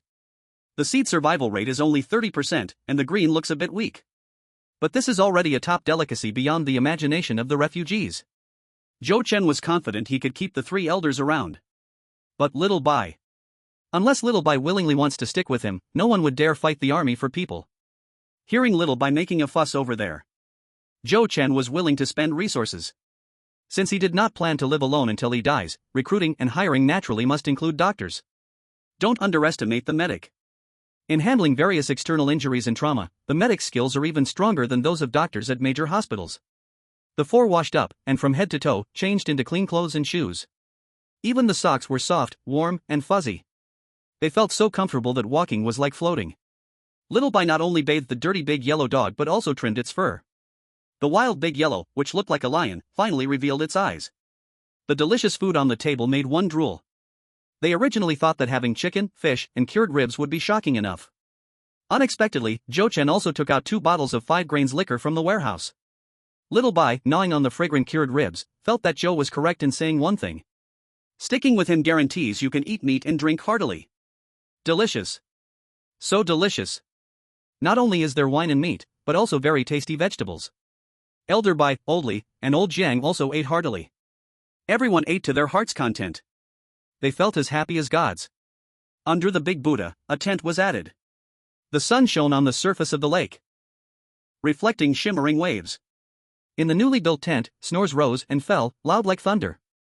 Zhou Chen took a shower, put on comfortable silk pajamas, and lay on the long-lost cozy big bed. With an eye mask on, he soon joined the army of snorers. The more tired one is, the deeper one sleeps. A dreamless sleep. He woke up naturally. When Zhou Chen got up, the three elder brothers had already risen first. Kneading dough was kneading dough, digging soil was digging soil, feeding chickens was feeding chickens. Only Xiaobai still hugged the quilt tightly, drooling in his sleep. There was a basket by the wooden fence, containing corn flour, corn grains, and aged barley. Elder Bai, who got up early to feed the chickens, felt a pang of heartache. Such good resources that the refugees couldn't eat, were instead used to feed chickens here. Zhou Chen yawned and went to the orchard to dig a small box of earthworms. With 20 or so chickens and ducks, they rushed excitedly to peck the earthworms. Elder Bai asked, "Xiao Zhou, what are your plans?" Zhou Chen said, "The terrain here is special, it is the perfect choice for seclusion. You also saw on the way here, the refugees are already running towards this place. Such a vast land cannot be monopolized by anyone, it must give the refugees a way to survive. But if there are many refugees, it can easily cause trouble. The sooner we set rules, the better everyone can live." Elder Bai nodded. Refugees are also human. If survival were not so difficult, who would choose to live like a ghost? As long as there is a glimmer of hope, most refugees are still willing to live a down-to-earth life. Breakfast was a dumpling soup made by old Jiang. Dumpling soup made from top-grade flour, every bite was very chewy. Every spoonful of soup was rich with the aroma of wheat. After breakfast, 5 people and 1 dog began to wander. Wuxi Mountain is truly a masterpiece of nature, making people gasp in wonder. But everyone was more concerned about the land. The growth conditions of grains and vegetables were of utmost importance. Even Xiaobai, who usually had wild thoughts, squatted in the soil inspecting the wheat and vegetables. He even picked up a handful of dirt, dipped his fingers in it, and tasted it. He could hardly taste any sulfur, only a smell of fertilizer and alkaline. Xiaobai sighed, "The soil here is quite good, it would be great if we could grow herbs." He is a medic and knows better than ordinary refugees about the serious shortage of medicines. Zhou Chen seized the opportunity. "There is a large batch of Chinese herbal seeds in the warehouse. It's a pity that I really don't understand this and have always been afraid to plant it, for fear of wasting the seeds." Xiaobai was excited. "You don't know, but I do. I'll tell you, my hometown has a herb garden that I managed before joining the army." Zhou Chen cooperated. "Run, little divine doctor, quickly choose the most fertile land, this herbal garden is fully entrusted to you." Xiaobai, though excited, didn't forget his identity. "But I'm a soldier." "Ah. You won't really not let me go, right?" "No way. Otherwise, wouldn't I become a deserter? Dragon Gu would also be punished. Besides, I can't bear to part with Dragon Gu and the others." Old Li chimed in, "Actually, this can be arranged. Which base lacks medicine at the moment? Chinese medicine trial planting has never yielded results. The soil here has been greatly improved, and it will get better year by year. As long as we talk with the base, borrow some talents, and share a portion of the herbal harvest. Such a great opportunity, they'd have no reason to refuse." Zhou Chen immediately rejected without thinking, "No way. I am used to freedom, helping my compatriots under conditions is not a problem, but I don't want anyone's hands reaching too far. Talents are not so easy to borrow? In the face of a righteous cause, personal interests are trivial. Don't let me find some reason to lock me up. If a capitalist of the apocalypse is imposed on me, I won't be able to bear it." Old Li got straight to the point. "So your plan is, on the condition that you can trade with the base, but cannot accept organization control?" Zhou Chen naturally replied, "That's for sure. If that day really comes. The organization must enforce jurisdiction." He rolled up the supplies and ran away. He even took away the giant Buddha statue and the dinosaur fossil walls, leaving behind an empty valley for them to manage. Old Li is a veteran, with a heart tied to his homeland. Naturally, he hopes the organization and the residents can unite, get through tough times together, and create a better future. But he also understands Zhou Chen's thoughts. Don't talk about sacrifice with ordinary people. When they have surplus, they will naturally contribute. Just like the refugees on this land, which base dares to take them in? Even if they think about taking them in, without food, it's like having no strength. If Zhou Chen can truly manage this land well, it will actually benefit the local people. 2 more days passed. Grandpa Bai and the others could no longer stay. They insisted on returning to Ning City soon. The better the living conditions here, the more uneasy they feel about their families back home, who are living frugally. They want to go back soon and bring their families to live here together. It's nothing for adults to endure hardship. But the half-grown children are not only hungry all day but also have no place to play. Trapped in a narrow, crumbling house all day, just thinking about it makes one feel pitiful. But this place is different. The environment is good, the air is pure, and there are no thugs running around freely. In the apocalypse, every surviving child is a spark, a glimmer of hope. Chapter 137, 10,000 sweet potato seedlings shock the base. Wealth should not be displayed. The vegetables won't be picked. Jochin said the sweet potato seedlings are growing well. Can we pick some and take them back to the base to see if they can survive? Grandpa Bai, Old Li, Old Jiang, and Little Bai were all delighted. These are ready-made sweet potato seeds. Sweet potatoes can be propagated by cuttings, they grow everywhere, so taking back 10,000 seedlings is not a problem. If the base can grow them well, even if only a third survives, in 4 to 5 months, they can produce thousands of pounds, or even more food. In the apocalypse, every grain of food is precious, a lifesaver. Little Bai worked hard, his hands covered in dirt. How do we take the seedlings back? With 10 days of flight time, stacked in the helicopter. If the ventilation isn't good, the seedlings will definitely spoil. The three old men thought about it and realized it was indeed a problem. Jochin thought for a moment and said, we can modify the container. Put bamboo shelves inside, layer the seedlings on top, and ventilation won't be a problem. Everyone nodded, it's a good idea. Grandpa Bai worried, the weight of half a container requires that large helicopter to lift it, and it consumes a lot of fuel. Jochin waved his hand grandly, very confidently. Fuel isn't a problem. Anyway, we will need space to carry your families, let's use both helicopters. By the way, do you have any thoughts on staying? Grandpa Bai and Old Li laughed heartily. Even Old Jiang, who was not good with words, had a big smile. Do we even need to ask? We would gladly take that offer. Little Bai interjected, the living environment of the base can't be called hell on earth, but how can it compare to this paradise? Three grandpas, secretly worried about getting old and being inadequate, afraid you'd find us lacking. Jochin smiled warmly, I am the one wanting this, it's a pleasant decision. After the sweet potato seedlings were picked, they were bundled in units of hundreds. The roots were wrapped in soil, sprinkled with enough water, and sealed with plastic wrap. Bamboo was readily available, just split and woven into bamboo racks. Everyone had strong hands-on skills, and they finished it in no time. Then it was time for the container. The 5 of them walked into the warehouse, casually selecting a container. As soon as they opened it, countless cans rolled out with a clatter. They were all meat cans, domestic additives, even if expired, they were still edible. Grandpa Bai, Old Li, Old Jiang, and Little Bai were stunned. Jochin was also taken aback. This was one of the containers he had fished out from the sea last time. He hadn't had the time to check or organize it. He didn't pay much attention when he took it out from storage the other day. He didn't expect it to be all meat cans. The 5 of them worked together, and move all the cans out and stack them up. Use a cutting machine to cut off one side of the container and secure it with steel wires as thick as a thumb on each corner. Set up a row of bamboo fences to store a layer of seedlings, stacking 5 or 6 layers high. Fill a large helicopter with fuel, attach it with steel wires, ready for takeoff at any moment. Elder White and 3 others put on their backpacks. The backpacks were flat, filled only with old clothes. Jochin said, let's throw away the clothes, pick some fruit, and take some cans back. No matter how old the clothes were, they couldn't bear to throw them away. They wanted to pick fruits, they wanted the cans. But everyone refused. As long as they could bring their families over, these 2 things, although not easy to eat, they would surely get to taste. If they brought them back and were discovered by outsiders, it could cause Jochin big troubles. Who wouldn't be tempted by such a precious land? The military base formed by soldiers has very strict principles and bottom lines. As for the official base? Especially the current leader, who has a bad reputation. The previous leader was a good person, but unfortunately, he's long gone.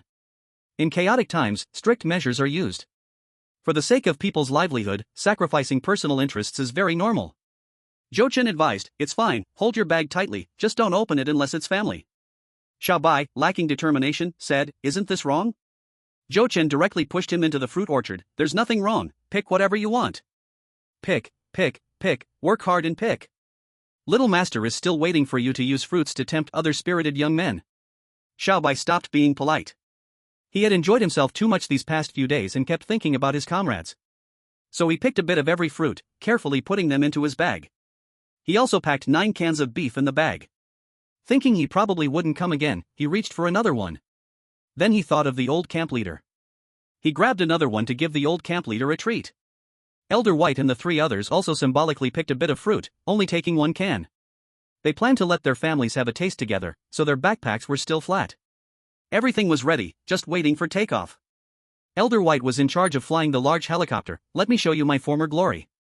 Xiao Bai cheered, Elder White is mighty, Elder White's blade is still sharp. Old Li also cheered loudly, having flown bombers for over 10 years, this thing is like a toy to you. Old Jiang, not good with words, nodded in agreement. Elder White waved his arms, let's go. Wait.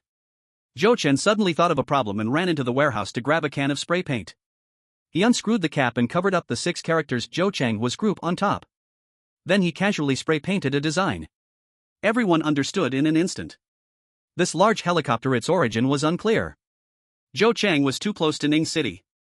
If there were still survivors of the Hua family, it could likely cause a stir. With Zhou Chang's foul temper, saying he would throw grenades if there was a stir, it would definitely lead to casualties. V-room. The large helicopter started up. The intense roar was 10 times louder than a small helicopter.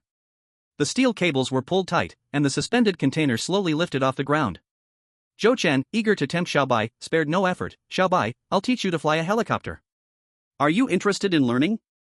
Xiaobai, left behind by the 3 elders, pouted. Holding 6 chickens and ducks, he boarded the helicopter. I'm still more interested in that behemoth of yours. The behemoth is so domineering. Riding it just now, it felt incredible. Especially when going out on missions, which thug would dare to block? Zhou Chen seized the opportunity. That's easy. Didn't I say last time? As long as you hang out with me, the behemoth is your exclusive vehicle. Xiaobai rolled his eyes, but his heart was very excited. The behemoth, he liked. But he was even more reluctant to part with his comrades. He could only sigh, regrettably. Zhou Chen isn't someone who gives up easily, right?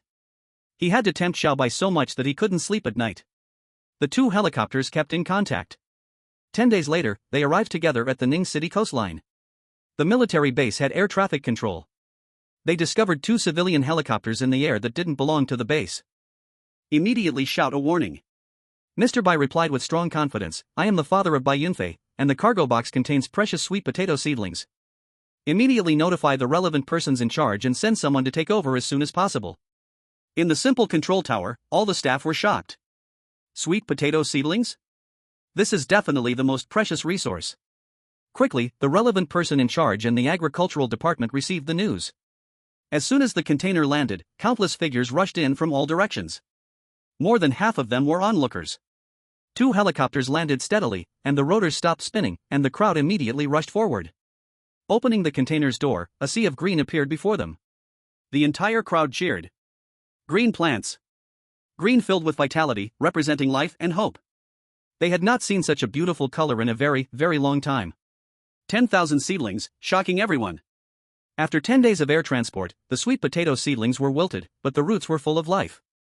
An elderly man eagerly pulled a seedling out of the soil. The earthy roots jumped into everyone's view, one by one. My God, it has already taken root. The seedlings taking root meant that the survival rate increased more than tenfold. Once again, the entire crowd cheered. Chapter 138, Chickens lay eggs, eggs hatch chickens, life is eternally repeating. The survival rate represents harvest. Harvest represents food. In the current environment, what could be more important than food? The onlookers all had tears in their eyes. The elderly man's eyes were filled with tears of joy as he tightly held Mr. Bai's hand. Old Bai, so many precious seedlings, where did you get them? The base has been established for 2 years, and this is my first time seeing so many food seedlings. Finally, there is hope for the future. Did you exchange resources with the base, or? No matter what it is, you all go and negotiate, our agricultural department must quickly plant them all. Not even a single seedling could be wasted. The elderly man called out, and many who were not from the agricultural department rolled up their sleeves to help move them. The elderly man repeatedly emphasized, be careful, be very careful, move gently, don't break them. Deputy Commander Bai received the news and rushed over. When he arrived, he only saw the last batch of seedlings being transported away. The green was the most beautiful color in the apocalypse. He wanted to see it a little longer, but the agricultural staff ran very quickly. The pace of carrying the seedlings was so fast that even dogs could not catch up. Deputy Commander Bai approached his elderly father, worried if his father had suffered during the time he was away. At first glance, his elderly father looked radiant. The other 2 uncles were the same, their eyes full of brightness. 3 elderly men in their 60s went out and came back as if they had become 10 years younger. He was puzzled, was it really that good in Zhou Chen's place? At that moment, he saw Zhou Chen. Zhou Chen was taking a bamboo cage out of the cabin. Deputy Commander Bai saw the live creatures in the bamboo cage. In an instant, he forgot everything and rushed over quickly. The onlookers who had not left gasped in surprise. God! Did I just see it wrong? It's chicks, and they are not small. Clearly they are ducklings. If you don't believe me, listen to their quacking, quack, quack, quack. There are clearly both chickens and ducks, alive, really alive. Everyone surrounded them, their eyes glued to the bamboo cage like 502 glue. Deputy Commander Bai almost squeezed his way in. Opening the bamboo cage, 3 chicks and 3 ducklings jumped into view. The chirping was full of vigor.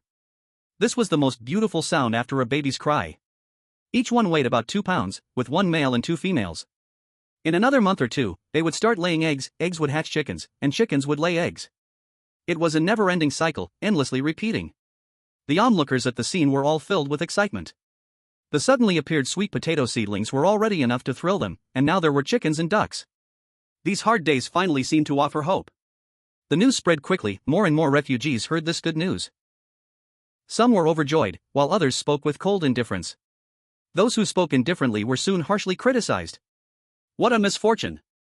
If you don't want to live well, we still do. How can there be such people? It's simply a disgrace. Get lost, my territory doesn't welcome you from now on. Deputy Commander Bai took Zhou Chen aside. You brought the chickens and ducks, but we haven't finished discussing that matter. Zhou Chen was direct. If you're not enthusiastic about hot weapons, then you must have a problem upstairs.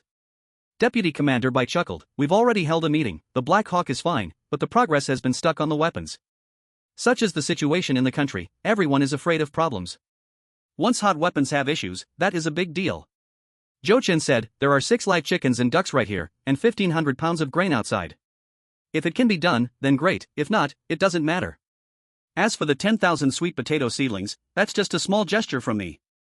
Deputy Commander Bai was excited. On the way here, I heard those seedlings have taken root? Zhou Chen raised one finger. They've all taken root, about the length of my finger. Deputy Commander Bai's heart raced at 180 beats. It's good that they've taken root, the survival rate is high, as long as they are well taken care of, a harvest is just around the corner. He thought for a moment and said, in that case, I'll take the livestock away first, since the higher-ups are here, I'll help you negotiate a bit. But still, no one can guarantee that the hot weapon matter will succeed. Deputy Commander Bai personally carried the chickens and ducks away. But he was stopped by the hurried agricultural department. Both sides found themselves in a heated argument, each grasping onto the bamboo cages tightly. The people from the agricultural department, one by one, turned red in the face. Earlier, they were shocked by the seedlings and only heard about the live poultry after bringing the seedlings back. This was unacceptable. One by one, they hurried back. Deputy Commander Bai, poultry belongs to agriculture. What are you, a soldier, doing carrying them? Old Huang, I have something to do here, I'll send them over to you soon. No way. You brutes who only know how to fight, what if you injure the chicks and ducklings? Old Huang, it's not that serious, I guarantee not a single feather will be lost. No way, unless I go with you, otherwise I won't be at ease. Old Bai exchanged a few words with the head of air traffic control. Xiao Zhou, they agreed to let the helicopter land here. Let's go, come back home for dinner and rest. Zhou Chen waved his hand, you 3 go home first, I'll take Xiao Bai back to the official base. Xiao Bai, carrying a heavy backpack, looked puzzled. You want to take me back to the base? That's not necessary.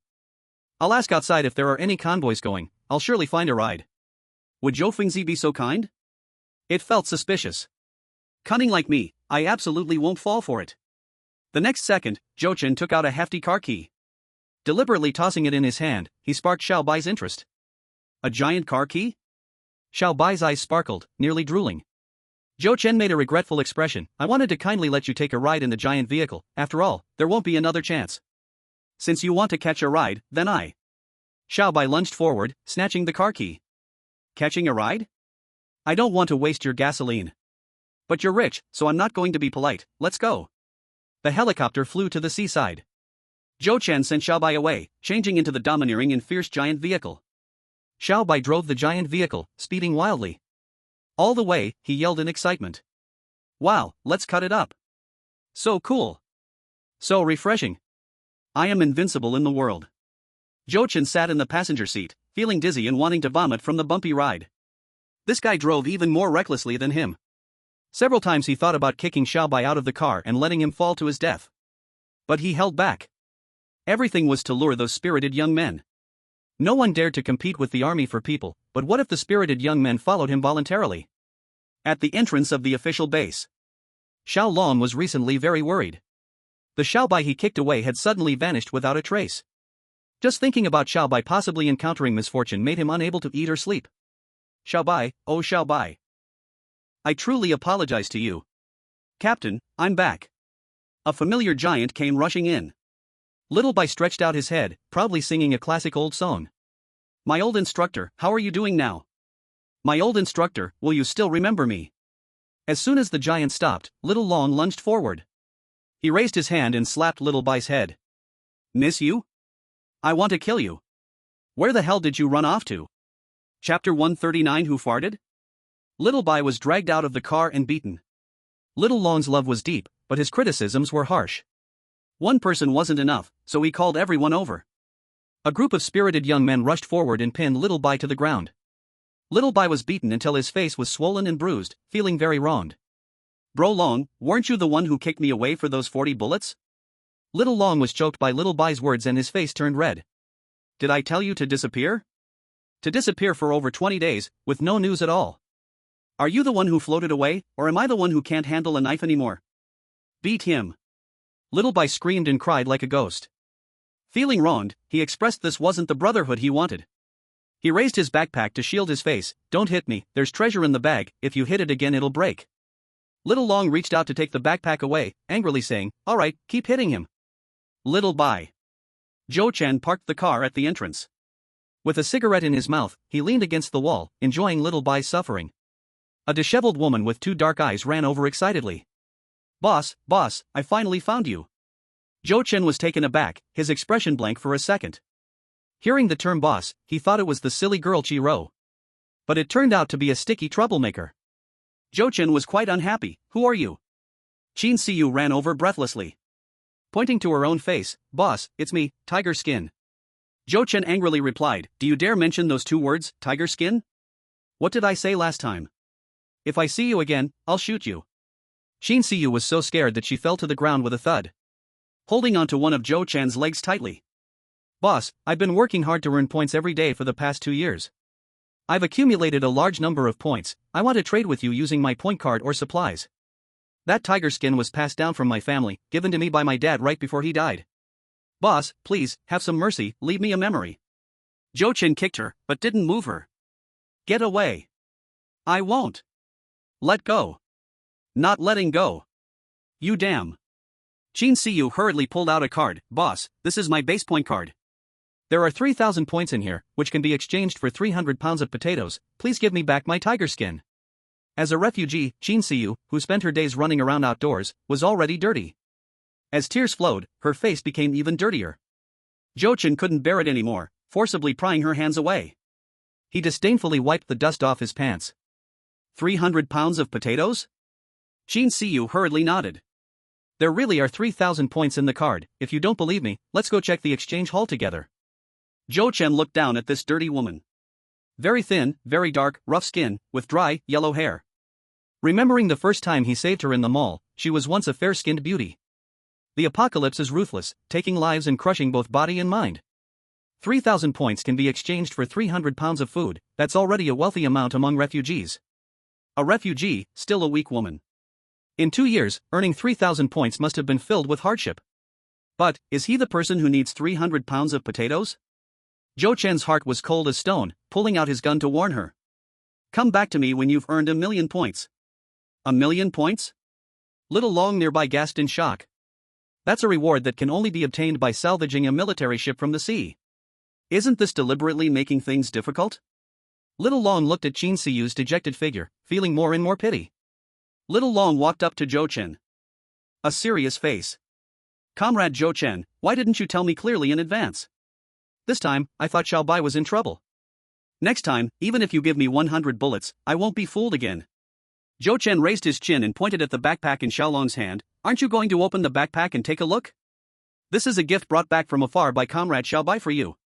Xiaolong opened a zipper, pulled the backpack apart, and looked. What kind of gift? 1 second later, he immediately covered his mouth. He held the backpack tightly with both hands. Shock, tension, dazedness, a face like he just saw a ghost. Xiaolong opened it again, and only then confirmed that he wasn't seeing things. Damn! Did Zhou go crazy and travel through time with Xiao Bai? Otherwise, how could there be things like fruits? By the way, I almost forgot something important. Xiaolong quickly pulled Zhou Chen to a secluded corner. Have you seen a few second-generation rich kids, one of whom last name is Zhang, really arrogant? Zhou Chen didn't answer but asked back, the ones who were arrogant in front of me are all dead. Who are you talking about? Xiao Long. He looked around nervously and whispered, the son of the top leader has gone missing, along with a few second-generation kids who were inseparable from him. Rumor has it that he went out to find the owner of a huge car. I've heard that someone saw you all together at a military base. But he hasn't come back, as if he vanished into thin air. How can a person just disappear? Unless something happened. People are shouting to see the living, and see the dead if dead. They have sent several groups of people to search for him. They found no one, but discovered a few charred bodies in the wilderness. The bodies were burned beyond recognition, but the number matched exactly 5. You must be careful. Xiao Long understood Zhou Chen to some extent. With Zhou's temper, if someone dared to target him, he would still kill them. Zhou Chen understood in his heart and patted Xiao Long's shoulder. Everything was unspoken. Xiao Bai was still crying out in despair. Brother Long, I was wrong. Everyone, stop hitting, go hit Zhou Madman instead, he's the one who kidnapped me. Damn. Are you really hitting? I traveled thousands of miles for nothing. Ah, be gentle, I'm bleeding from my nose. In a shabby tin house. 2 small windows covered in layers with bed sheets. 10 spirited young men all squeezed under a quilt. Under the flashlight's beam, each grape looked like a shining gem. The apples were big and round, constantly giving off a sweet aroma. Golden oranges, bright red strawberries, and canned beef. One after another, they kept swallowing saliva. Put. Damn, who farted? The 10 quickly crawled out, lifting the quilt and fanning. Then, they hurriedly crawled back in. Xiao Bai, is everything you said true? Did you really get these things from Zhou Madman? Am I the kind of person who would lie to you? Put. Damn, who farted again? Was it you, Xiao Liang? Not me. It must be Qian Duo. Fart. I didn't fart at all, it was Taizhu, he ate the most potatoes at lunch. Stop framing me, I had sweet potatoes for lunch. Eating too many sweet potatoes also makes you fart, don't deny it, it's you. I knew you would bully me, obviously it was the squad leader who farted, I heard it no less than 10 times while standing guard today. Xiao Long. The 10 crawled out from under the quilt, desperately breathing fresh air. A few seconds later, they crawled back in again. Let's make it clear, whoever farts again, the fruit cans have nothing to do with him. Chapter 140, The Explosive Gang from Zhujiajian. In a broken tea shed in the refugee camp. Several gangs were facing off. Damn it, why don't you ask around? Maichen family gang has been doing business in Ning City since before the disaster. You said it was before the disaster, now you want to monopolize the territory. It depends on whether my explosive gang agrees. Damn it. When did it become your turn for you 2 outsiders to talk here? I'm from the Jiang family gang. Damn it. If you aren't satisfied, let's fight. Come on, afraid of you? Damn it, let's fight. Whoever backs down is a bastard. The atmosphere in the tea shed was tense. The 3 gang leaders slammed the table and got up, and the younger brothers below pulled out knives and sticks one by one. Nearby refugees fled far away. Just as the 3 gangs were about to clash, a tall and handsome man walked into the tea shed. With an assault rifle across his chest, he instantly stunned the crowd. Zhou Chen casually found a seat and sat down. He placed 3 cans of beef on the table. The conflict was interrupted, as gang members holding knives and clubs stared, drooling at the cans of beef. Zhou Chen asked, who is the boss of the refugee camp? I am. Damn it, it's clearly me. You 2 scrubs, fight it out if you want to be the boss. Zhou Chen tapped the table, I'll go first, after I'm done, you can fight. The 3 gangs. The many little brothers. Zhou Chen reported a few names and facial features of Old Sunday. He then asked, have you seen them? No one spoke. Zhou Chen raised the dark gun barrel, pointing between the 3 gang leaders. No one talking? Still want to decide on a boss first? Then let me help you choose, whoever survives will be the boss, how about that? The 3 gang leaders were sweating profusely. Choosing soldiers, my ass, who the hell wants to die? 10 seconds later, under the ragged tea shed, a peaceful scene emerged. The 3 gang leaders hurriedly served tea and poured water for the armed boss. The little brothers obediently kept a smiling face beside them. The refugees, who expected a brutal fight, were all dumbfounded. Indeed, the one with the gun is the real boss. Brother, we've been mixed here since the base established, really haven't seen the friends you're looking for. Extreme cold and heat for months, most of the kids are gone, if anyone brought children, we surely would remember. Also, about the 2 young ladies you mentioned, there are many local rascals in the refugee camp, if pretty young ladies showed up, the news would have spread. Zhou Chen couldn't help but feel disappointed. I'll give you the cans. On normal days, keep an eye out for me, you won't miss your rewards. 3 dirty hands quickly snatched one each, precious and stashed in their bosoms. After all, this is beef can food. Even if they are the best second-hand dealers in the refugee camp, they haven't seen such good stuff in 2 years. If it weren't for the boss having a gun, the 3 would have already fought over the 3 cans. The Chen family gang was the quickest to speak. Don't worry, boss. As long as your friends come here, our Chen family gang will definitely take good care of them. The explosive Sky gang was unconvinced. Ha, you'd think your 2 broken straw huts are enough? Boss, the day I see your friend, I'll definitely provide a good resting place. The Jiang family gang spat words at each other. Damn it! Chen family gang has broken straw huts, where is your explosive Sky gang any better? It's definitely my Jiang family gang's metal house, shielding from wind and rain. Zhou Chen looked at the bearded man claiming to be from the explosive Sky gang. Explosive Sky gang? There's also one in Zhujiajian. The bearded man looked proud. Boss, we came from Zhujiajian. Zhou Chen instantly remembered a few acquaintances in Zhujiajian. Do you know Tian Chao? The bearded man glanced at his little brothers, quickly asking, where's Tian Chao? He promised to fight today, why isn't he here? One of the little brothers replied, he went to see his uncle. The bearded man didn't get angry upon hearing this but instead looked very indulgent. Who made Tian Chao's uncle an old traditional Chinese medicine practitioner? Anyone in the gang who felt unwell had to rely on the old man to give them a few needles. Zhou Chen didn't expect Tian Chao's uncle to be here as well. Tian Chao was urgently called back and initially had no idea what was happening. Upon seeing Zhou Chen for the first time, he instantly became excited, waving his hands in joy. Boss? Boss, it's really you? You're still alive, that's simply wonderful. Seeing Tian Chao so familiar with the boss, the bearded man looked proud. The leaders of the Chen family gang and Jiang family gang felt uneasy. This boss has a gun, wherever he goes, he walks tall. Plus he can produce such good resources like beef cans, his influence is extraordinary. Such an impressive character actually let the explosive Sky gang flatter first. Tian Chao warmly invited Zhou Chen to his home. A so-called home is a grass hut in a refugee camp. In one corner of the hut, there is a pile of hay, on top of which lies an old quilt, the place where we sleep every night. Tian Chao went next door to borrow a bench and prepared to boil some water. Zhou Chen waved his hand, don't be busy. Sit down and chat. Tian Chao quickly sat cross-legged on the ground, chatting about his life experiences over the past 2 years. 2 years ago. A few days after Zhou Chen left Zhujiajian, the army organized the evacuation of the people. Tian Chao took his uncle and left the earliest. The devastating earthquake killed many people. After that, acid rain fell from the sky, and half of the gang members, including the leader, did not survive. The earthquake triggered a tsunami, turning Zhoucheng into ruins, and Zhujiajian sank into the deep sea.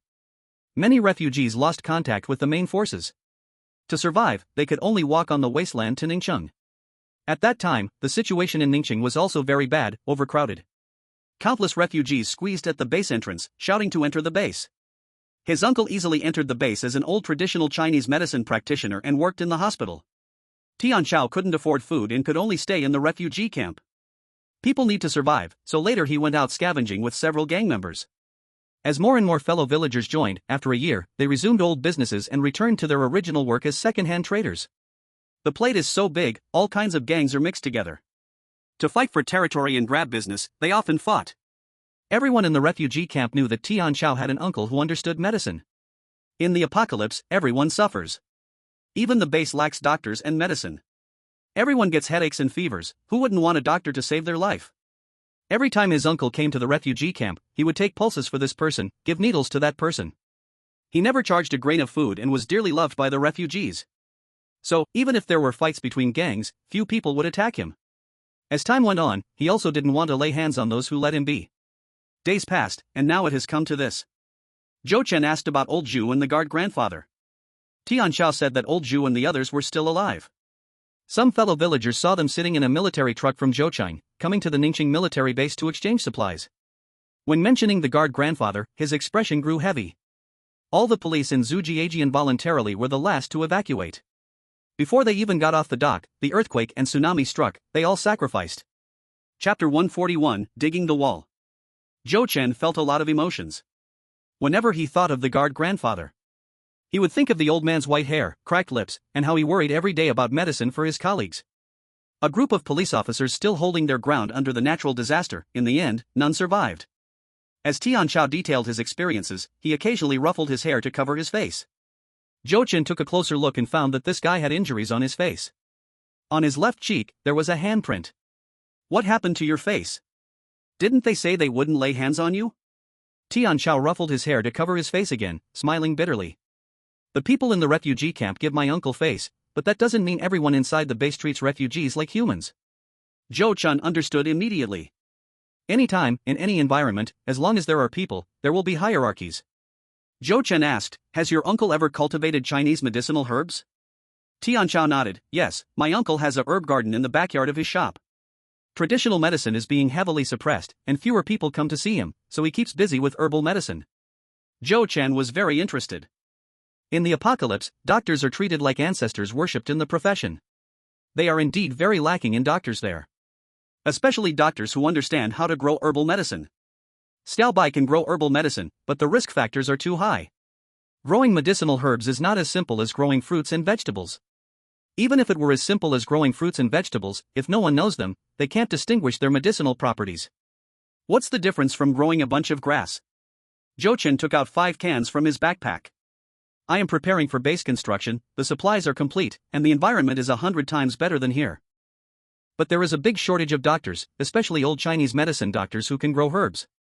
Help me ask your granduncle, the highest treatment, his wife and children will also have life protection. Tian Chao was shocked. This is canned beef. Even those arrogant second-generation people in the base might not be able to eat such delicious food. And he gave 5 cans at once, so generous it's crazy. Tian Chao quickly looked for a pocket to put them in, afraid the desperate refugees would see it and rush in to rob him. Boss, can I go? Zhou Chen nodded, of course you can, I really need people over there, if you still want to do your old job, the whole market is yours. Tian Chao hadn't even seen the shadow of the base yet, but he was already blushing with excitement. It's simple, he just blindly worships the boss. He thinks following the boss will surely bring a great future. Tian Chao moved immediately, carrying the bag and went to the base hospital. An hour later, Zhou Chen saw Tian Chao's granduncle again. Natural disasters are heartless, too many have died. When people who are not familiar in the past meet again, there will be a bit more closeness. Tian Chao's granduncle was even thinner than 2 years ago, a dry and skinny old man. They exchanged a few words, then talked about the real matter. Boss, those Chinese medicine seeds you bought back then, you never threw them away? Not a single one thrown away, just didn't know how to plant them, so I kept them. Boss, where is your base, what's the general situation? I'm an old man almost in the ground, I can go anywhere, but my wife and grandson, and this Tian Chao boy. Zhou Chen understood what he meant. Right now every base is short of medicine. The old man only has medical skills, but without medicine, he still can't save people. He really wants to grow herbs, but he worries about his family having enough to eat. In the hospital, he can get food every day, the whole family can be half full, at least they won't starve. Once they walk out of the base gate, survival is no longer guaranteed. To comfort the old man, Zhou Chen mentioned old Bai, old Li, and old Jiang from the military base. If my place wasn't good, how could they bring their families with them? The old man's eyes lit up. Those 3 were once big figures, with a vision no ordinary people could match. Since they're willing to follow the boss, what is he still hesitating for? The old man said, I still have to resign from the base, now doctors are needed everywhere, especially Chinese medicine doctors, I'm afraid they won't let me go easily. They agreed to meet in 1 week. Zhou Chen walked out of Tian Chao's house and suddenly thought of Huang Mao from Demon City. That guy was even smarter than Tian Chao, always calling him Big Brother sweetly. Don't know if he's still alive. Zhou Chen went to get the car, Xiao Bai saw him and ran. Zhou Chen took long strides and easily caught up with Xiao Bai. He locked his arm around his neck and sneered, you think just eating well for a few days means you can outrun me? Xiao Bai was gasping for air, reaching out to his comrades for help. None of the 9 young men, including Xiao Lon, stepped forward. The fruits and canned beef they were eating were carried back by Xiao Bai with great effort. But the stuff belongs to Crazy Zhou. If you take someone's hand, you owe them, if you eat someone's food, you can't speak up. Xiao Bai was miserable, but they acted like they saw nothing. And the way they looked at Zhou Chen was very strange. Respect, admiration, confusion, disbelief. In the apocalypse, building a paradise by one's own strength. Can a normal person do that? Xiao Bai's face turned red. Crazy Zhou, what the hell do you want? Zhou Chen asked, Comrade Xiao Bai, have you thought it through? Will you follow me or not? Xiao Bai looked bitter. Big brother, the army is short of people now, how can I take off my uniform just like that? Zhou Chen tightened his arm, you better think clearly, my place has everything, stay here and you won't even have enough to eat. Xiao Bai was also depressed, even a fool knows your place is better, 100 times better, 1,000 times better, but I'm a soldier, and obeying orders is my duty. Hearing this, Zhou Chen let go. Gaining freedom, Little White rubbed his uncomfortable neck. You're so amazing, why don't you find a way to get a transfer order? Oh, by the way, don't you know Deputy Commander Bai? Ask him for some help. As long as the order comes down, even if there's no car or plane, I will crawl over to you. There's rice, meat, fish, wine, and even fruit to eat. Only a fool wouldn't go. Zhou Chen stroked his chin, looking like he was deep in thought. Little White's eyes widened. No way, really? I was just saying that casually, you wouldn't really do it, right? Save it, your place isn't even an official base, let alone a military base. Want to borrow troops? Dream on. Zhou Chen nodded. Little White felt confused. What do you mean by nodding? Zhou Chen climbed onto the giant vehicle, pointing at Little White before leaving. You wait for me. Little White, looking dumbfounded, chased after the car, shouting. Wait for what? Zhou Madman, make it clear to me. Zhou Chen returned to the military base. As soon as he reached the gate, he saw Grandpa Bai pacing back and forth. He looked troubled. Hearing the sound of the horn, Grandpa Bai's drifting thoughts were pulled back. Xiao Zhou, something happened. What happened? At Grandpa Bai's home. Old Li and Old Jiang were there. The three old men looked guilty, wanting to say something but stopping. Zhou Chen waited for a long time without anyone speaking, so he asked proactively, is it that your families don't want to leave? The three old men shook their heads and waved their hands simultaneously. Zhou Chen felt a bit puzzled, then what is the problem? The three old men looked at each other, finally bringing Zhou Chen to the window. Zhou Chen looked outside, at the dilapidated alley filled with more than 100 people standing densely. Chapter 142, Why don't you just fly into the sky? Grandpa Bai was the first to apologize. Xiao Zhou, I got you into trouble. Old Li and Old Jiang also apologized, and us too. Grandpa Bai continued, on the way back, didn't you say we could call a few trustworthy comrades? The three old men had just arrived home and were anxious, continuously asking about their families.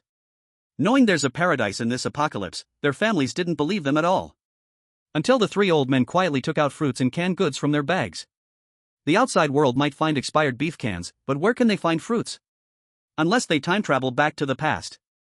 Who didn't know that after acid rain, almost all the trees died? Yet apples, grapes, oranges, and strawberries were right there in front of them. Although the skin looked a bit wilted, they definitely weren't supplies that could be preserved before the disaster. The family members were all very excited and decided at that moment to move. The three old men acted separately, ready to find 3 or 2 friends each. Moving the whole family wasn't a small matter, it was a matter of life and death. To make their friends believe them 100%, they even took a few grapes with them. Seeing the grapes, though only a few, it fully proved that the paradise really existed. They expressed their desire to move and live a good life. And they guaranteed that when the time came, even if it meant dirty or hard work, they would be willing to do it. Mainly thinking about the half-grown children at home. Hoping that their descendants could have a good living environment. But here lay the problem. They were good comrades of the 3 old men, but they also had other good comrades. The good comrades had several close friends. Adding the families of good comrades and their relatives. In just one night, the team suddenly increased by more than 100 people. At this moment, the 3 old men realized they hadn't been cautious enough. The more Grandpa Bai spoke, the guiltier he felt. This is the whole story. Zhou Chen was amused and exasperated. I thought something big happened. What kind of thing is this? The 3 old men looked shocked. Suddenly adding more than 100 people, isn't that a big deal? Zhou Chen said, then let me ask you, how is the character of these people? How is their family's upbringing? The 3 old men patted their chests in guarantee. No problem, they are all decent folks. Before waiting for your return, all the heads of families gathered together to make a promise. Anyone who drags their feet, or does not do anything, will be directly driven out into the wild to fend for themselves, without complaint. Moreover, many of the military families are retired medical personnel. They are just older, and their children serve in the military, with no one to look after the grandchildren, which is why they did not enter the hospital to work. Zhou Chen spread his hands, isn't that settled? They are all responsible people, and with retired medical personnel, this is adding bricks and tiles to my base. Old Bai reminded, but in the team, there are old ones, young ones, and strong ones all working at the base. Zhou Chen waved his hand, it's not like we are going to war, what do we need young people for? My base will mainly focus on planting crops and traditional Chinese herbs for now. As for managing the refugees, we just need a few people who can use guns. Take it slow, any team is built up gradually, rushing won't help. When the 3 old men heard this, they finally breathed a sigh of relief. They had always been worried that the relocation would fail, and more than 100 people outside would be disappointed. Their families would also be disappointed. More importantly, they had let down Zhou Chen's trust. They were all veterans and valued their credibility greatly. They would feel shame for the rest of their lives. Old Li was not good with words, but he was the most observant. But with so many people, how many trips will the helicopter have to make? 20 days back and forth, it wastes time and fuel. If it was just a bunch of young and strong boys, it would be okay. Once they arrived there, they could immediately form a team and drive back any troublemakers in no time. These old, weak, women, and children still need them to protect. Making one trip after another, the cost would be too high. When Old Bai and Old Jiang heard this, they realized this was indeed a big issue. But for Zhou Chen, any problem that can be solved with supplies is not a problem. Zhou Chen waved his hand. No worries, I have hidden a fishing boat by the seaside, one that costs over 10 million. The three old men. While Old Jiang and Old Li went downstairs to comfort the more than 100 people, Zhou Chen took the opportunity to consult Old Bai about borrowing troops. Old Bai shook his head. Borrowing troops is definitely not possible. After all, there are currently no external enemies invading our territory, and your side is a private base. After thinking for a moment, he said, unless you do it this way. A few more days passed. Vice Commander Bai brought good news. Black Hawk, including the equipped hot weapons, can be traded with Zhou Chen. But the premise is that the Black Hawk can only be piloted by Old Bai. Moreover, Vice Commander Bai guarantees for his old father. In black and white, a military order is established. If one day a bullet from the Black Hawk is aimed at our own people, Vice Commander Bai would be the first to be taken to a military tribunal. Old Bai would be shot next. Zhou Chen was as clear as a mirror in his heart. If it were not for Vice Commander Bai's guarantee, it would be impossible to obtain hot weapons at all. Thinking of the original hot weapons equipped on the Black Hawk, Zhou Chen felt his blood surging with excitement. He couldn't wait to pretend to take a trip to the wild. He drove the giant and brought back 1,500 jin of food. Vice Commander Bai and the staff of the Grain Bureau were waiting to receive the supplies. Originally, they thought this 1,500 jin of food would be just some potatoes, taro, and sweet potatoes. When they opened the bags to check the quality, they were continuously surprised. Potatoes, taro, and sweet potatoes were there, but they only accounted for half of it. The remaining half included instant noodles, aged rice, flour, compressed biscuits, and dozens of jin of dehydrated vegetables. The production date was all within 6 months before the natural disaster. The shelf life was not long, and it was already some pretty good supplies. Zhou Chen raised an eyebrow. How is the quality of this batch of supplies? The person in charge of the Grain Bureau nodded repeatedly. Good, good, good, the quality is indisputable. Vice Commander Bai, being shrewd, felt Zhou Chen's words carried more weight.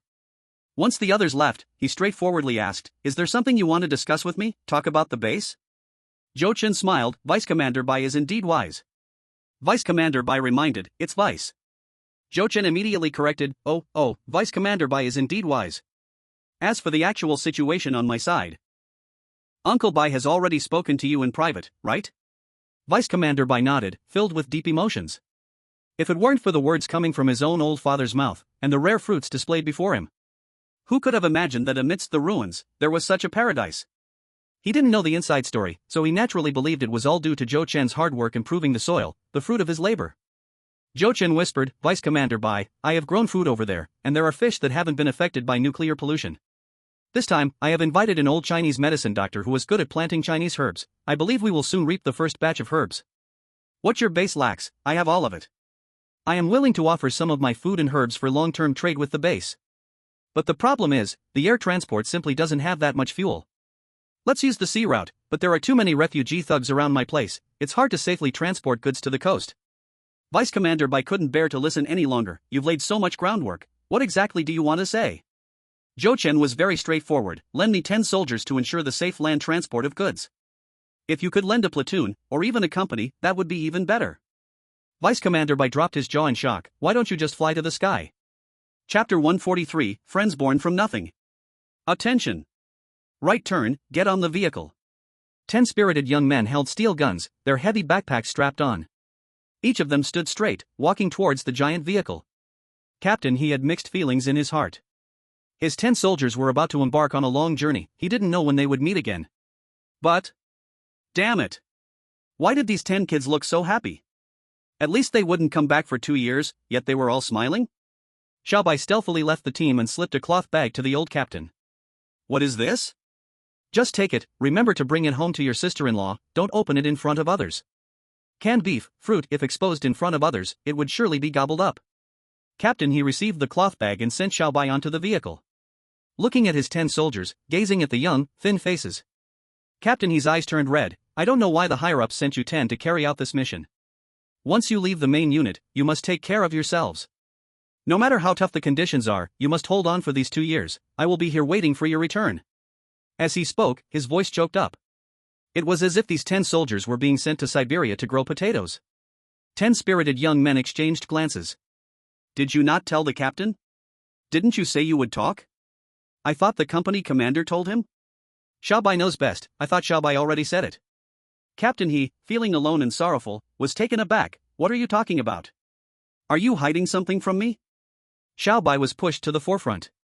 With the fastest speed, he described the general situation of the destination. Captain He listened in shock. Are you kidding? Xiaobai said, if you don't believe me, take a look at the bag I just gave you. Captain He scanned the surroundings, quietly opened a corner of the cloth bag while no one was watching. Just one glance left him astonished. In the next second, his gaze towards the 10 soldiers changed completely. Damn it! I was worried about you being sent to a barren land to suffer. The 10 young men, including Xiao Long, burst into laughter. As they laughed, their eyes reddened. After all, it was quite far, and they had to cross the sea. It wouldn't be easy to return to the unit. Captain He scolded but felt very relieved inside. You are already capable of standing on your own. No matter where you go, you must take care of each other and seriously complete the tasks assigned by the organization. Knowing the conditions at your destination aren't bad, I'm at ease. Don't worry, I will keep in touch with your families. Any news, I will find ways to deliver to you. Captain He saluted. Take care. The 10 spirited young men immediately returned the salute. Captain, take care. Tears filled their eyes. Jochin just happened to walk by, cigarette in mouth. What the hell? Why are you crying? If I didn't know better, I'd think I was selling you to the Arctic to fish. He grabbed Captain He. Captain He, since you are so reluctant, why not come with us? Captain He quickly laughed it off. A group of young soldiers, I can't help but worry a bit. He couldn't bear to part with little Long and his 10 soldiers, but he had more than just them under his command. Leaving anyone behind is painful. Jochin looked serious. I'm not joking, Deputy Commander Bai is right here, I'll go talk to him. Sending 10 soldiers on a mission is no different from sending 11. Captain He felt that Joe was even harder to deal with than before. He quickly found an excuse to hide to the side. Deputy Commander Bai really was there. Sending off parents and children with his lover. Bai Xiaowu was discharged from the hospital, still looking weak. His lover was worried, but the conditions on Zhou Chan's side were indeed more suitable for a child to recover. Old Bai comforted, don't worry too much, when I bring goods in a few months, I'll bring the child back for reunion. Deputy Commander Bai called his old father aside. Dad, you need to pay more attention to both food and medicine. Food is heaven for the people. In the apocalypse, food and medicine are of utmost importance. If the base wasn't so lacking in food and medicine, they wouldn't send 10 soldiers to ensure safety during transportation. Zhou Chen threw the car keys to Little Bai. Wait for me at the seaside, keep a lookout. Little Bai was pleasantly surprised, not expecting to drive the big rig. I can drive? Zhou Chen was speechless. He still had to fly a helicopter. The helicopter was always under the watchful eyes of air traffic control, making it hard to take back into space. Old Bai took his wife and grandson onto the plane. Tian Chao benefited from his uncle's connections and boarded the plane too. 2 helicopters slowly took off. Once they reached the seaside, Zhou Chen stored the large helicopter. He flew a smaller helicopter, taking Old Bai back to the base to operate the Black Hawk. This was the first time Zhou Chen felt pain over fuel costs. How convenient it would have been to store it directly in space. The battle-type helicopters were incredibly mighty. Especially with newly equipped weapons, they made people's blood boil. Old Bai was also very excited.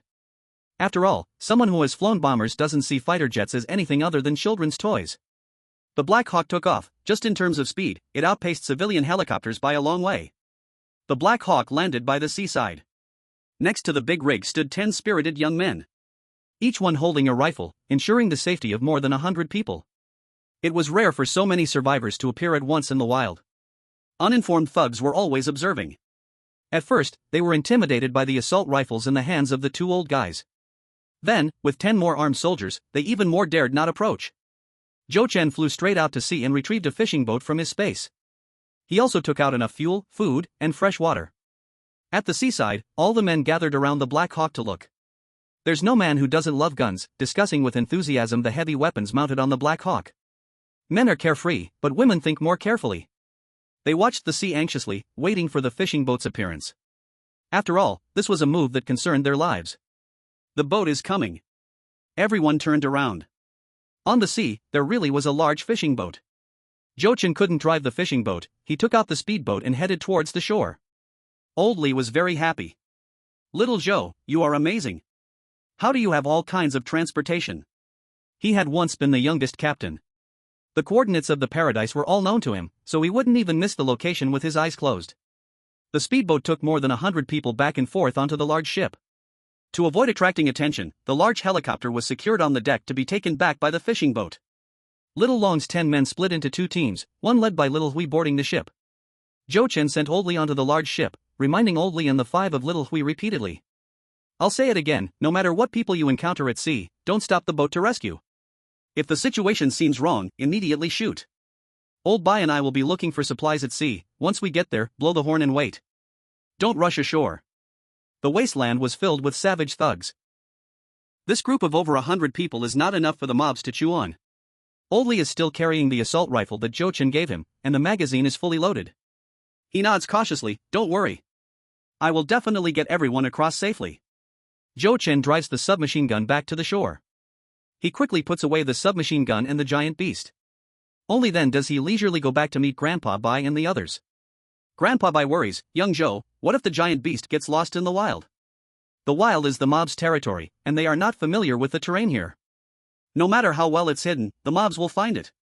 The giant beast is too overbearing and ferocious. Once it falls into the hands of the mobs, the consequences are unimaginable. Jochin casually fabricates a lie, it won't be lost, someone is watching. Grandpa Bai casually asks, who? Jochin creates a friend out of thin air, I have a friend. Chapter 144, The Best Life in an Ideal World. 10 days later. The Black Hawk is the first to fly onto the land. Jochin's small helicopter is quite a bit behind.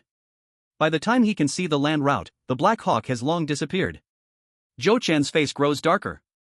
Xiao Long and the 5 others can't help but chuckle. On the coast, there are very few shadows of refugees. During the flight, it is observed that refugees are closer to the giant's hand than last time. 60,000 square kilometers, about 30 kilometers in diameter. If it were the flat roads before the natural disaster, it wouldn't take more than 12 hours even walking. But right now, it's wasteland, and there are no roads at all. Not only do they need to climb mountains and cross valleys, they must also constantly watch out for loose stones, giant trees, landslides, and even fights over supplies. On top of that, their bodies are weak, and they have to scavenge along the way, which obviously delays timing. The refugees initially moving toward the center are now only 3 miles from the coast. Jochin observes the situation of the refugees on the land route. It's estimated that in less than 2 months, thousands of refugees will arrive at the foot of his mountain. Therefore, a warning line must be drawn before then. Grandpa Bai lands first, and is feeding chickens and ducks with his 2 grandsons. The anxious old lady Bai surveys the entire valley and grows more satisfied the more she looks. Tian Chao stares at a fruit orchard, swallowing hard. His uncle has turned into a veterinarian in an instant, checking Big Yellow's health. His old partner and grandson are on a boat with soldiers and guns, so there's no need to worry about safety. The helicopter flies over the lake, and sharks leap out of the water. Exposing their sharp teeth, they chase the helicopter to bite. Xiaolong, Taizhu, Zhenduoduo, and Xiao Liang all drop their jaws in shock. Xiao Bai finally waits for this boastful moment. He shouts loudly, how is it? Is this not a paradise on earth? I didn't exaggerate a word, did I?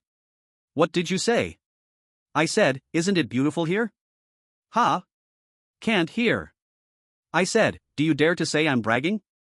Can't hear you, louder. I said, forget it, you all look for yourselves. The helicopter lands smoothly. Except for Xiao Bai, the eager Xiao Long and the 4 others all fall one after another. Xiao Bai sits in his seat, laughing loudly. He seems to have forgotten that he was also this embarrassed during his last visit.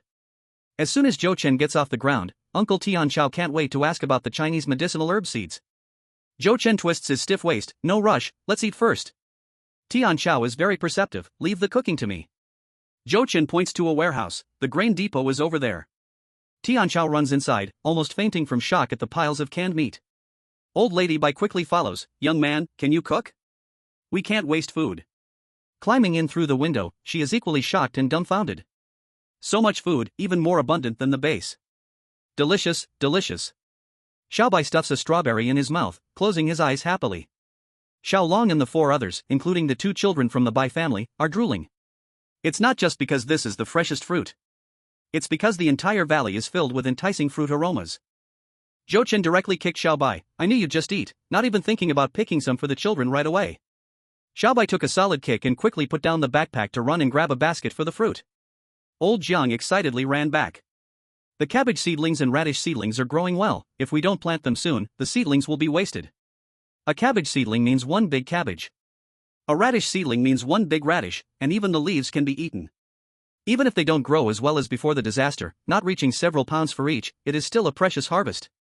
The refugees outside haven't even seen a single cabbage leaf. The sweet potatoes also need to be cut and planted quickly. The earlier they are planted, the sooner the harvest. Sweet potatoes have a high yield. As long as they are managed well, the harvest can be more than potatoes. Zhou Chen nodded to indicate he understood. Let's rest for a day, everyone is quite tired. We'll start working tomorrow. The next second, they saw Tian Chao boiling a pot of water, preparing to cook a bowl of noodles. How could Zhou Chen let himself be treated unfairly? He quickly stopped him. You think cooking means just boiling a pot of noodles? Tian Chao was confused. Isn't noodles good? He hasn't eaten noodles in a long time. The old lady Bai, who was in charge of the fire, also looked puzzled. Isn't noodles good? High-quality egg noodles, boil a pot, the noodles and broth are so fragrant. Zhou Chen felt a headache coming on and turned to Xiaobai. Xiaobai, stop playing and hurry up to cook. 1 minute later, Tian Chao and the old lady Bai were shocked. They saw Xiaobai holding cured meat in her left hand, rice in her right, and a bag of dried duck in her mouth. She walked to the stove, rolled up her sleeves, and started directing Tian Chao to work. Go to the warehouse and pick 2 big radishes. Braised radish with cured meat is simply too delicious. Grab a handful of soybeans to make tofu. Then go to the field and pull up some greens. Old Jiang almost wanted to hit someone when he heard, no pulling the seedlings. How can you eat such small seedlings? When they grow into big cabbages, one will be enough for many people. Don't forget, there are over 100 people on the boat. How much food will be consumed each day? Xiaobai dismissed it. I don't mind, just afraid Zhou Madman won't lower the standard of living. Old Jiang. After hesitating for a long time, Old Jiang walked towards the vegetable field. I'll pick, to save you young people from randomly pulling them up. During the flight, they had eaten hard rations for 10 days. Zhou Chen had long felt his stomach uncomfortable. Having enjoyed big fish and meat, he was also mentally uneasy. Until the dishes were served, after drinking a bowl of vegetable soup, he felt a bit better. Braised radish with cured meat, dried duck, cabbage and tofu soup, spinach soup with duck legs, and a big pot of white rice. For Zhou Chen, this was nothing. But for everyone present, this was definitely a top delicacy they couldn't even imagine. Not only meat, but they hadn't eaten a bite of vegetables in almost 3 years. Old Bai and Old Jiang were a bit better. After all, when they came last time, they enjoyed 3 days of delicious meals. But still, this big feast stirred up their appetite. Old Lady Bai was very thrifty. She even set aside soybean milk and rice washing water on the stove. She put the bean dregs into the pot and stir-fried them into a dish. There weren't many dishes, but each portion was enough. There were also delicious vegetables and freshly made tofu. Everyone ate until they were satisfied. Here, the meals, the environment, even the air were the best life one could imagine. 5 energetic young men didn't miss a single drop of soup. Then, there were the fruits after the meal. Seeing Zhou Chen bringing 2 plates of fruit to the table, everyone was shocked. Old Bai quickly reminded, Xiao Zhou, the food is already great. Why pick more fruit? That's too wasteful. Everyone nodded in agreement. Who doesn't crave fresh fruit? But a group of people used to hardship suddenly faced a good life, and instead felt at a loss. Zhou Chen didn't think so. If we don't eat the fruit, won't it just waste away if it falls on the ground? Chapter 145, The Fishing Boat Arrived. After waking up from a sleep, Zhou Chen had just stepped out of the tent when Tian Chao's uncle urgently asked for medicinal herb seeds. Xiaobai expressed that she was a little expert.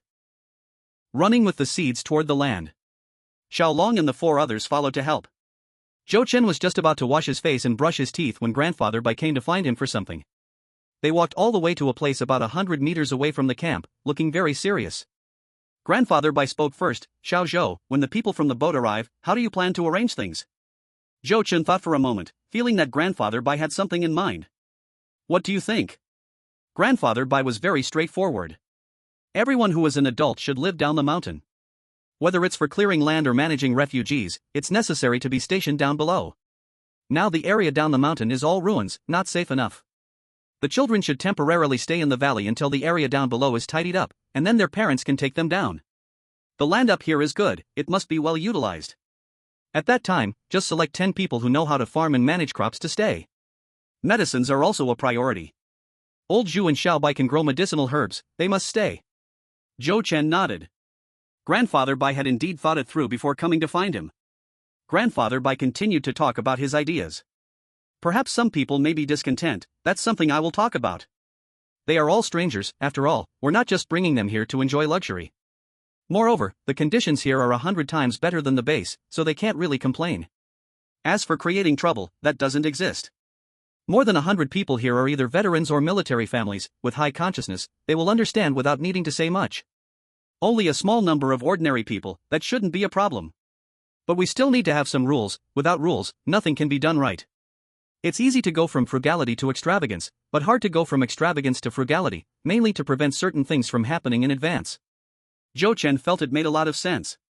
Grandfather Bai's ideas aligned with his own. From beginning to end, he hadn't planned to arrange everyone on the mountain. What would they do up there? The refugees down the mountain had no one to take care of them, the ruins weren't cleaned up, and the wasteland had no one to cultivate. Then he might as well hide away and live quietly, at least it would be peaceful. But all the children must stay on the mountain. This was a kind of constraint. These people were either veterans or military families, with their children serving in military bases. They wouldn't necessarily act against him out of selfish desires. What if they received a certain command? Such a good piece of land, capable of growing crops and raising fish, having orchards and herb gardens. The warehouse was filled with massive supplies, as well as excavators, tillers, and other mechanical farming tools. How many refugees could all this support? Sacrificing one for the happiness of thousands of families. Once the signal appears, even Grandfather Bai might begrudgingly take action against him. Leaving the children on the mountain to study was to restrain everyone. Otherwise, would he just be feeding a group of people for nothing? As long as these people had some reservations, he would be safer. Of course, this was just a worst-case scenario. The best outcome would still be to maintain peace. Moreover, he already had his own plans. With the children in his hands, he could influence them often. Make them feel a strong sense of belonging here, as they grew up they would become his direct supporters. Direct supporters, how he could command them easily. Zhou Chen said, the children should stay on the mountain to study, and at 15 years old, they can come down to train. Grandfather Bai looked at Zhou Chen. Their eyes met. Both of their gazes were very straightforward, yet very complex. Grandfather Bai, having lived long, understood the implications of Zhou Chen's words. To say hostage sounded a bit too serious. But it was indeed no different from a hostage. In the apocalypse, one's heart is often hidden. He understood Zhou Chen's decision well. Zhou Chen was righteous and compassionate, but also ruthless. Without some cunning, he wouldn't have survived to this day. Thinking of Zhou Chen's life-saving grace towards his family, Grandfather Bai smiled. Zhou Chen smiled as well. Some things, as long as both sides understand, are enough. If it were to be spoken out loud, it would be close to turning against each other. Buzz buzz buzz. The helicopter was flying over the sea. Zhou Chen and Grandfather Bai had been searching for supplies on the sea. If they found floating supplies, they would directly salvage them. If they found underwater supplies, they would note the coordinates and wait for fishing boats to come back to dive and salvage. During the time at sea, a few boats were discovered, their fuel used up, drifting with the waves. The survivors on the boat spotted a helicopter and waved desperately. They even wrote SOS on the deck. But upon seeing that the people weren't of the Huaxia race, the two didn't pay them any attention. International humanitarian aid? That was absolutely impossible. They also found a few deserted islands, very small in size. Among these, 2 islands had people on them. Disheveled, in ragged clothes, they looked like the wild men from Shenanjia. Their faces were so dirty that their eyes were the only white parts left. The helicopter flew around the small island and realized it wasn't that they were too messy. Rather, there were countless sharks swimming around the island. Sharks guarding a place surely had their reasons. It was likely that, in the past, to fight for resources, these survivors had mutually killed each other. Not just once. Bodies were thrown into the sea, attracting sharks, feeding them well. This led to now, where sharks, with their offspring, guard the island day after day waiting for meat to eat. 2 refugees climbed to the highest point of the island, waving their hands desperately, shouting loudly. The roar of the helicopter drowned out all other sounds. The helicopter flew far away, quickly disappearing over the horizon. A survivor with 2 watermelon knives on his belt let 2 streams of tears flow down his dirty face. Back at the camp. Under old Zhang's leadership, sweet potato vines had already been planted over 20 acres. Next, they would plant cabbages and radishes. Old Zhu and Xiaobai's herb seeds were scattered over 10 acres. These were common herbs resistant to cold and drought: huanglian, dangui, banlangen, dandelion, jininhua, chechianchao, and lantern grass. Old Lady Bai, along with 2 children, picked fruits that had just fallen from the trees every day.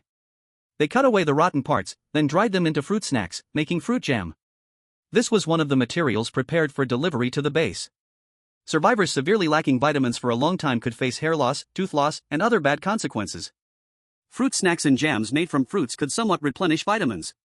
Such good materials, Zhou Chen could not afford to give away for free. But the materials the military base could offer for exchange, he truly looked down upon. What he valued was all written in the criminal law. He could only redeem them for points first, looking for opportunities to continue trading foreign military arms confiscated by the base.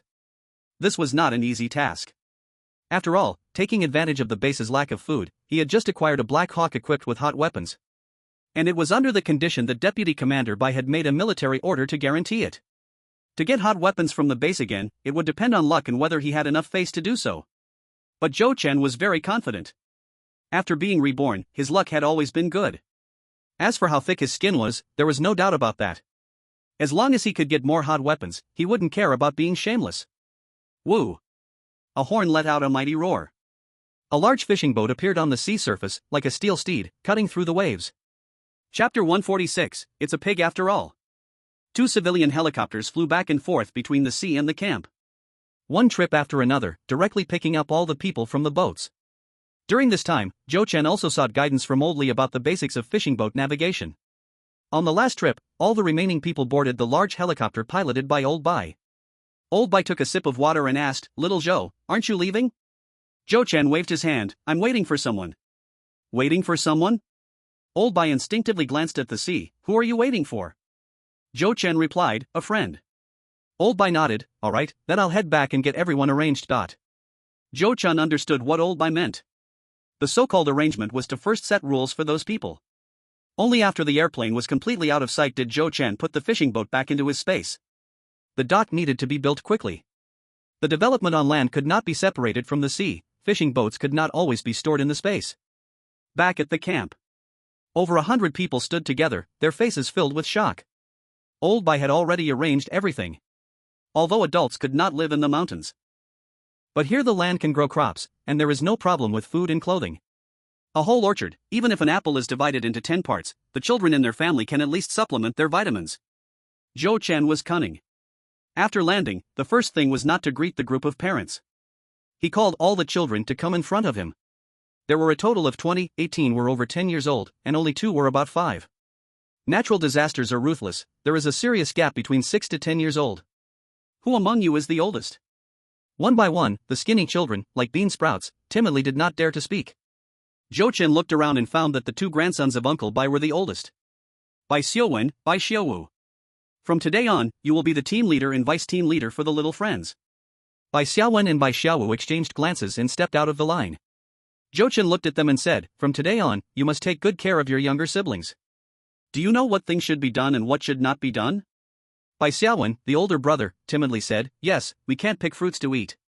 The parents who had been watching closely felt a wave of disappointment in their hearts. The next second, they heard Zhou Chen shout very loudly, "Wrong! Fruits are meant to be eaten, how can they not be picked? You should look after your brothers and sisters, and don't climb the stones by the lake, it's dangerous because there are crocodiles. Also, watch your younger siblings, don't run wildly in the fields, you might step on the crops. And every day, be responsible for waking your younger siblings up to study." Got it? Bai Xiaowen and Bai Xiaowu nodded, "Got it."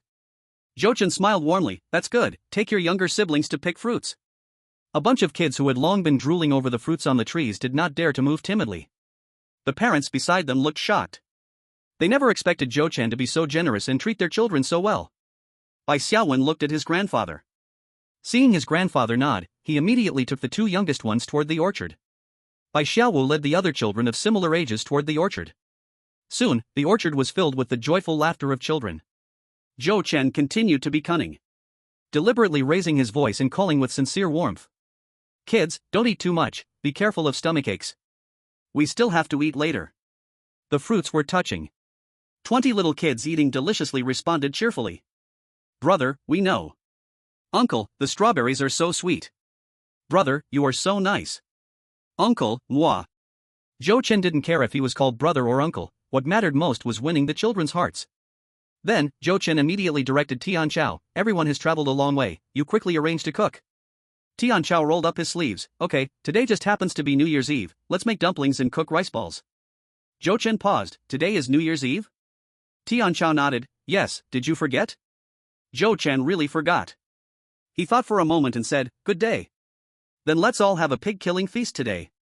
Tian Chao was stunned, pig-killing feast, where is the pig? Old Mrs. Bai, who had tied on an apron to help cook, was also shocked, are there pigs raised here? How could they not have discovered that after so many days? The more than 100 newcomers were even more dumbfounded. Raising live chickens and ducks was already enough to shock people. Did they actually raise pigs too? Uncle Bai scratched his head, Xiao Zhou, where are the pigs? The valley is not small, but which corner have they not explored? Where would the pigs come from? There wasn't even a pig hair. Zhou Chen pointed to Qingshan City, I still stored a batch of supplies on the mountain. Until Zhou Chen flew the helicopter up the mountain, the people in the camp didn't react. Uncle Bai was even more clueless, there were still supplies on the mountain? That's right. You can't put all your eggs in one basket. The unique terrain of the Five-Finger Peak. Zhou Chen had a helicopter, hiding supplies on the mountain was very reasonable. Zhou Chen arrived at the top of Qingcheng Mountain. In a sea of ruins, they found a building that had collapsed halfway. Jin took out quite a bit of supplies from the space, covering all aspects. He even specially tossed a large freezer and a generator into the corner. Then, he pulled a pig out of the space and tossed it into the helicopter, heading back to the camp. As the helicopter just landed, many people couldn't help but gather around out of curiosity. Until the door opened, and a big fat pig lay in the cabin with its limbs sprawled out. Is that really a pig? A live pig? Can pigs be raised on the mountain? Old Bai excitedly grabbed Zhou Chen's collar, Xiao Zhou, did you raise a pig on the mountain? If it was frozen pork collected before the disaster, it wouldn't have stayed fresh like a live pig. Zhou Chen kept brushing it off, no, when I came here, there was already a pig on the mountain. I don't know if it has mutated, it has been like this since it was frozen. He even pretended to worry, can we eat it? Should we just throw it away? What? Throw it away? How could we throw it away? It's a pig. Although this group of people had lived in the base for 2 years, they had often gone scavenging. They had eaten plenty of mutated fish from the sea. Mosquitoes were as big as bees, mountain climbing tigers were as big as chameleons, and they were afraid of a mutated pig? Most of the people present had been farmer soldiers in their youth. They had fed pigs many times as children. Crowding around, they observed, but couldn't find any poison anywhere. If there's a problem, we'll know once we open up the internal organs. There's strength in numbers. The big fat pig was lifted down, with some taking out the knives they carried with them. Soon, the pig's belly was opened up. No matter how you looked at it, it seemed just like a normal pig before the disaster. There should be no problem. The terrain here is high, naturally born animals haven't been too affected. Even if it mutated after the disaster, it's probably just to resist the cold. That's right, it mutated to have cold resistance, so even the freezer couldn't freeze it. Let a few people lend a hand and clean up the pig. Chapter 147, Pork Feast, I want to sit at the children's table. The camp was bustling with activity. Some were slaughtering pigs, some were washing rice, others were pulling weeds. More people were busy moving stones. When they just landed, Old Bai had already mentioned it. Everyone would stay at the base for a few days while taking this time to fix up the children's classroom. When Zhou Chen was organizing the camp, the ruins were pushed down to the foot of the mountain. But the stones and wood of all sizes were piled together. These stones, apart from the rolling stones on the peak, were mostly the foundation stones from the collapsed buildings. Each rectangular foundation stone had a very flat cutting surface and weighed hundreds of pounds. As long as they washed off the mud on top, they could build a few houses steadily without using cement. He had been reluctant to be apart from the children before. Now seeing Zhou Chen's attitude towards the children and theirs toward him, he felt at ease in his heart. A huge fire was boiling a pot of pork. The long mist aroma of meat filled the entire camp. Hard-working women were cleaning the pig organs. There were many dried vegetables in the warehouse, and after soaking in clean water, they could be thrown directly into the pot to stir-fry. Green onions stir-fried with pig liver, celery stir-fried with kidney, green peppers stir-fried with intestines. There were so many people that the pork cooked in the big iron pot was taken out and sliced. The soup in the pot couldn't be wasted either, so slices of radish were tossed in. This was unimaginable top-tier deliciousness. When everyone moved, they brought even pots and bowls with them. The earthquake had destroyed many supplies, and many refugees didn't even have a broken bowl. Looking at the damaged bowls, Zhou Chen wondered if these people had ever hurt their mouths while eating. He had plenty of exquisite bowls and plates in his space. When he collected from the 3 major supermarket warehouses, he gathered a large batch. He also collected a batch from Huangmao, and he had an entire set of gold-plated pure silver tableware that had never been used. Even though the space was infinitely large, he still found it a hassle to take up space. Some of them had long been stacked in his warehouse. Zhou Chen called over Xiao Long and a few others to go to the warehouse to bring bowls and plates. A box of dishes was moved out, and after a quick wash with clean water, they could be used directly. Unbelievable wealth. Everyone was stunned. Zhou Chen took the opportunity to say, "There are plenty of dishes. When everyone settles down at the foot of the mountain, each family can take 2 or 3 sets. Imported dishes, exquisite and expensive." In Zhou Chen's eyes, they were worth nothing, less than a lump of coal. But in the eyes of these people, it was a significant improvement in their lives. What does this mean? It means their choice was the right one. Risking a family migration, they found a bright new path. Old Madame Bai used a beautiful plate to serve dishes. She couldn't help but exclaim, "This plate is so beautiful. I heard there's a group of rich ladies next door always searching for exquisite tableware." The neighboring base naturally referred to the official base in Ningcheng. Before the disaster, those rich tycoons were all there. Someone nodded in agreement. "That's right, the rich are dying rich, and the poor are dying poor. When so many can't even afford food, there are still people paying high prices to collect things here." Indeed. The apocalypse is just the apocalypse for the common people. There will always be a group of people living a luxurious life. Just like before the disaster, the world's wealth was controlled by 1% of the people. The remaining 99% lived ordinary lives. In the eyes of those super rich, people with an annual income of over 10 million are just a bunch of poor folks. Zhou Chen listened nearby and immediately became interested. Taking advantage of the rich? She must do it. She would strip them down to ordinary people, worrying about daily survival just like everyone else. Zhou Chen leaned in. "Do those rich ladies look for other goods besides tableware?" Old Madame Bai said, "A lot: face masks, cosmetics, skincare products, perfumes, bags, clothes, shoes, and so on. In short, they are all things that can't be eaten." Zhou Chen's lips curled. These goods were plentiful in her space. What do they use to exchange for these goods? Do they have so much grain? A woman joined the conversation. "I heard these rich people have plenty of grain. People like them have information channels 100 times more reliable than ours. Plus, having money makes things easier. I heard during extreme heat and cold, they bought huge amounts of grain to store.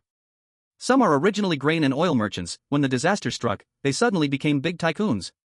Zhou Chen nodded. This could really be possible. Never underestimate the means and channels of the rich. Without means, without sensitivity to the market and global situations, how could one become super rich? With plenty of money, it's easy to handle matters. Throwing out cash naturally brings the latest news. This business must be done. In the apocalypse, food and medicine are the most important. Face masks and cosmetics are no different from trash. Exchanging trash for food is a great deal, isn't it? By the time she had seized all the grain from those rich tycoons, they would regret it when they were starving. That would also make those high and mighty rich become as poor as refugees. What is this called? This is called being grounded. Zhou Chen sighed. "I am truly a good person. But personally running the business was not possible." Her current focus was to transform their living place into a base. Such small matters would only waste her time and energy. At that time, she would load the goods that the rich and powerful liked onto the ship. Along with other goods, they would be transported to the military base. But who would be responsible for these transactions? Dinner time. In an open area of the camp, several portable tables were set up. On each table were large plates of pork slices, various pork stir-fries, bowls of white rice, and large bowls of radish meat soup. There were no benches, so everyone had to stand and eat at tables of 8. Despite this, everyone's hearts were filled with excitement. Before coming, they thought it would be enough to eat until they were 80% full every day. Unexpectedly, we can eat the pig-killing feast. Zhou Chen called Xiao Long and several others to go to the warehouse to move alcohol and drinks.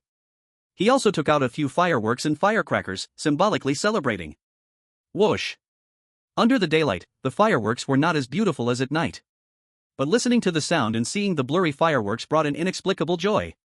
Originally eager to feast, people could not help but look up at the sky. They always felt that a few fireworks had exploded a brand new atmosphere for the new year in the sky. Their days would surely get better day by day. The happiest were still the children. Each one watched the fireworks bouncing up and down, waving their hands and feet.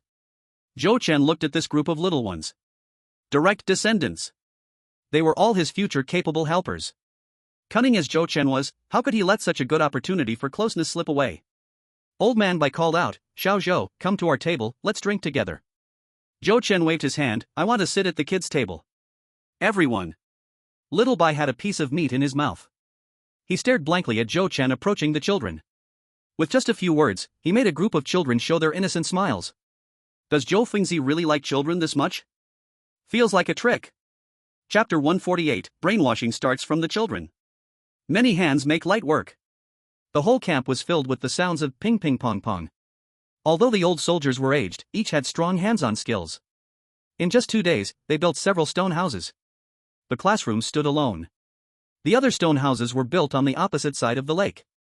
This was mainly to conveniently store tools, fertilizers, and provide accommodation for Old Zhu and others.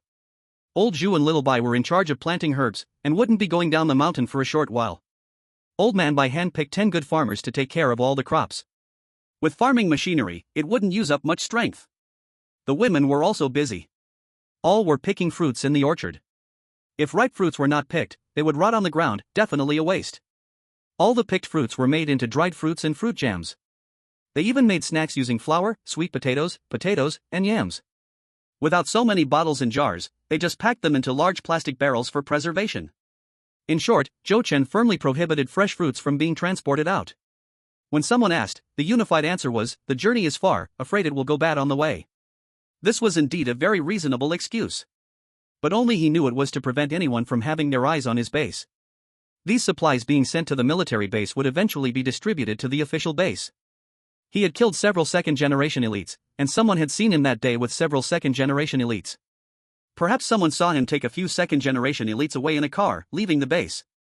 In any case, if he were the parents of the second generation, they would not let any suspicious target go. The hatred of killing one's child is unresolvable. Once they learned he monopolized a paradise, even if it was just to avenge his son, those people would stop at nothing. At that time, they would shout for the good of the common people, and the military base would have no words to say. Ultimately, it still came down to strength not being as good as theirs. First, he must strip the food from the wealthy families at the official base, then find ways to get more heavy weapons. With a massive amount of heavy weaponry in hand, under absolute firepower, he could walk sideways. Whoever dared to covet his interests would be directly killed. Just like during the Sakura community incident, those who plotted against him and threatened him were all taken out in one wave. Zhou Chen found an excuse of a stomachache. He stayed alone in his tent, organizing the batch of containers salvaged from the sea. Inside the containers, the supplies were so plentiful they dazzled the eyes. Before the natural disaster, domestic excavators were popular overseas. The export volume in the first quarter reached up to 20,000 units. He had incredible luck and salvaged 100 units. The land routes down the mountain were all wastelands, relying solely on manpower to clear them would take who knows how long? Having a significant number of excavators made things different. Centering around the mountain, they could blossom everywhere and launch attacks in multiple directions. Cleaning up the entire land's ruins would be 1,000 times faster than pure manpower. Considering the nearby refugees that needed to be organized. Tentatively expand to 500 meters in all directions. Install the electric grid and mark off restricted areas. For entrances and exits will be guarded by soldiers on duty in shifts. Even the brutal and savage thugs will think twice before invading. After clearing the ruins, we must start farming immediately. Invest a large amount of alkali and fertilizer to quickly improve soil quality. Rows and rows of crops, fruits, and vegetables will grow. How can the refugees outside the restricted area resist? Those who listen obediently and work hard will have food to eat. He doesn't believe there are refugees who cannot be conquered in front of food. As for the thugs, he hopes the thugs will come to attack in groups, just right to capture them all at once. The excavator operations at the foot of the mountain consume a lot of diesel.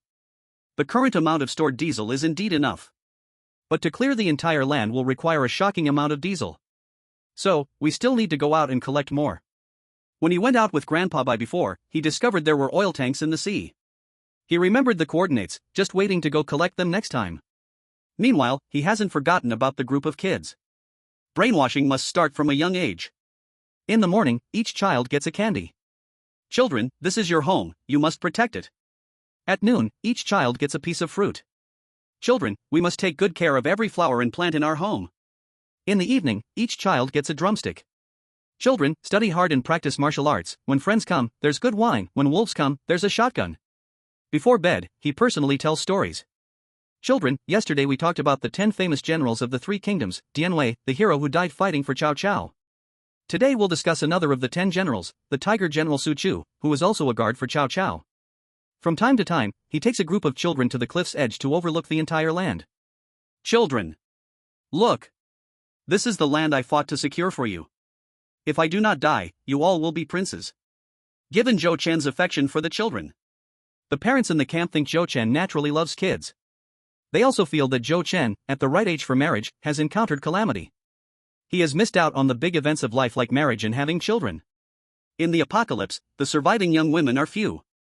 And those who have long-term malnutrition have their bodies worn down, making it hard to give birth. Plus, the lack of medical equipment greatly increases the risks of childbirth for women.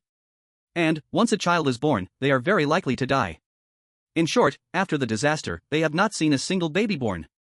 Given all these reasons, everyone collectively decided. Zhou Chen is regretting that he has no son or daughter. Only Xiaobai pouts, I feel something is off. A week later, the land in the camp is filled with crops and herbs. They even built a glass house covering 2 acres.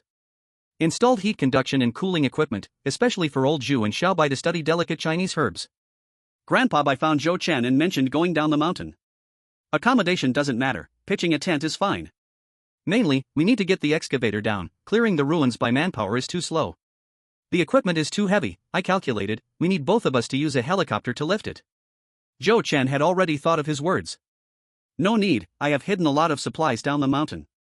Including excavators, tillers, harvesters, cables, and other equipment. Grandpa Bai. He first looked up at the mountain, then turned to look at the cliff. With a face full of disbelief, the wind was strong just now, I didn't hear clearly. You mean, you have a lot of supplies hidden down the mountain? There are supplies in the mountain, valley, and down the mountain? How many supplies does this kid actually have? Previously, Xiaobai privately posed a soul-searching question. Everyone, Zhou Madman has hidden a pig on Shizhi Mountain, also known as Qingcheng Mountain. Do you think he has also hidden supplies on the other 4 peaks? Many agreed that it was very likely. There was no intention to take for themselves, mainly, it was just curiosity from the shock. As the saying goes, a cunning rabbit has 3 burrows. Zhou Chen has gathered a massive amount of supplies by himself, it's reasonable to store them separately. In the apocalypse, the hearts of people are treacherous. Always be prepared for a sudden attack. However, Old Man Bai couldn't imagine, even if he broke his head, that this kid was hiding supplies down the mountain. Is he old, or have young people become cunning? Zhou Chen pretended to suddenly get nervous. No, I must first go down to check if the supplies are still there? Old Man Bai was startled, I'll go with you. Zhou Chen quickly stopped him, no need, you first have everyone pack their bags, and wait for my call. What for? If he went along, how would he use his golden finger? Zhou Chen walked toward the helicopter. A group of children clung tightly to his legs. Brother, are you going out? Uncle, don't get sick, come back early. Uncle, take me flying. Zhou Chen was very satisfied. He felt that he hadn't brainwashed them in vain, cough. He hadn't wasted his affection on these kids. Chapter 149, Kill this grandson for me. In the forest 2 kilometers away from the mountains. An old binocular was passed around in a group of wild men. Pairs of eyes took turns peeking at the towering Wuhaifeng. I thought there were just ordinary people hiding here, but I didn't expect they had black hawks. A group of eagle dogs saves us a trip for peace talks. Fight? Of course fight. If we can grab the helicopter, we can leave this hellish place. Where's Chu Fan? A subtle movement came from the nearby woods. A disguised man, covered in dry grass, ran over with a large red-tasseled sword on his back. The wild men hurriedly inquired, should we take action? The disguised man took a big gulp of water and said, the situation has changed. What do you mean? We're not doing them? The disguised man said, people have come down from the mountain, and there are quite a few. One wild man cursed, aren't they just a bunch of old folks? We jump out and we can scare them to death. If we grab the helicopter, we'll leave right away. The binoculars showed clearly. 2 helicopters came down one after another. All the people stepping off the planes were elderly, around 50 to 60 years old. One can take down 10, what's to fear? The disguised man said, can't act recklessly. I got close and overheard some conversations. They all came from Ning City. Ning City? The wild men couldn't help but feel excited. Among them, there were no Ning City people, but there were people from Mo City, Hang City, and Zhou City. In the apocalypse, land routes had collapsed. Hearing about Ning City suddenly gave them a sense of familiarity. The main reason was that they had been trapped on this land for 2.5 years. No boats had passed by, and their homemade wooden paddle only went 1,000 meters before the waves drove it back. After countless attempts, one time they fell into the sea, and several companions were fed to sharks.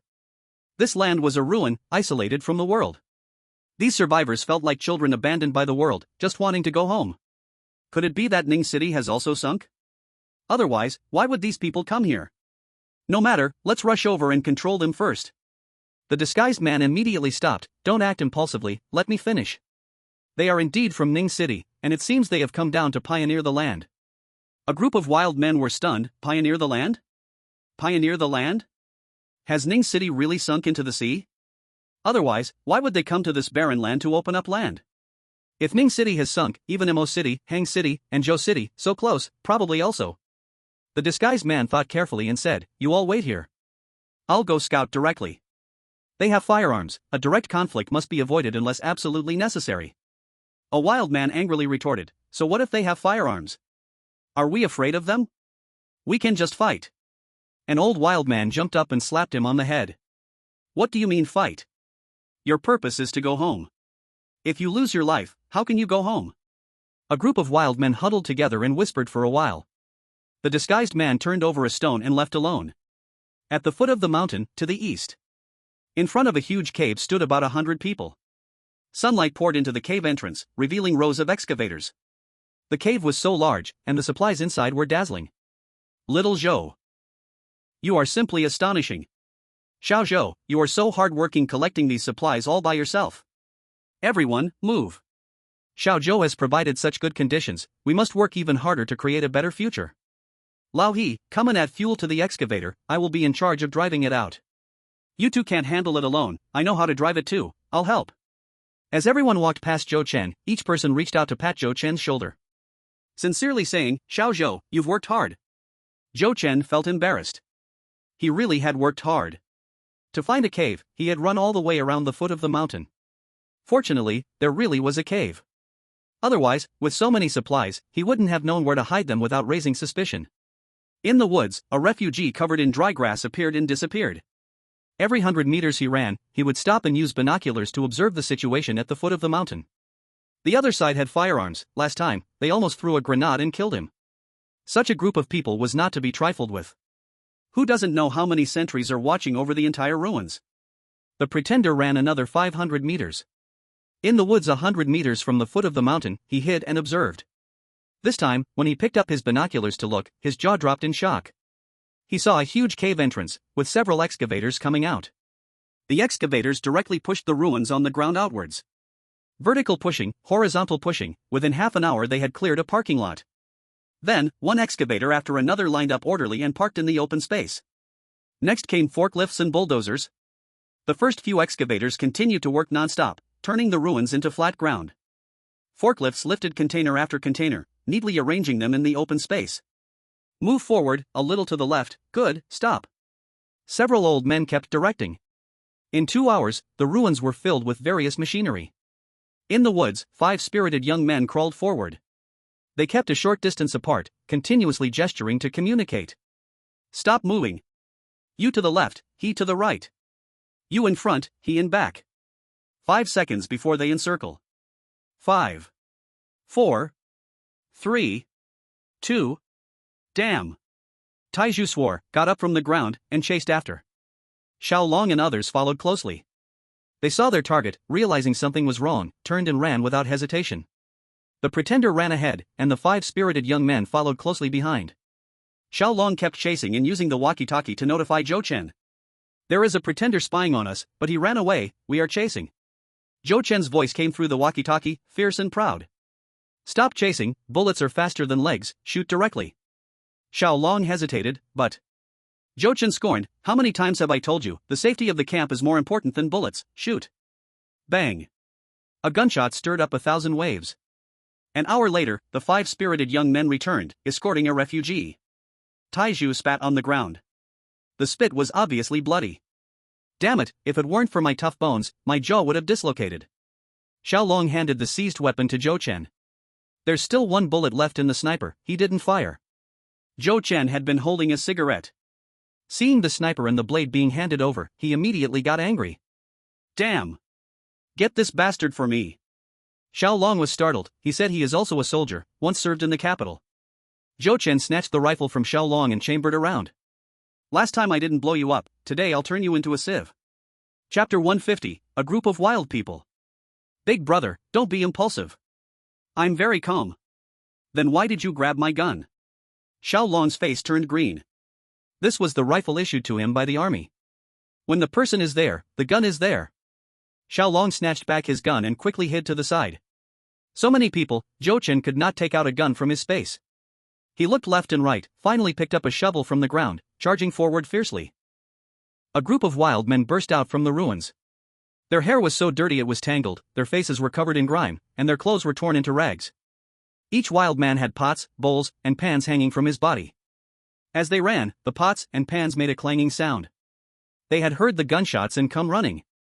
As they emerged from the woods, they saw a pale young man raising a shovel, ready to kill. Stop! If you dare to touch him, we will fight you to the death. Except for the iron post that was holding the disguised man and Xiao Wei. Xiao Long and the others immediately loaded their guns, ready to fire at any moment. The wild men also had a few guns, but it was clear they had very few bullets. Both sides stared each other down, tension hanging in the air. Old Li and Old Zhang hurriedly called for people to hide behind equipment. The women all took cover. A group of old soldiers armed with kitchen knives, stones, and sticks rushed in to help. Old Bai put on his reading glasses. He noticed that the wild men across from them were all wearing military uniforms, but they were tattered. You are soldiers? An old man stepped out from among the wild men. I'm not, but these kids are soldiers. Old Bai's face turned serious. What is your troop number? The other side revealed their troop number. It was too coincidental, it was exactly the wild combat unit where Old Bai's son once served. Old Bai's serious expression softened. Everyone, don't act impulsively, they are our own people. Zhou Chen shouted angrily, our own people, my ass. That son of a gun shot at our plane that day. The disguised man, tied up, stubbornly said, who told you to fly over my head, following me all the way? Zhou Chen yelled, following you? You shot a hole in my helicopter, today I will stab a hole in you. After saying this, he raised the shovel ready to strike. Old Bai rushed up to stop him. Xiao Zhou, don't be impulsive, there must be a misunderstanding. Old Li, Old Zhang, and others also rushed up to intervene. Zhou Chen fumed, misunderstanding, my ass. In the struggle, Old Bai's reading glasses were knocked off. They fell to the ground and were trampled to pieces by several feet. Didn't you lose 2 grenades to blow him up? Consider it even. Yeah, Xiao Zhou, calm down, they are our own people. A group of wild men rushing to snatch people were confused. No fight broke out between the two sides. The pale young man, however, was surrounded by a group of old men. Zhou Chen was furious, this son of a gun ruined my helicopter, I can't calm down. In the ruins, the dust obscured the view. The disguised man was tied to a tree, guarded by a group of old soldiers. Old Bai, accompanied by 5 energetic young men, talked with the wild men. Although these wild men wore military uniforms, who could guarantee that they had not lost their humanity in the apocalypse? The 5 young men had their guns loaded, the dark gun muzzles aimed at the wild men. If anything went wrong, they would immediately open fire. In the cave, Zhou Chen was pressed down on a stone by several old men. One was handing him water, another was giving him cigarettes, treating him like a little ancestor. Calm down, calm down. Wait for Old Bai's news, if the situation is wrong, we can still kill them later. Here, have a smoke to cool off. Zhou Chen still tightly held the shovel, I won't smoke, I want to stab that son of a gun. Little ancestor, as long as we confirm they are not good people, I'll help you stab. Yes, at that time you won't have to do anything, I'll pick up a tile to cut the flesh off him. Exactly. Cutting flesh with a tile is more painful than using a dull knife. An hour later, Old Bai returned. I asked everyone in detail, and didn't find any problems. A group of retired soldiers honorably returned home on the high-speed train. When passing through Jin City, they encountered a super typhoon, and the entire carriage was blown away by the typhoon. After surviving extreme cold and heat, just as they set foot on the land of Nan City, a catastrophic earthquake struck. The landslide caused them to float out to sea. There were caves on land, and that was how they avoided the acid rain. Just as the land was about to completely submerge, they found a small boat. The boat's owner was that old man. The old man threw a life ring and saved everyone. Then they drifted at sea for half a year. Survived by fish and distilled seawater. Finally drifted to this land. As soon as they reached the shore, they encountered a group of thugs. The thugs were driven back, but the small boat was destroyed.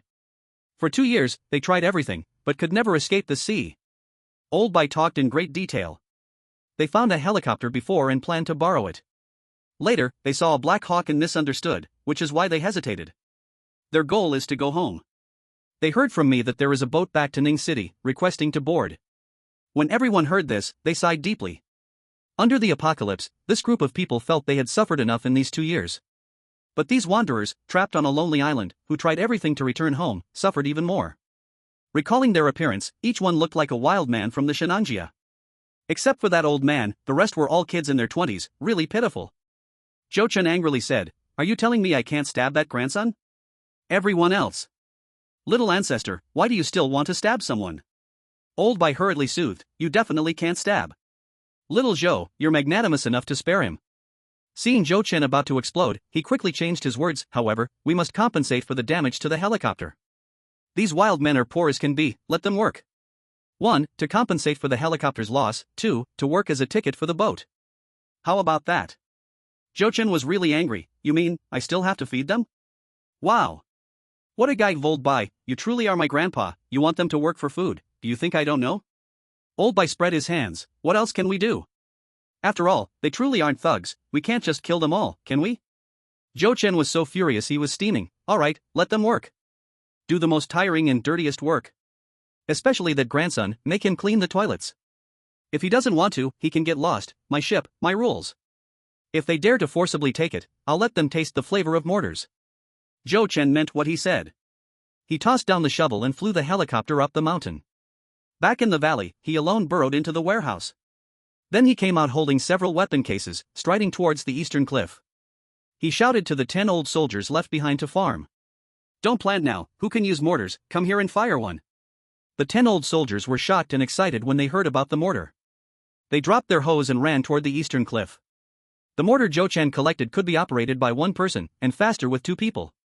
Boom! A cannon shot shattered the sky. The shell landed in the ruins below the mountain, blasting a deep pit. The people below were caught off guard and startled. All of them involuntarily looked up. Heavens! There really is a mortar. Oh ancestors! This is a shell, shoot one, and there will be one less. Old Bai held his chest in pain. Medicine, my medicine. Chapter 151. Little ancestor, calm down. One shot fired. Zhou Chen sent the 10 old soldiers back to the fields. Not missing any chance to brainwash the children. "Kids. Look. This is our family's weapon, isn't it very powerful? If I don't die, you all are princes. Work hard to train your bodies, I'm waiting for you to use it to protect our home in the future." A group of children excitedly waved their fists. Work hard, protect the home. When friends come, there's good wine, when wolves come, there are shotguns. We are all princes. The 2 youngest, knowing nothing. With 2 streams of snot, they followed along and shouted, "Princes, we are princes." Since temporarily taking in this group of wild men, line end. Zhou Chen's temper grew hotter by the day.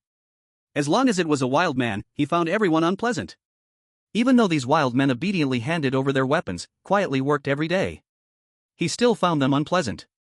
He even wanted to withhold their rations. And he provoked Xiaolong and the 9 spirited young men every day. "See that person? Sneaky, definitely not a good thing, let's blast him." Xiaolong was speechless. That person was picking up scrap rebar in the ruins, okay? Where are the sneaky ones? Did you see that? Moving a stone is so hard, they must be slacking off, let them fall. Xiaolong continued to be speechless. A person thin as a stick was moving stones weighing dozens of pounds all by himself. Can he not work hard? The focus is on that grandson who broke my helicopter, he can't even fix a toilet in 3 days, what use is he, let him fall. Xiaolong finally couldn't help but roll his eyes. Big brother. My ancestor. In the end, you just want to take revenge, right? Why don't you do it yourself? Why are you always pushing me to kill? Zhou Fengzi, you are truly cunning. Grandpa Bai, Old Li, and Old Jiang, every day busy giving orders. At the same time, they also have to coax the ancestor. They really treat Zhou Chen like a little ancestor. The most often said sentence every day is, "Little ancestor, calm down." They are afraid that when he gets angry, he will pull out a gun and kill everyone. The 3 elders said, their hearts are so tired. At the foot of the mountain, it was bustling with activity. Various machinery was moving back and forth, stirring up clouds of yellow dust. The ruins at the foot of the eastern mountain had been pushed out for 500 meters.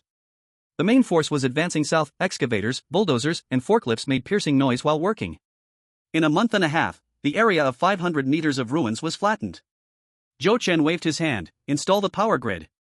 A group of wild men looked shocked. Still need to install a power grid?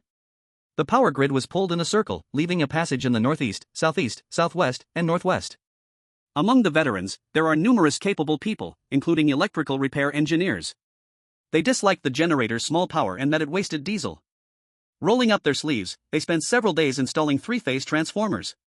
Using a household generator to drive the three-phase transformer, they supplied high voltage to the grid. They also said that if they could scavenge a windmill, they could generate power with the windmill. Zhou Chen threw a piece of pork for testing, and it got charred on the spot. The woman responsible for cooking picked it up, ready to stew it with radish for meat soup.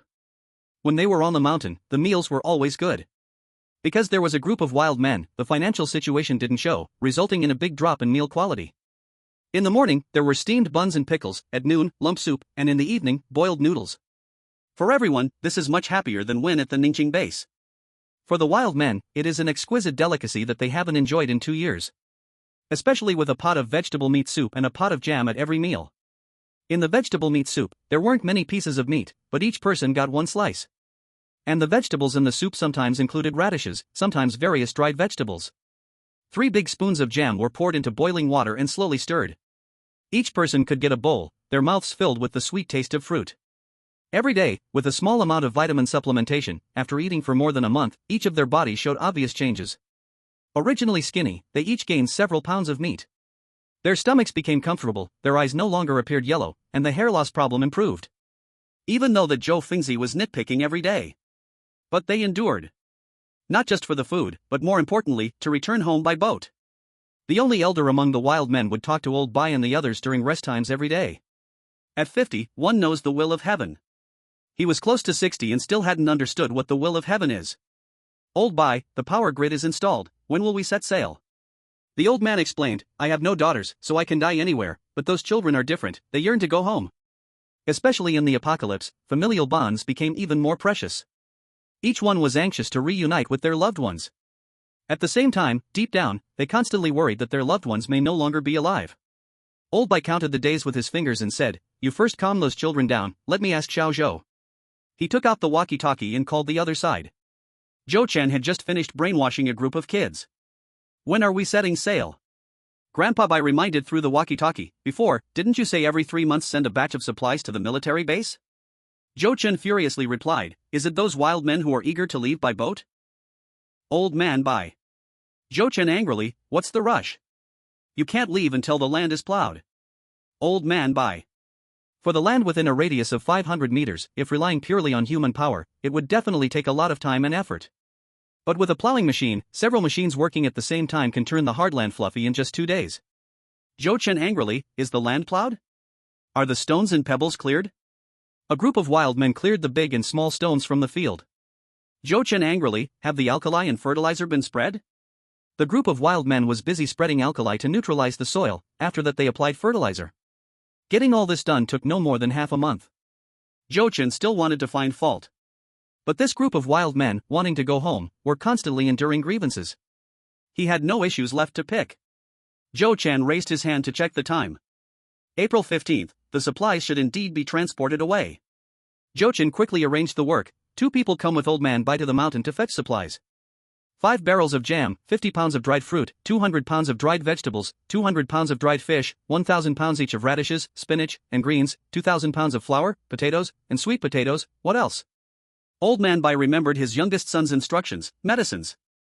Zhou Chen said, for herbs, ask Old Zhu, you can pick a little of each, but the total cannot exceed 300 pounds. Old Man Bai hurriedly asked, dried herbs or fresh herbs? 300 pounds of fresh herbs would only turn into 20-some pounds when dried. Too little. Zhou Chen rubbed his forehead, dried herbs then, Western medicine asked Little Bai, he knows what to pick since I had given him several boxes before. For traded goods, just these for now. Anyone who wants to write a letter home can do so now, it just so happens we have a boat to send it back. The group of wild men seemed to be struck by lightning. Damn! This annoying guy actually has medicine? Medicine! They had been trapped here for 2 years and naturally understood the preciousness of medicine. Zhou Chen didn't care how shocked those wild men were. He found Tian Chao, I need you to return to the base. Tian Chao looked confused, bro, what's going on? He didn't want to leave. Zhou Chen dropped a bomb, I'll make you the boss of the trading market in Ning City, are you in? Tian Chao's eyes lit up, I'm in. Chapter 152, Another Day of Being Rich Beyond Measure. In the cave. A shipping container, inside it sat a pile of cardboard boxes. Tian Chao opened one cardboard box in front of him, exquisite and intact tableware jumped into sight. Boss, is this the goods I'm responsible for selling? Zhou Chen pointed to two more shipping containers nearby. Including these. Tian Chao looked puzzled and ran to open the other two shipping containers. All kinds of cosmetics, skincare products, face masks, clothes, bags, shoes. Not international big brands, but mostly small brands from coastal areas, even knockoffs. But after the devastating earthquake, for these supplies to be preserved, it was already quite impressive. Tian Chao was stunned. Awesome! How does the boss have such a variety of supplies? After the shock, he began to worry. Boss, clothes and shoes are fine, but can we sell the tableware and cosmetics? Those refugees can't even afford to eat, how would they buy these? Zhou Chen really wanted to kick him. Who said you should sell to the refugees? Your customers are the rich in the two bases. Target that group of rich tycoons, wealthy ladies, rich young masters, and young ladies. Your job is to use these goods to empty their food supplies. Tian Chao instantly thought of the rich second generation who slapped him. Grinding his teeth, boss, I will make sure they have not a single grain of food left. Currently, only 500 meters of land was pushed, and they couldn't use trucks to transport goods to the seaside. For now, they could only rely on helicopter transportation. Zhou Chen arrived early at sea and took out the fishing boat from the space. The refugees who were fishing by the seaside suddenly noticed the silhouette of the fishing boat in the distance, and excitedly waved their hands. Some refugees were so excited that they jumped into the sea, wanting to swim to the boat. However, before they could swim 5 meters, they ran out of strength, sinking straight down. He shouted for help towards the shore. The refugees on the shores were as emaciated as he was, and had no strength to rescue him. More refugees didn't even look at him. In their eyes, there were only fishing boats. Fishing boats could take them away from this barren land. Grain sold to the military base were loaded onto the ship first. After that, Zhou Chen and Grandpa Bai worked together to transport 3 containers onto the ship. Zhou Chen piloted a small helicopter, which clearly lacked the load capacity and almost crashed several times. Next was transporting people. Xiao Bai was responsible for planting herbs on the mountain. Xiao Long and 9 spirited young guys drew lots to select 3 people to guard the supplies on the fishing boat back to Ning City. It turned out their task was simply to ensure the safety of transport in this land. They didn't have to run along with the boat. Who knew a group of wild men would suddenly appear? Who could guarantee that these wild men wouldn't be tempted by the supplies on the boat? So much grain, plus rare jam and vegetables. If they didn't know Joe the Madman, they would definitely want to rob it all. Finally, they managed to get the wild men onto the boat. But Zhou Chen had given instructions. They were only allowed to stay in the cabin, and could go up to the deck for fresh air every 12 hours. The fresh air time couldn't exceed half an hour. As for their previous guns, of course, they couldn't be returned. Once the guns were in Zhou Chen's hands, how could they be given back? A group of wild men was quite unhappy but dared not act up due to intimidation. Joe the Madman was already filled with disdain for them, always urging the soldiers to take them out. People had boarded the boat, and they were about to go home to reunite with their families. At that moment, if they angered Joe the Madman, he would definitely force them to jump into the sea to feed the sharks.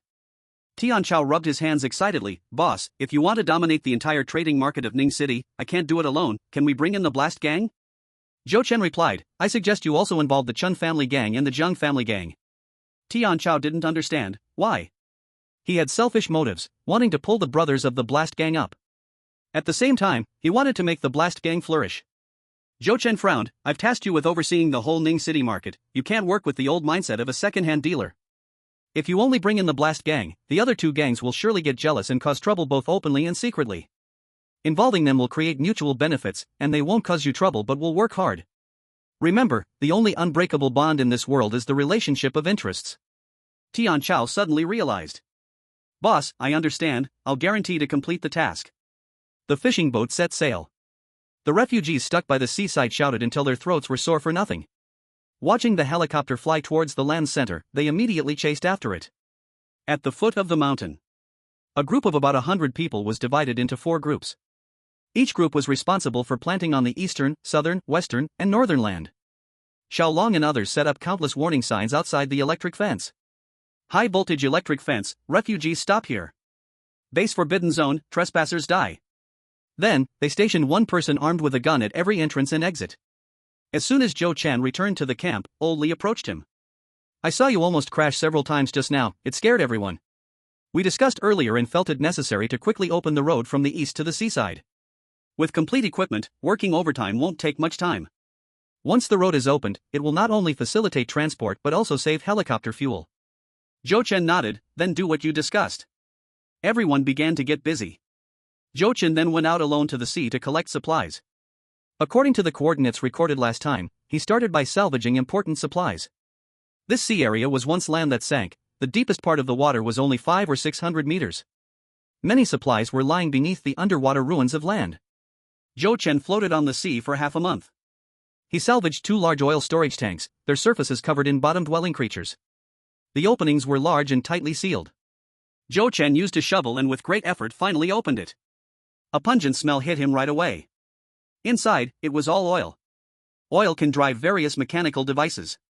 No matter which base, with the operation of mechanical devices. In order to develop faster and better as a whole. Each tank holds 10,000 cubic meters, and 2 tanks make 20,000 cubic meters. Every drop is a treasure. There are a few more tanks in the ravines beneath the ruins. But it's too deep from the sea surface, human power alone cannot salvage them. Zhou Chen took out his notebook and circled this coordinate in red pen. Labeled as the treasure land. Ah! Another day of rich fortune. Zhou Chen also salvaged 7 train carriages, all filled with big chunks of coal. The iron-skin trains for transporting coal are not covered, 2/3 of the coal has scattered on the seabed. The remaining third is estimated to be only 70 tons. Coal is also a good thing. Coal is an important energy source and a key raw material in metallurgy and chemical industries. Before the natural disaster, 1/3 of our country's coal was used for power generation. There are still 8 months before daylight will fade. The polar night will arrive, plunging the world into darkness. Even those bases that are becoming mature cannot guarantee absolute safety in security matters. For refugees wandering in the wild, it is even more a kind of torment in darkness. Before the natural disaster, Shudi was also a major coal-producing province. Forget about exploring for coal, this land area is not large to begin with. Who knows what consequences digging down might bring? I hope to salvage more coal before the polar night descends. Train carriages are also good things. If there are no conditions for scrap metal recycling, cleaning them can turn them into accommodations. Zhou Chen also salvaged a box of mangoes. The origin is from Panzahua. Unfortunately, during the sinking process on land, they encountered a violent collision. The container took in water, and the mangoes had already rotted. When opened, rotten fruits and foul water gushed out all at once. Zhou Chen almost fainted from the stench on the spot. Chapter 153, Refugees Cause Trouble. Reborn individuals come with a buff. Following the blow of rotten mangoes, there's the compensation of several tons of tea drinks. Lemon slices, hawthorn slices, orange slices, rose flowers, jasmine flowers, goji berries. All are vacuum packaged, well preserved. As for the expiration issue. In the apocalypse, who cares if it's expired or not? Zhou Chen sighed that the fishing boat set sail too early. These beauty and wellness tea slices will definitely be loved by wealthy ladies. Face masks and skin care products can only improve skin quality from the surface. The vast majority are still off-brand expired goods he picked out. Whether it ruins faces or not, he bears no responsibility. But wellness tea slices, if taken consistently, can improve skin tone from the inside out. So what if they're expired? Now it's a seller's market, buy if you like, don't if you don't. Zhou Chen sunbathed on the boat for 2 days, tidied up, and flew back to the base. He had been away for half a month. Children are playful, and they may accidentally forget his words. The brainwashing work absolutely cannot relax. With mechanical equipment, the road extending eastward to the seaside has been advanced by 20 miles. More and more refugees have appeared on the ruins outside the electric grid's restricted area. During this time, the refugees acted out begging, complaining, being unreasonable, moral kidnapping, and even violent clashes. While Zhou Chen was away, no one dared to let a single person in without permission. Seeing soldiers on guard, some rioters directly incited refugees to push over the electric fence. They are soldiers, I don't believe they will electrocute us common folks. The electric fence is definitely not electrified, let's all push it down together. Many refugees were taken in by this trick. Xiaolong directly pointed his gun at a few rioters. You, and you, don't act like cowards. You 3, step out and touch the electric fence in front of everyone. If those 3 don't get electrocuted, fellow comrades can push the electric fence later. The 3 rioters immediately cowered and shamelessly retreated to the crowd behind. The refugees who almost got electrocuted glared angrily at the 3 rioters. There are not just 3 rioters hidden among the refugees. When other rioters saw the electric fence could not be pushed down, they started inciting refugees to vandalize the machinery repairing the road. Pull everyone down and beat them to death, then use the excavator to knock down the electric fence. Haven't you all seen it these past few days? These people not only have steamed buns but also meat soup to drink. Why do they get to eat and drink while we have to starve to death? When we rush in, all that food will be ours. Bang! A gunshot rang out. The thug, who was urging the refugees, had his head blown apart. The iron pillar on the watchtower spat out a mouthful of spittle. Very satisfied with his shot. The thugs and refugees were scared out of their wits, trembling and wetting their pants as they looked up at the soldier on the watchtower. The iron pillar waved his hand in greeting. Sorry, I can read lips, please continue, continue. The thugs and the refugees were unwilling. You know how to read lips, huh? Then we'll just move further away to plot, you can't see us from there, right? You few are in charge of rushing out and stopping the excavator. If that doesn't work, just lie on the ground, I bet they won't dare to run over you. We'll drag the driver down and kill him, and then... Bang! Another gunshot. The thug who was plotting was shot through the throat. 1,000 meters away in the watchtower.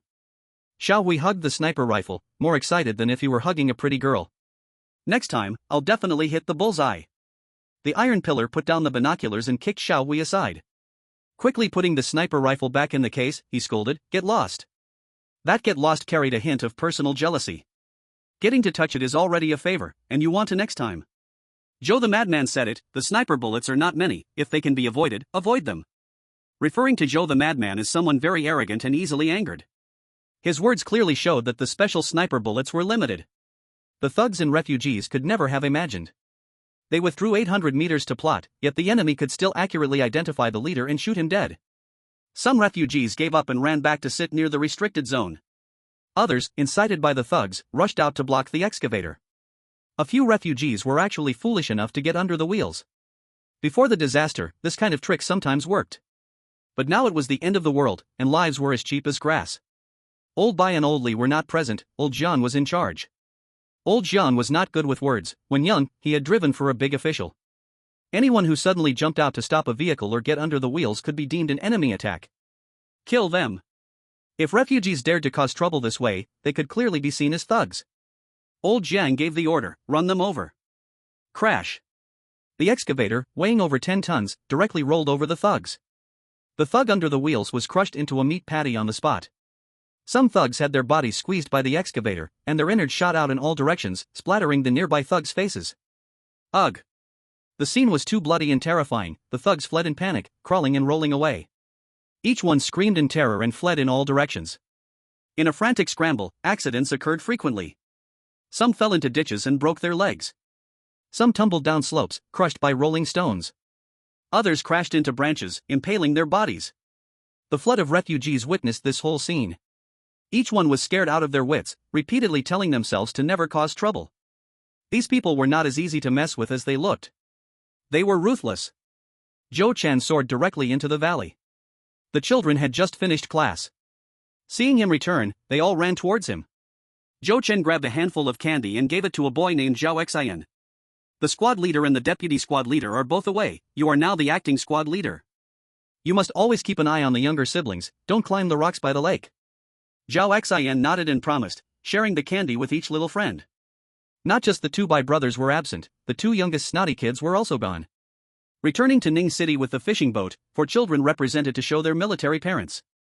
Even the two youngest had grown chubby and healthy, what was there to worry about? They must be moved. It would be best if they all felt indebted to him.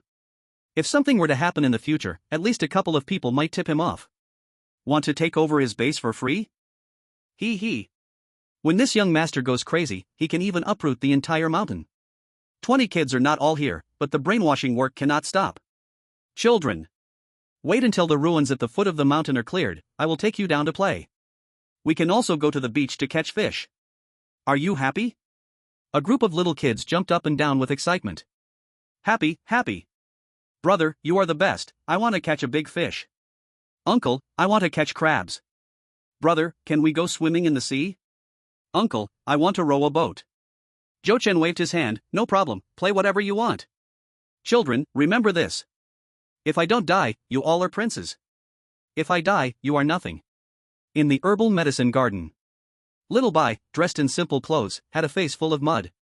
He was holding a grass root in his hand, with a look of disdain. He trusted his instincts. Joe the madman is definitely brainwashing a group of children. So cunning, so shameless. Chapter 154, Hongchuan Base. More and more refugees are flocking to the base from all directions. At first glance, the scene looks just like zombies besieging a city.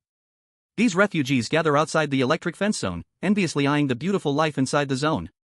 Compared to their bony, unkempt, and ragged selves, the people inside the zone have chubby cheeks. Even while working in the fields, they appear 10 times cleaner and tidier than them. And the places where those people live.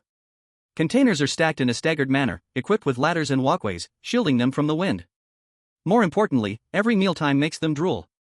Baskets of giant white steamed buns, bowls of egg noodles, pots of vegetable soup. Such top-notch food has appeared in their dreams. Please, let us in. We have been wandering in the ruins for 2 years, we really want a place to stay. We don't want to eat for free, we will work for food. Before my wife and child starved to death, they told me to live on strongly. Please have mercy, I have an 80-year-old mother above, and Xiao Liang has a bad temper. He brandished his gun on the spot. Come, let's see if your 80-year-old mother can be dragged out. If she can't, I'll blow you away. There are thousands of reasons. Do you really want to be a bastard? Do you think I'm a fool or an idiot? And what about you? What are you arguing about? Haven't you heard? Everybody line up properly, get ready for questioning. Whether you are allowed to enter the restricted area depends on your honesty.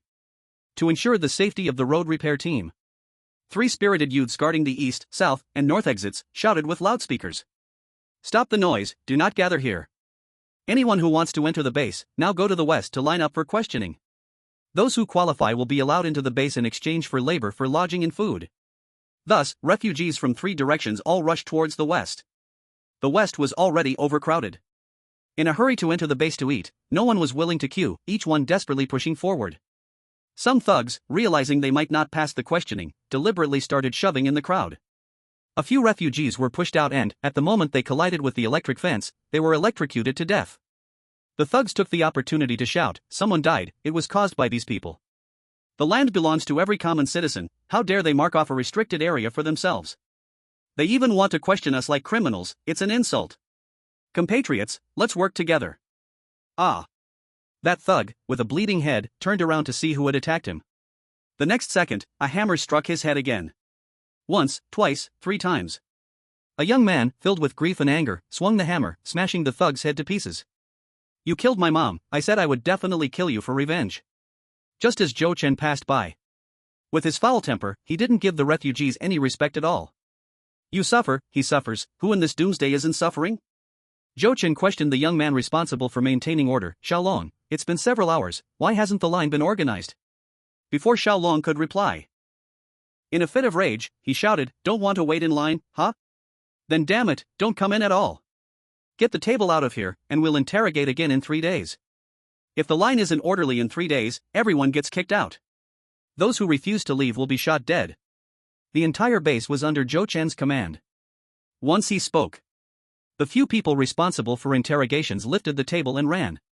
Except for the spirited young man on guard with a gun, no one was left behind. The refugees stuck outside the electric fence stood still, dumbfounded. After several seconds, they finally reacted. Each of them wore a terrified expression, pleading with their voices. 3 days? They were too hungry, too exhausted. They didn't want to stay in the ruins for even a day longer. No, we will queue now, please let us in. On the ruins 2 kilometers away. 2 refugees leaned on each other, stumbling towards the mountain. They had nothing but a kitchen knife in their hands. Their cheeks were sunken, cheekbones prominent, and their chins sharp enough to pop a balloon, looking as thin as aliens. The woman clearly couldn't hold on any longer. When she fell, she pulled the man down with her. The 2 lay in the ruins, staring blankly at the blinding sunlight. They had been hungry for so long that they had no strength to speak. Are you sure it's Brother Joe? I'm sure. You go, find Brother Joe. I really can't walk anymore. Let's go together, don't sleep, didn't we promise to find Brother Joe together? Don't sleep, you can't sleep, if you fall asleep, you won't wake up. I'm really so tired. Hold on. As long as we find Brother Joe, we can survive. Didn't you say you wanted to find your best friend too?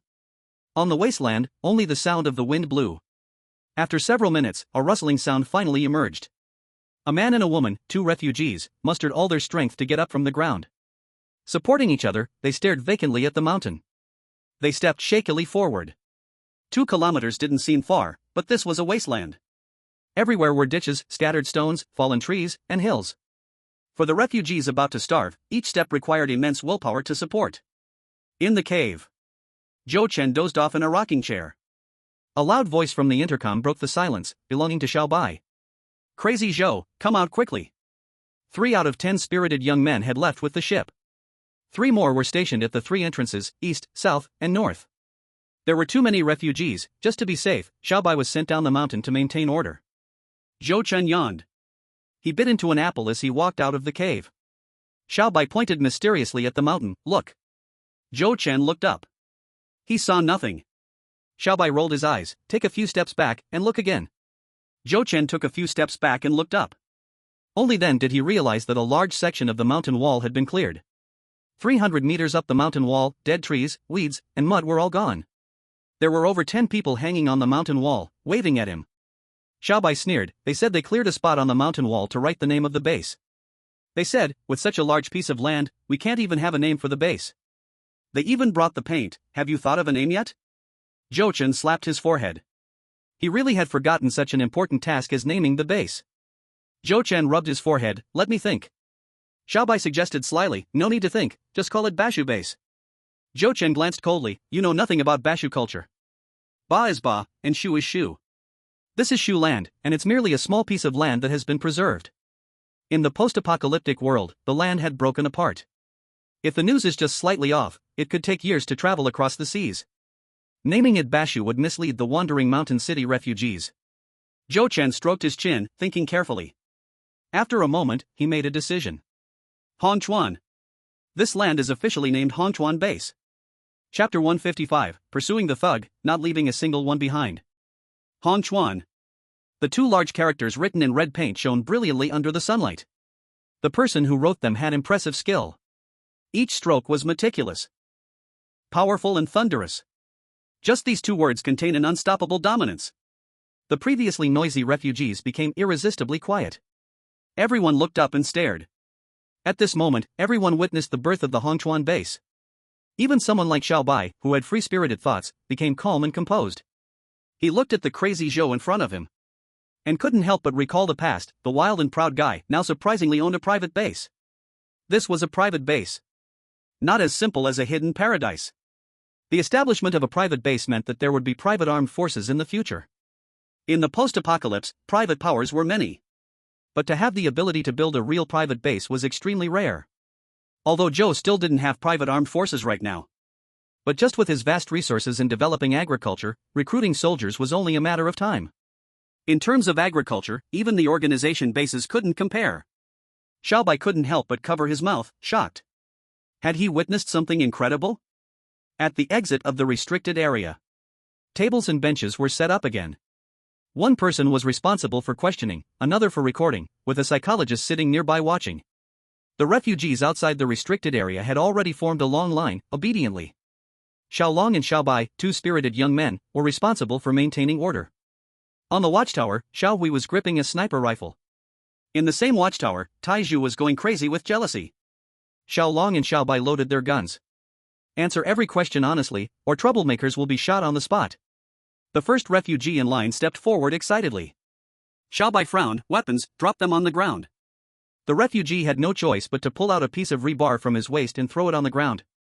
Name? Chen Kai. Where are you from?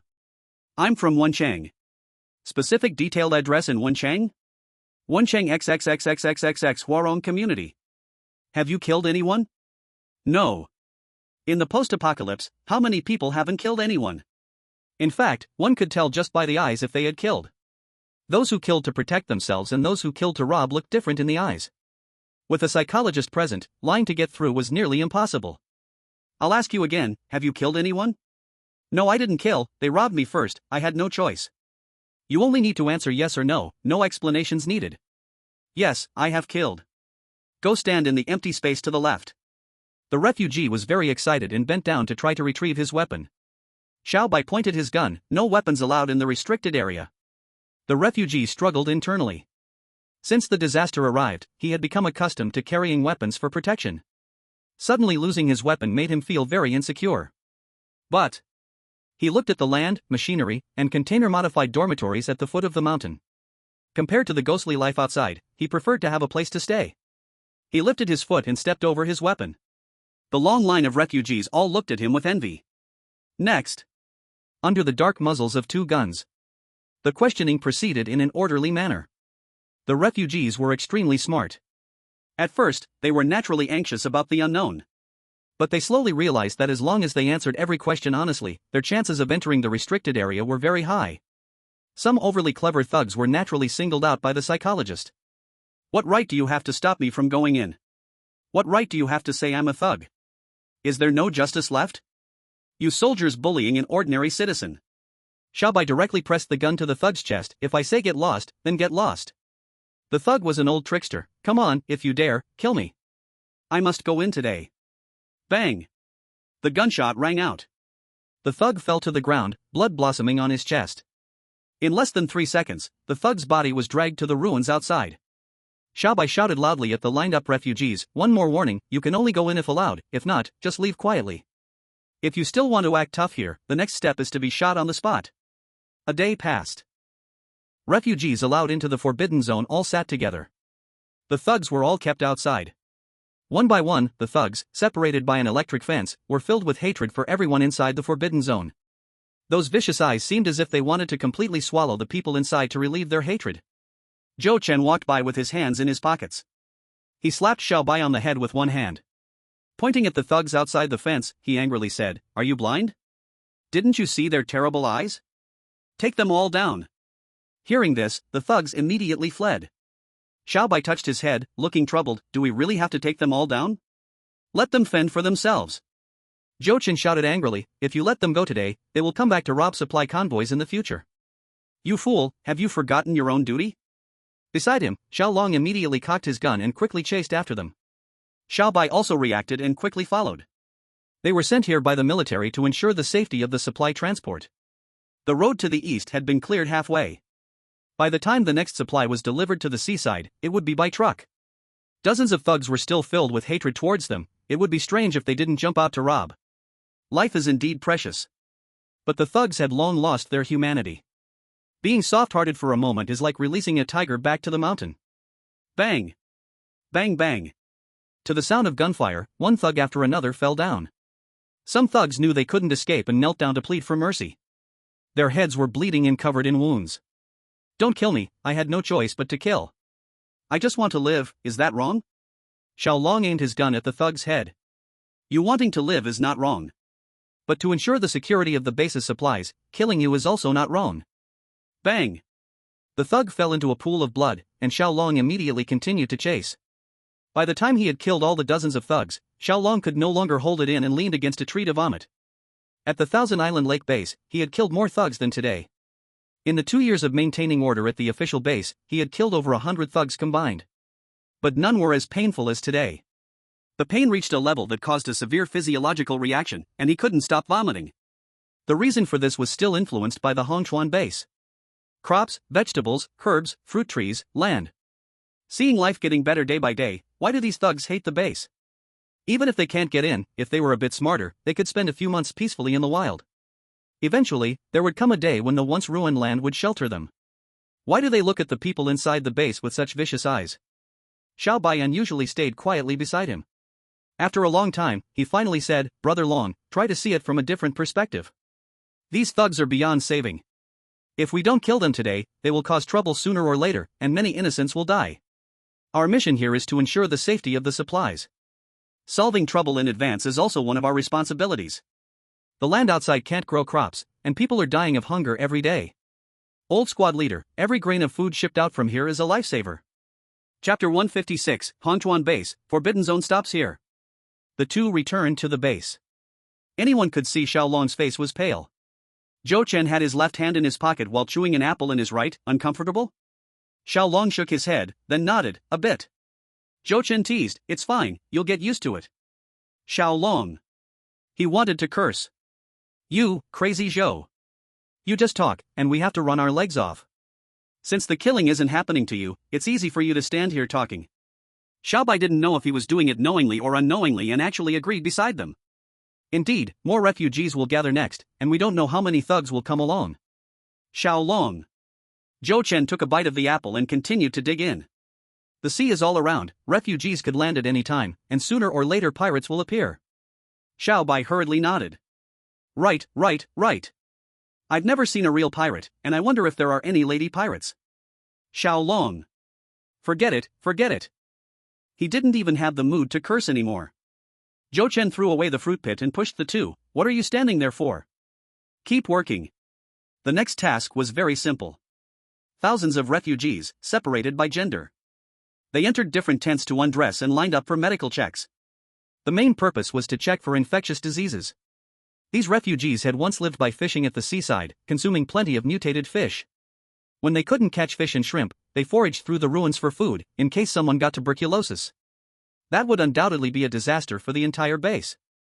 The clothes taken off the refugees were filthy and torn, coated with a layer of grease. Zhou Chen stepped back, set it on fire. Not a single flea is allowed to survive in my base. With a single fire, the piles of dirty clothes quickly burned into a blaze. The refugees were heartbroken. For most of the refugees, this was their only set of clothes. After a series of simple checks, a few with abnormal conditions were kept for further examination, while the other refugees lined up to take a shower. The water pipes were pulled down from the mountain, thick as sugarcane, gushing with water. These refugees hadn't bathed for over 2 years. They weren't beggars, who wouldn't want to stay clean? In groups of 10, they wet their bodies one by one and picked up soap to scrub starting from their scalps. The first group to get clean received a set of fresh clothes each. Holding the clean, new clothes, the refugees were in shock. The refugees still in line looked equally astonished. The clothes were very ordinary, the styles couldn't be uniform, nor could the sizes be guaranteed to fit. Some clothes were too long, some too short. There were no clothes that were too small, as each refugee had become as thin as a reed. The smarter refugees exchanged clothes if they didn't fit properly. What was even more exciting was that the first batch of refugees to put on new clothes were immediately arranged to receive bowls and chopsticks to get their rations. Each one could get 2 steamed buns and a bowl of vegetable soup. The plump, white buns were hot and soft in their hands. The unique aroma of the food pierced right into their noses. The refugees bit into them, stuffing their mouths ravenously. So delicious. So tasty. So wonderful. They ate too quickly and ended up choking. The lady in charge of distributing the buns quickly reminded, "Drink your soup quickly." The vegetable soup had no meat but was made with lard. A thin layer of oil floated on the surface of the soup, looking incredibly tempting. Drinking it made them feel incredibly comfortable from their mouth to their throat, and down to their stomach. Many people shed tears while eating. For over 2 years, they had eaten a lot of garbage and chewed on tree bark. They picked up whatever they could eat, feeling like wild animals themselves. At this moment, eating clean food, they regained their souls as human beings. They were human, not animals. Seeing the refugees tear up, the few ladies distributing rations were very touched. Eat slowly, don't choke. You've been hungry for too long, you can't eat too much at your first meal. They even kindly reminded, as long as you behave and don't cause trouble, you can eat enough here every day. The refugees who had been starving for too long had eyes shining with desperation. People pushed and urged those in front to wash faster. Xiaobai walked back and forth with a gun in hand. What are you rushing for? If you take a few minutes longer, the buns will fly away, won't they? If you don't wash properly, you're not allowed to eat. Old Zhou, who was in charge of registration, approached Zhou Chen with a notebook to report. Today, a total of 1,500 refugees entered the base. There are 1,340 males, aged between 18 and 45. There are only 200 females, the youngest is 15 and the oldest is 32. There are no children or infants. In the apocalypse, the survival rate for women is low. Most of those who survived relied on strong men for support. Some women, to survive, were even forced to rely on several men. In the wild, the elderly and children had almost no space to survive. As for the babies, food and medicine are severely lacking, and medical care is critically unreliable. Even those official bases won't dare to have children in the next few years. Even if they manage to give birth, they don't have the ability or the means to support them. Rather than watch their children die, they might as well not give birth at all. Zhou Chen casually glanced through the booklet and returned it to old Xiao. You arrange it as you see fit. Take some time to ask about their intentions, those willing to stay can stay, and those wanting to leave can wait for the next fishing boat. Arrange for a few people to monitor them. If anyone has bad intentions or unclean hands, throw them out immediately. Old Xiao, who had done logistics work for over 30 years, found these small matters to be a piece of cake. The old soldiers were used to racing against time, and their work speed was just right. Old Xiao accepted the order. He immediately arranged for the already fed refugees to set up tents at the foot of the mountain. They were just refugees, not base citizens, so it was impossible for them to live in containers. Having clean collective tents to live in was already a rare shelter. Dozens of large tents soon echoed with the sounds of snoring. One after another, and if you didn't know, you would think it was a competition. Some refugees were really sleeping soundly.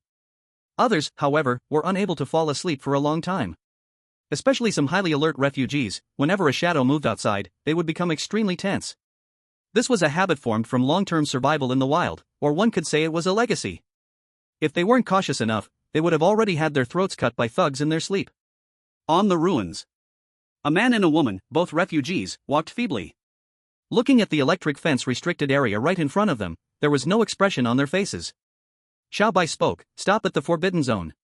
The two had completely lost their ability to think. Driven by a single belief in their hearts, they walked on the ruins like walking corpses. Xiaobai really worried they would crash directly into the electric fence and hurried out to open the door. Hongchuan base, stop at the forbidden zone. You too. Thud. The two refugees could no longer hold on and collapsed directly onto the ground. Xiaobai jumped back in fright. Damn, are you pretending to fall? Chapter 157, Bro, you're still that handsome guy from before. Zhou Chen received the news and hurried to the medical tent. He lifted the curtain to enter and saw two corpses. The two refugees on the hospital beds were barely breathing. In appearance, they looked like corpses and aliens at the same time. Anyway, they were so thin they were not human anymore.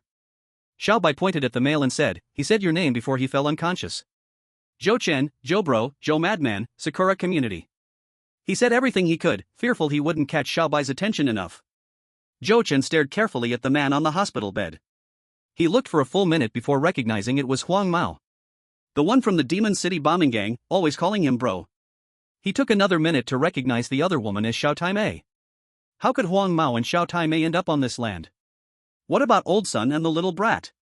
Are they also on this land? Zhou Chen asked the doctors, how are they? The two elderly doctors furrowed their brows tightly. They've been starved for too long, their bodies are severely depleted, and their situation is not good at all. We've already fed them a few spoonfuls of sugar water. In their condition, it's hard to hope they can survive on liquids. If there's nutritional liquid input into the body, perhaps there's still hope. Zhou Chen immediately lifted the curtain and ran out. He went alone to an empty cave and took out saline, amino acids, fat emulsion, glucose, vitamin injections, and so on from his space. Then he carried the cardboard box back. The two doctors, shocked, immediately got busy. One prepared the nutritional liquid while the other grabbed an arm to disinfect and inject.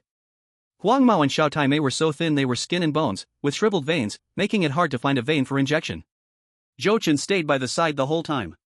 He didn't make a move until they successfully inserted the 4-drip.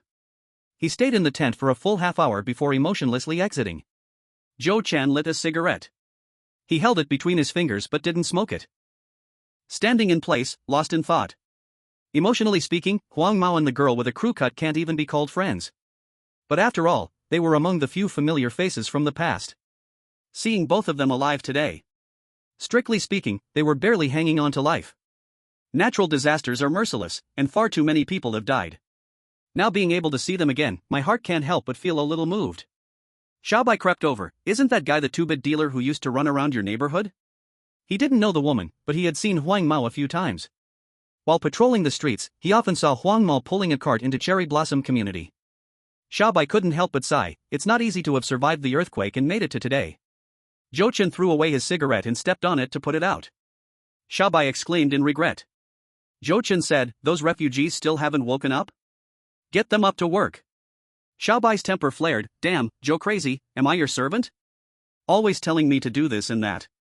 While he protested verbally, his body obediently ran to find Old Xiao, the logistics supervisor.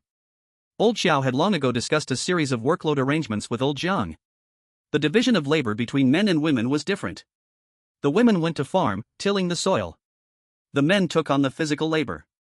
Those who could operate machinery had relatively easier jobs. Others went to the ruins to move wood, lift stones, and collect scrap like steel bars. This just took over the work of those wild people before. With the addition of these refugees, old Jean and the other native residents had it much easier. The East Road had been opened, leading straight to the seaside. A truck round trip only takes an hour and a half, while a bicycle round trip takes about 4 hours. Trucks consume diesel, so supplies can be transported by bicycle in the future. Indeed, it proved the old saying. To get rich, first build the roads. Bang. Every day, refugees flood in. Every day, various farces unfold. Every day, gunshots can be heard.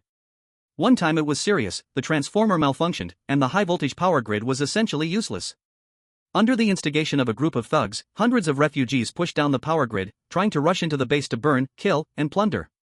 A mortar shell directly blew apart the group of thugs at the front. The instigated refugees were so scared they wet their pants, crawling and rolling as they escaped the restricted zone.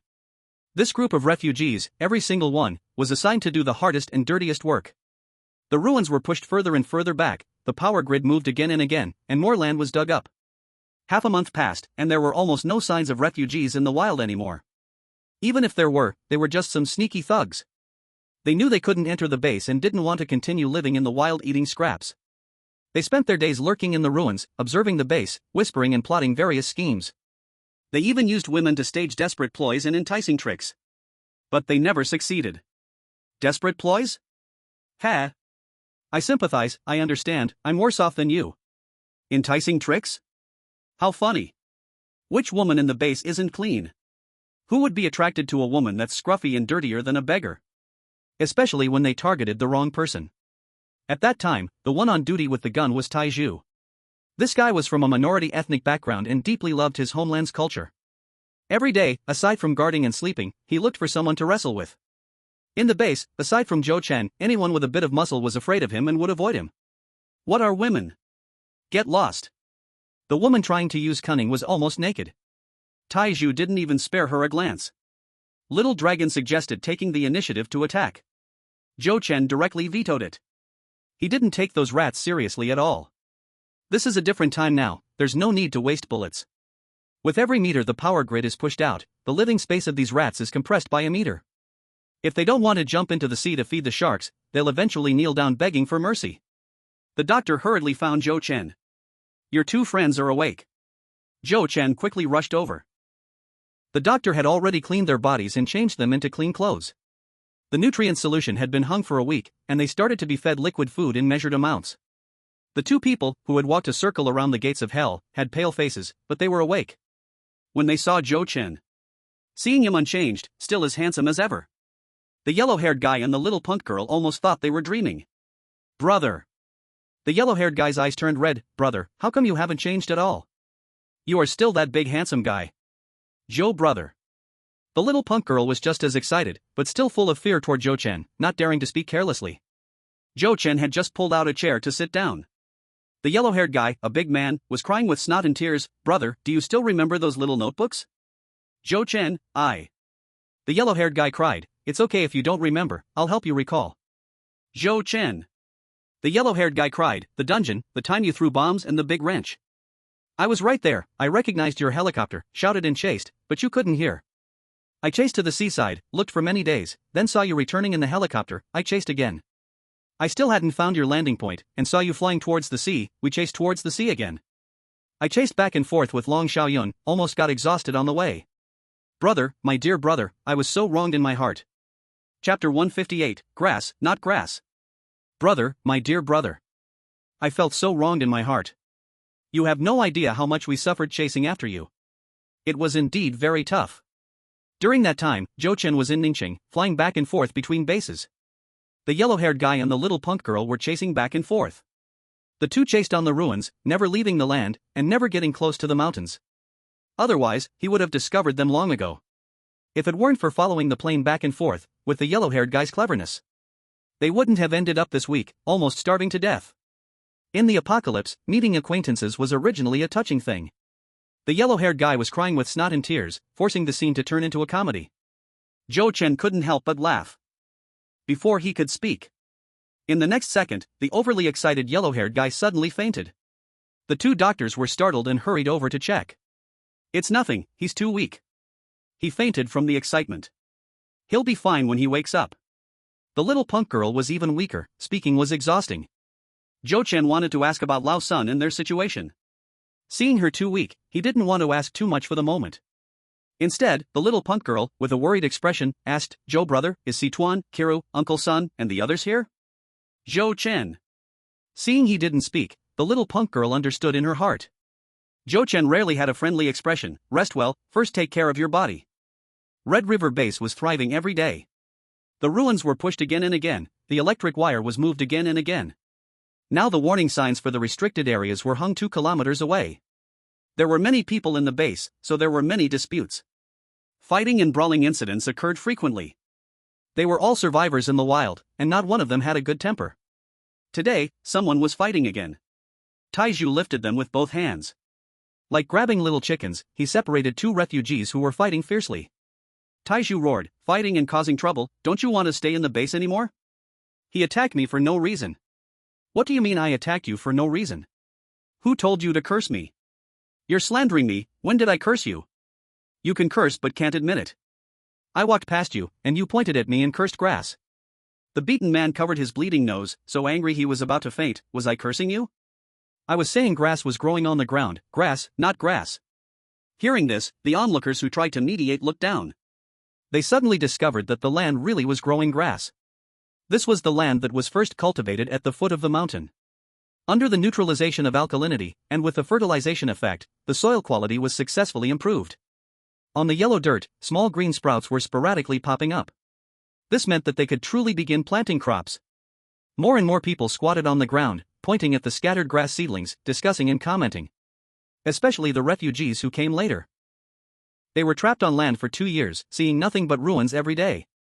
A desolate scene that chilled the heart. Today was the first time they saw the vibrant green of life.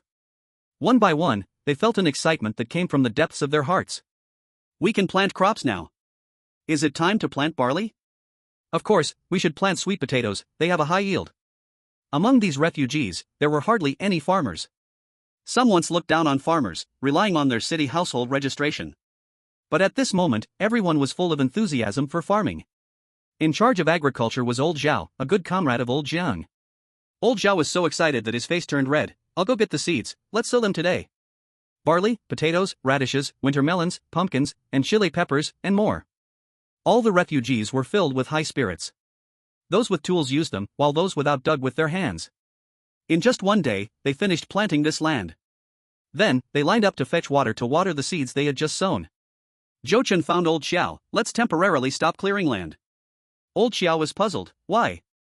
There are many people now, clearing land isn't hard." Zhou Chen said, "Clearing land is easy, but what about sowing, loosening soil, weeding, and harvesting? Do you think these refugees will stay?" Old Xiao finally remembered, these more than 2,000 refugees had all expressed their desire to go home to find their families. They were just waiting for the fishing boat to return to sail away again. Once the refugees left, no matter how much land they cleared, they wouldn't be able to manage it. Old Xiao quickly made a note and said, "I understand their feelings of homesickness and family search. But I'm sure that after they leave, they will definitely want to come back. Are the 2 bases in Ning City good enough? Can they grow crops? Even 6 live poultry were sent out from here. When these refugees witness the gap between heaven and earth, they will know that the Hongchuan base is truly paradise." Zhou Chen smiled faintly. Whether the refugees leave or not, he didn't care. He just wanted to make good use of the resources and get more firearms. Once the base grew strong, he would strictly control the resident permits. By then, a single permit would be hard to obtain. There would be plenty of refugees crying and begging to become residents of the base. Old Xiao received the instructions. He immediately arranged for the refugees. For the newly cleared land within a radius of 1,500 meters, they would loosen the soil and plow it. Calculating the time, once the fertilizer was spread, the fishing boat would almost be back. Once the refugees left, this group of old men and women really couldn't take care of that many crops. Clearing land really wasn't necessary at the moment. Old Zhang's work had not stopped. After the east road was opened, the roads to the south, west, and north going to the seaside were still under continuous operation. 3 shifts, various machinery worked almost 24 hours non-stop. Excavators, shovels, and forklifts were working hard until they sparked. Broken? A few old soldiers grabbed their toolboxes and rolled up their sleeves to get to work. If they could fix tanks well, how could they not fix excavators? Machinery is just like that. With a bit of tinkering, you understand it. At sea. A fishing boat returned with the wind. Oldly, the helmsman, was surprised to find that not only was the road to the shore open, but a dock had also been built. It couldn't be compared to the dock before the natural disaster, but it was definitely enough to berth a few fishing boats. Oldly sounded the horn. 2 people ran out from the stone house at the dock. One used a walkie-talkie to notify the base. The other waved a flag to signal. Oldly put down his binoculars and guided the fishing boat directly to the dock according to the flag signals. Very good. In the future, loading and unloading would no longer require using the assault boat, saving time, effort, and diesel. Anchored, the mooring rope tied to the stake, docking completed. They lowered the gangway, and 3 spirited young men got off the boat first, followed by 4 children and Grandpa with his wife getting off. Next were an old man and a young wild person. As the person on the boat, Oldly walked last. On the shore, 2 old soldiers looked in confusion at the 2 wild people. Didn't they leave? How come they're back? The young wild person stared at the 95 style assault rifles on the 2 soldiers' chests, unable to take their eyes off. Envious, jealous, and hateful. Envious and jealous of the 2 soldiers for being equipped with guns and ammunition. The madman Joe took away their few guns, especially his sniper. There were hardly any bullets left, and not even a single empty gun was returned to them. What madman Joe? Clearly, it's Joe the Skinflint. Chapter 159, Joe, you better explain things clearly to me. Old Bai had a big smile on his face. Old Wu, Old Tang, you 2 are really impressive. The taller Old Wu raised the assault rifle in his hand. His old face beamed with such brightness. It's been years since I held a gun, I have to be impressive. Are you envious? Well, you can't touch it. Old Bai pulled out a key hanging from his neck. See this, Black Hawk, do I envy you? Jealous, huh? That's exactly it. The 2 old men teased each other and laughed heartily. Old Tang pointed at another stone house. There are bicycles inside, you can ride back to the base. Old Xiao means, without transporting goods, we should save as much gasoline as possible. The 3 young men walked into the stone house. Each expression was weirder than the last. Inside the stone house, there were not only bicycles but also electric bikes. From the looks of it, they were all part of the street sharing series. What kind of person is Joe the Madman? When gathering supplies, he didn't even spare a single shared bike. Simply unbelievable. Why didn't he also collect the green belts? Each person rolled out a bike, tying the 2 younger kids to them. Brothers Bai Xiaowen and Bai Xiaowu were clamoring to ride on their own. The kids were full of energy. As soon as they hopped on the bikes, they sped off. Old Wu called Old Bai and Old Li to the side. What's up with these wildlings? Old Bai also didn't know how to explain. The wild old man clasped his hands toward Old Wu. Brother, could you please help inform Brother Zhou? As long as he is willing to take us in, we will do any dirty and tiring work without complaint. They left this land full of hope. When they arrived at Ning City, they found that the official base couldn't take care of many refugees. Those refugees staying outside the base had people dying of hunger every day. If it weren't for the fact that this group of kids used to be soldiers, it would be a different story. They wanted to inquire at the consultation hall about their relatives, but couldn't pay the 5 kilograms of grain deposit. Because they used to be soldiers, they were more useful than new recruits. The base was short on manpower, and in order to search for relatives, they all stayed behind. Only Chu Fan firmly insisted on returning to this land. The old man had saved them at sea and they had lived together for over 2 years. A group of young soldiers expressed they wanted to take care of him in his old age. The old man hoped the kids could find the long-lost relatives. Moreover, the conditions at Ning City base were too harsh, and even soldiers couldn't get enough to eat. Considering the old man's health. At Chu Fan's suggestion, the old man went to find Old Li at the dock with him. Now, they returned to this land smoothly. But they didn't know if Joe the Madman would take them in. The little wildling stood in front of Old Wu. Uncle, please tell Zhou Chen that I am his neighbor's son, I must see him. After saying this, he took off a watch from his wrist. It's okay if you don't want to take me in, please take care of the old man for a while. The old wild man quickly stopped him. Silly child, this watch is the only keepsake your parents left you. I'm old and indifferent to life and death. Old Wu took the watch and couldn't help but raise his eyebrows. Young, tall, with a straight posture, and had trained in the field units for a few years. Before the disaster, he must have been a strong young man. When the Hongchuan base was just established, it was indeed a time when talents were needed. By the way, could he be the one who broke Zhou Chen's helicopter? With Zhou Chen's temper, it would be a miracle if he took him in. He might even shoot him on sight. Wait, what did this kid say? Neighbor? He is Zhou Chen's neighbor? Is that true? When they were at the base, they didn't even recognize each other? However, a residential area is not the same as a military compound. Upstairs and downstairs, left and right, neighbors are often not familiar unless they fight or argue, it is very normal. Old Wu picked up the walkie-talkie and walked alone to the side. Turning back to examine the wild boy's build, he said this. Calling Xiao Zhou, someone says he is your neighbor's son. My neighbor's son? Yes, that's what he said, it's the one who hit. How is the child, is he well, how tall has he grown? Quick, bring him in, no, I'll drive to pick him up. The people at the dock looked confused. The sea breeze must have been too strong, they didn't hear clearly? What did Zhou Chen say? A child? Where did the child come from? Driving to pick up? Zhou Chen is coming personally to pick up? Old Wu was sweating profusely, I have a bad feeling. Old Bai nodded, I also have a bad feeling. There must be a misunderstanding. The next second, Old Bai quickly reminded Old Wu, not good, tell Xiao Zhou immediately, say he doesn't need to pick up, we are already on the road. He knew Zhou Chen too well. With his bad temper, once he discovered he had personally driven to pick up the wrong person, he would definitely shoot someone. Zhou Chen, who had just brainwashed a group of children, rushed out of the classroom. Driving was too slow, taking a helicopter was more convenient. Just as he opened the cabin door, he received Old Wu's second call. No need to pick up, already on the road? Alright, then he would wait at the foot of the mountain. Zhou Chen stood with his hands on his hips at the entrance of the East Avenue restricted zone. Every refugee coming in and out unexpectedly found he looked in a good mood. Xiaolong came over, I heard the fishing boat is back, what kind of people did Old Bai bring back, why are you so happy? He had heard that Zhou Chen seemed to have no relatives alive, right? What's with this happiness? Zhou Chen recalled the innocent face of the little kid. Fair skin, big black eyes. Most importantly, he even called him dad. Simply too adorable.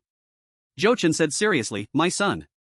Xiaolong almost fell over, looking incredible, your son? You actually have a son? Zhou Chen kicked him in the backside, why can't I have a son? A cheap son is still a son. It's a miracle that such a small child is still alive. Old son, this cheap grandpa, must have had a tough time. Something seems off? Forget it, being alive is good. I wonder if the neighbors with old son are still alive. If they are all alive, they might come here together. Waiting and waiting. The first ones to arrive were 3 spirited young men and 4 kids. The 4 kids jumped around him. Especially the 2 snotty ones, hugging his thigh and not letting go. Zhou Chen coaxed for a long time before finally getting them to leave. After waiting another 10 minutes, 4 bicycles appeared on the smooth road. Old Bai was riding with his partner in front, Old Li was in second, and the last 2 were wild refugees. Zhou Chen exchanged pleasantries. Even the 2 refugees didn't ask, stretching their necks to look. Their necks were almost broken, but they still didn't see a single figure. Where are the people? The wild boy hit the brakes. He was about to apologize for breaking the helicopter before explaining his identity and asking about his brother's whereabouts. Just as he was about to speak, Zhou Chen turned his head and asked Old Li, where is my son? Old Li slipped, your son? What son do you have?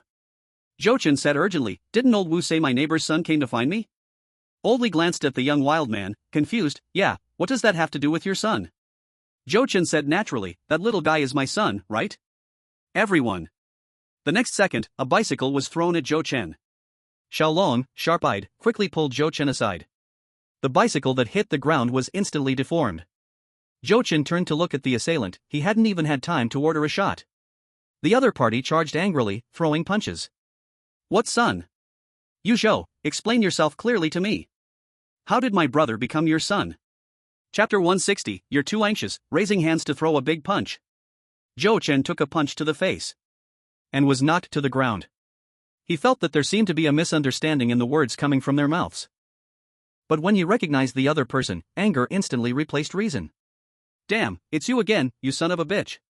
He had let him go for breaking his helicopter before. But today, he dared to take action against him again. Damn it! Zhou Chen extended his hand to block the opponent's punch. He kicked, directly knocking the person to the ground. The man got back up and rushed over with 2 kicks. You son of a bitch, are you looking for death? The third kick was firmly grabbed by the opponent, who skillfully flipped Zhou Chen onto the ground. The wild man was as thin as a bamboo pole. But his fighting skills were rich, and he quickly gained the upper hand. Zhou Chen had no fighting skills. But the fighting experience from his previous life was still there, combined with his strength, he had an advantage. In just 1 second, a reversal occurred. The 2 punched and kicked, fighting fiercely. The wild man performed a shoulder throw, slamming Zhou Chen hard onto the ground, you better make it clear. Zhou Chen executed a scissor kick, flipping his opponent onto the ground. He threw 2 punches, say it, motherfucker. This time, I will definitely kill you. Everything happened too fast, and others couldn't stop it in time. Oldly, Little Dragon, and the old wild man looked at each other. In the next moment, they rushed to break up the fight. Stop fighting, there's a misunderstanding. Zhou Chen, with a face full of anger, shouted, "What misunderstanding? I must kill this bastard today." The wild man's eyes were bloodshot. "Dare to insult my mother, I will kill you." The commotion was too loud. More and more people ran over. The refugees didn't dare to approach. They had no idea what was happening, they only knew someone dared to attack Zhou Chen. They raised their fists, relentlessly targeting the wild man. The old wild man was anxious. "Stop fighting, it's all a misunderstanding." "Who are you?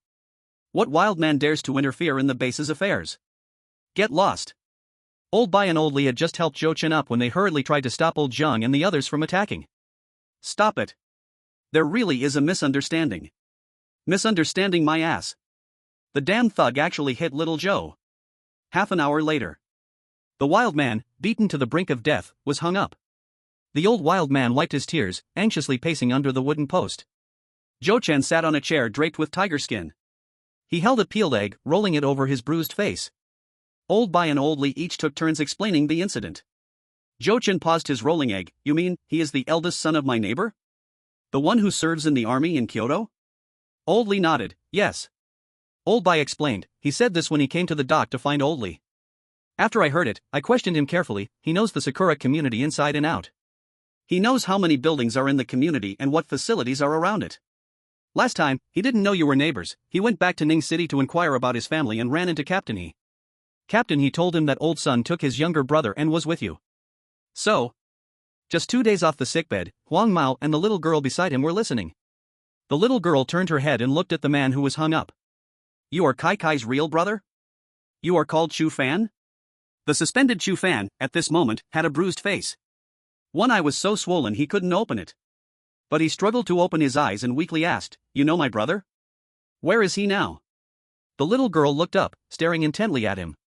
"Zhou Ge, he looks just like Kai Kai, really handsome." "Zhou Chen. Please have some self-respect. Do you have some misunderstanding of the word handsome? This bastard looks like a pig head, where do you see him as handsome?" With a glance from Zhou Chen, the little girl immediately became afraid and didn't dare to speak. Huang Mao couldn't help but chuckle next to them. One treats a little brat as a cheap son. One rushed over to find his brother eagerly. As neighbors, Zhou Chen said, "My son," in passing. Goodness, this directly involves DNA. His father was a martyr, and his mother couldn't bear the blow and passed away. Who wouldn't be furious enough to kill? This misunderstanding is simply too funny. Zhou Chen has a bad temper. So what if it's a misunderstanding? This bastard dares to lay hands on me, he is asking for death. Considering his parents were good to me in the past, he can escape the death penalty, but he can't escape living punishment. Hang him for 24 hours, if this drags on, he'll be picking up dung to fertilize the crops. Zhou Chen gave the command. The crowd of onlookers scattered in a rush. Zhou Chen rolled 2 boiled eggs, and the bruises on his face eased a lot. He was about to return to the cave to cool off when suddenly he heard a gunshot. Electric fence no-go zone. A dozen refugees received a warning shot. Taizhu aimed his gun at the refugees. Are you blind or deaf? Can't you see the electric fence warning signs or hear my shouting? Hongchuan base, no entry into the restricted area. Where are you all coming from? A group of refugees trembled in fear at the dark gun muzzles. The leading refugee raised his hand. Comrade, don't shoot, we are one of you. We are all locals. After the earthquake, there were too many thugs, and we have been hiding in caves, afraid to come out. Recently, we found the ruins turned into a base, so we hurried to seek refuge with the organization. Here's my identification. Taizhu took the ID and opened it to check. Vice Principal of the Deaf and Mute School? The man nodded repeatedly. Yes, they are my students, they have hearing impairments since childhood, and they didn't mean to offend. Taizhu glanced at the trembling group and felt deep respect for the vice principal. In this disaster-stricken world, normal people live on the edge of survival. Yet this vice principal has never abandoned his students. A middle-aged man caring for over a dozen hearing-impaired young people, an unimaginable hardship. Taizhu returned the ID, speaking much more politely. Wait, I'll call someone. Interrogation, recording, psychologist's examination. The refugees handed over their weapons and were allowed to enter the base one by one. The middle-aged man kept signing beside as a translator. With each student that passed, he wore a look of joy. Until all his students had passed through. Zhou Chen strolled by with his hands in his pockets, looking relaxed. His gaze swept back and forth over the legs of the group of refugees. The middle-aged man looked moved. "Thank you, organization, we finally found a home." Hearing that the health check would be separated by gender, he quickly signed to his students. Then, he led a few male classmates toward the left tent. Zhou Chen stepped forward swiftly, smiling, "Qua Nig wa." The middle-aged man, almost colliding with someone, instinctively bent down at a 90-degree angle, "Qua Nig wa." Everyone present. The middle-aged man, still bent at 90 degrees, realized his identity was exposed. Suddenly, a fierce light appeared in his eyes. He pulled out a small fruit knife from his sleeve. With a push from his left foot, he lunged forward, swinging the knife toward Zhou Chen's neck. Nearby refugees shouted in alarm, "Watch out." The next second, Zhou Chen dodged. Snap. He raised his hand for a big slap. Chapter 161, Refusal to Explode, Silent Bomb. For His Majesty the Emperor. The pretended deaf-mute little booklets pulled out knives hidden in their clothes and lunged at people. The trio in charge of questioning at the gate took the brunt of it. Bang. Taizhu fired directly. He fired 2 shots, but the third got jammed. Taizhu swung the gun and smashed it down on the little booklet's head. The questioning trio consisted of 2 old men and an old woman. The 2 old men were tough, protecting the old woman behind them and grabbing tables and benches to smash. After knocking over the little booklet, they quickly picked up chair legs and began to hit him hard. Zhou Chen slapped the leading little booklet away with a strong hit. With a quick step, he grabbed another little booklet by the hair, saving a refugee who was on the verge of having his throat pierced. He seized the hand of the little booklet holding the knife and slashed back. The little booklet, cut in the throat by his own knife, couldn't stop the blood from gushing out even while covering his neck. Passing refugees were also attacked, instinctively fleeing in all directions. One refugee was stabbed in the heart, another had their throat cut. Someone died, and the refugees were so frightened that they were lost and desperate to flee. At this moment, the extraordinary nature of the old soldiers was revealed. The old soldiers rushed in from all directions. Some wielded shovels, some held kitchen knives, and others carried pot lids. In a moment of panic, they took whatever they had in hand. They charged in fiercely, attacking the little booklets mercilessly. Bang, bang, bang. A few little booklets were knocked down on the spot. Before they could get back up, countless feet trampled upon them, causing them to bleed to death. More and more old soldiers rushed over, overwhelming the little booklets. Xiaolong and Xiaowei, who had hurried to provide reinforcement, couldn't fire their guns at all. There were too many people, and they were all their own. The leader of the little booklets, beaten until he vomited blood, tore open his shirt, revealing the detonator strapped to his body. He lit the fuse and shouted loudly, "For the Emperor!" The ones who fought the fiercest, like Old Xiao and others, were horrified and ran with their own people. "There's dynamite, run!" The little booklets, ready to die, crazily chased after the fleeing crowd. The fuse burned quickly, about to explode. "Get down!" An old soldier shouted. Zhou Chen, who was being pulled along by Old Xiao and others, was pushed down to the ground. Immediately, someone pounced on him. 1, 2, 3. More and more people piled on, pressing him down until he couldn't breathe. Zhou Chen instinctively turned his head to look back. He saw Old Zhao, grandfather Bai, and many familiar faces. Each one frowned, gritting their teeth tightly. They all looked ready to sacrifice themselves at any moment. Zhou Chen's heart was filled with indescribable feelings. Very sour and very swollen, hard to put into words. In 2 lifetimes. Except for his deceased parents. No one had ever valued his life so highly before. The fuse burned out. The imagined explosion did not occur. The leading little booklet, full of pride, stood there in a daze. He kept touching the detonator with his hands, unable to believe it had failed to explode. Failed to explode? The explosives had expired and deteriorated, clumped together, drastically losing sensitivity. During the crossing, the sea waves had caused the detonator to get wet, turning it into a dud. The leading little booklet was deeply affected. Damn it, damn it. The old soldiers, who had all fallen, quickly realized the key issue. I curse your grandfathers. Little booklet, I curse your ancestors. The group of old soldiers, completely enraged, got up and charged at the little booklets. They punched and kicked, beating them mercilessly. Other little booklets faced the same violent treatment. Amidst the beatings, the screams filled the air. Xiaolong and others smashed the little booklets with the gun handles, cracking their heads open. Zhou Chen was helped up. He instinctively rubbed his stomach.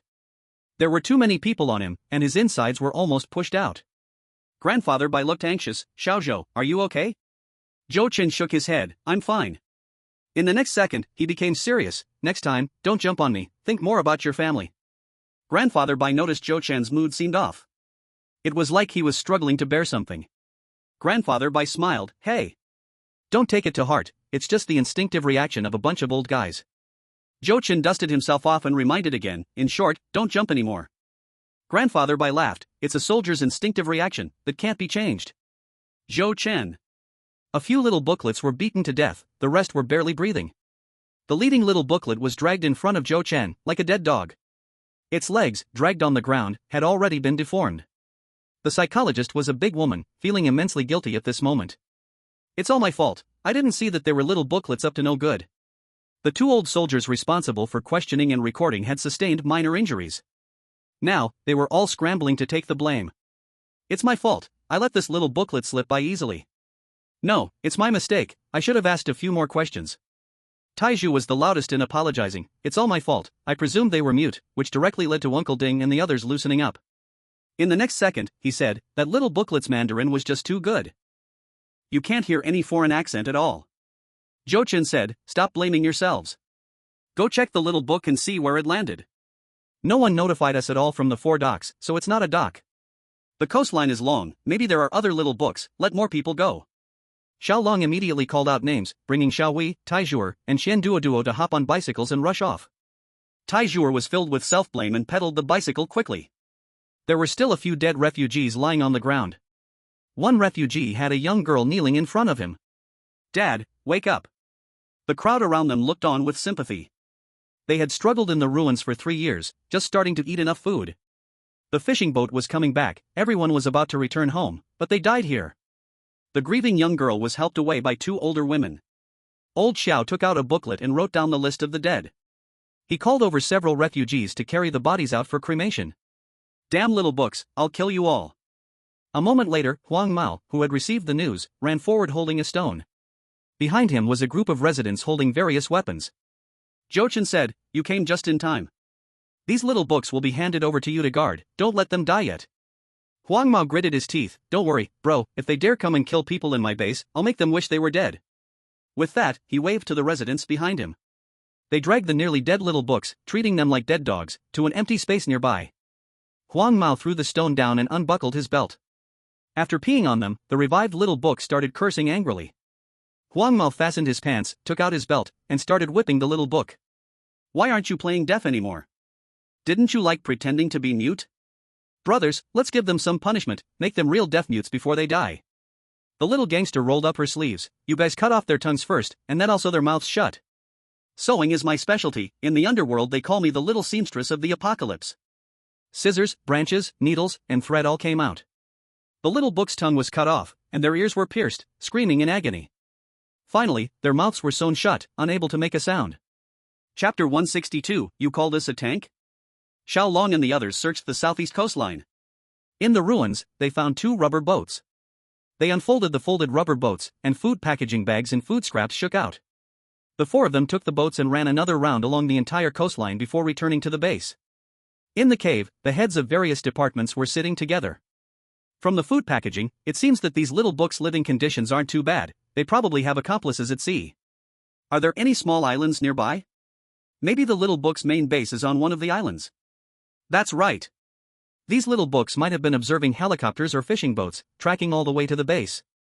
If they really have a main base, then this group of little books is just a forward scout. Give me a storm boat, and within a month, I will find the little book's main base. They are not of our kind, they must be destroyed. We must quickly figure out the situation and eliminate them all. Zhou Chen raised his hands, palms down, pressing them down slightly, indicating for everyone to be quiet. I know there are a few small islands nearby, and there are people on them, but very few. If the little books really have a main base, it won't be easy to destroy it. Don't rush, let's wait for the interrogation results first. A while later, Huang Mao, covered in blood, walked in. He handed over a blood-stained paper. Bro, I chopped the leader of the little books into 8 pieces, one of the scared little books confessed everything. Here is the interrogation record. Zhou Chen took a quick look and passed it to Old Bai and the others. After reading the interrogation record, everyone's face showed shock. Damn it, I knew these foreign mixed breeds who grew up in China had bad intentions. Turns out they are spies, no wonder they easily fooled Sister Ku. Yeah. These people have been professionally trained since childhood, their expressions, their eyes, their emotions are all controlled, even psychologists can't tell. More than 200 people, and dozens of guns, indeed difficult to deal with. We can't directly use shells, that's too wasteful. The coordinates are quite far, wasting time and fuel. Zhou Chen said to Huang Mao, the notebook is useless, kill it. Huang Mao excitedly said, brother, killing it directly is too wasteful, why not leave it completely to me? I promise to give you a surprise. Zhou Chen waved his hand, do as you wish. Huang Mao happily walked away. The meeting continued. Several uncles expressed their opinions. One by one volunteered, shouting they wanted to go out to scout. Zhou Chen quickly calmed them down, heroes, calm down. Oldly, filled with passion, said, Xiao Zhou, just tell us how to do it. Zhou Chen stated, the coordinates are too far apart, the notebook is lacking sea transport, it doesn't pose a threat for now. The most important thing right now is to develop agriculture, food and herbs come first. But we must quickly establish a patrol team to prevent bad people from landing. 4 docks should be allocated more ammunition, if anyone invades, shoot immediately. The base is short on manpower, we can defend rather than attack. The meeting ended. Zhou Chen immediately pulled Old Bai to a corner. How is the military base? Old Bai frowned, just returned and wanted to tell you, this has delayed until now. Something big happened at the base, those 6 chickens and ducks. Zhou Chen asked, they died? Old Bai said, they were stolen. Zhou Chen. Old Bai gritted his teeth in anger, the chickens and ducks had soldiers guarding them, a bunch of damn refugees actually knocked out the on-duty soldier, by the time they caught them, there were only feathers everywhere. What refugees? They are simply thugs. If it were me, executing them on the spot wouldn't be too much. Zhou Chen. Old Bai looked anxious, all the sweet potato seeds have died, Junfei begs you to send another batch over. Zhou Chen nodded, no problem, but this batch cannot be given for free. Old Bai understood, we can trade for points or exchange goods. Zhou Chen waved his hand, forget about the goods, they are just broken copper and iron, I don't want them anyway. Old Bai. Zhou Chen smiled slyly, unless we can trade for firearms. Old Bai jumped up immediately, I knew you weren't thinking of anything good. Zhou Chen laughed, the notebook scouts have already landed, scared me so much I couldn't eat or sleep, got sick that day, always in fear and anxiety. Come, let's figure out how to deceive exchange for firearms. Old Bai started to run, are you crazy? How could I possibly deceive my son? Zhou Chen chased after him, look at what you're saying, in the world of scholars, how can this be called deception? This is called a kind lie. The old and the young ran circles around a container. Old Bai, getting on in years, eventually lost the battle. He panted heavily, clutching his chest, no matter what, violating discipline is absolutely not acceptable. Zhou Chen laughed, I'm not asking for too much, just the weapons confiscated from outsiders like last time. Old Bai stomped his foot, isn't that asking for too much? Zhou Chen retorted, then tell me, besides firearms, what else do I lack? Old Bai quickly responded, lack manpower. Ning City has plenty of refugees, why not?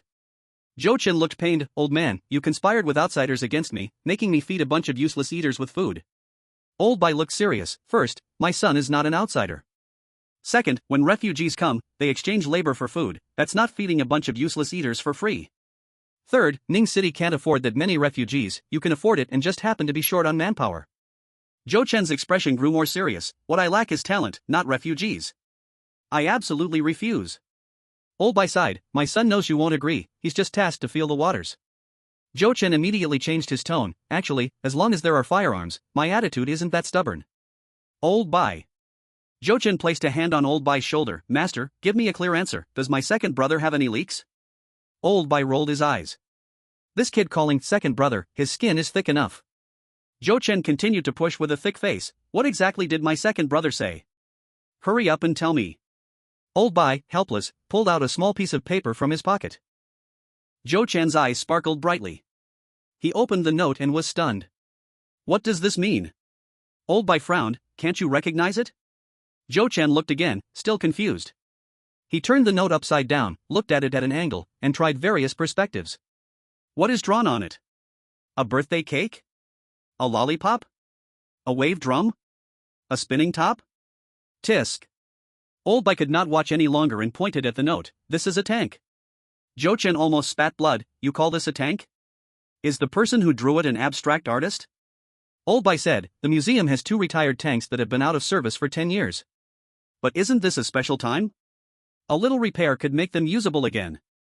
Zhou Chen crumpled the note into a ball and slammed his fist on the table. Today, if someone else tells me this, do you believe I will kill someone? Chapter 163, If a man is not ruthless, his position is unstable. Inside the cave, a roar erupted. This is outrageous. Although I previously said I would accept retired warships, submarines, tanks, etc. But what good are these broken tanks that have been out of service for 10 years? Real food and herbs, trading for a pile of junk? Old Bai hurriedly explained, little ancestor, they are really not junk. In the past, due to a lack of military resources, tanks were repaired over and over until they were completely worn out. No one cared about service life? If you don't believe me, ask Old Hai and the others, they are armored maintenance soldiers, ironclad doctors, they know best. Old Bai quickly called for Old Hai and the others. The four men came in looking confused, but understood as soon as they heard. The four professionals began to explain in detail with their technical expertise. Zhou Chen, I don't understand. The four professionals. Old Hai said, let me put it simply. Those two retired tanks in the museum, with some careful repair, can at least last another 5 years. Zhou Chen was an outsider, but he wouldn't easily be fooled. Even if they can last another 10 years, 20 years, without shells, what good are they? This question left Old Hai and the four of them speechless. After all, when they were young, they were armored maintenance soldiers, not in munitions factories making shells. Zhou Chen looked at Old Bai. Old Hai and the four looked at Old Bai. Old Bai. The pressure fell on Old Bai, how about we get a few shells? Zhou Chen sneered, a few shells? Old Bai said, 10 shells? Zhou Chen snorted, 10 shells? Old Bai uncertainly said, 20 shells? Really can't get more, with industrial civilization destroyed, getting 1 shell is hard, 10 shells are not even guaranteed. Zhou Chen lamented, look, even if the 2 tanks can last another 50 years, without shells, what's the point? There is. Old Hai and the four said in unison, without shells, they can still crush enemy troops under their treads, they can crush thousands. Zhou Chen. Such a good point. He couldn't argue back. This is land surrounded by the sea. If a large number of enemies come in the future, moving tanks could indeed crush one group after another. Thinking this way, this deal could still be made. But he is thick-skinned. Zhou Chen unfolded the crumpled note again, Master, did my second brother not draw enough? Old Bai's heart skipped a beat, and he tightly shut his mouth, resolutely not falling for it. Zhou Chen took a steel pen out of his pocket, removed the cap, and drew a whale under the note. Look, isn't there a submarine missing? I remember Old Hai's brother-in-law retired from the East Sea Fleet, right? I don't ask for much, just 2 submarines that are about to be retired. This time Old Bai really took off running, little ancestor, I can't afford to provoke you. After 50, he had never run so fast as today. His feet seemed to have wind, shifting shapes, better than a graceful dance. Zhou Chen chased after him, take it easy, everything is negotiable. Old Bai turned back to curse, negotiate my foot. You want to take the hat off my son's head. Zhou Chen continued to chase, seriously, how could I harm my own second brother? Old Bai was speechless, pa. Shameless. Zhou Chen laughed heartily, what face do those dragging their families need, filling their stomachs is the most important. Yes, write down my words and have my second brother tell those stubborn big shots. In the end times, don't stick to one mode, sell what needs to be sold. People depend on food for survival, having enough to eat is the most important thing. If everyone starves to death, will the guns and weapons matter? Old Mr. Bai saw he was about to be caught and got anxious. Joe crazy, stay away from me. Zhou Chen wasn't trying hard to chase, keeping a distance of 3 meters just to tease the old man. When you're happy, you call me little ancestor, when you're not, you call me Joe crazy. You're really practical, old man. Old Mr. Bai was so angry he almost jumped, am I practical? The most practical one is you, okay? You want what's flying in the sky, you want what's running on the ground, you want what's swimming in the sea. Do you want an atomic bomb? Zhou Chen laughed out loud, really? Then I won't be polite. Old Mr. Bai was desperate, why don't you just fly up to the sky?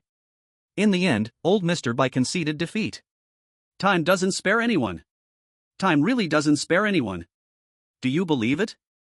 I could outrun you when I was your age, even wearing a gas mask. Zhou Chen nodded repeatedly, I believe it, why wouldn't I? Who are you? You can catch the moon in the sky and the turtle in the ocean. He quickly took out paper and pen, scribbling, old immortal, let's discuss what materials to trade for tanks and submarines. Old Mr. Bai nearly fainted on the spot. You really want to trade for a submarine? Zhou Chen swiftly wrote down a few types of materials. A man who isn't ruthless can't hold his position. Don't mention submarines, I even want an aircraft carrier. Old Mr. Bai was convinced, you really are something. Looking at the material list, one has to admit that Zhou Chen is thick-skinned but sincere. Not only did he add poultry and sweet potato seedlings. He also gave 2 tons of soda ash and 2 tons of organic fertilizer. These are good things. Improving soil quality relies on these 2 items. With improved soil quality, the survival rate of crops dramatically increases. Food is just around the corner. It's impossible to feed all the refugees, but at least there will be a harvest. Jochin took back the notebook, writing while reading aloud. The big white radishes should be ready for harvest. Let's get 2,000 caddies. The potatoes should be almost finished. Let's get 2,000 caddies. Isn't the cabbage growing well? Old Mr. Bai thought for a moment. If you count the time, it's still a bit short, but even if the cabbage hasn't fully formed, it can still be eaten. Jochin nodded and quickly noted down, cabbage, spinach, and celery must be dried as vegetables, give 1,000 caddies each. Old Mr. Bai wanted to say something but hesitated. He really wanted to say that it's best to give fresh vegetables. Dried vegetables lose at least half of their vitamins. But thinking about Jochin's difficulties, the words were swallowed back. Old Mr. Bai reminded, herbs must not be missed. Jochin readily agreed, I don't know the yield of herbs, you need to ask old Zhu. Dried fruits, fruit juices, clothes, shoes, quilts. A whole list, half a sheet of paper filled. It shows Jochin's crazy love for such strategic weapons like submarines. Old Mr. Bai carefully calculated the list of materials. From a business perspective alone, it could definitely exchange for 2 tanks and an almost retired submarine. The biggest problem is whether the military will agree to trade with strategic weapons. That might be very difficult. Jochin thought of those tea drinks in his space and decided to take them to Ning City for sale as well. Thinking about the business in Ning City, he immediately thought of the use of the yellow-haired guy. Tian Super is good, steady and smart. But even the steadiest person can't resist the temptation of profit. If Tian Cha were to have full control over the operations in Ning City, one day he might betray him out of greed. As a boss, one must know how to play the balancing act. Some losses are enough for one time. The little tattooed girl hurriedly ran over. Zhou Gu, Huang Ma took a notebook to the wild. If you need something, just tell me. Jochin casually asked, what's he taking a notebook to the wild for? The little tattooed girl excitedly said, there are 2 lions in the wild. Huang Ma took a notebook to catch lions. Jochin, awesome. Chapter 164, bro, this is definitely a hit. The mountains are surrounded by cliffs on all sides. Countless refugees are tied with safety ropes. Bodies hanging in the air, chisels in hand, knocking and tapping. It's inconvenient to use a helicopter each time, and it consumes fuel. While there were still a group of refugees, Old Jiang organized people to install artificial elevators on the cliffs all around. The simple elevator was similar to the kind used before a construction site was completed. It could hold 500 pounds without a problem. Huang Mao, who had been missing for half a month, came back with a few refugees. He made a cage out of branches. Inside the cage lay 3 baby lions. They really were just born, still covered in blood. Huang Mao looked extremely excited. He ran straight to Jochin to show off, brother, look what this is. I knew there were 2 lions in the wild that often appeared to eat people. I was ready to hunt the lions, but the thugs out there acted first. When we arrived, the male lion had already been killed, and the female lion had just given birth, injured and barely alive. I wasted no time, killed all the thugs, and carried the 3 baby lions away. Having animals is great. Not only does it improve the ecological environment, but it also adds liveliness to the base. Jochin instructed the young girl to make some milk powder. The 3 baby lions, just a few days old, instinctively suckled on the nipples and made weak little sounds. Their cries were so weak, looking like they wouldn't survive. Jochin asked, who will take care of such small ones? The young girl raised her hand, I can take care of them. Jochin shook his head, you can't, you and Huang Mao go back to Ning City. Huang Mao stumbled, a pained expression on his face, brother, don't chase me away. The young girl felt even more anxious, Zhouge, I will work hard, I promise I won't slack off. Jochin frowned, where are your thoughts? I have an important task for you. He patted their shoulders to reassure them, don't worry, you won't suffer in Ning City, it's better than at the base. Huang Mao and the young girl looked at each other. Huang Mao boldly asked, brother, what do you mean by important task? Jochin mentioned Tian Xiao and briefly explained the business in Ning City. Huang Mao, do you understand what I mean? Huang Mao's face turned red with excitement, brother, you scared me. I thought you were going to chase me away. I understand what you mean, I promise to complete the task. Moreover, he also hoped to have the chance to find Boss Yang and those buddies from the past. If Boss Yang and the others were still alive, it was very possible they would meet again in Ning City one day. Jochin told the young girl, men are not as careful as women, you go manage the accounts, if you don't know, just learn. The scared young girl finally let out a sigh of relief, Zhouge, I promise to work hard. After thinking, she added, Zhouge, about Si Tian, Uncle Sun, and the others. Initially, she had gone to the wild to meet her girlfriends, but an accident happened on the way. She escaped from the thugs, but before reaching the meeting point, a major earthquake occurred. By a twist of fate, she floated to this land while holding onto a piece of wood. After struggling alone for a year, she finally met Huang Mao, an acquaintance. She wanted to find her girlfriends and also continue the search for her uncle. Going to Ning City meant a bigger chance. Zhou Chen pointed at a pile of cardboard boxes. You all take these things over, the main trading goods are food. Huang Mao hurried to open one and saw it was all tea drinks. Recalling the business he had during his last few days in the Magic City, he said, brother, these things the rich ladies will definitely love, but in terms of market, there's something even harder to find. Zhou Chen asked, what is it? Huang Mao replied, little raincoats, you understand. The young girl beside him blushed up to her neck. Huang Mao continued, brother, you know, people are always divided into levels. In times of disasters and the end of the world, the ordinary people suffer and die the most, and the ones who live the hardest are still ordinary people. Before the disaster, those super wealthy and corrupt officials still lived well. During the extreme heat, refugees couldn't even get a sip of water. But those people had pool parties at home, filling the pools just to soak for half an hour, can you believe it? Zhou Chen thought to himself, I can believe it, I have soaked before. The bathwater I soaked in was even eagerly bought by others. Huang Mao continued, the extravagance of the upper class is limitless. It's not something we ordinary folks can even imagine. The richer you are, the more chaotic your private life, yet you cherish life even more. Little raincoats, they are definitely going to be a hit. Huang Mao said, dry-mouthed, bro, do we have this thing? If we do, I guarantee it will be worth more than food. Zhou Chen couldn't help but chuckle. He actually had this thing. How could the storage warehouses of 3 imported supermarkets not have this? When they cleared out the industrial park buildings, they also grabbed 2,000 of them. Zhou Chen nodded, think again, what else is a market hit? The next second, Huang Mao opened a bag of tea drinks. He took out the lemon slices inside. Lemon slices, we need to sell them separately. Zhou Chen was confused. Huang Mao explained, in a natural disaster, avoiding pregnancy is a big deal. Among the many unreliable methods of contraception, drinking lemon juice ranks in the top 3. The girl nearby anxiously said, how can this be? This is totally unscientific. Lemon juice is rich in vitamins, and vitamins dissolve in water, Huang Mao directly interrupted her, whether it's reliable or not doesn't matter, whether it's scientific also doesn't matter. What's important is, if someone believes it works, it can become another hot seller that's in short supply. Zhou Chen couldn't help but give a big thumbs up. Damn! What a vast world, full of wonders. The girl reminded, what if someone believes it, and ends up in pregnancy? That would be a big deal. There are no medical conditions for abortions. The current refugees are severely malnourished, the risks of natural childbirth are several times greater than before the disasters. Even if a child is born safely, most likely they will perish. This method is truly harmful. Huang Mao impatiently clicked his tongue, it's not like I'm making you use it, why are you panicking? It's just business, if someone believes and is willing to buy, we just sell. I'm not making you go door to door selling lemon slices. Besides, doing business is meant to exaggerate and create something out of nothing. It's a mutually agreed transaction, I'm not holding a knife to anyone's neck to force a sale. As expected from someone who has seen the business world. As long as there are resources, Huang Mao can maximize its value. Even ordinary lemon slices can be linked to contraception. Especially in the apocalypse, contraceptive methods cannot be overlooked. It's even a matter of life and death. Precisely because it's a matter of life and death, Zhou Chen found himself unable to decide. Maximizing the value of anything he lets go is naturally a good thing. But if people are harmed by greedy merchants, can humanity still be saved? Huang Mao, quick-witted, instantly saw Zhou Chen's concerns. He hurriedly said, bro, just relax. People are very smart, avoiding harm is instinctive. Those who truly believe in these so-called remedies are either real fools or don't value their lives. No matter which kind of person, they're asking for it.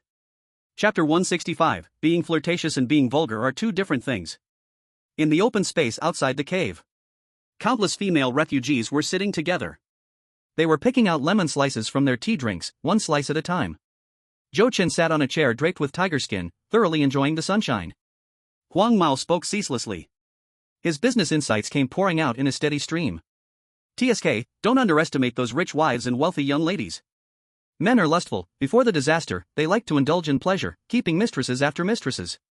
Women admire strength, before the disaster, they like to be the mistresses of wealthy men. In this current world, dignity is worth less than a sweet potato. When women want to survive, once they come to terms with it, men will be even less short of women. Rich wives are aging and losing their looks, worrying about being kicked out by their husbands. Wouldn't they need to keep flattering and comforting them every day? Rich young ladies have never faced hardship. To keep living a life without worrying about basic needs, they must marry a golden turtle son-in-law. The real golden turtle son-in-law is very popular. Countless women try every means to seduce him. To stand out among competitors, they must hold on tight to a man's heart. Black silk is essential. And clothes that are thin and transparent, making it look like they're not wearing anything. Bro, don't you agree with what I'm saying? Zhou Chen glanced at Huang Mao. This guy was speaking with great enthusiasm.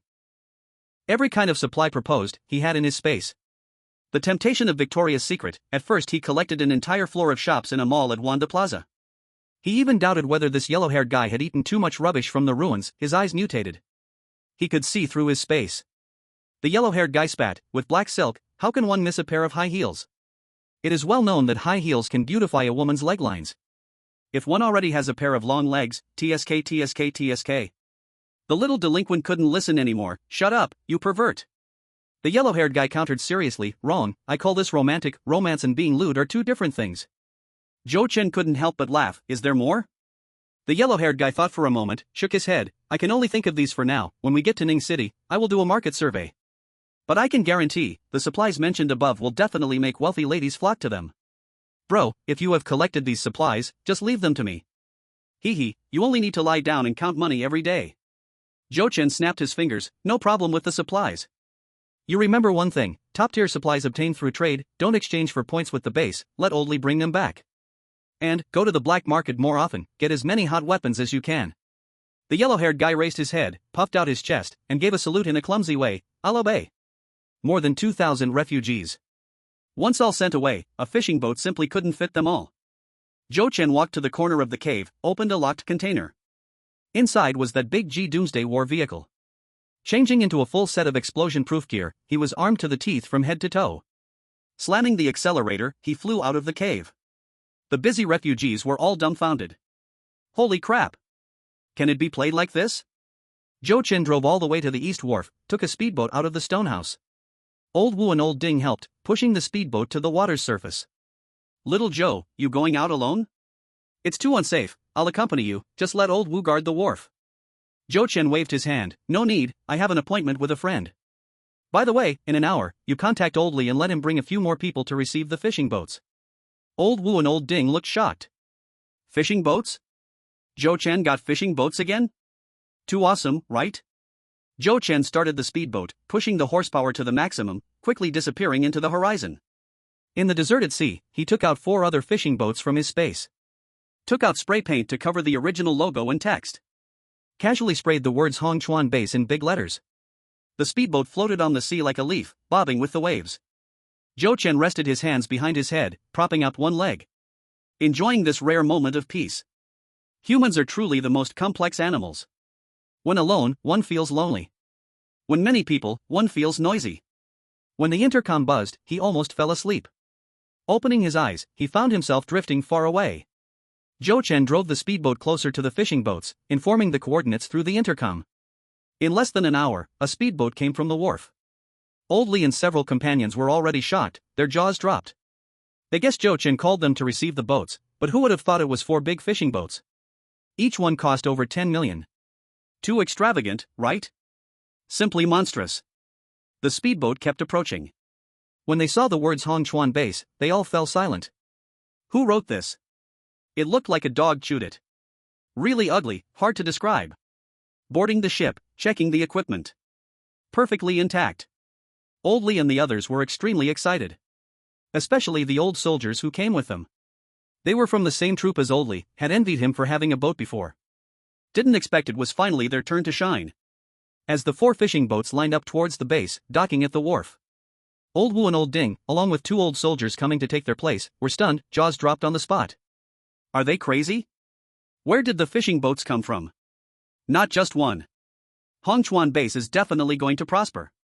As soon as Zhou Chen stepped down from the suspension ladder, the 4 old soldiers on the wharf couldn't wait to board the ship and touch everything. Old Wu shouted, Little Joe, are all 5 fishing boats docked at the East Pier? Zhou Chen replied, for now, yes. If we expand to the other 3 market directions in the future, then we'll move over. Back to the point. The southern, western, and northern sea areas. When he flew the farthest, it was only about 100 nautical miles. Are there any cities or land farther than those small islands? Even over 200 small notebooks could settle in 300 sea miles southeast. What about the other survivors? The few small islands observed before must also be subdued. Exterminate the thugs completely. Let the ordinary refugees go free. Each small island must build infrastructure and establish base border islands. Old Wu emphasized, Little Zhou, with the boats docked here, we still need to add personnel and ammunition. A few days ago, some small notebooks landed on the shore, and we must guard against the second and third batches. Not just small notebooks, perhaps there are also little pickled veggies, little foreigners, little Vietnamese, and little Indians. In the apocalypse, resources are scarce. People not of our kind must be exterminated. Fishing boats are not just transportation tools, they are tools for survival. They also bear the responsibility for trade with Ning City. There are many refugees in Ning City, and the land cannot grow crops. No matter how large the land in Ning City is, the resources buried in the ruins will eventually be turned upside down by the refugees. There's not even garbage to pick up, riots will definitely happen. Whether for livelihood or for urban security. In the effort to be self-sufficient, we must maintain long-term friendly cooperation with the Hongchuan base. A group of old soldiers, with their hearts tied to their homeland. Naturally, they hope for the day when the country is prosperous and the people are safe. Chapter 166, This grandson, I haven't taught him enough. Half a month later. A long line of bicycles rushed towards the East Pier carrying supplies. Not enough bicycles, most refugees walked on their own two legs. The bumpy road is definitely not as smooth as the asphalt road before the natural disaster. But it's 100 times better than climbing hills and jumping pits in the entire ruin. Zhou Chen had sent out a message. The distributed clothes could be taken, and personal luggage could be taken. Even knives and rods must be uniformly brought onto the boat to be received in Ning City in an orderly manner. The food on the way home would also be covered by the base. But the distributed bedding and straw mats couldn't be taken. Agriculture was shattered in the natural disaster, not even a tuft of cotton has been grown. Before the textile factory is revived, bedding and straw mats are very important household supplies. The Hongchuan base is so large. In the future, it will have countless residents. Even landlords have no surplus grain. Groups of refugees, carrying their pitiful little bundles, happily walked towards the pier. They had been trapped on this island for over 2 years. Today they finally stepped on the road home. As long as they safely reach Ning City, their home is not far away. If their family is still alive, they must be eagerly waiting for their reunion. 5 fishing boats. 1 cargo ship and 4 passenger ships. Separating people and goods to prevent refugees from being greedy and trying to seize supplies in fishing boats. 5 spirited young men accompanied the boats, armed and ready, whoever dared to move would be shot. The blonde guy cursed, Dragon Xiaoyun, where the hell have you run off to? A lady told him, it seems she went to the farm, she has been going to chat with the little wild men recently. Zhou Chen, with his hands in his pockets, happened to walk by, little wild man? The lady was taken aback and reminded, did you forget, the one you fought with? The little wild man who was assigned to the farm to pick up dung after being hung all day. Zhou Chen suddenly understood. He really had forgotten. Zhou Chen casually asked, how has the little wild man been behaving? Has he been sneaky? The lady shook her head, I don't know about that. The blonde guy turned around to look for Dragon Xiaoyun, cursing as he went, silly woman, even wasting time boarding the boat. Zhou Chen, with nothing to do, followed behind with his hands in his pockets. He also wanted to see how that grandson had been tortured. He must have had a hard time being assigned to pick up dung. The sun was shining bright. The wheat seedlings in the fields were a vibrant green, standing half a foot tall. At this moment, the locals all went to the dock to help, leaving very few people in the fields. Zhuang Chen immediately spotted the little girl who acted tough. She was squatting in the wheat field, pulling out weeds and babbling about something. Next to her was the little wild man. The little wild man was skinny and scruffy. His clothes were torn into rags, and he was using his hands to pick up dung to fertilize the land. The little girl was animatedly recounting a long story, while the wild man remained silent. Huang Mao shouted angrily, Long Xiaoyun, are you still messing around? You're not doing your real job, right? The little girl was startled.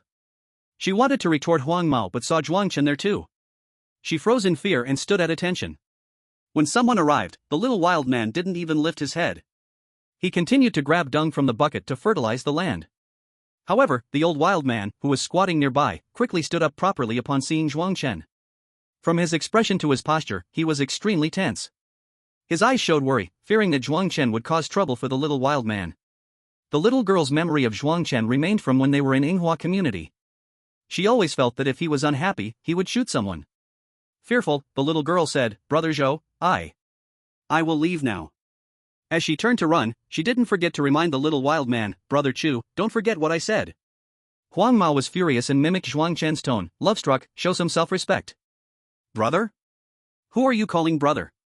At Honchuan base, there is only one brother Zhou."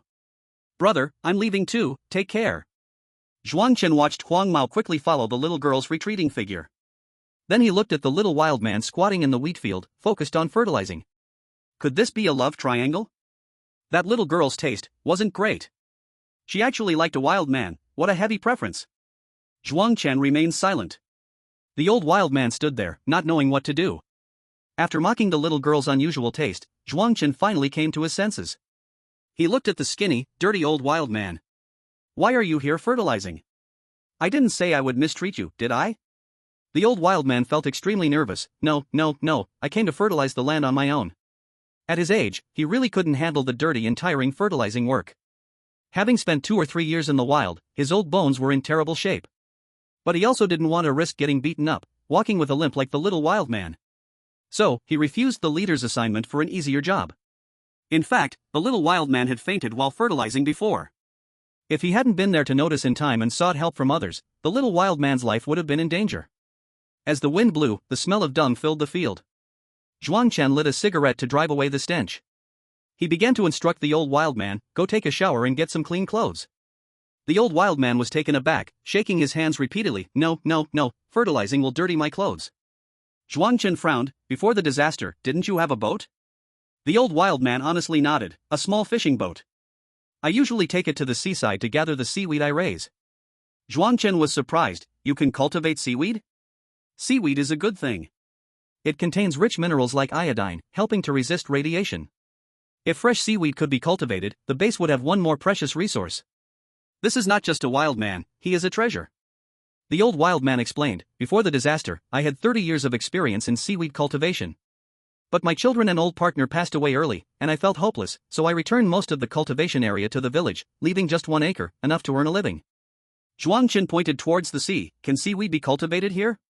The old wild man looked in the direction he pointed. "Currently, the seawater quality is poor, and the fish have mutated, but we can try slowly." Zhuang Chen's heart leapt with joy. "You rest for a few days first. Old Xiao will come to discuss the specific plan for cultivating seaweed with you."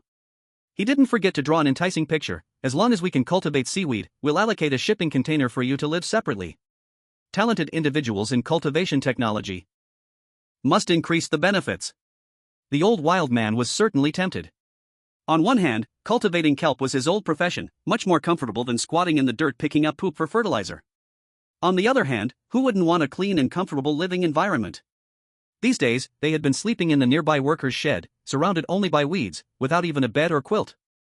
But this old body of his was suffering. However, the old wild man worriedly looked at the little wild man who was working hard. He wanted to plead for the little wild man. Zhou Chen had sharp eyes and understood immediately. But he still found this grandson displeasing. Zhou Chen's expression turned cold in an instant. "Old man, I suggest you take care of your own old bones first. I haven't taught this grandson a lesson enough." "Old wild man." Zhou Chen walked behind the little wild man and kicked him in the back. "Grandson, you have 2 hours to run to the West Pier. If you're 1 minute late, you'll be feeding the sharks." Chapter 167, Intentional Retaliation. The Doomsday War vehicle set out. Sparks flew and lightning struck all the way. Zhou Chen drove with one hand, a cigarette clenched in his mouth. He frequently honked the horn, urging the little wild man in front to run faster. The ragged little wild man, still limping from the beatings he took, was running with a limp on West Avenue. The tattered strips of cloth on him flapped wildly in the wind. Zhou Chen rolled down the window and yelled, "Running so slow, haven't you eaten?"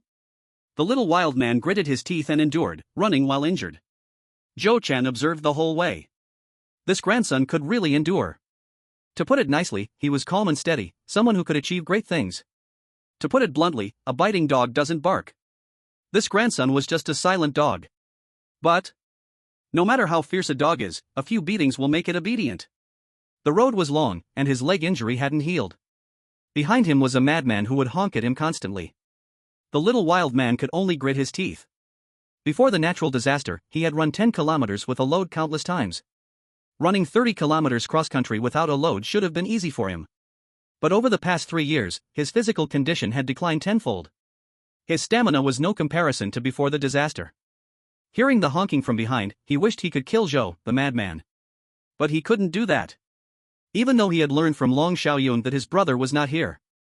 He also understood the situation about the disaster and what had happened to his brother before the earthquake.